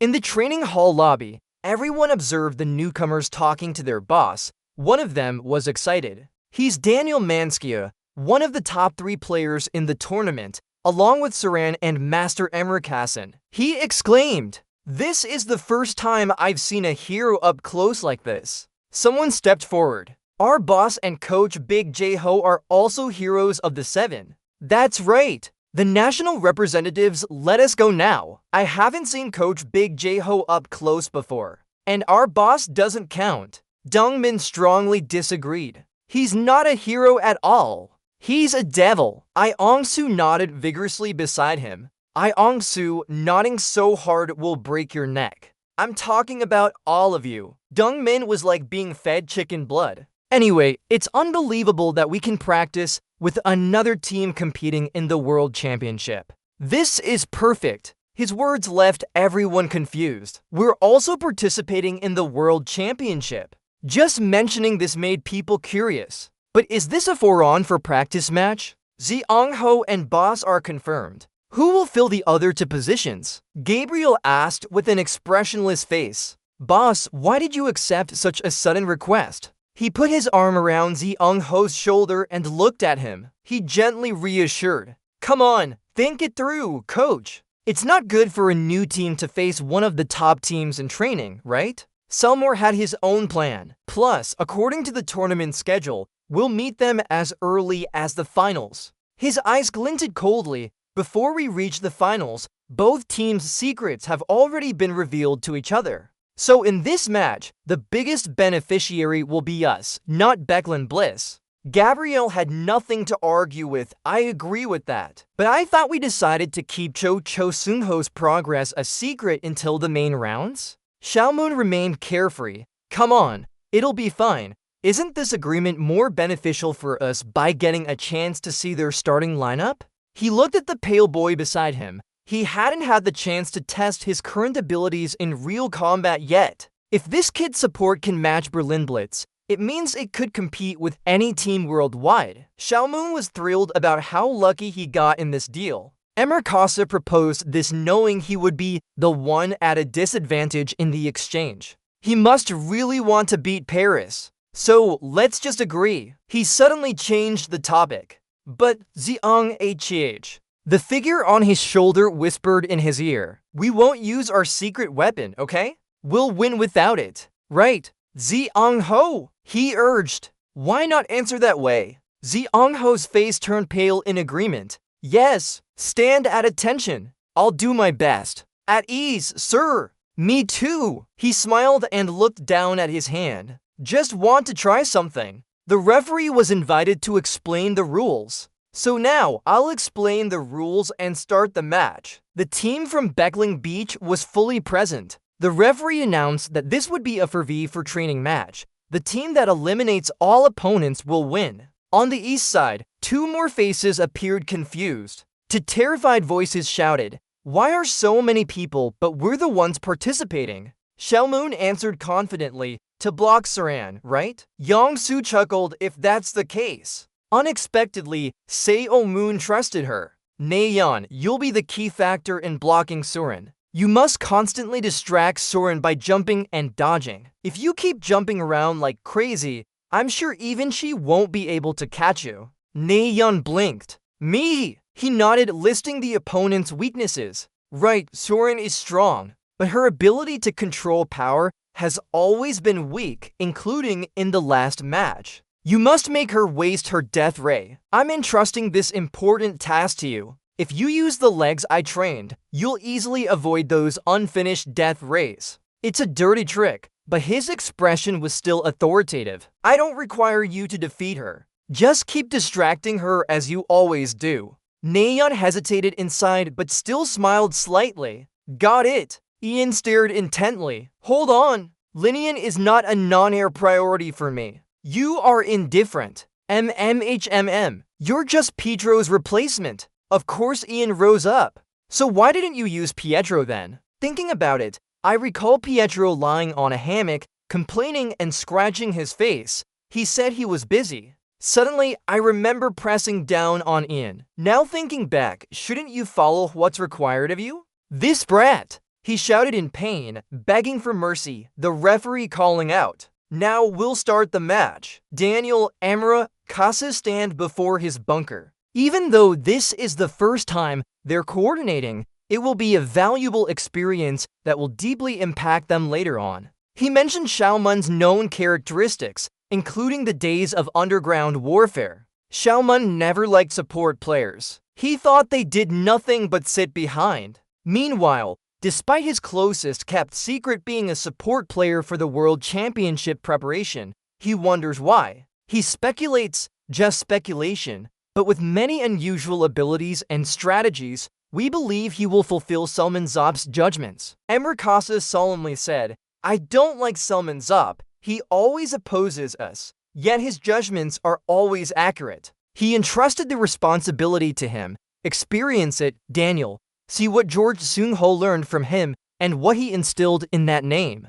Steal what we couldn't teach you. Hearing this, Daniel confidently smiled, clearly understanding. Emir Kasa looked at the young boy solemnly. Daniel Mans, I've been following you since childhood. You've always done everything to become stronger. He placed his hopes on this young man. So take it from Seo Moon Drop, the key to victory before Paris. They were transmitted into a submerged lighthouse, known as an underground prison where many towers must be passed to reach the main tower. This dungeon is often used for single-player training or events. It's small, with almost no monsters and no boss. On the Berlin side, Blitz quickly set up their formation. The ISM team did the same. Seung-ho carried a large backpack stretching nearly to his crotch. His eyes determined, I'm going now. Then he quickly climbed up. His teammates were surprised by this new ability. He's fast indeed. Seung-ho's words contradicted themselves. No, he wasn't that fast. No, he was fast. But at this moment, Seung-ho ignored the monsters below clinging to the walls. In an instant, he reached the highest point. Seung-ho lowered his center of gravity. He closed his eyes and felt. The feeling wasn't that he was very fast, but just climbed too quickly, a judgment. This coach, I know he's not slow, but what are those movements? The observer discussed with Gabriel. Moreover, no one planned any strategies. He only ordered them to respond as needed. It wasn't necessary. Looking at the player on the screen, his brain almost merged with Sol Hall's. He responded to his teammates. Ian, while the boss is hunting, move clockwise. That's the most discreet approach. Once in sight, press and wait for orders. Ian should stay close to the boss. Only use the rage ball when encountering monsters. Leave the rest to the boss. However, always have a rage ball on you. Sol Hall's judgment is swift. This means that Sol Hall's player training is hellish. The whole team easily passed the monsters following Sol Hall's instructions. Daniel and his two Chinese teammates went down the same path. Saran went off alone. Daniel analyzed that ESM would come in a group, but Sol Hall was missing. However, even on their side, there were stronger players like Sonyu or Pietro. When the judgment reached Saran's ears, they chose Nyan and Simyongsu instead. The reason for this choice is Saran. He cleverly realized Seo Moon's intentions. So move carefully. For Seo Moon's drop, a burst of light appeared in front of the three of them. Daniel smiled lightly. We'll keep him busy during that time. Xiaoman insulted their opponent as soon as he met one. Look at this. Do you think we just stood still while you were making plans? He signaled for Nayeon to move quickly and escape from the distance. Nayeon drew her bow and arrow to shoot, but all arrows were blocked by a single person. Nayeon widened his eyes. How did he manage to block all the arrows? She noticed something was off. Wait, Saran isn't here. By now, Saran had quickly rushed towards her target. He thought she would be the one to identify the location, Seo Moon drop. She shot up into the air. Saran snorted coldly. Foolish. She waved her hand to create the purple orbs. The main target is Seung-ho. A death ray was fired, creating a loud explosion. Just a few minutes ago, Xiao Mun had guessed the other side's strategy. Suran would use location recognition to chase Zhao Xinghe first. Yi Yang was surprised. Did he send him alone knowing that? His demeanor remained calm. We equipped him as a crucial factor in the team. Leaving someone like this alone? Only by luring them with such a tasty bait would Su Ran bite. He laughed. She was ready to do anything to get me involved. Yang Su asked about the plan. So we just let Saran and Seung-ho fight alone? And he received a very confident smile in return. Yes, that's what I trained him for. He gave her an additional task. While Seung-ho kept Suran busy, you and Nayeon will take care of Saran. Saran was taken aback by the scene before her. She saw Seung-ho breathing heavily but unharmed. which startled her. How is that? Her eyes hurt the most. The image in her mind shattered. What's happening to my vision? Zeong-ho smiled just like his trainer. Sorry, player Saran, you'll have a hard time defeating me. Saran stood there in confusion. What is this? She still didn't understand why her vision had shifted elsewhere. Her eyebrows furrowed. Before I fired the death ray, that's why I couldn't aim properly. She never expected visual transmission could be used in such a way. Xiaoman ordered Yangzu and Nai Yan to help Zeong-ho. Nai Yan was puzzled. Didn't I just hear the death ray being fired? Zeong-ho is still alive. Yangzu perked up. Listen carefully, there's a report of someone being killed. Someone pointed directly at them. What are you guys doing? Go catch Saran. About 2 months ago, he invited Seong-ho with the offer to become my subordinate and rely on the influence from the savior of Selmun job. Since Seong-ho started training and received private lessons, I would begin training him as a subordinate while skipping matches. Someone led the way. Follow me. They entered a room with 2 chambers. Isn't this a battle arena? Seong-ho's small heart felt relieved. So, the boss had planned everything out. He couldn't believe he was specially trained in the arena. Don't worry about it, but you can't know what lies behind our 2 devils. Xiaoman stabbed his spear into the ground, startling him. The arena is indeed a cutting-edge technology. The Ung-ho car feels uneasy. Tree branch. Xiaomun sneered maliciously. But you know, because of this, he suddenly threw the tree branch at the Ung-ho car. Luckily, his reflexes were fast enough to dodge it. He sat there dumbfounded. Rank, I'm doing it. Xiaomun continued. Superman no longer fights as if his life depends on it. His expression is very serious. Ung-ho, in my time, forget about the arena. Everyone fights for their lives. That's how I returned from hell 17 years ago. His face changed dramatically. He drew a line across his throat, meaning a Superman must fight with his life on the line to become stronger. The Ung-ho car stammered, are you joking? Rank, you don't know that Xiaomun's help allows him to kill and still be forgiven. It's an honor. His expression is full of fear. Are you kidding me? The Ung-ho car gasped. His eyes are crazy now. He's being serious. Xiaomun reassured, don't worry. Even if you're slow, I'll attack so you can dodge it. He raised the screen with the countdown timer. 10 minutes left. Hide and seek game starts. The Ung-ho car ran away without listening to the rest of his words. You ran like crazy into the forest.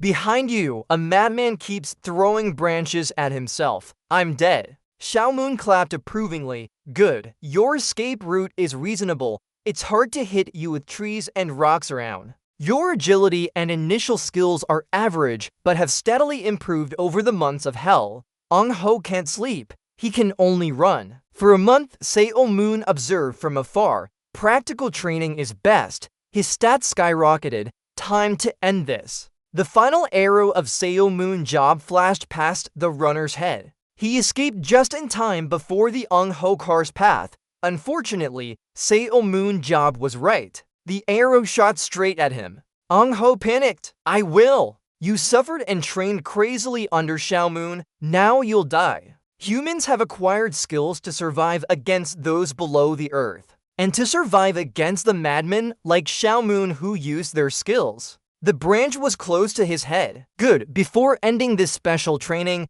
Xiaomun said a few words. You don't need to be super quick to avoid attacks. You just need to know how to make it effective at the right time and dodge. Just like now. He chuckled. So there's a secret weapon. Well, Seong-ho's soul is already in heaven. Since Seong-ho always used his skills for his teammates, this is the first time to protect himself or simply survive against Xiaomun. You unlocked your skill. The floor showed signs of something exploding. Seong-ho remained unharmed. Even with the same skill, its usage is infinite. For example, using visual transmission to disrupt an opponent's attack. That's called visual disruption. Suran was frustrated. It's complicated. Another voice echoed, Seong-ho, your 2 teammates are here. Suran found himself surrounded. Now it's our turn to attack. Only Xiaomun stood firm against the opponent. He exhaled. He couldn't help but admire their formation. Despite being 3 against 1, they showed no signs of complacency. The two Chinese were ready and tense. Xiaomun activated his state. He aimed first at Daniel, the support. He dodged in front of Daniel. A man stopped him. Xiaomun put all his strength into a strike but missed. The man with the shield jumped back. An arrow was above his head. Xiaomun jumps to dodge, quickly grabbing his spear and aiming for the man's legs. Xiaomun's brain calculates, if he leaps that far, it won't work. The best way is close combat. Thinking as he acts, he closes in on the target. He ensures his strike hits, ending him. Surprised to see he dodged, I'm sure he couldn't react fast enough. Quickly recognizing Daniel's hand movement, when he swings back, the spear holder is pulled closer. Xiaomun finds it interesting. Turns out he tugged them apart. He suddenly throws his dagger at him. A force pushes him to fling the dagger away.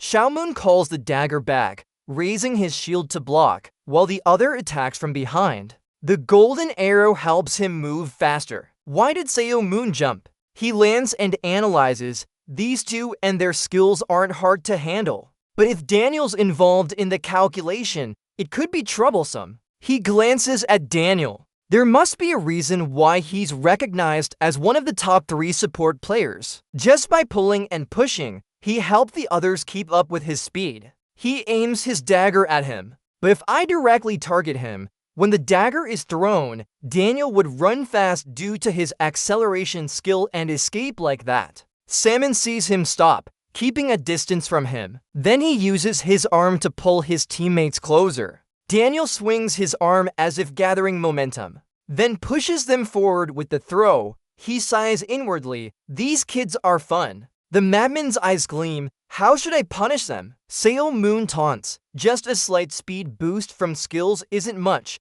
little brats, come on. Daniel suddenly vanishes behind him. Daniel is annoyed, no matter how hard he tries, this shield is really troublesome. He pushes with his arm to deflect the shield. Salmon is stunned as the enemies close in. They hit Salmon. He blinks. Blue blood flows down. Daniel can't believe it. Isn't he supposed to be? How? While they're surprised, Salmon quickly stabs the nearest one. The young man is shocked. We definitely got rid of that thing already. One down, Xiaomun finishes. How did it happen? He wipes blood from his eyes, a smart move indeed. That statement is too confusing. What does it mean? The other quickly cleans up. Xiaomun directly faces the remaining one, if you're curious like that. A punch lands straight down. He finishes his sentence and will make you fall again. A shield appears to block the punch. Even the coaches watching are stunned. Xiaomun raises his dagger. Die. The dagger hits the second person.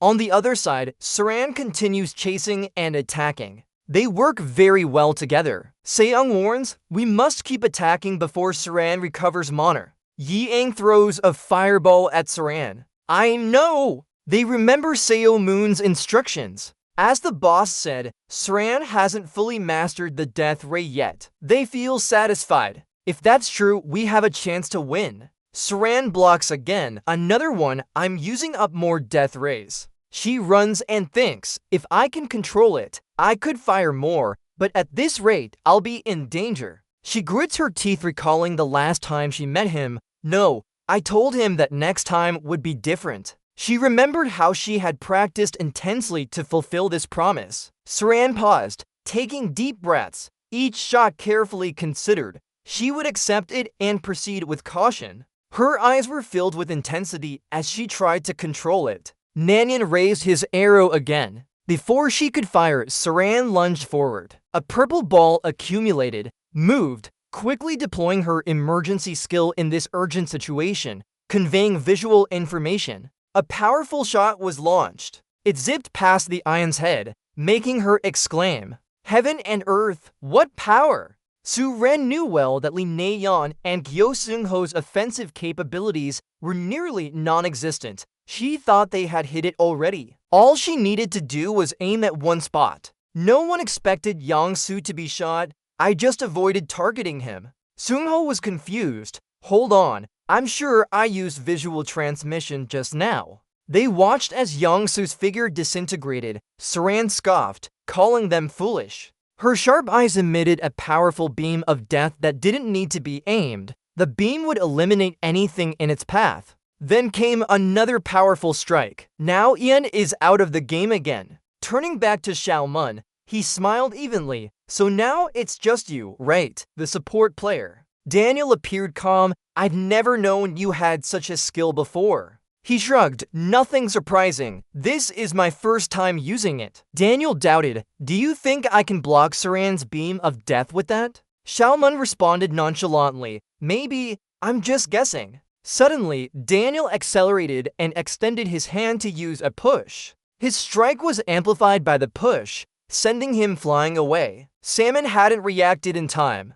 What's this kid? A bright red light descended from above. Saran, with her fiery energy, shouted. Salmon drop. Then he had to face her deadly beam of death. Chetty. A few months ago, Xiaomun had a conversation with Picho, who was meditating and practicing aura. He said it's about surpassing human limits, right? He was straightforward. Yes. He was frustrated. Using the ancient priest's secret space as a training ground is fine too. As long as I push my physical stats like strength or speed past their limits, it will definitely be effective. Thinking about the muscles on my body. But how do I train to make magic power increase further? He expressed his confusion. I don't even know where to start overcoming that limit. Am I supposed to cook potatoes with magic like she does? At this moment, Pietro looked at him differently. What are you saying? You've already surpassed human limits. Are you kidding me? Why? She explained, I'm not adding an aura absorption machine to the training area.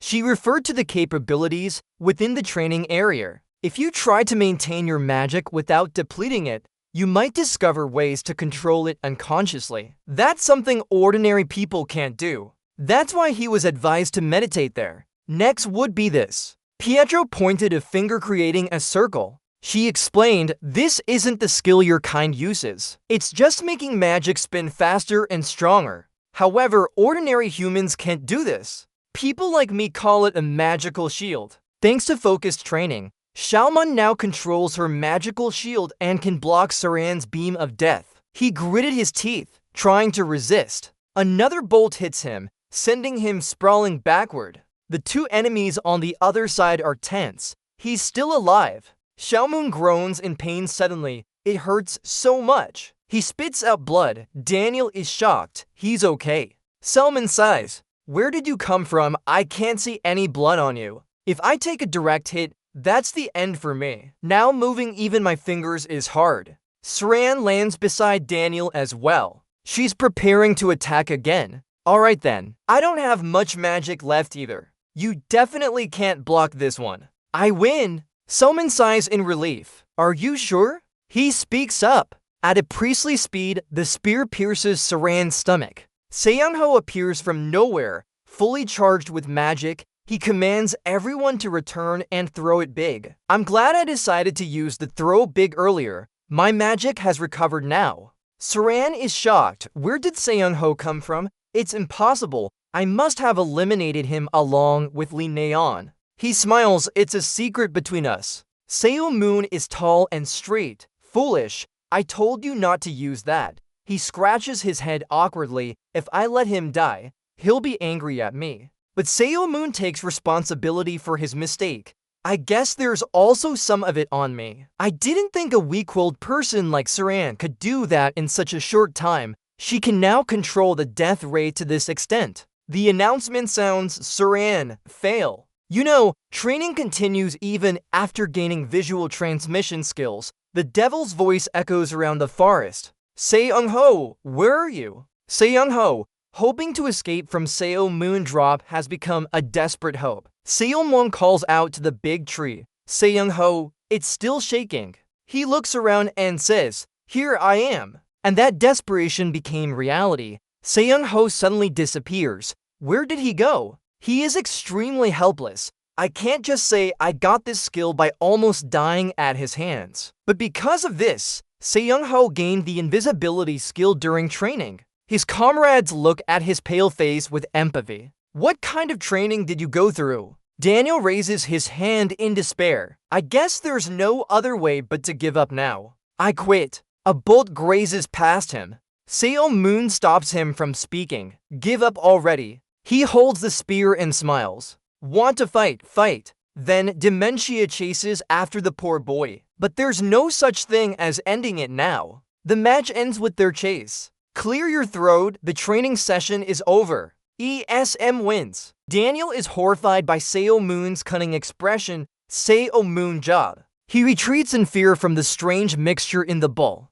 What kind of thing is that? Sail Moon speaks with a unique tone. Is this still a cup for the loser? He brings the ball closer. I made it just for you. Daniel instinctively raises his hand to block the apparent danger. This is a cup for the ear. How can humans drink this? Sail Moon points at the group of unconscious people behind. Everyone's already had their turn, so what are you talking about? Daniel squints his eyes. This is the punishment, alright. But why do ESM have to as well? You're not leaving Saran alone, right? The Chinese princess has already had her drink too.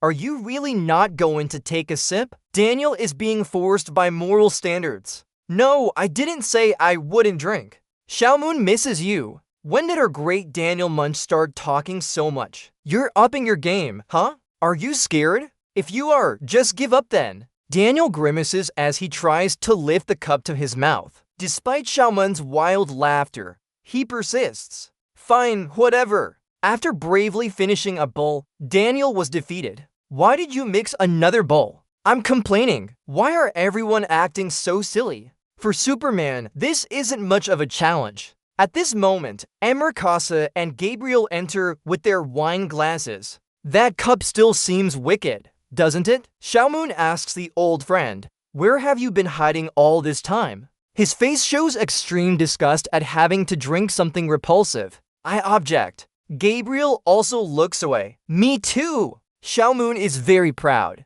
So what if it's not just Berlin, Blitz, and ISM? They're all the same, right? Seeing this, Emerkasa lets it go, forgetting that the thing you used to block Saran's death ray at the end was what? He blinks a few times before remembering, raising his finger to form an aura shield. That one, both coaches are squinting too. They look intently. Could this be aura? I should have understood when you said you'd stay another day, even though you hate wasting time. He finishes the cup and takes a deep breath from his bowl. Let me tell you now, only I can use this. So don't try to figure out how it works if it's beyond your abilities. Hearing that, they stop speculating. I understand.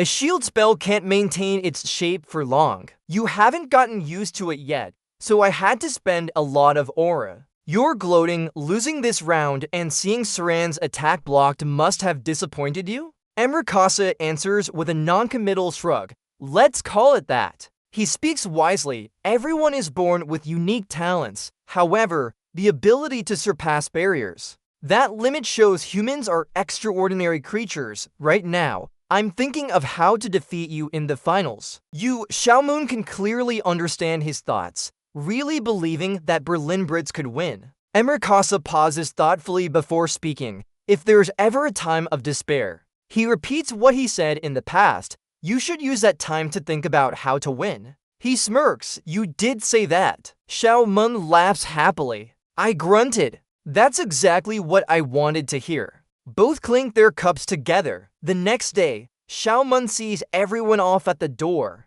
See you later. I'll only see you up to this point. Emerkasa looks surprised. From the start, I didn't think you'd come to see us off. Xiaomoon dismisses it casually. You know that's fine. He glances at the two people behind him. What are you doing? Let's cheer on. They link arms and cheer each other on. We'll definitely meet at the finals. Daniel makes a hard shape before leaving, cheering on the players and the world's strongest support vehicle while Xiaomoon tries to keep him calm. He suddenly remembers something he forgot to mention. Oh right, Saran. Xiaomoon locks the support vehicle's mouth shut, smiles and encourages Saran. It's different now, just like you said. I won't hesitate to praise her. She handled the spirit well. Saran's heart slightly trembles. Of course we will. We'll defeat Paris and advance to the finals. She blushes and threatens. I'll kill you if you don't make it to the finals. Moon is confused. I'm immortal, so I can't die. She pouts. I was just saying that. Finally, Saran coughs lightly. Anyway, just wait and see. She winks at him. I have something to tell you after defeating you. After the controversy with Berlin Brits at ISM, in the training room, preparations for the ongoing World Championship are in full swing. Selmoon turns on a handheld speaker. He clearly shouts, let's see, our first opponent is Gerald Walker's team from New York, the Eastern American powerhouse. The sound from the speaker describes the New York Hungsei team. Then he analyzes the strengths of the next opponent. They have strong physiques and exploit that to gain an advantage. You can think of them as a mobile fortress. Next, Salmon lists the key members for the first match against New York. The main players will be Gary Williams, Paul Collins, Sonia Akane-Itover. And the last name is No Jonghwan, you four, right? Jonghwan is worthy, me too, huh? Salmon continues, I was thinking of hiring from the market transformation sector, but I want to leverage our current players. That's just to hide the truth that we're poor. Xiao Moon seriously states, to defeat those big and strong American players, Euphor will play a crucial role. Jonghwan looks at the international players indifferently. Will I be working with these superstars? Xiao Moon points out, Sonia and No Jonghwan are ready. First, wrap around Gary. Both agree in unison. What do we have to do? There's no such thing as mistakes in Xiao Moon's customized training sessions. So they've always been waiting for an opportunity. Even participating in KB1, they're far and eyes full of hope. They both understand that this is not just a chance for improvement, but will definitely lead to progress. In fact, they are highly motivated. We have prepared to face any situation during Xiao Moon's training job. Let's go. Xiao Moon snaps his fingers. I asked the Octopus brothers for a favor to get this. 2 boxes are thrown in front of them. These are weapon boxes. Salmon points out that it is the correct answer. Yes, the new weapons you will use are inside. They open the weapon box in surprise. What flags? Gary Williams' profile, 34 years old, worked at ISM for 2 years. The other is Paul Collins, 18 years old, a Berlin Blitz reserve player hired by ISM for 1 year. Salmon can see their potential. These two have something in common. They can use weapons that don't suit them. He analyzes, Bakulin is an archetypal tank, but he has lightened his equipment to become a mobile tank and ultimately became a player with no specialization and unsuitable for any position. Regarding Gary Williams, who should be a ranged player, he has played against many other ranged players in the team. He couldn't awaken his inherent abilities and ended up becoming a melee player. They take out the weapons from the box. The shield is too big for Bao. This shield is too large. Gary looks confused. This bow is taller than me. Pulling it back is even harder. They question each other. Is this right? They're not changing our weapons without saying a word. Selmount asserts, right, because I've never been wrong. You're very confident in your choice. You'll thank me later. Gary is speechless. Xiao Moon declares, now I've given you the weapons. For a month, you'll train with me specially. Jonghwan asks, what kind of training will this be? Xiao Moon answers briefly, it's simple. He smiles brighter than a flower. You'll form a team to fight against me. Throughout the month, seeing that terrifying smile, everyone regrets it. I think I've chosen the wrong team to transfer to. In this realm of life and death, the sky is devoid of sunlight, birds are red with rage. The king's image appears, snakes entwining in midair hovering over the sky. A dark figure sits atop a serpent. How long has it been now, in a world of only life and death like this? Warren sits pondering on the meaning of existence. We've existed for so long. His mind is hazy. When did I realize? The king sits on his throne, surrounded by countless monster corpses. He's a king who rules over death. He stands up. I've discovered the meaning of loneliness from people. The king talks to himself, but only this far. I no longer need it. No more waiting for enlightenment. He opens another space. Sharp fangs. At this moment, the demon bride seems like a human, someone who will become my subjects behind that wall. He looks into the fruits of his hope. Our children, the doors should open when you awaken. As awakening falls, footsteps quietly step in the darkness as the moon rises high. He crosses an aisle filled with knight statues and stands before a massive door. That person will rise again on this earth. Here is the tomb of the forgotten king, upside down. White arms stretch out. He has opened that door. He's the highest-ranking priest. He's stunned by what he sees. He kneels down in reverence. His body trembles, finally. Tears fall one after another. His face is filled with satisfaction. Finally, he proudly extends his hand. I've found it at last. Number 1 reaches out. I will. Red eyes gleam in his eyes. Take a step closer to him. Another stone pillar has shattered. Just one more. Xiao Moon places his hand on the shoulder of the young trainee sprawled on the floor. What are you doing? Get up. Zhang Huan struggles to sit up. His face is purple. But boss, we've been training non-stop for 26 hours without a proper meal. Xiao Moon's standards are very different. You're a superhuman. What do you have to worry about eating and drinking? Just chew some dried meat and you can fight all day. Kids these days are too easy. Those words made Young Hon cry. Mom, why did you make me a superhuman? Everyone in the room is sympathetic. I'm starting to envy Seung-ho. He's completed his one-on-one training with Xiao Moon. Xiao Moon seems to read their thoughts. Aren't you envious of George Seung-ho? He smiles half-heartedly. Don't worry. It's not that you can do whatever you want just because you finish your training with me. Seung-ho has no idea what's coming for him. He still happily unwraps his puffed rice snacks. Lifting his feet onto the table in joy, he doesn't think about having to sleep outside when he has a wonderful place like this.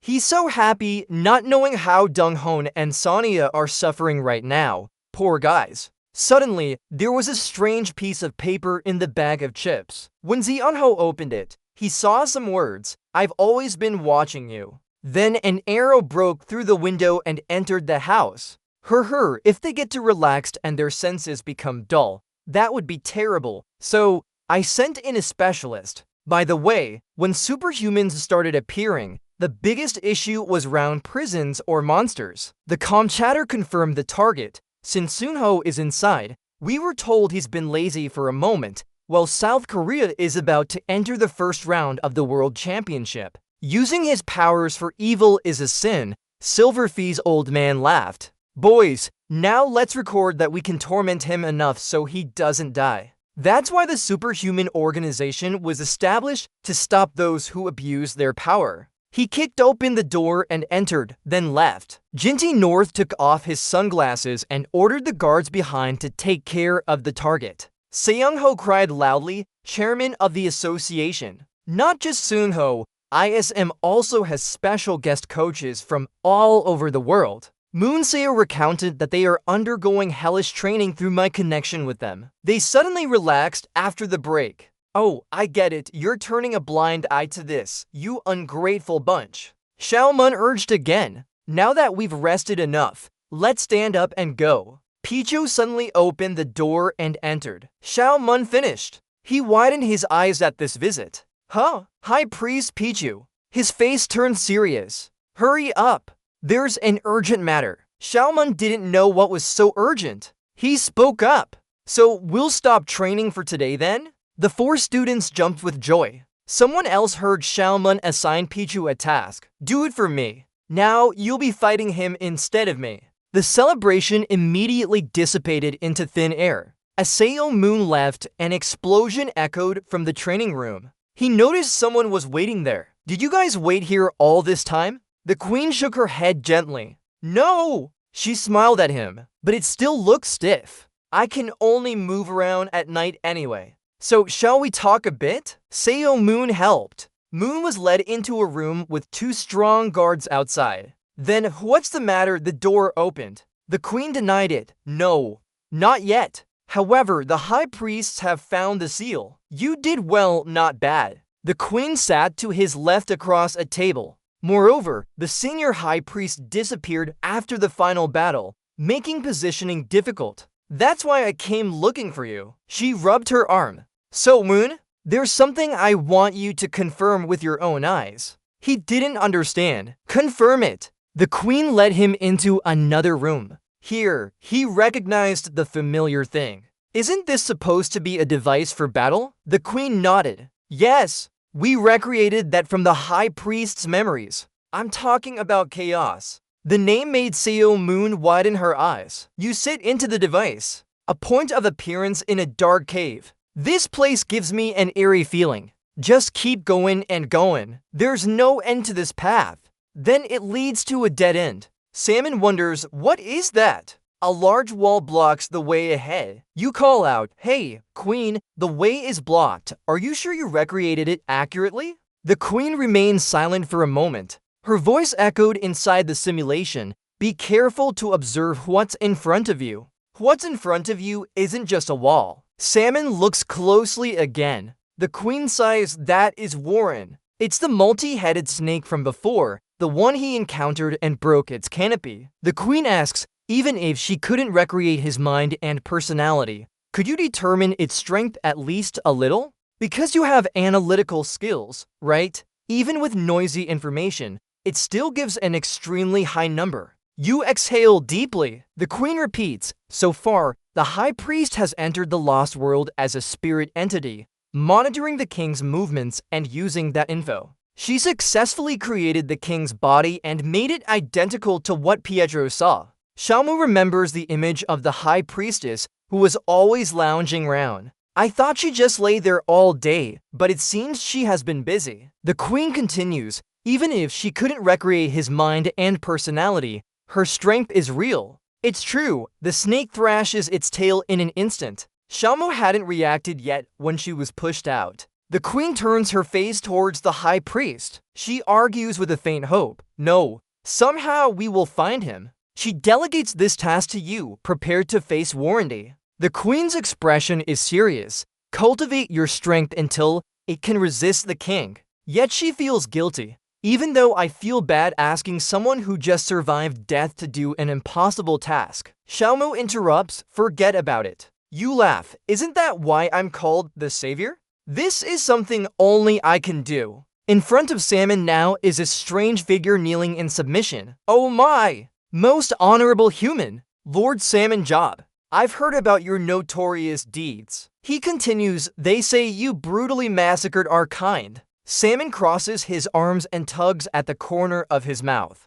Do you want to fight? The figure smirks, I'm a loyal servant of the queen. He raises his eyes with twinkling eyes and introduces himself. Lucky. Seo Moon frowns. She said someone would come to teach me how to use aura, but it's just a lowly servant. Lucky stammers, indeed. He calls other servants right in front of them. Xiaomu agrees with that. No, but correct. Is the queen suspicious of me? His posture is very strange. He hunches over. How could it be? Lord Xiaomun stammers. What you will learn are basic things. That's why I was sent here. This gives you a bit of a shock. Alright then, what's that posture for? You start first. So, what did I do before? He answers politely while sweating profusely. Your Majesty will start by learning our language. Xiaomun felt humiliated just from listening to this. What? Today's survival tip. Studying the underground language with human brains can drive you mad. Real-world simulations have depicted the king as a terrifying serpent code with immense power. For an entire month, Lao Lao resumed training after sparring with four others. Then Seo Moon Job tried hundreds of times to find a way to defeat the king. Some might wonder why he has time to train others when he doesn't know when the king will appear. Shouldn't he just focus on finding ways to eliminate the king? The issue isn't about fighting techniques, it's just that the king is too powerful. Just one flick of the king's tail was enough to reduce Moon Job to dust. And waking up back in reality, he swore, damn it, what do I do now? Not even an attack, just a slight touch can kill you. Of course, immortality has been used, but why isn't my immortality working? Is the machine broken? The queen speaks, not because of that machine. She mentions Warren's mechanism. Warren always has a glow surrounding his body. It was just so strong that it killed Moon Job before he could even be hit by the king's tail. You were already dead from that glow. Your immortality only works against physical attacks. So magic doesn't work. Why are you blushing like that? What did your ancestors do? Even the damn emperor can hurt so much. Queen, I apologize. Calm down. So you're saying my death was from that glow exploding before he could hit me with his tail, right? Alright, if that's the case, why is Moonja preparing for battle in a helmet? To counter that glow, the snake tail prepares to strike. I only need to use my own aura shield, since Yi Yin clenched his teeth and created a huge magical barrier. Xiaomoon stubbornly held on with all his strength. However, the shield started cracking. Finally, it shattered and he was launched several hundred meters away. Xiaomoon pounded into the wall, coughing up blood. The serpent still remained alert at the fallen figure. In the end, his hand moved slightly. He stubbornly stood up. I've already taken one hit. Cold Eye stared at the monster. You, dog. He corrected himself, meaning that the snake and its tail are preparing to strike. I'm proud of my impressive achievement. This way, we'll gain more experience dealing with him.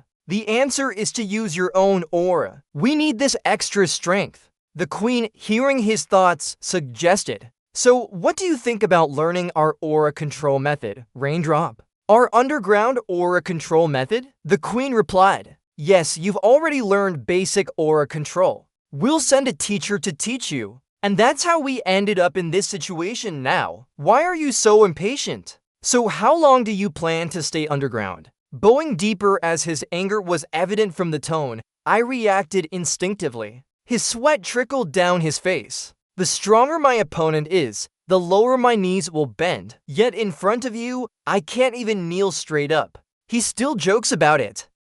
Even before the queen, I only meet people at 90 degrees. This is the first time for me to do this. Seomoon looks pale with this attitude. It's fine. Go ahead, Hen replied. I really want to do that, but it's my instinct anyway. Suddenly, the spear stabbed into Hen's hand. He winced in pain and rolled around. Hen questioned the madman before him. What are you doing? Your face is going to look ugly soon. Do you think we want to learn from someone who always maintains a certain posture? If you can't stand up straight, I'll ask someone else. His tone suddenly became deeper. His expression changed. Of course, he couldn't turn back now, crying out loud. You not only have strength, but also cruelty. He rubbed his hands and promised that if it was like this, then maintaining Seomoon drop in front of you would be a struggle against my natural instincts. As you wish, Seomoon agreed casually. Then he will teach me the language of gentlemen,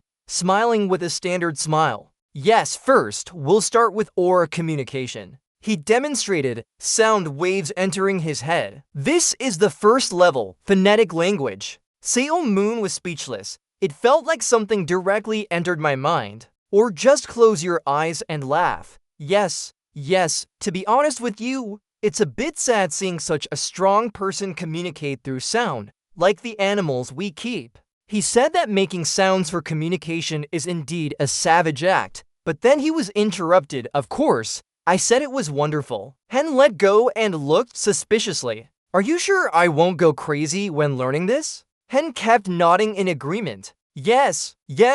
Others go crazy because they try to learn advanced things without mastering basic aura control first. He explained, I was told you had already mastered basic aura control, so as long as you can do it like that, you won't go crazy. Seomoon nodded thoughtfully. I understand, continue. Yes, Hen continued teaching. As you see here, we use aura to communicate with each other. If you get used to this, communication will be much faster than using voice. He marveled at the method. It's really useful. Hen didn't stop there. Yes, those underground people use phonetic language as a standard to recognize true aura controllers. Comparing it to a child, they would be recognized among us. Translated for humans, this is like learning to walk all over again. Salmon frowned immediately. Damn, you're saying I'm just a kid? This old man keeps testing my patience. He recalled his existing knowledge, but concluded that humans don't truly have the ability to use aura in many different ways beyond their capabilities. Xiaoman had chosen his own path. It would be very beneficial if he could learn aura control from underground people who can use aura for various purposes. He lost himself in thought. The most well-known method of aura control for humans is meditation in silence. When aura points near 100, increasing just 1 point means meditating over 100 hours. Shaman compared it to using magic shields. When he used the method taught by the Grand Priest, his aura increased from 100 to 105 instantly, the more he practiced like underground people. The higher his aura points would be. He suddenly spoke up, "I'm not learning this for recognition from the underground people, just to become someone who can truly control aura." Seo Moon smiled delightedly. "Great, now let's start the lesson." 3 hours later, a scream echoed through the training ground. He waved his hand proudly, succeeding with just one word, to the point where even Good Fortune felt strange. "Wasn't that screaming?" Seo Moon defended, "It was just one word. Sing, with 4 letters. Good Fortune was bewildered. Humans really do use strange words. "Should I tell the queen about this?" Seo Moon trampled on him. "Are you leading me round by the nose?" He instinctively dodged. "Impossible, who dares?" He stomped his foot in frustration over the class. "Hell hath no fury like a woman scorned. It's too complicated. How can we communicate this way?" While trembling with fear and tears. "Oh, my queen." His eyes showed no sign of coercion. Again, another 3 hours later. A heart-wrenching scream, piercing to the ears. The intensity was so great it shook the very core of hell. Good Fortune barely held on, stopping like some bizarre artist. "Please, stop already." Seo Moon job. He's releasing too much aura. It's like using a scream to sing a ballad. Seo Moon unconsciously denied it. "I can't get used to this." He suddenly remembered. "Alright, when in spirit form, how do I communicate?" Action speaks louder than words. Xiao Moon immediately amplified his immortality. Good Fortune's tiny eyes sparkled. "How can you be a spirit form? You're truly amazing." "I can't believe I'm seeing the spirit form." He stomped on a banana plant, shaping it into a heart while sobbing. "Your personality is quite despicable, meaning vicious. But how could you enter such a powerful state?" "You've heard those insults before. Be quiet. If you understand me, you'll see I'm very good." "Why do you keep calling me evil?" Selmer shrugged helplessly. "Anyway, right now, I'm using phonetic language." "Right." Good Fortune sobbed loudly. "Yes, this is exactly how to use phonetic language." "Alright, I understand now. You exit the spirit form state. That's what that feeling was like. Close your eyes and feel. You should remember the sensation of entering the spirit form state." After a moment of calm, Xiao Moon found the feeling. "Good, I can do this." In the first symbolic moment in human progress, the very first word Xiao Moon uttered was an expletive. "Hell hath no fury like a woman scorned," and he realized just how skilled he was. Xiao Moon mentally transmitted a gesture, dodge, under his feet.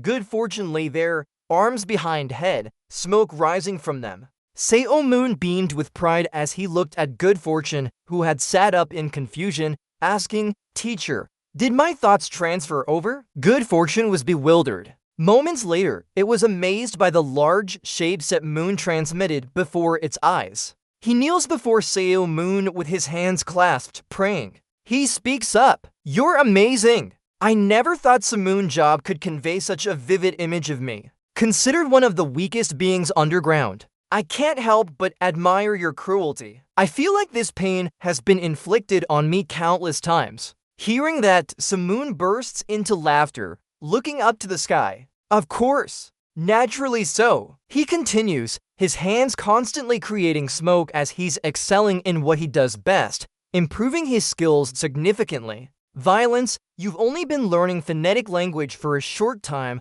but already mastered ideographic language. Samoon Job, your hand is smoking. It looks like it." He doesn't care and continues speaking. "Even though I can only create images of violence, such as beating someone, this is still an incredible achievement." Xiaomoon wonders, "So you're saying this is ideographic language? Did the image in my head directly transmit to Samoon? I was just trying to see if it could be done like that." He nods politely and explains. "Yes, exactly. Usually I would explain step by step. But since you've already managed to do it, I'll go deeper into the explanation. He spreads his 3 fingers. We underground beings can use a total of 3 languages. The language using aura instead of sound is phonetic language. Seo-moon seems still in shock, thinking to himself, damn, I really am the best. Those monsters are all dead now. He continues explaining, beyond words and conveying images in your mind is ideographic language, finally knowledge, feelings, and emotions. Because forcing something from a higher plane that we can't even imagine. Only high priests can use this language. The king or those chosen ones can use it. Ordinary people who cannot receive this language will not be able to grasp the concept of a higher plane due to their weak minds unable to process it, leading them to lose their will. He turns to Seo-moon and says, however, you seem to have talent in this area. Maybe we can go straight to ideographic language. Seo-moon crosses his arms, feeling even more proud. I'm a genius among geniuses. Do you see? Even using aura as speech feels natural now. Isn't that right? He replies respectfully. Of course, sir. You're truly talented. Are you at the level of a 2-year-old underground being? Just saying this, Seo-moon grabs his collar, almost whispering, what did you say? It seems he realizes he just blurted something out. He stammers, oh, hello. It seems I didn't notice the human's emotions. He shakes with fear and sweat, trying to smooth over his slip of the tongue. Quite impressive according to human standards. Without further ado, a punch hits him straight in the face, making his head loll back. Seo-moon grabs his collar. He yells urgently, oh, don't use ideographic language as a weapon. Seo-moon stares warningly at him. Do you want me to really do it? He quickly responds, please stay calm, not like that image. I'll die in one hit. He continues speaking, besides, since our progress is faster than expected, let's try the ideographic language I mentioned earlier. Seo-moon still holds his collar, sarcastically saying, even though you're choking me, you're still being flexible. Saying that, he releases him. Alright, I'll go. But can someone like you use this language? He replies respectfully, yes, just once, I received a message from the queen. Suddenly, a voice appears in Seo-moon's mind. I can't let the world be destroyed any further. He jumps. Like this. The voice speaks with images of many hands reaching out as if trying to grab him. I must protect what remains. Savior. Oh, to the savior. Protect this place. Xiaomun thought to herself, as if someone else's thoughts were becoming her own. Hen spoke up, conveying his thoughts. It took a few steps and talked while walking. This is the final step of underground language. Hen turned around, continuing towards Xiaomun. It's soul communication. This is expressive language. Selman's face showed deep thought and concern. The information panel for his stats appeared. Among them, his aura had increased by 3 levels. Currently at 108 out of 109. Selman Jobs' lesson continued. In America, New York. In the Zhang Ho Ji-hoon. Seung. Ji-hoon. Zhang Huan. Tristan. Seo-moon. Seo-moon. ESM. ISM. ISM. Jurondo. Salmon drop. Salmon. Jurondo. Salmon. Jurondo. Jaron Dokshaman. Jarn Datajik. 0 Walker Human. Strength 100 100ths. Agility 95 96ths. Speed 60 to 60 seconds. Stamina 100 100ths. Mental power 93 97ths. Skill 90 93rds. Or 88 88ths. Leadership 60 83rds. Tactics 46 48ths. Superhuman abilities.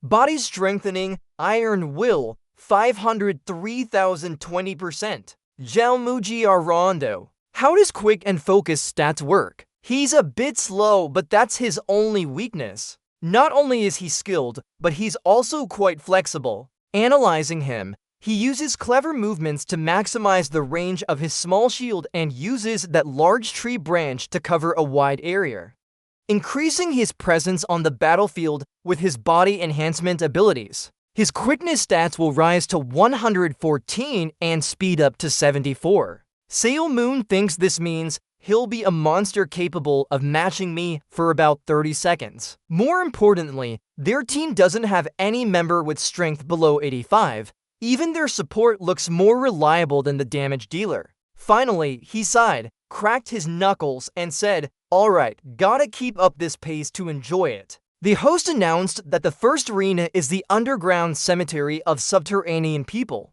Suddenly, some battle rays appeared. Everyone got alarmed and alert. The host shouted, "No, not that, it's this." The sky instantly turned red, a bloody hue. A monster appeared, its body like a large flying saucer, greenish head with leaf-like features and several long, scaly legs around it. The host was shocked, invading New York. That's New York. The monsters have arrived in New York. Wait, isn't this a New Yorker? They even bought civilian rooms in the arena. In the sky, a vortex appeared and more monsters started flying out from it, their shapes like to chopsticks stuck together. In the middle was a large round eye with tentacles swaying below. The host reported live, "These monsters are spewing something. They're attacking civilians, really. Quite horrifying. What's the World Combat Association thinking?" Ianzu looked at that scene and blurted out, "Girl, what is this?" Everyone started panicking. "This isn't an arena. Lord help us.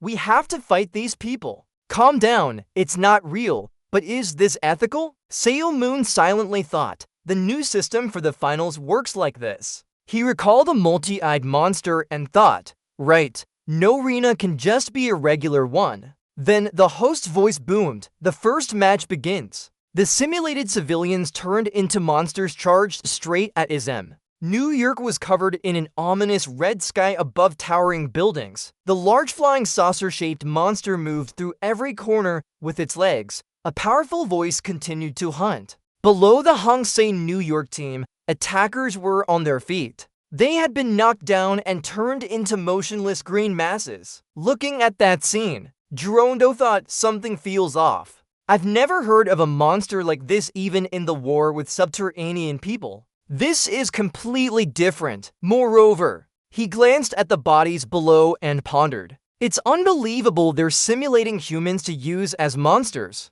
He blurted out, "This feeling is really unsettling." Girondo thought, it's like they're reenacting the war with subterranean people. Suddenly, a loud voice interrupted him. "Do you hate your teacher that much? Seems like your psyche is too weak." The entire New York Hongsei team looked up at the rooftop of a tall building. The voice continued. "You probably don't feel good about thinking you killed a human instead of a monster, but those you kill in the arena are humans as well." At the source of the sound, Sail Moon and his teammates were there. He carried a sword on one hand and held up a shield. The other hand rested on the edge of the rooftop. With an imposing demeanor, he said, "This can't be tolerated. Don't think like that." The past scene flashed by as Sail Moon and his team fought monsters in a desperate situation. He loudly told everyone, "We can't let the monsters infect us. We're helping them find peace." Sail Moon seriously said, "This mustn't happen in the real world. That's our mission." Returning to the present, Sail Moon's face hardened as he emphasized, "Don't hesitate. Draw your weapons and fight. Feeling uncomfortable is a luxury we can't afford." Silman reached out and grabbed Pietro by his collar, saying, "This is what it takes to be a superhero. Today's kids really are." Then he threw him down, shouting, "Go, Pietro!" The system displayed, throw magnified, can throw objects while controlling distance and speed, cannot retrieve thrown items. Sail Moon's face showed determination as he laughed loudly. Those behind him were speechless. One wondered what he was doing. Pietro, who had been thrown down and was now falling freely, grumbled, "Don't make a fuss." Then he bent over, preparing to jump. Round him, green magic circles appeared. Pietro muttered to himself, "But it's still an effective method after all." Finished speaking, Pietro kicked out a powerful strike forward. The host's voice suddenly interrupted. Amazing attack from Pietro and Neller.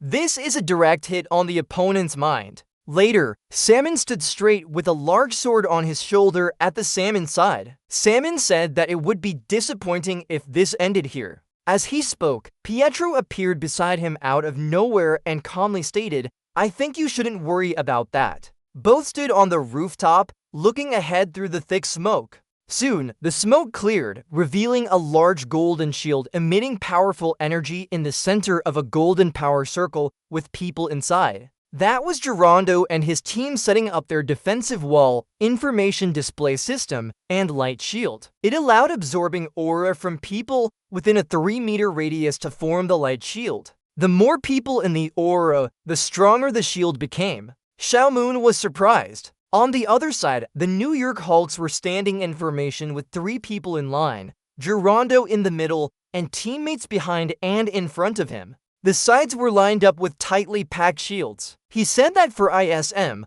we only need to be cautious about one thing: their physical condition. Their skills stem from their ability to quickly change strategies. So just follow our prepared plan. Xiaomun's laughter echoed as he leaped from his position. Good job, you guys didn't act like those ordinary ones. Xiaomun ran across the glass window of the building, jumped forward, breaking a door, and shouted, "Let's see how far you've progressed." Gerondo told Poke beside him to throw it. Poke nodded, understood. Then, Poke placed his hand on his back, transferring energy, the information board showing speed boost for the target in a certain direction for several seconds. Just as he finished, Gerondo leaped high forward. Xiaomun rushed with maximum speed from this side. Both were ready to fight to the end. The host's voice boomed. The leaders clashed right at the end of the hunt. They both struck simultaneously, creating a massive shockwave that sent them flying apart. Gerondo fell heavily, surprised. Has Xiaomun's job gotten stronger since last time? He stood up, feeling more intense combat awareness in his heart. Good, you must be like this, the strongest person. Suddenly, Xiaomun appeared through the smoke and charged straight at Gerondo. He said, "I've noted your speed training." Gerondo was shocked, his eyes flashing. He smiled menacingly, "But you're still too slow." Saying that, he decisively shot an arrow towards Gerondo. But he wasn't scared. Instead, he laughed sinisterly. "I had no intention of defeating you alone. I can't do it, I admit." Just then, a New York Hulks teammate rushed to support him. Gerondo said, "Moreover, I also acknowledge that you are the strongest superhuman in the world." The information board appeared, increasing the speed of living beings considered friendly by 7 points. Gerondo continued, "However, the one who will defeat you is the New York Hulks team." He shouted and charged forward. Immediately, his teammates followed to attack. Salmon didn't retreat. Instead, he confidently declared, "Didn't I tell you, I brought a team that can defeat you." As soon as he finished speaking, the entire ISM team rushed in, fiercely clashing with each other, all giving their best. The host's voice echoed again, Salmon Job and Gerald Walker. Gerald Walker and Salmon Job. After the two ad hoc leaders' confrontation was the battle between the teams. As soon as Salmon landed, his New York Hulks teammates appeared to surround them. Salmon cursed F********ing. He dodged their attacks and launched a counterattack. The New York Hulks used the simplest hunting method against Xiaomun, dropped 2 wolves attacking from front and back. He calculated that he needed to focus on attacking and finishing this quickly. Yuri of the New York Hulks continuously shot at Xiaomun, but he quickly dodged. The long-range attackers aimed to keep Xiaomun occupied. This was a standard tactic, so breaking it would be easy. Xiaomun activated analysis mode. He thought that their team coordination skills were no joke. He sequentially checked the stats of Yuri, Maxim, and Poke. Superhuman abilities: I'm close range, aura coating.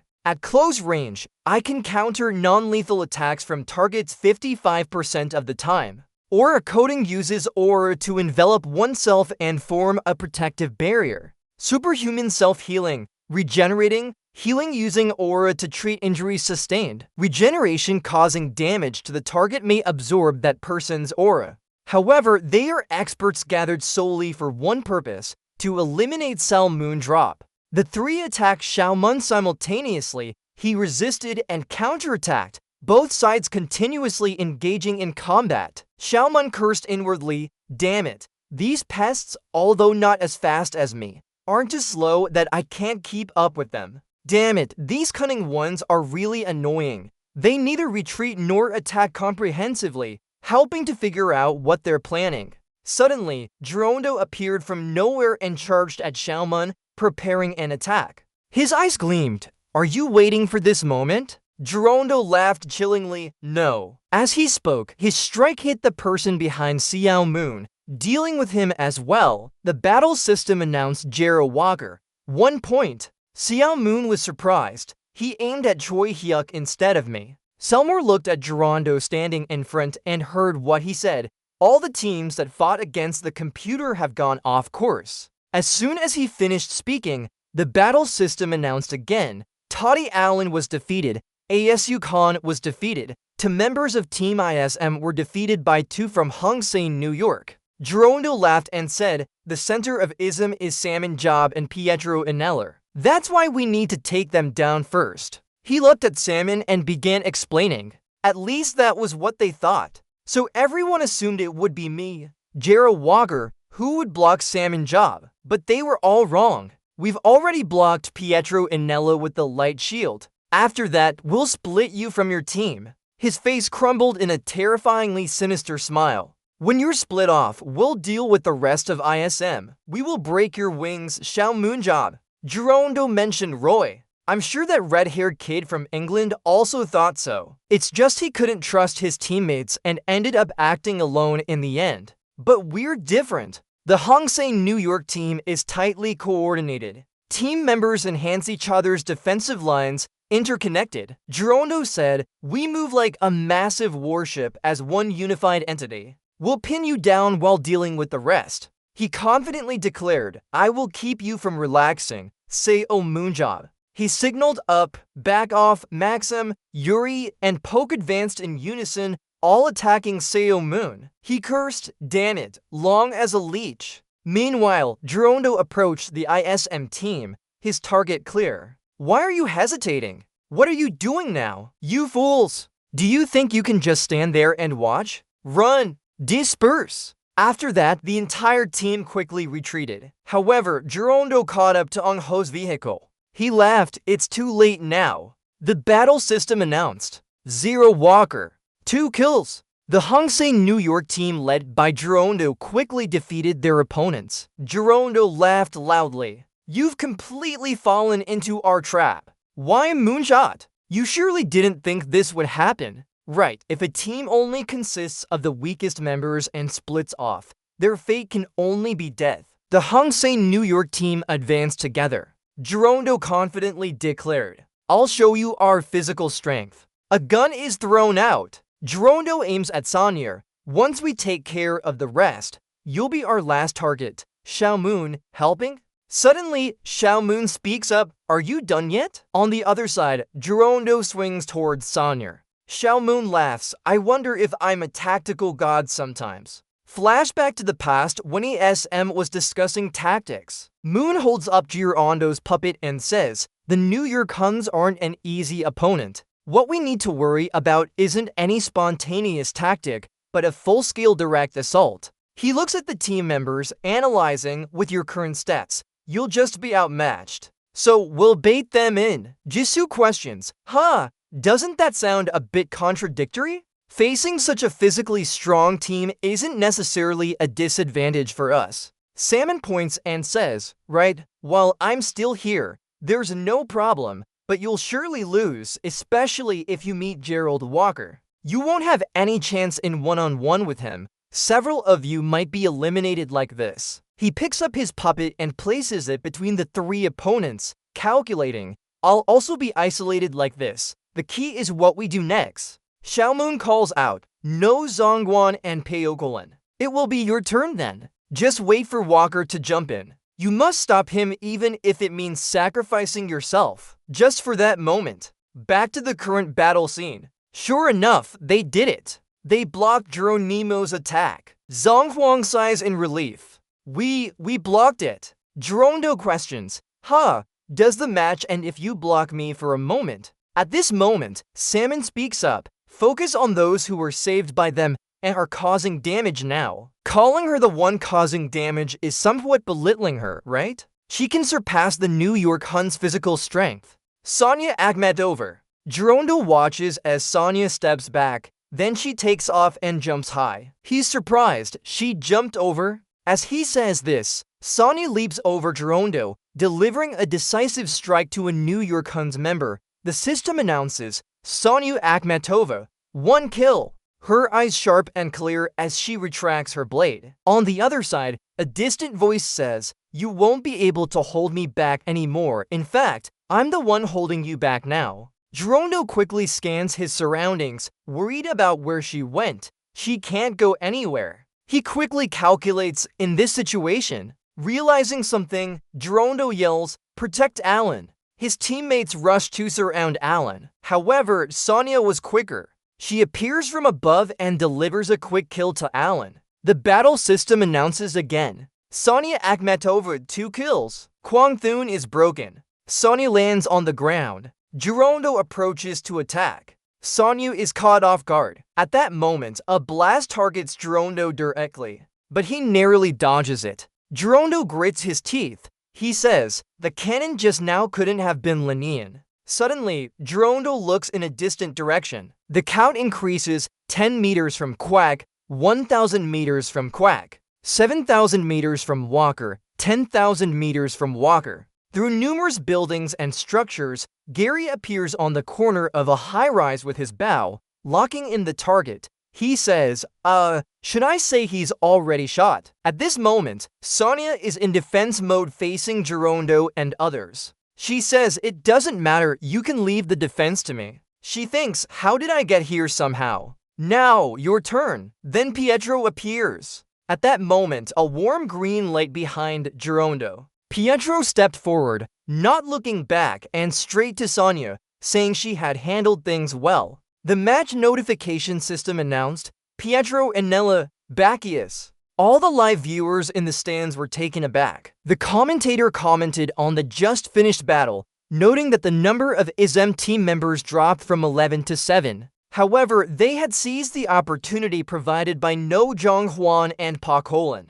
Not wasting this chance, they defeated Kwang Thun and Alan, shifting the game in favor of ISM. The sound echoed in Jarno's ears. Hannah still couldn't figure out where things went wrong. On Selmun's side, the New York Warriors had been defeated. He struck decisively and accurately. Reading Hannah's thoughts, after dealing with those people, Selmun said, that moment when you felt like you had it in the bag. Turning to Geronto, he laughed and said, if we hadn't stopped you back then, we would have lost. The system announced Samanjab Bacchus. Samanjab Bacchus. Samanjadon, you shouldn't have been so complacent until the very end. Geronto replied, I won't make that mistake again. The two figures darted past each other. Later, the match notification system announced, Moondrop for kills ending the first round. ESM won. In ESM's locker room, everyone couldn't contain their excitement at winning.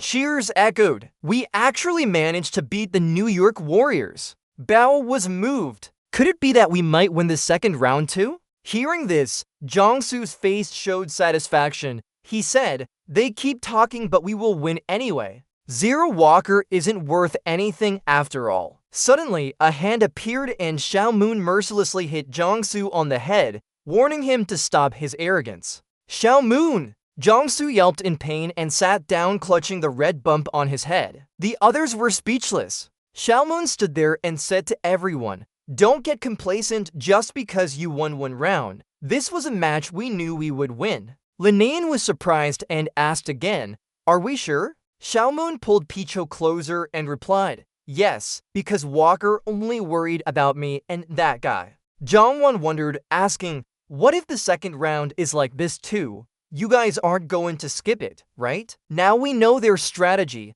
Seo Moon interrupted, no, Walker's loss in the first round wasn't due to a failed strategy. Recalling the battle just now, he continued, his mistake was using body enhancement against me. Salmon thought of Geronto's state and said, when enhanced, he is almost as strong as me. Now he will target you with that strength. He coldly asked, who here can beat me? Everyone was silent. Salmon continued, the second round is where the real battle begins. Prepare yourselves. In the second round, Invasion, New York, A huge flying saucer-like monster attacked the entire city. On Gerondo's side, he fought with vigor, striking fiercely and shouting to himself, "Invasion, don't feel guilty, look into their eyes." He silently recalled Xiaomun's words, "You are restoring peace for those who have been turned into monsters," as someone said. The monster people attacked Gerondo simultaneously. In that moment, past taunts and criticisms seemed to echo in his heart. Falling on Gerondo's mind was the thought of how he had traded a large shelter for a smaller one after Selmundrop's words. Then again, Gerald Walker had no self-respect at all. He was too easily influenced by others' words. His hands, red with the monster infection, reached out to devour Gerondo. He told himself, "Self-respect, that's right. That means nothing to me." He swung his weapon, shouting louder, "I will do everything to make myself stronger." Even advice from a lowly soldier in the war zone. "If it makes me stronger, I'll listen." Gerondo's face was grim. He said, "This time, I will hunt you down with all my strength." Looking into the distance, Gerondo screamed like a madman, "Pave the way for my victory, Izem." At the Izem group, Xiaomun commanded, "Now move to another area. Prepare to go."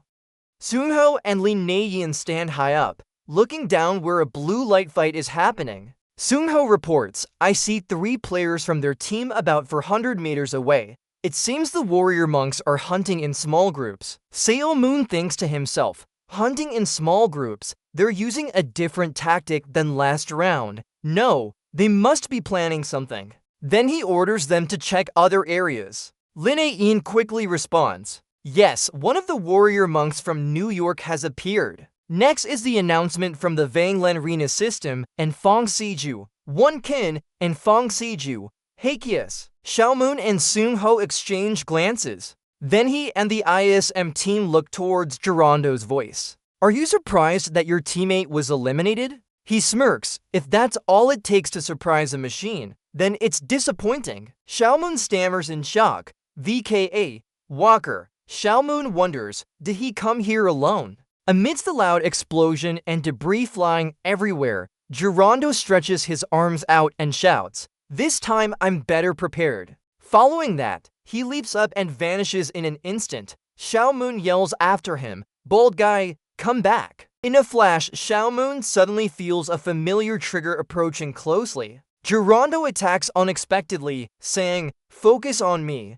Seo Moon helps. Quickly, Seo Moon dodges the attack in time. He jumps backward, the impact sending debris flying around them. Seo Moon lands on the ground and curses, "F*** in hell." He mutters to himself, "Damn it, that crazy guy." Looking at the destruction before his eyes, all the large rocks have fallen, blocking everything below completely. Xianhua stands higher up with a shield, looking down and asks, "Everyone okay? We're a bit far from you."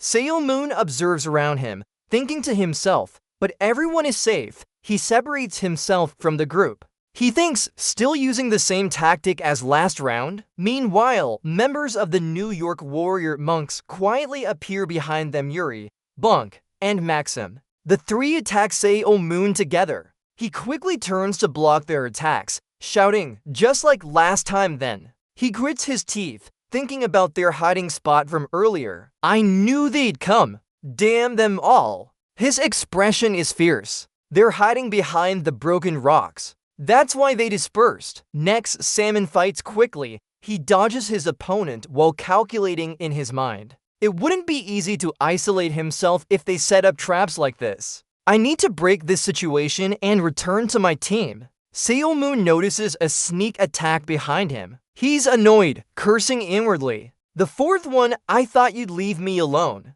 That bastard." Above where the ESM team stands, they suddenly see a blue light beam emerging from a small gap between rocks, with Seo Moon shouting loudly, "Everyone come here." Yangsu and Seong are surprised. "Ready." At Xiaomun's position, he gives the command, "We need to finish this before the remaining warrior monks can regroup."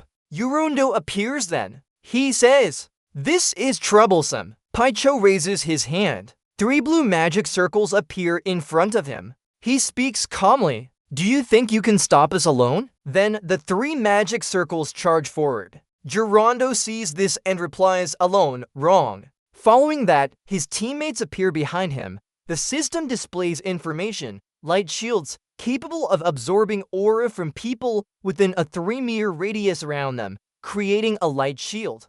More people in the aura means stronger shields. 3 powerful attacks from Pietro hit the warrior monk's light shield, causing massive shockwaves. Gerondo's face turns menacing as he grins wickedly and prepares for battle with his teammates. Gerondo says, if you want to leave here, you must pass me. No, pass us. Zhang Hoa is taken aback by the scene. Their numbers increased by 3 in an instant. Gerondo laughs, 3, wrong. The 3 Hengsei warriors jumped to attack, Gerondo said, cutting for 100 meters in under 10 seconds. At Gerondo's side, he was enhancing his body and strength. The system displayed a 20% increase in body strength, power, agility, speed, and endurance for 30 seconds. Acceleration can boost the speed of a specified target in one direction for a few seconds. It can also increase the speed of living creatures considered benevolent by up to 7 points. Gerondo's face twisted into a terrifying expression as he said, 30 seconds, starting now. He leaped high and attacked, Gerondo's tongue lashing straight at Yangsu's arm. The system announced the battle. Zero Walker, impressive. Another strike was aimed directly at Gerondo, but it was intercepted by his teammates' light shield, stopping the attack in its tracks. The light shield absorbs aura from people within a 3-meter radius and forms the shield. More people inside the aura make the shield stronger. Acceleration can boost the speed of a specified target for a few seconds. He pushed power behind Gerondo, taking the strength and quickly leaping forward to attack. His momentum and combat strength seemed multiplied. He charged towards the 3 Sonya members. They all shared the same thought. We managed to stop him in the first round. They raised their shields firmly. With focused will, we can still block him even if. Before Liao could react, Gerondo had already pushed them back. The battle system announcement echoed again. Zero Walker, 3 kills. Only Sonya was left standing as Gerondo charged towards her. Her mind doubted, no, we can't stop him. Immediately, Gerondo kicked her down. The system announcement echoed again. Zero Walker, for kills. Gerondo said, 30 seconds, over. Then he turned to the remaining ISM members and said, we've handled those troublesome ones. All we need to worry about now is Pietro, right? Everyone's faces showed concern as Gerondo continued, no, he won't break through the light shield. It's a pity, isn't it? Pietro remained silent. Gerondo sneered and declared, it's over. At this moment, Pietro slowly stepped forward. He said calmly, all I needed to do was wait for time. Then he looked at the New York Hengsei supported by the light shield and continued, but there's one interesting thing here. Gathering aura around us and creating a shield that can surpass Limit A. Pietro laughed menacingly, a light shield. Yes, I accept your challenge. Suddenly, a huge magical circle appeared behind him. Pietro said, try blocking this. He assured it would break the barrier. After being reborn as a spirit due to high-ranking priests, after losing all his power, unable to communicate with primordial light, the noble soul no longer responded to her calls. In the end, she died and was reincarnated into a human body. Although she regained some of her strength by summoning spirits once under the Emperor's command, it wasn't enough for her to use the soul-shattering technique again. However, the souls no longer doubted their faith in him anymore. Past and present were seen within his subconscious. Pietro opened her eyes, spirit and body merging. Yes, great high priest. A surge of power enveloped Pietro as Gerondo charged forward with great force. He roared, I've proven to you that you can't break through the light shield. Pietro the man, seemingly transformed into his past self, a girl controlling the massive magical hand behind him, Pietro said, that's right. Then he waved his hand forward. The magical hand attacked with immense power directly at the New York Hengsei's light shield. He said, this will be an excellent test subject. In front of that terrifying strength, Gerondo's team still stood behind the light shield, fully trusting their abilities. Gerondo sneered and confidently shouted, "Keep struggling, keep trying to break it. You haven't stopped yet." Both sides were pushing each other to the limit. Pietro gritted his teeth, thinking he couldn't do anything with human body limitations. But then Pietro's power grew stronger and the light shield shattered. At the same time, Pietro's strength subsided. In an instant, Gerondo knocked him down. The battle system announcement echoed again. Zero Walker Nam Qs. Gerondo turned around. He was still very confident. It's futile. Pietro and Neller. No one has broken this shield yet. Suddenly, he noticed a cut on his cheek. Pietro appeared before him. The match system announced his for kills. Seeing his teammates defeated, Gerondo couldn't believe it. He was shocked. His shield shattered, his stronghold now burning and collapsing. Gerondo was stunned. Our power base. Snap out of it. Not the time for that. Gerondo shouted at the remaining team members. What are you doing? Hurry up and attack. The New York heroes charged with 3 heroes to assault Selmoon. Gerondo's voice echoed. Pietro is defeated. Handle Cell Moondrop. Cut to Selmoon feeling extremely bored. He clicked his tongue. Looking at the team stats displayed on the screen, he sighed. Almost there, but so disappointing. Xiaomu recalled his battle with Gerondo and thought, I managed to defeat Walker in the end. But because he sacrificed himself, I was defeated by a combined attack from the others. He reasoned that for the arena, splitting into small groups of 2-2 for players for reconnaissance and hunting would maximize experience points to beat the opposing team quickly. Selmoon analyzed, while New York heroes, with superior physical players, concentrated their experience on the main attacker who moved like a giant ball. To support this, they had a defensive specialist, a buff player, and more. Looking at Gerondo's image on screen, he assessed Walker, as the main attacker, was also top tier. Selmoon's side, defeating him alone was tough enough. Now with protectors around, how to handle it? He crossed his arms, frustrated. This domain body is really troublesome. Suddenly, he remembered something. Hold on. There's still that. In the third match, New York, the setting was similar to the previous 2. Everyone was surprised. Even Selmoon and Gerondo were puzzled. The ISM group moved forward, their path littered with damaged bodies turned green. An astonished voice asked, why aren't these corpses disappearing? Ji-Han assessed, no sign of more monsters appearing. Lina noticed they looked like the dead from the first 2 rounds. The dark sky was oppressive, with a flying disc-shaped monster still not defeated. It slowly landed on the ground, followed by a series of warnings. The external invasion had begun. The fallen bodies were lifted and wrapped in cocoons by the monsters. On the stands, viewers watching directly were alarmed. Some even looked disgusted, their faces pale. These cocoons soon turned into terrifying monsters, advancing towards the superheroes.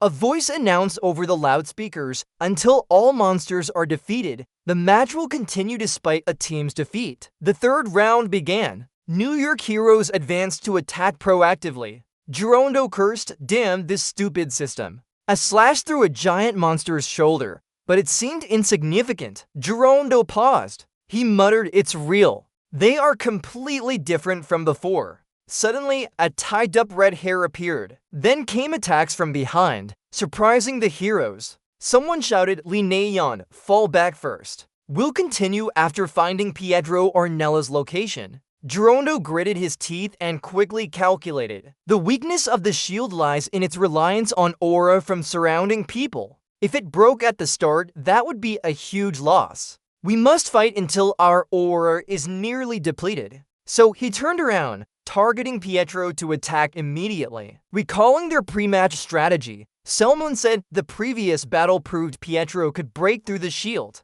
He folded his arms and continued, so they can't rely on double-up tactics as before. They'll have a more defensive stance this time. Linnaeus asked, will Pietro attack from afar? Pietro interjected, no, my accuracy would drop significantly if attacking from distance. Moreover, with this body, I can only use that once. It consumes too much aura. Jiang Huan and Linnaeus were surprised, both thinking about the same thing. Why are they laughing? Yes, we'll do our best to hide Pietro's location, As long as they still believe that the light shield can be broken, their actions will be limited. They don't know this trick can only be used once. Naeun understood. Ah! Xiaoman turned to Yi and Min and said, "Got it, so do your best to protect Paichu, catch Yi and Min." Back in the fight, Paichu had transformed into a woman. Yi and Min held his sword and stood in front of her as a shield. On the other side, Jirondo and his team gathered together. He asked, "Did you come alone to block us?" Xiaoman finished. His expression showed clear patience. "You've already experienced it. I'm sure you know that even you have to struggle against our combined attack." He thought, why not meet someone else instead? Seomu Na replied, "Yes, but I came up with a good idea." Soon after, Selmor performed the move. His body rose, quickly delivering a strike to Jirondo. A moment later, the match announcement echoed. Selmor finished, 1 point. However, Jirondo wasn't injured at all. He was confused. What happened just now? Then he heard his teammate fall behind him. He turned around and exclaimed in disbelief, "Did he really attack me?" Selmor smiled smugly, remembering the lucky times. "You're truly worth it." Mr. Selmor Job, even though he only thought about beating others, he actually used sign language. The commentator's voice was tense. What just happened? Selmor simply threw his weapon, but no one from the New York Warriors reacted. So, what magic did Selmor use? Salmon stood there and softly said, "Have you heard of something called sign language before?" Jirondo shouted, "Form defensive formation." Immediately, the New York Warriors gathered to support each other. Jirondo looked to his right and saw Lee Naeun. On the left side where he was hit by an attack was Gary Williams,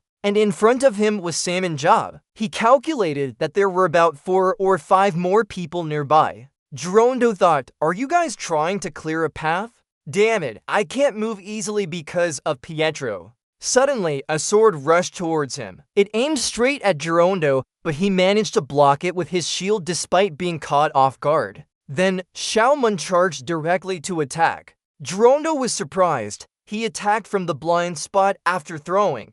He aimed for his left foot. I can block that. After that, he raised his shield and attacked Xiaoman's left foot to block his strike. However, Jirondo miscalculated. Xiaoman dodged and delivered a straight blow to his shoulder, causing him to stagger. Xiaoman landed on the ground with a smug tone. "Oh, it seems I'm not back in top form yet." He looked at Jirondo holding his injured part and continued teasing. "I aimed for the vital point, you know?" Then both of them charged into each other's fight. Jirondo resisted Salmon's attacks while he continuously dodged and attacked. The New York Warriors also fiercely used their shields to block Salmon's strikes. Seeing this intense situation, Jirondo couldn't help but curse. FCK, his attacks came from different directions than expected. What kind of attack is this? His eyes glinted as he decided it wasn't the time to save Aura anymore. A moment later, a light shield circle appeared.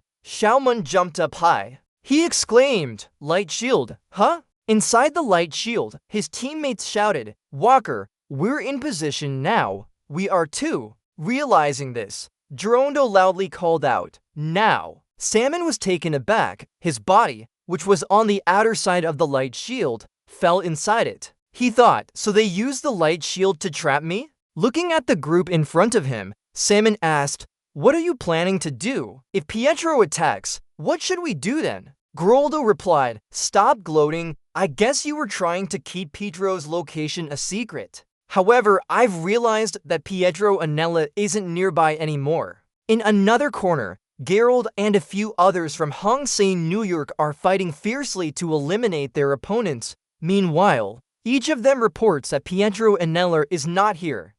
"I didn't see him around either." The battle system announces. Taddy Allen, a kin, looks around and says, "This area has been cleared." Jirondo says, "So now, we will simultaneously attack say a Moondrop." A voice interrupts his steps. He stops in his tracks. "I found her." A fleeting thought flashes through his mind. Although everything is going smoothly, something feels off to him. According to the plan, all they need to do is surround this target and defeat him. It's that simple. However, years of combat experience warned him that he will lose as soon as he starts attacking this target. This isn't a good opportunity. Xiaomun has entered attack mode. Seeing Girondo's in action, she asks, "Hey, why did you stop?" Girondo thinks carefully, "I shouldn't attack yet. There must be something I missed." He recalls a sand pit that pulls everyone down and thinks it's a trap set by Sayo Moondrop. What could it be? A spark of realization flashes in his mind. Meanwhile, Pietro, now appearing as a girl, is being guarded by Yeon Min. He asks Yeon Min if he's ready to defeat the boss. Grab Yeon Min. The monster is Danjian boss, Hayat Non. It lies on the ground with its eyes wide open and a massive body. Looking at it, Pijo reminds Yeon Min, "It seems that monsters near the boss will recover from most attacks. You should use fire swords to burn their wounds. This will prevent them from regenerating." He holds his sword, which is gradually emitting power. Ready for a big attack now. Yes! At this moment, Girondo's speculations seem clearer about Pietro and Nella's location. He exclaims in surprise, "Impossible, single-handedly attacking the boss. You said there's one more person." As soon as he finishes speaking, a hole appears in the dome above them. Girondo is shocked by this. He can't believe it and asks in confusion, "Why did the light shield break?" At that moment, his teammate, who could use the light shield, suddenly moves to attack. It was Seung-ho who made the decisive strike. He hid behind that person. The battle system announces, "By Seung-ho, Akin." The host shouts, "ISM support player Jo Seung-ho, Akin," and all the audience are stunned. The broadcast continues.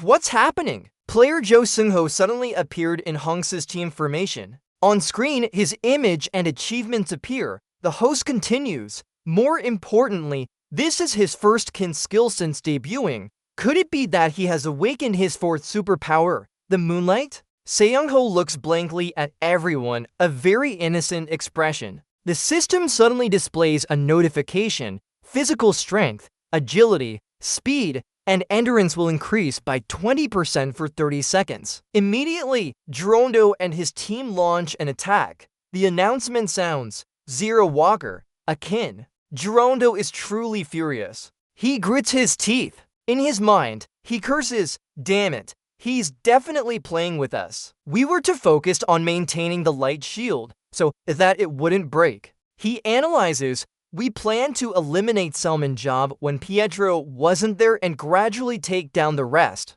If Pietro defeated the boss after eliminating Cell Moondrop, we would have no advantage. However, everything has collapsed because of a mouse we didn't even care about. Now the situation is reversed. Now it's us being surrounded by them. Even if we can somehow resist, Pietro and Neller will surely kill the boss. I can't let this happen." Thinking and acting quickly, Girondo shouts, "Run," then information appears on his screen, "Follow closely, increase the speed of the supposedly friendly creature by 7 points. Line 59. Line 60. The New York Brave Corps have withdrawn completely. Everyone is trying to protect themselves. Someone exclaims, "We're at a disadvantage now. Everyone, retreat and regroup with me." Girondo quickly jumps forward towards where the I-Beast boss is. "We must stop Pietro and Neller at all costs." Upon arrival, someone notices something there. Below where Pietro stands, the Brave Corps have also appeared. But he's not worried. Instead,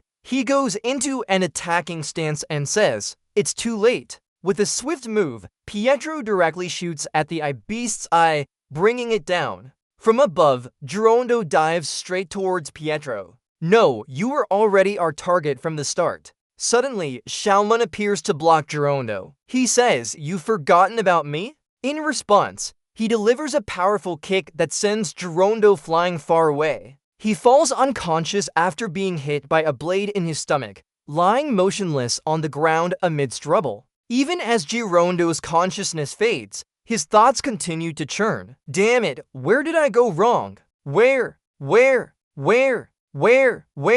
Gradually, everything is engulfed by a deep blackness. Girondo's eyes finally focus again. After the battle, Selmoon asks Pietro, "Hey, are you okay? Did your head get hit?" Pietro shakes his head. A blow narrowly misses Selmoon from behind. My Thayan notices and dodges it. Looking at the weapon stuck in the ground, he wonders, it's a shock rod, isn't that Walker's? A sense of foreboding sweeps over Selmoon as he looks towards the shock rod being launched. What is this? Before his eyes, Gerundo has transformed into a monstrous creature. His body is enormous and covered in pulsating blood vessels and large green cysts. His face is fierce with 3 eyes. Gerundo roars, Seo Munchov. A soft voice echoes, I am but a mere speck from an endless depth. The only thing he can say in fear is, Gerundo panics, running away, run. A series of demonic faces gather and form a massive block.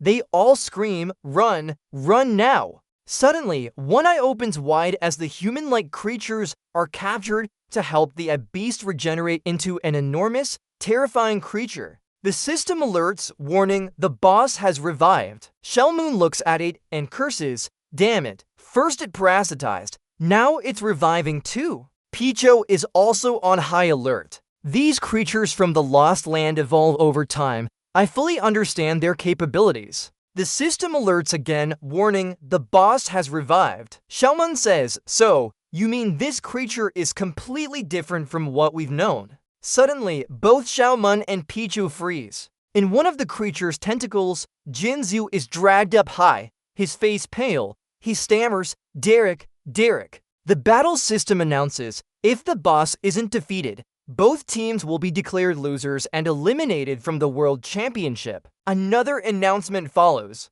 Zero Walker 2 kills. Zero Walker 2 kills. PHO with Selmoon. I'm not sure anymore. But if he's parasitized, there must be a similar weakness. Give me some time to recover my mana. Do you agree? Sure. Try once more. Suddenly, a voice interrupts. Wait, the New York Brave Corps are forming a line. They're using shields to block the creature. Someone says, even though he's turned into a monster, Gerald Walker is still part of the New York Brave Corps. You must pass through us first. We can handle Gerald Walker after you've been defeated. Selmoon curses, these fools. At another moment, young Gerundo appears. He wears a blue house outfit with a red round cloth on his back. He plays Superman and says, I am an American hero. Zero Walker, I am the Earth Protector.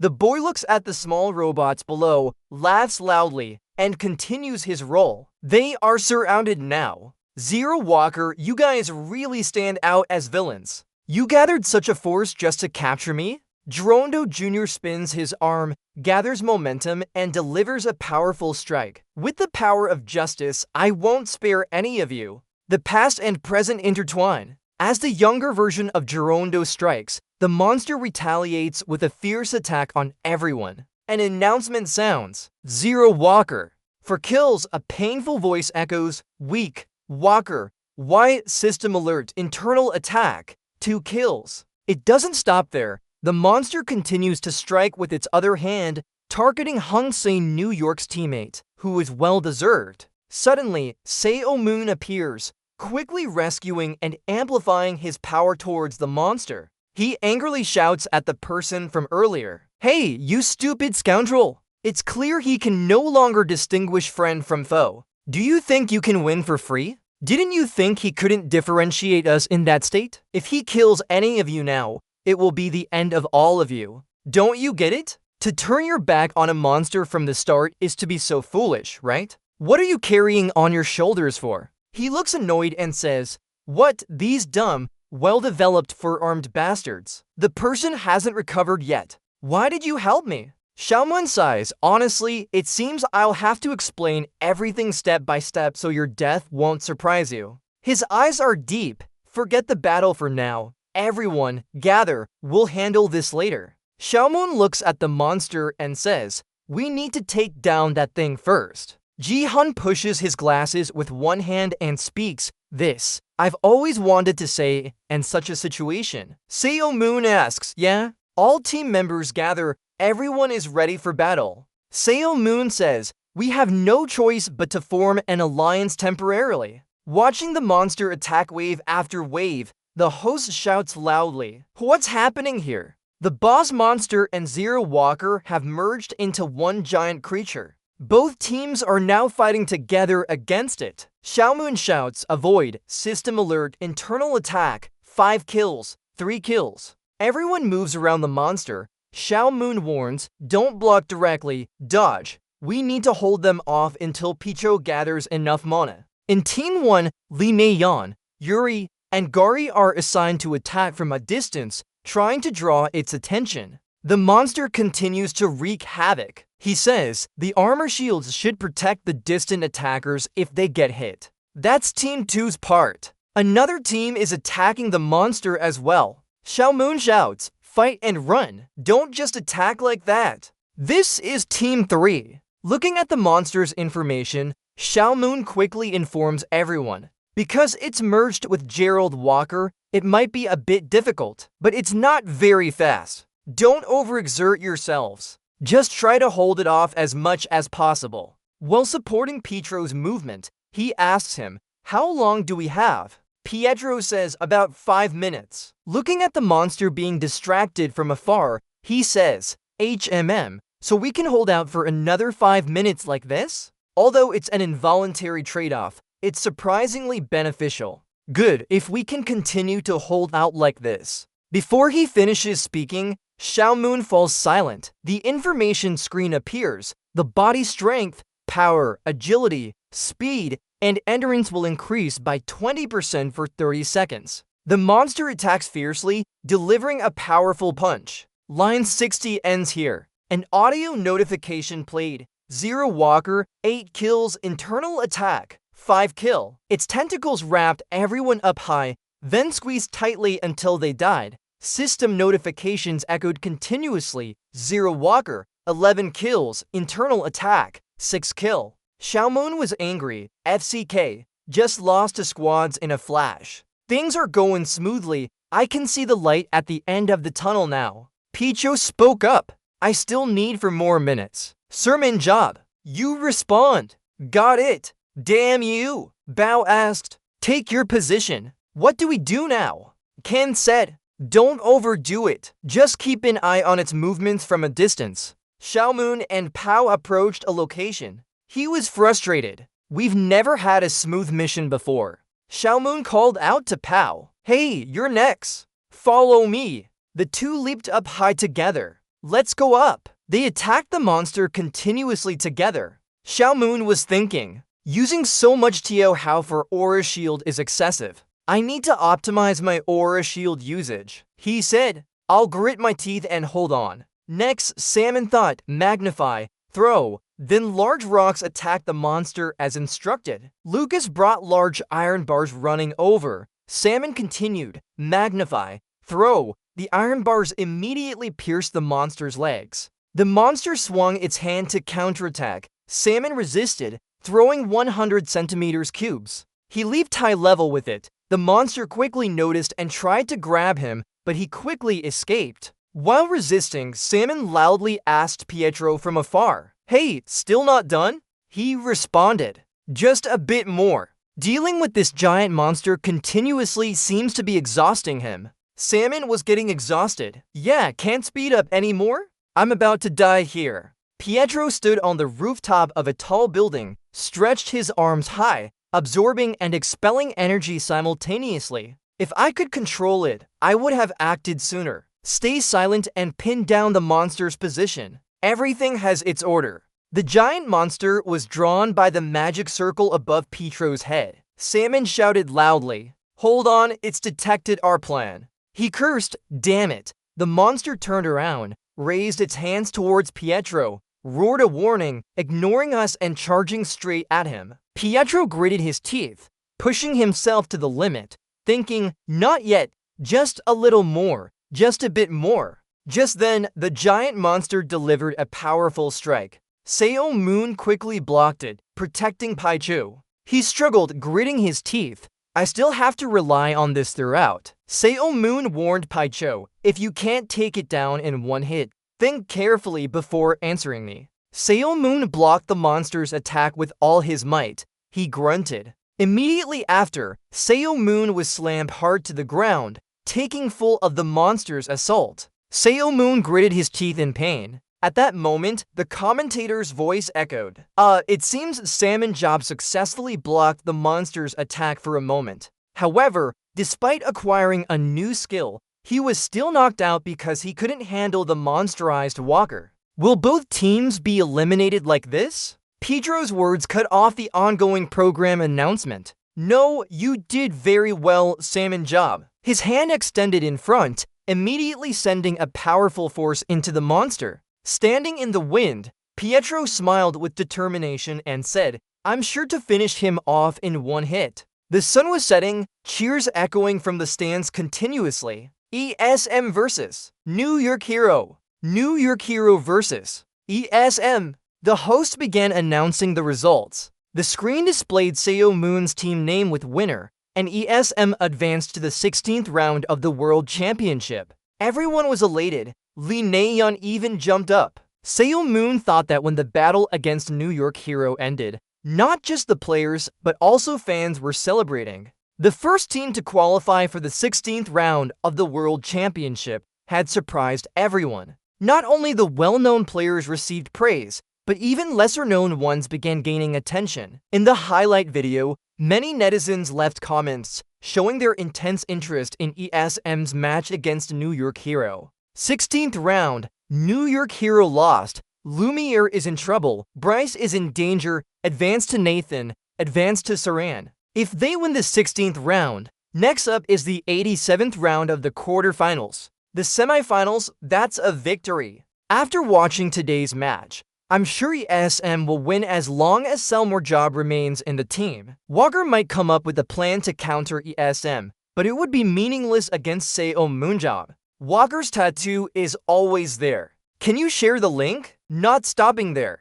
Comments on other social media platforms were equally numerous. They expressed their genuine feelings and thoughts after watching the match. Crazy! How many skills does George Seung-ho have? He's definitely a cheating support player. Yes, New York Hero couldn't even get close to Na-yeon anymore. I wish I could be stabbed by Sonya's sword. I thought Walker would win. His head was shittier than usual. Disappointing. I knew it was 2-against-1, but I can't believe they managed to block them. Didn't know Jongwon play rather weakly? It's amazing how each member performed their roles so well. I never thought this team is from Korea. I thought Gary Williams was just an old man ready for retirement. His long-range attacks were really great. He actually defeated them. The position change truly brought blessings. Wow, he has improved a lot. Of course, the one who changed positions is the war god himself. Why Moon Job? Gary is quite handsome too. Salmon thought that while each player isn't individually strong, they all strive to fulfill their roles to support the two superstars. This moment marks a step into becoming one of the strongest players, but there are still mixed opinions. Below another video showing Gerondo's transformation, many viewers couldn't help expressing their anger at Walker. He was speechless. Really, turning a human into a monster is quite something. I've never heard of such a type of monster before. My father is a super bank in underground battles, but he said he's never seen anything like it. They must have overdone it. However, those comments were drowned out by congratulations for the team advancing to the 16th round. We finally won. Cheers! With the SM's victory, all matches in the 32nd round ended. The results of the 16th round qualifying were announced. On the other side, reporters interviewed Xiaomun and Zeung-ho. Could Xiaomun help and invite him to answer some interview questions? Xiaomun pushed Zeung-ho forward and whispered, "Go ahead, do it." Zeung-ho fidgeted. "Me. What about you?" Xiaomun turned around and left with a sentence, "I have something to do." On the way to meet someone, Xiaomun saw two medical staff quickly taking Gerondo away, who was unconscious. His eyes were covered. Lying on the stretcher, they described Walker's condition strangely, warning him that he could suffer a stroke at any moment. Passing by Seo Moon, Gerondo muttered to himself, "Run, run, run." Entering a room, Seo Moon pushed open the door and stepped in. Inside, the queen stood with a sad expression. "You want to talk for a bit, queen?" Meanwhile, Zeung-ho was preparing to answer the journalists' questions, He had just demonstrated his fourth skill. As one of our key players, Zhang Ho, I have some questions about your new ability you've shown. He hesitated for a moment and then laughed loudly, scratching his head. As everyone has seen, that skill helps me escape. I got it with the help of Chairman. Zhang Ho thought to himself, maybe this is helping me get closer to the brink of death? The journalist was extremely surprised and excited. Oh my god! So you can now play an assassin role as well as a support role. That's amazing! Zhang Ho laughed foolishly. He recalled what happened earlier. Xiaomun put his arm around him. Whispering, he said, don't tell them you can't move while using the new skill. No one but me will know as long as you don't say anything. Zhang Ho nodded obediently. Ah, yes. He looked at Xiaomun, thinking to himself, wow, I can't believe he asked me to use stealth to lure the enemy ahead of me. Can this really work? He always surprises me. Back to the present, after a while of questioning, they finally finished. The female journalist politely said goodbye. Our interview with George Seung-ho is over here. Seung-ho replied, yes, I will definitely keep trying. In the Queen's office, she was talking to Seo Moon and Seo Moon Job. Isn't it too self-satisfied that we are in a virtual world? I didn't expect that the parasites in the virtual world could affect Jeb. She wondered if she had become too complacent because of the virtual world. The real world is like this. Thinking about Gerondo lying in treatment now, she continued, I definitely provided him with the best medical conditions, but I can't guarantee he'll fully recover. But the Queen added, despite that, the gate could still open at any time. There's no other way but to make them witness a bit of what might happen. You might not believe me being from underground, but showing them the weakened version of the monster is pointless. Why interrupt me like this? No, you've done well. He said calmly, I came here because I was afraid you'd think that way. From now on, continue to summon all the ancient priests encountered in the Lost World. This will make it harder for them to forget. Thinking about the faces of those familiar superheroes, Sa-moon said, they'll eventually overcome it sooner or later. After all, this is what a superhero does. He changed the subject and forgot all about that. Have you found anything about the first priest? The Queen replied quickly after they hid. There's nothing much we can find. Sa-moon sighed, agreed. I wasn't surprised he was hard to find. The Queen hesitated. But I wanted to tell you when I'm more certain. But her expression turned serious as she spoke. Some of the royal tombs from previous kings have been intruded. The ore traces left at the scene are slightly different from the first priests, so we're still investigating. Xiaomun asked directly, what do you want me to do? The Queen said, I'll tell you when I have specific information. Xiaomun wasn't being polite either. Okay, call me anytime. Suddenly she spoke up. Oh, one more thing. Congratulations on advancing to the 16th round. Seo Muang politely replied, you're too kind. Of course we can do it. In the evening, everyone changed and went out to play. Everyone was excited, honking and cheering. Finally, they had some free time. Suddenly Sa-moon's voice made everyone stiffen. Having fun? The group became worried. Seung-ho Jun said, hooray! Hooray! No! We were just about to go back to the training field. Suddenly Sa-moon spoke up.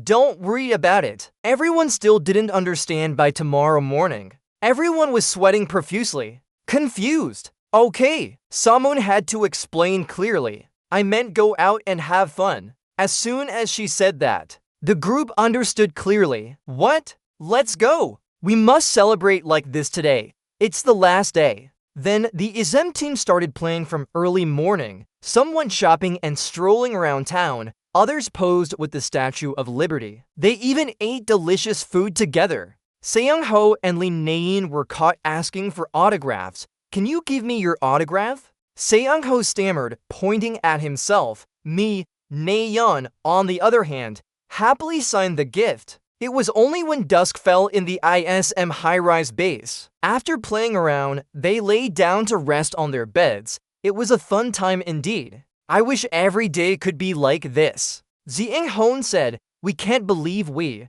who were at the bottom of the second tournament, became the team that defeated the New York Warriors. It's not just luck. Thinking back to their training before the match, he sighed with relief. Fortunately, all that hellish training wasn't in vain. Actually, this round I only have one option: death. Jin suit up. Well, that's the role of a loser. High W's face was full of pride. Still, everyone did very well. Especially you and Pow. You actually managed to block Walker's attacks. Jong-hoon recalled that scene. Right, it really happened, huh? Then he thought about the times when they were defeated. Sighed. I don't have time for fun anymore. Let's go back to training, shall we? Hi, I see. Agreed. Okay. Agreed. A little later, Jong-won changed into another outfit. He opened the door and was surprised to see everyone had gathered and was ready. Jaho held a document in his hand and asked, "Is this correct?" Seo-moon cursed, "Oh, damn it. Why did all of you come here?" Jong-won suddenly asked, "When did everyone get here?" Lee Na-yeon answered with a smile, "You were the last to arrive." Jong-won, "We just got here too." Jong-hoon suddenly thought about everything that had happened so far. He smiled and thought, "It's good I didn't give up. I'm grateful for staying on this team." Ji-hoon sobbed softly. "How touching." Na-yeon laughed. "Touching?" Suddenly, Seo-moon said, "I finally got to have some fun with you guys. But it seems everyone is here." This chairman is really moved. His face turned strange as he said, "Don't worry about the lost $200. I'll make sure we train according to your enthusiasm." Everyone felt uneasy, thinking, we're in trouble now for taking time off to train. The next day at the ISM base, Jaho looked at his teammates and said, "It seems it's time, if everyone is here." Jongwon looked at the ISM team. They all seemed like they had just come back from hell, lacking energy. Jaho thought to himself, "I thought they were zombies for a moment." Jong-hoon asked tiredly, "Coach, why do we have to gather so early?" Suddenly Seo-moon spoke up. "I'll explain this to you guys." He held out tickets and said loudly, "This is the reason for the big battle in Washington.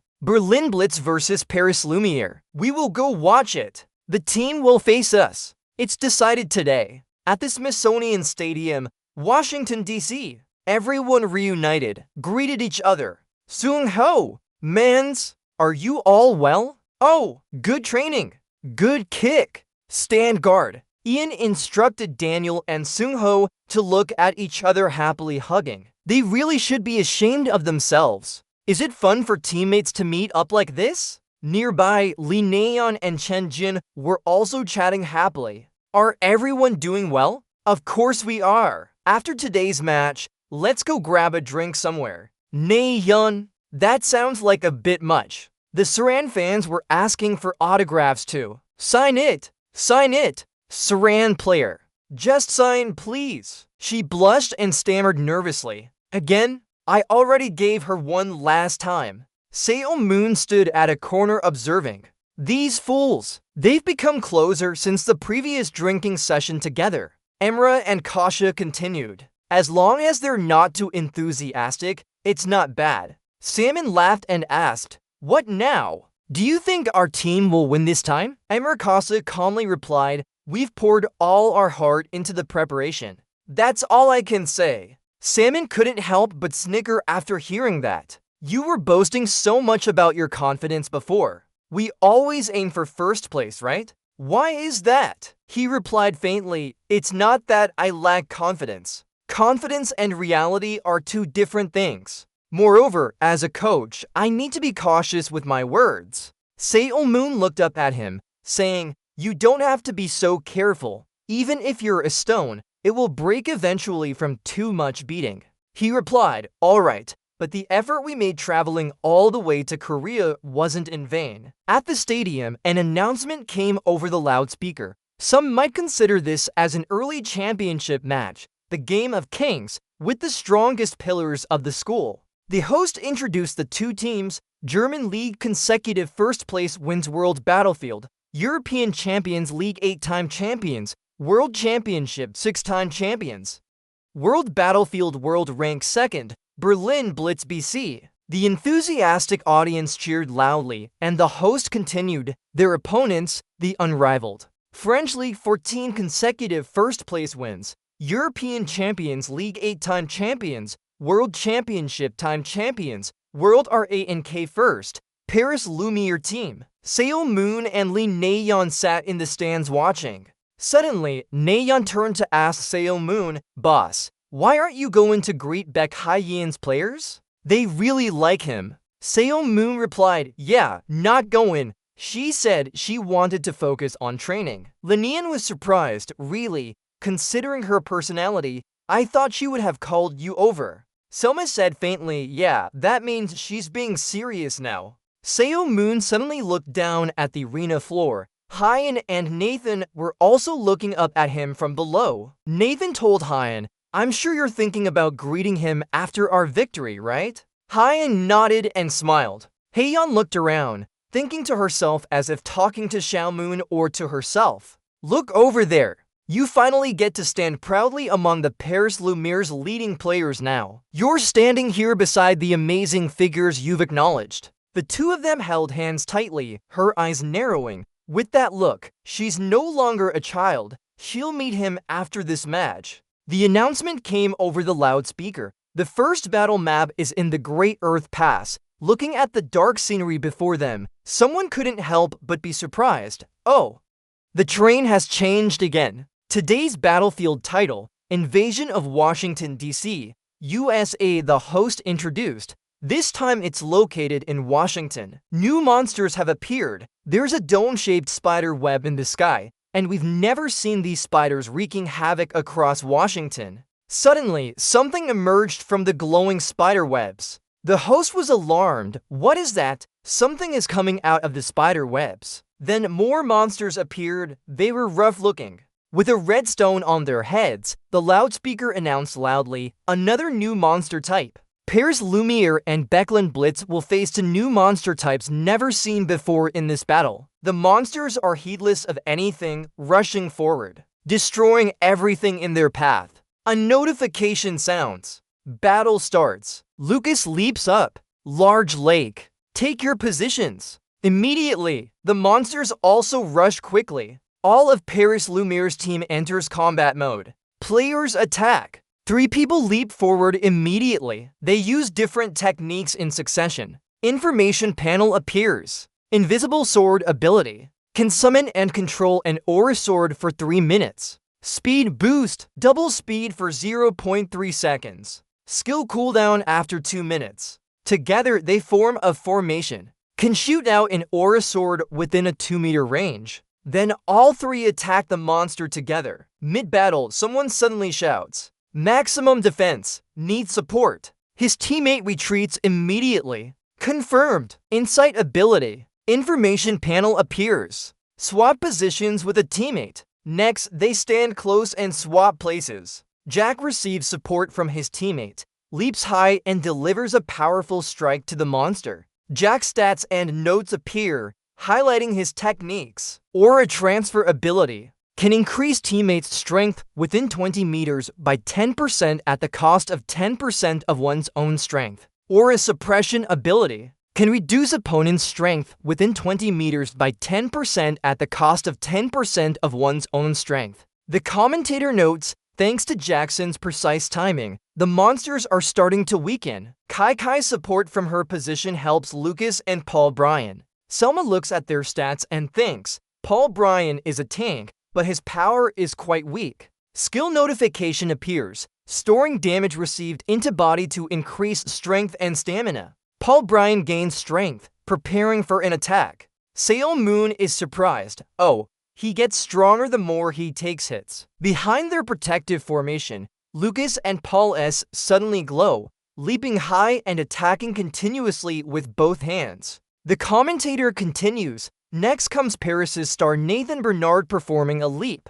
In an instant, Nathan vanishes then reappears near the monster, striking quickly. His teammate shouts from above, "Nathan, look up!" A swarm of spiderlings starts dropping threads down. However, in a series of slashes by Nathan, those monsters are wiped out one after another. Nathan lands and surveys the area. Where are everyone else? What's going on here? Suddenly sensing danger behind him, Tan quickly jumps to avoid an ambush attack. Someone asks, "Are you okay?" Nathan. On the rooftop corner, Saran and Daniel wave hello. Daniel smiles and says, "It's been a while since we faced each other in a battle, right?" The situation is getting tense in another corner. The host shouts out, "Oh my! What's happening here?" The positions of the players have been swapped instantly. The queen stands inside a room with floor-to-ceiling windows, observing. This time, the invaders are primordial spiders and pinvors. Primordial spiders can use their webs to create a dimensional portal, scattering prey into groups for easier hunting. Just as Seymour Job said, "We believe they can overcome these Lost World monsters once again." Nathan stands below an old building, looking up at Saran and Daniel above. He approaches and asks, "Daniel, what's going on here? I've never heard of anyone in Backlandbridge having such abilities before." Daniel chuckles, "Oh, come on. Our team was split too. I think it's the spiders." Literally, Nathan. He continues, "Well, but what do you think about going to Hawaii with Seo Moonjob for a vacation?" The skill notification appears. Cal can pull targets within an 8-meter range. Immediately, Nathan rushes in front of Daniel and attacks. However, his sneak attack fails. Two of Daniel's teammates step out to counterattack, sending Nathan flying. Nathan grins. He says excitedly, "Gotcha," looking at the opponents before him. Adds, "The loser will pay for the trip."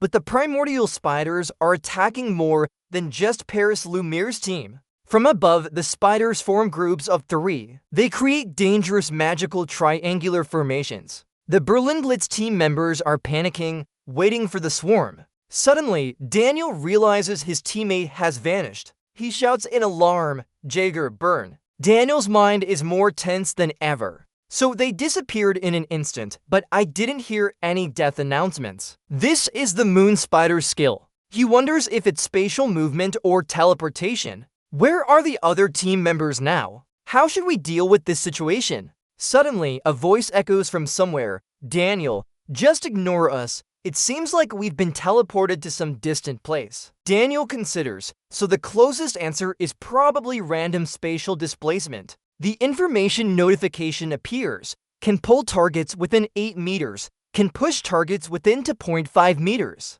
As he performs the skill, Daniel thinks, this isn't just happening to his team. He gathers the remaining members around him and says, "We need to reorganize our formation for maximum short-term combat effectiveness." Daniel Hawther, those spiders seem to have random teleportation abilities. Everyone should find other teammates and focus, don't separate, move together. Thanks to Daniel Mann's quick thinking, the Berlin Blitz team maintained their formation. Thus, they could gain an advantage and push Nathan into a 4-on-1 battle. The Berlin Blitz is determined. We must seize this opportunity. Seo Moon sits in the audience, analyzing the screen. Nathan's reaction speed against himself because he can avoid the spiders now means he's fighting alone. Jean Won feels uneasy. Even with Nathan, battling Saran and Mans would be tough. Seo Moon interrupts, "No, not 4-on-1 but 4-on-2. Both are incredibly strong." The information notification appears. Clone, split aura into 2 halves of the body. When recombined, it recovers 30% of aura. If one dies, the other will be affected with only 10% left. Now then leaps out from the midst of his opponents and attacks. The Becklin group launches continuous attacks, each move overlapping so fast they can't see them. Suddenly, then realizes Saran and Daniel are preparing to ambush him. Immediately after, a loud explosion rings out. Saran and Daniel combine their efforts for double the damage in their attack. Later, dust and debris fill the air. Much of the smoke has dissipated. Saran anxiously observes something's wrong. He can't feel any resistance at all. Where could he be? Suddenly, she notices Nathan's preparing to attack from above. Saran prepares for a counterattack when Nathan's voice yells, "Don't shoot, Saran." Nathan attacks while defending his position. Saran is surprised as he hides behind the ceiling and summons troops without anyone noticing. Nathan instinctively knew that even if he was fighting for on-1 or 4-on-2 at his peak, he would still have the upper hand. Despite being detected, He continued advancing, landing and quickly rushing forward. Superhuman turned to Sonya, questioning, "Sonya, pay attention, in a battle, it's not about numbers, it's about positioning." Nathan and his two teammates advanced, leaving Trantan and Zhao Wulin confused. SSS-Rank launched an attack aimed at Nathan just then. He quickly identified the weak points behind Trantan and Zhao Wulin. Dodging the opponent's attack, he charged straight ahead. Everyone was speechless. Jihoon couldn't help but exclaim, "I know Nathan is strong, but he's fighting against Daniel Mans. SSS-Rank, Trantan, and Zhao Wulin are involved. How can he move so fluidly in such a powerful formation?" Superhuman explained that it was because Munch was also present. Seong was surprised by this.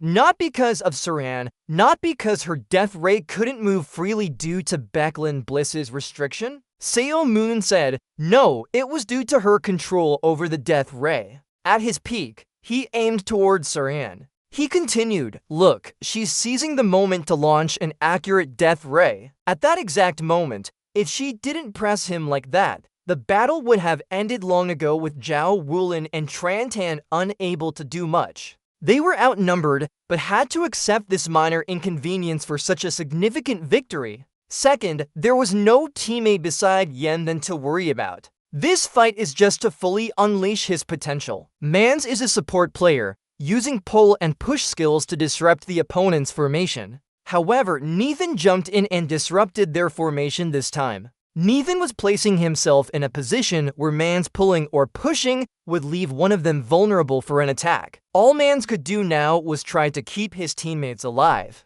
This made the battle favor Nathan and Berlin more. Yen then continued attacking, his ability undeniable, forcing the Berlin Brits team into a localized chaos. Linian was surprised. She asked, "So they will lose to Yen this way, even in a 4-on-2? Selman turned and replied, "No, there's still a chance, but I'm not sure if they can pull it off." The eternal balance seemed to collapse in an instant. Nathan's clone attacked with purposeful strikes. As Zhao Wulin staggered, he seized the opportunity, delivering a fatal blow and defeating him. Daniel was shocked, only thinking of his teammate's name, Zhao Wulin. Nathan Bernard launched a powerful energy sword attack that sent the blade flying backward with a painful scream. Daniel felt a surge of fear. If this balance were to break, everything would end. He rushed forward with explosive momentum towards Nathan Burnett. His attack skill could push targets within 0.5 meters.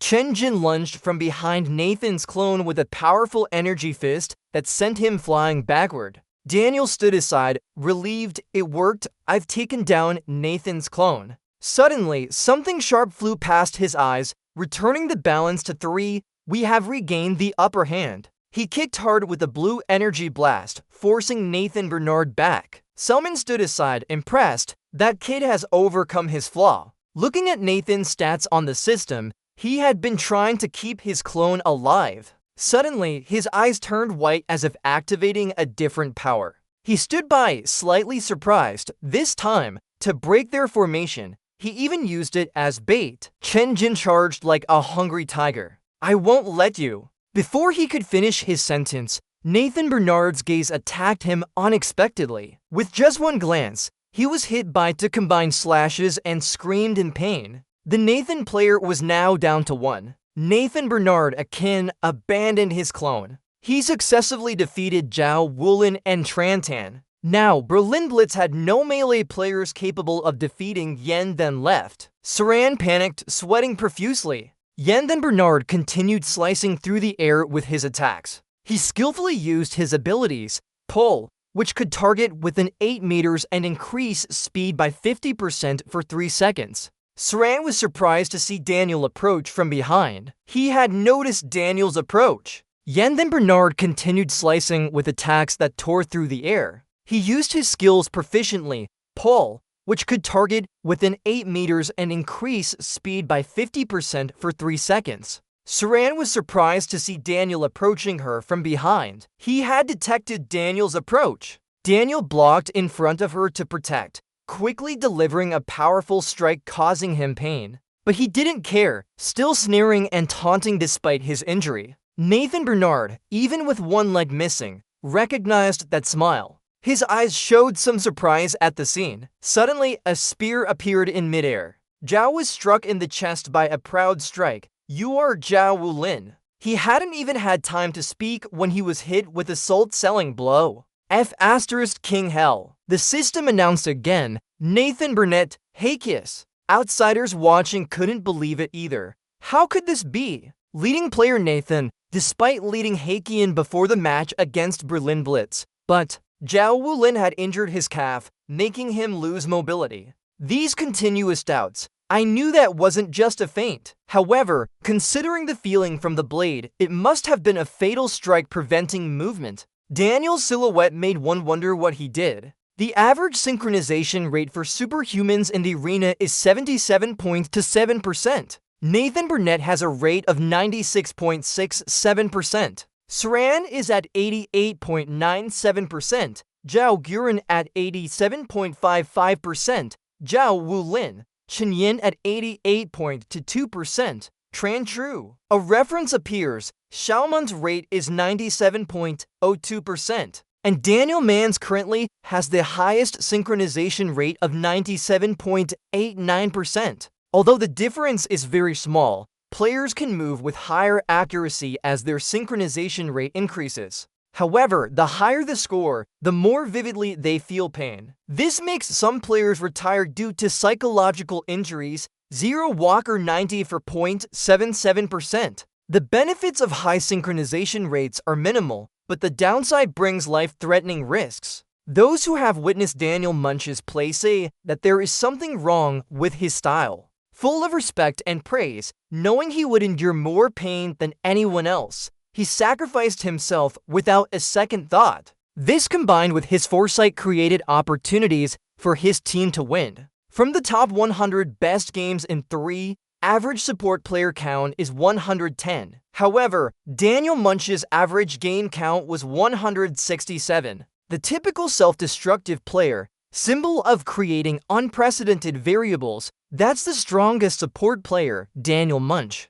Emre Kassar secretly admired him, a player capable of enduring more pain than anyone else, sacrificing himself for his teammates. That battle made him open his eyes to Nathan's attacks. He pushed a stone under Zhao Wulin's foot to trip and control the game to prevent his death. Seo Moon wondered if he meant using his Korean experience fully. He turned to look at someone with an average of 43 deaths in 100 games. So he learned survival skills like Seung Honi's. Looking at them during the game, I couldn't help but smile. A pointless game to win. He smirked, growing up, that kid. Back in the fight, Nathan Bernard still lacked strength. No, not yet. He swung his sword, creating a whirlwind of strikes. A voice stopped him. No, Nathan. He charged like an animal seeing its prey. Daniel extended his green-gloved hand. See you in the next match. His eyes full of intent pointed towards the future battle.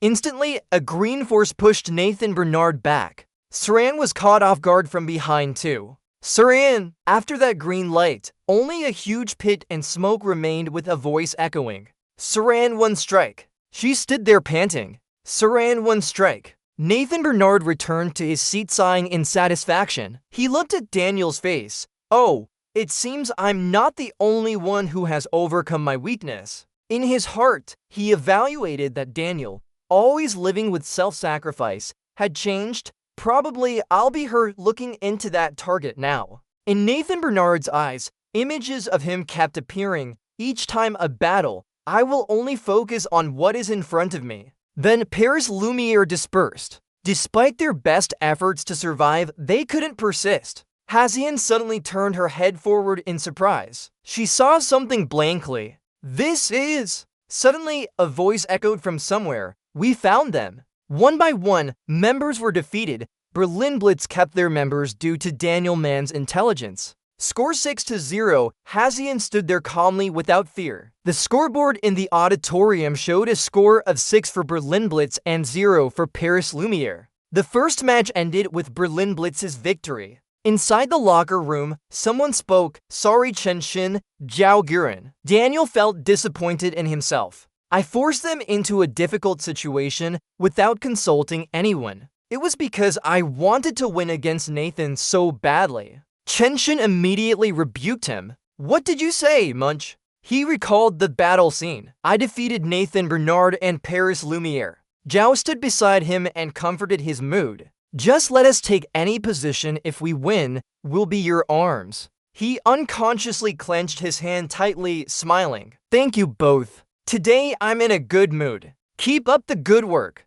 Defeat Nathan and Paris Lumiere. They all echoed and won the championship again. World No. 1. Paris Lumiere BC. Their last match against Berlin Blitz was 5-0. The gap between the top two teams is huge. But at this moment, Daniel Mann's change broke through limits, shaking the top position. Suddenly, a man laughed and came out with a clapping hand. Great job.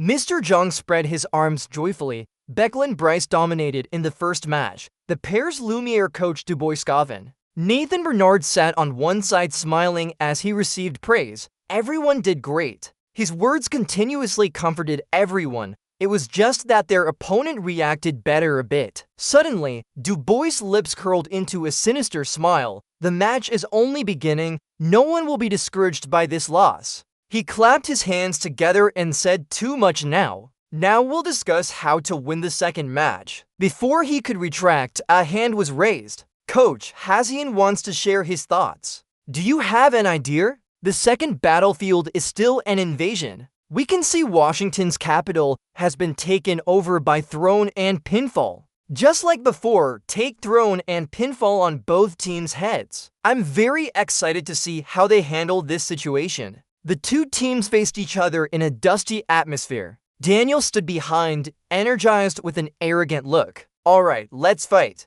His glowing eyes stretched with immense power. Bethlehem Bliss acted first. Daniel started the attack. He and his teammates used full skills. You can target within 2.5 meters. The thrown energy spiders continuously screamed in pain as they were cut down. He was full of vigor with these thrown energy spiders. Not over yet. Paul, you can pull the target up to 8 meters. Suhan beside him gathered and created a glowing ball attack towards them. At this moment, he smiled and spoke, leaving it to her. A cluster of blue energy beams spiraled around and shot straight at them, creating an immense force throughout the night sky. No wonder Becklin Bliss is so top-notch. While Becklin Bliss was busy eliminating the spiders, to Paris Lumiere mainstays split off somewhere. Nathan Burnett on this side looked at Lucas and Fannin. They're too noisy. He replied nonchalantly, just do what you need to do. A green light streaked across, not like a small cut.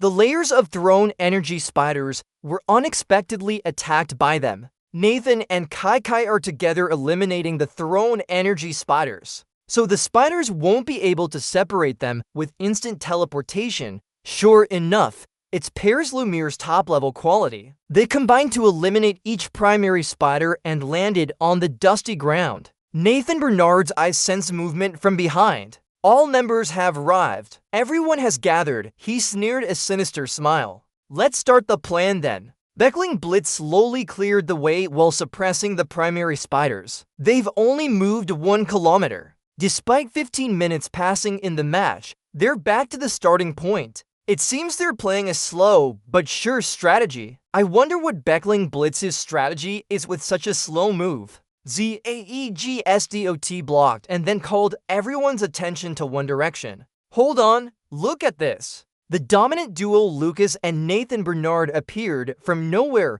Nathan and Kai cleared the primary spiders. They approached Becky Lynn Bliss with a slightly. Becky Lynn Bliss has 11 people. It's risky. They want to take on 2 against 11. Daniel was surprised by their numbers, number of people, at this time. In his heart, he seemed to already know their plan. The two were baiting them in a blatant way, Lucas and Nathan. His eyes now directly stared at them. I wonder why they decided to suddenly become bait. Daniel's lips curled into a smile. It seems we caught a big fish. As he spoke, a ring of purple light emitted with strong energy. They leaped through the spider webs to avoid the attack. Nathan Bernard and Lucas moved like a well-coordinated pair, charging forward. Suddenly, he looked behind him at Zhao Guren and Chen Jin. Why are they behind us? They just followed Daniel, but suddenly appeared right after them. They didn't have enough time for that. Lucas used his shield to deflect their attacks and move away,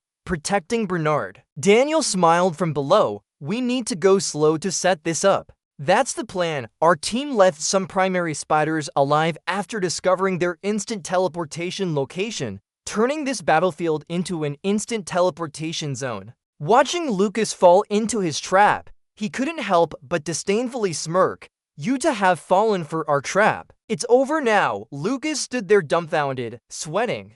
Before they could do anything, a clinking sound of swords meeting echoed. Din Maif, Makin, Kai Kai, and Lucas were defeated. Everyone stay calm. Even with just one person, he's not easy to defeat. Our strategy is working. Paris Lumiere probably sent Nathan and Kai Kai because they knew this would happen. They won't let things end easily. Daniel spoke from behind. We need to slowly encircle them. That's the only way we can win. Bernard chuckled inwardly. Haha, you're not as obedient as usual, Daniel, but our side has figured it out now. Then he teleported away. I should start then. Daniel felt a sharp energy surge from behind him. He turned with an angry expression. Huh? From nowhere, someone used his shield to block in front of Nathan. Swords clashed. Daniel was cautious. He charged from behind with a displeased look. His voice full of anger, I'll defeat you. A continuous green light shot towards Nathan and Bernard. Very quickly, he revealed his trump card, cloning. You use half your aura to separate the clone from your body. When reuniting, you recover 30% of your aura. If one dies, the other will be affected and only have 10% of their aura left. The primary spiders slowly formed a triangular formation. They seemed to be retreating from the battlefield. Seeing that scene, everyone was stunned. He entered the primary spider portal. Sang glowed bright like tearing through the sky. Damn it! Here we are! On the Berlin side, Blitz only formed a defensive circle. Isn't that cheating, Nathan? The player Nathan used his speed ability to pressure the remaining team. He's counterattacking and showing us he hasn't lost yet. He's going after their opponent as if to avenge Kai Kai. But he hasn't broken through Berlin Blitz's defense yet. Daniel observes every move he makes carefully. No, his movements aren't targeting Kin at all. Clearly, it's like trying to catch 10 with one hand. Just like a sheepdog, the real target of his moves is to lure us into a trap. But why doesn't Paris Lumiere have anyone as skilled and powerful as Saran? Nathan Bernard is alone facing two opponents. We can't let him get the upper hand. What's the point of using myself as bait? His face appears on the big screen now. How could Nathan do this? Even though Kai Kai is gone, he still managed to hold off Backlund Biz with just two people. The outsiders are constantly evaluating Nathan Burnett's actions. Make a single mistake and Saran's death ray or other players' attacks will overwhelm him instantly. The stands are buzzing with excitement. How can this be? I wish someone could explain. Our skills would improve too. Why did Muna ask from behind? What now? Do you want me to explain? Suddenly, he exudes a sharp aura that makes them shiver. You know Nathan is not just showing off his skills, but also luring them in too, right? Of course, Nathan is the bait. But suddenly, they turn around in surprise. Nathan Bernard as the bait? These kids, you can tell they know nothing. Nayeon from behind also asked sarcastically, if it's just a bait, why not choose someone other than Nathan and Chi-Chi? They are key players of the team. No, only Nathan and Chi-Chi could stop 11 Blitz players. If we can take down these two, our chances of winning will be very high. The best player for this. It's Nathan, Bernard, Beck, or Ian still hasn't shown up. Lucas outside remains silent. But one key player has already left the game. Isn't that the failure of our bait plan? Simoon approaches them helplessly and asks, haven't you been watching the match? Huh? Forget it. You think Battlefield is just a game, right? His finger points forward. Then they understand quickly. Now, you'll see why Nathan had to be the bait. Inside the arena, someone boasts, okay, this will be a free win if we can get Nathan out of the field. The question is how. Nathan Burnett moves incredibly fast from one side to another. He's continuously attacking the members of Berlin Blitz after cloning. He's fighting with 11 people. Just as I said, John Mans used his pull-up move on Nathan. His eyes tremble as he looks back. Each member of Beckling Blitz is eliminated one by one with a single slash. Finally, the clone falls, causing Nathan pain. Suddenly, Nathan Burnett's smile becomes dangerous. It seems it's time. Nathan is in big trouble now. Seamoon outside coldly says, Nathan can choose someone to take his place. A purple light bursts through the spider web-like network above. The blood-stained sword pierces the ground, creating a large puddle. One of them noticed Kaguri. Switch positions. You can switch places with a teammate. Nathan is in mortal danger, but Paris Lumiere saved him. He turns to praise. Great job, Nathan. A Minecraft player. Seamoon suddenly points at the big screen, explaining why he chose Nathan as bait and the origin of his ability. Nathan and his teammates sit down. Huh? Isn't Nathan's origin and ability not due to his teammates, but just seeing what's in front of him? He gently raised his powerful hand. Right, all superheroes have unique abilities, don't they? In the auditorium, an explanation echoed, like many people might have similar powers. Sachev divided illusions. There are many people with cloning abilities, some even have other abilities too. Nathan Burnett deserves praise. What do you think of Nathan Burnett? He's a melee warrior with high strength stats. He only has the common ability, but if we look at his stats, he must be among the top globally. Seung nodded in agreement. You're right. Just look at some of the top 3. Annie Edmonds and Roymer both have abilities, and when his clone dies, it loses its aura. But he's still a top player because of that common cloning ability. Both clones are the host body. The one who dies first becomes the clone. They were surprised and couldn't believe their own eyes. Xiaomoon continued to explain, the perfect clone with the strongest strength can duplicate lives. It's a unique skill. Nathan Bernard's clone ability. Nathan, we're ready now. We can move at any time. This is an SSS survival ability. Daniel muttered to himself on the side. Damn it, I lost to Nathan again. We spent too much time defeating their ace player. But Paris Lumiere still lost Kai and Mike. What are you thinking, Nathan? Suddenly, a loud noise shook the sky from afar. He paused to look back. What is it? An earthquake? The sound was so loud it scared him. What could that sound be? Before he could ask, a large swarm of primordial spiders rushed towards them. In front were pinball-like creatures. Daniel turned around in shock from behind. Was he waiting for this? Thanks, Chen Jin. But this is Dan. I'm not sure. Exchanging Kai and Mike was worth it. Chen Jin activated his skill. Anti-gravity. You can remove gravity for a period of time and hover in the air. His eyes turned white, creating a black hole. The black hole sucked everything near it into its grasp. Even those cute beasts were drawn in with great force, unable to escape.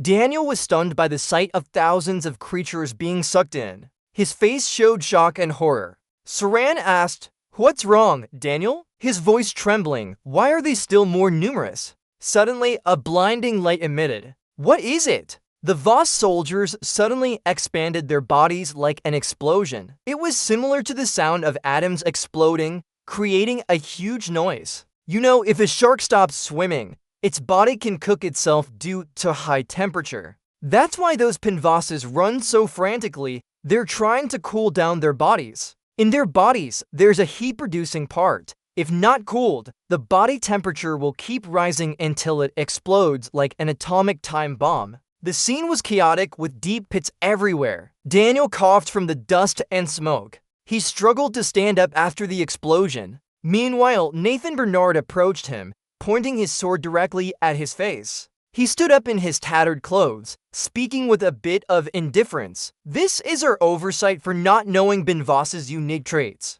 If Bernard didn't whisper to him and continued attacking, perhaps we wouldn't have noticed either. But he switched sides towards Hazian if she wasn't there. As the second match began, Hazian watched her teammate take something from Pinvos's child. She picked up a large red spherical foreign object in front of her, It must be like those monsters with exploding organs. Looking at that in her hand, she asked Hazian sarcastically, "How did you notice this?" Hazian recounted, "I happened to see it during the first match. Their bodies seemed similar to those exploding organ monsters. But how could you have figured it out after just one look? Plus, finding someone with that ability in underground battles is hard." That's true, how did I notice it? Going back when she was young, listen carefully, Hazian, Big Hazian at 4 years old. Seo Moon Seok already had this habit then. He reminded her meticulously, "When you need to clean the dungeon, pay attention to every detail, no matter how small." Every time he cleaned a dungeon until a tragedy occurred, the lesson echoed throughout the room. Even a dry leaf or a small branch near the dungeon exit could indicate the presence of Jardrin in that dungeon. If a monster-filled dungeon suddenly became unusually quiet, it meant there was a super strong monster hiding nearby. When Hazian was younger, she often talked about dungeons with her. Those were lessons Hazian learned from a young age. From the kitchen, someone stepped out and asked curiously, "What are you telling your daughter?" He smiled and replied, "These things will be very useful later. Learn early, learn much." These teachings were deeply ingrained in her mind as she happily accepted a chocolate bar. The second match was a perfect victory for Paris Light. After analyzing the new monster's aspects, they could apply these to their combat strategy for a perfect win. The main focus of the first battle was the space spider, right?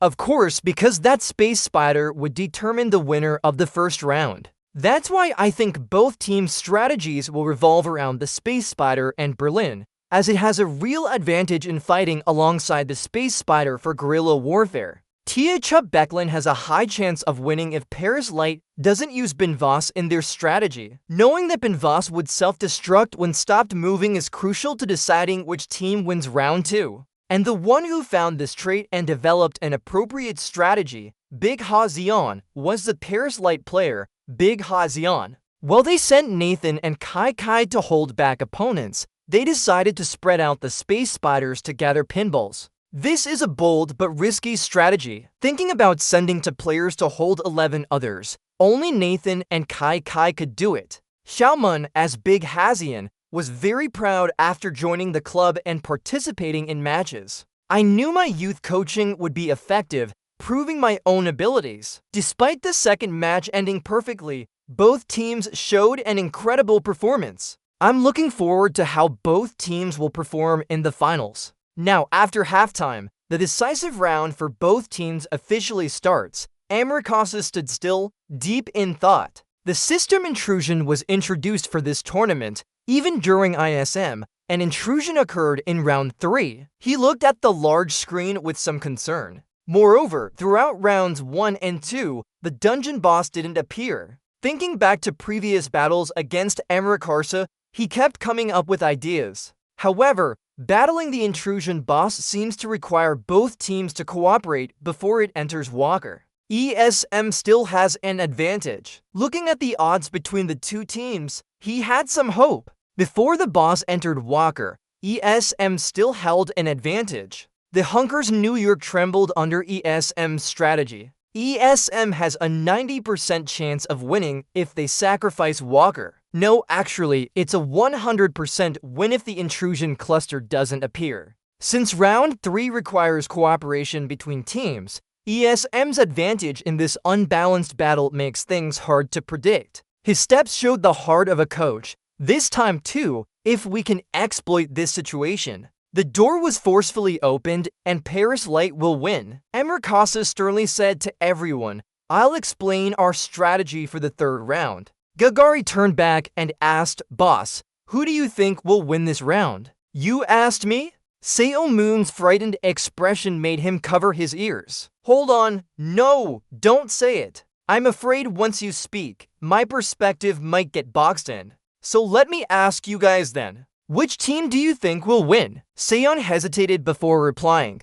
"I believe the Lightning Becklin will secure a victory." His statement seemed uncertain, making him question why she thought so. He explained slowly. Before Chen Xin, Zhao Guren, and Saran joined, Guanming Paris had won 5-0. With the addition of Chen Xin, Zhao and Saran, Daniel's potential grew significantly. His explanation was somewhat reasonable, so in the first round, Lightning Becklin acted more freely, and with their advantage, after eliminating Nathan, they would certainly use their player count to secure a path to victory. Each analysis was spoken during the second game when Guangming Paris seemed dominant, with Nathan's outstanding performance if Lightning Becklin had similar information about pinballs. I believe the Berlin Lightning will easily win if they avoid using anti-gravity instead of trying to lift them up together. And Nathan Bernard's attacks were clearly explained. Rather than Guangming Paris' brutal assault, they might defeat Kai and Ra before cleansing Nathan's mana. Moon suddenly spoke, predicting that the invasion would be even more severe in round 3. Though we don't know which boss will appear, it could be another sea of enemies. While Guangming Paris might gain an advantage in a familiar battlefield, Berlin Lightning can adapt to this situation. His words seemed hesitant. You must have noticed that Guangming Paris is quite tough. The commentators quickly picked up the atmosphere. In the final round of the World Championship between Berlin Lightning and Guangming Paris, both teams' players advanced to the finals. While Nathan Bernard looked confident from outside, I thought Guangming Paris would win. If I had to guess Berlin Lightning's chances, it would be only about 1%. Seung listened in surprise. Moon sighed and smiled? Who knows? Daniel entered with everyone full of energy, ready to create a miracle. Inside was an optimal environment with spider webs everywhere. The space spiders had built their nest. Nathan Bernard and Saran entered, looking calm. Just as Emrakasa predicted, the boss appeared, the leader of the space spiders, the Spider King. As the Spider King emerged from its lair, a dark aura spread rapidly around, making the invasion more severe. The portal to the abandoned world was opened. Spectators wondered, an abandoned world? Lava shot everywhere, hot lava burning through the sky. Sandstorms rose, sand engulfing a dungeon. The Desert Lord Hammer Voss appeared. 15 minutes before Hammer Voss landed, the countdown timer started. Time began ticking. The final round had officially begun. If you can't defeat 6 Spider Kings and stop Hammer Voss from landing in 15 minutes, this battlefield will be destroyed into pieces. The conditions were emphasized. Both teams would be eliminated. In their battle with monsters, Saran used all her strength to create the bright green fireballs lighting up the sky. Each monster was defeated in one strike. The sky above the dungeon was now covered in green. The countdown timer made players anxious as each second passed. A mini edge appeared. Daniel looked at it. Even the death ray wouldn't harm it? He was very angry, but knew that the only way to stop Hammer Voss was by killing the Spider Kings. Under the giant spider were countless smaller spiders crawling up. They seemed to be obstructing both teams, making conditions and movements different from the first 2 rounds. He quickly realized their purpose: protecting that Spider King. Daniel's words just ended as a huge green ball appeared, showing Saran where it went. She created a vortex around the large spider. Suddenly, Saran was startled. Her eyes showed panic. The giant spider roared like a tiger protecting its prey. Daniel sweat out of fear. He didn't expect even the giant spider could withstand Saran's death ray. Unbelievable, the countdown timer continued ticking. Elsewhere, Guangming Paris saw the death ray not opening up. They split into 3 teams to hunt. Each person went to take down those spiders one by one. But both teams still looked up at the giant spider. On the map, Lucas leaped up and slashed fiercely, but quickly realized a thick magical barrier. This barrier was so solid that he couldn't break it. The white magical barrier covered everything perfectly. Lucas jumped to attack but failed, landing back on the ground. This giant spider was really strong. His face turned serious as he thought. Usually, a magical barrier could only cover one side because it requires a huge amount of mana to cover all sides. He carefully observed the Spider King, thinking to himself that if it was just a tough web layer, it couldn't do all this on its own. It must have been created by combining multiple magical webs from outside. Lucas watched their actions closely. There had to be something else reinforcing that web. He smiled slightly. They only needed to find out what it was. Without saying much, He leaped into the air to avoid the spider's attacks. The spiders grew even more frantic, charging towards one direction continuously. Lucas charged forward through the vortex around his body. He decisively chopped the spider's body in half. The protective layer around the Spider King was gradually disappearing as the web slowly dissipated. Realizing this quickly, he turned to inform his teammates, "I know what it is." It turns out that this spider had a different color from the others. There's another kind of spider. Among these spiders, it was creating the protective web around the king spider. After saying this, he prepared to search for that spider. I'm sure something similar is happening in other spider-infested areas. Find it! The clock now counted down to 12 minutes and 11 seconds. Amidst the chaos, everyone was identifying the distinctive feature and chopping each one. Lucas turned to look at Hazian. He had found a way to deal with the king spiders in just 3 minutes, and everyone was putting all their strength into fighting the new monster. His words carried hope. Everything depended on Hazian. She shyly smiled, "So I'm really only saying what I see, right?" Lucas continued to fight fiercely. His teammates had found a way by observing her. Using their existing knowledge and observations, they gradually figured out how to deal with this new monster species. Ultimately, the monsters in Battlefield are always an experience that helps us grow. If we're still in the first round, we couldn't have handled it as quickly without this experience. Bernard's tone was arrogant. From now on, no one will be afraid of a new monster anymore, at least not our team. Lucas had found and defeated several new monsters with just one sword swing. His teammates were also continuously searching and eliminating them. The protective layer around the king spider was gradually being peeled away, pulling along some sticky silk threads. Soon, that layer exploded in a loud boom. The king spider howled as it lost its protective web. Lucas couldn't help but smile at the sight. "Great, we've neutralized the web." But before he could finish his sentence, the king spider suddenly went berserk, creating a blinding purple light. He widened his eyes in shock at what he saw.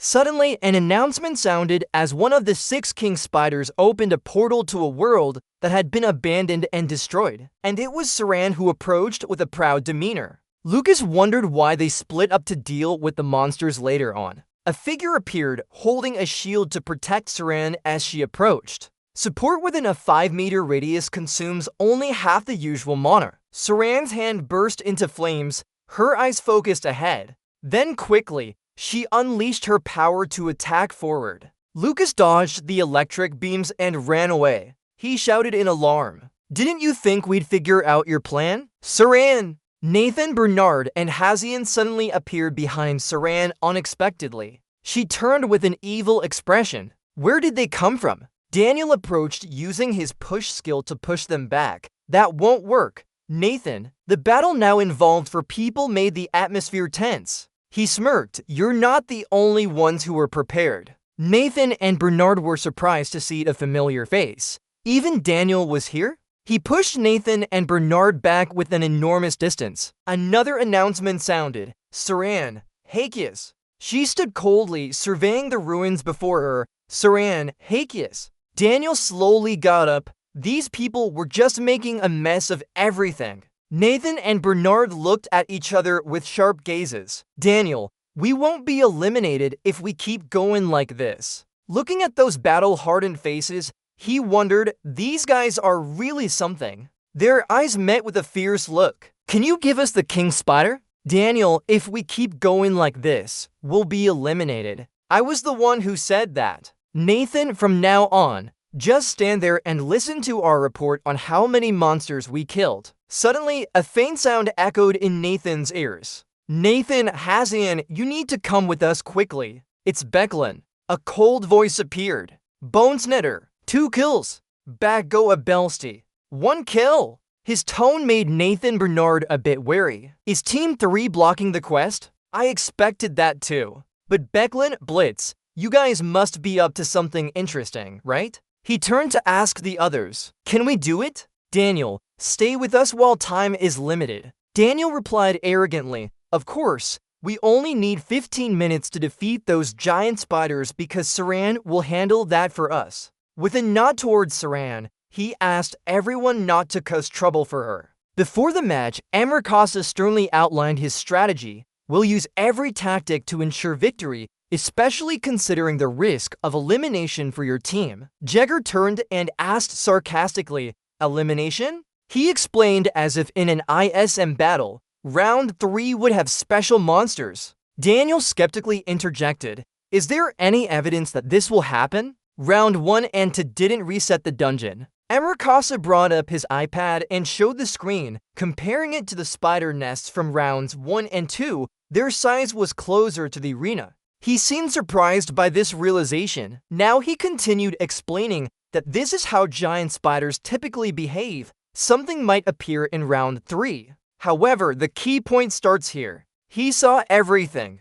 This round requires cooperation between 2 teams. If they fail against the cluster, they'll be eliminated. Amarkasa's eyes narrowed. We will use this to our advantage. Inside the dungeon, the countdown timer continued under the dust and smoke. Daniel analyzed their current situation, Nathan and Big Hazian together, while Kwang Min Paris separated to deal with the giant spider. They would stand in the center. Nathan didn't immediately rush forward, but instead retreated and gathered his energy. However, Daniel's eyes glowed. That was exactly what I wanted, Nathan. Since I'm slower than you, this battle will end if we're hit by those 2 swords. Nevertheless, it still won't stop me from facing you on equal terms. Daniel concentrated his strength in his arms, making Nathan Burnett look surprised. He quickly used his skill, Step Speed, increasing his speed by 50% for 3 seconds. If I time it right, I can dodge it no matter how fast it is. Nathan Burnett's lips curled slightly. Using a pull at this moment would be perfect to avoid the target position. But Daniel hesitated, but he remembered that face. If you aim for Saran, it wouldn't make sense. It's sad if you think I didn't anticipate your attack now. Nathan Bernard casually sidestepped his skill. Then Daniel's arm shot out with an arrow. Paul, you can pull a target within 8 meters. Nathan was pulled back miserably, while he was below, continuously using his sword to slash. The countdown on the screen continued. About a month ago, on the flight back from my SM, a voice came out. Do you want to learn martial arts? Amarkasa asked sarcastically. I don't think you can defeat your opponent with just that little bit of martial arts. Daniel smiled. I know I don't have the strength to defeat anyone. He remembered his attacks. I always relied on skills to support everyone. That's why I wanted to learn martial arts. Suddenly, the Frenchman turned green. Just dodging a couple of moves would be enough. Better than dying early. Any skill will be useful in battle, so Nether will rush towards me. All plans were laid out in his mind. I only need to block him for 1 second, buying time for Saran's death ray. Every plan was made in his head. I just need to hold him off for a second, buy time for Saran's death beam. Daniel hadn't even had a chance to speak or call out Saran when he saw she was in danger. Quickly, someone stepped forward with a shield to block the attack, causing sparks to fly around. He hurriedly noticed she was in peril and tried to rush over, but was instead tackled from behind. They then worked together to push the attacker back. He landed on the ground with a sarcastic tone, dangerous indeed. I didn't expect you to have hidden this move. The 2 of them turned around and glared at each other in silence. It's called a secret weapon. In the stands, Ziang Ho suddenly shouted out. He had just fallen into the pit of fire right then. Watch closely. If Saran completes the dual death rays, the place of fire will lose. Paris reacted too quickly to the situation. The chaotic battlefield inside the dungeon made others think. Even though the surprise attack didn't succeed, it still had some effect. Both sides revealed their secret weapons. These continuous thoughts emerged in his mind. He, who always relied on his former teammates, showed independent combat capabilities. Daniel wasn't afraid of this battle at all. Now he has more to worry about because he can act freely in this battle. The screen shows the score. Light Paris is losing by 5 points. The Coal side is limited in their attack options and facing increasing pressure. Chen Jin and Zhao River fight like two fighting machines, pushing for an advantage. Xiaoman watches from outside, laughing and evaluating the match. They played well as predicted. But But boss, it's not just that Nathan can't handle 11 people alone in a 2-star battle. Why is he held back by 5 people like this? The cold analysis the match for him to understand. His team used portals created from child energy to create surprise attacks. He just needed to stall with support skills, helping other teammates stay alive. Now he hesitates. Moreover, Daniel has ways to prevent Nathan from using his clones freely. Nathan can use clones to become to people when fighting. This makes it hard for anyone to stop him due to his extremely fast movement speed. However, the Cole side is now at a disadvantage. Berlin attacked fiercely and overwhelmed them in this battle. They struggle to use their clones in their current state. He doubts and worries not only about the quick loss of his clone, but also fears that his magic power will decrease as well. This makes the outcome uncertain for this match. They have discovered the enemy's position and are ready to attack. As a result, Man will exploit Nathan's difficulty in using clones and limit Nathan's options by not knowing who to attack first. First, he will attack when his opponent is distracted. However, there will be suitable support spells to use then. Then it will be hard for him to quickly defeat the opponent. Second, after Saran successfully eliminates a monster on the map, she will lose focus because Nathan can completely exploit her weak defenses. If he does this, many risks are eliminated, and he can fight freely without fear of being hit by the opponent. Choosing between these two is a difficult decision for him. Looking at Daniel's face on the large screen, Selmoon wonders to himself, "Now, I have predicted everything up until this point. Can any miracle help us win?" The two teams fight and compete in chaos. Nathan Bernard is a bit tired. "Now, I've predicted the situation to this extent. Is there any magic that can help us win?" He orders Hazian. Hazian uses portals with Kai, focusing on support in the rest of the battlefield. "From now on, I'll handle it myself here." His eyes focus on the countdown clock showing only 7 minutes and 40 seconds left. Daniel's voice continues to taunt him. He plans to close the gap after activating that attack skill. "You will die before that happens, Nathan." The announcement sounds. Second Lord Spider opens a portal to the used world. And continuous voices echo. Bonesnitter is the one who defeated the Lord Spider. Everything is as planned. Burn smiles and turns around. "Now we are dominating our opponents. Don't we have too many advantages in this battle?" Light Paris didn't think it would be that simple to defeat them. Suddenly, he receives a reminder. "Stay calm. You're overthinking this. Burn, we haven't won yet." "Alright." He turns and shouts now. "Move faster. We must reduce the number of enemies as much as possible before rejoining Team 1. "Alright." But Chucky cast a shadow that swooped down from above. Lucas slammed himself onto the cold hard ground. He used his skills to overpower magic. You can reduce your opponent's power by 10% within a 20 meters radius if you sacrifice 10% of yours. With a slight advantage, Nathan suddenly counterattacked, leaving their faces blank with shock. Boar frowned in confusion. Counterattack? What does that mean for the others? Bright Paris. Suddenly, everyone heard a sound and retreated simultaneously. Hazian appeared swiftly before the countdown timer. She had just appeared and defeated one person, Bekharyan. I trust him. Nathan. The match began. The screen displayed time counting down for attacks. On Hazian's side, they were still discussing their strategy. For this third match, we'll use a 3-3-3 formation, with 3 teams of 3 people each fighting the King Spiders. She explained in great detail.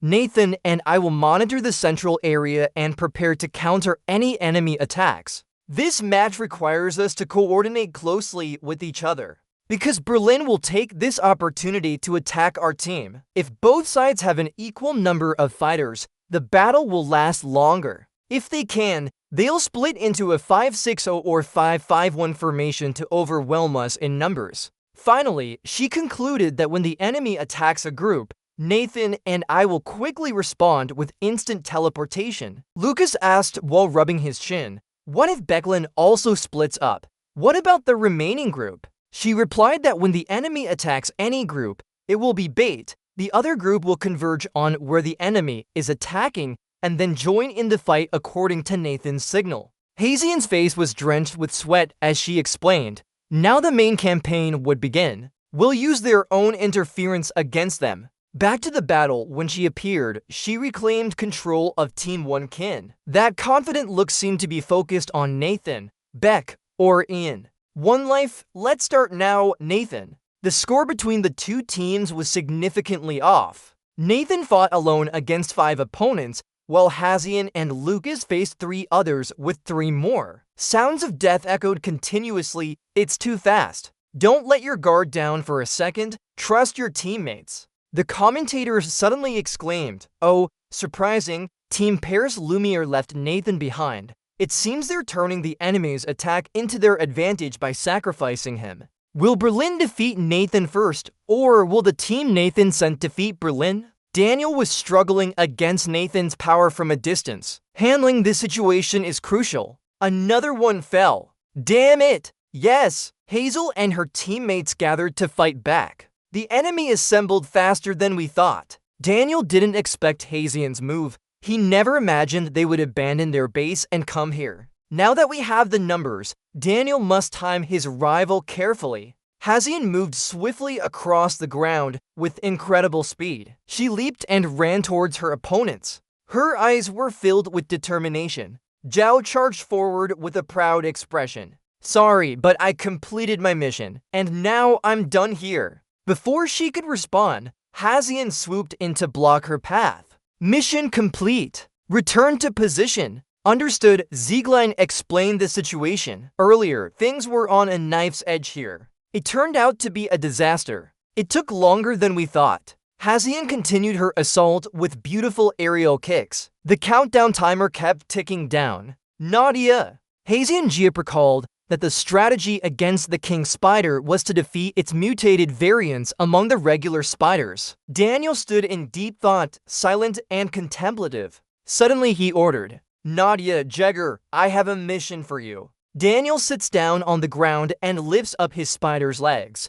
Eliminate all these variants first, deactivate the webmaster's barrier, then return to gather. Since all the spider masters are within Saran's range, once the battle ends, we'll use Saran's long-range bombing to take out the Spider Masters. Jagger sits down and receives the order. Fight with all your might until Daniel takes down his target. His eyes flash with a hint of ferocity. Good. Finally, everything is ready. This side of the furnace is pushed back. We just need to take out the furnace to complete the mission now. He charges at an incredible speed. Turbo boost increase speed by 50% for 3 seconds. Very fast, Daniel appears in front of Bernard's furnace. He uses his skill push, target within a 2.5 meter range, then forcefully pushes the furnace up high, barrier line. The barrier hears the call and immediately appears behind Bernard's furnace. He rushes forward without hesitation to attack directly. Daniel stands aside with a sly smile.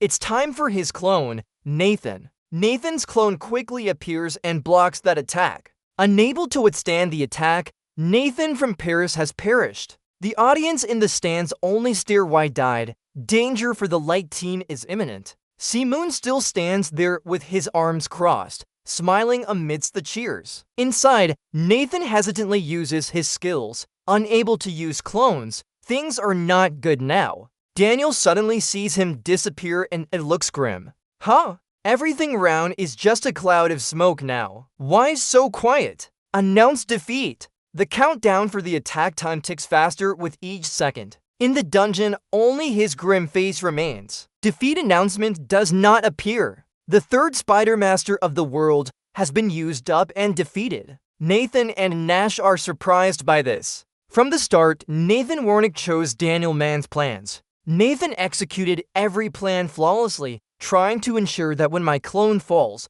I can take down the Spider Master too, or else I'll die. Daniel. He faced a difficult choice between heaven and hell, but he chose his own path. Option 3, use clones from the start. An announcement sound rings out. The attack is coming. Saran has taken over the Spider Master. Nathan helps Hazian go. She stands beside him with a fierce aura. Just as expected. Move forward. Nathan. But suddenly she is stopped. Hold on. Hazian, huh? He slowly analyzes. The enemy took for minutes to start attacking. Yeah, that's right, isn't it? The time to move from one Spider Master to another is probably around 30 seconds. Oh! Nathan secretly observed everything. This means the Beckling Lightning Strike also found a strategy before moving. He calculated precisely when to use his skill. It's time for the clone now. The fourth Spider Master of the world has been used up and defeated by Nathan Wernick. The fifth Spider Master of the world has been used up and defeated by Nathan Wernick. Each defeat announcement makes Daniel's face look even grimmer. The last Spider Master of the world has been used up and defeated by Nathan Wernick. Truly a heroic effort, blocking the enemy and earning massive experience points. Nathan Bernard leaps into the air with his two sharp swords. He runs at an incredibly fast speed, carrying a great momentum. The opponents could only stand there, dumbfounded, as Nathan handled all the giant spiders efficiently. He and everyone else laughed sarcastically at what he brought back to the team. Nathan's entire body exuded a powerful aura. It was time to end this battle now. Nathan Bernard fought with an explosive burst of energy. Very quickly, each one fell to his defeat. Nathan Burnett 1 kill. Nathan Burnett 2 kills. With just one slash, a team member from the opponents was lost. His eyes were filled with that powerful aura. Nathan Burnett 3 kills. When Daniel Munch heard the distant announcement of the match's end, he instinctively sensed his own panic in his eyes. Rain Becklin Blitz had been defeated. Saran was taken aback by what Daniel said. We've tried our best, but after all, the opponent is Nathan. His spirit sank as he hid in a corner of the wall, though the match wasn't over yet. Despite this, Daniel still encouraged everyone to fight until the end, not for anyone else but ourselves, so we don't end up regretting it. The final result quickly appeared. Paris Lumiere BC won with a score of 3-0. Each member of the Berlin Blitz team stepped out with gloomy faces. Suddenly, Daniel stopped in his tracks. It seemed smug, but I was already certain we would win anyway. Nathan Bernard stood on the interview floor, boasting and laughing triumphantly. In the end, that was a natural outcome. The audience members were all stunned. He continued answering questions. Our team is complete now, but Berlin Blitz is still in the process of rebuilding. His words carried a hint of sarcasm, yet also praise. Berlin is transforming into a new team. Nathan seemed to be wishing the opposing team well,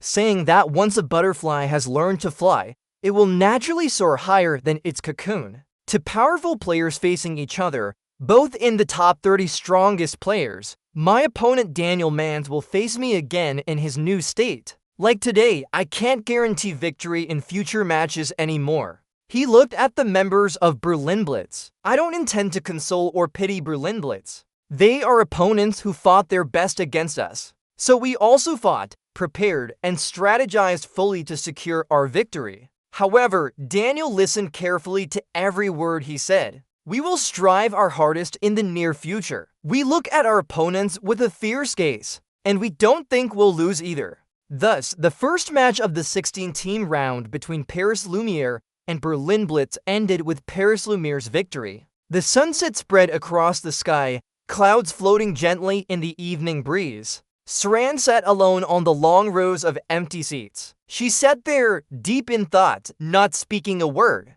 Suddenly, Seo Moon approached from somewhere. I really wanted to win this match and shoot a death ray at your team during the final. Seeing himself discovered, he turned pale. He had secretly tried to scare her. Don't act like you knew it all along. You know my abilities. You have tracking skills too, huh? Her eyes suddenly narrowed. We could have one. If I had practiced controlling the death ray more, if only I had been more certain when shooting it. At this moment, she felt disappointed in herself. We could have won and climbed to the top. The more she spoke, the angrier she got, emitting a fiery aura around her, performing better in the final. Xiaomoon replied calmly, "What are you whining about?" He approached, leaning close to Saran's face. "Stay calm." His words somewhat comforted her mood. "Saran, I don't know what you're trying to prove, but I'm still watching closely." That sentence made Saran blush and wake up from a daze. She shyly blushed and pushed him away. Don't change the subject. Paris Lumiere, Berlin Bliss, and ESM will have dinner together tonight. Hurry up! The smell of twilight leaves only hurried footsteps. Everyone is waiting outside. We can't leave yet because of her. She's always so slow, like a lotus without care. Selma quickly left despite Saran chasing after her. I came here by the way. You want to pull her closer. Be my right hand. No one is as good at long-range play as you are. The night air thickens. Lights from the restaurant illuminate the sky. 3 teams enter. Before them lie luxurious dishes. Each dish is neatly placed on a sparkling table, inviting diners. Suddenly Seo Moon appears, his face darkening as he speaks. His expression isn't good. Today's meeting isn't just any ordinary gathering. He points straight ahead. This is the event organized by our last rival, Paris Lumiere. It's an opportunity to strike a financial blow to the enemy first. To reach the finals like this is a blessing. Silman shouts loudly. Alright then, let's move. The dinner was chosen by the Bald brothers. Dry up, brothers. Yes, sir. Each bottle of wine is opened and drunk with a satisfying gulp.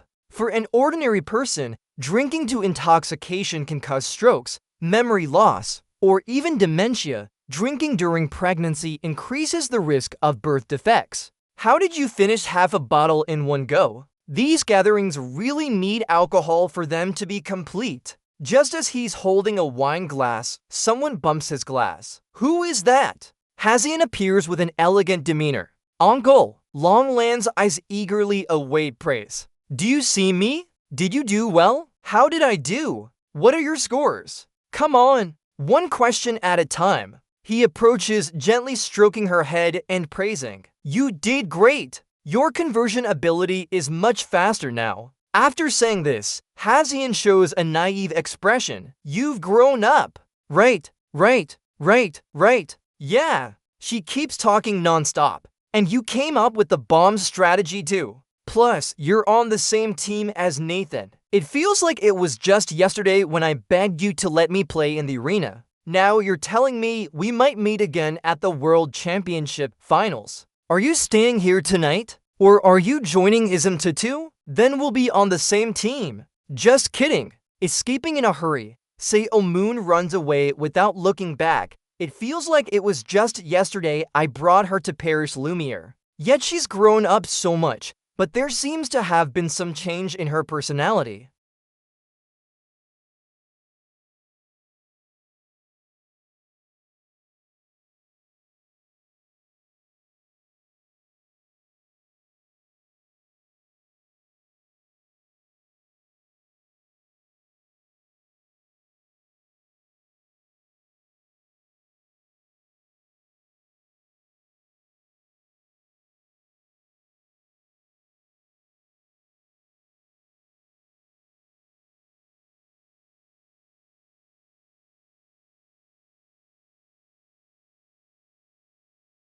It creates a loud sound heading towards Seo Moon's cell, but he shows no signs of harm. He continues to walk up tauntingly. I won't lose so easily. He suddenly appears right behind Seo Moon. He unexpectedly reveals a hint of lethal intent. You said you wanted to see if I'm not restricted at all, right? Amplify immortality. His body enlarges, making him seem terrifying. His eyes unconsciously look towards the coal as if wanting to devour it whole. A cold, sardonic voice speaks out. I'll show you. A powerful green light straightens down. He's surprised by that strength he sees. A sharp, long streak cuts through the air. The coal suddenly stands still in place. Huh? An explosion rings out as rocks fly everywhere. He can't help but stand there in shock. In an instant, the planet is defeated and the training ground crumbles. I couldn't even react. Now, the coal feels fear within himself.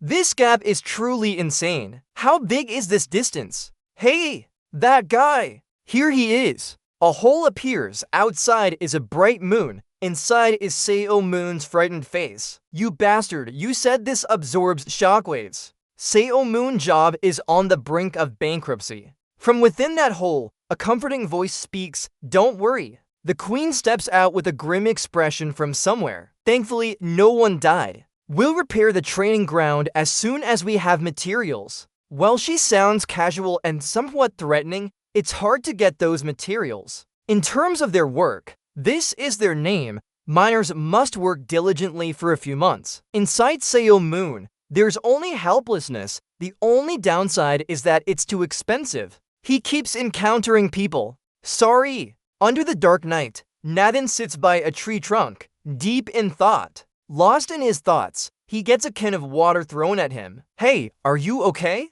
His voice has a hint of sadness. Superhuman, what are you doing here? You look troubled. Nathan's face falls. I thought we were getting close to catching up with him or something like that. But today, don't listen to his words, Superhuman. I just learned the truth. Even if I become stronger, can I catch up with him? This is impossible. That's the way it is. Those words make Nathan jump in surprise. His face shows some helplessness as he speaks. You're definitely the strongest person. I'll give you that title. He wipes his face with a towel. But I will surpass humanity and become the strongest in the universe. Nathan can only sigh helplessly at such an arrogant statement. He stands up dejectedly, so I failed completely. Superhuman casually asks Nathan, if there's a way to get even stronger, would you do it? Nathan frowned as he heard that. If such a method existed, he'd do anything. He took a sip of water and extended his hand. Alright then, Nathan Bernard, become my loyal subordinate. They shook hands. Number 4 appeared on his hand. A loyal subordinate to the savior can designate one as their own loyal subordinate. If the owner chooses to stats from the subordinate, those chosen stats will be granted power beyond limits. Once designated as a loyal subordinate, the number of designations cannot be changed. The remaining slot showed 2. Thus, ISM's schedule in America ended. Ian was happy and went home. Zeung Ho, who was behind, laughed and asked, who would have thought I'd remember this forest so much? I still prefer the city. She turned to ask him, by the way, where's Pietro? I haven't seen him since his fight with Paris Lumiere. I'm not sure, he's always unpredictable. I really don't know where he is. Nayeon kept asking. And the captain, did he board the same flight as us? There might be something he needs to handle. She said it made her even more curious about him.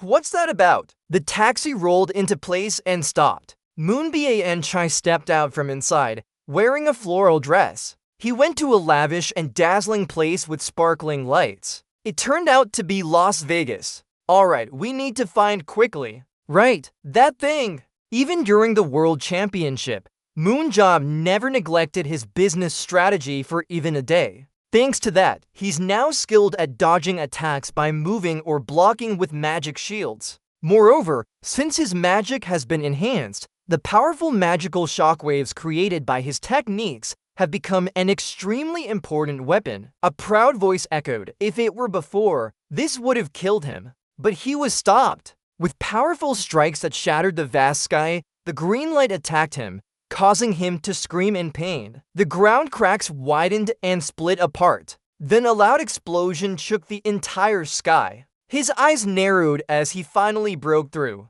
Salmon leaped high and plunged his spear straight down, but it shattered into pieces. He was surprised by the small fragments in his hand. Damn, it's just a twig. Before he could recover, a powerful attack sent him flying. Salmon landed heavily on the ground. Frustrated, kill one and another comes, kill one and another follows. But his weapon was broken, the most urgent problem being this thin twig. And the immediate danger were the giant and venomous snakes of those guys. Back to Las Vegas, a lavish and dazzling place. Superhuman Jot came here not for gambling. A city of casinos and pleasure, attracting people who want instant wealth. Some have succeeded, but many are in debt. And Las Vegas, which doesn't tolerate losers, brought them here. At the entrance to Las Vegas, Superhuman stood there for a moment. He looked at the paper and thought, they said this place is very complicated. Should we search each one individually? From behind, someone stepped forward. Longevity brings many experiences, but this isn't a tourist attraction. Who is that voice coming from? A group of guys approached. I have money here. Hand over the briefcase. We'll take your life. Seeing them approach with weapons, he couldn't say a word. Then he gently removed his glasses. The quickest way now. His proud voice said, "You seem to be locals. You must know this place well." Line 60 ends here. They seem confused about what's happening. Huh? What? Seo Moon's eyes suddenly became sinister. Con Arian is here, right? Even if you have to use force. They turned to stone and had to bring him here. The scene changes to a field filled with fragrant flowers. Someone is walking towards the flower field. Her hair flows gently in the wind, emitting a faint fragrance. Pietro moves gracefully as if gliding through the air. She steps into a golden lighted magical ray.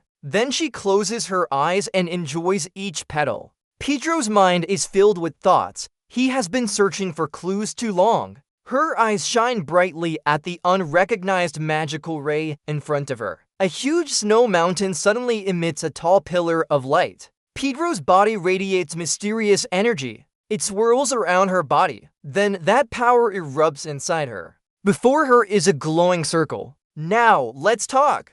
Her face gradually reveals no eyes. Number 5. She softly asks. Number 5. Why are you crying? Number 5 replies gently. Even without her words, I now know the truth. High Priest. Pietro coldly doesn't respond and says nothing. Suddenly, it becomes clear that what the first priest and I served was not the original light. Yes, a green light flickers. She asks me why I cry. I was drawn to the original light, then brought shame to a great civilization. I spoke of serving the light and breaking sacred laws, creating a vile monster, only realizing my mistake when I became a ghost. Tears stream from its eyes. How can one not shed tears? Number 5's voice is full of regret. The first priest, no, he wasn't an exception either. Until death and losing his body, he wouldn't give up on the belief. Pietro's heart rises with an indescribable feeling. Yes,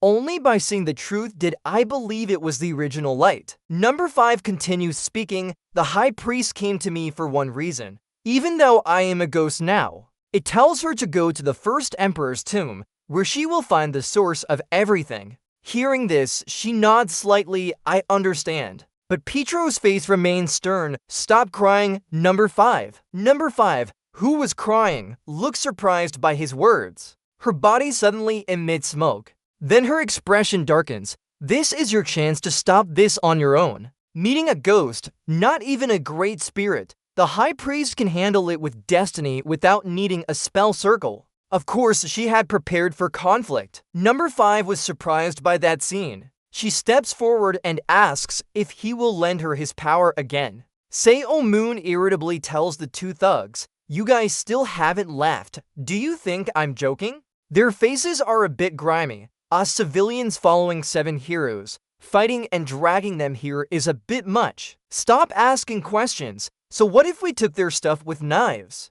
We didn't know you were Seo Moon job. They won't leave, so he reluctantly fights back. Seo Moon gently rubs her finger. So that's the common folks' opinion, right? What are you talking about?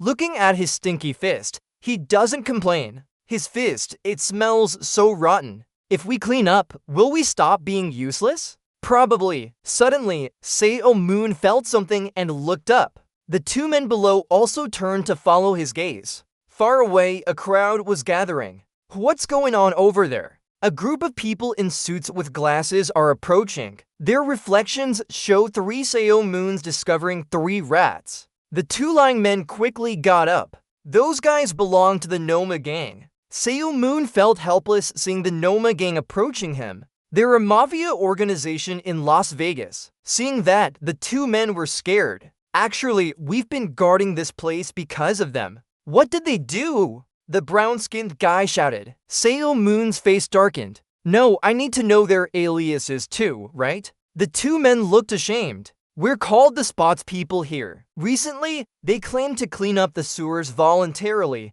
like good guys. But that made them angry. No, I didn't mean it that way. They plan to get rid of people like us. They want to drive all of us out. Xiaoman was furious at their foolish words. These fools, they want to kick the Duke Hall gang out and say we're not good enough. Hearing that, the two thugs hesitated. Yeah, probably so. Then suddenly, they knelt down as if without this place, they would be left in the desert. Yoon said with some anger, "That's not something I care about. Help Aryan out a bit. The oppression from the city is getting worse. Most people are kicked out after working here for reasons that make no sense. Some even became victims of Norma's gang. And now, they want to drive us out too? They're not human." In other districts, a few were forced out without any reason. What should we do? What should we do? The underprivileged are scared. Why did things turn out this way? Even the greatest hero couldn't defeat them.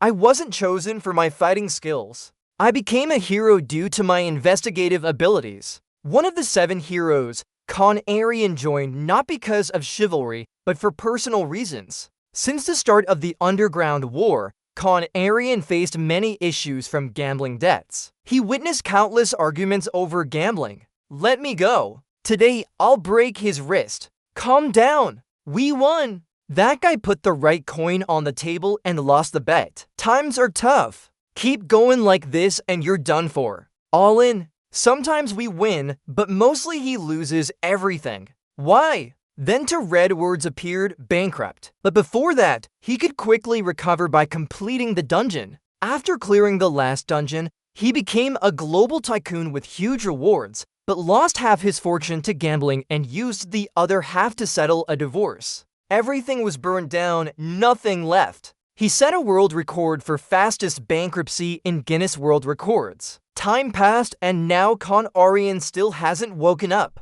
He carried a suitcase, but he suspected the weapons accompanying him to the final dungeon were very valuable. With the money earned from pawning those weapons, a national treasure of India. After pawning them, he had some interest. The rate was a bit high, but due to his gambling addiction, Aryan bet everything. No worries, just need to win big, take it all back. With this money, I can pull off a scam. Finally, he wandered around Las Vegas's Casino City before entering a casino. This time, this is really the last time. And then unexpectedly, he received some news. He won the lottery with that amount of money and brought it back home. Looking at all that cash, he was amazed. His life had changed for the better. With this money, I can redeem the weapons. But a bad thought popped into his head. No, what if I win the lottery again? Who knows if I might fall for another scam? Maybe it could even help reconcile with my wife.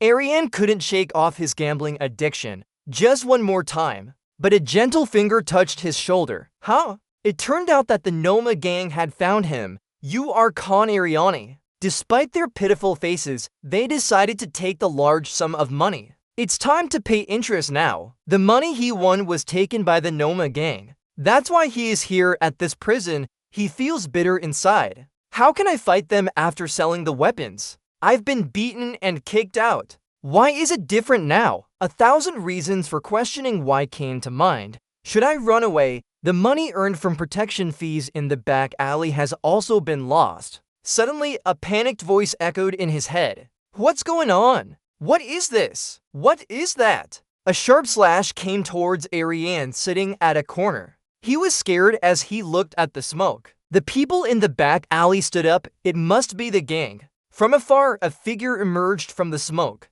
This person was tall and imposing. Seeing that face, they were frightened. Xiaomun rushed forward and quietly knocked him out. He approached Aryan. This place isn't even a secret anymore. Why is the drainage system so complex? He stared at Xiaomun. These scoundrels are always around here.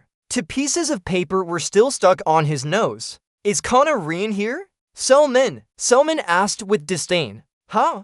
Sia, are you going to fight them? Yes, Khan Aryan avoided his gaze. Selman couldn't help but curse the others. Hey, fools, if you want to trust someone, make sure it's the right person, not this divorce gambling addict. They stammered, Mr. Seo Moonjob, is that guy over there? He glanced at him and said, Oh, I ran into them at the main entrance. He started a fight with me, so I beat him up. So right now, others rushed in. The Supermen hired by the Noma gang were defeated. Mr. Seo Moonjob had beaten them all. A moment ago, Seo Moon frowned loudly. I don't care about that situation. Bring Ariane over here. Suddenly, a beam of light appeared and shot towards him. A group of people are slowly approaching. They laugh with satisfaction. You dodged it with a beggar like you, that's quite impressive. Sailor Moon chuckled. The others don't understand why they're using me. I heard something break.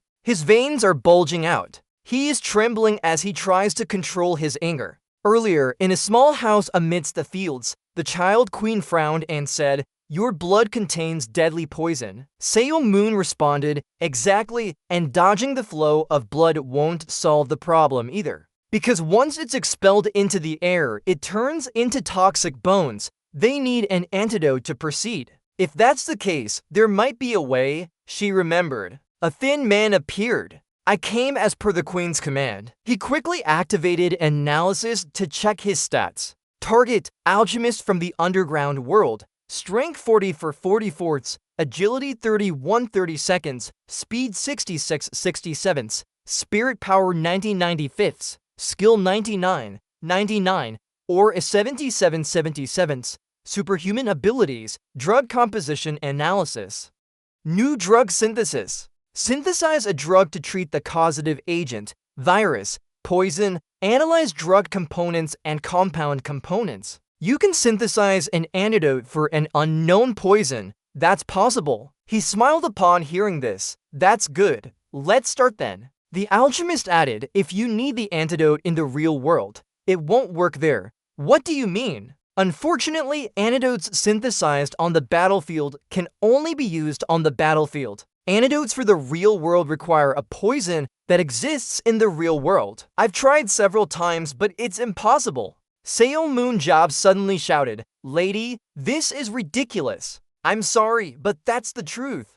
He gritted his teeth as the queen asked worriedly, "What now?" "There's still a way." Real poison. Sailor Moon Bop analyzed Con Ariane's face. Target, Con Ariane, human, strength 79 88, agility 88 96, speed 80 87, constitution 60 for 90ths, spirit power 85 85, skill 79 85, leadership 48 70ths, tactics 60 82, superhuman abilities, silent hold, deadly poison, silent hold, no sound, deadly poison, combining weapons with poison. Con Ariane asked as he stared at her, "Why are you looking at me like that?" Xiaomoon didn't respond, but asked, "Can you recreate the poison you were poisoned by?" "Yes, as long as you don't die.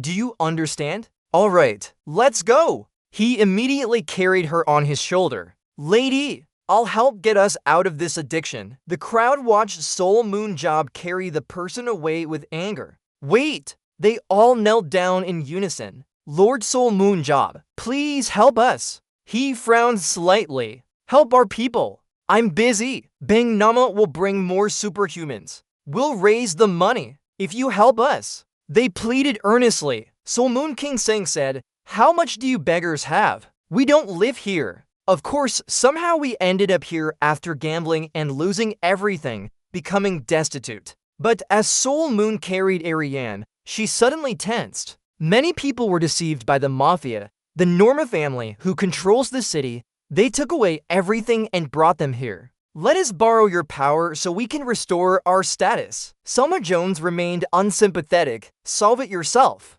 "That's not my problem. Just because you took a wrong turn, you think you can rely on others to solve it? Yeah, figure it out yourself. Don't wait for Hung anymore." After saying this, he turned and left. They could only watch him leave helplessly. Sailor Moon Job moved quickly like a fish escaping. Ariane couldn't help but ask, "Are you really going to abandon them?" He countered, "Is that how you make money?" "Yes." "Listen up. Do you know if any of them are superheroes?" "What?" He was startled by this. "Will anyone fight with you among them?" "No, right? But helping them is also a way. But if they find their self-worth in the illusion of being heroes, they'll lose themselves again. They need to learn to stand up on their own and then dream whatever they want." Soon, he left the underground bunker. As soon as he stepped outside, a sudden light blinded him. The lights were so bright that Sailor Moon Job had to shield his eyes. A group of mafia had ambushed them outside. How did you defeat our people? I don't understand. But this time will be different. Damn it! Superhuman widened his eyes at them. These lunatics have no sense. Inside the bunker, they were worriedly talking to each other. We're doomed. Hell will be taken to the desert. They will come any time now. The atmosphere was filled with despair. Please give us one more chance. If you take him away, how can we survive? The man recalled Xiaomun's words before. Figure it out yourself. Don't wait for a hero to appear. He spoke firmly. We'll fight back. I'll clear the path. Then they cautiously moved forward. If I step out, the Norma gang is surely waiting to finish us off, even me. Let's go. Everyone should hold something that can be used as a weapon. As soon as they stepped outside, they were shocked by what they saw. Numerous large craters appeared on the ground. The man accidentally kicked something. It turned out to be one of the mafia members. He was blinded by the light, struggling to escape. There's a piece of paper stuck to his body. I'm helping you this time only. This is the head of the Norma family. Xiaomun, the downfall of the Norma family, the one who ruled Las Vegas. It happened within hours. Then the Selman family's power was established in Las Vegas, but let that story wait for another time. They had overcome the underworld war and dominated the mafia for 100 years. The downfall of the Norma family. It took only a few hours. At the Norma family base in Las Vegas, Salmon Job broke through the wall to enter inside. Here, the head of Norma was so scared he lost his voice when he saw him. Why are you here, Salmon Job?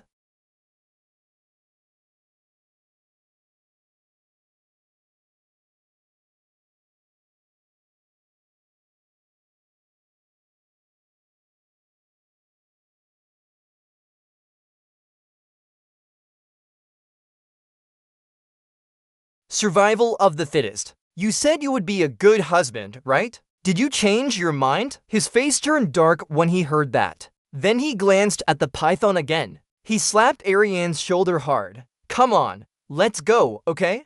Hold it. Before he could resist, he quickly pulled him onto the python's body. Ariane screamed loudly, "Say oh moon job." He was busy fighting them. He jumped up and down on the ground hastily, panting heavily, "Say oh moon job, this bastard." But then a python attacked him unnoticed. Ariane screamed in panic. He ran away with all his strength. Xiaomun checked. Nervous wreck. Why do you think I can do this? Living by faith, huh? Xiaomun glanced at him and thought, alright, for now, we've distracted it. Ariane frowned. Why are we here? He got no answer. Only those terrifying pythons kept attacking them. Hey Ken, he whispered. Your movements are quick and nimble. You could be an ISM beast tamer. What's that? What is it? First, we need to neutralize the poison of this friend of mine. Saying that, he disappeared immediately, turning into a weapon. Xiaomun leaped up high. He stabbed his finger into the python's body. Ariane was slightly surprised. This is... Pythona right in the middle of its head, a large hole appeared. Poison dripped out slowly. Earlier, he asked him he could recreate all the poisons he had encountered before. Yes, as long as you don't die. What's wrong? It's time for action, Ariane. Absorb that poison and create this python's venom. Ariane's finger dripped a drop of essence. He looked at the vial containing the essence. Ah, perfect. Ariane found the scent extremely unpleasant, just like when he first awakened. He woke up his power after being bitten by a snake as a child. Why are you standing there? I went through all that just to see what you can do now. You know, you can't extract unlimited amounts either. His expression turned even more uncomfortable. It's so annoying. Can't you take a little more? My body has already endured it. He looked both angry and scared. This isn't ordinary poison. What the hell was that giant snake from the beginning? It feels like I drank all night and threw up my bile. Just mentioning it made him feel sick, thinking about it even more so. He hadn't finished speaking when he vomited out a bunch of toxins. Was that why? His face turned pale. After all, I recreated the poison as you said. My job is done here, right? In his heart, to create the antidote he wanted, He had to pour the entire toxin into this glass. Seo Moon's eyes avoided something. It would be finished after vomiting 100 times. Ariane couldn't believe her ears about that crazy person. Outside ESM's training area, Nayeon and her teammates trained intensely. Gabrielle stood watching everyone train in the dust. Suddenly, someone called him over. "Coach, have you seen Picho?" Salmon approached wearing sports clothes. "Not there. I haven't met her since she returned from America. I thought she went with you, Chairman." "Oh, hasn't she arrived yet?" He remembered when Pietro came looking for her. Salmon helped. "Huh?" Her voice trembled. "I'll be gone for a moment. There's somewhere I need to check out." Since she said she needed to go somewhere, I haven't heard from her since then. He nodded slightly with his glasses on. "I don't talk to her much, but I know she's not the type to take risks. She went after talking to Mr. H. She must have a reason." The corner of his mouth curled up in a smile. "That's right. Worrying about her is like worrying about an asteroid hitting the Earth." The sound of people training far away was hard to notice. "By the way, are they preparing for their next match?" He emphasized particularly. "Yes, our next opponent is Dubai Blaze. Ian Belm has transferred to that team." "Oh really? You guys trained without Picho?" "We came up with a new strategy without needing Picho. Even though she's the evil mastermind who contributed significantly to the team, ISM remains the top Korean team even without her. So despite Picho's absence, we will still ensure victory." Gabriel's words made Salmon hesitate for a moment. He turned and asked again, "Why didn't you say something encouraging to our players? Didn't you handle strategy training, right? Shouldn't you show Ian Belm how her old team is now?" Salmon picked up his weapon and walked over. Yes, saying a few words of encouragement wouldn't hurt. His steps were light as he moved forward, quickly disappearing in the thick dust. Nayeon was training when Seo Moon suddenly attacked from nowhere. Seeing her slow reaction, he said angrily, "Lee Nayeon is too sluggish. She needs to be faster. Don't you want to be blinded again?" From where he appeared, everyone was surprised by his sudden attack. "No, Jongwon and Paul, grip your shields tighter. Namgong Ji-hoon and Park Yeonmin, pay attention to the tip of the sword when you attack." His anger made him curse. "Saran, move more boldly. She hasn't changed at all from before." "You fool!" She was extremely angry at his words. "Do say ho. Focus. Don't just look for an easier way and focus." Zim Y Su. After a while, Seo Moon felt something strange behind him. "Huh?" Selma gently glanced back at Saran. She suddenly stopped and blushed. "Why are you here?" Saran's eyes wouldn't meet his gaze. "I'm on leave until the season starts." But Selma quickly pushed her out. Hey, get out! Hurry up! The other team's players aren't allowed here." "Auntie, do you think our training is a game?" She was pushed away for quite some distance. "She can't come because she's on leave. Our guild isn't a hotel. Alright, you did this without permission." The losing team's players who joined training are really unlucky.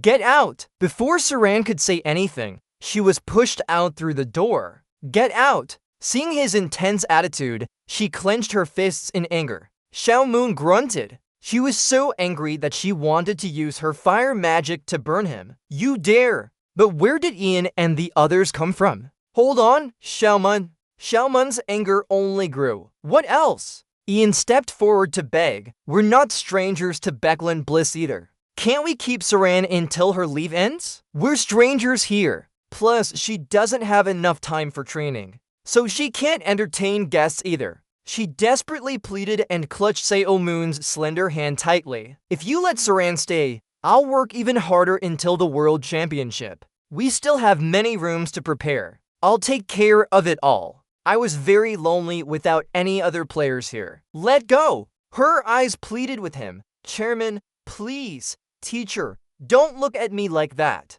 She's like a child begging her parents to keep a puppy she found on the street. Seo Moon was also feeling helpless now. "Whatever it takes. Saran, if you hinder our training, you'll be thrown out immediately." "Alright." But they only saw his angry face, like someone who's grumpy and annoyed. He couldn't help but think that misfortune could strike any time, and gathering all subordinates in one place was a good idea. Then he looked at the sigil on his hand. I still have more subordinates to find, and I need to locate them quickly. That familiar face appeared again in Selman's mind. I've chosen one already. The other one, summon a carpet that matches the color of the materials being replaced. This person is from Dubai, incredibly strong with powerful leaves. With your air control skills, you can freely control the airflow within a 30-meter radius. Inside the dungeon, two members of the opposing team faced Selman. A green light beam filled the room and surrounded everyone. Everyone on their team had uncomfortable expressions.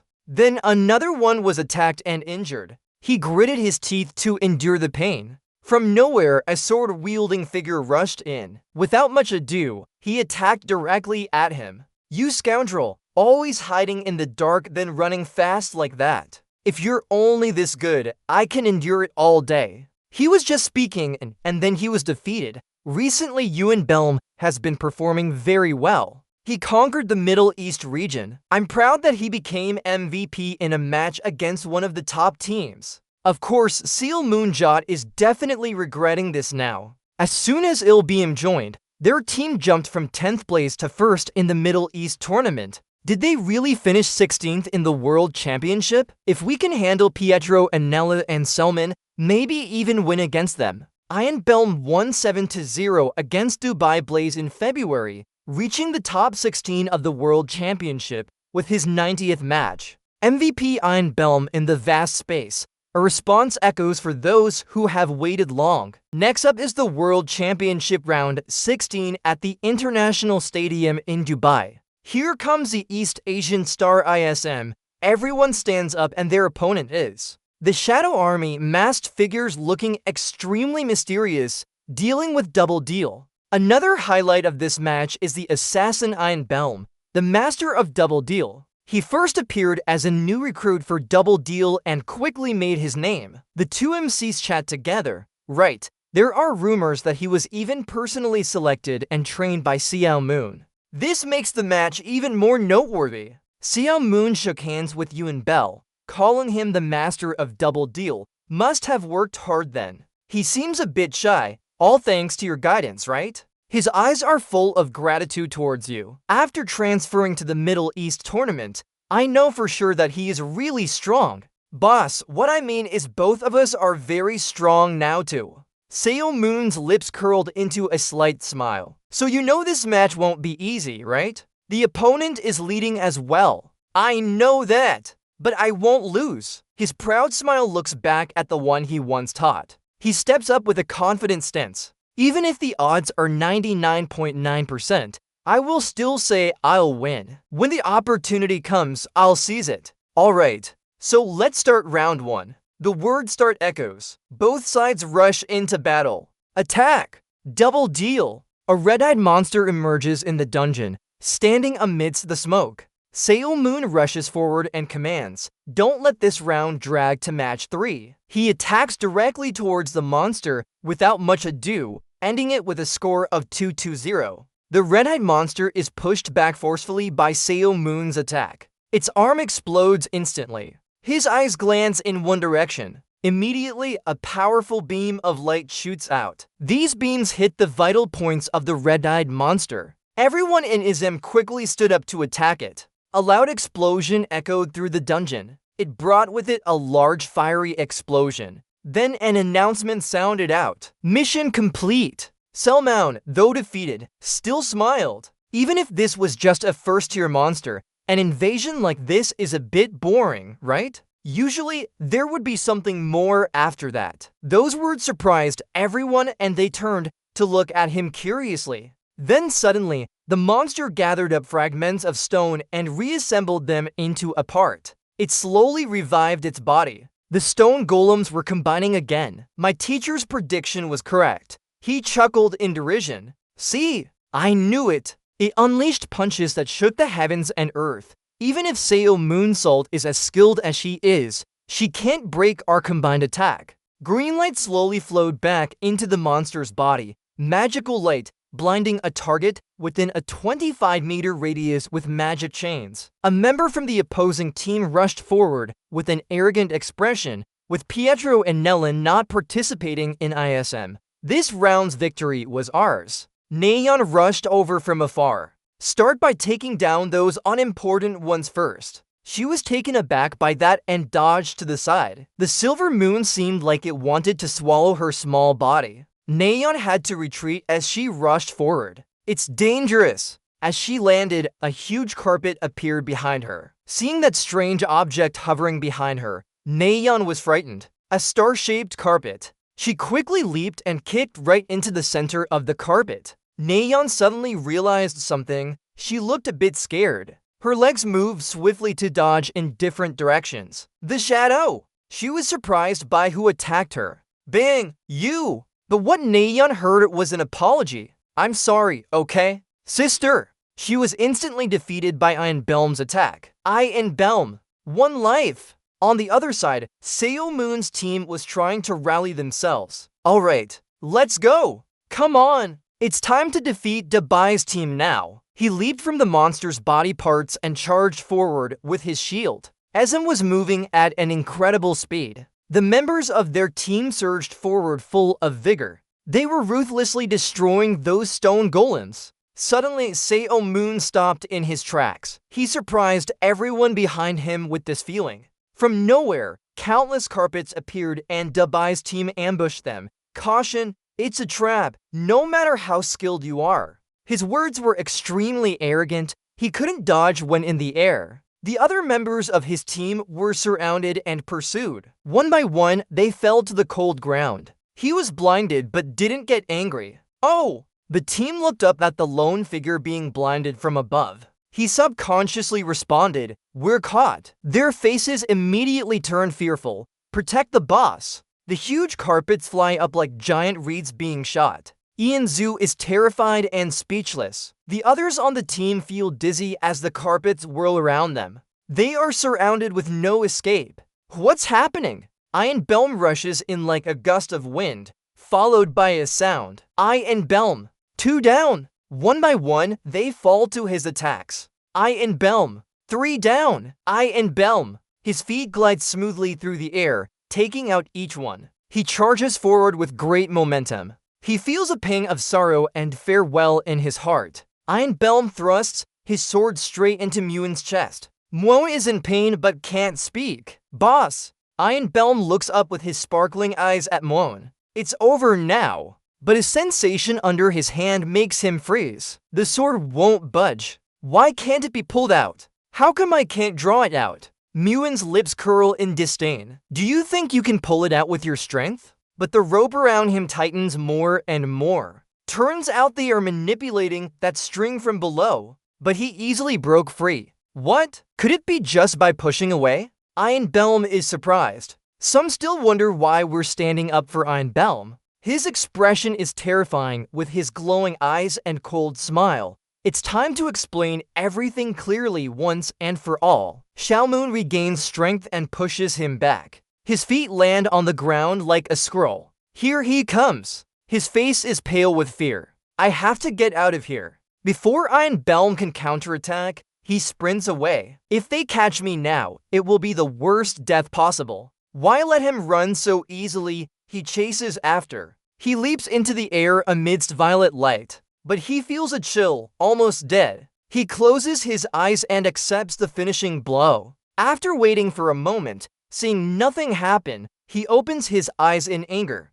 Shouldn't there be two spears through my back by now? Looking behind, Seo Moon is gone. What? He stands alone, watching him fly up into the air. 2 opponents are in his sight. They shoot a paralyzing poison at each one. I knew it, there's a debuff over here. Each poison immediately reduces skill stats upon contact. No wonder ordinary people struggle to defeat someone like Einbelm. Xiaomoon dodges and praises his move, cleverly hiding behind shadows while feigning an attack for support from teammates. A hand reaches out and smiles at him gently. Is it a trap? Or is it a support player? Never mind, it doesn't matter much. Right here, right now. You'll all die." After those words, a series of announcements sounded. Selmer Job 1 HP, Selmer Job 2 HP. After finishing them off, he continued in one direction. Yoon Belmont was scared in the corner. He had to take this chance to escape and join in on the new strategy planning.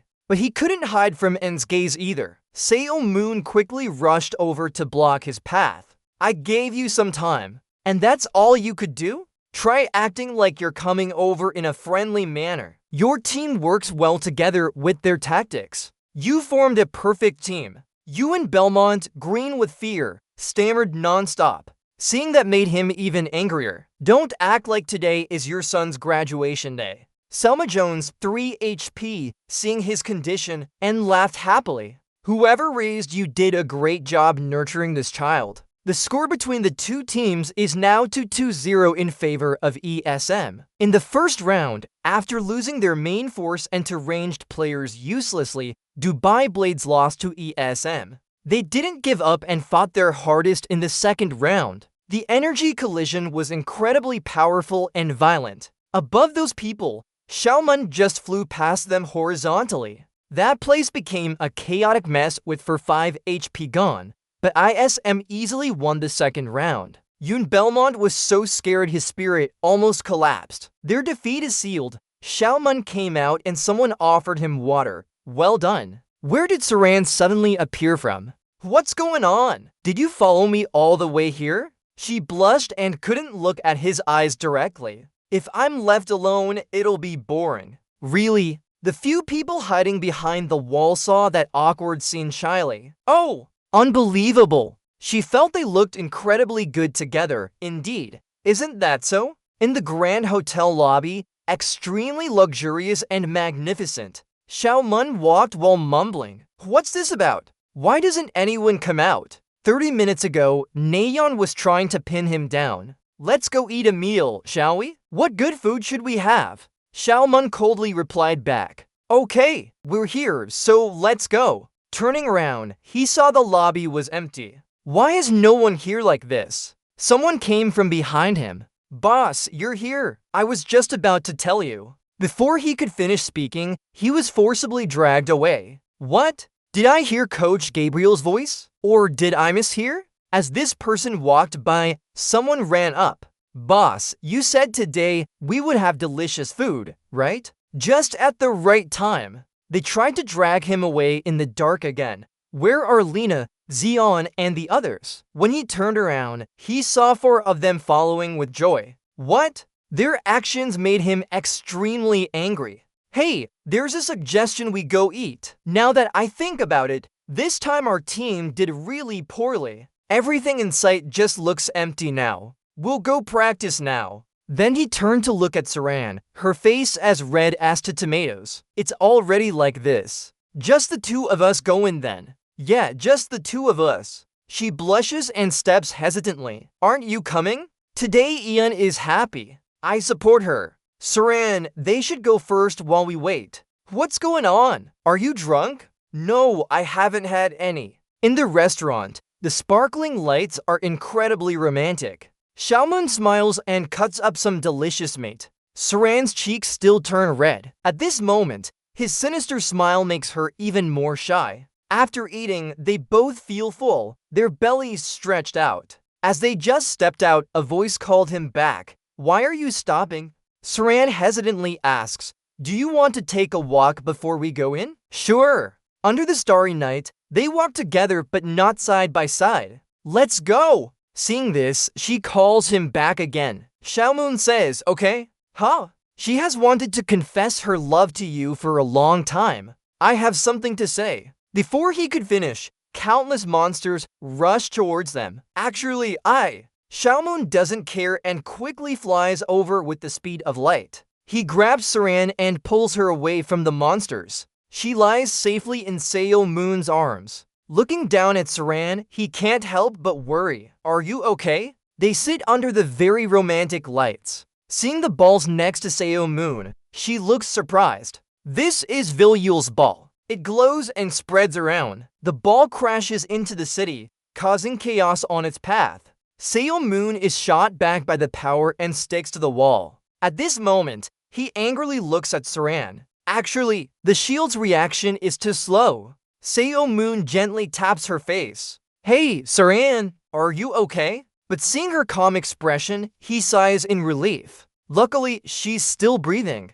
Suddenly, he feels scared, a spirit body. No, it will kill Saran. Thinking back to just now, Seo-moon is startled. Shield. The fireball creates a loud sound wave shooting forward. The backlash from the death ray. He gently wraps his arms around her, at least saving her. Seo-moon's expression isn't very optimistic, but protecting someone who is unconscious in battle is tough. Looking at those monsters in front of him, he suddenly feels awkward. What should I do? They're like a time bomb, making Seo-moon rush. It will explode again. Where are these blue and purple lights coming from in the sky? The ESM team quickly rushes to where the monsters are about to detonate. Now Ian leads the charge, hurriedly asking Sensei, "Are you okay?"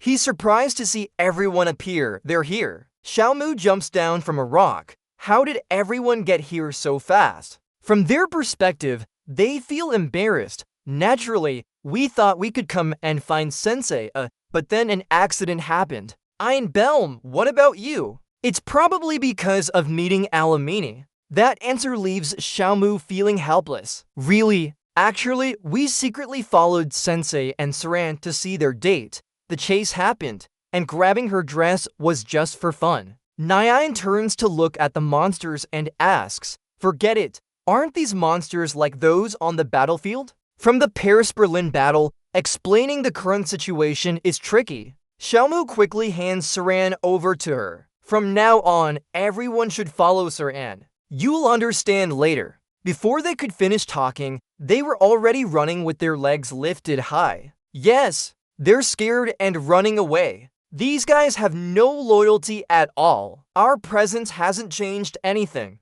We're not here to make Sensei's life difficult. Xiaomu continues her battle work. Oh, he rushes in with great momentum. Alright, let's see how this fight goes. His body smoothly weaves through the monsters. Then he successfully slashes and defeats them. Xiaomu quickly swings her sword to finish off the monsters. He shoots out a powerful energy blast. The blast hits their targets, then he turns around. His expression is terrible before the light from his attack. Each monster falls one by one. Turn around, turn around, turn around, turn around, turn around. After dealing with them, Xiaomu descends through the smoke. Suddenly, he notices wings approaching him. It's like a dragon emerging from water and roaring. Looking at that watermark, Seo-moon grumbles in frustration. Actually, I need to fight until it closes its eyes. The monsters with wings emerge quickly from the watermark, covering the sky. Seo-moon doesn't have time to think. He attacks immediately if he waits for it to land. It will be too late. He jumps up swiftly. Then he thrusts his spear directly into its head. He grins slightly. Alright, lead the way. The monsters are closing in fast. The target is that hole. Suddenly, they all focus on one direction. Then they suddenly go berserk and charge up. In the vast space, only their screams remain. Hey, stop! I said stop! It doesn't listen and continues to fly faster. Actually, didn't you hear me? Seo-moon feels a bit alarmed inside. If I become a spirit body, I can fly. But the magic power consumption is too high. No other way, I'll change to another form. Zeomon flies back and forth like a spider web covering the sky. Sitting on its head, he curses non-stop. Damn it, never ends. Looks like I'm digging my own grave here. Now, Zeomuin's body bursts with killing intent again. He takes off to slash in the air, carrying a bright green energy like a sword, channeling spirit essence. Seo-moon's thorn quickly emits powerful spirit essence. Seo-moon rushes crazily, faster and stronger. His eyes full of killing intent look at them. The spirit essence gets stronger, more intense. But the spirit cost is still not enough for him. The thorn gradually touches the monster's skin. Suddenly, his weapon shatters into pieces. Seo-moon just stares in shock at the shattered weapon. The monster sees its chance and roars, pushing Seo-moon away forcefully. Its powerful eyes make him fall on the ground. Why isn't it working? Their skin is not as thick as lizards. Now I understand. Only now does he realize that it's not because he can't pierce through, but his weapon can't withstand a spirit body form. Can Emerald do better? If I knew earlier, I would have bought more. Should I grab a stick and hit them instead? Suddenly, someone pulls Seom-won back. He's startled by the face he sees. Pietro appears like a savior from nowhere. I'm late. She turns around and says to him, I brought you the key. They quickly land on the ground and slide down. Pietro feels guilty and apologizes. Sorry, I was late. Hey, where have you been? I went to find trace of number 1. Selman is extremely angry. You should have said goodbye first. The monster jumps everywhere. Chaos ensues. Looking at the devastated scene around her, she asks, so this is what you call a disaster? Never, it's not that bad. From my confirmation, there are 7 seals and 3 have been destroyed. Some pots were blocked, so maybe other seals were also broken. There will be side effects from the weakened seals. With number 1 destroying more seals, this will happen more frequently. Now, Pietro takes out an object from his pocket. Take it. What is this? It surprises Seom-won. This is... Frost in his hand is a piece of frost with countless blood vessels outside. Just holding it, Seom-won feels an internal shockwave.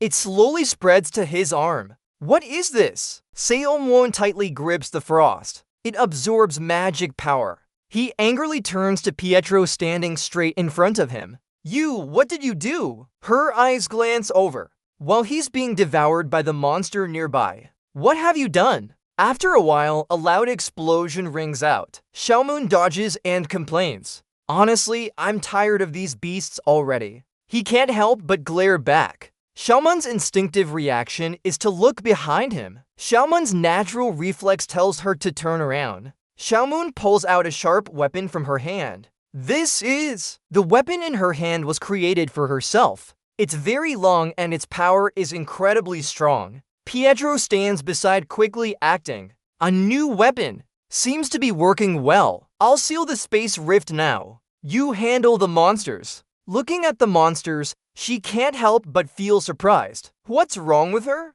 Holding the new weapon, he feels it controlling him strongly. What did she bring back? Praise was quickly sealed as the monsters were also resolved. Drops of sweat roll down her face as predicted. While chasing the first one, this is what happens. Before her eyes is a huge skeleton, a massive corpse. She walks forward. It's not a monster we created, nor related to number 1. It's something even number 5 can't remember. Pedro's hand gradually approaches the skeleton.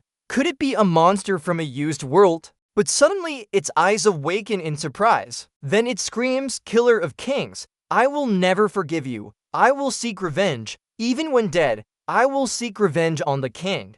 She can't help but be shocked. A monster killed by the king, even though dead, still full of hatred. Not just any ordinary monster could have such strong willpower. Doubts keep rising around Pietro. Maybe this is a creation from potential kings. It might be useful. Number 5. I'll borrow its power. Biological manipulation. The amount of magic used to manipulate genetic sequences of living beings decreases significantly. Living beings decrease significantly. Genetic sequences can be combined to create new life forms. Xiaomun's body glows with a fiery light. While fighting, Xiaomun thinks about the difference. She feels her body transforming. It's truly different. The bones seem ready for an attack and fully accept as a weapon. Where did this invisible sharp power come from to rush towards Xiaomun? She quickly dodges to one side, then creates an energy blast that falls to the ground. Pietro looks up with admiration, quite impressive. She quickly acts, don't worry, I can handle it, and close the door. The monster emerges from the water hole, screaming in pain. Quickly she uses her magic to seal the water rift. They are surprised by her actions. Each monster witnesses that massive magical battle. Pedro's face turns serious. She stands behind Seom-won, creating a bright purple light. Seom-won uses all her strength to cut the monster in half. A powerful energy slices through his face like tearing air. Suddenly she screams, "Stay still while I close it, scaly creature." The waterhole gradually closes under Pietro's hand. Done. Xiao Moon is exhausted after the fight. So tired. Panting, he says to her, "We've handled this for now, but what do we do next?" Looking at the ruins before them, they exchange grim looks. "We agreed to keep this disaster secret until fully prepared. This will cause chaos in the world. Moreover, the poison from this attack makes it hard to breathe. Isn't this a way to hide the traces?" "Don't worry, Seo Moon drop. I have a plan." Suddenly, Seo Moon's weapon trembles slightly. Then it launches itself forward on its own. Huh? Under the huge clouds, only the red light of the sword remains. It seems to be absorbing something. What's going on? It's absorbing demonic energy. Why doesn't Moon find that strange too? No, it's like how it absorbed my magic before. This jujube tree, is it still alive? She raised her eyes and wondered, can you call this alive just because a mechanism moved on its own? Thinking that will make me feel better. In reality, it's actually still alive. Under the clear sky at the Battlefield Association branch office, here we are. A sound echoed in the meeting room now. First, the scene was sealed off. Everyone gathered around their table. And since everyone here is a witness to this incident, you won't be allowed to leave the building until the government makes a decision. Jihen and Xiao Moon, now they're trembling. Shouldn't I tell them first? What time is it? We've been stuck in here all afternoon. They seem impatient. When will we get a call back? We need to contact the outside world, right? Xiao Moon quickly spoke up. Just tell everyone and let us go. He's no longer patient. Eventually, they'll know anyway. There's no point in hiding something others have seen. As soon as he finished speaking, a voice interrupted. That's right. The queen appeared from nowhere. It's time to announce the Superhuman and disasters. She proposed an idea, but we'll do our best to prevent the disaster. There is a way. Seo Moon job, if you allow it. Disaster. One day, everyone on Earth will know the truth. But even before that time comes, we can't reveal it until we find a solution. This is the decision of 3 to prevent chaos. But when they heard this information, is the Battlefield Association chairman and Pietro the Earth player? The person beside her is also an Earth player. They were scared and hid in a corner, not daring to get closer. Calm down! Xiao Moon turned sharply to look at their green faces. Even the team leader was unsurprised. So he's not human either. No wonder he's so violent. The mystery is solved. The queen and Picho looked helplessly as they saw their reaction. He hit each of them on the head, raised his hand. You fools, I didn't say anything because I knew it would be like this. His voice suddenly got louder. Listen carefully, I'm only explaining once. After hearing the explanation, their faces looked even worse. Earth players have become our allies and a disaster is coming soon. If that's the case, why did you keep it secret? One wrong step and you're done for, asked Moon Den with a serious face. The Earth players who once invaded humans are still alive and created Battlefield. Now they've allied with humans to fight. Try telling them. Who will believe that? Seo Moon lowered his gaze at them threateningly. Remember to keep your mouths shut when everything is ready. We'll reveal it, but what if things aren't ready by then? That's right, patience is strength. There's a saying, treat the foolish with courtesy. If we're not ready, we'll be destroyed. And they will have to face the chaotic world. He scratched his head uncomfortably. Better for everyone to die in peace. Not because I'm lazy, but now we risk being exposed. No, it's already been exposed, so it hurts. Suddenly, he felt seismic activity outside. What's happening outside? We've been isolated since the incident happened. Why are you looking at the queen with those eyes? She quickly handed out her phone to update everyone on the news. The screen showed 127 missed calls. What's going on? They were shocked when they picked up their phones. Meiyan, are you okay? Everything is crazy now. Why aren't you answering? Huh? Inside the phone was the sound of angry thunder. Last night around 9 p.m., a monster video from Dubai has gone viral worldwide. Meanwhile, the UAE authorities are keeping silent. Huh? Really? The monster in Dubai? Big news indeed. Ism was there, right? That video has been circulating everywhere. Is it the Vil ball? The Vilball is a monster from the World Cup, right? There are theories that battlefield technology comes from underground. Now it's clear. Just the Moon Mew theory. This is clearly fake. If you look closely, this is not the Moon Mew theory at all. It's even on TV now. Spouting nonsense like that? Never in a million years. Really? But they're all dead. How about Moonshot, who went to the World Cup, dealt with it? Are underground people invading again? But phone comments are really chaotic now. What do we do? It's completely chaotic. We've said this before, but it's fine now. Xiaomu sees the queen calmly beside her. Queen, you have a way to calm things down, right? They're hiding behind him. Tell us your method. She hesitates and doesn't dare speak up. Do you approve? Of course, if it stabilizes the situation. Then let's do it now. Huh? So fast. Xiao, pay attention to your phone screen, suddenly turning to look at him. Xiao, what is this? What's going on? Two words appear on the screen, new news. In the video, someone analyzes and edits, questioning whether the monster in Dubai is fake. The monster in Dubai is fake, the real video here. A CG expert discusses the Dubai monster video, explaining if we still believe in monsters. Amidst the debate over the edited gas explosion, evidence of video editing for the gas explosion incident. Who threatened people with the explosion video? Where did the Dubai explosion get faked from? Whose video was created? I'm innocent. There really was an explosion in Dubai, but no monster. So many arguments going on fiercely. Modern technology is scary. It's fake, right? The video proves it right there. Americans didn't believe from the start. Just here to watch and listen. Turns out it's fake? Who in their right mind made this powerful video? Really? The truth is, Seo Moonshot saved people. Only believe in Seo nonsense. Even if there are monsters, Seo will handle them all, haha. But wait, Seo, what? Why are everyone confused? Suddenly he realizes, do you remember? He needs to be blindfolded. The queen solemnly explained that they didn't need to brainwash humans, just belief, and lies could become truth. Her eyes shone brightly, and truths could turn into falsehoods. As soon as the incident happened, Xiao Moon contacted me. They were ready for this. Crazy! And they asked, what does the savior of the world want us to do? What does the savior of the world want us to do? Xiao Moon felt like he was being toyed with. Impossible! Are you kidding me? How could those guys? Brainwashing, huh? We didn't do anything except provide a means for them to exchange information. Her lips moved slightly. Now, with your permission, we just request one thing. The savior called, but it's not yet his time, so let's make sure the incident in Dubai never happened. Everything is becoming more and more false.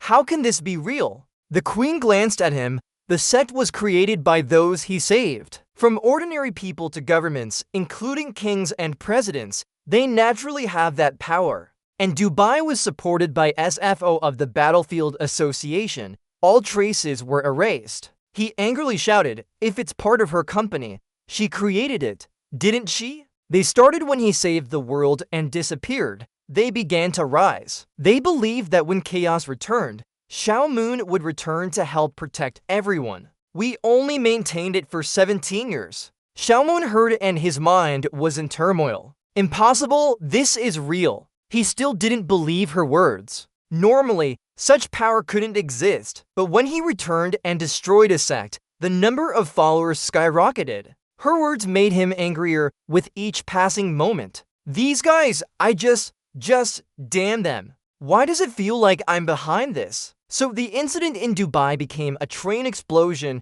ISM saved people from the Dubai train explosion. Thanks to Sel Moonjob and ISM's efforts here, everything ended without major issues. Evidence was used but erased by Selmoon and Suho's sect, and the queen's power delayed chaos. Yushu, the warrior club, is a man watching Selmoon on his computer, amazed. He looks incredibly admiring of Xiao Moon. Look at this hero. He's the strongest hero in the world. Even during exams, he risked everything to save people despite the danger. Xiao Moon slowly walked over, pulled out a chair, thanked him for the praise, but his voice lowered. It wasn't a train explosion. He suddenly turned around and looked at Xiao Moon. Is everything getting complicated? Xiao Moon's hand continued to light something. Come with me. You're the last one. The situation is critical. In the dark space, someone's thought appeared. Where are they taking us? Suddenly, a voice echoed. You can take off your blindfold now. Roy Meyer. The blindfold was removed and light quickly entered. Before him was an extremely modern room. Roy Meyer hesitantly took off the blindfold. This is... His eyes widened as he saw the faces in front of him. In front of him were Nathan and Zeung Ho. Nathan from Zeung Ho. Sitting on both sides of the chair were familiar faces. And Saran, who is this woman? Roy didn't know what was happening. What kind of meeting is this? Nathan warmly welcomed a new member. Roy, come here and sit. Nathan, what are we meeting about? I'm not sure either. Very quickly, Salmon stepped in and said, It's a pleasure to meet you all. You went with the Queen despite everyone being busy. Thank you for agreeing to this urgent meeting. Roy sat down and kept asking, Salmon, why did we have an urgent meeting right when the world was collapsing? Salmon cleared his throat slightly. There's nothing much. It's just a matter of great importance that's called us all back here. Nathan was skeptical. Very important. He quickly got straight to the point. 17 years ago, everyone probably heard about the fall of An Hung invading the last mine. The seven of us, even though Xiao Moon is speaking, Seung Ho beside her still looks gloomy, focused on preparing for battle again. Let me explain, the end times are coming with a great disaster. Saran and everyone were shocked to hear those 3 words. It's an unbelievable story. Nentha doubted. Never thought Picho and the guild leader would be earth demons. At this moment, Saran looked incredulously at the queen without waiting. Rim, this is the high priest I saw in Hell Holqua. Xiaomon came over and slapped our village hard on the head. Don't worry, he's already dead and reborn. This is his new form. Roy sat beside him patting his head. I misunderstood that. But we can't know for sure. When will the disaster happen? Based on this speed, if nothing is done, it'll be a maximum of 6 months or sooner. All seals will break. They heard and couldn't believe the news. Seung Moon beside him stood up, unable to hold back, and hit the table. Wait, stop for a moment, right? He shouted unwillingly. Why me, Chairman? If you need support, you can call Daniel instead. Refuse, he's also an applicant, but his self-destructive spirit is too strong. When disaster comes, he'll sacrifice himself to save others, so he doesn't fit. And you always prioritize your own survival over everyone else, right? Like Ryun, it can't be praised. Xiao Moon's face fell. Everyone, don't misunderstand. Fighting the disaster is mandatory for all of us. Like Dubai, the whole world will be invaded, so there's no place to run anymore. Standing in front of the table, he was continuously trying to comfort everyone. In that case, if everyone fights, the 6 most suitable people following my instructions are you all. Of course, if anyone dies, I'll add more and create another team to keep watch. Suddenly pointing a finger, but there's one thing. The only team with a chance of surviving intact is the 7 of us here. Saran raised his hand and asked, Question, can we stop it before the seals break? The queen replied, Actually, there's a chance. Xiao Moon Job said that the disaster will definitely come. What? This is the first time I heard about it. According to research, 1 seal will be broken last. In summary, they'll appear to break that seal. Suddenly a stone appeared in her hand. But when do we know they're coming? I knew you'd ask that. This is the crystal that will transport us to the final seal location. The short-haired world was buried in the tomb of the previous king. In other words, it's a mausoleum. However, there's an exception, the palace of the first king. She looked at the stone with a fierce gaze. I found a complete seal there. Once number 1 arrives, the crystal will activate and create a trap to transport us to that point.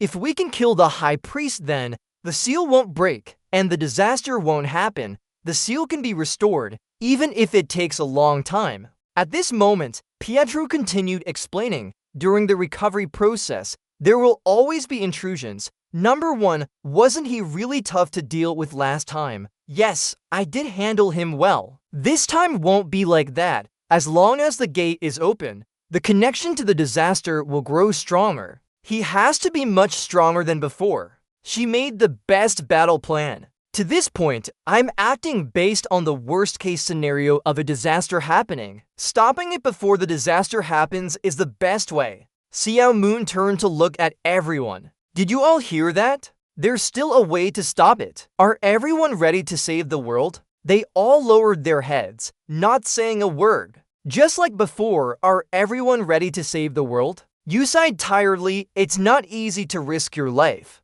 Just like before, I'll take the lead. Suddenly, a voice echoed, "That's enough." Sulin crossed her arms and blushed as she spoke. I made this decision 17 years ago. Those words moved him deeply. Saran, she always thinks if I were born 10 years earlier. Nathan clenched his hand in preparation for battle. Of course, he did it. This is our chance to become one of the new 7 heroes. Roy reluctantly nodded and decided to fight. Seong protested as much as she could, but had to accept. Seeing everyone's reaction, you sighed. Then, recalling the past, just like that time, Selma quickly turned back to reality and tapped on the wall. Alright, for this team, I'm very confident in our fighting endurance. Let's see if we can survive. The words life or death surprised everyone. Huh? Step outside. There's a crack in the space opening up near Dubai. This is the first time because we're working together. That plane is flying straight towards that water crack. I'm worried about how it will coordinate. But fortunately, it's in an uninhabited area with no people around. The coal and toxic gas quickly descended from the plane. Alright, everyone bring your parachutes inside. A smile crept onto Seo Moon's lips. We'll jump right now. Everyone jumped out of the fighter jet very quickly and advanced. His hand revealed a mark at the moment Roy Meyer was chosen as the last believer. So Moon remembered being curious, and before his eyes appeared an announcement board. It asked not to just want any kind of salvation. His eyes widened in surprise. This hadn't appeared before salvation. The boy's mouth moved, whispering a word. His mind was hit by a powerful shockwave.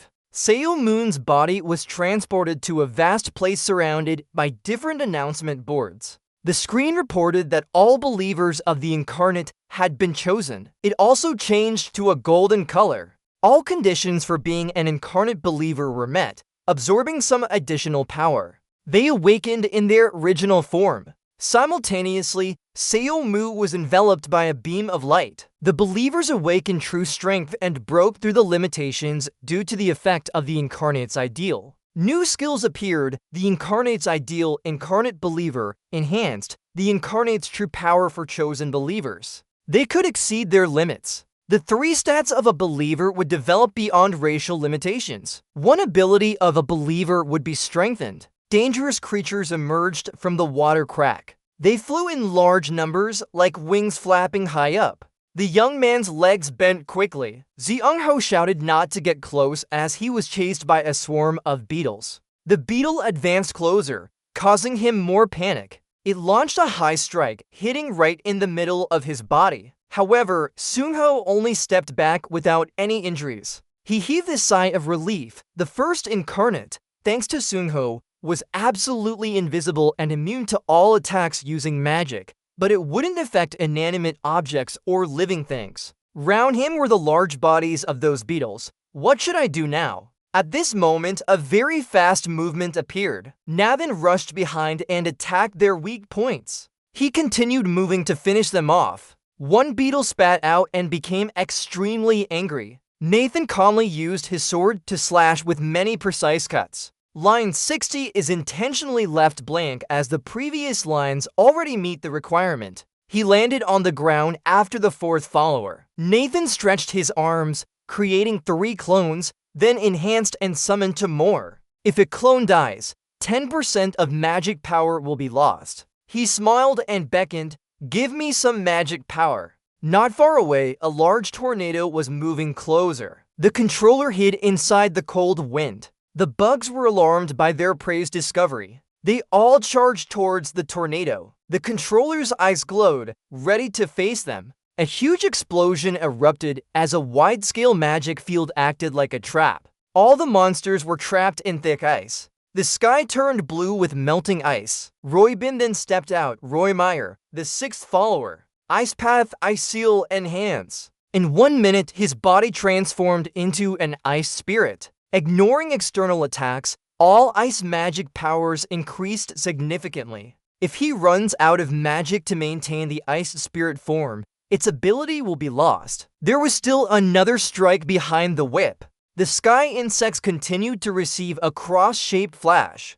Saran aimed at them. Beam. A terrifying force shot up. Death. The light column contained many, but let some prey escape. Those below changed their stance to gather power and evade the danger. She extended her hand to control the fire. Not done yet. The insects fled from the intense heat. However, they suddenly stopped when the attack was right behind them. Saran gently sent the remaining bugs into pieces. By the third strike, Saran brushed her hair, precise, tracking the target, enhancing to deliver 3 consecutive blows. Pietro stood before the spatial rift. I will end this. Her hand was surrounded by spiritual energy, following souls. The other side slowly rose, ancestors' forgiveness granted. Numerous magic circles were summoned around them. They turned into delayed bombs and flew straight. Picho looked ahead coldly. Second follower, High Priest, Blessed Spirit Summoning, Enhance. The Soul Cleanser Spirit transformed, receiving ancestors' blessings, surpassing limits to summon spirits. Saran carefully observed. That was what she saw in the final dungeon. Her eyes widened with danger. Behind her stood a giant beetle preparing to strike. Its sharp tip was near her neck. Oh no, behind. A strong thorn pierced but hit the ground. The monster looked around in confusion. Saran was teleported elsewhere in fear. Someone softly said, "Good thing I didn't miss." The queen extended her hand. Are you okay? Should we try again? Xiaomoon perched on a tree to observe them. He was satisfied with himself. Good, everyone understands their roles. Suddenly, he showed unexpected emotions. A huge beetle emerged from the water, several times larger than others. His follower was ready to attack it. Massive power surged at once. However, the large beetle still escaped unharmed. Xiaomoon immediately took out his sword. My turn now. His eyes turned white for combat focus. With a few strikes, he pierced several holes in the beetle. Small matter, bugs and monsters fight like beasts. Outside the city, everything was peaceful while they dealt with the water crack. Down below a manhole, it smelled very foul. A strange creature existed inside and had just been discovered. The cleaner peeled as he asked, "What's going on here?" He turned to ask indifferently, "I should report this to someone in charge." Before he could react, that crazy thing rushed towards him. It stabbed him directly, causing blood to spray out. The flashlight fell and illuminated the messy gear. The monster grinned. Foolish, you're just wasting your strength like sand trying to stop a river. Countless egg sacs sprouted from beneath the large tree. The embryos inside quivered. The eerie atmosphere around them was terrifying. The sharp tip of the spear pierced through with an aura of brilliance. Water droplets formed gradually due to the vitality of the forest's elements. Everyone turned their gaze towards one direction. Alright, we've checked our strength. Let's head back now. The items fell and he used his magic to lift them up. Next time we gather, it'll be different. Shell's hand reached for it as the first trap was triggered. Everyone returned to their normal lives at the ISM club. He propped his leg on a chair while reviewing documents and the upcoming World Championship schedule. Something on the list of the World Championship caught his attention. As Gabriel entered, he was asked by him, "Coach, what's happening?" He was surprised too. What do you mean? Solmoon held a marked list in his hand. My name and Pedro's weren't on the next match team list. Is this an error? The coach coldly replied, I've heard about what happened in Dubai. He closed the door while explaining, considering the true purpose of the World Championship. Even if Sim loses, Pietro and the team leader should not participate. It's better to stay out of the match. Selma was surprised by this situation. Gabriel continued, Isn't the goal of the World Championship to learn how to fight monsters? If you join, others won't learn to create their own strategies. He pushed his glasses up. He solved everything too quickly. That cold gaze made people feel used. It's time to teach them how to catch fish. not just give them the fish, so we'll participate in the next match ourselves. The boy was silent, unable to speak. Gabriel dismissed him and laughed. Focus on what you need to do. He stood before the filtration unit, dazed. Thus, he realized that he only needed to focus on his own tasks. Everyone's eyes had changed. They continued training non-stop. They didn't expect the team leader to fight for such a reason. They thought, there must be a reason why he always pushes us to our limits like this. Many others were dedicated, not just about willpower, but truly becoming superhumans. Sejong was determined, this time, we'll prove to him that without him, we're still strong. Solmoon was left alone in a restaurant, bored enough to play with the chair. He pouted, feeling mixed emotions. At least they should have informed me beforehand. A hint of envy rose. Gabriel's logic was perfect and hard to argue against. Without a solution, continuing strategy making would be futile. Suddenly, someone nearby slumped over. Done. The water in the pot boiled vigorously. Mom is full now. I did it. He looked surprised too. Oh, you finished faster than I thought. Kai turned proudly with a self-satisfied face after releasing a toxin. Who are you? If it's about toxins, no one can be your rival. Why rush to cover your eyes? Don't look this way. The boy shared happily. It was initially difficult, but it seems I've gotten used to it and finished faster than expected. My nausea has decreased. The young man encouraged. Oh, that's impressive, Kai. Alright, you followed what I asked. Now go back to your wife. Suddenly, Solmoon interrupted him. What are you saying? He presented the devil contract. Our agreement states you must follow orders. The young man's body trembled. There was no end date. He picked up that bottle of chart to check it. I didn't set any deadline. Did I? Make another bottle for me. Then help with the kids' training. Kai's face shatters through that glass. Clean my room and office too. After that, I'll really let you go see your wife. He suddenly appeared in a space filled with grasslands. A resentful voice echoed. You Selman Job, you are truly a devil. Pietro blamed him even though he's no longer the Grand Priest, daring to call me by name and kick me out like that. It made me think I shouldn't have taught him this language. He mocked, you who died after losing to me, Seo-moon. How dare you talk so much? She was annoyed. What do you want? Seo-moon suggested. Help me a bit. While she was still dazed, he explained at the same time. Nathan has his own clone. The others are all ranged attackers. So this antidote is enough for everyone. The boy raised the water bottle, but I had to use my body directly to face the poison. I don't know how many vials of antidote I'll need. I can't get more during battle either. What he holds in his hand is carefully calculated. So I thought that if I exposed myself to this poison as much as possible, I might become immune to it. Chung and Pietro showed clear doubt. He calmly said such crazy things. You're on guard, so what do you want me to do? The boy laughed. Can your girls control magic to manage souls, right? He held out the poison bottle. Keep me from dying. Pietro created a cube while Seo-moon happily poured water. Are you really going to drink that? The spirit in his hand glows like the ocean. Is he trying to die repeatedly to become immune? He admitted this extreme battle wasn't entirely a loss. Human strength comes from intense experiences. The boy brought up some things. When I avenged the boss, I got a powerful throw. When I died in the final dungeon,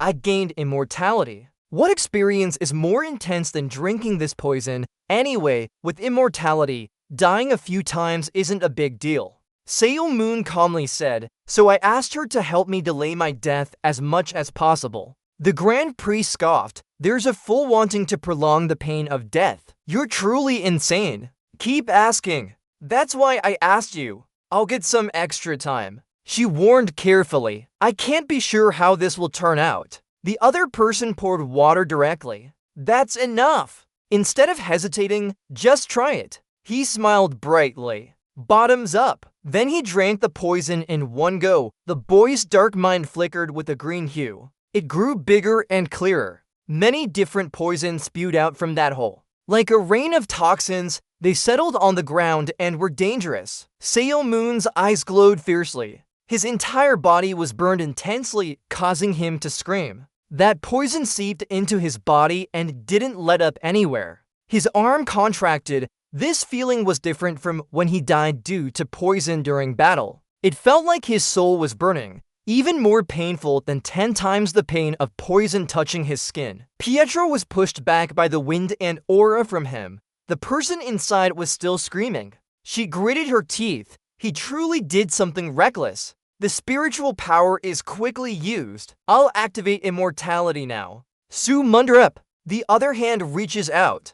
Don't do that. I'll try to hold on as long as possible. So use magic to prolong my life. If you want this to work, I have to endure this pain. The energy gathering in Pietro's hand disappears immediately. She opens her eyes wide again to look at the other person. Magic extends Xiaomun's lifespan. He fights with the pain fiercely. His face is almost unrecognizable. But all the poison quickly escapes in just a second. Xiaomun falls heavily before her eyes. He just used immortality, still very shaken, nearly dead. The person beside him is also shaken, on the brink of death. He's already dead. Foolish thing. The boy looks a bit disappointed. Huh? Really? Hold on. Of course, something must have happened before I died. Pietro frowns. What's going on? Even if you want to keep your soul from being pushed out of the body, there are limits. Do you know how difficult it is to just delay a certain death? Xiaomun still doesn't believe. No, something must have happened. One eye turns purple, analyzing. His body suddenly gains stats.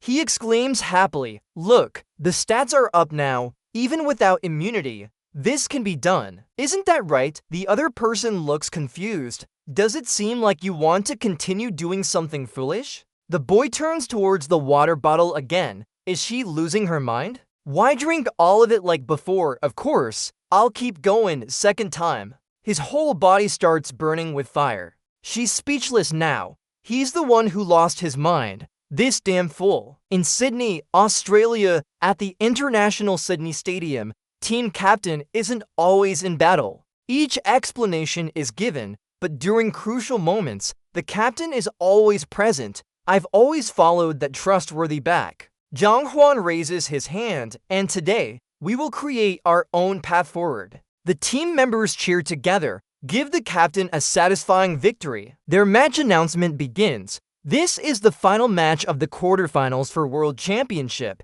It's time to decide who advances to the semifinals. Seo Moon's condition now is like dried up flesh, dead. He compares his stats from the first and second trials. In the first trial, his stats were stronger and seemed effective, but with the third dose, there's no improvement, only worsening. The poison bottle is almost empty. It can only be used once more. Pietro reminds him that initially, he would resurrect immediately, but now it takes 24 hours to come back. Instead of gaining immunity, the resurrection time will only increase. It seems like this is just wasting poison, no strength gain. Truly a foolish action. He's slightly annoyed. Are you trying to provoke me? Seo Moon steps into his ear. The first trial was successful, but then it gets harder. This frustrates me. The answer is given, even with immortality. This poison is indeed unbearable. Clearly, injuries are accumulating. Pai Cho advises, if you know this is foolish, stop now. If you've achieved something, just stop here. But his stubbornness remains. Are you telling me to give up now? That's absurd. This is the final dose. I'll see the results for myself. She definitely scolded harshly. She's nothing like him. That's why he wondered when he heard it. Auntie, right? His eyes are tired and dark circles are very obvious. He's acting extremely hurriedly. Not like usual. What I mean is that you're relying entirely on luck. This isn't like him at all. Why moon drop? He started recounting. In the strategy, just once. This time, he mentioned something from a previous battle. Its main body was already ready to move. The monster's expressionless gaze, I was poisoned and slowly dying. Xiaomeng was there with some injuries too, but it was just a fake fight in unconsciousness. That monster suddenly lunged behind him. I thought I could hold on for a while even if I couldn't win. It struck him down hard onto the floor. The boy's weapon had been destroyed. My shield shattered with the first attack. His hand only held a spear, landing alone on the ground. The monster's wide-open mouth startled him. Sailor Moon hurriedly dodged back, only just avoiding the second strike. It lunged again, this time punching the young man in the stomach. He took that hit with immense pain. The third and final blow split his body in two and finished him off. His body slowly vanished due to defeat. The monster turned its head to look at him. For the first time, I didn't know how to fight it. PA for feedback. So, because of despair, you mean you were drinking poison out of despair? He was silent for a moment as if pondering, then quietly replied, despair. Maybe it doesn't matter to me whether I'm different from him. That sneering smile returned. I just won't give up. Surviving these challenges while hunting is the only time I feel alive. He brushed off the dust and stood up. I'll fight no matter what, so my death, whether by luck or anything else, doesn't matter to me. Just for victory. She sighed. I was wrong, thinking you were despairing. His words weren't over yet. This time, you don't need to help me survive. A different request surprised Pietro. Relying on immortality and hoping for luck to end here. Ultimately, I'll have to experience a real death. The boy was still very confident. Seal my immortality, High Priest. On this side, the Izem teams are fighting. Izem is facing an intense battle. They dispersed information because Sel Munjab and Pietro and Nella didn't participate this time. However, they faced the monsters from the invading map. Team Joy's group defeated several spiders. ESM conquered the challenge calmly. At the same time, they suppressed another team facing a strong Australian squad ranked 7th globally. They dominated Sydney Red Hawks, ESM, who had expected to struggle without two art masters. They showed their anger. The large screen replayed the results. The first match was an absolute victory for ISM. One person was watching and evaluating, HMM, washing a bunch of useless trash. He was upset, losing to such a poor team without Sayo Moondrop or Pietro Aneller. His hand took a bottle of wine, knowing they were trash, but this wasn't even a children's playground. He broke the glass with one hand. Time for cleaning up, huh? Red Hawks captain Chris Underline from 5 Rena roared, "These foolish Red Hawks, eliminate all of them after the World Championship." The manager behind spoke, "So you should have shown up at the beginning." Chris narrowed his eyes. "She's lost her fighting spirit, coach." He criticized, facing a rookie team without Selmore Job or Pietro Aneller. Yet he wanted me, a global fifth factory master, to step forward. It's like using a sledgehammer to crack a nut. The coach was frustrated. I heard ISM had clashed with Paris Lumiere and Berlin Blitz. Ignoring them now might make things difficult after this first match. He insisted just because they met a few times doesn't mean they're on par with us. If I fight those rookie kids, will it make them my equals? Chris laughed before criticizing me. Go and blame the trash team for losing to such a pathetic group. Someone behind was irritated. If you had stepped up from the start, suddenly changing your mind. Okay, I'll come out as you want. His words still carried sarcasm. Gerald Walker collapsed in his match. Weakling. Chris stood up. It's my turn to step in now. Top 3. He walked towards the door. The angry one is coming out now. His body started moving, defeating this weak villain. Commentator. Finally, Red Hat's Chris Underline has joined the fray. They discussed. They lost their first match easily, but strangely, Red Hawk seems very confident despite Sel Moonsop and Pietro Ism not being there. The secret lies in this player, Chris Anderlecht. Red Hawk's win rate for the second game is nearly 90% so far. The cheerleaders shouted, without Sel Moonsop and Pietro Ism, they might run into trouble. They calculated, if they win this match,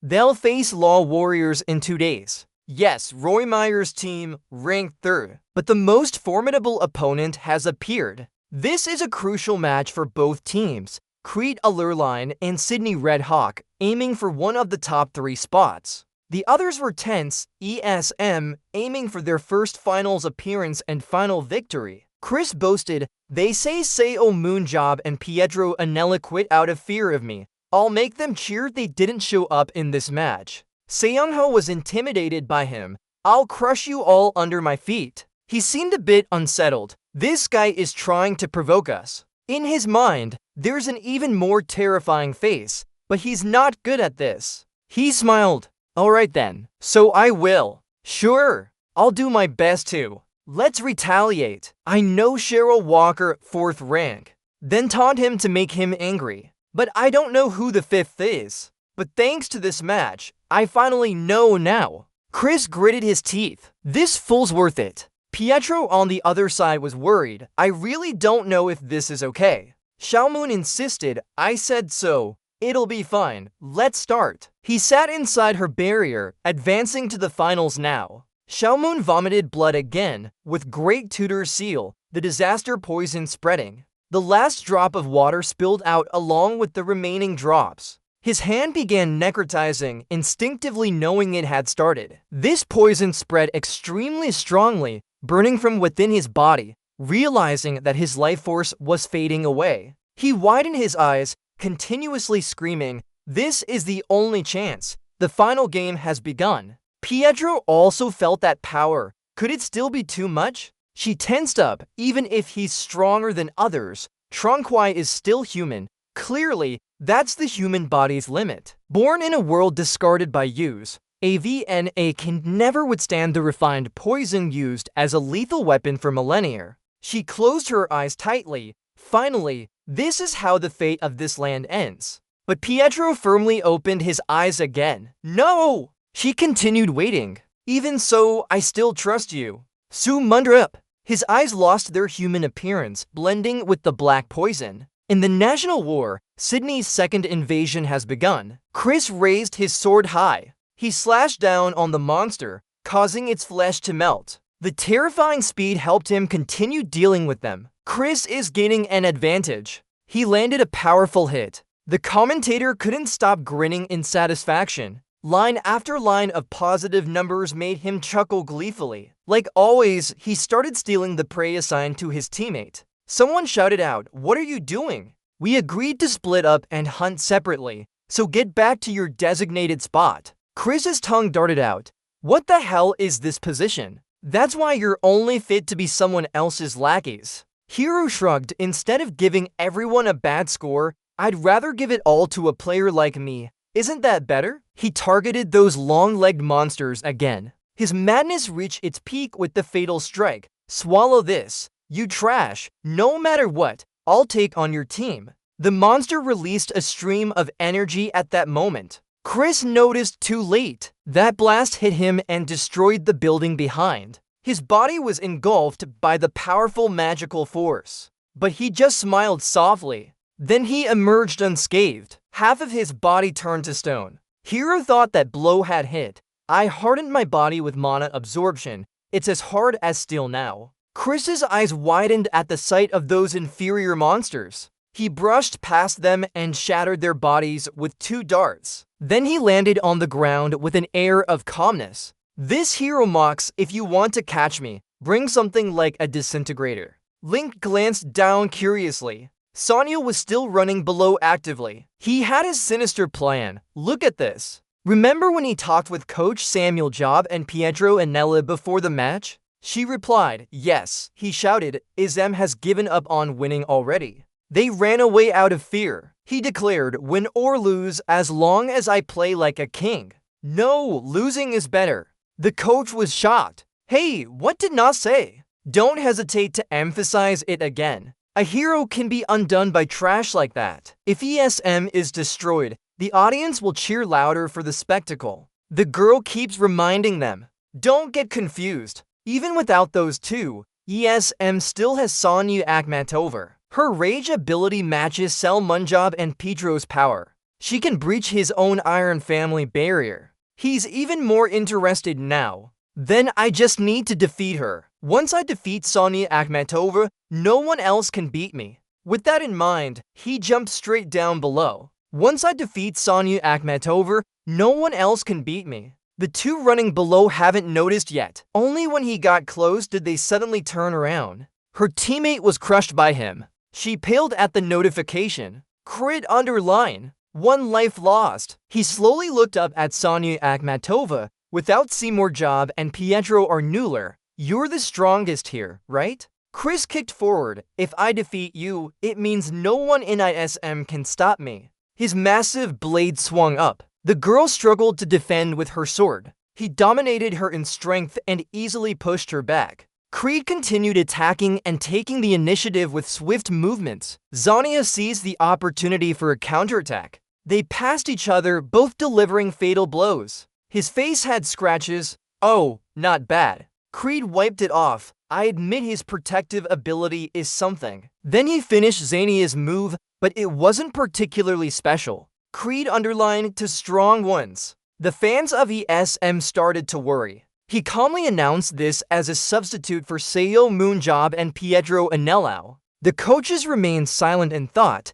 As expected, as a person, I want to kill him on the spot, but as a player, he's crucial to Sydney. She also compared his official rank is 5th, but his skills are actually above average. The coaches admitted it themselves. If they couldn't break their own Iron Family barrier, defeating Creed would be impossible. He slung the blade over his shoulder. Alright, go crush someone else's head now. Suddenly, something bright and hot appeared behind them. Something like a bomb exploded into Creed's head. He got dirty and looked up. On the roof, there were indeed two people. Sim Yongzu's rage attack unexpectedly ambushed him underline. But Chris remained completely unharmed. They're facing him with tension. ESM is at a disadvantage losing Sonya too early. Can they counterattack against Chris underline? He aimed his weapon upwards. Oh my, what are you planning when the ambush didn't work? Those useless long-range moves can hurt me.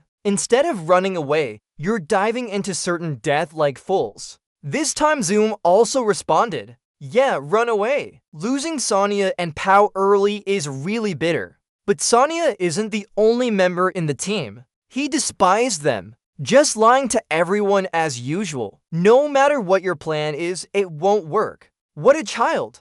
Don't overthink it. Okay, you didn't let him finish before cutting in. Before we jump into this, I have a question. Seong was deep in thought. What's your name again? The old man's face wrinkled up. We play with the top players, so we can't remember the names of those below us. Crane, something like that? Chris angrily swung his arm to hit the brat hard. Both of them opened their mouths at the same time, making a loud noise. The entire rooftop took a mighty blow, exploding into pieces as if it was about to collapse. The building they were standing on quickly crumbled like a game. Ian So and Seung-ho ran away after provoking the dog. Chris gritted his teeth and called out Seung-ho's name. I'll kill all of you. His teammates were alarmed. What should we do? We should bring at least one tank. How can he move so fast with that? Do you have a plan? Seong replied innocently. I do, but I didn't expect him to be this strong. Yang shouted desperately. Actually, it's over. They jumped together into the air, running across the surfaces of buildings to avoid the madman behind them. He was still shouting loudly, "You cowards!" Seung-ho thought as he ran, thinking he was aiming at him instead of Yang Su. In that critical moment, Seung-ho made up his mind. This isn't my style, and suddenly he was kicked far away. What are you doing? His teammate ordered. Run! But Seung-ho tried to reassure him with fear. I'll handle this here. Chris started using his aura in his weapon. He used the ability to share vision between both eyes. This helped him avoid another powerful swing from the old man. Just as he dodged, a sharp blade pointed straight at his face. They were fighting fiercely, one attacking while the other dodging. Seung-ho struggled to jump away and share vision again. Sometimes he would accidentally leave himself open for an attack between his legs. Other times he had to grit his teeth and lean back. The boy screamed in fear from the dangerous attacks. Chris started hesitating. Something is off. How can he dodge everything like that? He saw Seung-ho retreating and the strange vision. More reckless provocations and movements as if suicidal. He's not too strong, but every time I think I've got him, he escapes. He intensified his focus and seriousness. This must be a different skill. This time it wasn't the weapon, but Chris directly moved. You're trying to hold me back while dealing with others. Then I'll just have you alone. It's useless. Kid, With a blink, he was right next to Seung-ho. Even so, no one in ISM can surpass my equipment. He swallowed hard before that skill. The entire area exploded. The sound was extremely loud. Before entering battle, Seung-ho actually had a plan. I'll explain the strategy just once, so listen carefully. He analyzed it thoroughly. The key to the second round is whether we can defeat Creed. He possesses both volcanic power and Walker's defensive abilities. Moreover, he's incredibly fast. You'll be finished as soon as you meet him. Unfortunately, none of us can face him alone. Seung-ho took full responsibility. I'll handle Creed. I can dodge by sharing vision and using absolute invisibility just before he attacks. Jong-hoon raised his hand to speak. I understand, but how do we attack him if Sonya, the only one who can penetrate his device, is down? They were silent for a moment before coming up with a plan. He conveyed everything very carefully. The team members found it hard to believe. Jong-hoon even asked again, was that really true just now? He confirmed, run, that's the signal for the plan to start. Back to the present, Chris received another fireball to his head. His hands raised up. It's a series of powerful punches. Ian Zhu reappeared. I can't just leave everyone behind, right? He recovered his appearance but added, damn you. His role was over, so he hurried away. Look, he's fine. What the hell is that about? After saying this, he left. Chris roared like an animal. You clearly know the fire rage won't work on me. He turned to chase him. I'll kill you. Seung-ho and Yang Zhu gathered, ready for another power attack. It's time, use the fire rage to deal with him. He went mad and charged straight ahead. That useless skill didn't work on me. I said that already. But this time, Seung-ho supported by transmitting power into his friend. The fire rage was boosted several times over. He paused before the surge of energy. Something's wrong. In a building, a faint ray of hope shone through. Then came intense firepower and an explosion that shot up into the sky. Chris's body was engulfed and completely helpless. He gradually burned like a roast. Suddenly, old memory surfaced in Seung-ho.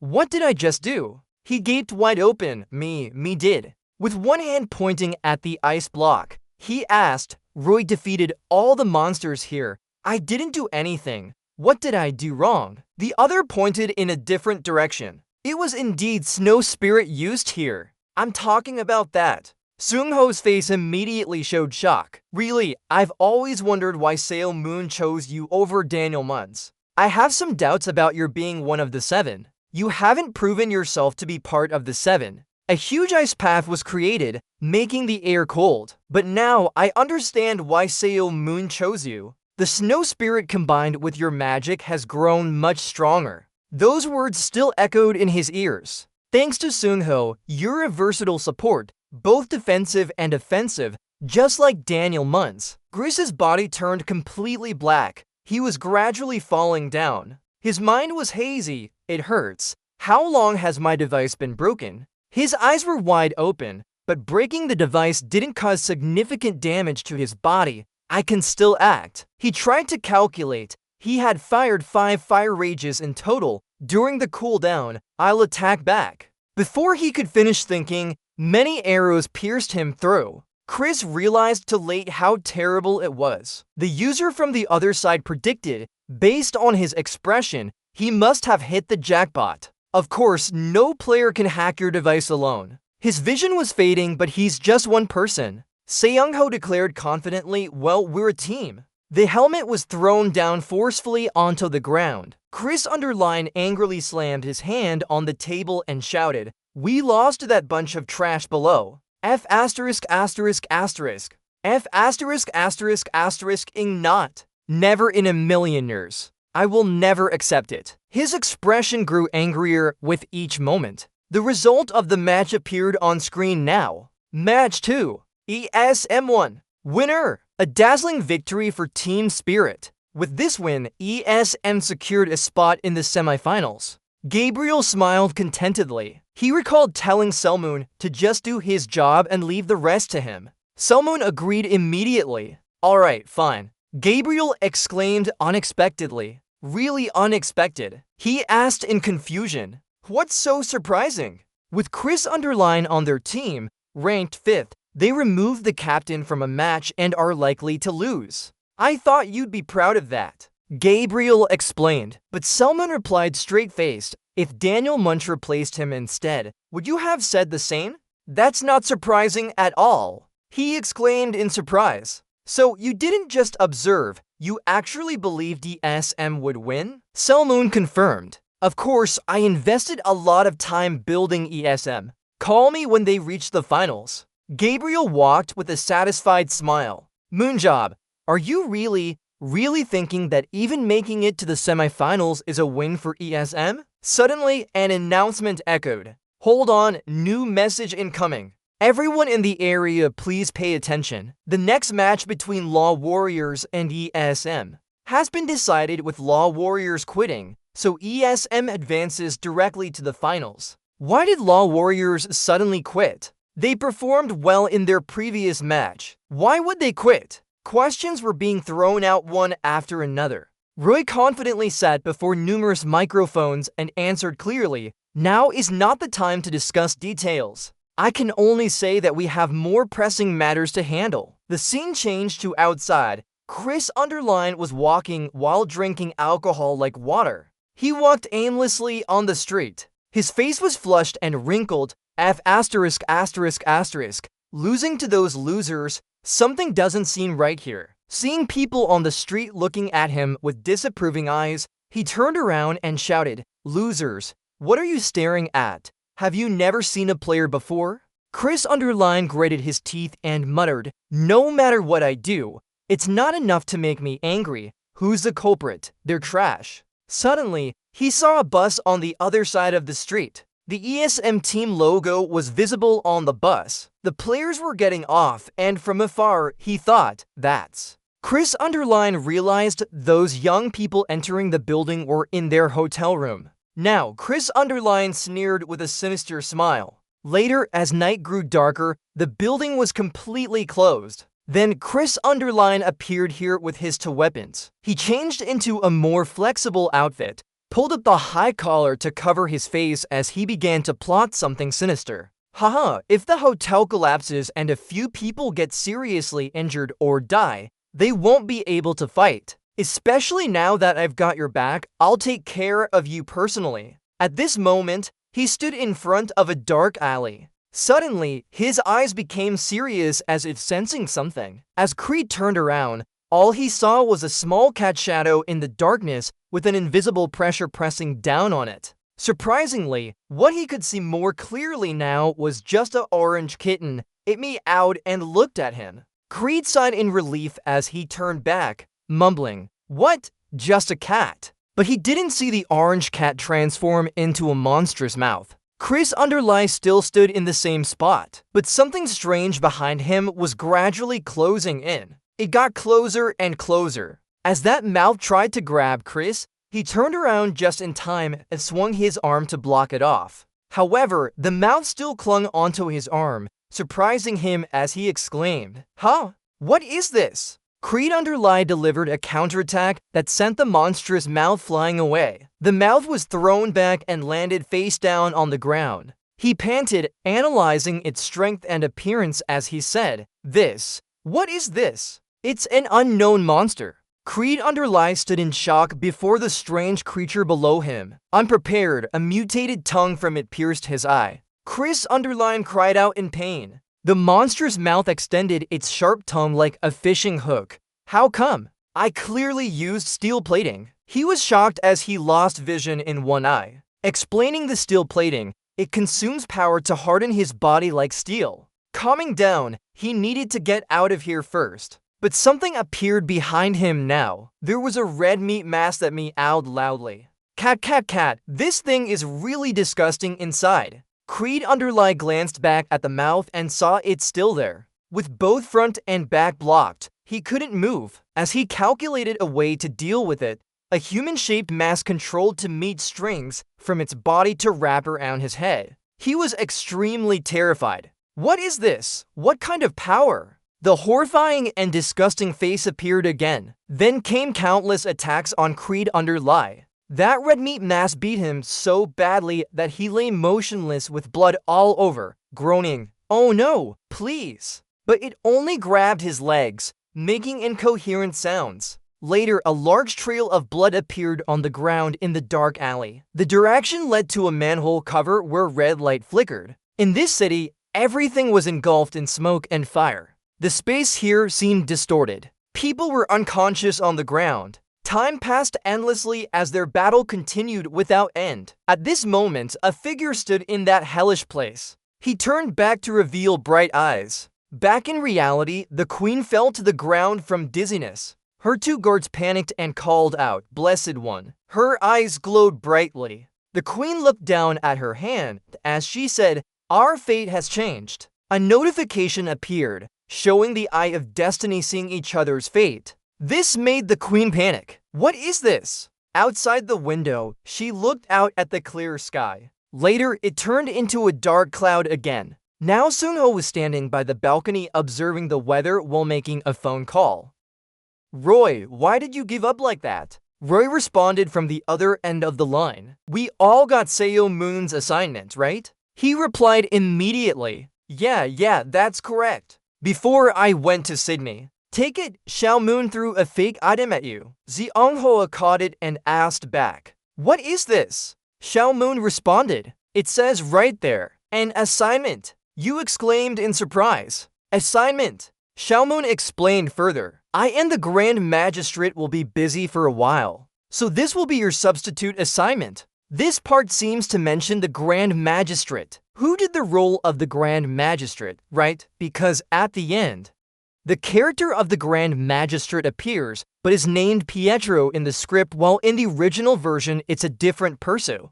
And a male character. Connect this with the Battlefield module and you'll understand. Battlefield module, Battlefield component. The USB drive was placed on the table at this moment. Giant red serpents appeared in the sky, with eyes growing on their bodies that looked extremely terrifying. Zeong-ho exclaimed in horror. "What is it? These our enemies we have to fight against?" Later, a few people suddenly appeared beside you. "Everyone, there are 3 whip users here, Nathan and Saran." The queen's image appeared on the screen. "So everyone has logged in now. Welcome to Seo Moon Job's assignment session. From now on, I will support you all. May you succeed in becoming heroes at the end of this apocalyptic event." Suddenly, a character appeared behind the 4 of them. "Please go!" Are they kidding? The enemy is threatening the world and still has time to do this? Zeong-ho turned around and exclaimed in surprise. "Take cover."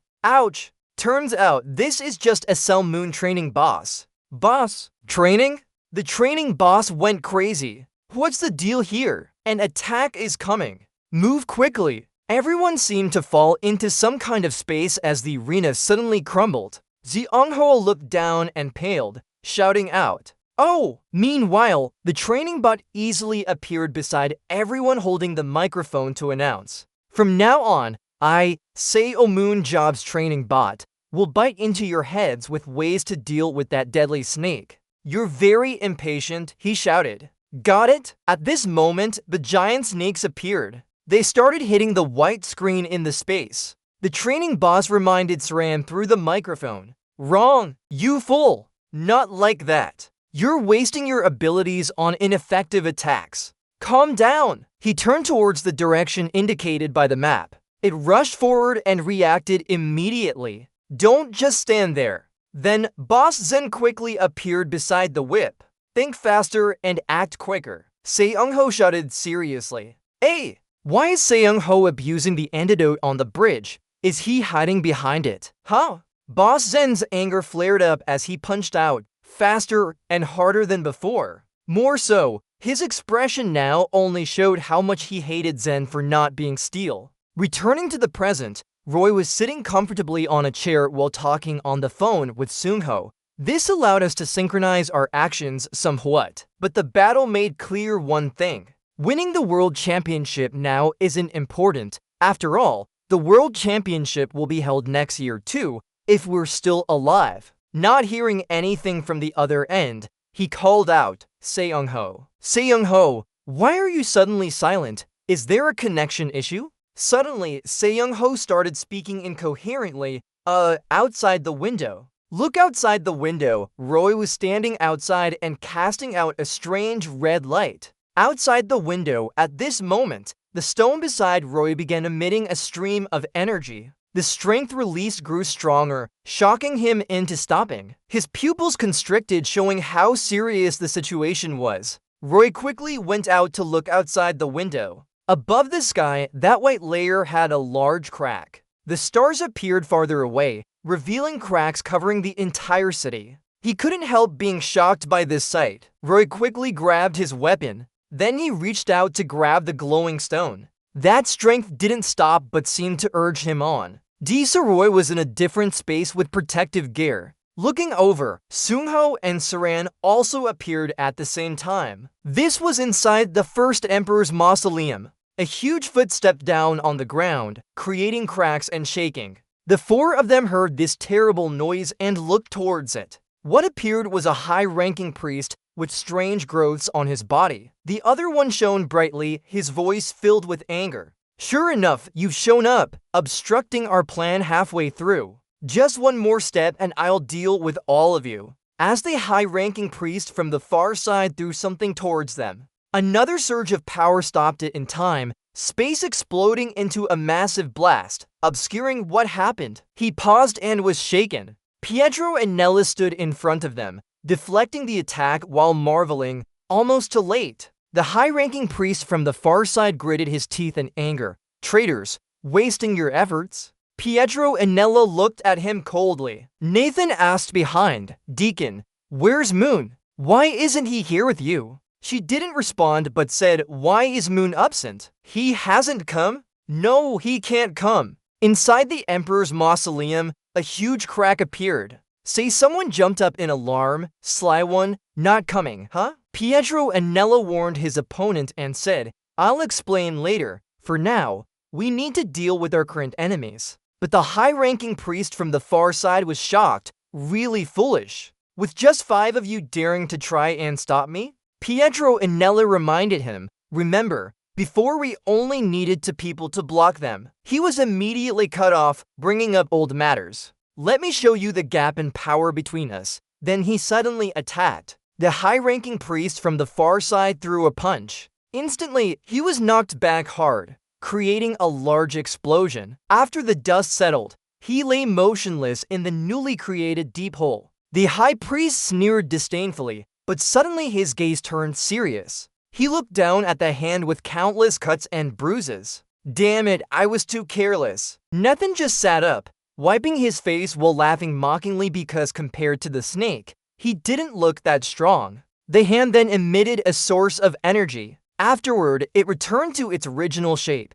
All the cuts vanished completely. The high priest gripped his hand tightly in anger and sighed. Fascinating. Pietro and Nella created various shapes of magical circles, spirits, and ghosts. Roy swung his sword with a powerful slash. Excellent. Their combined strength attacked the opponent, Spirit. But soon, it was still the high priest who remained unscathed. He confidently declared that it was useless. At this moment, Pietro and Nella used the Death Ray, a powerful surge of energy on her hand. The high priest stopped in surprise when he saw that. Pietro and Nella controlled the newly created magical circle. It instantly transformed into an enormous and powerful force, making him look insignificant standing before it. A sharp cut zipped forward. Another deep hole appeared on the ground. The high priest suddenly appeared behind Saran and Seung-ho with the plan. We must kill this one. Both of them were shocked when they saw him, but Nathan quickly intervened, blocking the attack.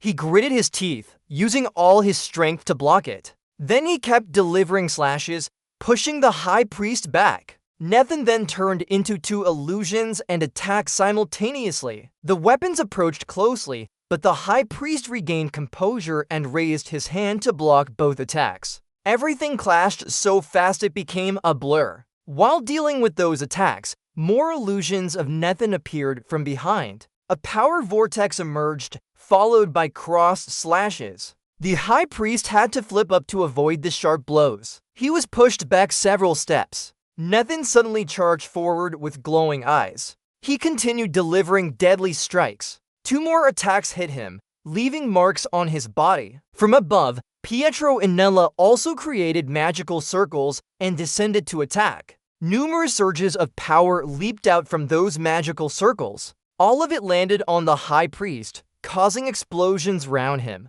He was momentarily stunned trying to counter these attacks. Meanwhile, Roy attacked from another side with his weapon. The High Priest only managed to glance at the blinding light. Roy froze him in a massive ice block using his magic. The High Priest couldn't move for a moment, but soon, his eyes turned white as he regained composure. Someone leaped up.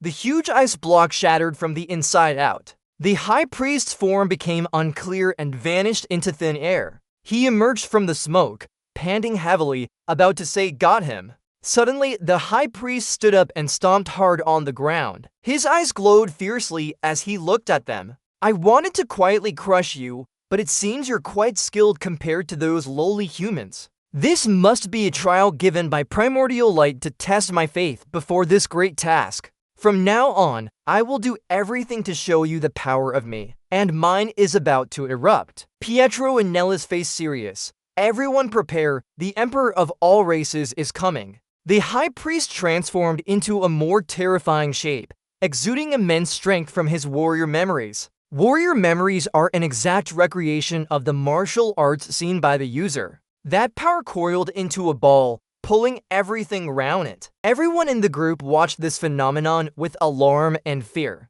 The power made everyone feel a sense of danger and awe. Pietro and Nella's expression became even more serious as he said inwardly, "Hold on, not the Emperor. When you step out of that white smoke, it's clearly Superhuman in form." Everyone here is getting excited about Superhuman job. The fake Superhuman speaks first. His full strength is directed at the whip, while it's still confused calling out to Superhuman. He immediately falls down from the attack by the fake Superhuman. With a cold expression, he continues speaking. "Done." The conversation with Salmon brings up a question. "What should I tell the people to prepare for this disaster?" The Queen expresses her concern. "If the is broken, we need to warn the people. But how do we explain it?" Salmon finally comes up with a suggestion. Explanation A. "I have this idea. Record the audio now." She's extremely surprised by this. Then images of watermarks appear in the sky,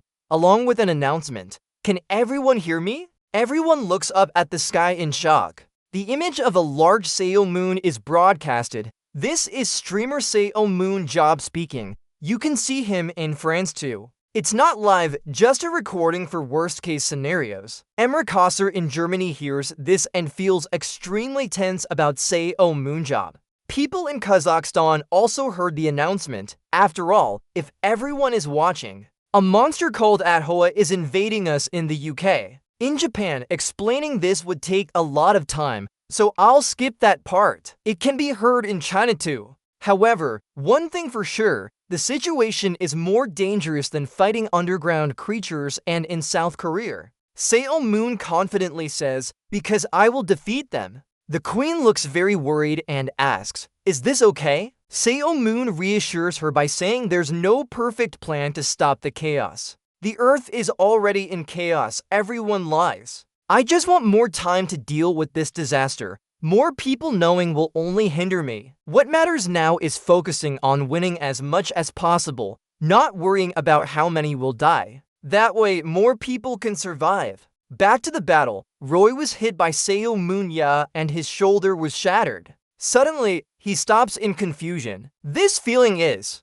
in Roy's wound, a power appears and starts healing it. He panics and says, "It's dangerous if this continues." His manifestation is undergoing spiritualization to enhance his defenses. In 1 minute, he transforms into a spirit, countering all external attacks. All skills related to the spirit are enhanced. If power runs out and the spirit state is not maintained, the skill will degrade. Superhuman turns back and asks, "Oh, you won't give up easily." Then Nathan comes from the side with 2 daggers. He transforms into 2 illusions and chops down both of Superhuman's arms. Superhuman looks at him, saying, "In this form we can see. If this is the best human, He steps firmly on the ground. Then the fake Selman uses his shield to push away the spear far. He collides with a rock and quickly regains balance. The fake Selman confidently says, "With just you guys here, we can't stop us." Then he closes in on the spear and attacks directly.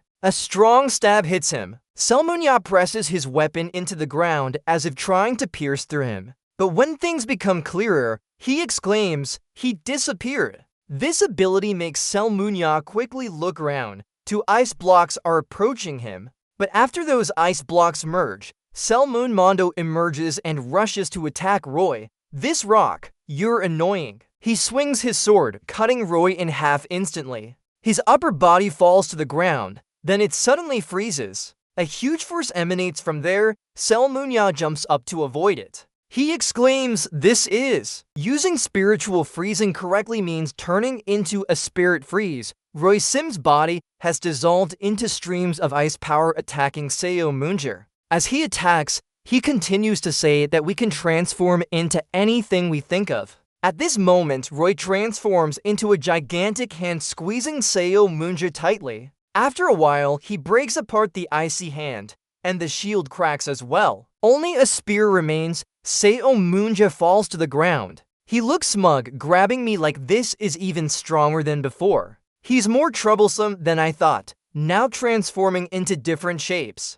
Selmunya continues analyzing. Moreover, he's immune to physical damage as long as there's magic left. Suddenly, he breaks out in a strange smile. It makes me curious. How many times must I kill him before he can't recover anymore? But the elephant has transformed into different shapes while attacking and countering Roy. You'll never know. Hearing this, Selmunya becomes even more excited. Excellent. Truly excellent. Just as expected from the challenge, we must overcome before becoming normal. This power will now belong to me. Pietro and Nella seems to realize something and exclaims, "Don't say that." At this moment, Selmunya creates a weapon with bizarre power. Weapon Spirit Embodiment. He's copied it too? As the weapon is infused with power, it easily shatters all the shapes Roy created. The speed at which Roy transforms into shapes can't keep up for Salmon to break them, so Roy becomes weaker.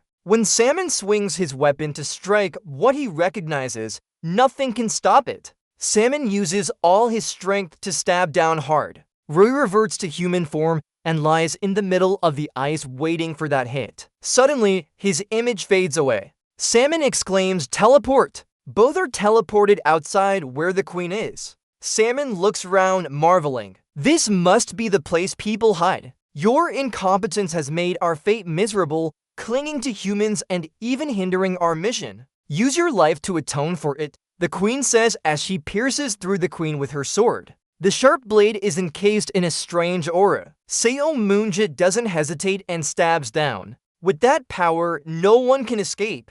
The image of Roy about to be stabbed appears on the screen. The queen is extremely worried. He's in danger. Then she decides to raise her hand. I must stop him from coming here. Just like before, it was Roy who suddenly returned. But with him came Selmunya as well. This is the place people hide. The queen is extremely alarmed. He followed her magical trail to this place. Then she's stabbed by him. The queen cries out in pain. Ow! Saran also comes outside, and Nathan appears with anger. He rushes to attack Selmunya, but he just says the queen has been assassinated. I won't deal with the weakest of you. Then he breaks out in a strange smile. Nathan continues his attacks. Selmunya easily counters them and dismisses him. From the start, I never cared about defeating humans. A door hung with chains appears. My mission is to open this door. Suddenly, a voice echoes, making him jump in surprise, just as expected.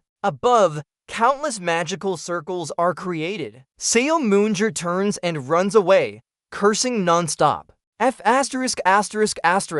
Pietro and Nella exclaims, too late now. The powerful aura spreads throughout the space. Then it explodes without revealing what's happening inside. The red marks are still visible outside. Everyone is standing up there, looking down with great worry. The voice rings out, everyone get ready for battle. At this moment, monsters start flying down from those holes. The fighters are extremely tense. Suddenly, a huge burst of power comes straight down, followed by countless monsters. They fly down and attack the protective barrier around the world. Big and small monsters appear everywhere. Unable to enter, they just keep circling around. After some time, corpses and monster essence spill out on the ground.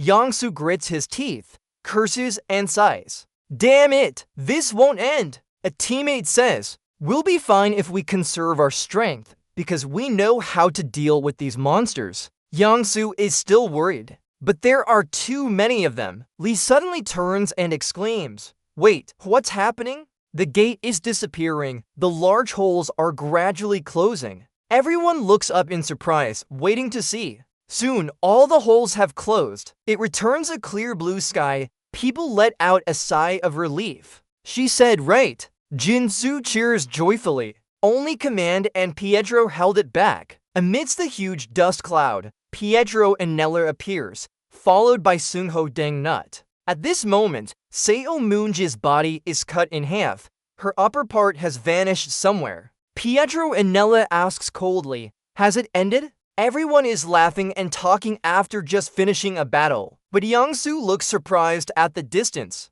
Huh? What? What's that? Far away, there's a huge watermark. Something is rushing with a voice. Here it comes. This way, primordial light. That's the upper half of Seo Munya. It crawls towards the gate full of chains. Ziangho gasps in fear. Pietro and Nella steps forward and warns. Stand behind me. Zianghu. The chains show signs of being cut, while the lower part is stuck somewhere. Seo Munya with her upper half breaks through the gate in front of them.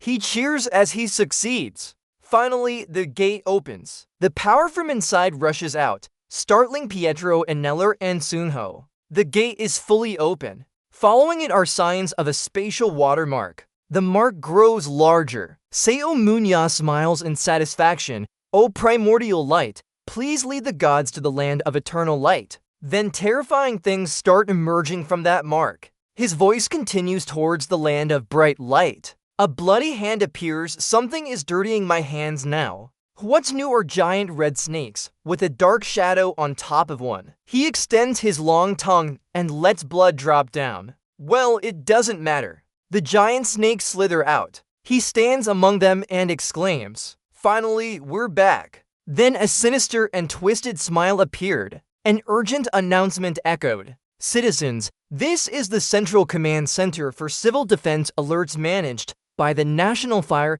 and Disaster Agency. We are broadcasting an alert for a legal airstrike. Now, the alert for the legal airstrike. It's being broadcast nationwide. Immediately, a massive explosion rang out. Above them, those giant snakes with eye-sticking tentacles started curling up together. Everyone is trying to run away. I thought they would be extraordinary considering how they defeated the underworld. The new monster appeared and crossed his arms, speaking with disdain. However, they are nothing, just foolish beings who have forgotten the concept of battle. Quite boring. The snakes continuously opened their mouths to shoot energy balls. Those energy balls were spat out and exploded above them. Everything underground was blown apart by that energy. It's impossible to see what's happening inside. At this moment, a helicopter flew through the clear sky. The queen stood in front of the screen showing images of those red snakes. Finally, the seal has broken. Now she is being treated on her shoulder, which was injured earlier.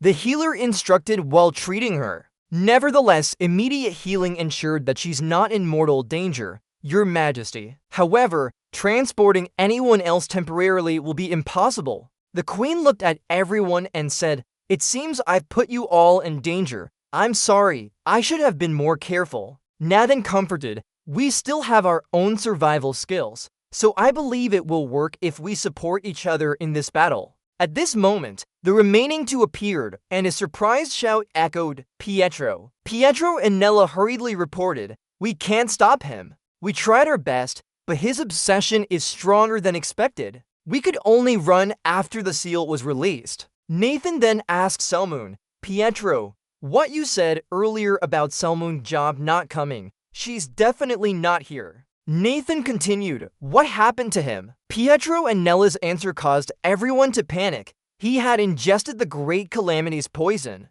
That's why he couldn't come. If that's the case, it's unfortunate. This made her surprised. What do you mean? Nathan helplessly explained. I momentarily suspected Seo Moon when she said he wouldn't be coming. I thought he believed this battle was unwinnable and ran away. If he didn't run, that's fine. He is the kind who would rise from hell even if it means dying. In that case, what we need to do now is clear. We will buy time until he returns. The 5 of us are appearing under those snakes and coming up with a plan or stopping the Great Calamity ourselves. After hearing this, Nathan saw Pietro's trembling hand, pretending he was trying to appear strong. As the one who confirmed Selmuntrope's death, that belief is too hard for me to understand. But with the apocalypse so close, having such hope isn't bad either. A shout reminded them, he's here. Immediately, a terrifying monster landed in front of them. Nathan jumped back in shock. It's too fast.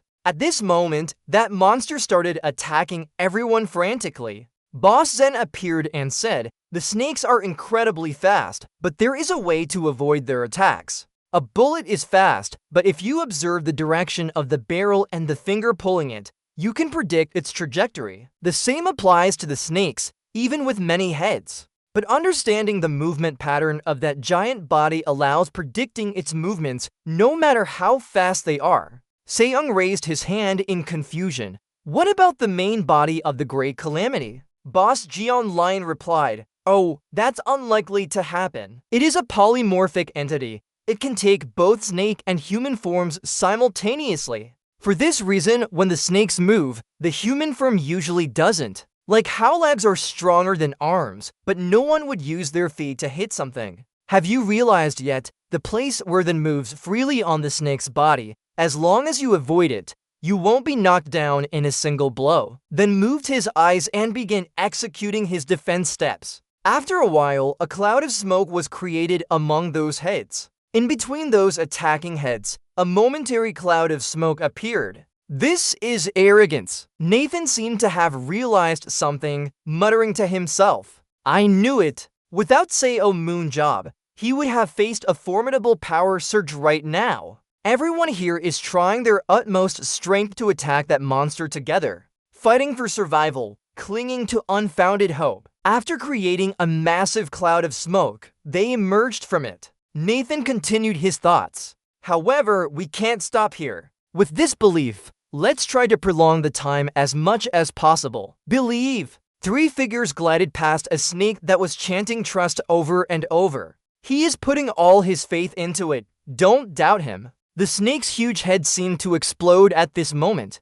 Then, the 3 of them dodged a series of consecutive attacks. They attacked another head. If not now, my resolve might crumble in an instant. In front of this giant monster, Nether successfully carved a massive wound around the snake's neck. I cut its throat, he thought, as if pierced by that monster's attack. Then he appeared unscathed at another spot. The image of the training bot flashed again. Well, there's one last thing I want to say. If the main body starts moving, run for your life. You'll die. Nether's face suddenly froze. Just like Seo Moonjob's usual raids, Nether's body was splattered with blood and fell down. The monster remained standing on the ground, watching the massive cloud of snakes. It would vanish when the snake is destroyed. Everyone was extremely tense now. Bea Pretty stood in the middle, pressing her phone anxiously. On the screen, I should hide as quickly as possible. Can you hear me? Yes, but I'm so scared. If you wait for me there, I'll definitely come to pick you up. So don't worry. Despite being reassured, she was still extremely anxious. Suddenly, a loud shout echoed. What's taking so long? The man pointed and shouted irritably. You lazy bunch always show up late. Everything you do is slow. Who pays your salaries? Huh? Me! It's me! Call Seo Moon here now. He didn't say he knows everything. How will these things play out then? Huh? I don't care where he is. Bring him here right away or else. How are you going to compensate for the damage? Huh? Are you planning to pay up? As he was shouting, a stone with an eye appeared. Terrified, he screamed, "Take it off me, please! Take it away!" Screaming, he frantically pushed the stone away from his body. It hit Be Pretty's people, making her feel a certain strength. Another wave is coming. Get ready. The emergency alert sounded. The inspectors kept vigilantly watching their surroundings. Suddenly, another giant monster appeared behind Park Jinty. He used his fast movement to dodge quickly. Park Jinty grew more anxious, asking about the current situation. The alarm sounded. After that giant serpent appeared, countless gates around the world had merged into one massive gate. Major cities and countries worldwide were under attack. He became even more worried, asking further, "What about the hideout?" Another report came in. Evacuation rates stood at 58%, despite the giant serpent's appearance and attacks on the city. But since the hideouts were located outside Seoul, casualties seemed minimal. Park Jinty felt a bit relieved. At least it could have been worse. "How is the snake?" He reported back. After the first attack, there was no movement from it, as if waiting for something. Suddenly, an alarm went off. Alert! Nathan Burnett, Saran, Roymer, Joshi Ongho, and Pietro are currently confronting that monster. Park Jinty exclaimed in surprise. How? How did they get here so fast? He thought to himself, "Gah, is it you?" Then he quickly ordered, "No, don't worry about that now. We must save as many people as possible while buying time. Try to gather more superhumans, not just the arena fighters." They went in. The gate had opened suddenly. Ian Min rescued B30 and asked, "Are you okay?" A large announcement echoed. All arena fighters and superhumans were now participating in rescue efforts.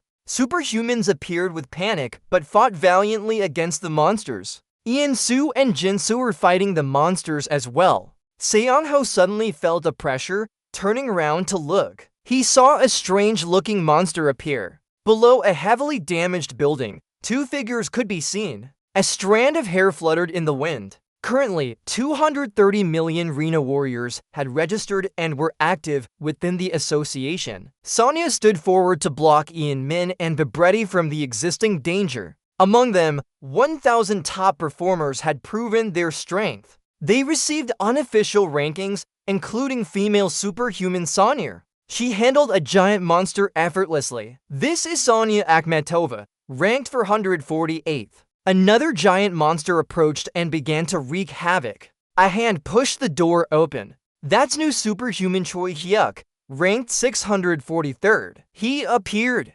Alone, he stood before a strange-looking and massive monster. He went out to fight, but was quickly overwhelmed by a surge of power. Hae-in attacked not just with raw strength, but also feel the rhythm of the situation. Hazian appeared, holding a whip after defeating another giant monster. Baek-Ian, ranked 33rd, emerged, standing above 229,999,000,000 people. Those who were much stronger than ordinary people are actually fighting monsters themselves. More accurately, they are fighting monsters, and among them, the last bastion of humanity was chosen by Sel Moondrop. Ranked 244th, Seung-ho's name was mentioned. He was injured and hiding behind a large stone. Next is ranked 33rd New, Pai Choineller, who was injured and resting against a broken rock. Rank 7, Saran had fainted on the ground. Even rank 3, Roymeo,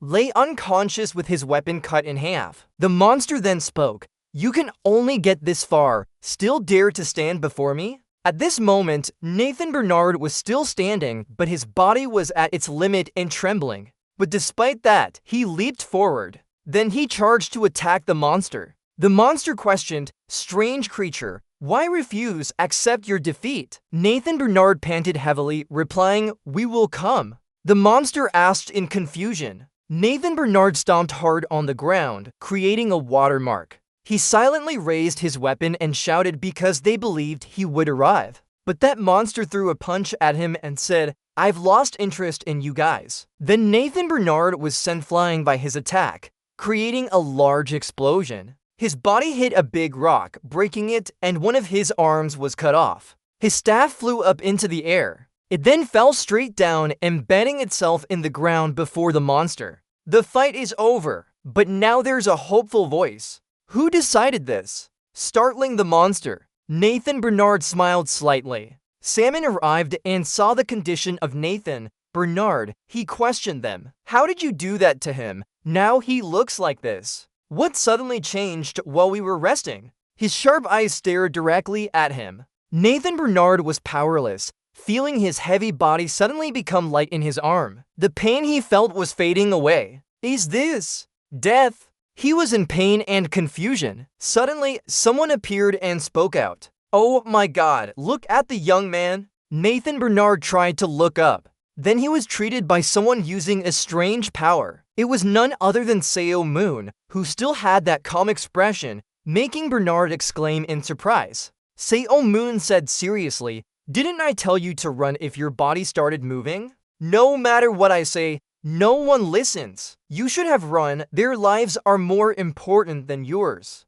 But now Bernard could only. I'm very scared. I thought you wouldn't come. After the treatment, Salmon stood up and replied, I was thinking of resting for a bit, but there's no boat to cross the 3 rivers. He pointed at his head. That's why my hair color is a bit strange. I tried to return as quickly as possible, but the gate had already opened. Don't worry anymore, rest now, he said, glancing back at where the monster was. The monster still taunted, you're acting like you've defeated me. You haven't realized that all your preparations can't do anything to me yet. Superhuman calmly rebutted. Why should I think that? Don't you see that I'm different now? You were crushed by the Emperor before, but now you're back and showing off how strong you are. Is it because your head is too small to hold a brain? He suddenly appeared in front of him, insulting Superhuman. The monster was startled. When did he appear? Superhuman launched an attack with incredible speed. It immediately created an explosion on his body. He stepped back and continued to insult him. What I said just now means that all 5 of my subordinates combined are not as strong as me. Try to understand this. Foolish person. The monster still maintained a casual expression. That ambush was good, but you only made me bleed a little. Salmon laughed at his words, bleeding, and then the body fell completely to the ground. Before talking, look behind you. He reminded. The snakes behind were now pierced with a round hole in the middle. The monster tried to stand firm again. Salmon launched another attack. Do you understand the situation yet? But the monster replied, HMM.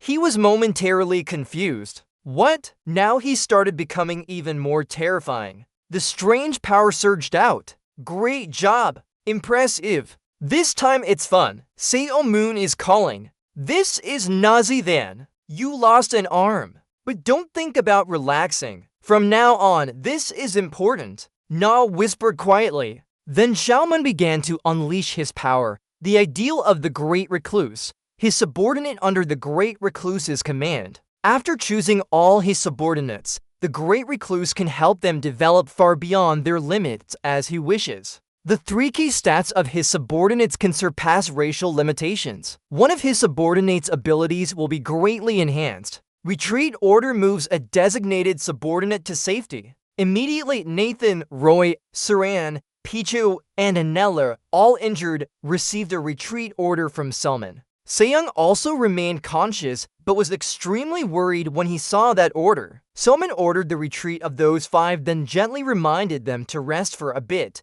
All 5 were taken away. The monster questioned, where did you send them? Superhuman calmly replied, of course to a safe place. What do you want to know for? Suddenly he laughed maniacally, haha, the more I look at you, the more interesting you are. Superhuman, but it's useless as long as I exist in my true form. This snakeskin is just a burden. At this moment, a huge foot stomped down on the ground. Using that power force Superhuman to raise his hand to shield himself. The monster's voice echoed. How amusing! Your attack only made my body lighter. As he said, he rushed toward Superhuman ready to attack him. I will tear apart every living creature on this land. And I'll start with you. Just wait there, human. I'll play with you slowly before ending your life. Above us, a vortex of power is swirling in the air.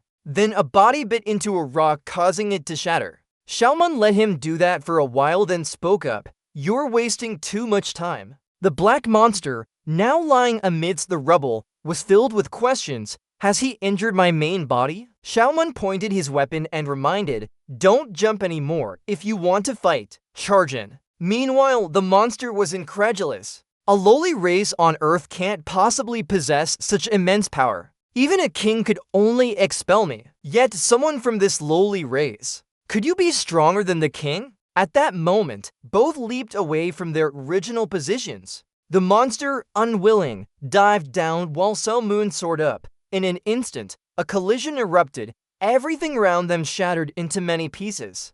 Then both turned into two streams of power chasing each other. They kept colliding non-stop. The monster tried to stand firm above it all and controlled the giant snake mouths to shoot energy balls at Selmoon, but a light enveloped the space again. Xiaoman moved. The spirit book appeared behind the monster. Then both clashed in another battle. It's fun, just a little more. Should I enjoy this fight? Both were stuck together now. Then they were pushed back by their opponent's power with rocks falling from above. With his huge body advantage, the monster began to overpower Xiaoman. He continuously pushed him backward. Xiaoman could only dodge and be dominated. They kept fighting farther away from their original positions. One threw a punch against another shield. The scene changed in the eastern Gangwon province. Along the coast, they had dragged each other here. Xiaoman was pushed by the monster and slid on the sand. The monster landed beside him and said, "Let me tell you something, lowly race. The 3 eggs I created have hatched somewhere in this world. They've hatched somewhere in this world, and they are masterpieces I created for this moment. And one of them has recently awakened near here." The form of a white monster appeared. It appears in a different area of the sky where people are still trying to escape.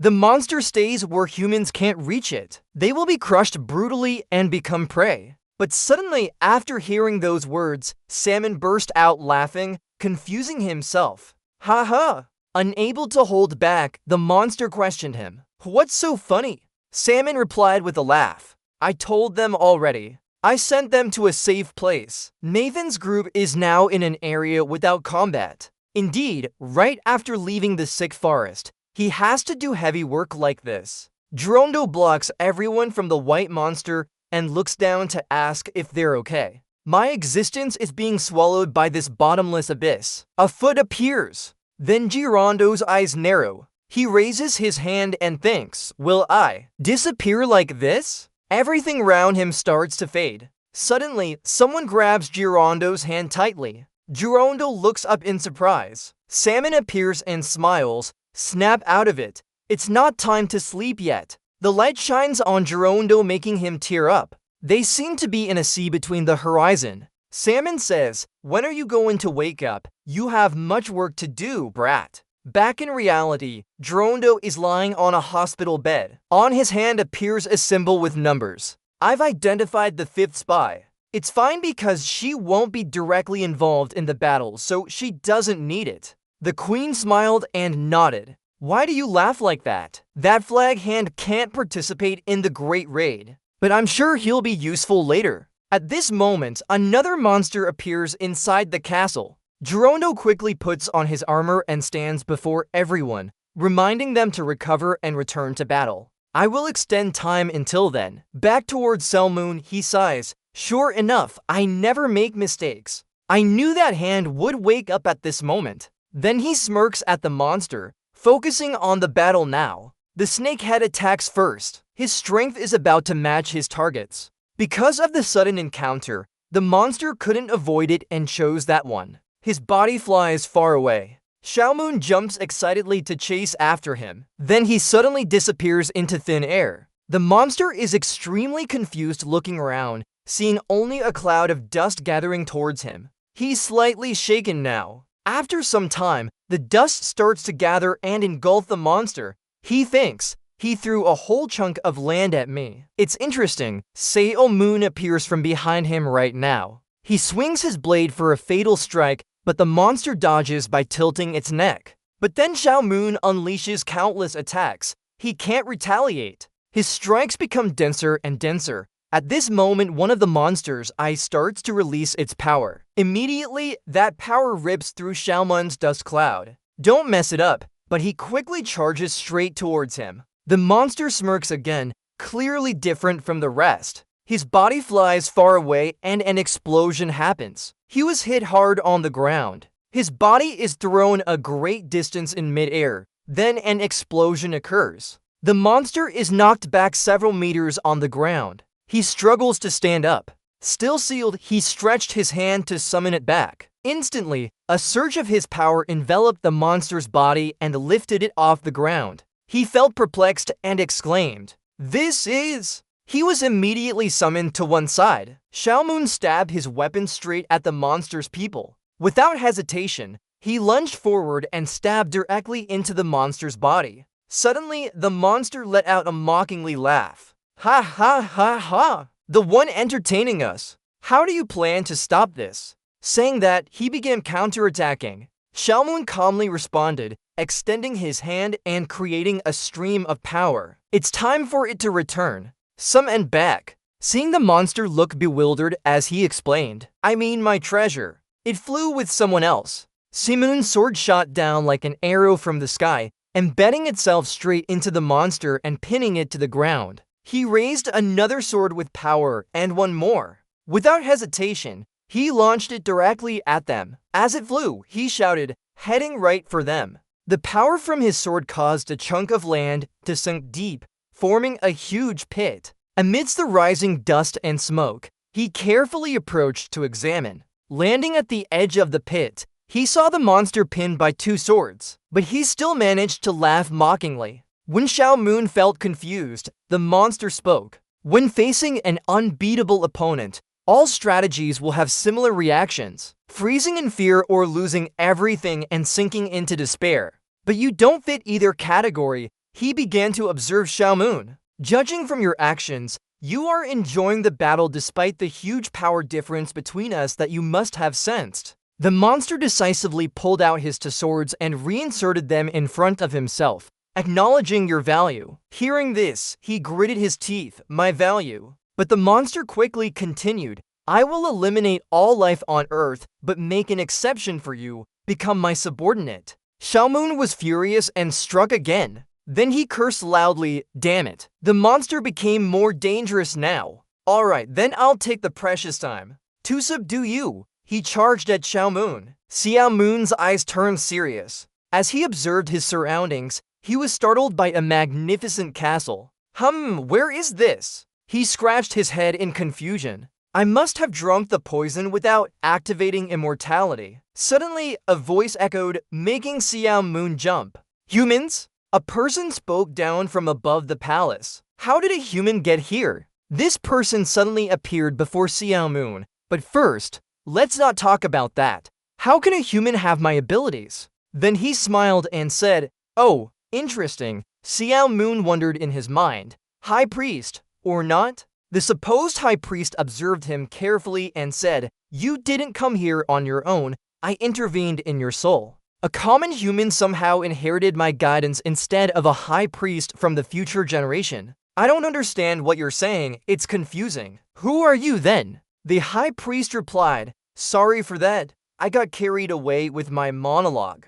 I am a fragment of memory left by the ancient high priest. I am part of the soul sleeping within your soul's transformation ability. Let's talk about this." He extended his hand. About incomplete soul transformation abilities. Returning to the present, a city filled with smoke and fire appeared as the monster groaned. "I came here to destroy all life on Earth, but made an exception and spared you. Become my subordinate." Hearing those annoying words, he hit him again. He angrily shouted, "Forget it." The monster became even more dangerous now. "Alright, I'll dedicate some precious time to this. To subdue you." He delivered a straight punch right into Xiaomun's chest. His eyes turned white immediately, then he coughed up a large mouthful of blood. His body slid back, but Xiaomun still managed to maintain his balance. He was slightly worried at this moment. "I couldn't even react in time. I died instantly. Without resurrection, the skills I get only come after experiencing death. My life is over." About resurrection, as long as your spirit energy can withstand it, you will be revived after death. The monster spoke again at this moment. Did you see that? He's completely different from the others. I'll admit, you're worthy enough to become my subordinate. Suddenly, Superhuman made a sound. Splat. Puff. Then he started waiting. His eyes grew as he analyzed the power. Information about Superhuman appeared immediately after that. Everything was nearly at an absolute level. After reviewing it, Superhuman began analyzing. I'm stronger than ever now. However, these stats started appearing, confusing him. I've never seen stats like this before. These are the stats of Zeo Tribulation Monster Tajid. 60.318 out of 60.318, agility 1.201 out of 1.201, or a 40.172 out of 40.172 at this moment.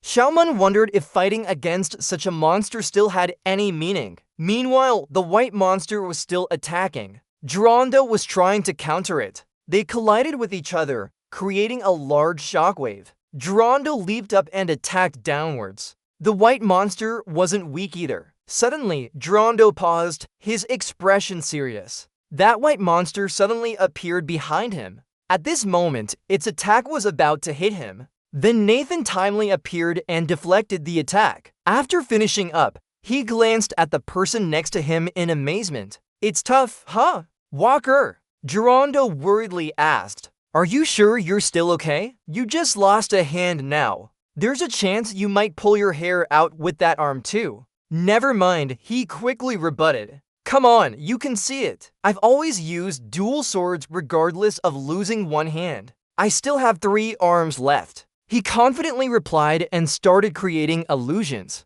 Geronto smiled in response. Ha, even though you look exhausted, you're still talking big. Suddenly, another green monster appeared at this moment. Clearly, the 2 monsters similar to the one before us have appeared. Our allies are coming through the underground gate. We need to handle those on the right side too. After hearing that plan, Geronto agreed immediately. No problem. We have 3 enemies and a 6-person team. We'll eliminate all the monsters and head straight for Cell Moon Drop. At this moment, in front of Cell Moon, he was still continuously fighting that monster, and he seemed to be going crazy, kicking him while shouting.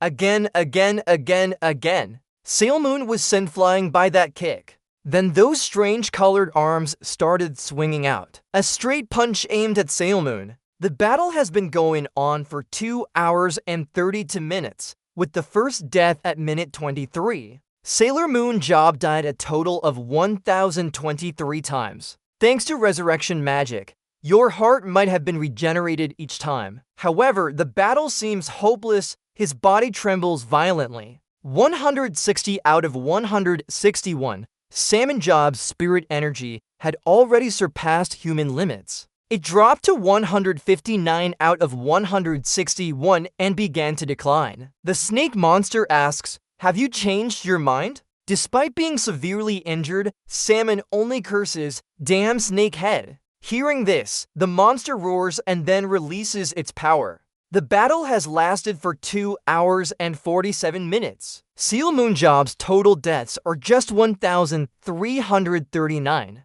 Report to the chairman about the battle's progress. Currently, the serpent monster is fighting with Seal Moon Job. More monsters appeared by the eastern coast of Gangwon-do, but Nathan Bennett and Gerald Walker are already battling them. The other superheroes are focusing on evacuation. After successfully evacuating the remaining population, they set up a defense line in the shelter area. However, these endless monsters are becoming stronger day by day. The superheroes are getting increasingly exhausted. Only a miracle can save us now. Otherwise, we might not see dawn again. Chairman Park Jin-tae helplessly punches the wall beside him.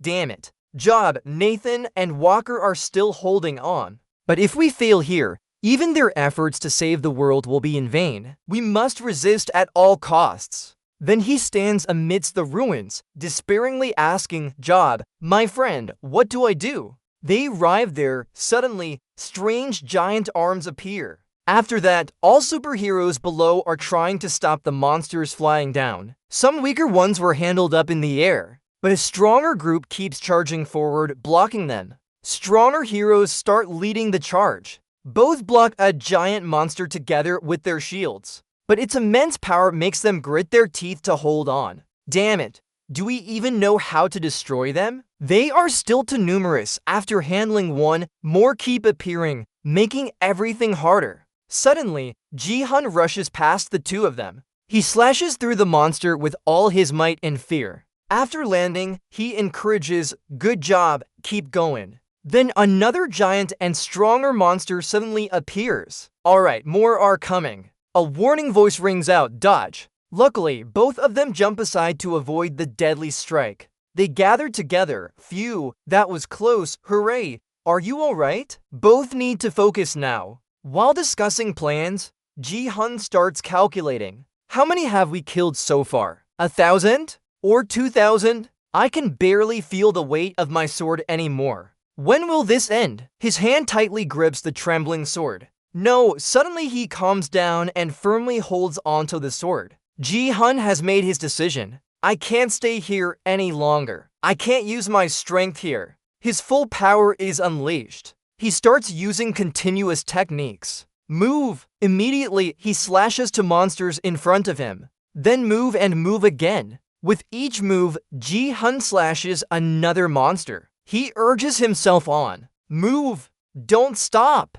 Keep moving! Suddenly, his action paused. Ji-hun's body seemed to be affected by some excess strength, distorting it. His body collided with something hard, causing him to twist and contort. Then, Ji-hun was pushed back by the force of his own power, sliding across the fiery ground. The two teammates rushed over in alarm, shouting Ji-hun. Ji-hun was truly exhausted, saying, "It's really over now." His hand trembled, but he still tried to calculate. We kill 100, 1,000 more will take their place. And if we kill 1,000, 10,000 more will follow. My hands no longer feel anything. In the end, what are we doing here? Since the battle began, time has passed. The number of battles in the salmon job has reached for digits, but hasn't hit 5 yet. After 9,985 battles, the salmon is now lying in its own blood. This battle is truly absurd. The monster can't help but marvel.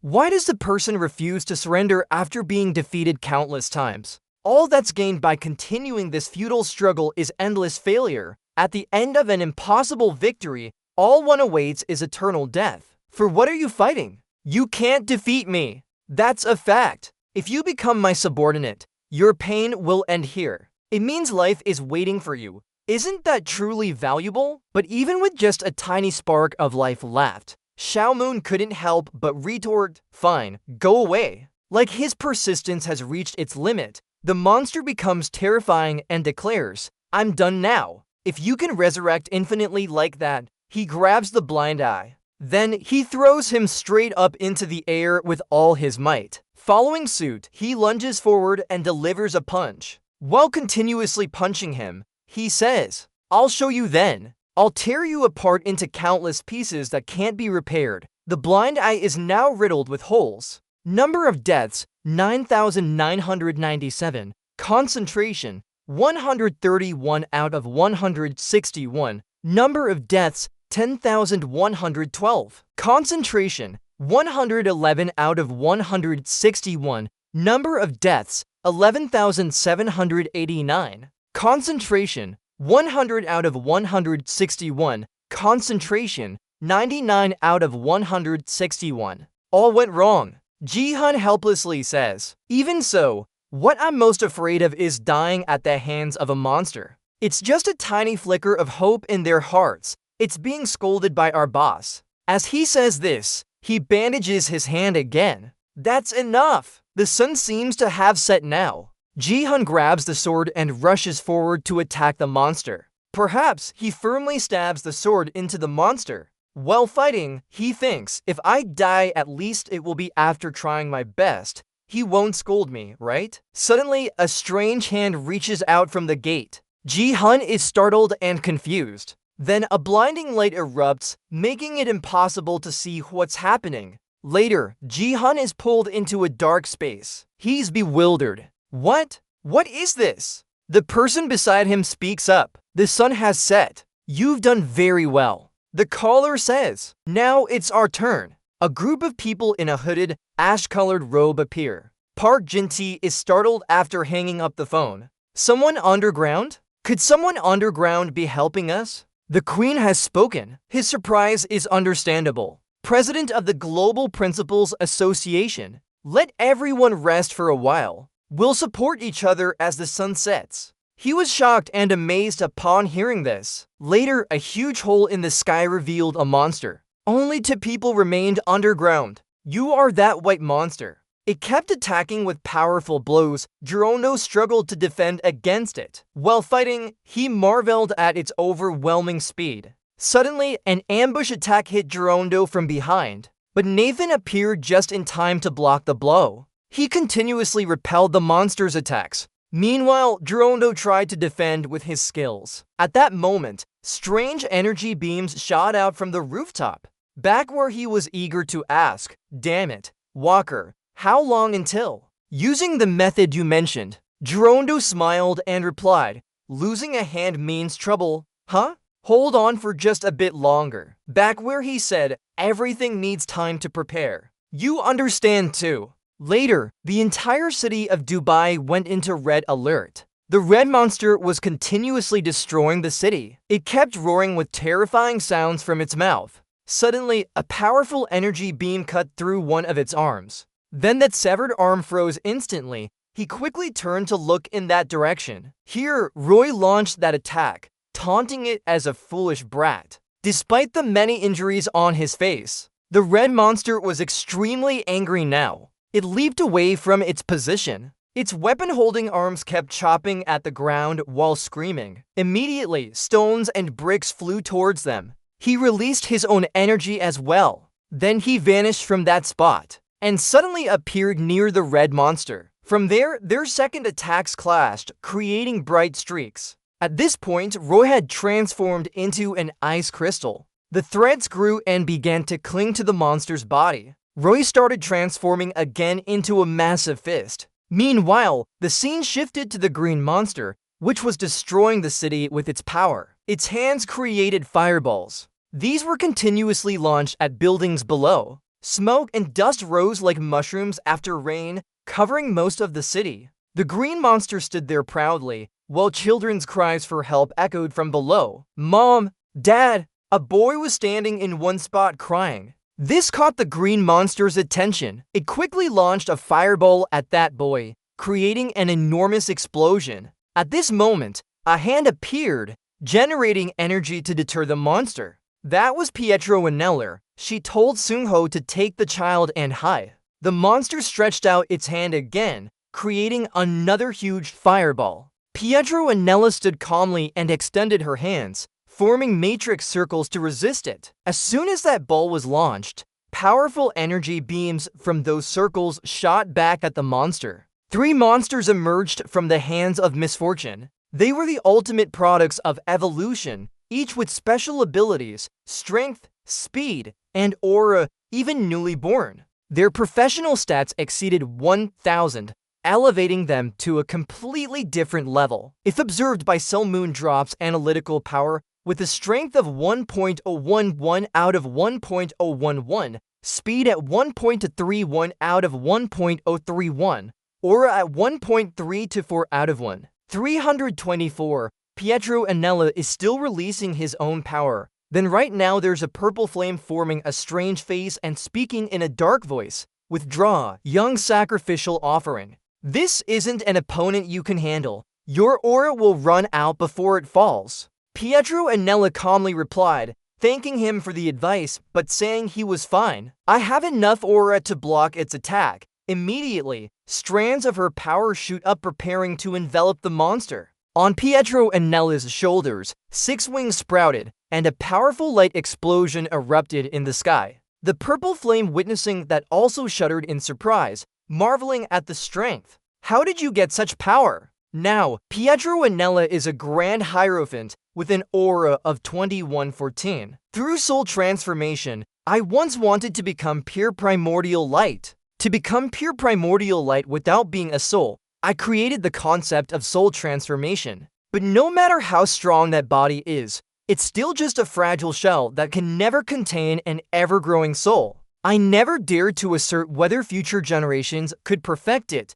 The flame continued to speak behind Pietro Anelli. Now, Pietro Anelli spoke again, as if he had forgotten. Since the primordial light appeared, I've always been curious. Suddenly, a green monster that was nearly half destroyed by an attack emerged more clearly. Pietro Anelli continued to control the power surrounding it. Then she clenched her hand and loudly said, "I am the greatest genius in history." When Samuel Jobs first got soul transformation, the Grand Hierophant analyzed the aura waves emitted from him. She then used those analyses herself to help him with his own soul transformation in Pietro Anelli's body, breaking through the limits of aura to create a unique ability. It's similar to soul transformation, but entirely different. Grand Hierophant Aura 2113 out of 2114, she created her own unique power, explaining about soul bonding, borrowing strength from recognized souls, blocking all other stats except aura, while accelerating the development of aura, strengthening the bond between body and soul based on increased aura. 20 to 0.3 to 7. The more I get hurt, the clearer my understanding becomes. Xiao Moon is continuously stabbing with his sword. His attacks keep clashing with the snake monsters. None of what I've done has any effect on this monster in front of me. Xiao Moon's face shows tension as he keeps being suppressed by the monster. The sky is now turning black at night. That monster threw a rock. The rock sent Xiao Moon flying, his power. Despite sliding for a distance, he still managed to stand firm on the ground with techniques, aura, and strength. At this moment, the monster continues to charge at him. Speed, resurrection. Even with all my efforts, an explosion erupts, causing the ground to flood in a large area. Now Xiao Moon truly feels like giving up before this purely violent existence. Everything becomes meaningless. The number has jumped to 20 to 0.328. He wonders how he can defeat it. Suddenly, images from his distant past appear. From fierce battles, whether winning or losing, facing so many dangers are all clearly remembered in his memory. Salmon's eyes widen with shock. He is now sitting in a white space, reflected like bouncing off him. Suddenly, someone calls from behind. "Drip, I won't give up." Is that right? Salmon glances back. HMM. Then now there's a group of people standing behind waiting for him. These figures are just dark shadows with no faces. But they start cheering one by one for Salmon. "We know you can still fight." "Yes, it's too early to give up. We know you're not the kind of person who will give in here. Stand up again. Rank up. We know you'll win that thing." Why, it makes my nose tingle with those compliments.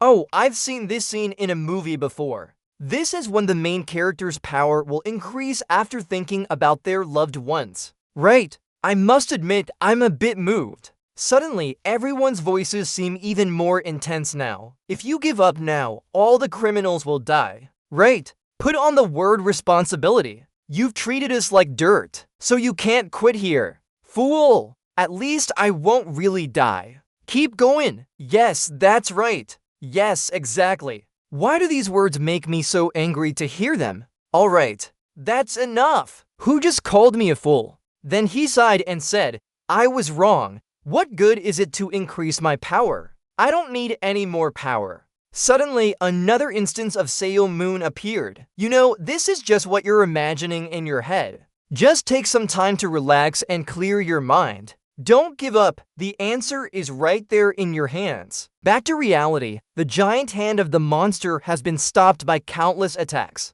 He was shocked by this. Xiao Moon had stood up from below and his eyes were glowing brightly. He charged straight forward with his sword. His sword immediately pierced the chest of the monster. At that moment, his hand began to clench tightly, droplets of liquid gradually flowing down. Back away a bit more. It's like Xiao Moon being punched through by his fist while his sword only barely penetrated the monster's armor. Xiao Moon coughed up a large mouthful of blood, and the monster was excitedly exclaiming, "Great, but nothing has changed. Humans? You're still just a toy that never dies. He laughed madly as he said this. Suddenly, the monster turned its head and exclaimed in shock. The aura specialist was defeated, right? How could it lose to the uncivilized fools of this world? His body kept regenerating even after being stabbed countless times with his weapon. It showed no signs of fatigue or injury. In other words, it's completely unreasonable.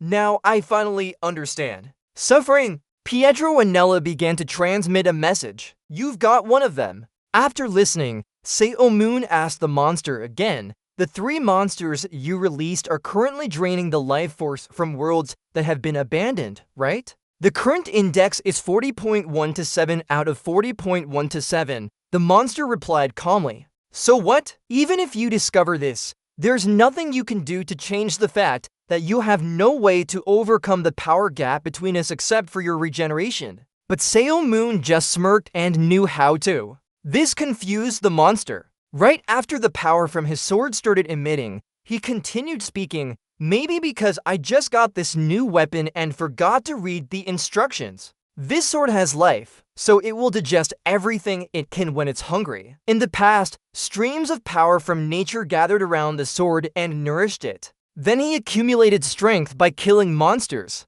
Superhuman gave him a lesson. Sometimes to feel something, you need to know how to resist it first. Right away, Superhuman's sword embedded in the monster's chest burst with power, shocking him. Then Superhuman leaped back, creating a safe distance. Meanwhile, the monster looked down at its hand and muttered, "Aura." At this moment, his stats had dropped to 40.171 out of 40.172. Superhuman grinned maliciously and said, I found it, the way to eliminate humans. About merging, when the life force of a living being runs out, its special ability will absorb all surrounding magic power. Holding two swords in both hands, Superhuman unleashed his merging power and rushed forward. He threw those 2 swords directly towards the monster. He was pushed back with aura at 40.171 out of 40.172. After being hit, his strength continuously decreased as he returned here.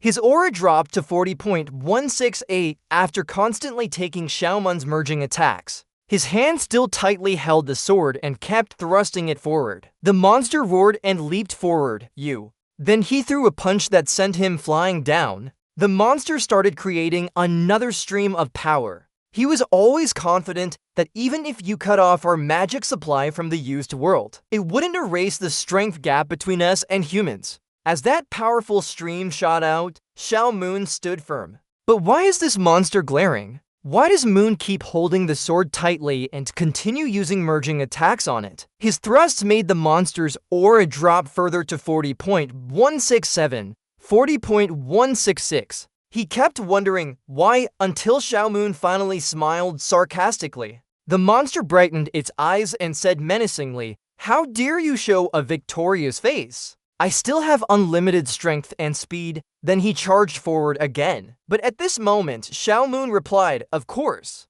As long as it's feasible, humans can do anything. A snake egg broke and a small snake crawled out. It was just a tiny piece of flesh. That fragile creature had been the weakest on Earth. But it was also the only one with consciousness. To avoid being eaten, it had to devour others. To devour larger creatures, it had to evolve. From there, it formed a kind of poison. Then the old snake grew bigger. It evolved into a predator. Every moment in its life was a battle until death. That monster hunted enemies relentlessly and finally rose to the top of the world. It saw what lay behind the grand doors it faced. Until one day, it met another creature with consciousness. This turned it from a hunter into prey for the first time in its life. For the first time, it had to taste humiliation. While attacking, the monster thought to itself, So I trained myself. Now I've left my past behind in terms of strength, speed, or magic power. I absorbed the ability to block all attacks. The monster was continuously pushed back by Superhuman's attacks. He gritted his teeth angrily and asked himself, Why? You're nothing but a toy for me to play with, just another toy. Yet, what happened? Suddenly, Superhuman leaped up. Then he attacked the monster from above. The monster was still questioning itself. Why am I being hunted again? He delivered hundreds of slow punches. and I can easily dodge them. Now Superhuman stabbed his sword in and was pierced by its hand. But I can't dodge a sword thrown with all my life force. Despite being severely injured, Superhuman's expression showed no sign of submission. The monster truly couldn't believe the pressure came from someone far weaker than him. It was saying that its presence is exactly right. The monster felt both uncomfortable and ashamed. It hadn't realized that the Salmon Drop's revival ability was weakening. At the start of the battle, Salmon Drop revived immediately after death. However, after countless times, the revival time had clearly slowed down. But because Salmon Drop wouldn't accept its death despite being killed many times, the monster's judgment weakened and new information arrived. The voice from where the red monster was frozen by the whip has reached its final point.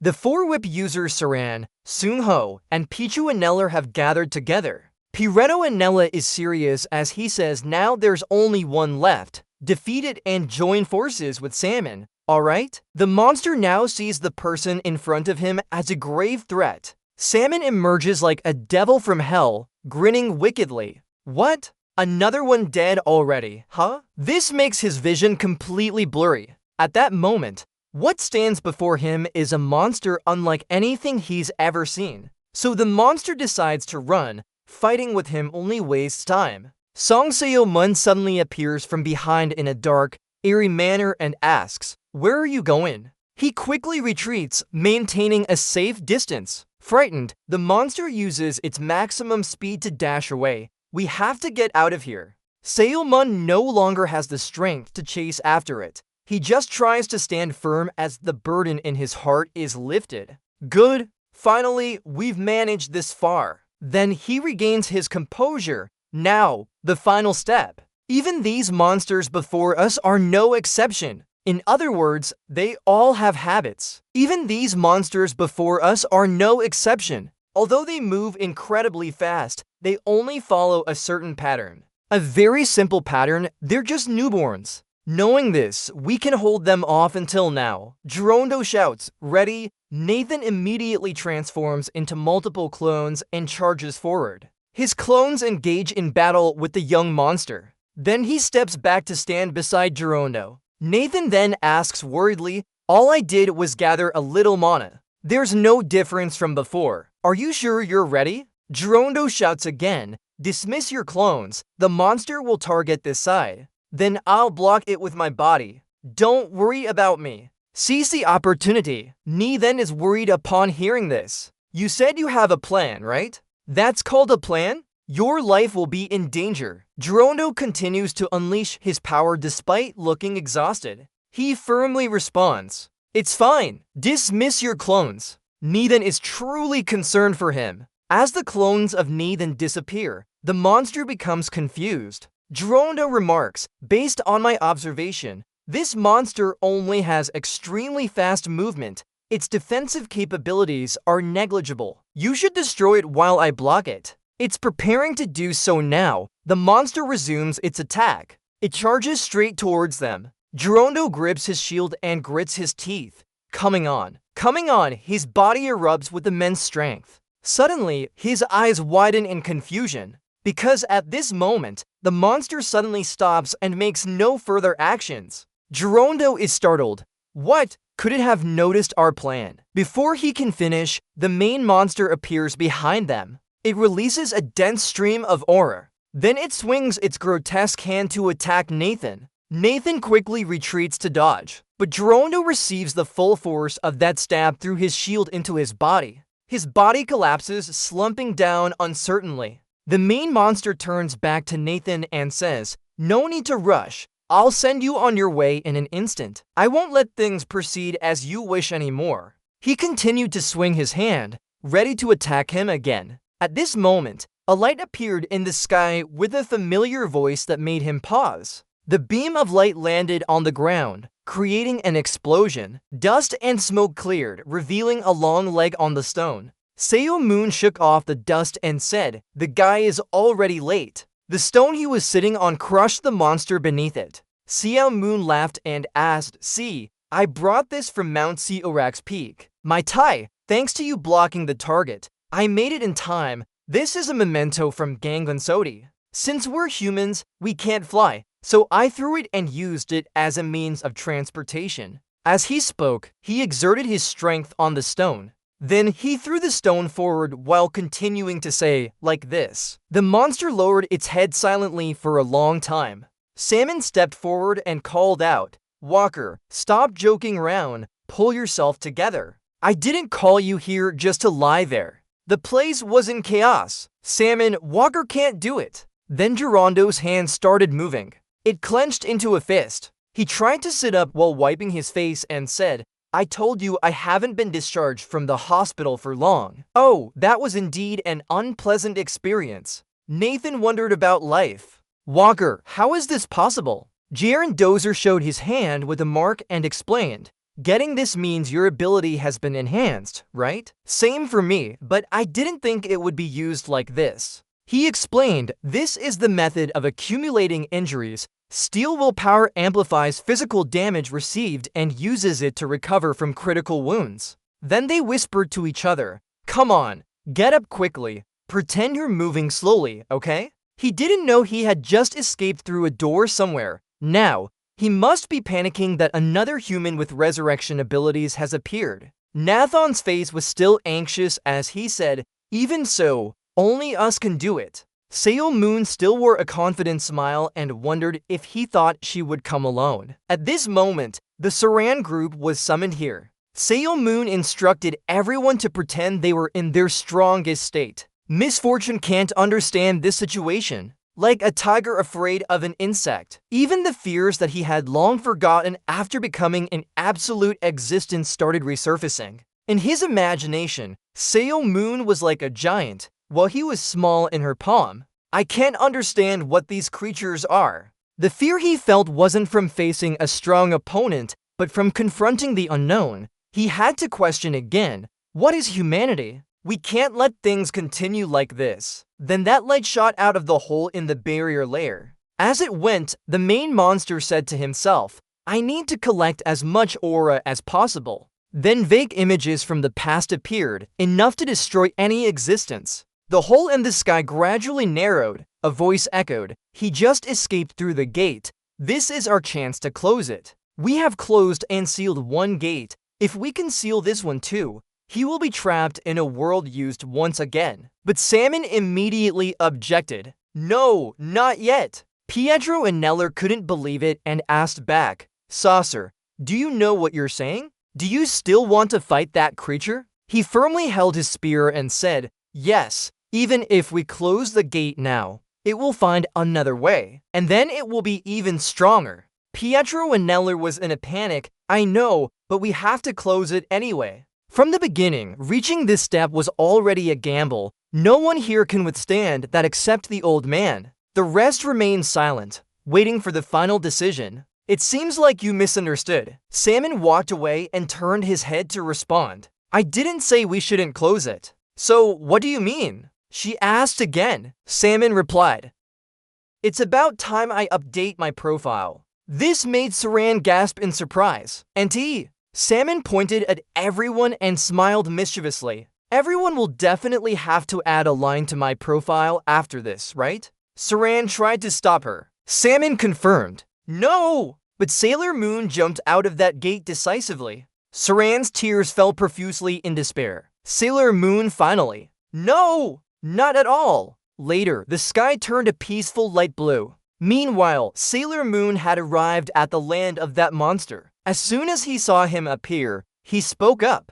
"So this was your plan from the beginning? However, you've made a serious mistake. This is my true form. It's created by collecting infinite aura from this world. I will destroy your existence with this power. This place will become a living hell." Xiaomon panted and scoffed. "Oh, great! Speak clearly, please." Then he stood up to face the monster and continued, "You mentioned hell just now, right? I remember there were many turtle-like people like me before. They wished I would fall into hell, but they will be happy to see this scene. But as you can see, we're not sure yet whether it's going to be you or me falling into hell." Simoon smiled sarcastically and said, "Here in this world that has been abandoned until the end of time, disaster, Turns out this monster is called Disaster. Later, both of them charged at each other for a fierce battle. The monster named Disaster was pushed back by him. Seamoon also got injured from its power and gritted his teeth. Now somewhere on Earth, a letter from someone is being sent to Sailor Moonjob. Thanks to you, this place has regained peace. The people in the upper realm have survived. They are starting to rebuild what was destroyed. Those below who had been hiding are now recognized through their efforts fighting together. There's too much grudge between the two realms, so it's impossible for relations between the two races to improve overnight. However, I believe that this is a story worth celebrating, that they have reached the starting point of trying to understand each other's existence now. At first, our relationship was shaped by mutual killing, so opening up a path where we care for each other won't be easy. Before, we could only look at the sky, trapped forever in that place above. Now, we finally have the chance to freely gaze upon it. So I don't believe reconciliation is impossible, just that it will take time. As time passes and your story becomes a legend in people's memories, a statue of Sailor Moon is erected here. Along with the flag on her chest with the inscription honoring Sailor Moonjob, I believe the two races will naturally come together and achieve harmony. While Pietro Anello was walking, someone called out to him, "Pietro, it's me. The ceremony is about to start. We need to prepare." Pietro Anello leaned against a pillar admiring the view when he turned around. The one who called was Nathan, now with a mechanical arm attached, which you must be used to by now. Nathan raised his hand and replied, "All thanks to you. At first it was hard, but now I can use it like a real arm." "Absolutely," she then instructed. "Hearing that made me happy. As long as you provide enough mana and magic power, you will be able to use it for life. Actually, it contains more magic than his original arm could, so he can even use greater power than before. Besides, don't worry about running out of mana and the arm not working. I won't be here long, but if you talk to the queen, she will fix it for you." Nathan was startled by this. "Why? Are you leaving?" Pietro Anello passed by him and announced, "I won't participate in Sumundrop's execution ceremony." Nathan suddenly exclaimed, "But she contributed the most, only second to Zeum. She explained about the memorial ceremony. On the outside, it is an event organized to honor the sacrifice of Zeum. However, at its core, it actually aims for 100 people to promote harmony between two races for the first time. Although I may seem like you on the surface, I am a high priest who has destroyed countless humans. My presence at such an event is inappropriate. I don't want to ruin everyone's opportunity. When the evil disappears, I will hand over the rest to you all." With that, she quickly vanished into thin air. Everyone has gathered for this ceremony with utmost respect. The memorial ceremony is now allowed to begin. Everyone shows different reactions. Some cry, some are sad, and others show no emotion, but all feel the pain. Both new heroes or old teams, they all send their condolences to Zeum, whose fate is unknown. To be honest, even if you didn't step into the contract and it was sealed. Standing on a wide street, Pietro Anello looked down from above. Judging by her words, there will likely not be another great calamity for at least our generation. He always acts selfishly, saying the world is barren, so I don't understand why he made that choice. However, in essence, I can only acknowledge that he led us to the land of light. Even now, he must be fighting the great calamity. To achieve true victory and experience true death for an immortal entity, both the calamity and the world must be destroyed. For the peace of this land, I boldly believe in it. Victory is built on his sacrifice. Cut to the battle between Xiaomoon and the Calamity Monster. The ground is scarred with large and small indentations. Then come the stats. Strength 160,318th,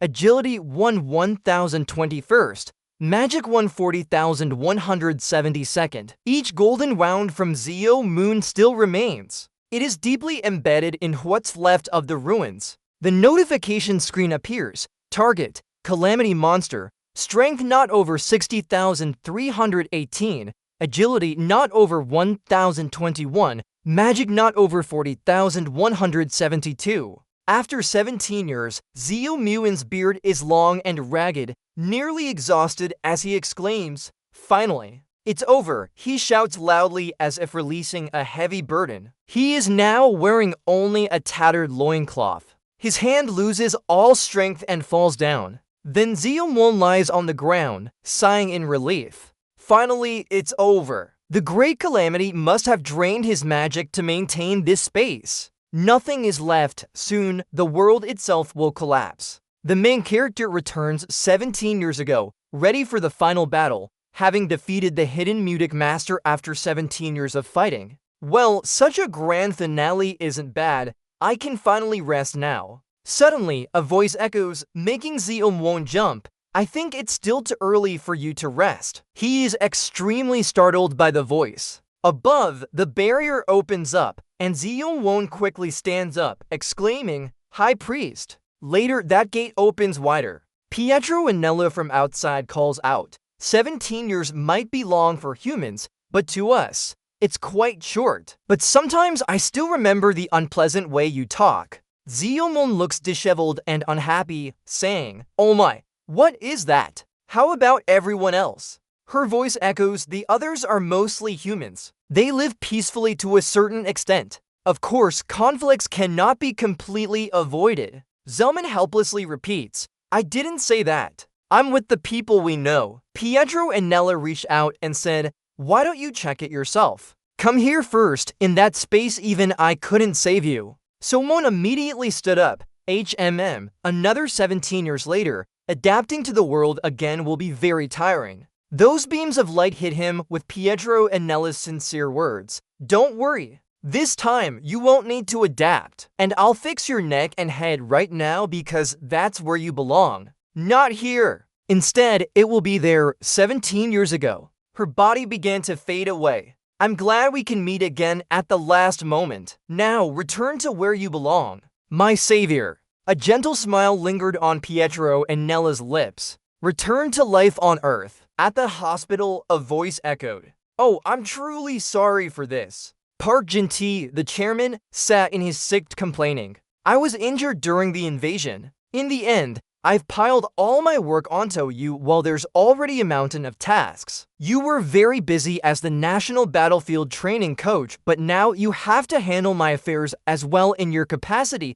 as Association President." Baek Ji-ho pushed up his glasses and replied, "Well, how could I know? It's been a month since Ki-job left. Now it's time for everything to return to normal. Before us is the World Finals. I have to deal with Paris Lumiere and ISM." But he said, but isn't that the responsibility of the World Association? The Korean Association president doesn't need to do anything. Recalling Seo-moon's thumb-up gesture back then, "If I disappeared because of this incident, I would donate all my assets to charity, but you will have to manage ESM, Baek Ji-ho." Baek Ji-ho couldn't help sighing. It's his. The chairman could only sigh along with him. He never changes. Ji-ho forced a smile, "I know." Then he asked again, "Are you sure Hyung will win? If you lose, everyone will be furious." He quickly deflated. "It's likely. The internet is going wild."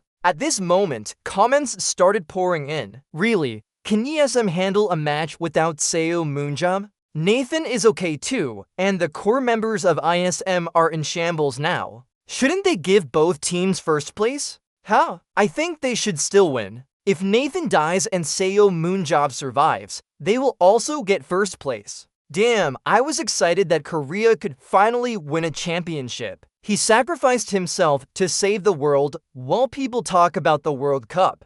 This forum is for that. Idiots, don't act like you're being fair. I mean, he sacrificed for world peace. Let them win. But Baek Ji-ho could only try to accept it. "Still, this is the final task given to me. At least I should try." After stepping out of the hospital room, he took a deep breath. Then Baek Ji-ho couldn't help smiling bitterly. "I'll have to issue another formal apology statement." He quickly wiped his tears. "If it's enough to bring you back, help me. I'll do it 1,000,000 times. Suddenly something in Baek Ji-ho's jacket pocket made noise. He quickly pulled out his phone. It was a call from his daughter, Ha Ji-hun.